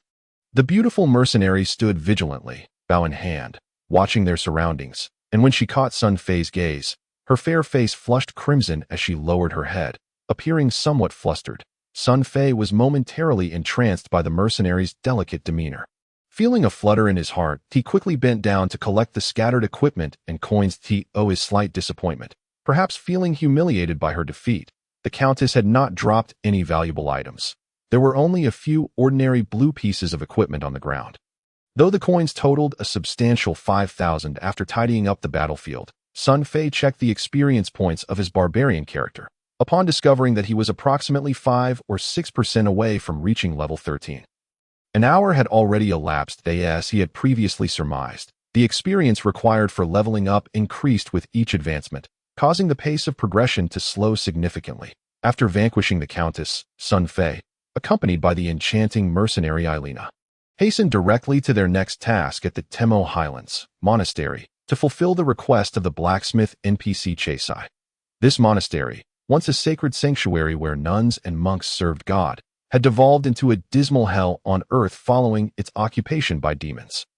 Notably, the lair of the most formidable boss in the Novice village, Rogue Encampment, the notorious Sister Anariel, lay hidden within these walls. Chapter 0066. Continuous boss slaying. However, Sun Fei had no intention of challenging the leading boss of the Novice village, Rogue Encampment, just yet. Upon entering the monastery, his first destination was a smaller map situated at the outskirts. The barracks. At the deepest recesses of the barracks resided a miraculous hammer capable of forging magical equipment. Securing this hammer and returning it to Chasai would allow her to imbue a piece of his gear with a magical attribute, recalling the map paths from his past gaming experiences. Sun Fei delved into the depths and soon located the barracks. This so-called barracks resembled an immense labyrinth, a seemingly endless series of interconnected hallways, alongside countless dark chambers that left one dizzy. Navigating through it felt akin to wandering in a shadowy, ancient tomb, with eerie cries and whispers echoing in the air, while large black rats scurried around beneath his feet. The pervasive stench of decay and blood created an atmosphere of extreme oppression. Furthermore, the corridors and chambers teemed with swarms of demons and monsters. Many new high-level varieties such as bloodthirsty clan, bone mages, razor demons, and dark sorcerers frequently appeared, making every step perilous from the moment he set foot in the barracks. Combat was relentless. After more than half an hour of bloody skirmishes, both Sun Fei and Ailina were coated in viscous blood and bone fragments resembling sawdust. At last, they discovered the grand chamber housing the coveted hammer. Ailina, within this chamber lies the hammer we seek, but a formidable, fallen blacksmith guards it, flanked by numerous demons. When we charge in, you must stand behind me and refrain from rushing in like you did at Tristram. Do you understand? Before formally confronting the fallen blacksmith, Sun Fei turned back to offer a careful reminder. Yes, my lord, I understand. Ailina lowered her head, resembling a delicate orchid ensconced in shadows, as the distant flickering flames cast her exquisite silhouette upon the dark floor, creating a mesmerizing tableau of cool hues. In a soft, gentle voice, she reassured, "My lord, I shall not disappoint you this time." Sun Fei was momentarily taken aback. He noticed an odd quality in Ailina's demeanor today, during their fierce battles against demons. She was a cold and formidable embodiment of death. Her arrows struck with merciless precision, leaving no room for mercy. Yet, when speaking to him, she exhibited an unexpected tenderness and submissiveness, tinged with a hint of shyness. It was as if two entirely different personas coalesced within her. Could it be that this fierce little lady has taken a liking to me? Sun Fei chuckled to himself, feeling an instinctive concern for Ailina. He turned, reiterating, "Most importantly, ensure your safety. If the situation turns dire, flee immediately. Do not worry about me. I have my own means of escape." 3 minutes later, Sun Fei realized how unnecessary his cautious reminders had been. The once feared fallen blacksmith fell easily to the combined prowess of himself and the mercenary Ailina, offering little resistance, akin to a passerby caught in the fray, letting out only a few cries before vanishing. He hadn't even consumed a single health potion. This wretched creature perished far too quickly, and not a decent piece of equipment dropped. Sun Fei kicked the lifeless body of the fallen blacksmith, a towering figure with blue skin, lamenting its lack of worth beyond brute strength. How could there be such a disparity among bosses, while the Dark Countess from the Forgotten Tower may not have dropped exceptional gear? She had graciously awarded over 5,000 gold coins upon her demise. In contrast, this creature yielded no equipment and barely a handful of coins, its appearance grotesque and its disposition miserly. How could Sun Fei not be frustrated? The sole consolation was that the fallen blacksmith provided ample experience. At this moment, Sun Fei leveled up once more. Having previously gained a level from slaying minor foes, his barbarian character now stood at level 14. He contemplated his next attribute allocation, deciding to distribute his skill points similarly to before, investing 1 point in potion finding and the other in longsword mastery, surveying the scattered remnants of the defeated monsters. Sun Fei found them lacking in appeal. After examining his status, he noticed that both his weapon and equipment durability had significantly declined, and his stock of potions was nearly exhausted. Thus, he utilized a town return scroll to teleport back to the rogue encampment. Upon locating the dejected NPC blacksmith Chasai, Sun Fei presented her with the miraculous hammer. "Wow, it's incredible! You truly defeated the fallen blacksmith and obtained this hammer. How marvelous! Young warrior, you have earned my friendship. As a token of my gratitude, I shall imbue a piece of equipment of your choice with magic." Upon seeing the hammer, Chasai's eyes sparkled, her previous sorrow seemingly evaporating in an instant. A radiant smile illuminated her beautiful face, reviving the vitality and color that had long been absent, making her appear youthful and vibrant once more. Her eyes gleamed with an unusual light, and her demeanor towards Sun Fei turned exceptionally warm. This transformation caught Sun Fei slightly off guard. as it diverged from his previous experiences in the game. Seizing the moment, he engaged Chesai in lively conversation. They found common ground, and to his delight, she enthusiastically offered to repair all of his equipment at a discounted price of 20 off, promising future discounts for any gear he might need. Elated by this unexpected outcome, Sun Fei refrained from immediately imbuing magic into his equipment. Recognizing the value of this rare opportunity, he decided to ponder carefully on which piece of equipment would be most prudent to enchant. After completing these tasks, Sun Fei sold off all the blue gear in his inventory, and, combined with his accumulated gold, he found himself a modestly wealthy individual with 54,000 coins. Glancing at Ailina standing beside him, an idea struck him, prompting him to purchase several pieces of armor suitable for the beautiful mercenary. "My lord, thank you for your generosity." Now clad in her new equipment, Ailina radiated an even more striking presence. Her tall figure and commanding aura resembled that of an unparalleled Valkyrie. Her fiery red hair danced lightly in the breeze, reminiscent of flames leaping joyfully, accentuating the pristine beauty of her milk-white complexion. An indescribable aura surrounded her, justifying her title as the most beautiful flower of the camp, the Rogue Flower. Chesai observed the once aloof and frigid Rogue Flower display a charming smile in Sun Fei's presence, her gaze revealing a subtle and intriguing shift of emotion. When the flowers behold her hue, they wither. When the wind hears her voice, it falls silent. When the sun sees her smile, it blushes. This exquisite verse had once been penned by poets of the Rogue Continent to describe the illustrious young nun and Ariel. Long ago, within the monastery of Temo Highlands, there existed a stunning maiden who brought pride to the entire continent, known as an Ariel. Countless men were driven mad with infatuation, while women seethed with envy. This orphan girl, bearing the name of an angel, captivated all attention with her every move, even causing the most devout priests to lose their focus upon encountering her.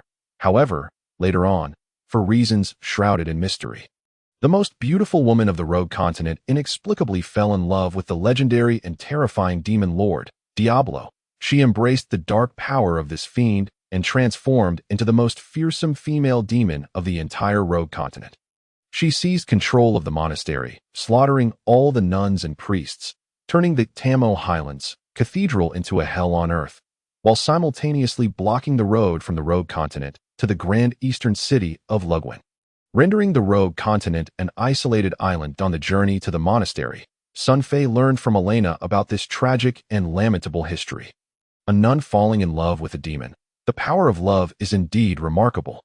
Elena, the moment of reckoning has arrived. Kick open this door before us, and we shall confront the most terrifying female demon of the Rogue Continent, an Ariel. You must remember, regardless of what transpires, maintain a distance of at least 30 meters from her. Understood. Standing at the entrance of the secret chamber on the 4th level of the monastery's crypt, Sun Fei once again solemnly admonished the beautiful mercenary. In the span of a little over an hour, the two had swept through the entire monastery, ultimately locating Andariel's lair. As they pushed open the massive wooden door before them, they were met with the formidable superboss Anariel from the novice map of Rogue Camp, undoubtedly heralding a fierce battle ahead.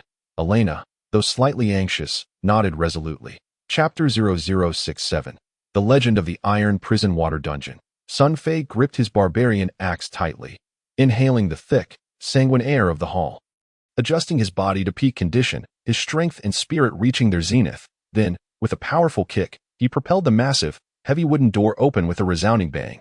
Amidst the splintering wood, the blood-soaked lair of the final boss, Anariel, revealed its enigmatic veil. Amidst the continuous howls, countless creatures and demons, including razor fiends, dark rogues, and bone mages, surged forth like a tidal wave. Simultaneously, an unimaginable and colossal pressure, palpable as a physical force, bore down upon them, rendering the air thick and sluggish, ensnaring Sun Fei and Elena as though they were trapped in a quagmire, the malevolent power exceeding their wildest expectations. Die, damn invaders! The deafening roar shook the very chamber, shattering stone statues, splitting the ground as flames erupted, akin to a summons from the deepest abyss of hell. Then, a demon figure towering 4 to 5 meters appeared before them. This was a female giant, partially transformed into a demon, possessing an astonishingly beautiful visage, eclipsing any beauty in existence before this unparalleled countenance, truly favored by the Creator. Yet, lamentably, aside from her face, which retained the elegance of the once beautiful nun and Ariel. All other aspects had succumbed to demonic transformation, but in her quest for greater power, and Ariel had honed her venomous arts. Her once lovely hands now monstrous claws, with 4 grotesque appendages resembling serpents protruding from her back. Exuding an ineffable terror, the malevolent pressure they had felt earlier emanated from her very being. Roar! Sun Fei bellowed in fury, activating the barbarian skill. Howl! The surge of extraordinary power erupted forth, scattering the lowly demons that had swarmed around the superboss and Ariel. Yet this skill proved ineffective against her. She felt no fear, only inclined her head and let out a fearsome roar as 6 spheres of green, rancid mist erupted from her form. Elena, stand back. Be cautious not to touch it. It is a horrific poison, Sun Fei shouted, swiftly consuming a healing potion and charging into the green mist, dashing towards Ariel with each swing of his axe. White glimmers of frost emanated as he struck fiercely at her. Aya! The demoness howled in agony, retaliating with wild ferocity. Sun Fei, now afflicted by the poison, found his hair and skin turning green, his barbarian axe smeared with viscous, toxic fluid. After enduring several brutal strikes from the demoness, blood gushed forth as his health plummeted like a deflating balloon. He had no choice but to retreat as he sprinted to gain distance. He hastily downed another healing potion. The demoness and Ariel relentlessly pursued him, unleashing wave after wave of toxic mist that engulfed him in an instant. At that moment, bang, bang, bang.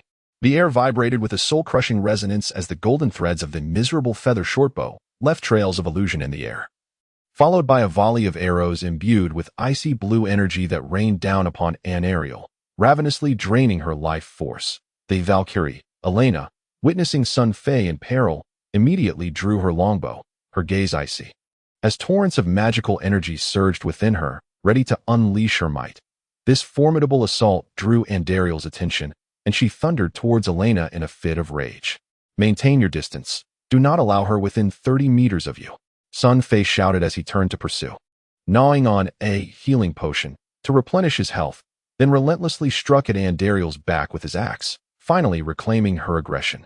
This back-and-forth dance of danger ensued, yet Ariel's life force steadily waned. Finally, after half an hour, the moment Sun Fei had long awaited arrived, accompanied by a heart-wrenching wail of defeat, and Ariel collapsed into a pool of blood. In that fleeting moment, Sun Fei caught a glimpse of the fully demonized woman shedding a crystalline tear, which cascaded down her exquisite face, her stunning eyes revealing a fleeting expression of relief and longing, as if bidding farewell to a distant lover. This expression vanished in an instant, leading Sun Fei to question his own perception.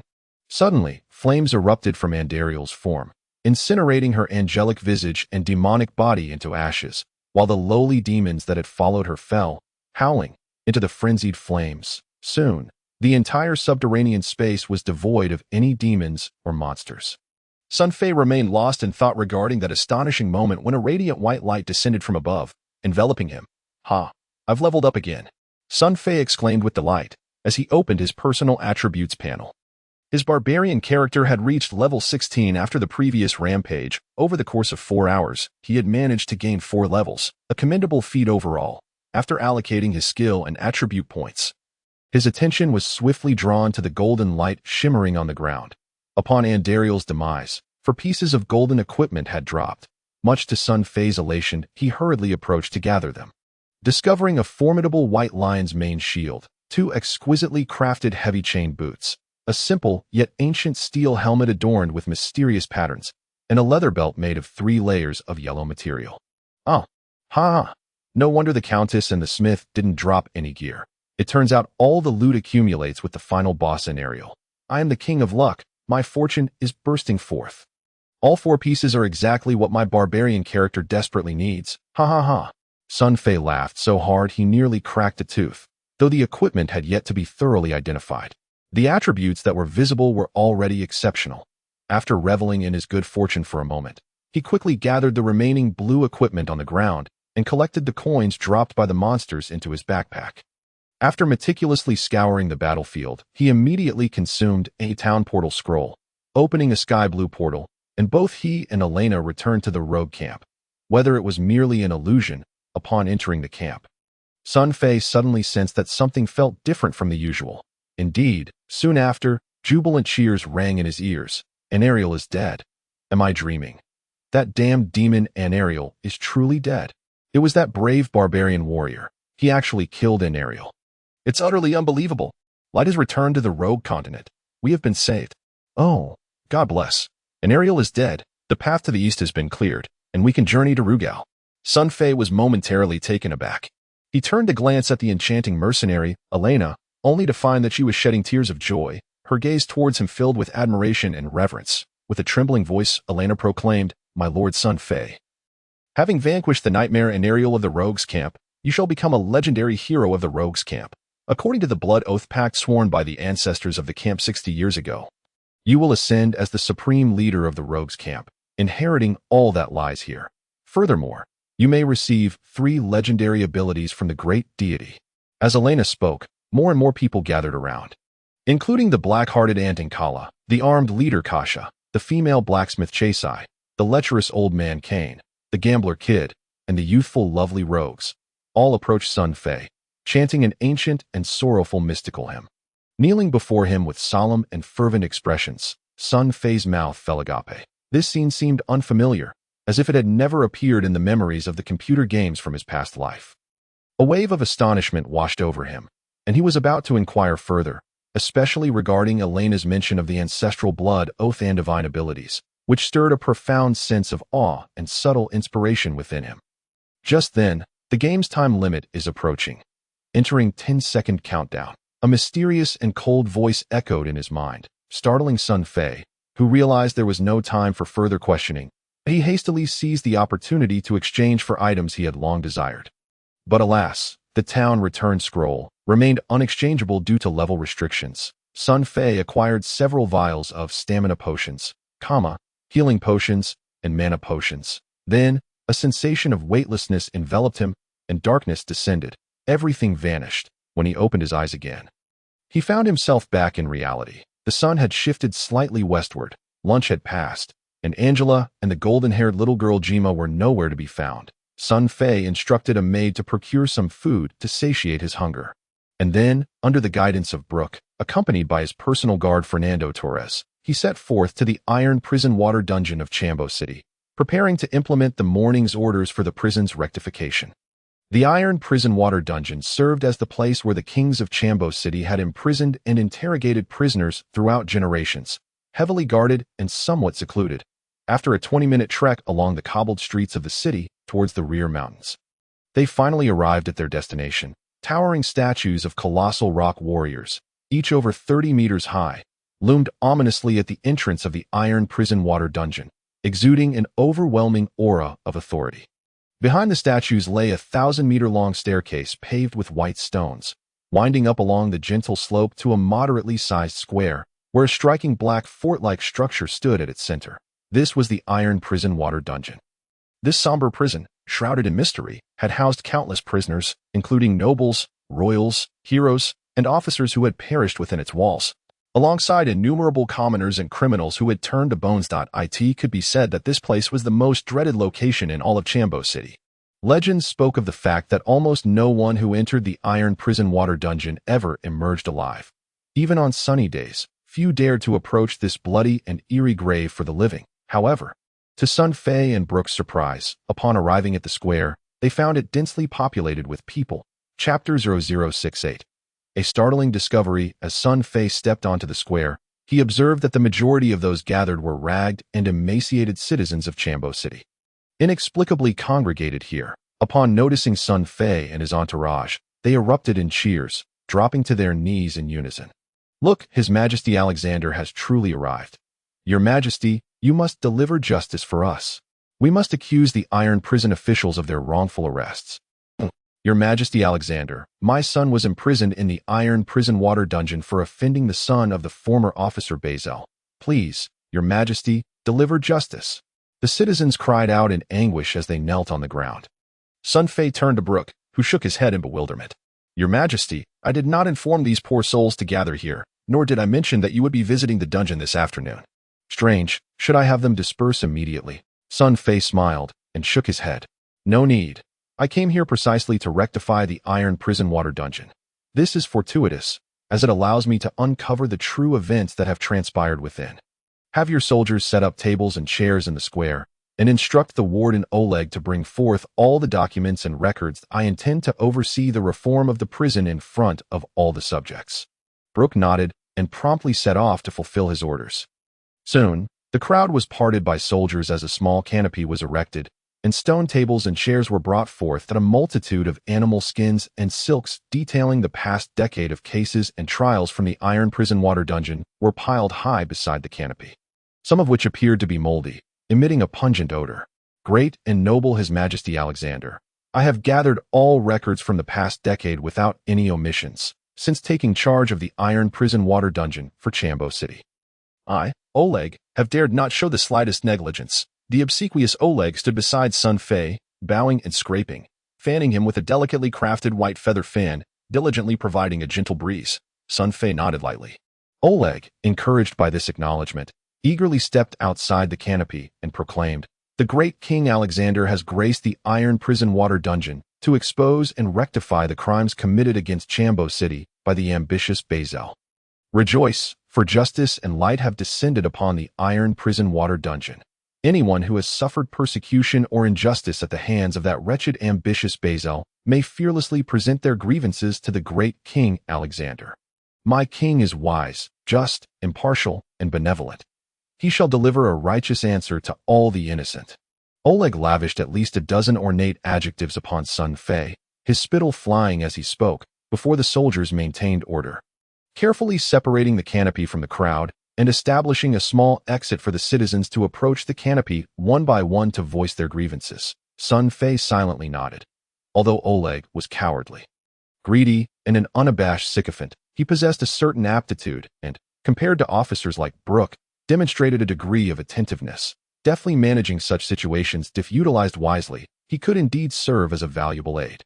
"Respected His Majesty Alexander, please clear my name." An elderly man, clad in tattered garments, was the first to approach, kneeling before Sun Fei. His son had previously served as a servant in the household of the former officer Bazel, and after accidentally breaking a crude dog food bowl belonging to the overweight Geljul, he was extorted for 10 gold coins. Unable to pay, the elderly man's son had been imprisoned in the iron prison water dungeon for over 3 months. His fate unknown.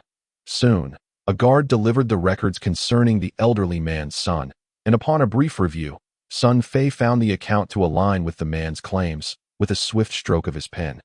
He ordered the release of the elderly man's son and allocated 10 gold coins from the confiscated assets of Bazel's estate as compensation, though the elderly man's son had endured considerable mistreatment in prison. He was still in good health, and the two embraced in tears, kneeling to express their gratitude for Sun Fei's fairness and kindness. Witnessing this scene, the surrounding citizens were stirred with excitement, one after another.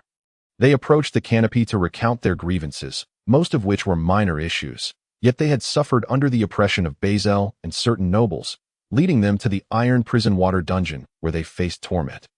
In the span of merely half an hour, Sun Fei had already liberated over 40 individuals from the iron prison water dungeon. All the wronged citizens not only regained their freedom, but also received a measure of gold coins as compensation, each coin representing nearly a year's worth of income for a poor family. Instantly, the crowd erupted with gratitude, kneeling and chanting, "Long live the king." Sun Fei relished the experience of playing judge. However, as the proceedings continued, it became apparent that many in the crowd had come merely to witness the spectacle. Upon witnessing such scenes, they could not help but step forward to voice their grievances. Some had been driven to destitution by noble extortion, while others had their family heirlooms seized by unscrupulous merchants, and there were those whose young daughters had been abducted into noble households, never to be seen again. In an instant, the square was filled with fervor, and the atmosphere began to spiral out of control. Realizing the situation was escalating, Sun Fei, sensing the growing crowd, broke into a sweat and promptly halted the ostentatious public trial. He instructed that all complaints be recorded and organized, to be handed over to the newly appointed officer best for resolution. Trusting that his father-in-law would manage the situation effectively, Sun Fei swiftly perused all the documents laid out on the ground.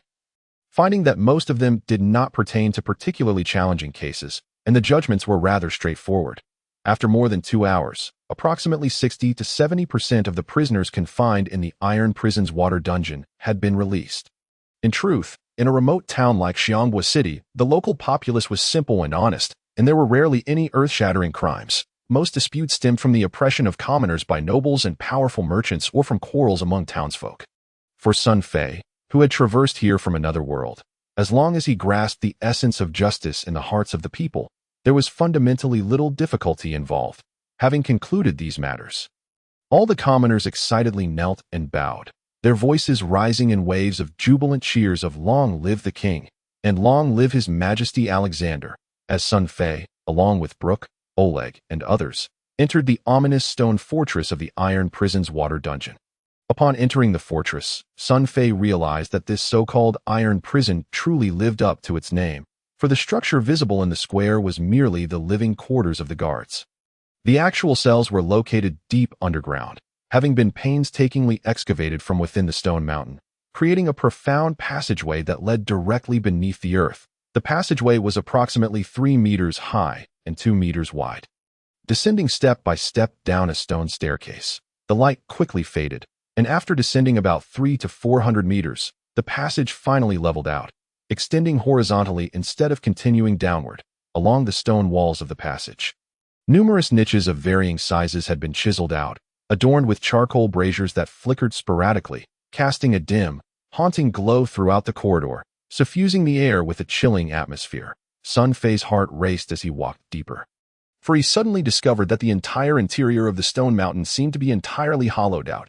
The prison had not utilized a single brick or tile. The entirety had been hewn from within the stone mountain, resembling an underground labyrinth. After traversing over 1,000 meters and passing through more than 20 iron gates, he could hear the sound of trickling water nearby. The passage gradually widened, revealing numerous hewn stone chambers, sealed with iron bars. These chambers contained damp, dried grass, simple stone beds, and stone chairs, serving as holding cells for prisoners. However, due to Sun Fei's previous amnesty for the inmates, many of the cells were now empty, having released numerous innocents wrongfully imprisoned. Only a handful of chambers still housed individuals genuinely guilty of crimes such as theft and brawling.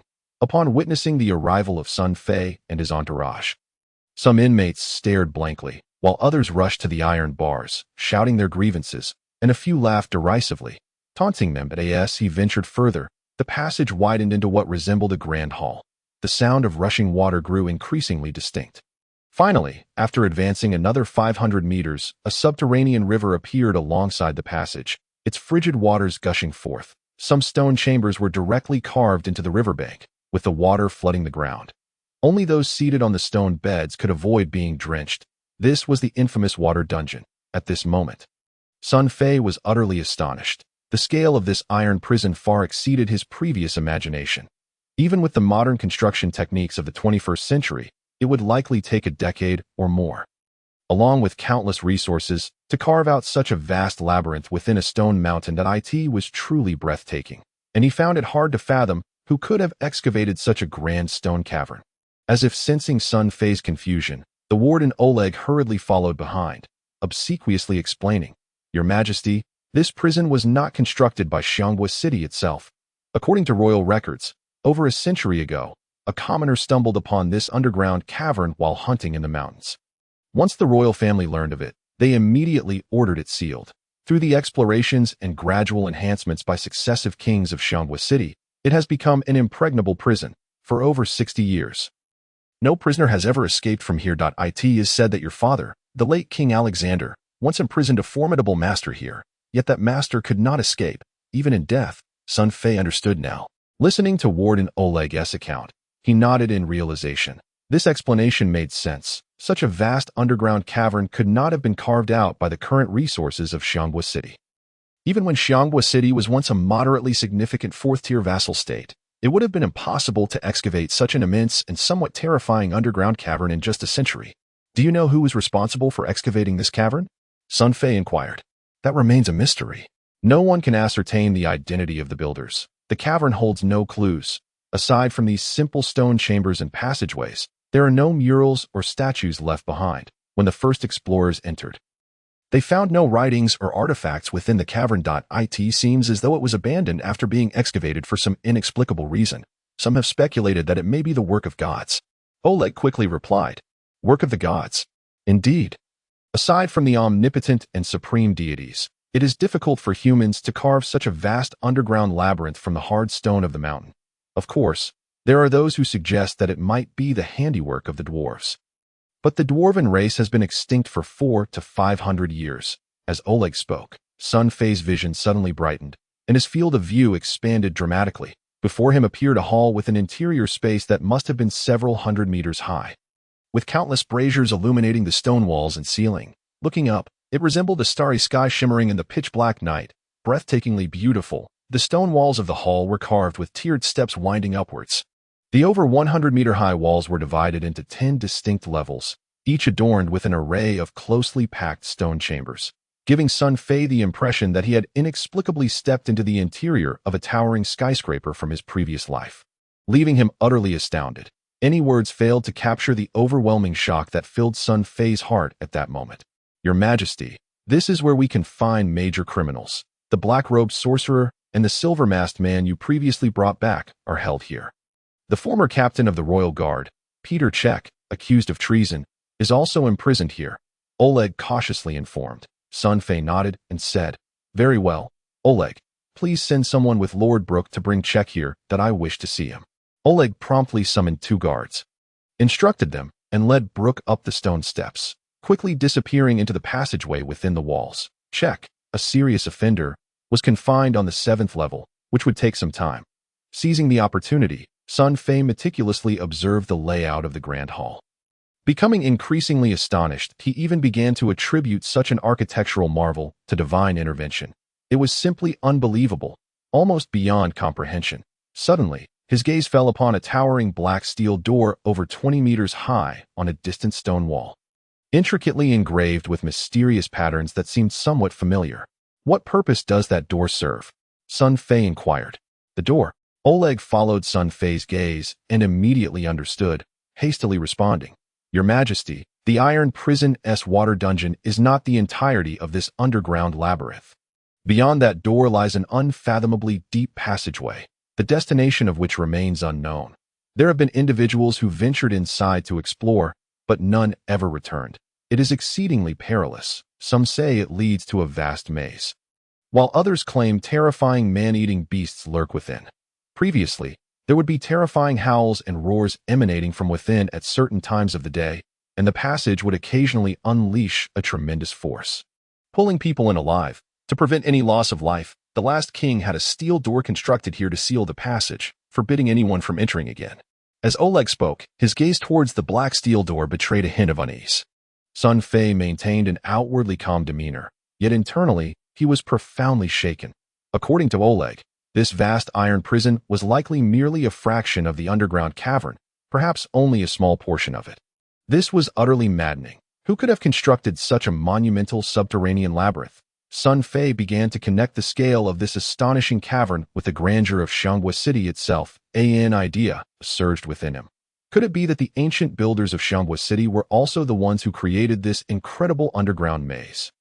Sun Fei felt an inexplicable sense that both Xianghua City and this underground labyrinth were merely the tip of an iceberg, akin to an undiscovered treasure trove of immense mystery, with countless extraordinary secrets submerged within the sands of history, waiting to be uncovered. In that moment, his curiosity was ignited with fervor. He resolutely decided that he would carve out time to cross that enormous iron gate upon his return, to venture into the mysterious corridor beyond, and uncover the secrets concealed within this enigmatic underground city of stone caves. As he spoke, Oleg had already led Sun Fei to the first level of the vast cavern, where a spacious stone chamber was adorned with various implements.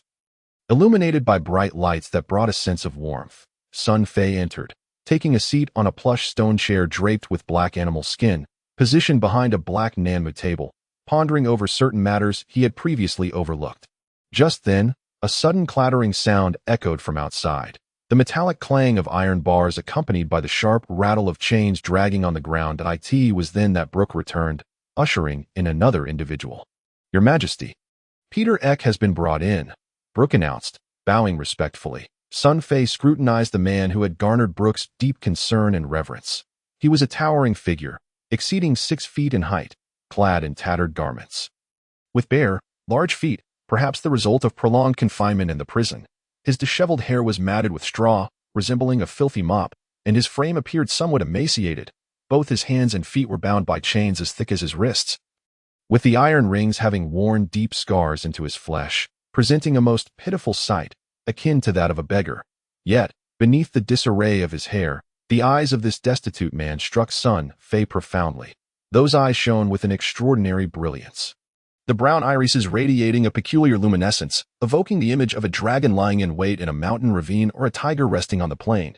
There was an indescribable calmness and confidence in his gaze. One could hardly associate such piercing eyes with those of a heavy criminal. Peter Ek pays his respects to your majesty. Upon entering the stone chamber, Ek scanned the room, eventually fixing his gaze upon Fei.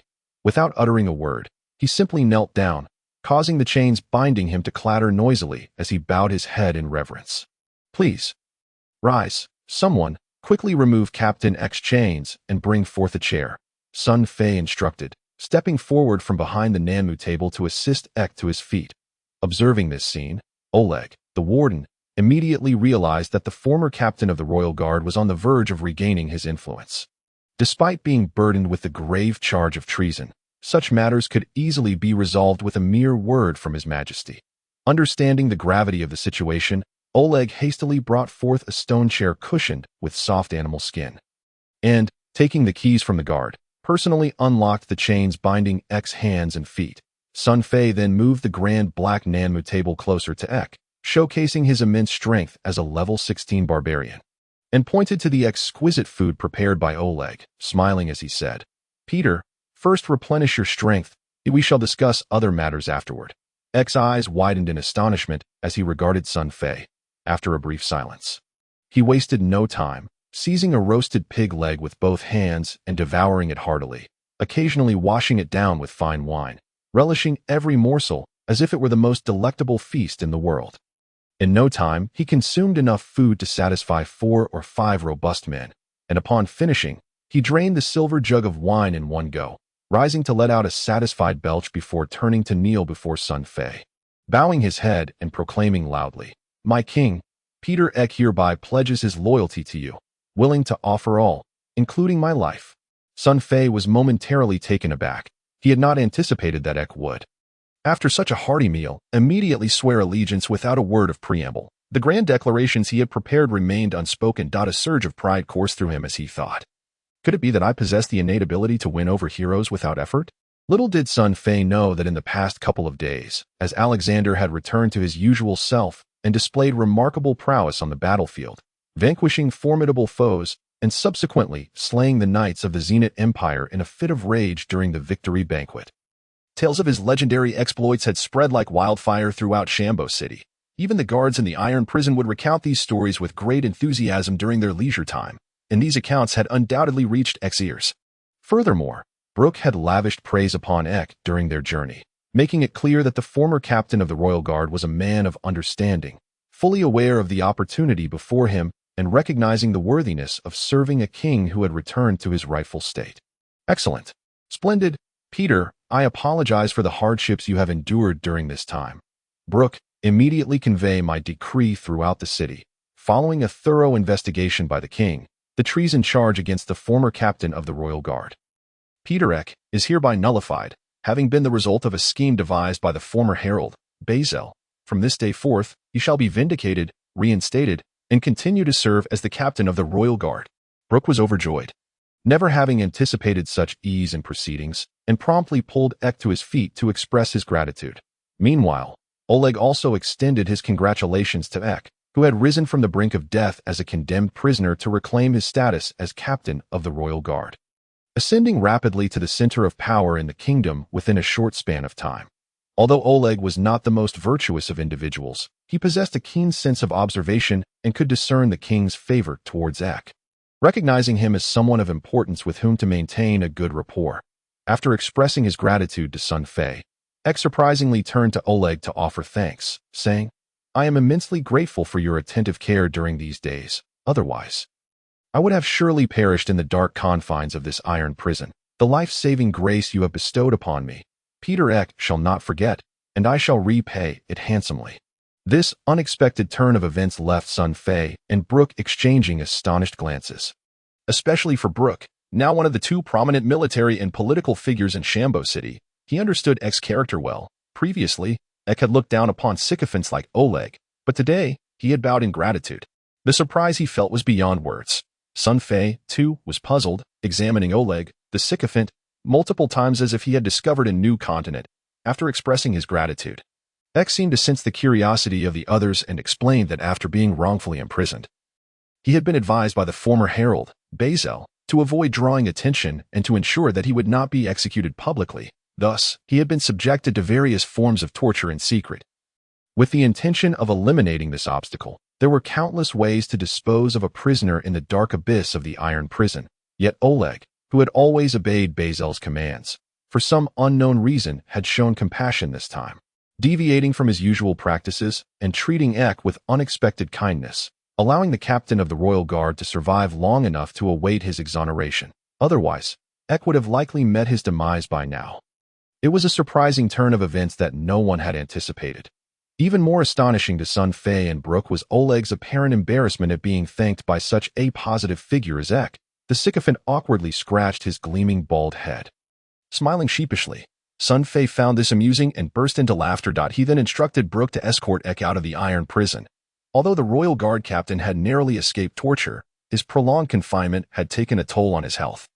If not for his status as a two-star warrior, he might have already succumbed to illness. It was best for him to bask in the sunlight and recuperate. Sun Fei, however, chose to remain in the iron prison for the time being. Oleg, what happens to the bodies of prisoners who suddenly die of illness or are executed according to the law within the iron prison? Sun Fei, seated on a stone chair, pondered for a moment before suddenly inquiring. According to traditional customs, they should be cremated. However, burning within this underground cavern would lead to poor air circulation. So typically, if the executed prisoners have no relatives to claim them, their bodies are disposed of in the underground dark river, carried away by the waters. Oleg replied cautiously, unsure of the reason behind the king's inquiry. Oh, Sun Fei felt a twinge of disappointment and asked, are there currently any unprocessed bodies in the prison? Oleg, puzzled, still did not grasp the king's intent and could only respond carefully. Your Majesty, this morning, Lord Brooke mentioned that you would be personally overseeing the iron prison, so I had the guards dispose of all the bodies. How unfortunate. Are there any condemned prisoners awaiting execution for serious crimes in the near future? Upon hearing this, Oleg began to comprehend the king's underlying intentions. After reflecting carefully, he suddenly had a realization and replied, Your Majesty, there are 3 wandering mercenaries who were imprisoned for murder within the city. They were captured and sent to the prison by Lord Brooke half a month ago, and they have yet to be executed. They are currently confined in the water prison. Additionally, the body of the silver-masked man you brought back 2 days ago, which you instructed to be carefully guarded, is still here. Sun Fei was delighted. Excellent. Have someone immediately bring those 3 mercenaries over. And bring the body of the silver-masked man as well, and prepare a well-sealed stone chamber. Oh, by the way, that black-robed sorcerer is still alive, isn't he? What is his current condition? Your Majesty, in accordance with your previous orders, as soon as the sorcerer shows any signs of awakening, the prison guards will immediately break his bones to render him unconscious. Currently, he is still lying in the recidivist cell in a comatose state. Oleg felt a chill run down his spine at the thought of Sun Fei's cruel and twisted command. Ahaha, splendid. Bring that black-robed sorcerer to the sealed stone chamber as well. I have important matters to attend to. Upon hearing this, Oleg quickly turned and went to personally retrieve the prisoners and arrange for the secret chamber. After a brief interval of 12 minutes, Oleg returned, leading Sun Fei to a spacious stone chamber on the 6th level of the mountain's interior. To the right side of this stone chamber, a concealed small stone room, approximately 20 square meters, had been hewn, exhibiting excellent ceiling qualities. The 3 death-sentenced mercenaries and the corpse of the silver-masked man had already been brought inside, and the unfortunate 4-star black-robed sorcerer was dragged into the chamber like a dead dog. You and the guards stay at the door. No one is permitted to enter. Remember, regardless of what occurs, do not enter. Sun Fei commanded with satisfaction. As you wish, Your Majesty. Oleg, filled with doubt, turned and stepped outside with 12 guards, standing dutifully at the entrance of the stone chamber, though the iron prison was exceedingly secure. Oleg remained cautious and vigilant, his expression revealing that the king might be engaged in something of great significance. Chapter 0070, defying heaven, green giant potion. The air within the secret chamber felt slightly oppressive. Yet it was not stifling. Sun Fei carefully observed his surroundings and indeed discovered several finger-sized stone holes in the walls, presumably for ventilation. The standards achieved in ventilation within this underground stone maze were astonishing, despite the vast subterranean structure housing numerous charcoal braziers and many prisoners. The air remained remarkably fresh. How those enigmatic builders accomplished this remained a mystery. Crackling sounds emanated from the burning charcoal in the braziers, the flickering flames casting an eerie ambience throughout the stone chamber. The three mercenaries, shackled by iron chains, were evidently desperate men. Despite their torment, they maintained a fierce demeanor. Upon seeing that the guards had exited, the trio, noticing the young man adorned in lavish attire and recalling Oleg's earlier reference to him as Your Majesty, revealed sinister expressions, dragging their chains towards Sun Fei menacingly.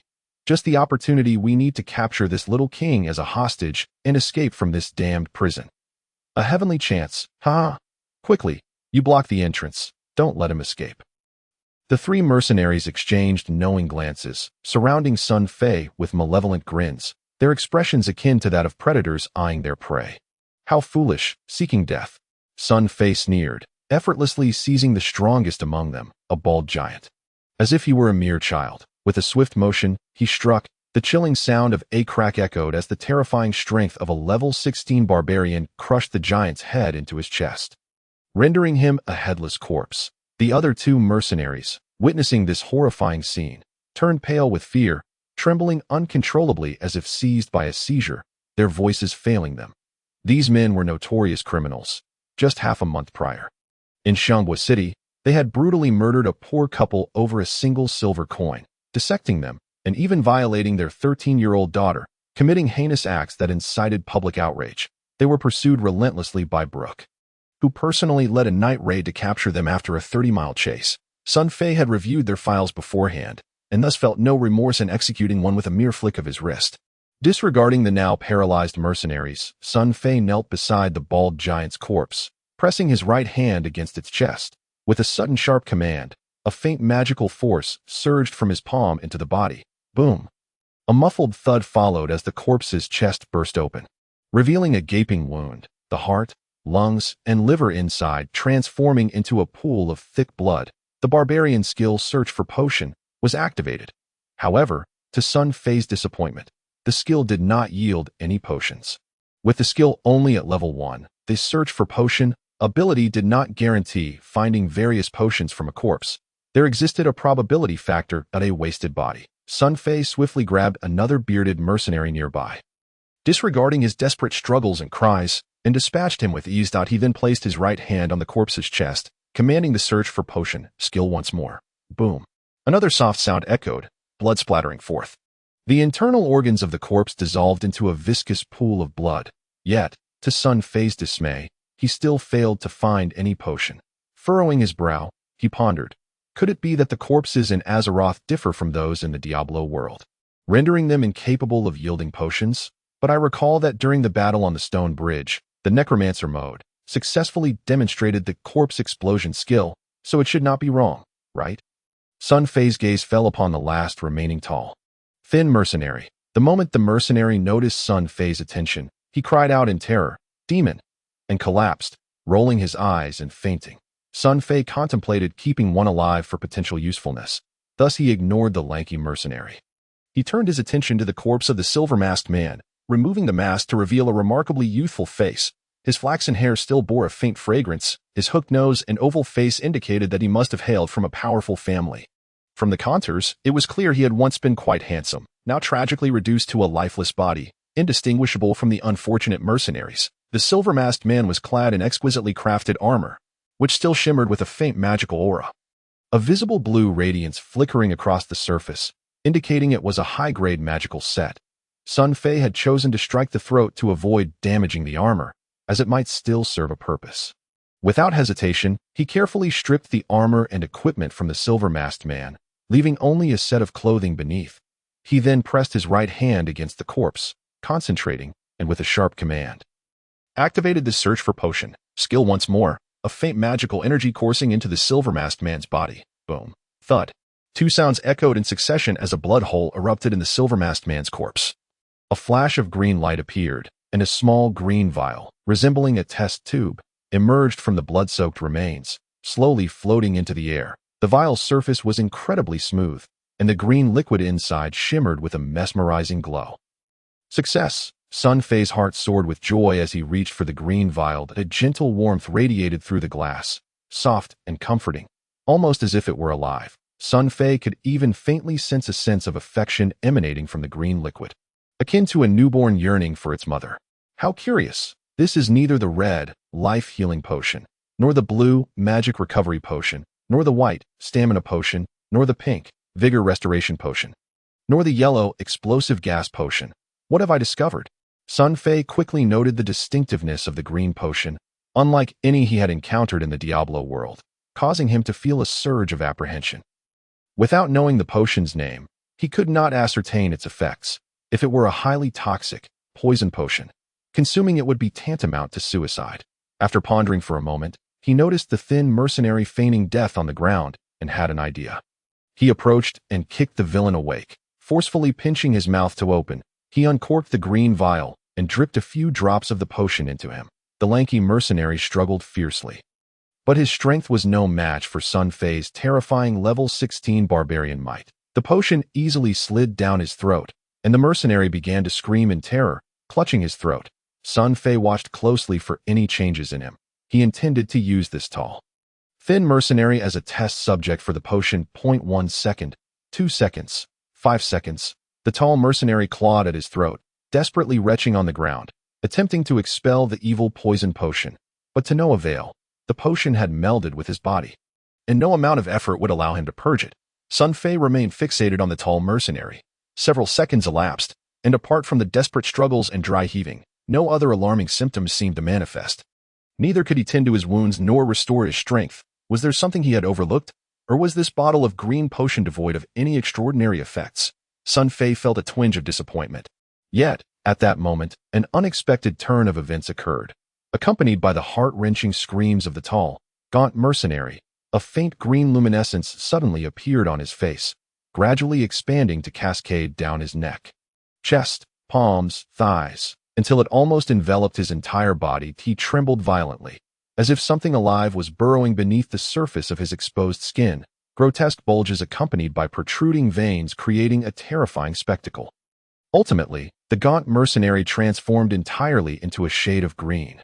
Gradually, his screams subsided, eventually ceasing altogether, as he gazed in horror at his transformed body, confusion filling his eyes. Moments later, the green radiance and color began to fade, vanishing without a trace, as if nothing had ever transpired. However, Sun Fei's gaze brimmed with astonishment, for when the green glow receded, the formerly emaciated tall mercenary had astonishingly become robust, his muscles bulging with explosive power, radiating vitality that was a stark contrast to his previous near-death state. Bang, bang, bang. The gaunt mercenary instinctively strained against his bonds, and the sound of chains snapping echoed in succession, sparks flying. Sun Fei's pupils constricted as he distinctly observed the 4 heavy iron chains binding the mercenary's limbs being effortlessly shattered. This fellow has suddenly acquired a terrifying strength of at least 4,000 pounds. Sun Fei, familiar with the nature of brute strength, quickly deduced that a few drops of the mysterious green potion had endowed the tall mercenary with power equivalent to that of a level 5 barbarian. Ha ha ha! Feeling the immense power surging within him like a roaring tide, the mercenary was elated, casually smashing his fist against the solid stone wall, leaving a shocking imprint without a single mark on his knuckles. It seems this green potion not only amplified his strength but significantly enhanced the resilience of his body as well. The forces at play are reciprocal. Otherwise, even if he could dent the wall, the rebound would have left him bruised and battered. Sun Fei reached a new conclusion. Ha ha ha, little king, this is of your own making. Ha ha, I feel an unprecedented surge of power. Ha ha, thank you. If you obediently lead me out, I shall spare your life. Ha ha. The sudden influx of power inflated the mercenary's confidence to unprecedented levels as he glared menacingly, cracking his knuckles, stepping menacingly towards Sun Fei. Protect his majesty. Outside, the warden Oleg, sensing something amiss, hesitated momentarily before drawing his long sword and charging in. he unleashed the full force of his rank 1 warrior prowess. Swinging his sword and roaring as he lunged at the mercenary. Clang! The mercenary retaliated with a punch that struck Oleg's sword with tremendous force, sending the weapon flying from his grasp with a mournful sound. Embedding it into the stone wall as Oleg stumbled backward, utterly outmatched. With his confidence soaring after his first successful strike, the mercenary accelerated towards Sun Fei, intent on capturing him as leverage to escape the dreadful prison. Already plotting to exact violent revenge on the captain named Brooke who had captured him. But, humph, overestimating yourself. Sun Fei scoffed coldly, unfazed, effortlessly lifting his hand and striking the mercenary squarely on the forehead. With a decisive sound, the once confident mercenary met the same fate as the bald mercenary before him, collapsing lifelessly to the ground, utterly defeated. Level 5 barbarian strength was merely a triviality before a level 16 barbarian. Sun Fei turned, his gaze like lightning, to the stunned warden Oleg. "Your Majesty, I sensed something was amiss, fearing for your safety, so," Oleg stammered, hastily kneeling and bowing repeatedly. "Forgive me, Your Majesty. I should not have intruded." Sun Fei glanced at the trembling warden, his expression softening. Oleg had not witnessed anything overly inappropriate, and considering his concern for Sun Fei's safety, Sun Fei paused before responding. "Let this be a lesson. In light of your loyalty, I shall not pursue this matter. You may leave. Thank you for your mercy, Your Majesty. Thank you for your forgiveness." Oleg quickly bowed and retreated. The dimly lit secret chamber bore witness to 4 disemboweled corpses and a half-alive, skeletal wizard, creating an atmosphere rife with an indescribable eeriness. Yet within Sun Fei's heart blossomed an unmistakable elation as he scrutinized the mysterious green potion, feeling the terrifying energy it contained. "This green potion shall be named the Green Giant Potion," Sun Fei murmured to himself, astonished that the barbarian's potion-finding skill had manifested in reality, yielding such an incredible outcome. Reflecting on the mercenary's astonishing transformation post-consumption, Sun Fei couldn't help but recall the iconic American film, The Incredible Hulk, where the protagonist's transformation and strength bore remarkable resemblance to the effects of this green potion. Just days prior, Sun Fei had been troubled about how to enhance the strength of the soldiers and leaders of Xianghua City, but now, with the Green Giant Potion in hand, it seemed all problems could be resolved effortlessly. Chapter 0071. For what reason? The vial of Green Giant Potion contained approximately 50 milliliters, housed within a small glass container resembling a test tube. During the earlier trial, he had administered a third of it to the tall, gaunt mercenary, leaving less than 2/3, which now appeared particularly precious. With a thought, Sun Fei stored the potion in the barbarian's accessory space that he knelt, placing his palm on the corpse of the tall mercenary. Activating the potion-finding skill once more. Unfortunately, this time, amidst the splattering blood, he returned empty-handed, unable to procure any potions. Regrettably, the potion-finding skill had only received a single skill point and had just reached level 1. Rendering the success probability exceedingly low, the 4 corpses available in the secret chamber had been exhausted, and the lone, Green Giant Potion was a fortunate find, but Sun Fei still lacked crucial information. What could possibly cause such a remarkably potent potion to exist outside of the Diablo universe? Sun Fei was at a loss. If he were to force a plausible explanation, he speculated that the barbarian's potion-finding skill had undergone some extraordinary mutation in the real world, and the Green Giant Potion was likely a product of that mutation. Clearly, this mutation was beyond Sun Fei's current control. He had yet to ascertain the probability of the Green Giant Potion's production and could not determine if consuming it would consistently yield side effects or if any individual would gain terrifying strength like the previously transformed tall mercenary. Hence, before officially using the Green Giant Potion to bolster his subordinates, Sun Fei needed to clarify these issues. After all, even world-class pharmaceutical companies in his past life conducted hundreds of clinical trials before releasing a new drug. Having pondered all the critical points, Sun Fei exhaled gently. He refocused his attention on the 4-star dark-robed wizard, who was convulsing on the ground like a dying dog, spewing blood that was almost comical.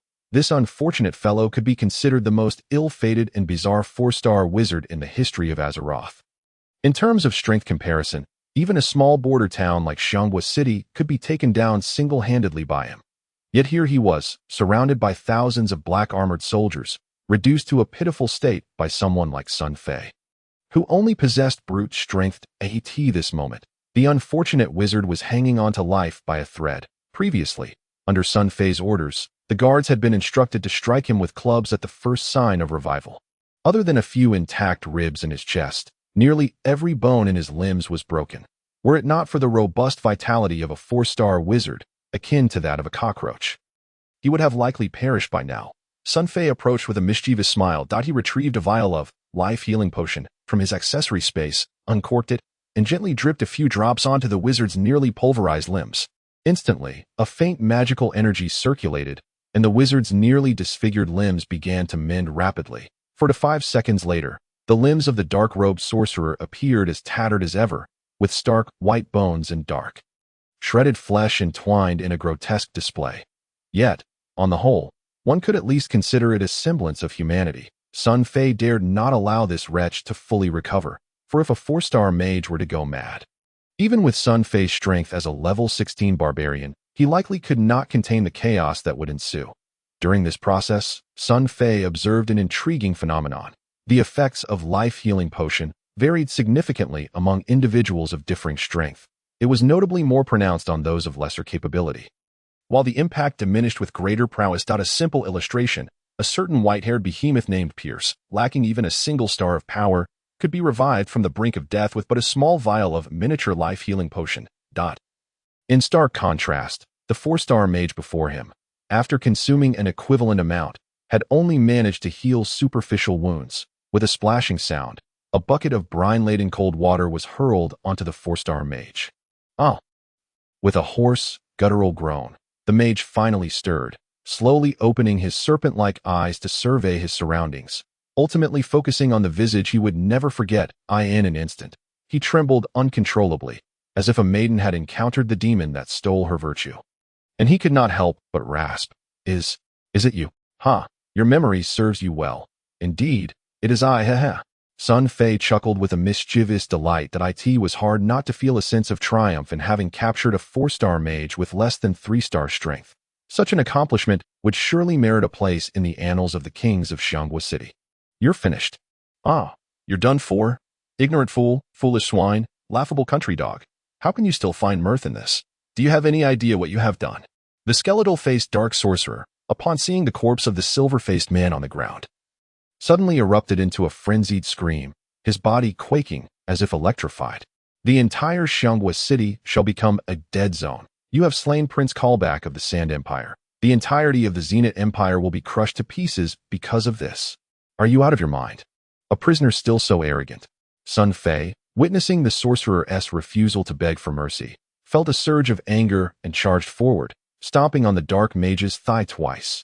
The sickening sound of shattering bones echoed as the mage's legs, barely restored by the life-healing potion, once again devolved into a mangled mass of flesh, and the unfortunate sorcerer fell unconscious, blood frothing from his mouth.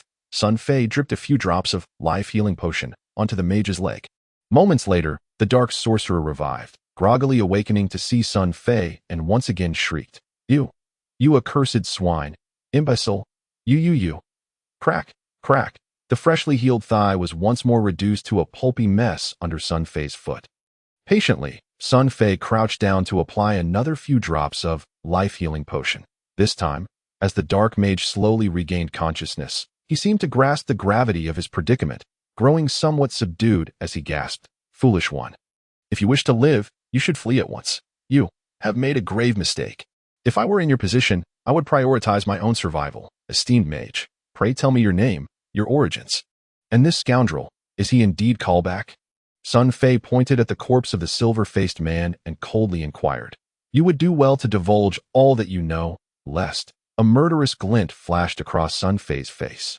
My life, the dark sorcerer snarled through gritted teeth, Injured as I am, do I still have hope of survival?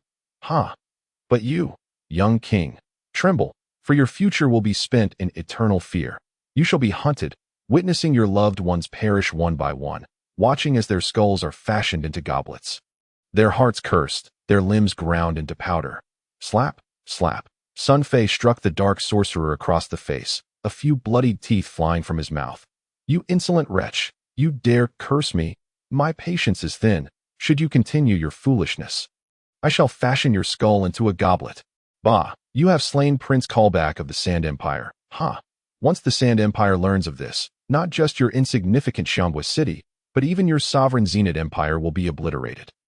The Dark Mage spat blood, but under Sun Fei's menacing glare, he reluctantly returned to the topic at hand, his eyes glimmering with venomous intent. When he uttered the words Sand Empire, a smirk of schadenfreude appeared on his face.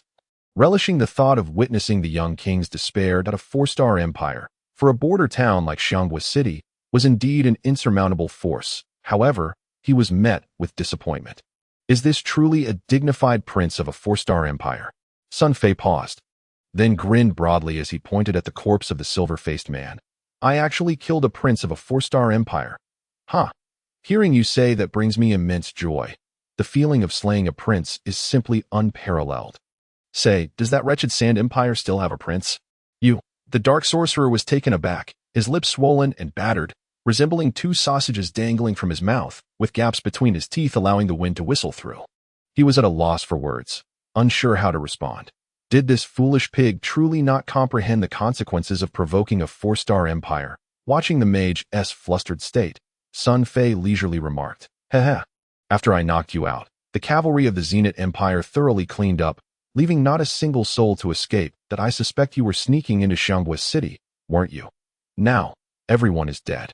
And you alone remain, trapped in an iron prison where even a monthly level expert cannot escape. How could the Sand Empire possibly know where their prince has met his demise? The dark sorcerer appeared as if struck by lightning, his eyes wide with disbelief. How do you know this? Isn't it obvious? From the very beginning, I found it peculiar that my enemies never displayed any insignia. You could be mistaken for a ragtag band of brigands. Yet the black armored army is well-trained, disciplined, and fully equipped with siege weapons, boasting numerous formidable fighters, an unmistakable hallmark of a high-ranking regular army. There is only one explanation. You deliberately concealed your banners to hide your origins, not wishing for others to know who you truly are. The question then arises, why would you want to keep it a secret? Because you are engaged in a clandestine military operation, likely driven by a motive that must not be revealed to outsiders or even your own kind. Heh.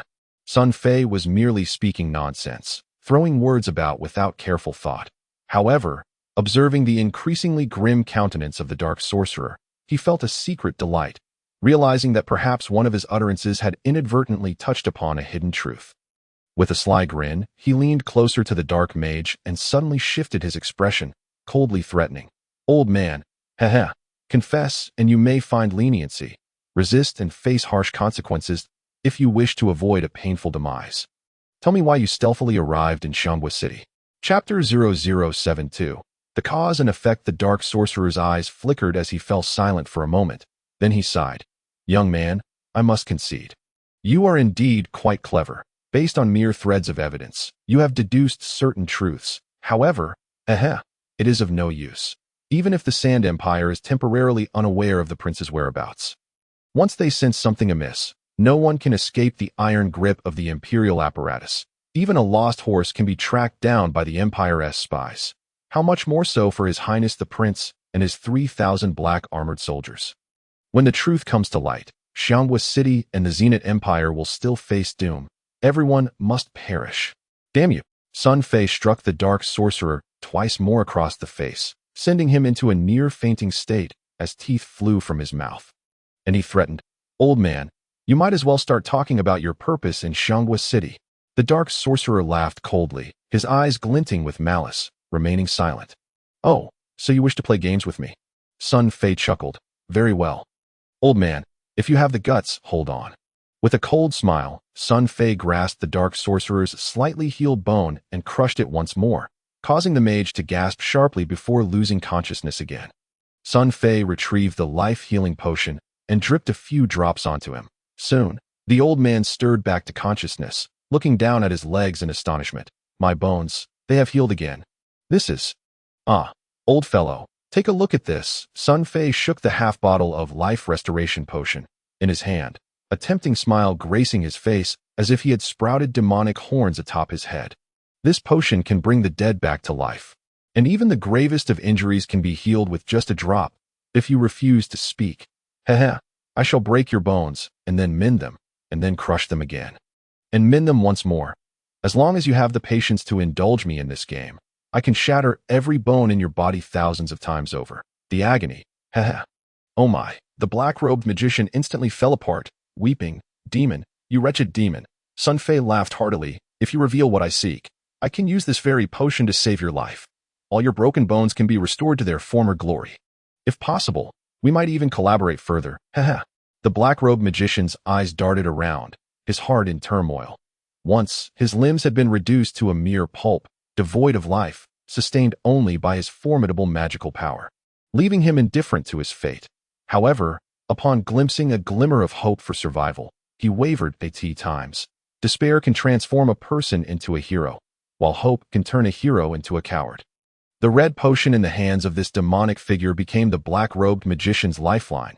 No one would willingly throw their life away, especially with such a monumental opportunity before him.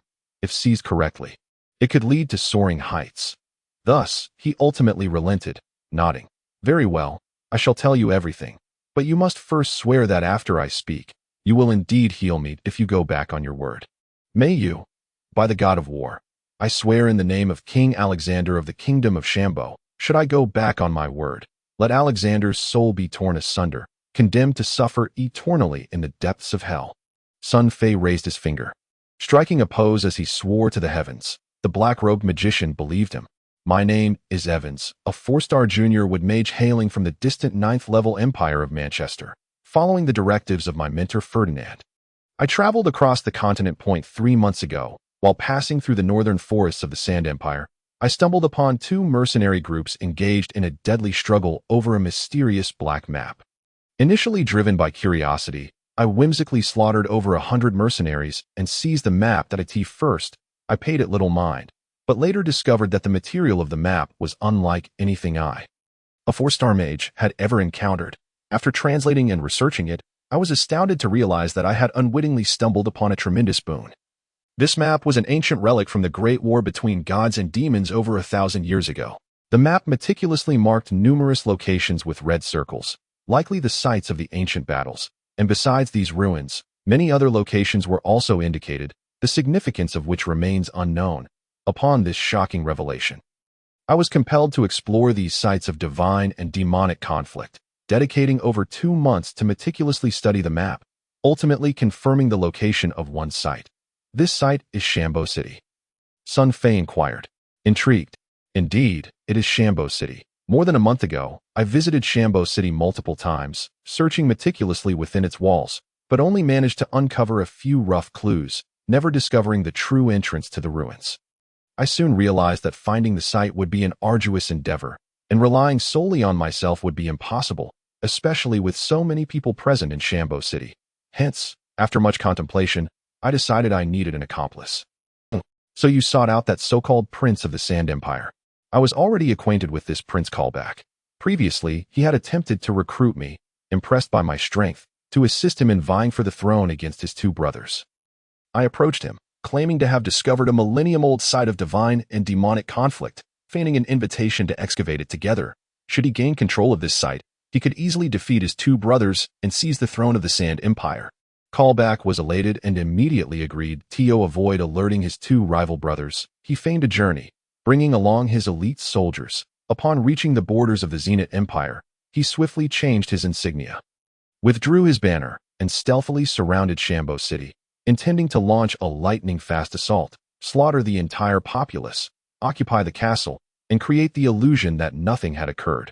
After all, in a border town like Shambo, no one would pay attention. By the time the Zenith Empire discovered our actions, we would already have control over the ruins. Heh, that's quite suspicious, given your sly demeanor. It's hard to believe you intend to help that fool of a prince ascend to the throne, let alone share the ruins with him. I suspect your intentions are far from noble, Sun Fei remarked coldly, fixing the black-robed magician with a steely gaze. Ahem, the black-robed magician coughed up blood, weakly replying, of course. How could I share such a precious site? Once I locate the entrance and excavate the ruins, I shall eliminate him and command the 3,000 soldiers he leaves behind to continue the excavation. Haha. As he spoke, the black-robed magician couldn't help but chuckle in triumph. Aren't you worried about retaliation from the Sand Empire? To avoid detection during our journey, we obliterated all traces, and no one knows that Callback and his forces have arrived here. Haha, this is an army that has vanished. Prince Callback has dug his own grave, and everything is proceeding according to my plan. So, what you previously said about the Sand Empire discovering our whereabouts is merely a ruse to frighten me. Sun Fei scoffed. They will never uncover the truth of the prince's demise here. Not necessarily. Do not underestimate the Sand Empire's strength. They will eventually discover it. But so what? I hail from the prestigious 9th-level Manchester Empire, and my mentor Ferdinand is a high-ranking official by the time they find out. I will have already seized control of the entire divine and demonic ruins and reported it to the Manchester Empire. Surely, it will garner significant attention, elevating my status immensely to that point. What can a mere 4-star Sand Empire do against me? The black-robed magician's expression turned fierce, his eyes gleaming with ambition. Your plan is quite clever, but alas, your character leaves much to be desired, and you have encountered me, resulting in your defeat and becoming a craven prisoner. Sun Fei retorted mockingly. I must express my gratitude, had it not been for your meticulous scheming. Shambo City may have indeed fallen under the iron heel of the Sand Empire. Infuriated, the black-robed magician glared at Sun Fei, wishing to retort, yet after a moment of hesitation, he ultimately lowered his head. Lamenting, what can be done? All my efforts have been in vain. Fate has thwarted my plans that I never imagined that in a humble city like Shambo, there existed such an extraordinary individual as yourself. However, as they say, adversity breeds camaraderie. Perhaps we may still have opportunities for collaboration ahead. Sun Fei remained noncommittal to such a proposal at that moment. His mind was a tempest of thoughts, for the black-robed magician's earlier words had corroborated some of his suspicions. Indeed, Shambo City harbored a significant history. Furthermore, the vast underground labyrinth-like prison they currently occupied was likely part of the so-called divine and demonic ruins. Maintaining an impassive facade, Sun Fei continued. Tell me more about these divine and demonic ruins. You mean to say you are unaware of the divine and demonic ruins? The dark-clad sorcerer sneered coldly. But upon catching sight of the fierce glint flickering in Sun Fei's eyes, he immediately resembled a frostbitten eggplant, obediently confessing. Legend has it that a millennium ago, the continent of Azeroth was a realm of gods and demons coexisting. Engulfed in relentless warfare, both factions possessed formidable powers, capable of moving mountains and parting seas with a mere gesture, tearing apart the fabric of reality, shattering the earth, and soaring through the skies, truly omnipotent. Yet, for reasons unknown, they could not coexist, locked in an eternal struggle that had persisted since their inception, resulting in a war spanning millennia, leaving behind remnants of battle scattered across the continent, gradually buried beneath the sands of time. Eventually, the mighty gods and demons mysteriously vanished from Azeroth, and it was only after a considerable interval that humanity began to rise. Of course, these tales are merely the musings of bards, yet it is a fact that many wondrous ruins have been discovered across the land, yielding countless incredible artifacts. Even the prevalent methods of magical and martial cultivation today stem from these sites, along with an abundance of powerful magical equipment, treasures, combat manuals, and arcane insights. To possess a site of divine and demonic heritage is to possess everything. This is a well-known axiom on the continent. The illustrious empire of Barca, reputed as the foremost 9th-level empire, along with several others such as the Kalis Empire, Milan Empire, and Anfield Empire, have all flourished through the discovery of vast ruins, and our Manchester Empire is no exception. It was the esteemed founder, Master Matt Busby, who, upon discovering a powerful site of divine and demonic legacy, acquired the means to establish the Manchester Empire. At this juncture, a rare expression of pride flickered across the dark sorcerer's face, as the figure known as Busby must have been exceptionally formidable. Chapter 0073. The King's Means. After the dark sorcerer finished speaking, Sun Fei's mind began to form a clearer picture. The so-called sites of divine and demonic heritage likely resembled the tombs and treasures of his past life. If he could locate some unexplored ruins, with a stroke of luck, he might unearth magical artifacts or manuals from the era of gods and demons, which, if utilized properly, would render him unassailable even if that so-called Sand Empire came knocking at his door. All right, you've said quite a bit. Now, bring forth that map. Sun Fei extended his hand with a grin, saying, Lord Evans, you are indeed correct. It appears we have a genuine opportunity for collaboration. However, you must first present the map for my inspection. What if your claims are mere fabrications? Ha. Cough, cough. Heh, young man, do you take me for a fool? The dark sorcerer coughed up a few mouthfuls of blood, his face twisting into a scornful expression as he continued. I fear that the moment I hand over that map, I would immediately become a lifeless corpse. Sun Fei was unperturbed, even crouching down to pat the dark sorcerer's shoulder, squinting mischievously as he said, How could that be, Lord Evans? I previously swore a solemn oath in the presence of the war god, under the name of the royal family of Xianghua City. How could I deceive you? Moreover, to explore the ruins you speak of, we will undoubtedly require the assistance of a powerful sorcerer. Someone of your caliber. Ha! We share mutual interests and need each other's aid. Why would I be so eager to kill you? Upon hearing Sun Fei's words, the dark sorcerer's expression flickered with indecision. Throughout history on the Azeroth continent, two honors were deemed most sacred and inviolable: the Knight's Code and the King's credibility, especially considering that Sun Fei had previously sworn an oath in the name of the war god. Evans should have trusted him, yet for reasons unknown, he harbored an unsettling feeling about this king, sensing an inexplicable air of deceitfulness that rendered him somewhat unreliable.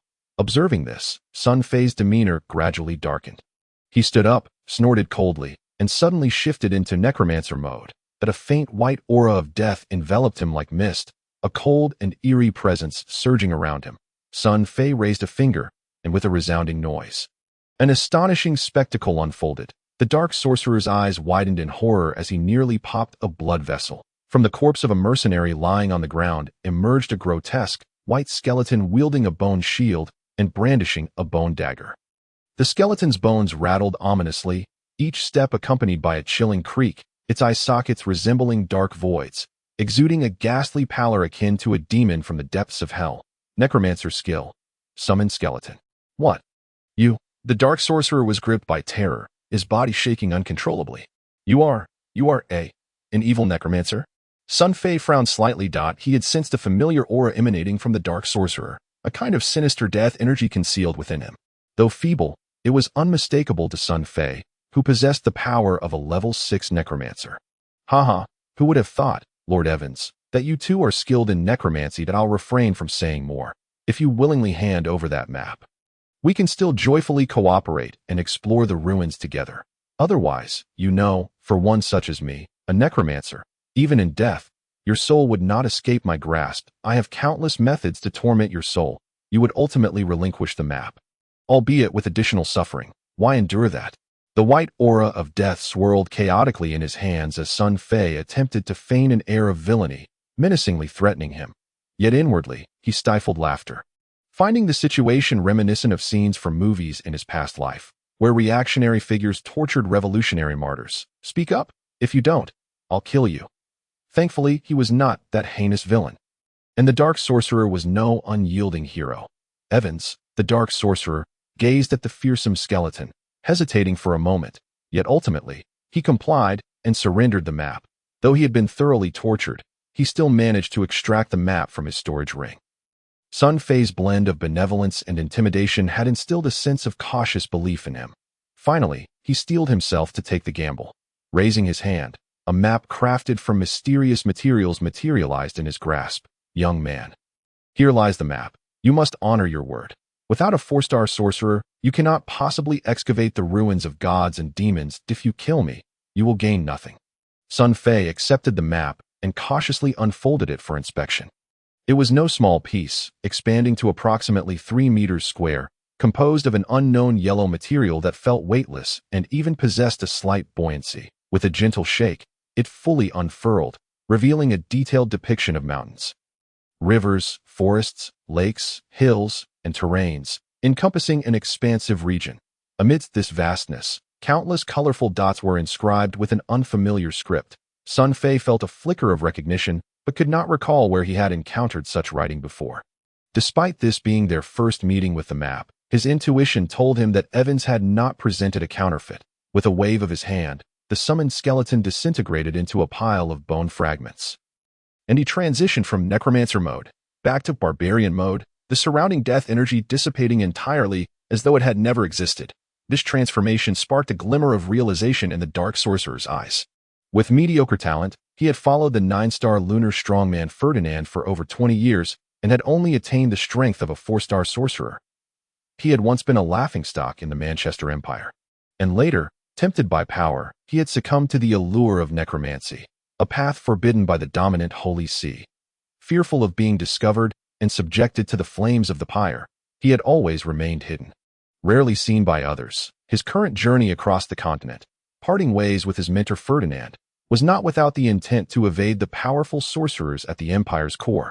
Now, witnessing Sun Fei's method of concealing his necromantic energy, he felt a surge of inspiration that if he could master this technique, he could freely cultivate necromancy without fear of the church discovering his secret. Seeing the scattered white bones on the ground, Evans felt a sense of relief. It appeared that this young man truly harbored no intention of killing him. He indeed required a 4-star sorcerer to excavate the ruins of gods and demons. This was favorable.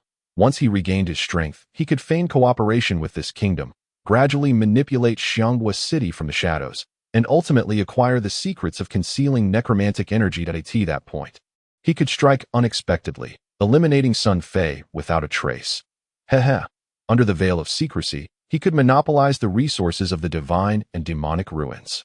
Young man, I have handed you the map. Hurry and assist me in healing my wounds. I can barely hold on. The 4-star sorcerer Evans reminded him. Very well, I shall keep my word. With a flicker of thought, Sun Fei rolled up the map, folding it into a small square, and stored it within the barbarian's belt space.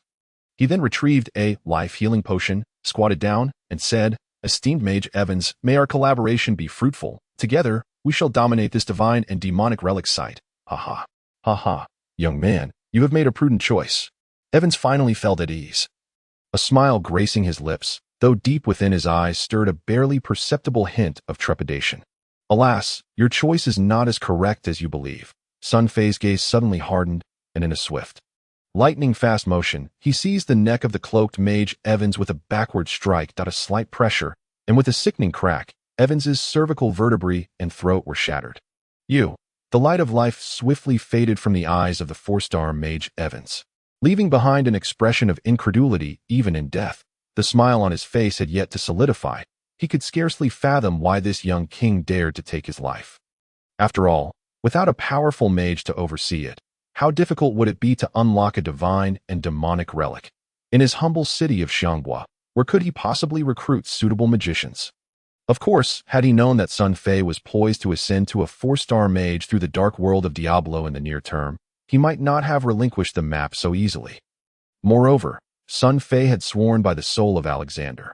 Regrettably, Evans remained oblivious to the fact that the true soul of Alexander had long since dissipated. How could I dare conspire with a serpent like you? Sun Fei murmured to himself. The mage Evans not only possessed terrifying strength but also boasted an impressive pedigree, compounded by his ruthless intent. Sun Fei could not afford to genuinely heal him. A single misstep could lead to total ruin. Leaving Xianghua vulnerable to this venomous serpent's bite, the tale of the farmer and the snake had been told for millennia by Aesop, and Sun Fei would not be foolish enough to risk his own warmth to save a malignant viper. From this moment forth, the secrets of the divine and demonic relic map, the mysteries of Xianghua, and the truth behind the death of Prince Korzak of the Sander Empire would be buried within this iron prison. Known only to Sun Fei. One could not blame him for his ruthless disposition. In a world governed by the brutal laws of the jungle, he could afford no leniency. Perhaps we are of the same ilk. But alas, fortune does not favor you, Sun Fei mused, withdrawing a vial of magic recovery potion from the barbarian's belt space. He took a sip, replenishing the magical energy he had expended while casting Potion Search. Placing his palm upon the corpse of the cloaked mage Evans, he spoke softly and activated the Potion Search skill once more. A soft, ethereal sound reached Sun Fei's ears. Success. Elation surged within him as another vial of green giant potion, glowing with a faint green luminescence, materialized in the air, shimmering with dreamlike colors. The gentle, almost infantile aura of magical energy enveloped the small vial, evoking a sense of intimacy within Sun Fei. He carefully stowed the precious, green giant potion within the belt space. Then, with a moment of contemplation, switched to mage mode. With a flurry of fireball skills, he incinerated the corpses on the ground, including the bones left behind by the summoned skeletons, reducing them to ashes and obliterating all traces. Once the bodies were scorched, his gaze landed upon the magical armor and several magical weapons stripped from the silver-faced him and in addition. Amidst the ashes of the corpses, Evans's storage ring remained untouched by the flames. Glimmering with a captivating radiance, Sun Fei understood that, given Evans's status as a 4-star mage and his significant background, the contents of that storage ring would undoubtedly contain numerous treasures. The silver-faced man, as a prince of the 4-tier Sander Empire, surely possessed armor of considerable worth. Should he manage to retain it for the leaders of Xiangbao, it would undoubtedly bolster the city's strength, even if he did not use it himself. Selling it through various channels could yield a substantial return. However, it was far too perilous. Both Evans and the silver-faced man had held considerable status. Their possessions would surely attract attention, should a discerning individual uncover the truth. A cascade of revelations could ensue, exposing many hidden matters. Such danger was one that neither Sun Fei nor Xiangbao could afford. He had to eliminate every potential threat at its inception. Striving to secure a future for the growth of Xiangbao at present, he was not yet powerful enough to confront the 4-tier Sander Empire. With a pang of regret, Sun Fei unleashed another series of fireballs, engulfing the armor and storage ring in flames, seeking to reduce these valuable items to mere scrap and eradicate the source of this calamity. Yet, they appear completely impervious to the flames. Sun Fei was astonished to discover that, despite the searing fireballs enveloping the armor and storage ring, minutes passed without any sign of melting or destruction. The armor shimmered with a brilliant blue light, while the storage ring glowed white, remaining entirely unscathed by the inferno. It seems these treasures are indeed formidable, but what to do? Keeping them will only lead to trouble. Sun Fei attempted Ice Bolt and Charge Bolt, even switching to Necromancer to envelop them in a shroud of eerie, deathly energy. Yet to no avail. He considered employing the terrifying strength of Barbarian mode to smash them, but thought better of it. Reducing them to shards could create even more complications. Ultimately, he stowed both the armor and the storage ring within the Barbarian's belt space, planning to deal with them later when his strength had increased. At that moment, the chamber was left with nothing but a few sets of iron chains for locking prisoners. Everything else had vanished. Sun Fei checked the time. He had been inside this iron prison for over 3 hours. That it was likely already evening outside, and the time to depart had come. However, before he left, there was one last matter to address, confronting the warden. Oleg, come in, Sun Fei called out. The warden Oleg hurriedly entered, and upon seeing the empty chamber, shock washed over him. The previous occupants had vanished without a trace, leaving only bloodstains, a few chains, and 5 piles of black ash. He quickly surmised that the 3 mercenaries, along with the silver-faced man and the mage, had undoubtedly met their end, and a wave of terror surged within him. His fear of this young king's ruthless methods deepened, rendering him too frightened to breathe, as he stood trembling before Sun Fei. Oleg, tell me, what did you see when you rushed in? Sun Fei asked nonchalantly. However, Oleg was instantly drenched in sweat, fearing that Sun Fei intended to eliminate him to silence witnesses. With a thud, he fell to his knees, pleading in terror. Your Majesty, spare me. I saw nothing. I merely observed your Majesty studying the patterns on the stone wall. Please, spare me, your Majesty. Sun Fei regarded Oleg, who was bowing repeatedly like a pestle, and a faint smile graced his lips. You may rise. When did I ever say I intended to kill you? Thank you, your Majesty. Oleg, trembling, stood up without a trace of defiance. The Temple of War has bestowed a miracle, restoring my intellect to that of a normal person just 4 days ago. So much has transpired in these 4 days, granting me a general understanding of the events that have unfolded in Xiangbao over the past 3 years. The vile ambitious Bazel has wreaked havoc upon the kingdom, persecuting my subjects, while the military officer Kanga has been complicit in his misdeeds. The former is now fleeing in fear of his crimes, while the latter I have personally executed for you, Oleg. Over the past 3 years, you have also aided Bazel in various ways. Even if you were to die 1,000 times, it would not quell the people's wrath. Sun Fei spoke each word with deliberate clarity, causing Oleg to tremble uncontrollably, his heart racing as if walking a tightrope, feeling as though he were trapped in a frigid abyss, unable to contain himself. He knelt once more, pleading for mercy. Sun Fei cast a glance at him before continuing. I, Alexander, am not a bloodthirsty tyrant. You demonstrated great valor on that day, following me across the stone bridge to slay the enemy. Dispatching 45 black-armored soldiers, sustaining significant injuries while saving the lives of 3 or 4 companions. I have seen all of this clearly, and thus, I have not moved against you. There must be reward for merit and punishment for wrongdoing. This is the principle by which I govern. Brooke, Pierce, Drogba, and others have received substantial rewards, yet you have remained in your original position without any acknowledgement. Have you ever harbored grievances against me? Your Majesty, Oleg does not dare. Oleg would never dare. I understand that your Majesty intends to spare me, which is why you sent Lord Brooke this morning to relay orders, allowing me ample time to prepare and eliminate any undesirable elements within the prison. I am deeply grateful for your Majesty's magnanimity, and I am willing to serve you with my life, even if it means shedding blood in battle. Good, I am pleased you understand. Sun Fei spoke lightly. Currently, within the city of Xiangbois, Brooke is astute and resourceful, yet possesses a commendable integrity. However, he lacks the finesse required for negotiation. That on the other hand, Pierce and Drogba are valiant warriors on the battlefield. Yet their intellect leaves much to be desired. Uncle Lampard has little interest in political affairs, and Uncle Best is preoccupied with other pressing matters. Thus, we find ourselves in need of someone like you, thick-skinned, cunning, and adept at navigating intrigue. To handle certain tasks for me, I am inclined to place my trust in you. But, at this juncture, Sun Fei deliberately paused for a few seconds. Oleg understood the implication and immediately pounded his chest. Swearing, by the god of war, I, Oleg, vow to become the most loyal hound of His Majesty Alexander. Wherever your arm points, I shall charge forth without hesitation, fearing no treachery, should my words and actions diverge. May I be reduced to a mere pile of bones, my soul eternally damned to suffer in the depths of hell. I am not particularly swayed by oaths and curses, Sun Fei replied noncommittally. I place greater value on tangible actions. There are several matters I need you to attend to swiftly. I await your performance.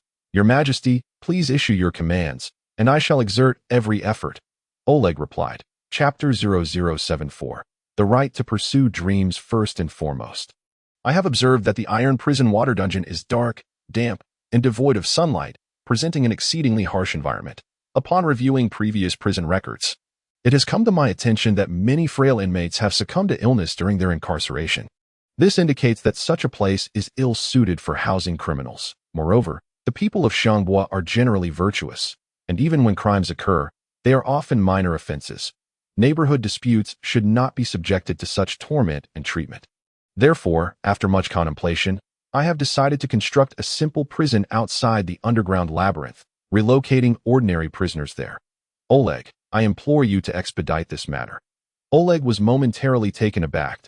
He had not anticipated that the first task assigned by His Majesty would be of this nature.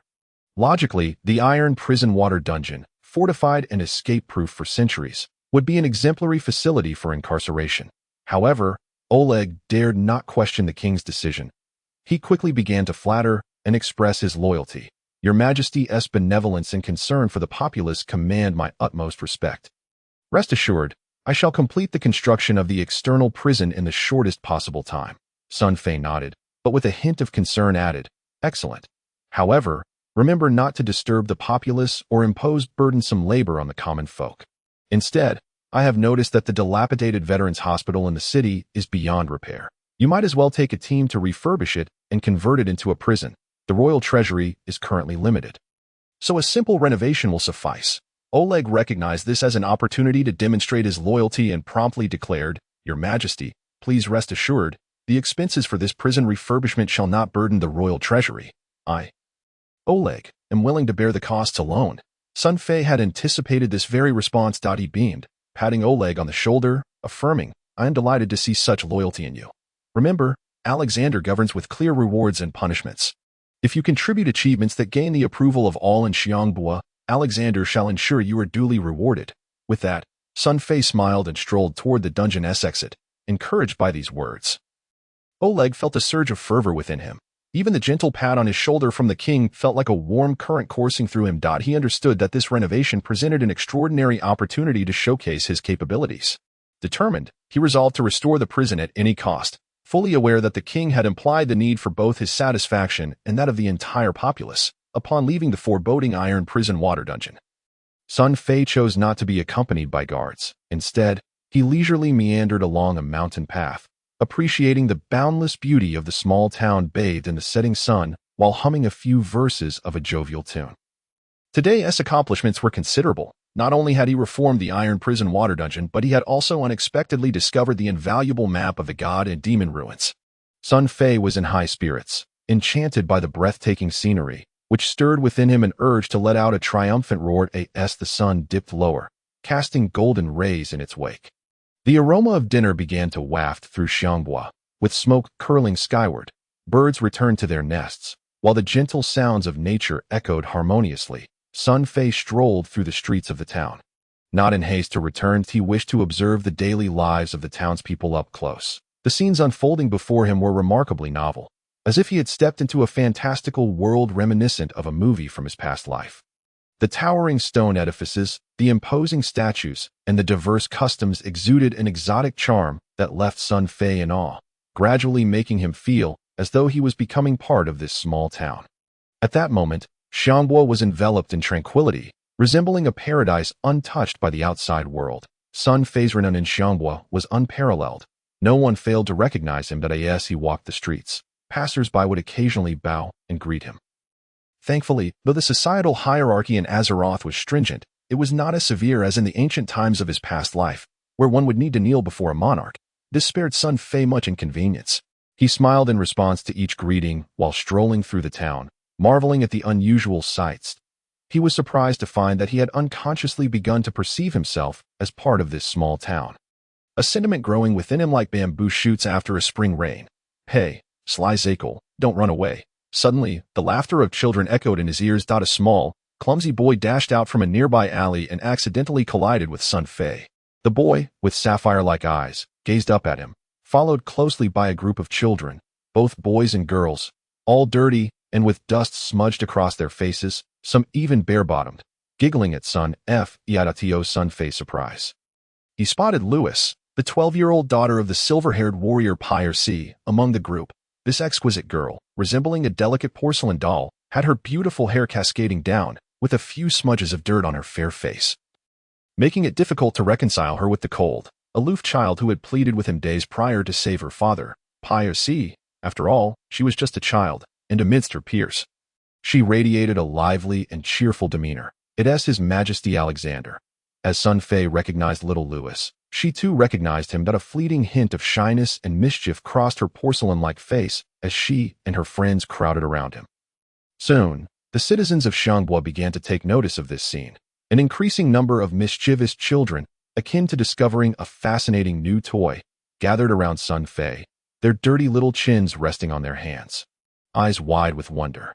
Laughter erupted from the children as they formed a circle around him. In the midst of them, their incomparable king, Alexander, animatedly narrated tales with a sincere smile, much like a bard regaling children with stories. Undeterred by their grimy appearances, pulling them close. By the god of war, thank you for your generosity in granting us a courageous and noble king. Each observer felt a stirring within their hearts. Initially, some women, exasperated and wielding brooms in search of their wayward sons, found themselves astonished and delighted to see their mischievous children seated in the king's lap, attentively listening. They stood aside, quietly waiting for the unfolding spectacle. That's enough for today. The adventures of the nefarious sorcerer Doryman and his lazy servant Nobita have many more tales to tell. If you enjoy it, I can continue tomorrow, but the sun is setting. So hurry home for dinner. Sun Fei playfully ruffled the dirty face of one of the little ones, stood up, dusted off his trousers, and cheerfully concluded today's storytelling session. Oh, I really don't want to go home. It's so boring, the children lamented. The little ones, reluctant to part, stared at Sun Fei with longing, their bright eyes sparkling. This filled Sun Fei with a sense of accomplishment, akin to winning a great victory. He laughed heartily. You are all still young. When you grow up, you can become noble sorcerers and brave knights, just like the evil sorcerer Doryman, embarking on countless exciting adventures with your servants.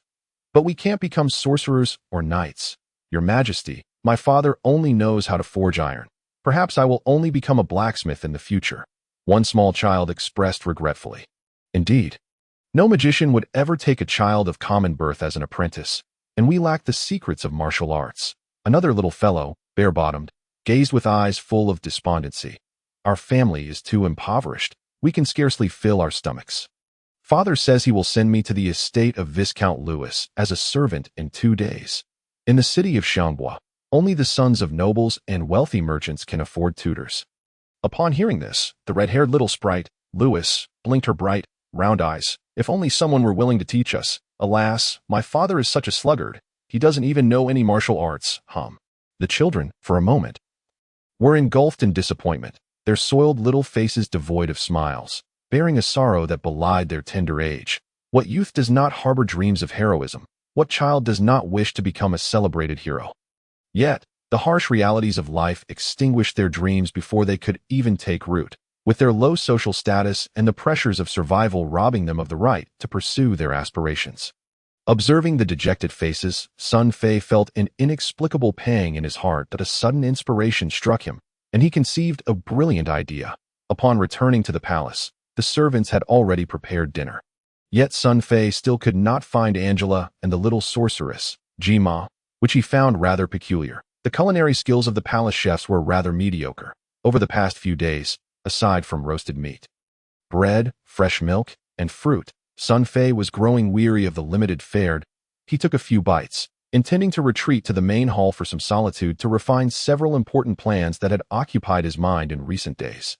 At that moment, Angela returned, accompanied by the golden-haired little Jima. "Where have you two been all day?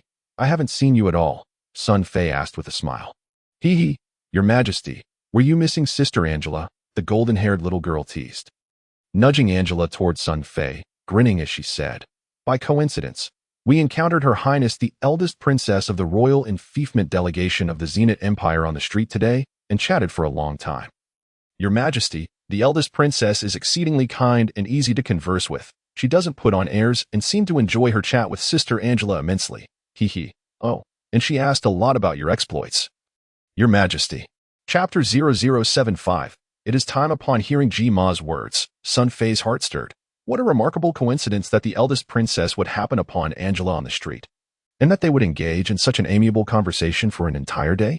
Considering the cunning and depth of thought characteristic of the Zenith Empire's eldest princess, how could innocent and naive girls like Angela and Jima possibly be her match? Sun Fei could almost assert that the princess had deliberately bumped into them, seizing the opportunity to subtly extract valuable intelligence. Although he was acutely aware of this, he maintained a calm demeanor and smiled. "Is that so? Who wouldn't be charmed by a girl like Angela?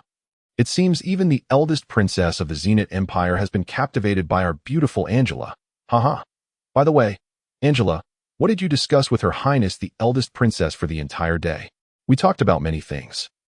Angela blushed at Sun Fei's earlier overt compliment, her fair cheeks displaying a shy expression. She feigned composure, smoothing her hair, her head slightly bowed as she avoided meeting Sun Fei's gaze, saying, "It seems that the eldest princess is quite interested in the tales of Chambouis City. We shared many amusing stories from the past, tales from the time of the old king, the notable figures in Chambouis City now, and of course, the recently concluded defense of Chambouis City. Alexander, Her Highness holds your solo defense in great admiration. She remarked that you are a king of both wisdom and valor, deserving of everyone's respect." At this, Sun Fei could only manage a bitter smile. The two naive girls had indeed fallen completely under the eldest princess's spell. After a day of conversation, they had likely divulged everything that should and shouldn't be said, including the bizarre series of events surrounding Alexander in recent days, which the shrewd princess would undoubtedly have grasped in full clarity. "We also spoke about, As she continued, Angela suddenly gasped, as if she had finally realized something. She lifted her head to look at Sun Fei, timidly asking, Alexander, did I say something I shouldn't have?" Sun Fei smiled and shook his head. "No, none of it matters. Oh, by the way, Angela, let's set this aside for now. I happen to have some things I would like you to take a look at and give me your opinion."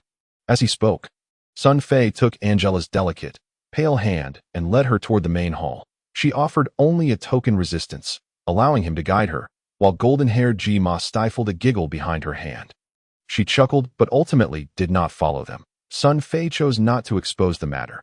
Even if Angela remained silent, many details would eventually be revealed through other channels. He had never expected to keep everything hidden.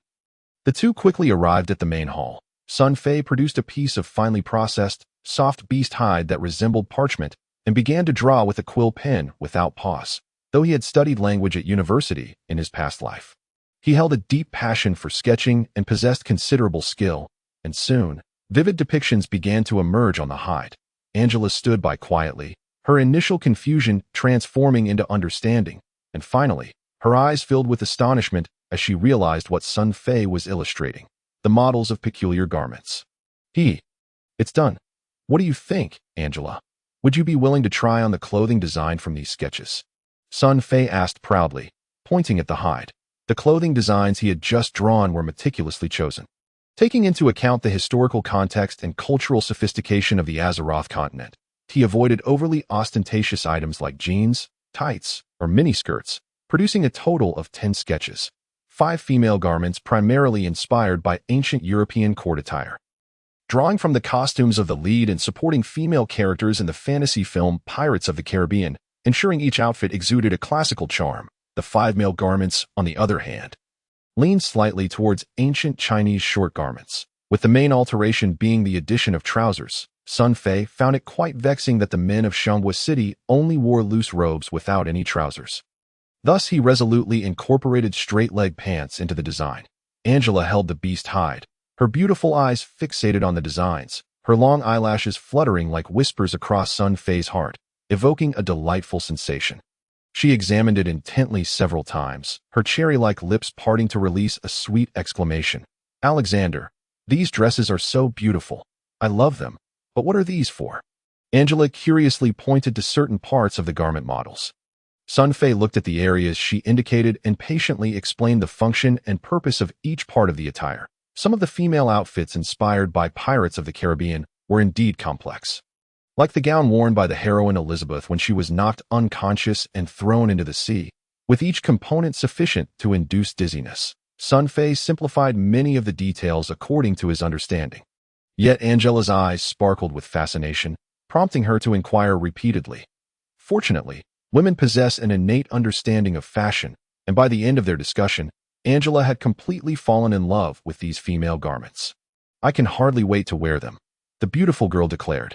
Sun Fei chuckled, covering his mouth. That it seemed that humanity's pursuit of beauty was universal, transcending time and place. The outfits he had chosen represented an era and a civilization, quickly winning over the future queen, which bolstered his confidence in the plans ahead. "Angela, I may be quite busy in the coming days. Could you and Jima work together to see if you can have these outfits made and check the results?" Sun Fei inquired. "Absolutely. I am well acquainted with Aunt Sophia, Aunt Laura, Aunt Danny, and Uncle Lawrence. They are the best tailors in Xianghua City and can definitely produce everything in the shortest time possible," Angela eagerly agreed, overjoyed to be of help to Alexander. "Haha, that's wonderful," Sun Fei exclaimed with delight, a sudden thought striking him. "Angela, as a token of my gratitude, I have decided to design a mysterious gift for you." With that, Sun Fei picked up the quill pen and began to sketch on another piece of beast hide. Angela's heart brimmed with joy as she eagerly awaited the gift that Sun Fei had meticulously designed for her. However, until the very last stroke of his brush, she remained perplexed by the peculiar image depicted on the animal hide point. 3 slender ribbons connected 2 circular fabric pieces, which seemed somewhat familiar, yet the pure and innocent maiden could not fathom the purpose of this item. Could it possibly be a garment? But how was it to be worn? Or would it be donned? Observing Angela's bewilderment, Sun Fei wickedly leaned closer to her ear and whispered a few explanations. "Ah, so it is." Instantly, a rosy hue blossomed on Angela's exquisitely delicate and fair cheeks as she cast a playful glare at Sun Fei, her bashful demeanor rendering the world around her devoid of color. In a flurry of embarrassment, the young girl hastily covered her face and fled the grand hall. In the days that followed, several strange occurrences transpired in the city of Xianghua. The first anomaly involved the miserly warden, Oleg, who unexpectedly changed his demeanor and, astonishingly, dipped into his own pockets to renovate the dilapidated infirmary. He then embarked on extensive renovations, claiming it was by the command of King Alexander to construct a new prison for those guilty of minor offenses. This was indeed a welcome development. The common folk of Xianghua could finally escape the terrifying confines of the iron prison, where many had perished from the harsh, damp conditions, often sentenced for mere neighborhood disputes. The completion of the new prison should alleviate such tragedies. Upon realizing this, many citizens voluntarily offered their assistance, leaving Warden Oleg both astonished and delighted with the public's enthusiastic involvement. The construction time could be significantly reduced. The second peculiar event unfolded each evening, when the brave and noble King Alexander would appear punctually at the small stone square in the northern district of Xianghua, sharing captivating stories with the local children. Soon, tales of the malevolent sorcerer Doryman and his indolent servant Nobita, the sacred druid Tang Sung, and his 3 summoned beasts embarking on a perilous journey to slay dragons, and the valiant Snow White overcoming the wicked witch with the aid of 7 powerful dwarf warriors began to circulate throughout the city, passed from child to child.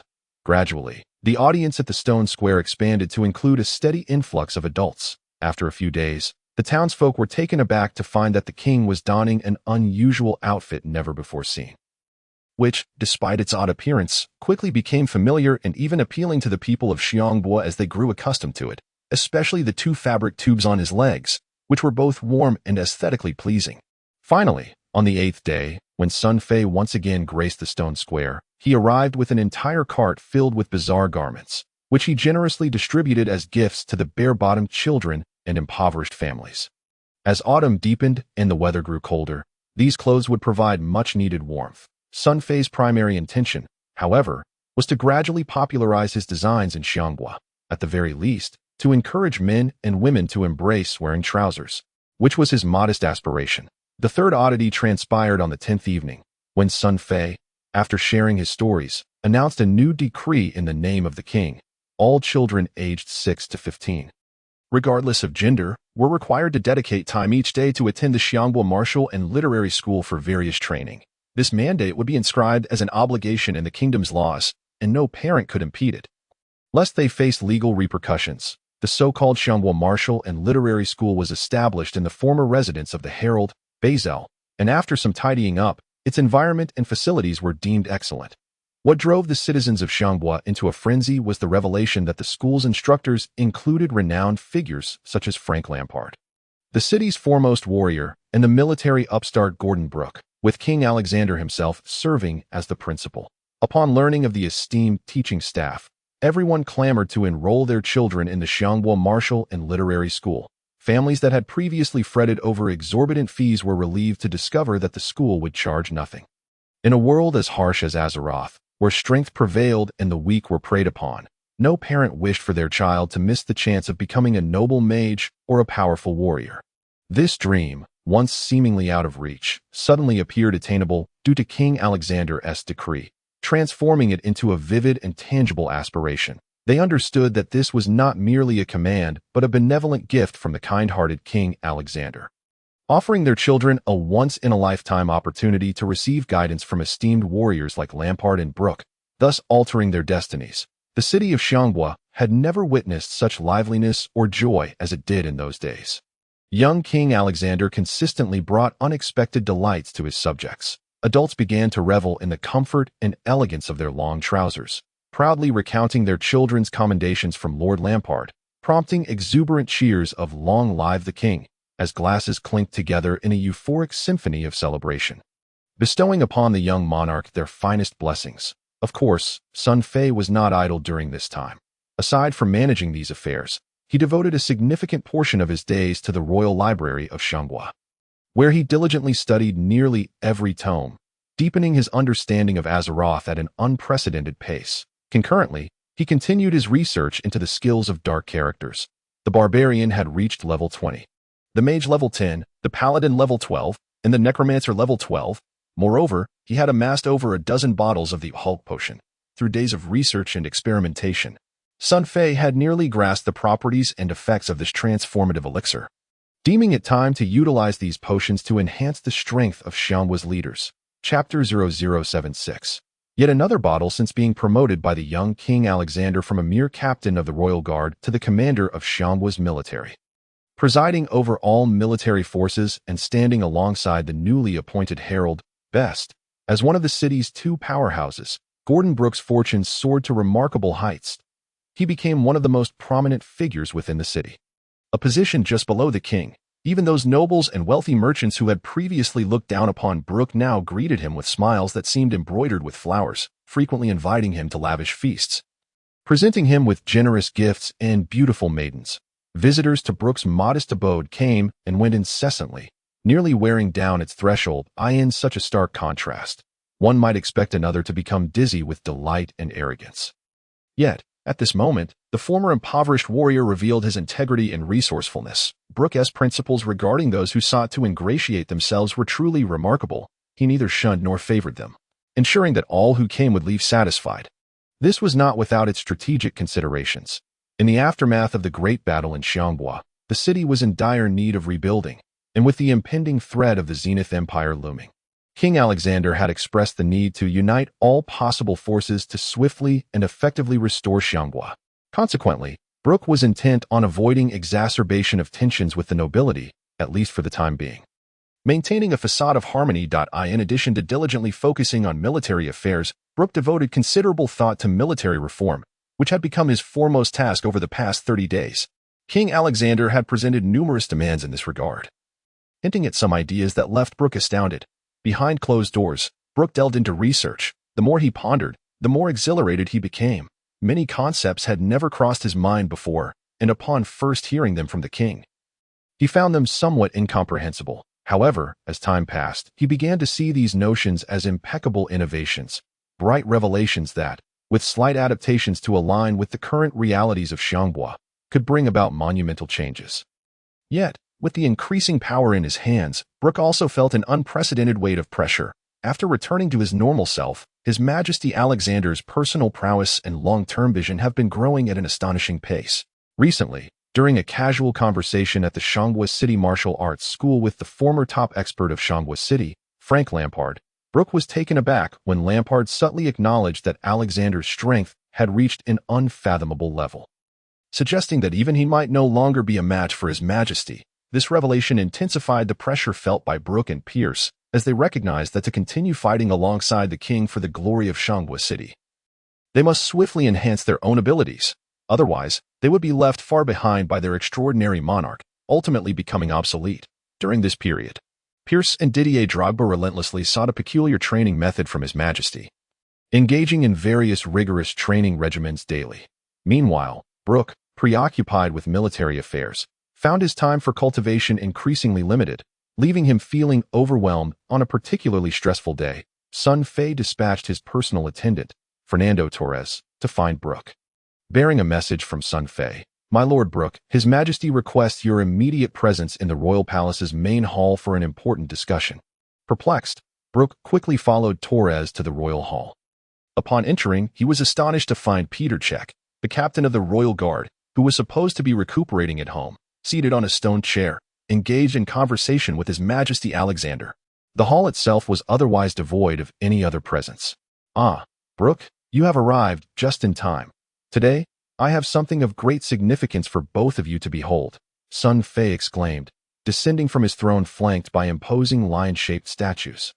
He patted Brooke's shoulder, his gaze filled with an oddly mischievous glint. Suddenly, with a flourish of his palm, a small vial radiating emerald light appeared in his hand, its slender, crystalline body containing a green liquid that emanated a faint magical aura. "This is," both Brooke and Czech gasped in surprise. "This is a potent rage-enhancing potion I recently concocted," Sun Fei boasted, introducing it with delight. "However, I prefer to call it the Green Giant Potion." It is truly a remarkable elixir." At this point, he paused, shamelessly building suspense. "Green Giant Potion? That name is rather peculiar," Brooke remarked, instinctively sensing the faint magical energy emanating from the vial, and inquired, "Your Majesty, does this potion possess any special effects?" "Indeed. Its singular effect is to amplify an individual's strength several-fold in an instant," Sun Fei proudly proclaimed. "It bears resemblance to the frenzy potions crafted by certain alchemists. Yet, unlike those lesser concoctions, the enhancement provided by the Green Giant Potion is permanent." Permanent enhancement. Brooke and Czech were left speechless, their bodies trembling in disbelief as they gazed at the tiny vial in Sun Fei's hand, unable to contain their astonishment. How can this be? Is it truly the legendary epic potion within the realm of magic on the continent of Azeroth? There exists a profession known as the alchemist, capable of crafting various bizarre potions with diverse effects. These potions are categorized into numerous tiers based on their efficacy and the rarity of their ingredients. With the epic potion being a legendary high-tier elixir reputed for its extraordinary effects, some of which provide permanent strength enhancements. However, such legendary potions are said to be the domain of the most esteemed alchemists, requiring exceptionally rare materials. Even among the most powerful empires on the continent, such potions are exceedingly scarce. The fact that Sun Fei could casually present a potion with capabilities rivaling that of an epic elixir left both Brooke and Czech struggling to believe their ears. What? An epic potion? Impossible. I lack the precious materials required to concoct such a thing. Having thoroughly studied the royal archives, Sun Fei was well aware of what Brooke and Czech referred to. He mischievously shook his head, denying it.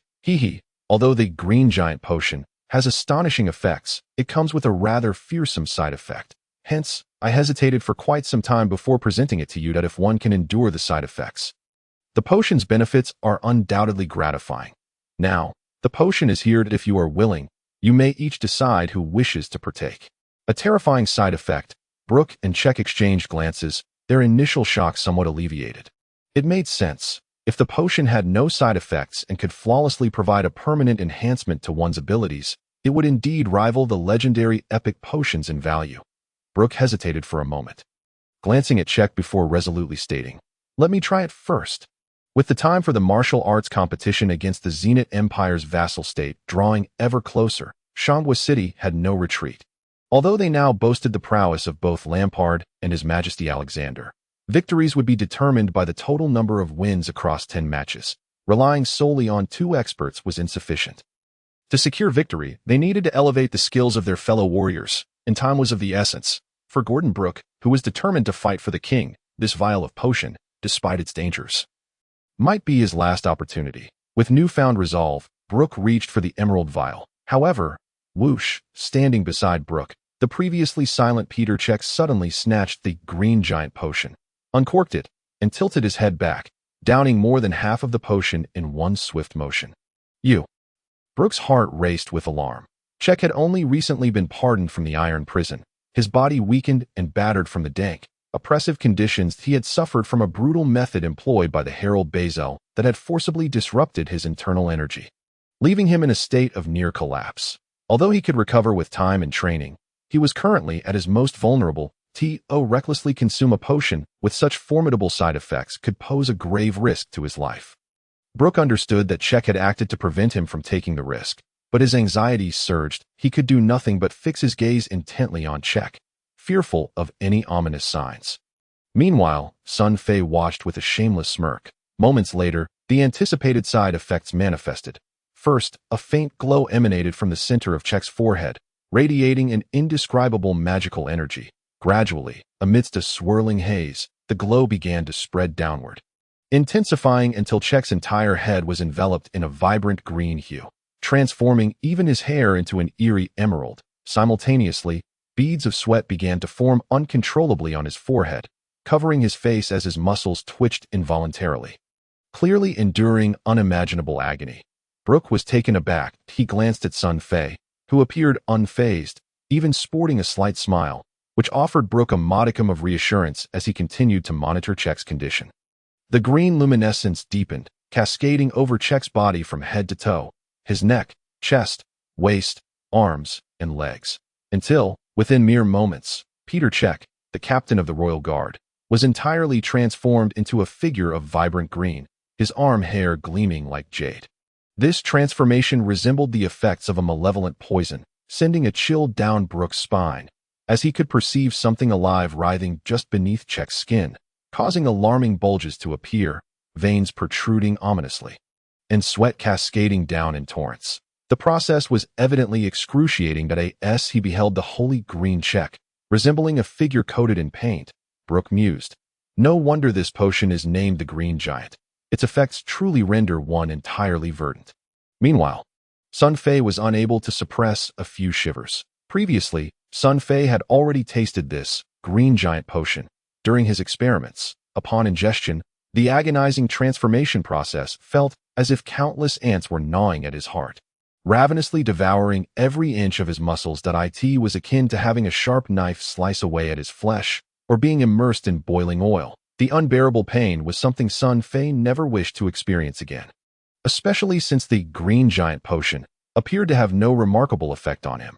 After half a minute, the expression of torment on Chea's face gradually diminished. The intense green hue began to fade, and suddenly, a formidable strength emanated slowly from Chea's body. This aura of power was all too familiar to Brooke, as he often sensed it in King Alexander. It was a pure force as overwhelming as a slumbering dragon, evoking a sense of oppression. To Brooke's astonishment, this force continued to rise rapidly. Another half-minute passed, and the green radiance surrounding Che had become barely perceptible. The surge of power ceased its ascent. With a heavy exhale, Che finally opened his eyes. He examined his body thoroughly, feeling a long-lost sensation of strength that surpassed his previous peak state. Overwhelmed with joy, tears welled up in his eyes. Previously, the forceful disruption of his internal fighting energy by Basil had left him feeling hopeless, as if he had become a mere shell of a man. However, now the dawn of hope had returned. He immediately turned and knelt before Sun Fei, his face brimming with uncontrollable excitement as he exclaimed, "Your Majesty, thank you. I have recovered. I feel a terrifying strength, and the pathways of my fighting energy have expanded several times over. In less than half a year, I shall completely regain my former prowess." Che was so agitated he struggled to articulate his thoughts. After a cursory examination, he fully comprehended the effects of the green giant potion. Although the previously disrupted fighting energy had not returned, he discovered that the strength of his physical body had reached an unimaginable level, allowing him to rival a 2-star warrior purely by physical prowess. Moreover, even more exhilarating was the fact that the pathways for his fighting energy had also expanded significantly, promising accelerated cultivation compared to the average individual. This small vial of green giant potion was likely to far surpass the legendary epic potions in terms of effectiveness. Sun Fei, maintaining a serious demeanor, calmly remarked, "Peter, do not be overly jubilant. The terrifying side effects of the green giant potion have not yet fully subsided." "What?" Both Che and Brooke, who had relaxed their worries, were taken aback. "What side effects?" "It is this faint green hue. You see, the green radiance around you has not completely vanished. According to my calculations, it will require at least 3 to 5 days to dissipate entirely." Che, with a perplexed expression, inquired, "Your Majesty, could it be that the unfathomably terrifying side effects you mentioned earlier refer to the peculiar green that appears after consuming the green giant potion?" "Indeed," Sun Fei confirmed, suppressing laughter, nodding earnestly. "This red green will take a long time to fade completely. Is that not frightening?" However, upon finishing this sentence, Sun Fei could no longer contain himself, bursting into uproarious laughter, hands on hips. Devoid of any regal composure, thud, Che and Brooke, overwhelmed, collapsed, frothing at the mouth and convulsing. Was this truly a side effect of immense terror? Che felt a twinge of embarrassment. Initially, he had hurriedly consumed the potion out of concern for the potential terrifying side effects, hoping to spare Brooke from danger. Little did he know, it was merely a jest from His Majesty. Now, it seemed as though he had seized Brooke's opportunity for enhancement in terms of both merit and position. Che paled in comparison to Brooke, and he instantly regretted his decision. "Lord Che," Brooke, still accustomed to addressing his former superior with respect, cheerfully replied, "You are too kind. As long as we can produce another expert in our city of Chambo, our chances in the upcoming martial competition against the Zenith Empire will increase. Who consumes the potion is of little consequence." Brooke's sincerity, devoid of any pretense, left Che at a loss for words. Sun Fei silently nodded in agreement. He had not misjudged Brooke, who was indeed a reliable and upright individual, wholly devoted to the public good and fiercely loyal.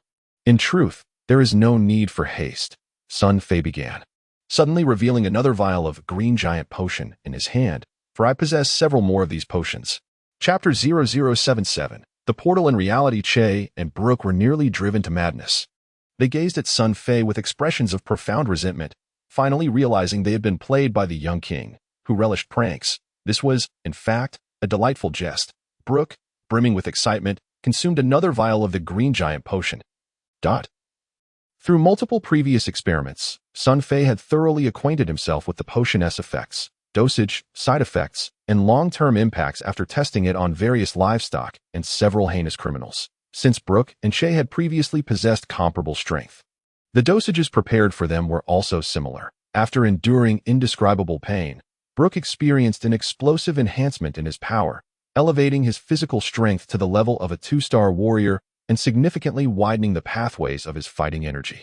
This was of immense significance for his future cultivation, transforming an individual of mediocre potential into a genius of fighting energy practice. The full potency of the Green Giant Potion required further cultivation to be realized. And currently, some residual pharmacological effects lingered within their bodies. Thus, if one were to scrutinize closely, faint traces of green could still be observed on the surface of Brooke and Chea's skin. They exchanged glances and erupted into laughter. The king's repeated production of such a miraculous potion left both Brooke and Chea in awe.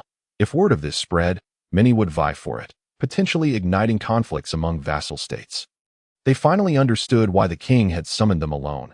Aside from the personal guard Fernando Torres, all other attendants had been dismissed early on. The effects of the Green Giant Potion are indeed astonishing, but they cannot be stacked. Its efficacy is singular. Subsequent doses will not yield such remarkable results. Therefore, you must not neglect your own strength training and must continue to strive, Sun Fei affirmed. I do have some remaining potions, but the supply is limited. They are intended to bolster the strength of Chambo. You two are my most trusted individuals and among the first to consume the Green Giant Potion. Remember, this matter must remain a closely guarded secret.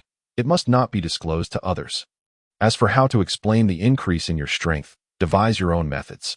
This must be handled with utmost care, and I trust you understand the reasons behind it. After the excitement subsided, Sun Fei returned to his throne, flanked by the stone-lined sculptures, instantly shifting into paladin mode. The noble and imposing aura of his 12th-level paladin enveloped the grand hall, a commanding force surging like waves throughout the space.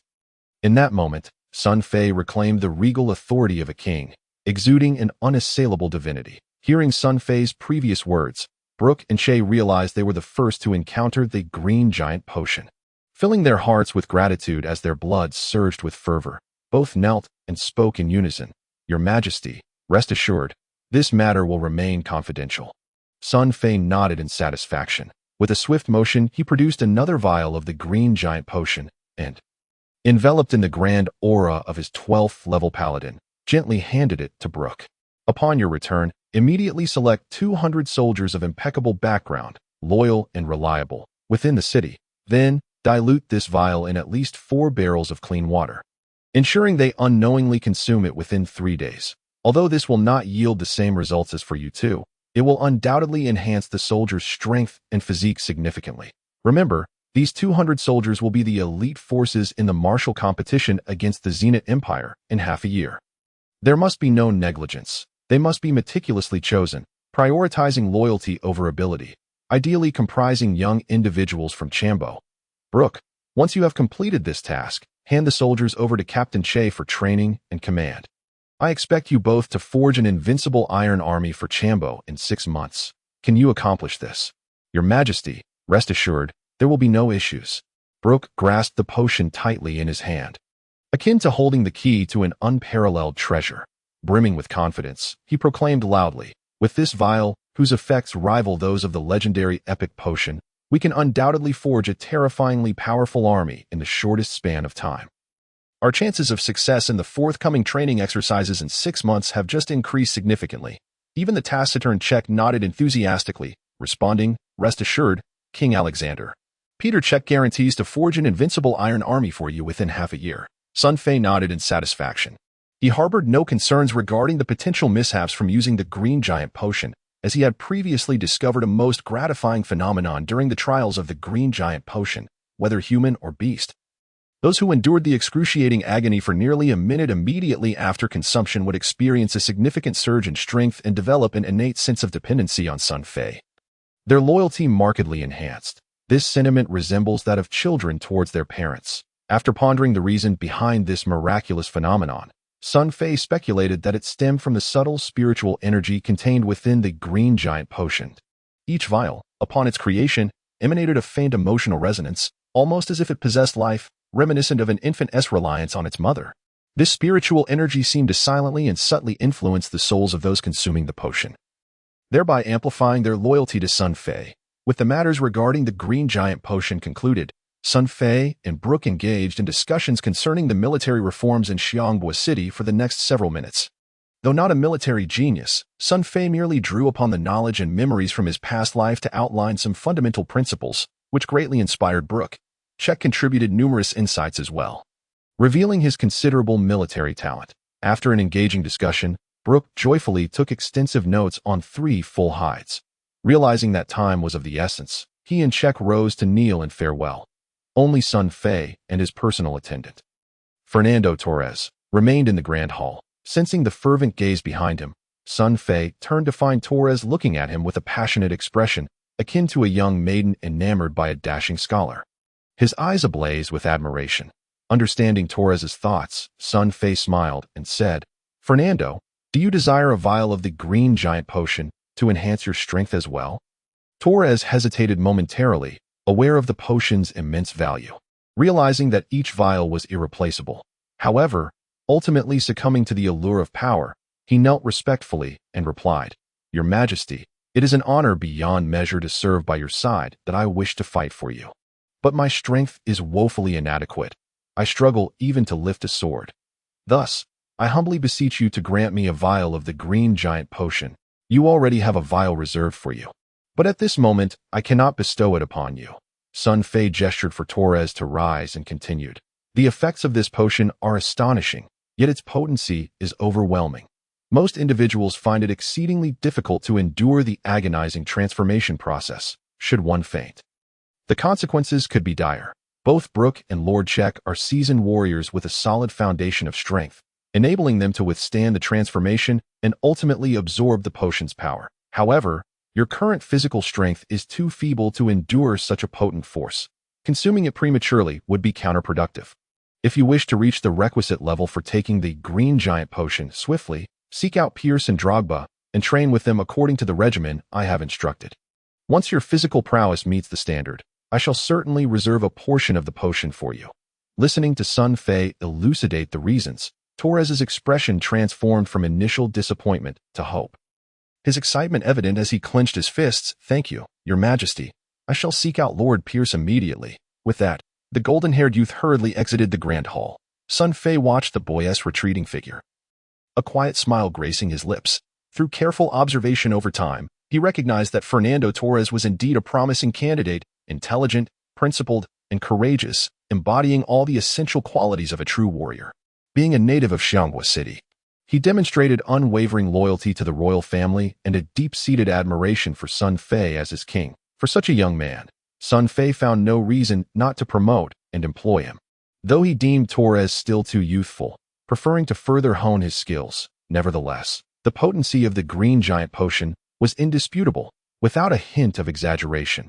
During the previous experiments, a total of 18 dogs and 33 pigs perished, not to mention countless smaller animals such as chickens, ducks, and rabbits. Even several condemned criminals sent by Warden Oleg met their demise during the absorption process, illustrating the potion's terrifying nature.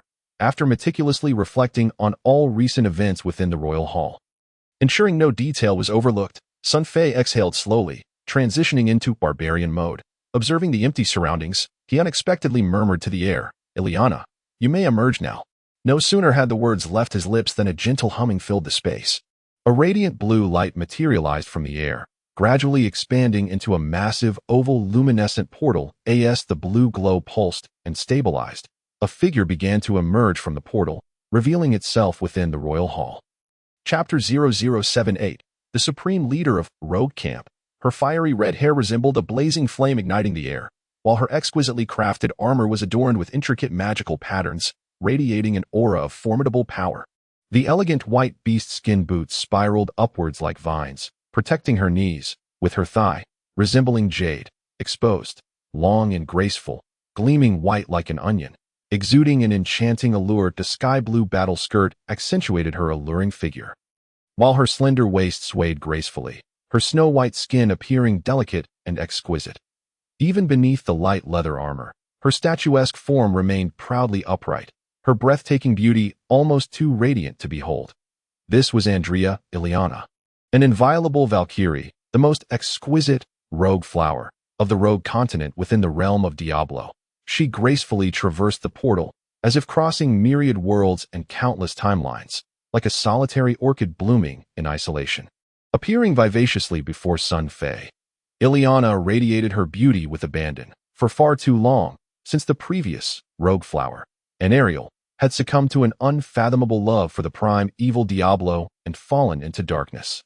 The rogue continent had not witnessed anyone worthy of the title Rogue Flower until the arrival of the elegant Ileana. This young rogue warrior swiftly captivated the entire continent with her beauty and bravery. Lord Sun Fei, I have heard your summons from Rogue Camp. Ileana bowed in a gesture of respect befitting the ruler of the Dark Continent. Do you require my assistance? Ileana, please continue to address me as Alexander. Sun Fei gestured towards a stone chair nearby. Smiling as he asked, please take a seat. I trust you have conveyed all pertinent information to Sister Ankara and Chief Kasha. Indeed, as per your instructions, I have relayed everything to both esteemed lords. Your Majesty Alexander. Ileana quickly adapted to the name Alexander. Over the past 10 days, her initial astonishment had given way to calm understanding. Fully grasping Sun Fei's status and identity in this world, she recalled the moment she was first summoned to the Azeroth continent through a portal. The tranquility and beauty of this world had left her in awe. Here, there were no demons or monsters rampaging, no hellish forces of evil corrupting the land. Only pristine mountains, lush vegetation, fresh air, and a thriving ecosystem. This vibrant world bore an uncanny resemblance to the paradise described in tales from the dark Diablo realm. And Ileana had fallen in love with it almost instantly. In the days that followed, she spent 4 hours each day within Xianghua City, quietly observing and understanding all facets of the place under Sun Fei's permission, including the rules of this world, Sun Fei's identity, the significance of Xianghua City, and the celestial movements. After gaining insight into everything, she had received Sun Fei's approval to share her knowledge with the leaders of Rogue Camp. Ankara and Kasha, very well, thank you for your efforts. Indeed, shortly, someone will escort you to a particular location. Once you arrive, take a moment to observe carefully, then relay your findings to me. Sun Fei did not adopt any regal demeanor in front of Elena. He casually handed her a crimson apple, smiling as he inquired, by the way, have the esteemed lords Ankala and Kasha given any thought to my previous proposal? They have both consented. However, Lord Ankala wishes for Xianghua City to provide a slight assistance in terms of provisions to the Rogue Camp. Elena paused momentarily, accepting the apple, a delicate blush gracing her porcelain-like face as she hastily replied, oh, provisions? Well, I can only try to see if it is possible to transport food into the dark world. Sun Fei pondered for a moment before responding. I shall personally discuss this matter with them later. Just then, a guard outside the hall announced loudly that the warden Oleg had been summoned and was waiting outside. Let him in. Before the words had fully left his mouth, Warden Oleg burst in with exuberance, his face radiating with excitement as if he bore joyous news. Even the flesh atop his bald head quivered with enthusiasm. He humbly knelt several steps forward, prostrating himself before Sun Fei, and with a sycophantic grin, proclaimed, Your Majesty, I bring good tidings for King Alexander. The new prison has been officially completed and is ready for immediate use. As he spoke, Oleg's gaze swiftly fell upon Elena, seated decorously to the side. In that instant, he was struck by the breathtaking beauty of the flower of Rog. Yet he harbored no ill intentions. He recognized that this young lady likely shared a close relationship with His Majesty, as evidenced by the way she gazed at him. Furthermore, Oleg, being a one-star warrior, could sense the formidable aura emanating from Elena, far exceeding that of a mere one-starred. He also noticed the intricate magical designs adorning her armor, which spoke volumes of its value. All of this made it abundantly clear to Oleg that he should promptly dismiss any improper thoughts. This extraordinary beauty was beyond his reach, and to pursue her would surely lead to his ruin. Upon hearing Oleg's report, Sun Fei nodded with satisfaction, saying, Excellent, you have done well. Immediately organize a team to transfer all prisoners from the Iron Prison's water dungeon to the new facility from this day forth. Seal off the water dungeon entirely. No one is permitted entry without my command. Your orders are my life, Your Majesty Alexander. With Sun Fei's praise, Oleg's heart soared with joy, and he expressed his unwavering loyalty with great fervor. Oh, there is one more matter. This Lady Elena is my friend. Sun Fei intended to use terms like trusted confidant or inner circle, but ultimately deemed friend to be more fitting. Once you have completed the prisoner transfer, escort Elena to tour the Iron Prison's water dungeon. Remember, do not ask too many questions or speak excessively. After Elena's visit, return to the palace, as I have substantial rewards to bestow upon you. All hail you, the benevolent and luminous majesty. Upon hearing of the reward, Oleg was nearly beside himself with glee. Recent interactions had given him a deeper understanding of Sun Fei's character. Whenever Sun Fei spoke of a reward, it was invariably something of great value. And thus he showered him with praises. Elena, you may accompany him for a visit. That place is rather peculiar, and you might uncover something intriguing. However, there is a massive black iron gate.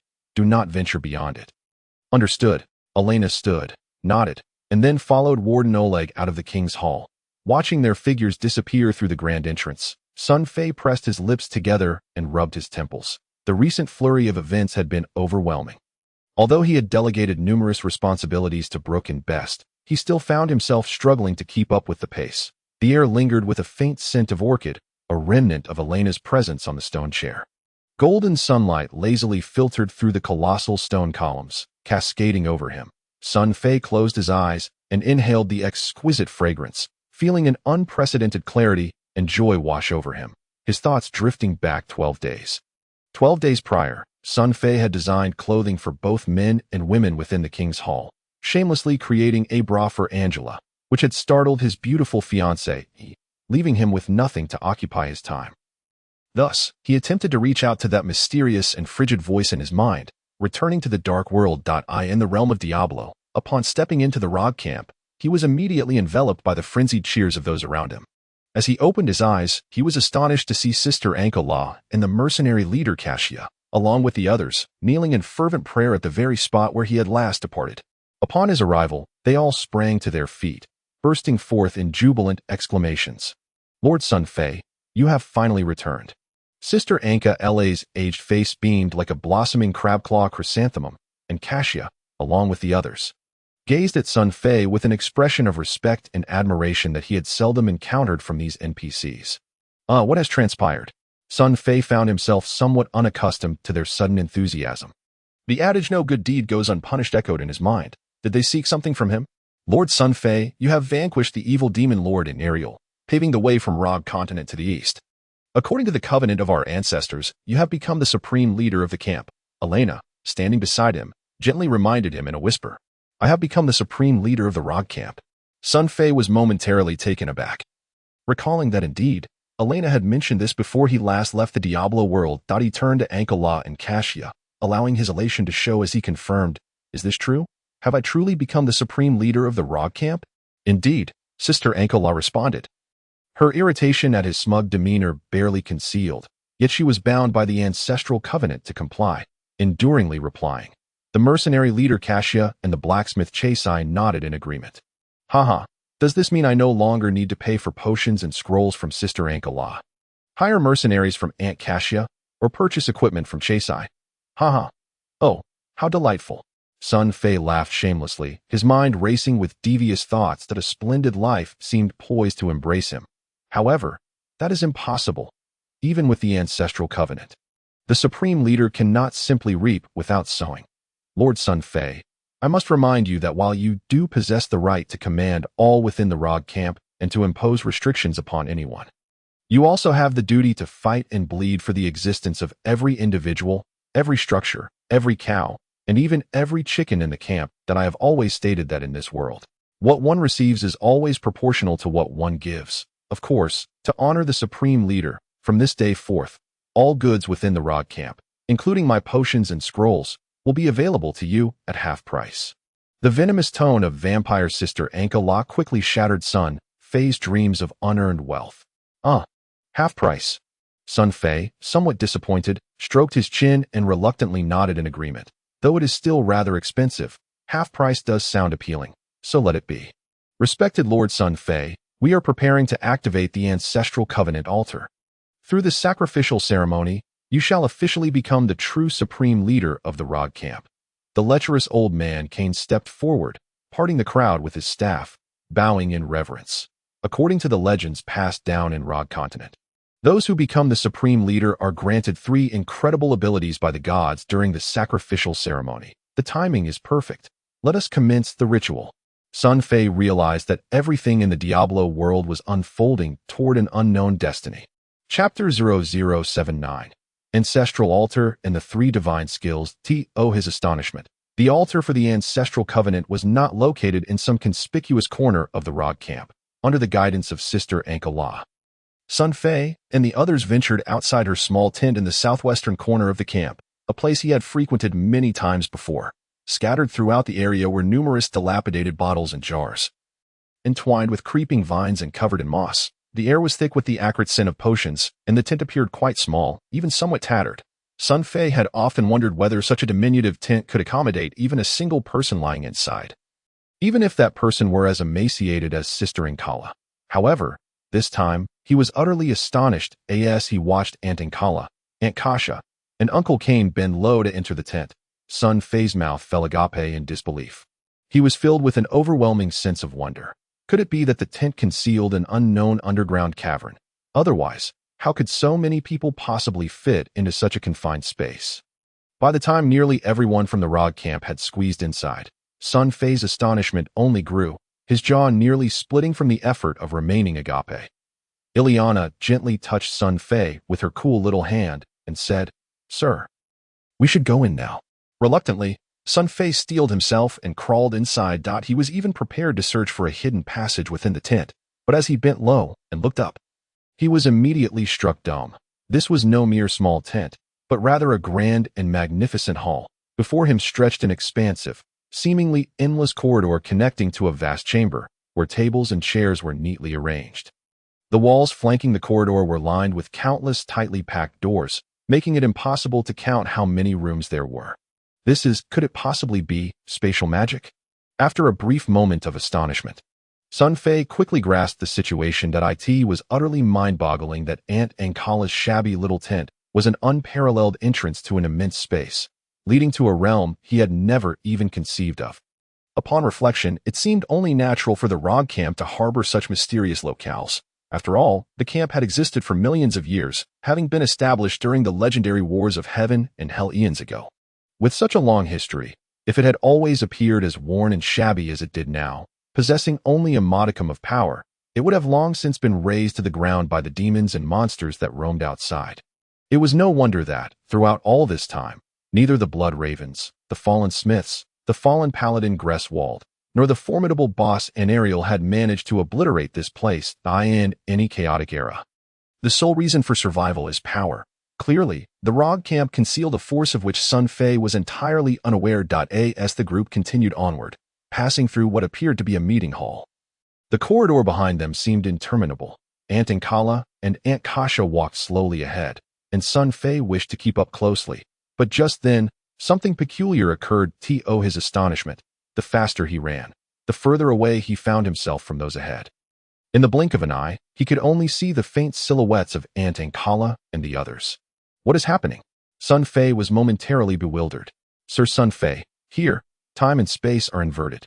The slower you walk, the greater the actual distance you cover. Do not move too quickly, Ileana, who had remained by his side, softly cautioned. Sun Fei paused. Finally grasping the underlying principle, he offered Ileana a grateful smile and began to slow his pace. To his astonishment, he found that by doing so, he was indeed making significant progress forward. Though he was taking tiny, measured steps, the doors lining the corridor seemed to recede rapidly, as if he were on a high-speed conveyor belt propelling him forward. Inspired by this, Sun Fei further reduced his stride, moving almost as slowly as a snail. Yet, under the enchantment of this extraordinary space's rules, his overall speed increased, and in a flash, he magically caught up with the plodding Sister Ankala at the front. Wow, this is a marvelous space. Haha, where are we headed? Sun Fei asked, seeking conversation. To the Ancestors' Altar, Sister Ankala replied succinctly, a rarity for her. How far is it? We have already arrived. As she spoke, Sister Ankala finally halted. Sun Fei looked ahead and felt his fragile heart tremble violently. At the end of the corridor appeared an incredibly vast and mysterious space, dominated by a black stone altar that soared to a height of 30 or 40 meters.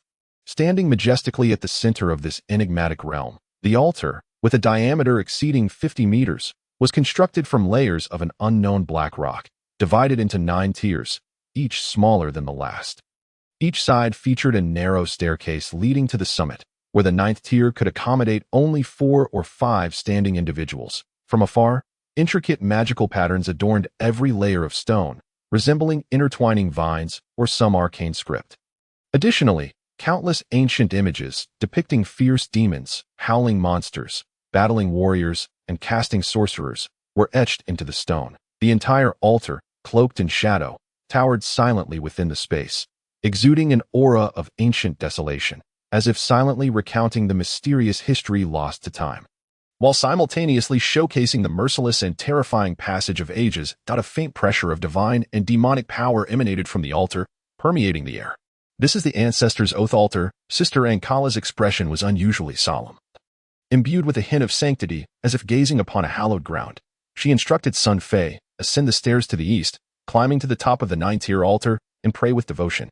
The gods shall bestow upon you 3 incredible abilities that go forth, Sir Sun Fei."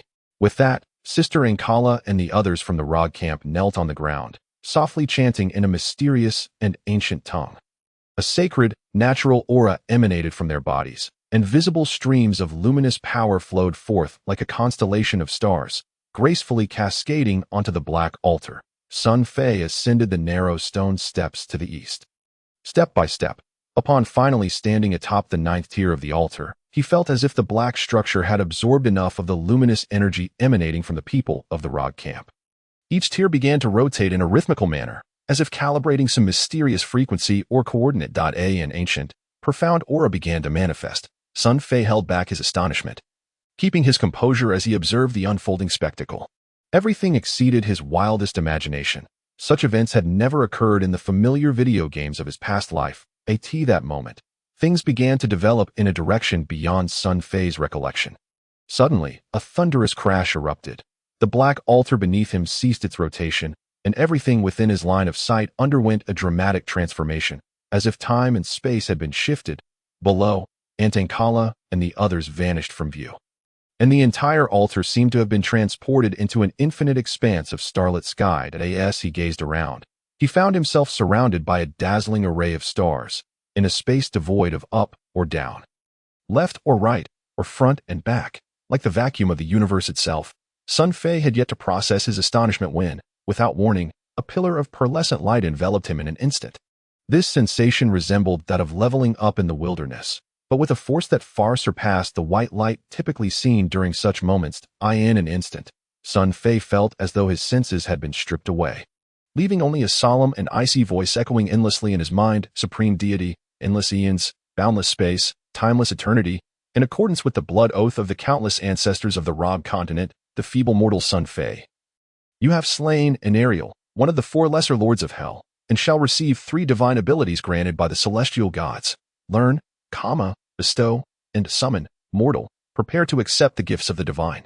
As the chilling voice faded, the pearlescent light began to surge and wash over Sun Fei's body repeatedly. This process felt akin to being heavily anesthetized during surgery, painless and numb, yet he could distinctly feel every cell in his body undergoing an incredible transformation. Below the altar, Sister Ankala, "Do you think Sir Sun Fei will encounter any mishaps? It's been over 3 hours." Ileana gazed at the enormous altar, now completely engulfed in the pearly light. Worry and anxiety etched across her face as she couldn't help but inquire of the camp's spiritual leader. "Sister Ankala, Ileana, my child, do not fret. This is the will of the ancestors and the gods." Ankara cast a glance at the somewhat restless Rog flower beside her, a knowing smile gracing her lips. With a tenderness that Sun Fei had never before witnessed, she consoled Elena, saying, "In the ancient legends of the Rog continent, every Rog flower is destined to encounter a man who will alter the course of her life. Ariel met Diablo, while you have met Sun Fei. These are the paths that the wheel of fate has long prepared for you. Elena, my child, I can foresee your future. Everything lies ahead of you." Suddenly, a thunderous roar interrupted Ankara's words, prompting her and the others to look up. The white flames that had enveloped the black ancestral oath altar began to dissipate slowly, revealing everything upon the altar once more. On the narrow stone steps of the passage, Sun Fei had completed the entire sacrificial process and was now descending step by step, Elena's face lit up with surprise as she hurried forward, carefully observing Sun Fei from head to toe. Upon seeing him unharmed, her heart, which had been pounding like a frightened doe, finally eased, and a gentle smile graced her flawless, jade-like visage. "I am fine, do not worry," Sun Fei reassured her. Sensing the girl's concern, as he playfully squeezed her icy little hand, flushed with embarrassment, Elena swiftly withdrew from his grasp and hurried back into the crowd. As Sun Fei exited Ankara's wondrous tent, he noted that less than half an hour remained of the day's game time.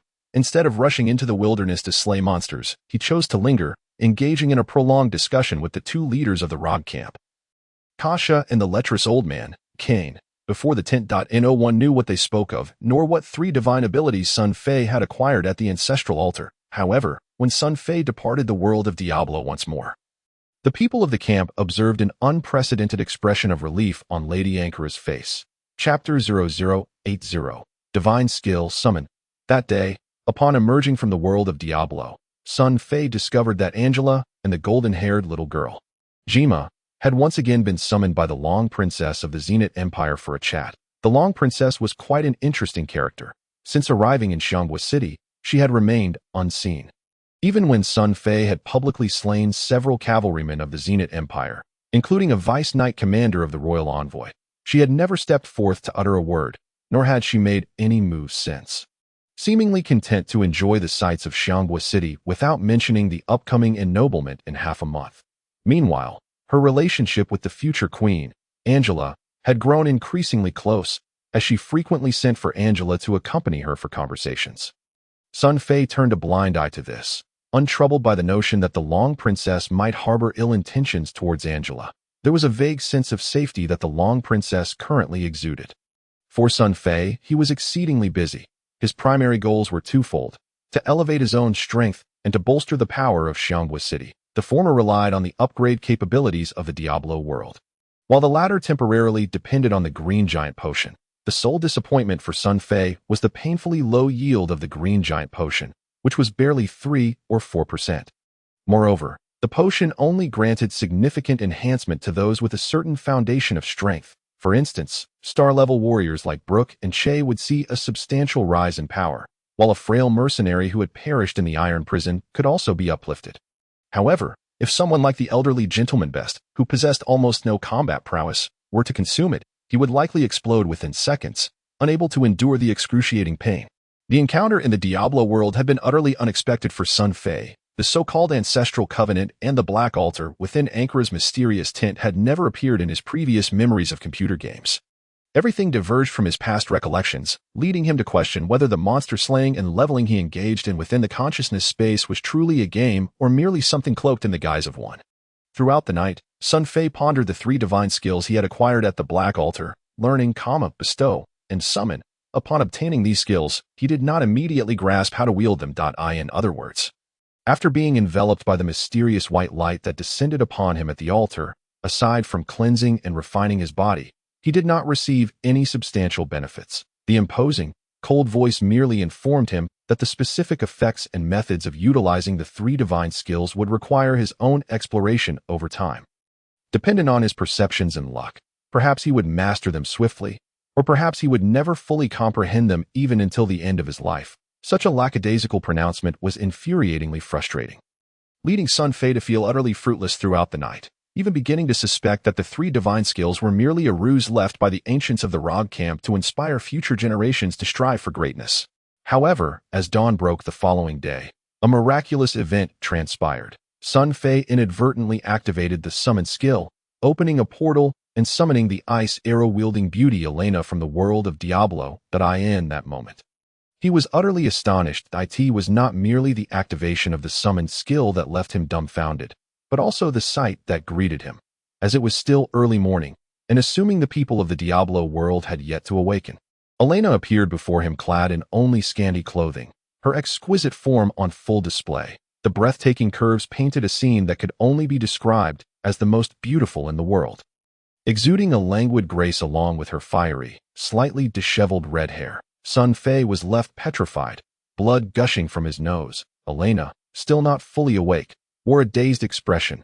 Moments later, once the formidable beauty had gathered her wits, She gasped, covering her proud bosom with her hands, gifting Sun Fei with 2 white hedging balls before darting back through the portal just as it was about to close.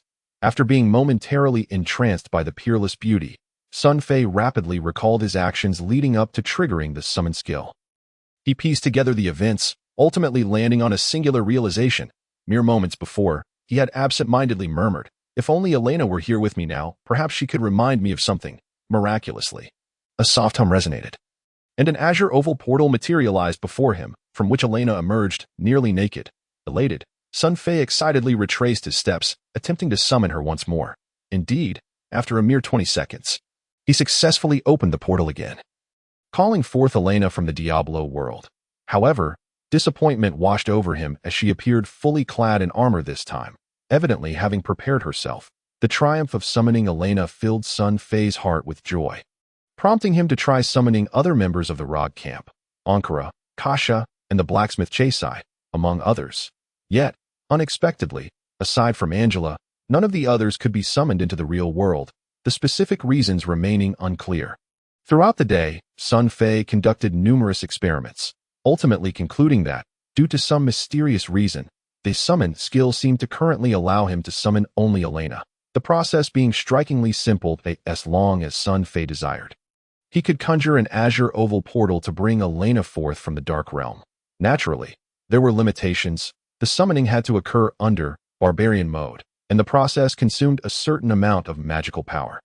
With Sun Fei's level 16 barbarian possessing a limited magical capacity, he could sustain only 3 such summons. After the third, he would need to consume a magic recovery potion to regain his magical energy for further attempts.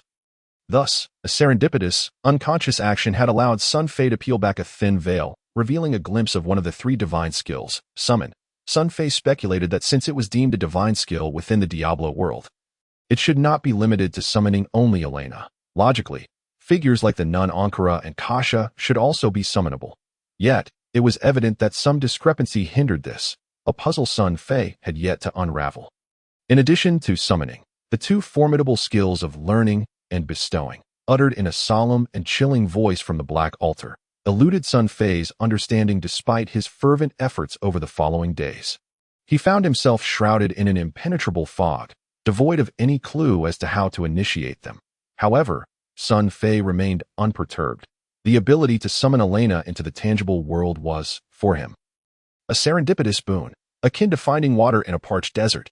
With the prowess of a level 14 magical archer, Elena's strength in the real world was comparable to that of a novice warrior of the 3rd tier. For the city of Xiangbois, her presence was tantamount to acquiring a decisive expert at a critical moment, especially with the upcoming Zenit Empire's martial competition in 6 months, where Elena's involvement could nearly guarantee victory. After all, there was ample time for her power to grow alongside Sun Fei's own as he vanquished monsters. During the subsequent days, Sun Fei summoned Elena to Xiangbois City each day, although the summoning had a temporal limit, lasting only 4 hours daily.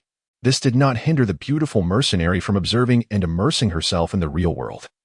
Much like a parched traveler discovering an oasis, for Elena, the picturesque tranquility of Xiangbois City bore no distinction from the paradise described by the ancestors of the Rog continent. Almost instantly, upon gazing out from the king's hall window, she fell deeply in love with the city. "This is a beautiful earthly paradise. My lord Sun Fei, if necessary, I am willing to shed blood and die for this land, just as I once did for Rog Camp." Elena, basking in the sunset of Xiangbois City and wearing a look of rapture, expressed this to Sun Fei. He nodded in agreement, for he too was enamored with this serene and exquisite land. As time passed, Elena integrated into Xiangbois City at a remarkable pace. The only distinction was that she had yet to reveal her presence to anyone besides Sun Fei. Even when she first encountered the pure, crystal-like girl Angela, who was Sun Fei's fiancée, she suppressed a fleeting pang of sorrow and remained concealed. Until 30 minutes ago, no one was aware of the existence of a powerful, stunning young magical archer, whose strength rivaled that of a novice warrior of the 3rd tier, suddenly appearing in the city. In the recent King's Hall, Warden Oleg was the first resident of Xiangbois City, and indeed the first inhabitant of Azeroth, to witness Elena's presence. That damned sycophant may be a coward, but he seems to possess a stroke of luck that surpasses the average, Sun Fei mused, feeling a peculiar sensation. Throughout history, Rulers who commanded the world often retained corrupt officials and sycophants for their utility. And Sun Fei finally grasped the true reason behind this. Strangely, individuals like Oleg, despite their flaws, seemed more reliable in certain respects than others such as Brooke. Sun Fei lingered alone in the king's hall for a moment before recalling Elena's mention of the Rog camp, needing agricultural support. He instructed his attendant to procure some seeds of winter wheat, storing them in the barbarian's belt space. Assessing the time, he deduced that Oleg and Elena would not return from their exploration of the underground stone maze of Xianghua City for a while. Hence, he dismissed the attendant, expending a portion of his magical energy to open a portal directly within the king's hall, stepping through it, as Sun Fei's figure vanished entirely into the azure oval of light. The portal instantaneously dissipated without leaving even a ripple of magical energy behind, akin to a bubble bursting without a trace. The next moment, Sun Fei emerged through the portal in Rog Camp. This was a byproduct of activating the summoning skill, allowing him to enter the world of Diablo without needing to contact the mysterious, frigid voice in his mind. Now, he could simply expend magical energy to open a portal and step through it, no longer constrained to entering the dark world only in dreams through will and spirit to slay monsters and level up. He could now bring his physical form into the dark realm itself. Upon entering the dark world, Sun Fei did not rush to find Akira and Cassia. Instead, he opened the barbarian's belt space and, upon opening his eyes, felt a surge of joy. He discovered that the bag of winter wheat seeds he had previously stored had not vanished. This realization meant, I can indeed bring items from the real world into the realm of Diablo. The discovery filled Sun Fei with elation, for it indicated that he could transport other significant items from the real world as well. Chapter 0081. The Little Dark Room, and Ruth Goen. Confirming this phenomenon, Sun Fei's mind raced with thoughts on how to share resources between the dark world and the real world. Although he was still uncertain if there were better means, apart from the small belt space, to transport items from the real world into the realm of Diablo, it was evident that this small bag of winter wheat seeds had opened a bright window he had previously overlooked. While pondering, Sun Fei made his way toward Akira's small tent, before the seemingly dilapidated structure, which concealed within it a wealth of astonishing items. He found Akira busily concocting various potions. He retrieved the bag of winter wheat seeds from the belt space and handed it to the nun. "This is..." Akira exclaimed, taking the cloth bag with a look of incredulous delight that it was utterly astounding. She could sense a profound vitality emanating from the small bag, a sensation both familiar and foreign, reminiscent of a distant memory. Long ago, Rog Camp had grown its own crops to sustain the Rogs, but over the past 60 years, the slow passage of time and the insidious forces of Diablo had tainted much of the land, making such pure seeds exceedingly rare. Consequently, the crop yields within the camp had dwindled to the point of total failure, forcing them to rely on a meager supply of poultry and a wild vegetable known as juegan, which could not be cultivated in abundance. However, Akira could distinctly sense that the winter wheat seeds Sun Fei presented were entirely untainted by dark forces, ensuring their successful cultivation in Rog Camp. Perhaps the yield would be lower due to the soil conditions in the dark world. But compared to risking lives to forage for the unpalatable juegan in the treacherous wilderness, even a modest yield represented immense hope for Rog Camp. In my world, this plant is called winter wheat, known for its remarkable resilience, making it well suited for the cold and damp environment of the Rog continent. Akira, you can start with a small planting trial. If it proves successful, I can bring a substantial supply of winter wheat seeds, which may alleviate the food crisis in the camp. Ah, this is truly wonderful. Thank you so much, Lord Sun Fei. I can sense a pure and radiant energy from these seeds. You have brought hope for survival to the camp. Akira, shedding her usual merchant demeanor, bowed solemnly in gratitude. You need not express such thanks. If you could provide some potions, equipment, or scrolls free of charge, that might be a more fitting form of appreciation, Sun Fei replied with a grin. That is out of the question. In an instant, Akira's merchant persona resurfaced. Lord Sun Fei, as the leader, you should set an example for every individual in the camp and cannot expect to reap without sowing. Moreover, the quantity of potions and equipment I can provide is extremely limited. Barely enough to sustain the Rogs. Your demands are too great. Even if I devoted myself entirely to concocting potions for you, I could not fulfill all your needs. Sun Fei, the merchant remains a merchant. Nonetheless, he acknowledged the validity of Akira's words. Dousing his thoughts of unearned gains, he glanced around the tent, taking in the array of bottles and jars while sniffing the pungent air. Suddenly, an idea struck him. And with a cheerful grin, he asked, Akira, why don't you recruit someone to assist you in potion making? That way, you could boost your output. Do you think potions can be conjured out of thin air? Each vial of potion necessitates a plethora of rare and precious herbal materials, which, regrettably, are absent from the rogues' camp. These herbs flourish in the treacherous and malevolent wilderness beyond, and to gather such elusive flora, the rogues can only venture into these perilous territories during the ebb of Diablo's dark powers. It would not be an exaggeration to assert that every potion I concoct is steeped in the blood of children. Upon mentioning this, the cunning merchant matron felt a twinge of melancholy.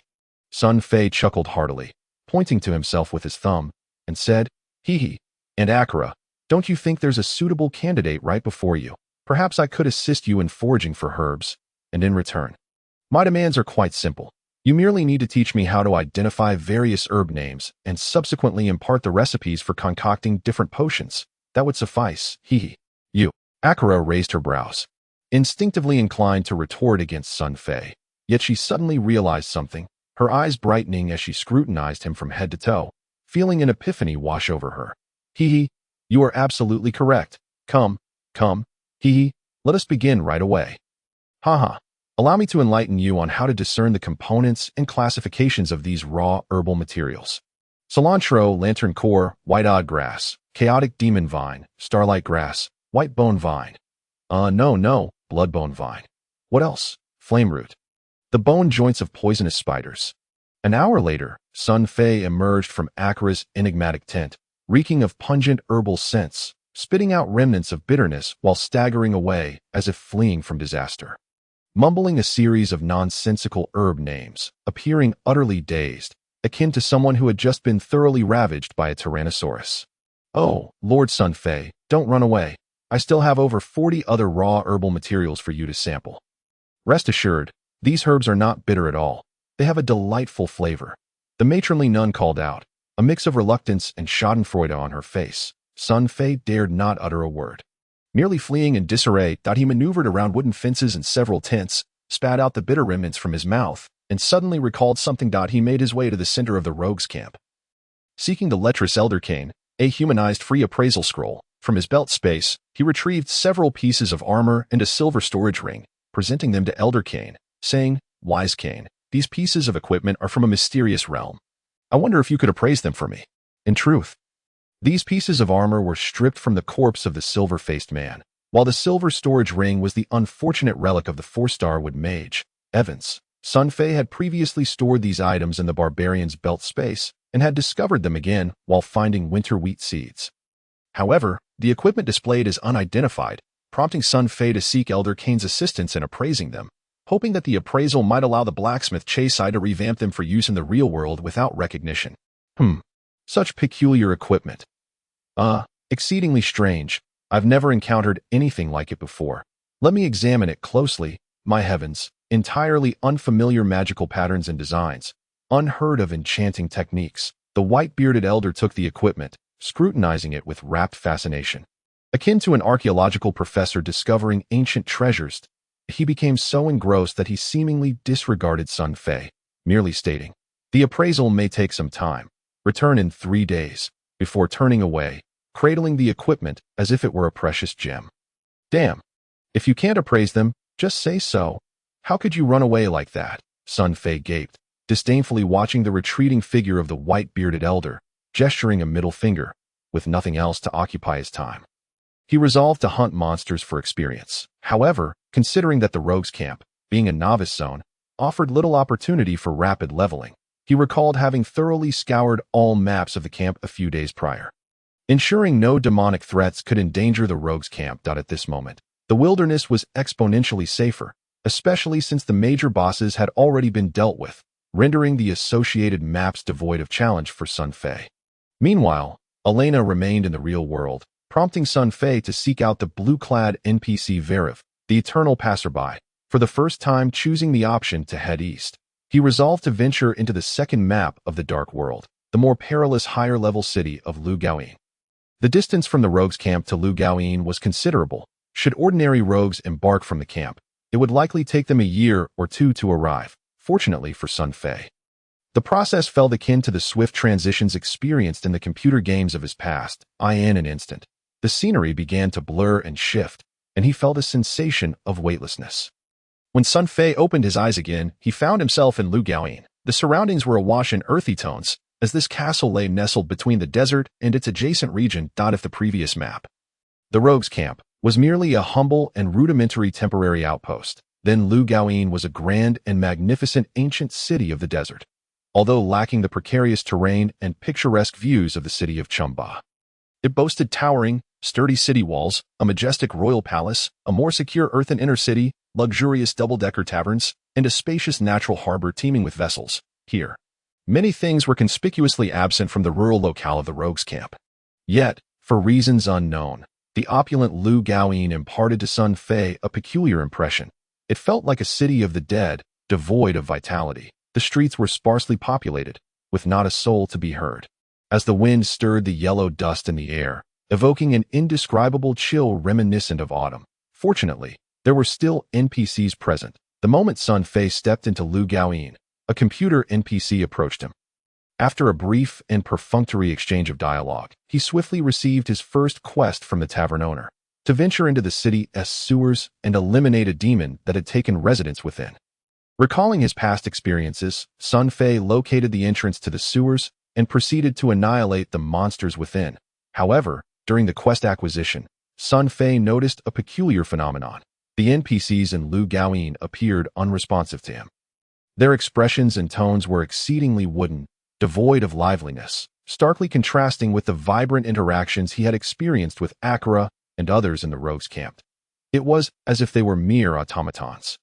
What could be the reason for this? The entire city and its NPCs communicated a singular sentiment to Sun Fei: death, an oppressive stillness, akin to a ghost town, with a heart laden with curiosity. Sun Fei hastened to commence his bloody slaughter within the sewers. 2 hours later, Sun Fei, wielding the frenzied strength of a level 20 barbarian, effortlessly cleared the sewers of all monsters and dispatched the chief boss creature.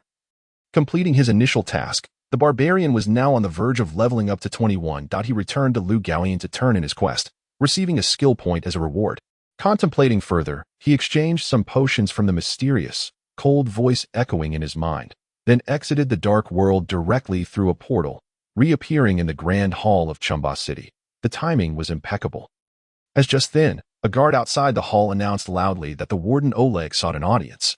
Sun Fei ascended the throne, stretching languidly, let him in. Soon, Warden Oleg hurriedly entered, a rotund sycophant who prostrated himself before Sun Fei. Smiling obsequiously as he reported, "Most exalted King Alexander, as per your command, all prisoners from the Iron Prison have been transferred to the new facility, and Lady Elena is currently touring the Iron Prison. Your loyal servant Oleg has returned to report."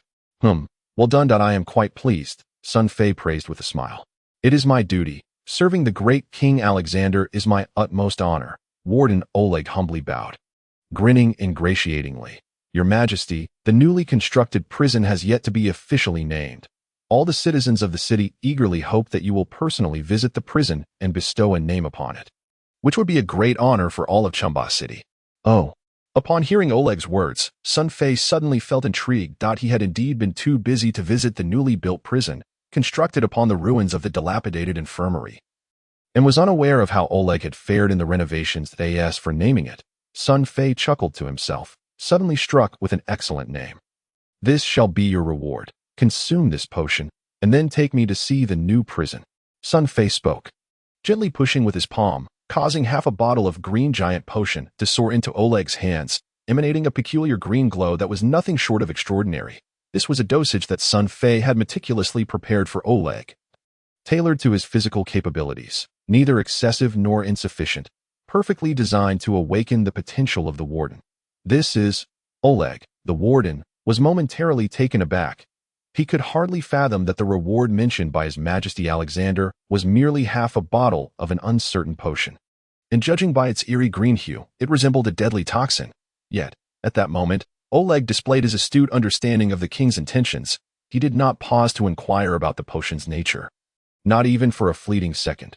Adopting a demeanor of resolute acceptance, He uncorked the bottle and resolutely consumed the entirety of the verdant liquid. In the next heartbeat, the effects of the green giant potion began to manifest.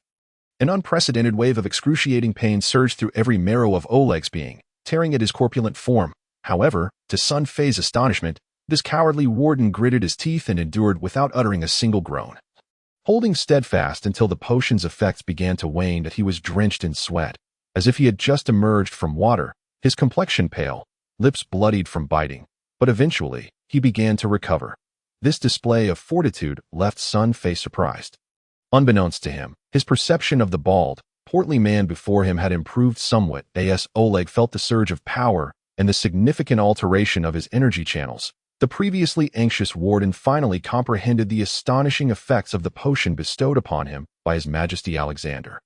He fell to his knees, eager to express his gratitude, yet the familiar words faltered on his lips, leaving him at a loss for articulation. His mouth twitched uncontrollably, overwhelmed by a wave of emotion that nearly brought him to tears. Oleg fought back, but ultimately he could not suppress his sobs, exclaiming, "Your Majesty, thank you, Your Majesty. By the war god above, Oleg swears by the honor and soul of a warrior. I shall remain utterly loyal to the great His Majesty Alexander, never to betray. I know that many in Xianghua City looked down upon me. Even when Bazel desperately sought to win me over, I could see that in his eyes, I was merely a dog of utility. Your Majesty, you have restored to me dignity, the dignity of being human." In that moment, Warden Oleg was inconsolable. This scene left Sun Fei once again astonished. Human nature is indeed unfathomably elusive. However, could it be that this pile of dog waste, Oleg, has genuinely been moved by my grand character? Is he about to turn over a new leaf? Sun Fei paid no heed to the kneeling Oleg, who was weeping as he pledged his loyalty, reveling in his throne, his narcissistic tendencies surging forth like a flood. Minutes later, under the guidance of the tearful warden Oleg, Sun Fei arrived at the former infirmary located on the western side of Xianghua City. It had been transformed by Oleg into the new prison of Xianghua City. The prison's perimeter was fortified with sturdy white stone, towering 4 meters high, while the formerly dilapidated infirmary hall had metamorphosed into over 20 well-ventilated, brightly lit, dry, and warm stone rooms. Each room was equipped with iron-barred windows and operable iron doors, housing over 60 inmates transferred from the Iron Dungeon's water prison. From a distance, the new prison appeared as a pristine white complex, capable of accommodating over 200 prisoners. Although it paled in comparison to the vast Iron Dungeon, it was more than sufficient for the current needs of Xianghua City. Furthermore, after Sun Fei's recent efforts, there were not many prisoners left. The establishment of the new prison served merely as a facade, a reasonable excuse to seal off the Iron Dungeon, which concealed secrets capable of inciting madness across the entire continent of Azeroth, the remnants of divine and demonic entities. At the entrance of the new prison stood 2 towering statues of warriors, each over 10 meters high, exuding an aura of life and authority. These statues were not crafted by Oleg, but were generously funded by the jubilant residents of Xianghua City upon learning of the king's plans for a new prison. The creators named them Pillars of Justice and Pillars of Repentance, symbolizing the righteousness of the prison's judgment and the hope for inmates' redemption. Between these imposing statues stood a large, uninscribed black stone, designated for Oleg to inscribe the prison's name. At that moment, the entrance was thronged with residents of Xianghua City, their faces alight with anticipation, waiting for His Majesty to bestow a name upon this new bastion of mercy and forgiveness. My esteemed subjects, I hope that from this day forth, no citizen of Xianghua City shall ever be confined behind these gates for their mistakes, Sun Fei proclaimed, standing before the stone, drawing a broad sword from Oleg's side. He flicked his wrist, causing the blade to gleam with cold light, and with a series of resonant clangs, struck the stone, sending sparks flying and chipping away fragments. 3 powerful characters were etched deeply into the stone's unyielding surface. The Little Black Room. The Little Black Room. This shall be the name of the new prison. I promise all of you, anyone sentenced to the Little Black Room will receive lessons and opportunities for repentance, though they may temporarily lose their personal freedom within these walls. They shall never lose their precious lives, Sun Fei declared, gripping the sword tightly. Long live the king. Long live His Majesty Alexander. May the benevolent King Alexander be blessed by the war god. Although the meaning behind the Little Black Room remained unclear, Cheers erupted from the crowd. The scene was quite peculiar. Typically, the construction of a prison would not be a cause for celebration among any nation's subjects, as prisons symbolize a grim order of rule. Yet, in stark contrast to the previous brutal and hellish iron dungeon, the new prison took on an extraordinary significance for every citizen of Xianghua City. From this moment on, they need no longer live in constant fear of being condemned to that sinister iron dungeon for minor missteps or offending a noble. As the king's promise conveyed a multitude of reassurances, reaffirming that King Alexander was a kind and magnanimous ruler, perhaps unprecedentedly good days were on the horizon. Coinciding with King Alexander's impending coronation by the Zenit Empire's delegation in 8 days. Marking his ascent to the throne of Xianghua City, the crowd erupted into frenzied cheers at that moment. Gordon Brooke, the military commander of Xianghua City, pushed through the throng and hurried to Sun Fei's side. Whispering a few urgent words, Sun Fei's expression shifted. Finally arrived? These bastards have kept me waiting far too long. Chapter 82. The two-legged bald rattlesnake. Upon entering through the main gate of Xianghua City, one is greeted by a wide thoroughfare, wide enough to accommodate 6 horse-drawn carriages side by side. The residents affectionately refer to it as the Golden Road. This thoroughfare is entirely paved with yellow stone, and due to its age, subtle green mosses peek through the tight seams, resembling beautiful emerald veins embedded in pure gold from a distance. The street traverses the entirety of Xianghua City, extending to the Grand Plaza before the Royal Palace. Viewed from above, the Golden Road resembles a golden blade entwined with green magical ripples, laid flat within Xianghua City by some unknown deity. As dusk fell, the golden sunlight bathed the expansive street. This was the most beautiful moment of the day on the Golden Road. The residents of Xianghua City enjoyed leisurely strolls along this path, engaging in lively conversations and sharing tales of their day with neighbors and friends. As the sun dipped below the horizon, it marked the most tranquil and heartwarming time of day. Even King Sun Fei had, on several occasions, donned a cloak and mingled among the crowd to bask in this rich, familial atmosphere. In such moments, his previously restless heart would find an unprecedented calm, allowing him to forget the burdens he carried, momentarily believing himself to be a free-spirited wanderer akin to the wandering heroes of ancient China. However, today, the serene ambience of the Golden Road was disrupted by the sudden entrance of certain individuals. As the residents of Xianghua City sauntered down the street, exchanging smiles as usual, the distant sound of hurried hoofbeats reverberated through the air, heralding the arrival of 6 knights in resplendent red cloaks, charging through the city gates like a whirlwind, sweeping down the street with unbridled fervor. The knights surged through the throngs like a tempest unleashed, charging with unwavering resolve into the bustling crowd. Their whips cracked with a resounding snap, careening wildly, even deliberately striking the unassuming elderly, women, and children who could not evade them. In an instant, an unfortunate white-haired elder was trampled to the ground, bloodied and bruised, while a mother, turning to shield her young child, felt the searing lash of a knight's whip tear through her garments, leaving behind a deep, gory wound. In that fleeting moment, the tranquil ambience of the golden path dissipated entirely, akin to a serene pond reflecting the sunset, shattered by a mischievous child's cast stone, sending ripples of chaos across the surface. The raucous laughter and curses of the knights mingled with the cries of children and the anguished wails of the injured elderly and women, creating a cacophony of distress that pierced the air. The picturesque calm of Xianghua City erupted into a frenzy, descending into disarray.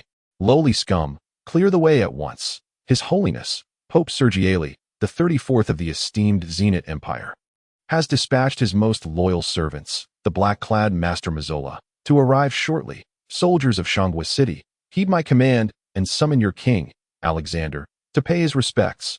All irrelevant civilians are to vacate immediately. Any fool daring to obstruct Master Mazzola's procession shall be dealt with ruthlessly. The knight leader's voice boomed, delivering a series of convoluted titles with an air of pompous authority. This towering figure, clad in striking silver armor, bore the emblem of the Holy See upon his breastplate, while a crimson cape billowed behind him. Carried by the wind, revealing a fiery red tunic beneath, he resembled a living flame.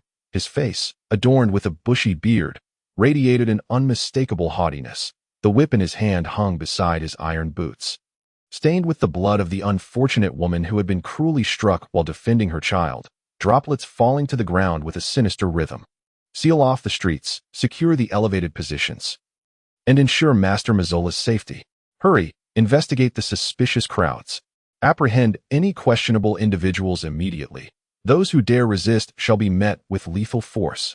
As the knights barked their orders, over 100 henchmen clad in chainmail and circular steel helmets surged through the gates of Shangwa City, each one a fierce visage, brandishing gleaming lances and swords, while others carried the ecclesiastical shields and belongings of their masters. They ruthlessly herded the onlookers aside, shouting with ferocity, swiftly establishing an imposing barrier along the roadside.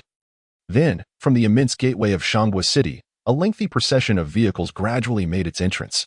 Leading this grand procession was a magnificent carriage adorned with golden depictions of the sun god. Effortlessly captivating the attention of all, this opulent carriage was astonishingly wheelless, replaced instead by two swirling, howling gusts of gray wind that glided the heavy vehicle forward as if it were a feather floating in the air. Undisturbed by the motion of the horses, this was a magical carriage unique to the Holy See, its chassis etched with an intermediate wind magic array by a high-ranking mage, powered by magical stones. Exuding an air of extreme luxury, such a magical carriage symbolized status, reserved solely for the elite of the clergy. Flanking this splendid carriage were over 40 apprentices in black robes, embroidered with crimson ecclesiastical insignia. Dutifully following, their demeanor humble in service, these apprentices, known as clerics, shared a master-servant relationship with the mages, describing themselves as the most humble servants of the divine. Each bore a long black chain, which clinked ominously with every step, producing a disquieting sound that instilled an unshakable sense of dread in the onlookers. The mages and knights represented the two pillars of the Holy See in the land of Azeroth. They complemented each other. One excelled in physical prowess while the other wielded arcane might, allowing them to balance each other's strengths and weaknesses in battle. Thus, whenever the Holy See established a chapel, it would appoint both a knight and a mage to serve concurrently. The streets were soon cleared, as the citizens of Shangwa City were ordered to stand obediently by the roadside, knowing that any movement could be misconstrued by the knightly henchmen as disrespect toward Master Mazzola. With no recourse for justice should they meet a violent end, the gilded magical carriage glided slowly along the golden path, as if reviewing its subjects. The gazes of the onlookers were laden with profound reverence, albeit tinged with an undercurrent of suppressed loathing and hatred. When Shangwa City had been besieged by the Black Armored Legion and stood on the brink of disaster, these knights and mages, who typically reveled in their privileges, had fled like scurrying rats. Yet now, as the threat had barely receded, they returned with insatiable eagerness to reassert their dominance. Did the Holy See still possess any semblance of honor? Sensing the unfriendly glares from the crowd, the gilded magical carriage abruptly halted. The door swung open, and a somewhat balding old man leaned out, hesitating momentarily before stepping onto the carriage's step. This was Master Mazzola, a greedy, cunning, and malevolent figure, standing at a modest height of around 1.65 meters, thin and wiry, with a glint of chilling malice flickering in his eyes. He was often described as a little old man who could conjure 1,000 devious schemes in the blink of an eyebrow, earning him the fitting moniker among the residents of Shangwa City, the two-legged bald viper. This venomous serpent, alongside the bearded knight leader Luciano, who had earlier struck a defenseless woman unconscious, constituted the Holy See's appointed local lords, wielding control over all ecclesiastical matters in Shangwa City, due to the Holy See's unparalleled stature in Azeroth. Their infamous inquisition had obliterated numerous nations that dared oppose them, rendering Mazzola and Luciano, though mere footnotes within the Holy See, into nobles who could contend with kings upon their arrival in Shangwa City. Mazzola caressed his cherished staff, his gaze steelied as he surveyed the crowd. A palpable wave of unrest rippled through the masses. None dared meet the gaze of this venomous viper, in the next instant. He pointed a finger at several individuals within the throng. Those singled out appeared as if they had received a summons from death itself, their faces drained of color as they cried out in desperation. Yet, regardless of their pleas, the clerics flanking the carriage, their eyes wide with anticipation, lunged forward like loyal hounds obeying their master's command, seizing the unfortunate souls with iron chains as ruthlessly as one might capture a fledgling chick. The street erupted into a chorus of wails, reminiscent of a hellish nightmare. Chapter 0083. Leave everything to me. The two-legged bald viper. Mazzola stood high above, his expression frigid. There was no trace of compassion on his face. which should have been befitting of a righteous mage. He glanced over the agitated crowd and stated coolly, "The Holy See has received urgent reports that the most malevolent necromantic magic has recently manifested in the battle at the Stone Bridge in Shangwa City. I now suspect that these individuals have succumbed to demonic temptation, as I can sense a faint necromantic aura emanating from them. Children of the divine, do not dare to question the justice of our Father. I assure you, the Holy See shall render the most equitable judgment. Provided it is determined they have not engaged in dealings with demons, I shall personally escort them from the church." This reasoning, seemingly straightforward, sent shockwaves of terror through the residents lining the streets. Those witnessing their loved ones being dragged away, in their despair, fell silent, their eyes reflecting utter hopelessness. In Azeroth, regardless of one's stature, being deemed in league with demons by the Holy See equated to a death sentence, with a place already prepared for them upon the stakes of the Inquisition. This is no mere exaggeration. There exists a chilling example that sends shivers down one's spine. 2 decades ago, the illustrious Emperor Bruno of the once mighty 6th-level dueling empire in the land of Azeroth, gifted with extraordinary talent and remarkable brilliance, ascended to the pinnacle of lunar-grade power, the full moon level. Before he had even reached 50, it was foretold by many that he was but a step away from attaining the revered status of a sun-grade master. The dueling empire, commanding 1,000,000 armored warriors and teeming with formidable forces, was indeed a dominant power, reigning unchallenged for over a decade. Yet, during his zenith, Emperor Bruno faced utter devastation. The cause was merely his hubris at a banquet hosted by the Holy See, where he inadvertently offended Pope Platini, the sovereign of the sacred church. The Pope, incensed, accused him of collusion with the nefarious demons of the abyss, and with a mere command, ordered the Judgment Knights of the Holy See to obliterate the dueling empire from the face of the continent. The fate of the once mighty Bruno himself was equally tragic. He was said to have been bound to the solar pillar of the Holy See's headquarters atop the sacred mountain of 10,000 streams, subjected to excruciating magical flames for 3 interminable years before succumbing to his agonizing torment. Thus, the simple utterance of Mazola plunged the hearts of all present into despair, and the young girls, shackled by chains, fainted upon hearing his words. The crowd along the streets fell into an eerie silence. Even the relatives of those seized, young maidens and middle-aged men alike, dared not utter a word, nor even shed a tear. The oppressive might of the church was palpable. Mazola, the two-legged, balding rattlesnake, reveled in the atmosphere of fear he had created. Caressing his cherished black staff, he surveyed the surroundings with an air of authority, pleased to find no one meeting his gaze. The humiliation he had endured at the hands of the Holy See's branch in the capital of the Zenit Empire, St. Petersburg, was finally vindicated in this moment. Just as he prepared to retreat into his gilded magical carriage, a melodious and enchanting voice broke through the tension.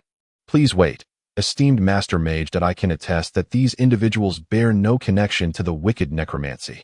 The voice, sweet and resonant, shattered Mazola's fleeting contentment. Inciting his wrath, he whirled around, pointing his staff without even glancing at the speaker. Instantly, a radiant beam of destructive white light erupted from the purple gem atop his beloved black staff. Racing towards the source of the voice, the holy mage's spell, Light Annihilation, was merciless and unforeseen, seemingly aimed at a swift execution. Gasps of shock rippled through the street, though Mazola failed to see who had spoken. The onlookers recognized her immediately, their faces draining of color. The brave soul standing against such peril was none other than Angela, the future esteemed queen of King Alexander of Shambo City, a girl as delicate and beautiful as freshly fallen snow. The searing white light surged towards Angela, threatening to incinerate her, when suddenly, a resounding clash, a massive black sword, shimmering with blue flames, appeared out of thin air, positioned protectively before her. The hilt was grasped by a strong, robust hand. The heavy black blade trembled slightly, the blue flames rippling in response to the impact of the white light, until both forces dissipated entirely. The timely rescuer was none other than Frank Lampard, the foremost warrior of Shambo City. "How dare you strike at Her Highness the Queen, Master Mazola? Are you intentionally provoking discord between the Holy See and Shambo City?" Lampard demanded, his imposing figure radiating power, azure energy swirling around him, his fiery red hair cascading with wild abandon. "Oh, it is Her Highness Angela. I beg your pardon." Mazola finally recognized the audacious girl who had dared to challenge him. Yet, he dismissed her presence with disdain, muttering an insincere apology his countenance betraying no hint of remorse. "Lord Lampard, I would suggest you sheath your black divine weapon. Do you intend to confront a master mage of the Holy See?" Lampard hesitated, his brow furrowing as he contemplated his next move. He eventually sheathed his sword, yet his expression remained stormy, his gaze piercing as it swept over the shackled Shambo City citizens. What crime have these individuals committed? Can the Holy See truly act with such impunity? "Mind your words, Lord Lampard," Mazzola retorted, irritation creeping into his voice. With an air of superiority, he declared, "Are you questioning the righteousness of the Father God? We possess irrefutable evidence of necromancy during the battle in Shambo City, and I suspect these individuals are implicated. Thus, they shall be taken to the church for further investigation. But Master Mage, I possess absolute evidence that these individuals are in no way connected to necromancy." Angela interjected, her voice trembling yet resolute. The beautiful girl, still pale from the earlier ordeal, gazed at the captured maidens with pleading eyes. "You stated that necromancy was present during the battle at the Stone Bridge. Yet all in Shambo City can testify that none of these individuals were ever present there. They cannot possibly be linked to the necromancy that transpired." Her words sparked a glimmer of hope among the citizens of Shambo City. Indeed, they never left the city. How could they be involved with the necromancy at the Stone Bridge? Perhaps it was that accursed band of black-clad ruffians who attacked Shambo City that wielded necromantic magic. "Master Mage, please do not wrongfully accuse innocent people. Princess Angela speaks wisely. Neely and the others are absolutely innocent regarding necromancy." "Exactly. Aunt Gully just gave birth less than a month ago. She can barely lift a kitchen knife, let alone wield necromantic magic."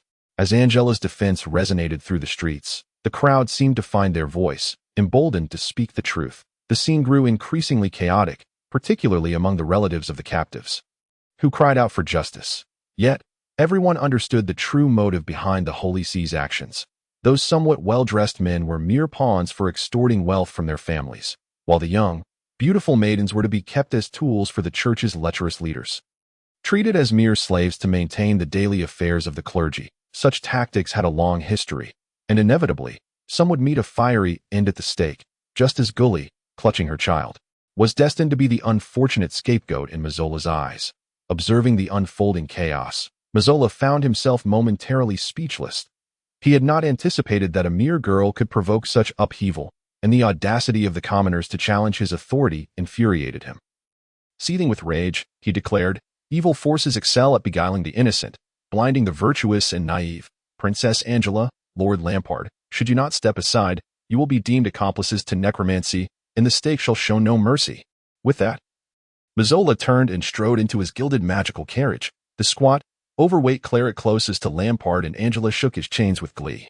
"Huh, please make way. Otherwise, heh." The last two words dripped with menace. A sinister smile etched on his face. Lampard's brows knitted together as he gripped the hilt of his weapon once more. He glanced back at Angela, seeking her counsel. Her beautiful eyes shimmered with unshed tears. Filled with urgency, the young girl felt torn, knowing that if she signaled Lampard to act, it could spell disaster for the soon-to-be-crowned King Alexander and all of Shambo City. Yet, the thought of allowing innocent lives to be taken by the Holy See weighed heavily on her conscience. At that moment, a warm and substantial hand gently rested upon the young girl's shoulder. Following this, a familiar magnetic voice, akin to celestial music, resonated in Angela's ear. "Leave everything to me." Chapter 0084. Spare me. "Oh, Great One." "Ah, Alexander." Angela gasped in surprise, turning to behold the figure that had emerged behind her. The instant she laid eyes on the imposing silhouette, the heavy burden she had been carrying seemed to vanish into thin air, and her gaze transformed into a crystal-clear wellspring, erasing all traces of anxiety and sorrow. Standing beside Angela, Lampard finally released his grip on the hilt of the black divine sword, exhaling softly. The crowd lining the streets could not suppress their low murmurs of cheer. King Alexander had arrived. And in that moment, it felt as though they had found their beacon of hope. They were resolutely convinced that in this world, no challenge could thwart the omnipotent King Alexander.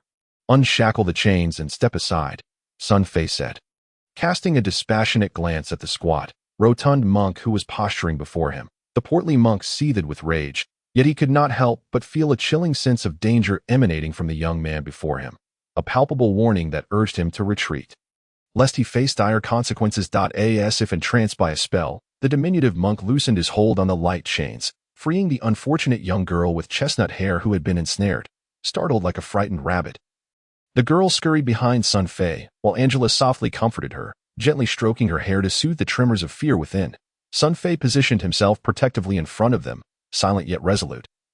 His calm demeanor casting an imposing shadow that a mere glance from him was enough. The once ferocious knights and retainers now resembled timid dogs before the king of the jungle, trembling in abject fear. None dared to meet Sun Fei's gaze. The monks clutching the light chains, upon feeling his piercing stare, were as if confronted by a razor-sharp sword poised at their throats. Their hands trembled uncontrollably, relinquishing their hold on the chains.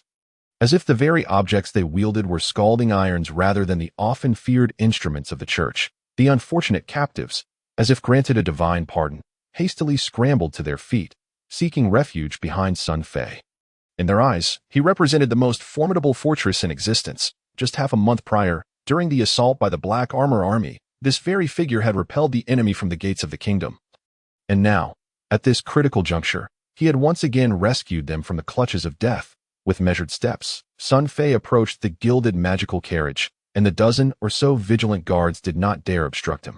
Parting ways as if to honor their master, Sun Fei rested his hand upon the carriage's yoke and gently rapped on it, announcing, "Come out. Let us have a proper conversation." Silence reigned within the carriage, the atmosphere thick with tension. "My patience is wearing thin," Sun Fei remarked, furrowing his brow. The strength of a level 20 barbarian surged forth from him, an aura of formidable intensity beginning to emanate from his being, a harbinger of impending action. Just then, a creaking sound pierced the stillness, akin to the faint hum of a gnat, yet it sent a collective shiver through the onlookers. The two-legged bald rattlesnake had finally emerged. "Ah, it is your Majesty Alexander." The cunning and insidious Master Mizora, the rattlesnake, stepped down from the carriage, bowing with a disarming smile. "I was just on my way to pay my respects to His Majesty the King, congratulating King Alexander on his forthcoming coronation in 5 days.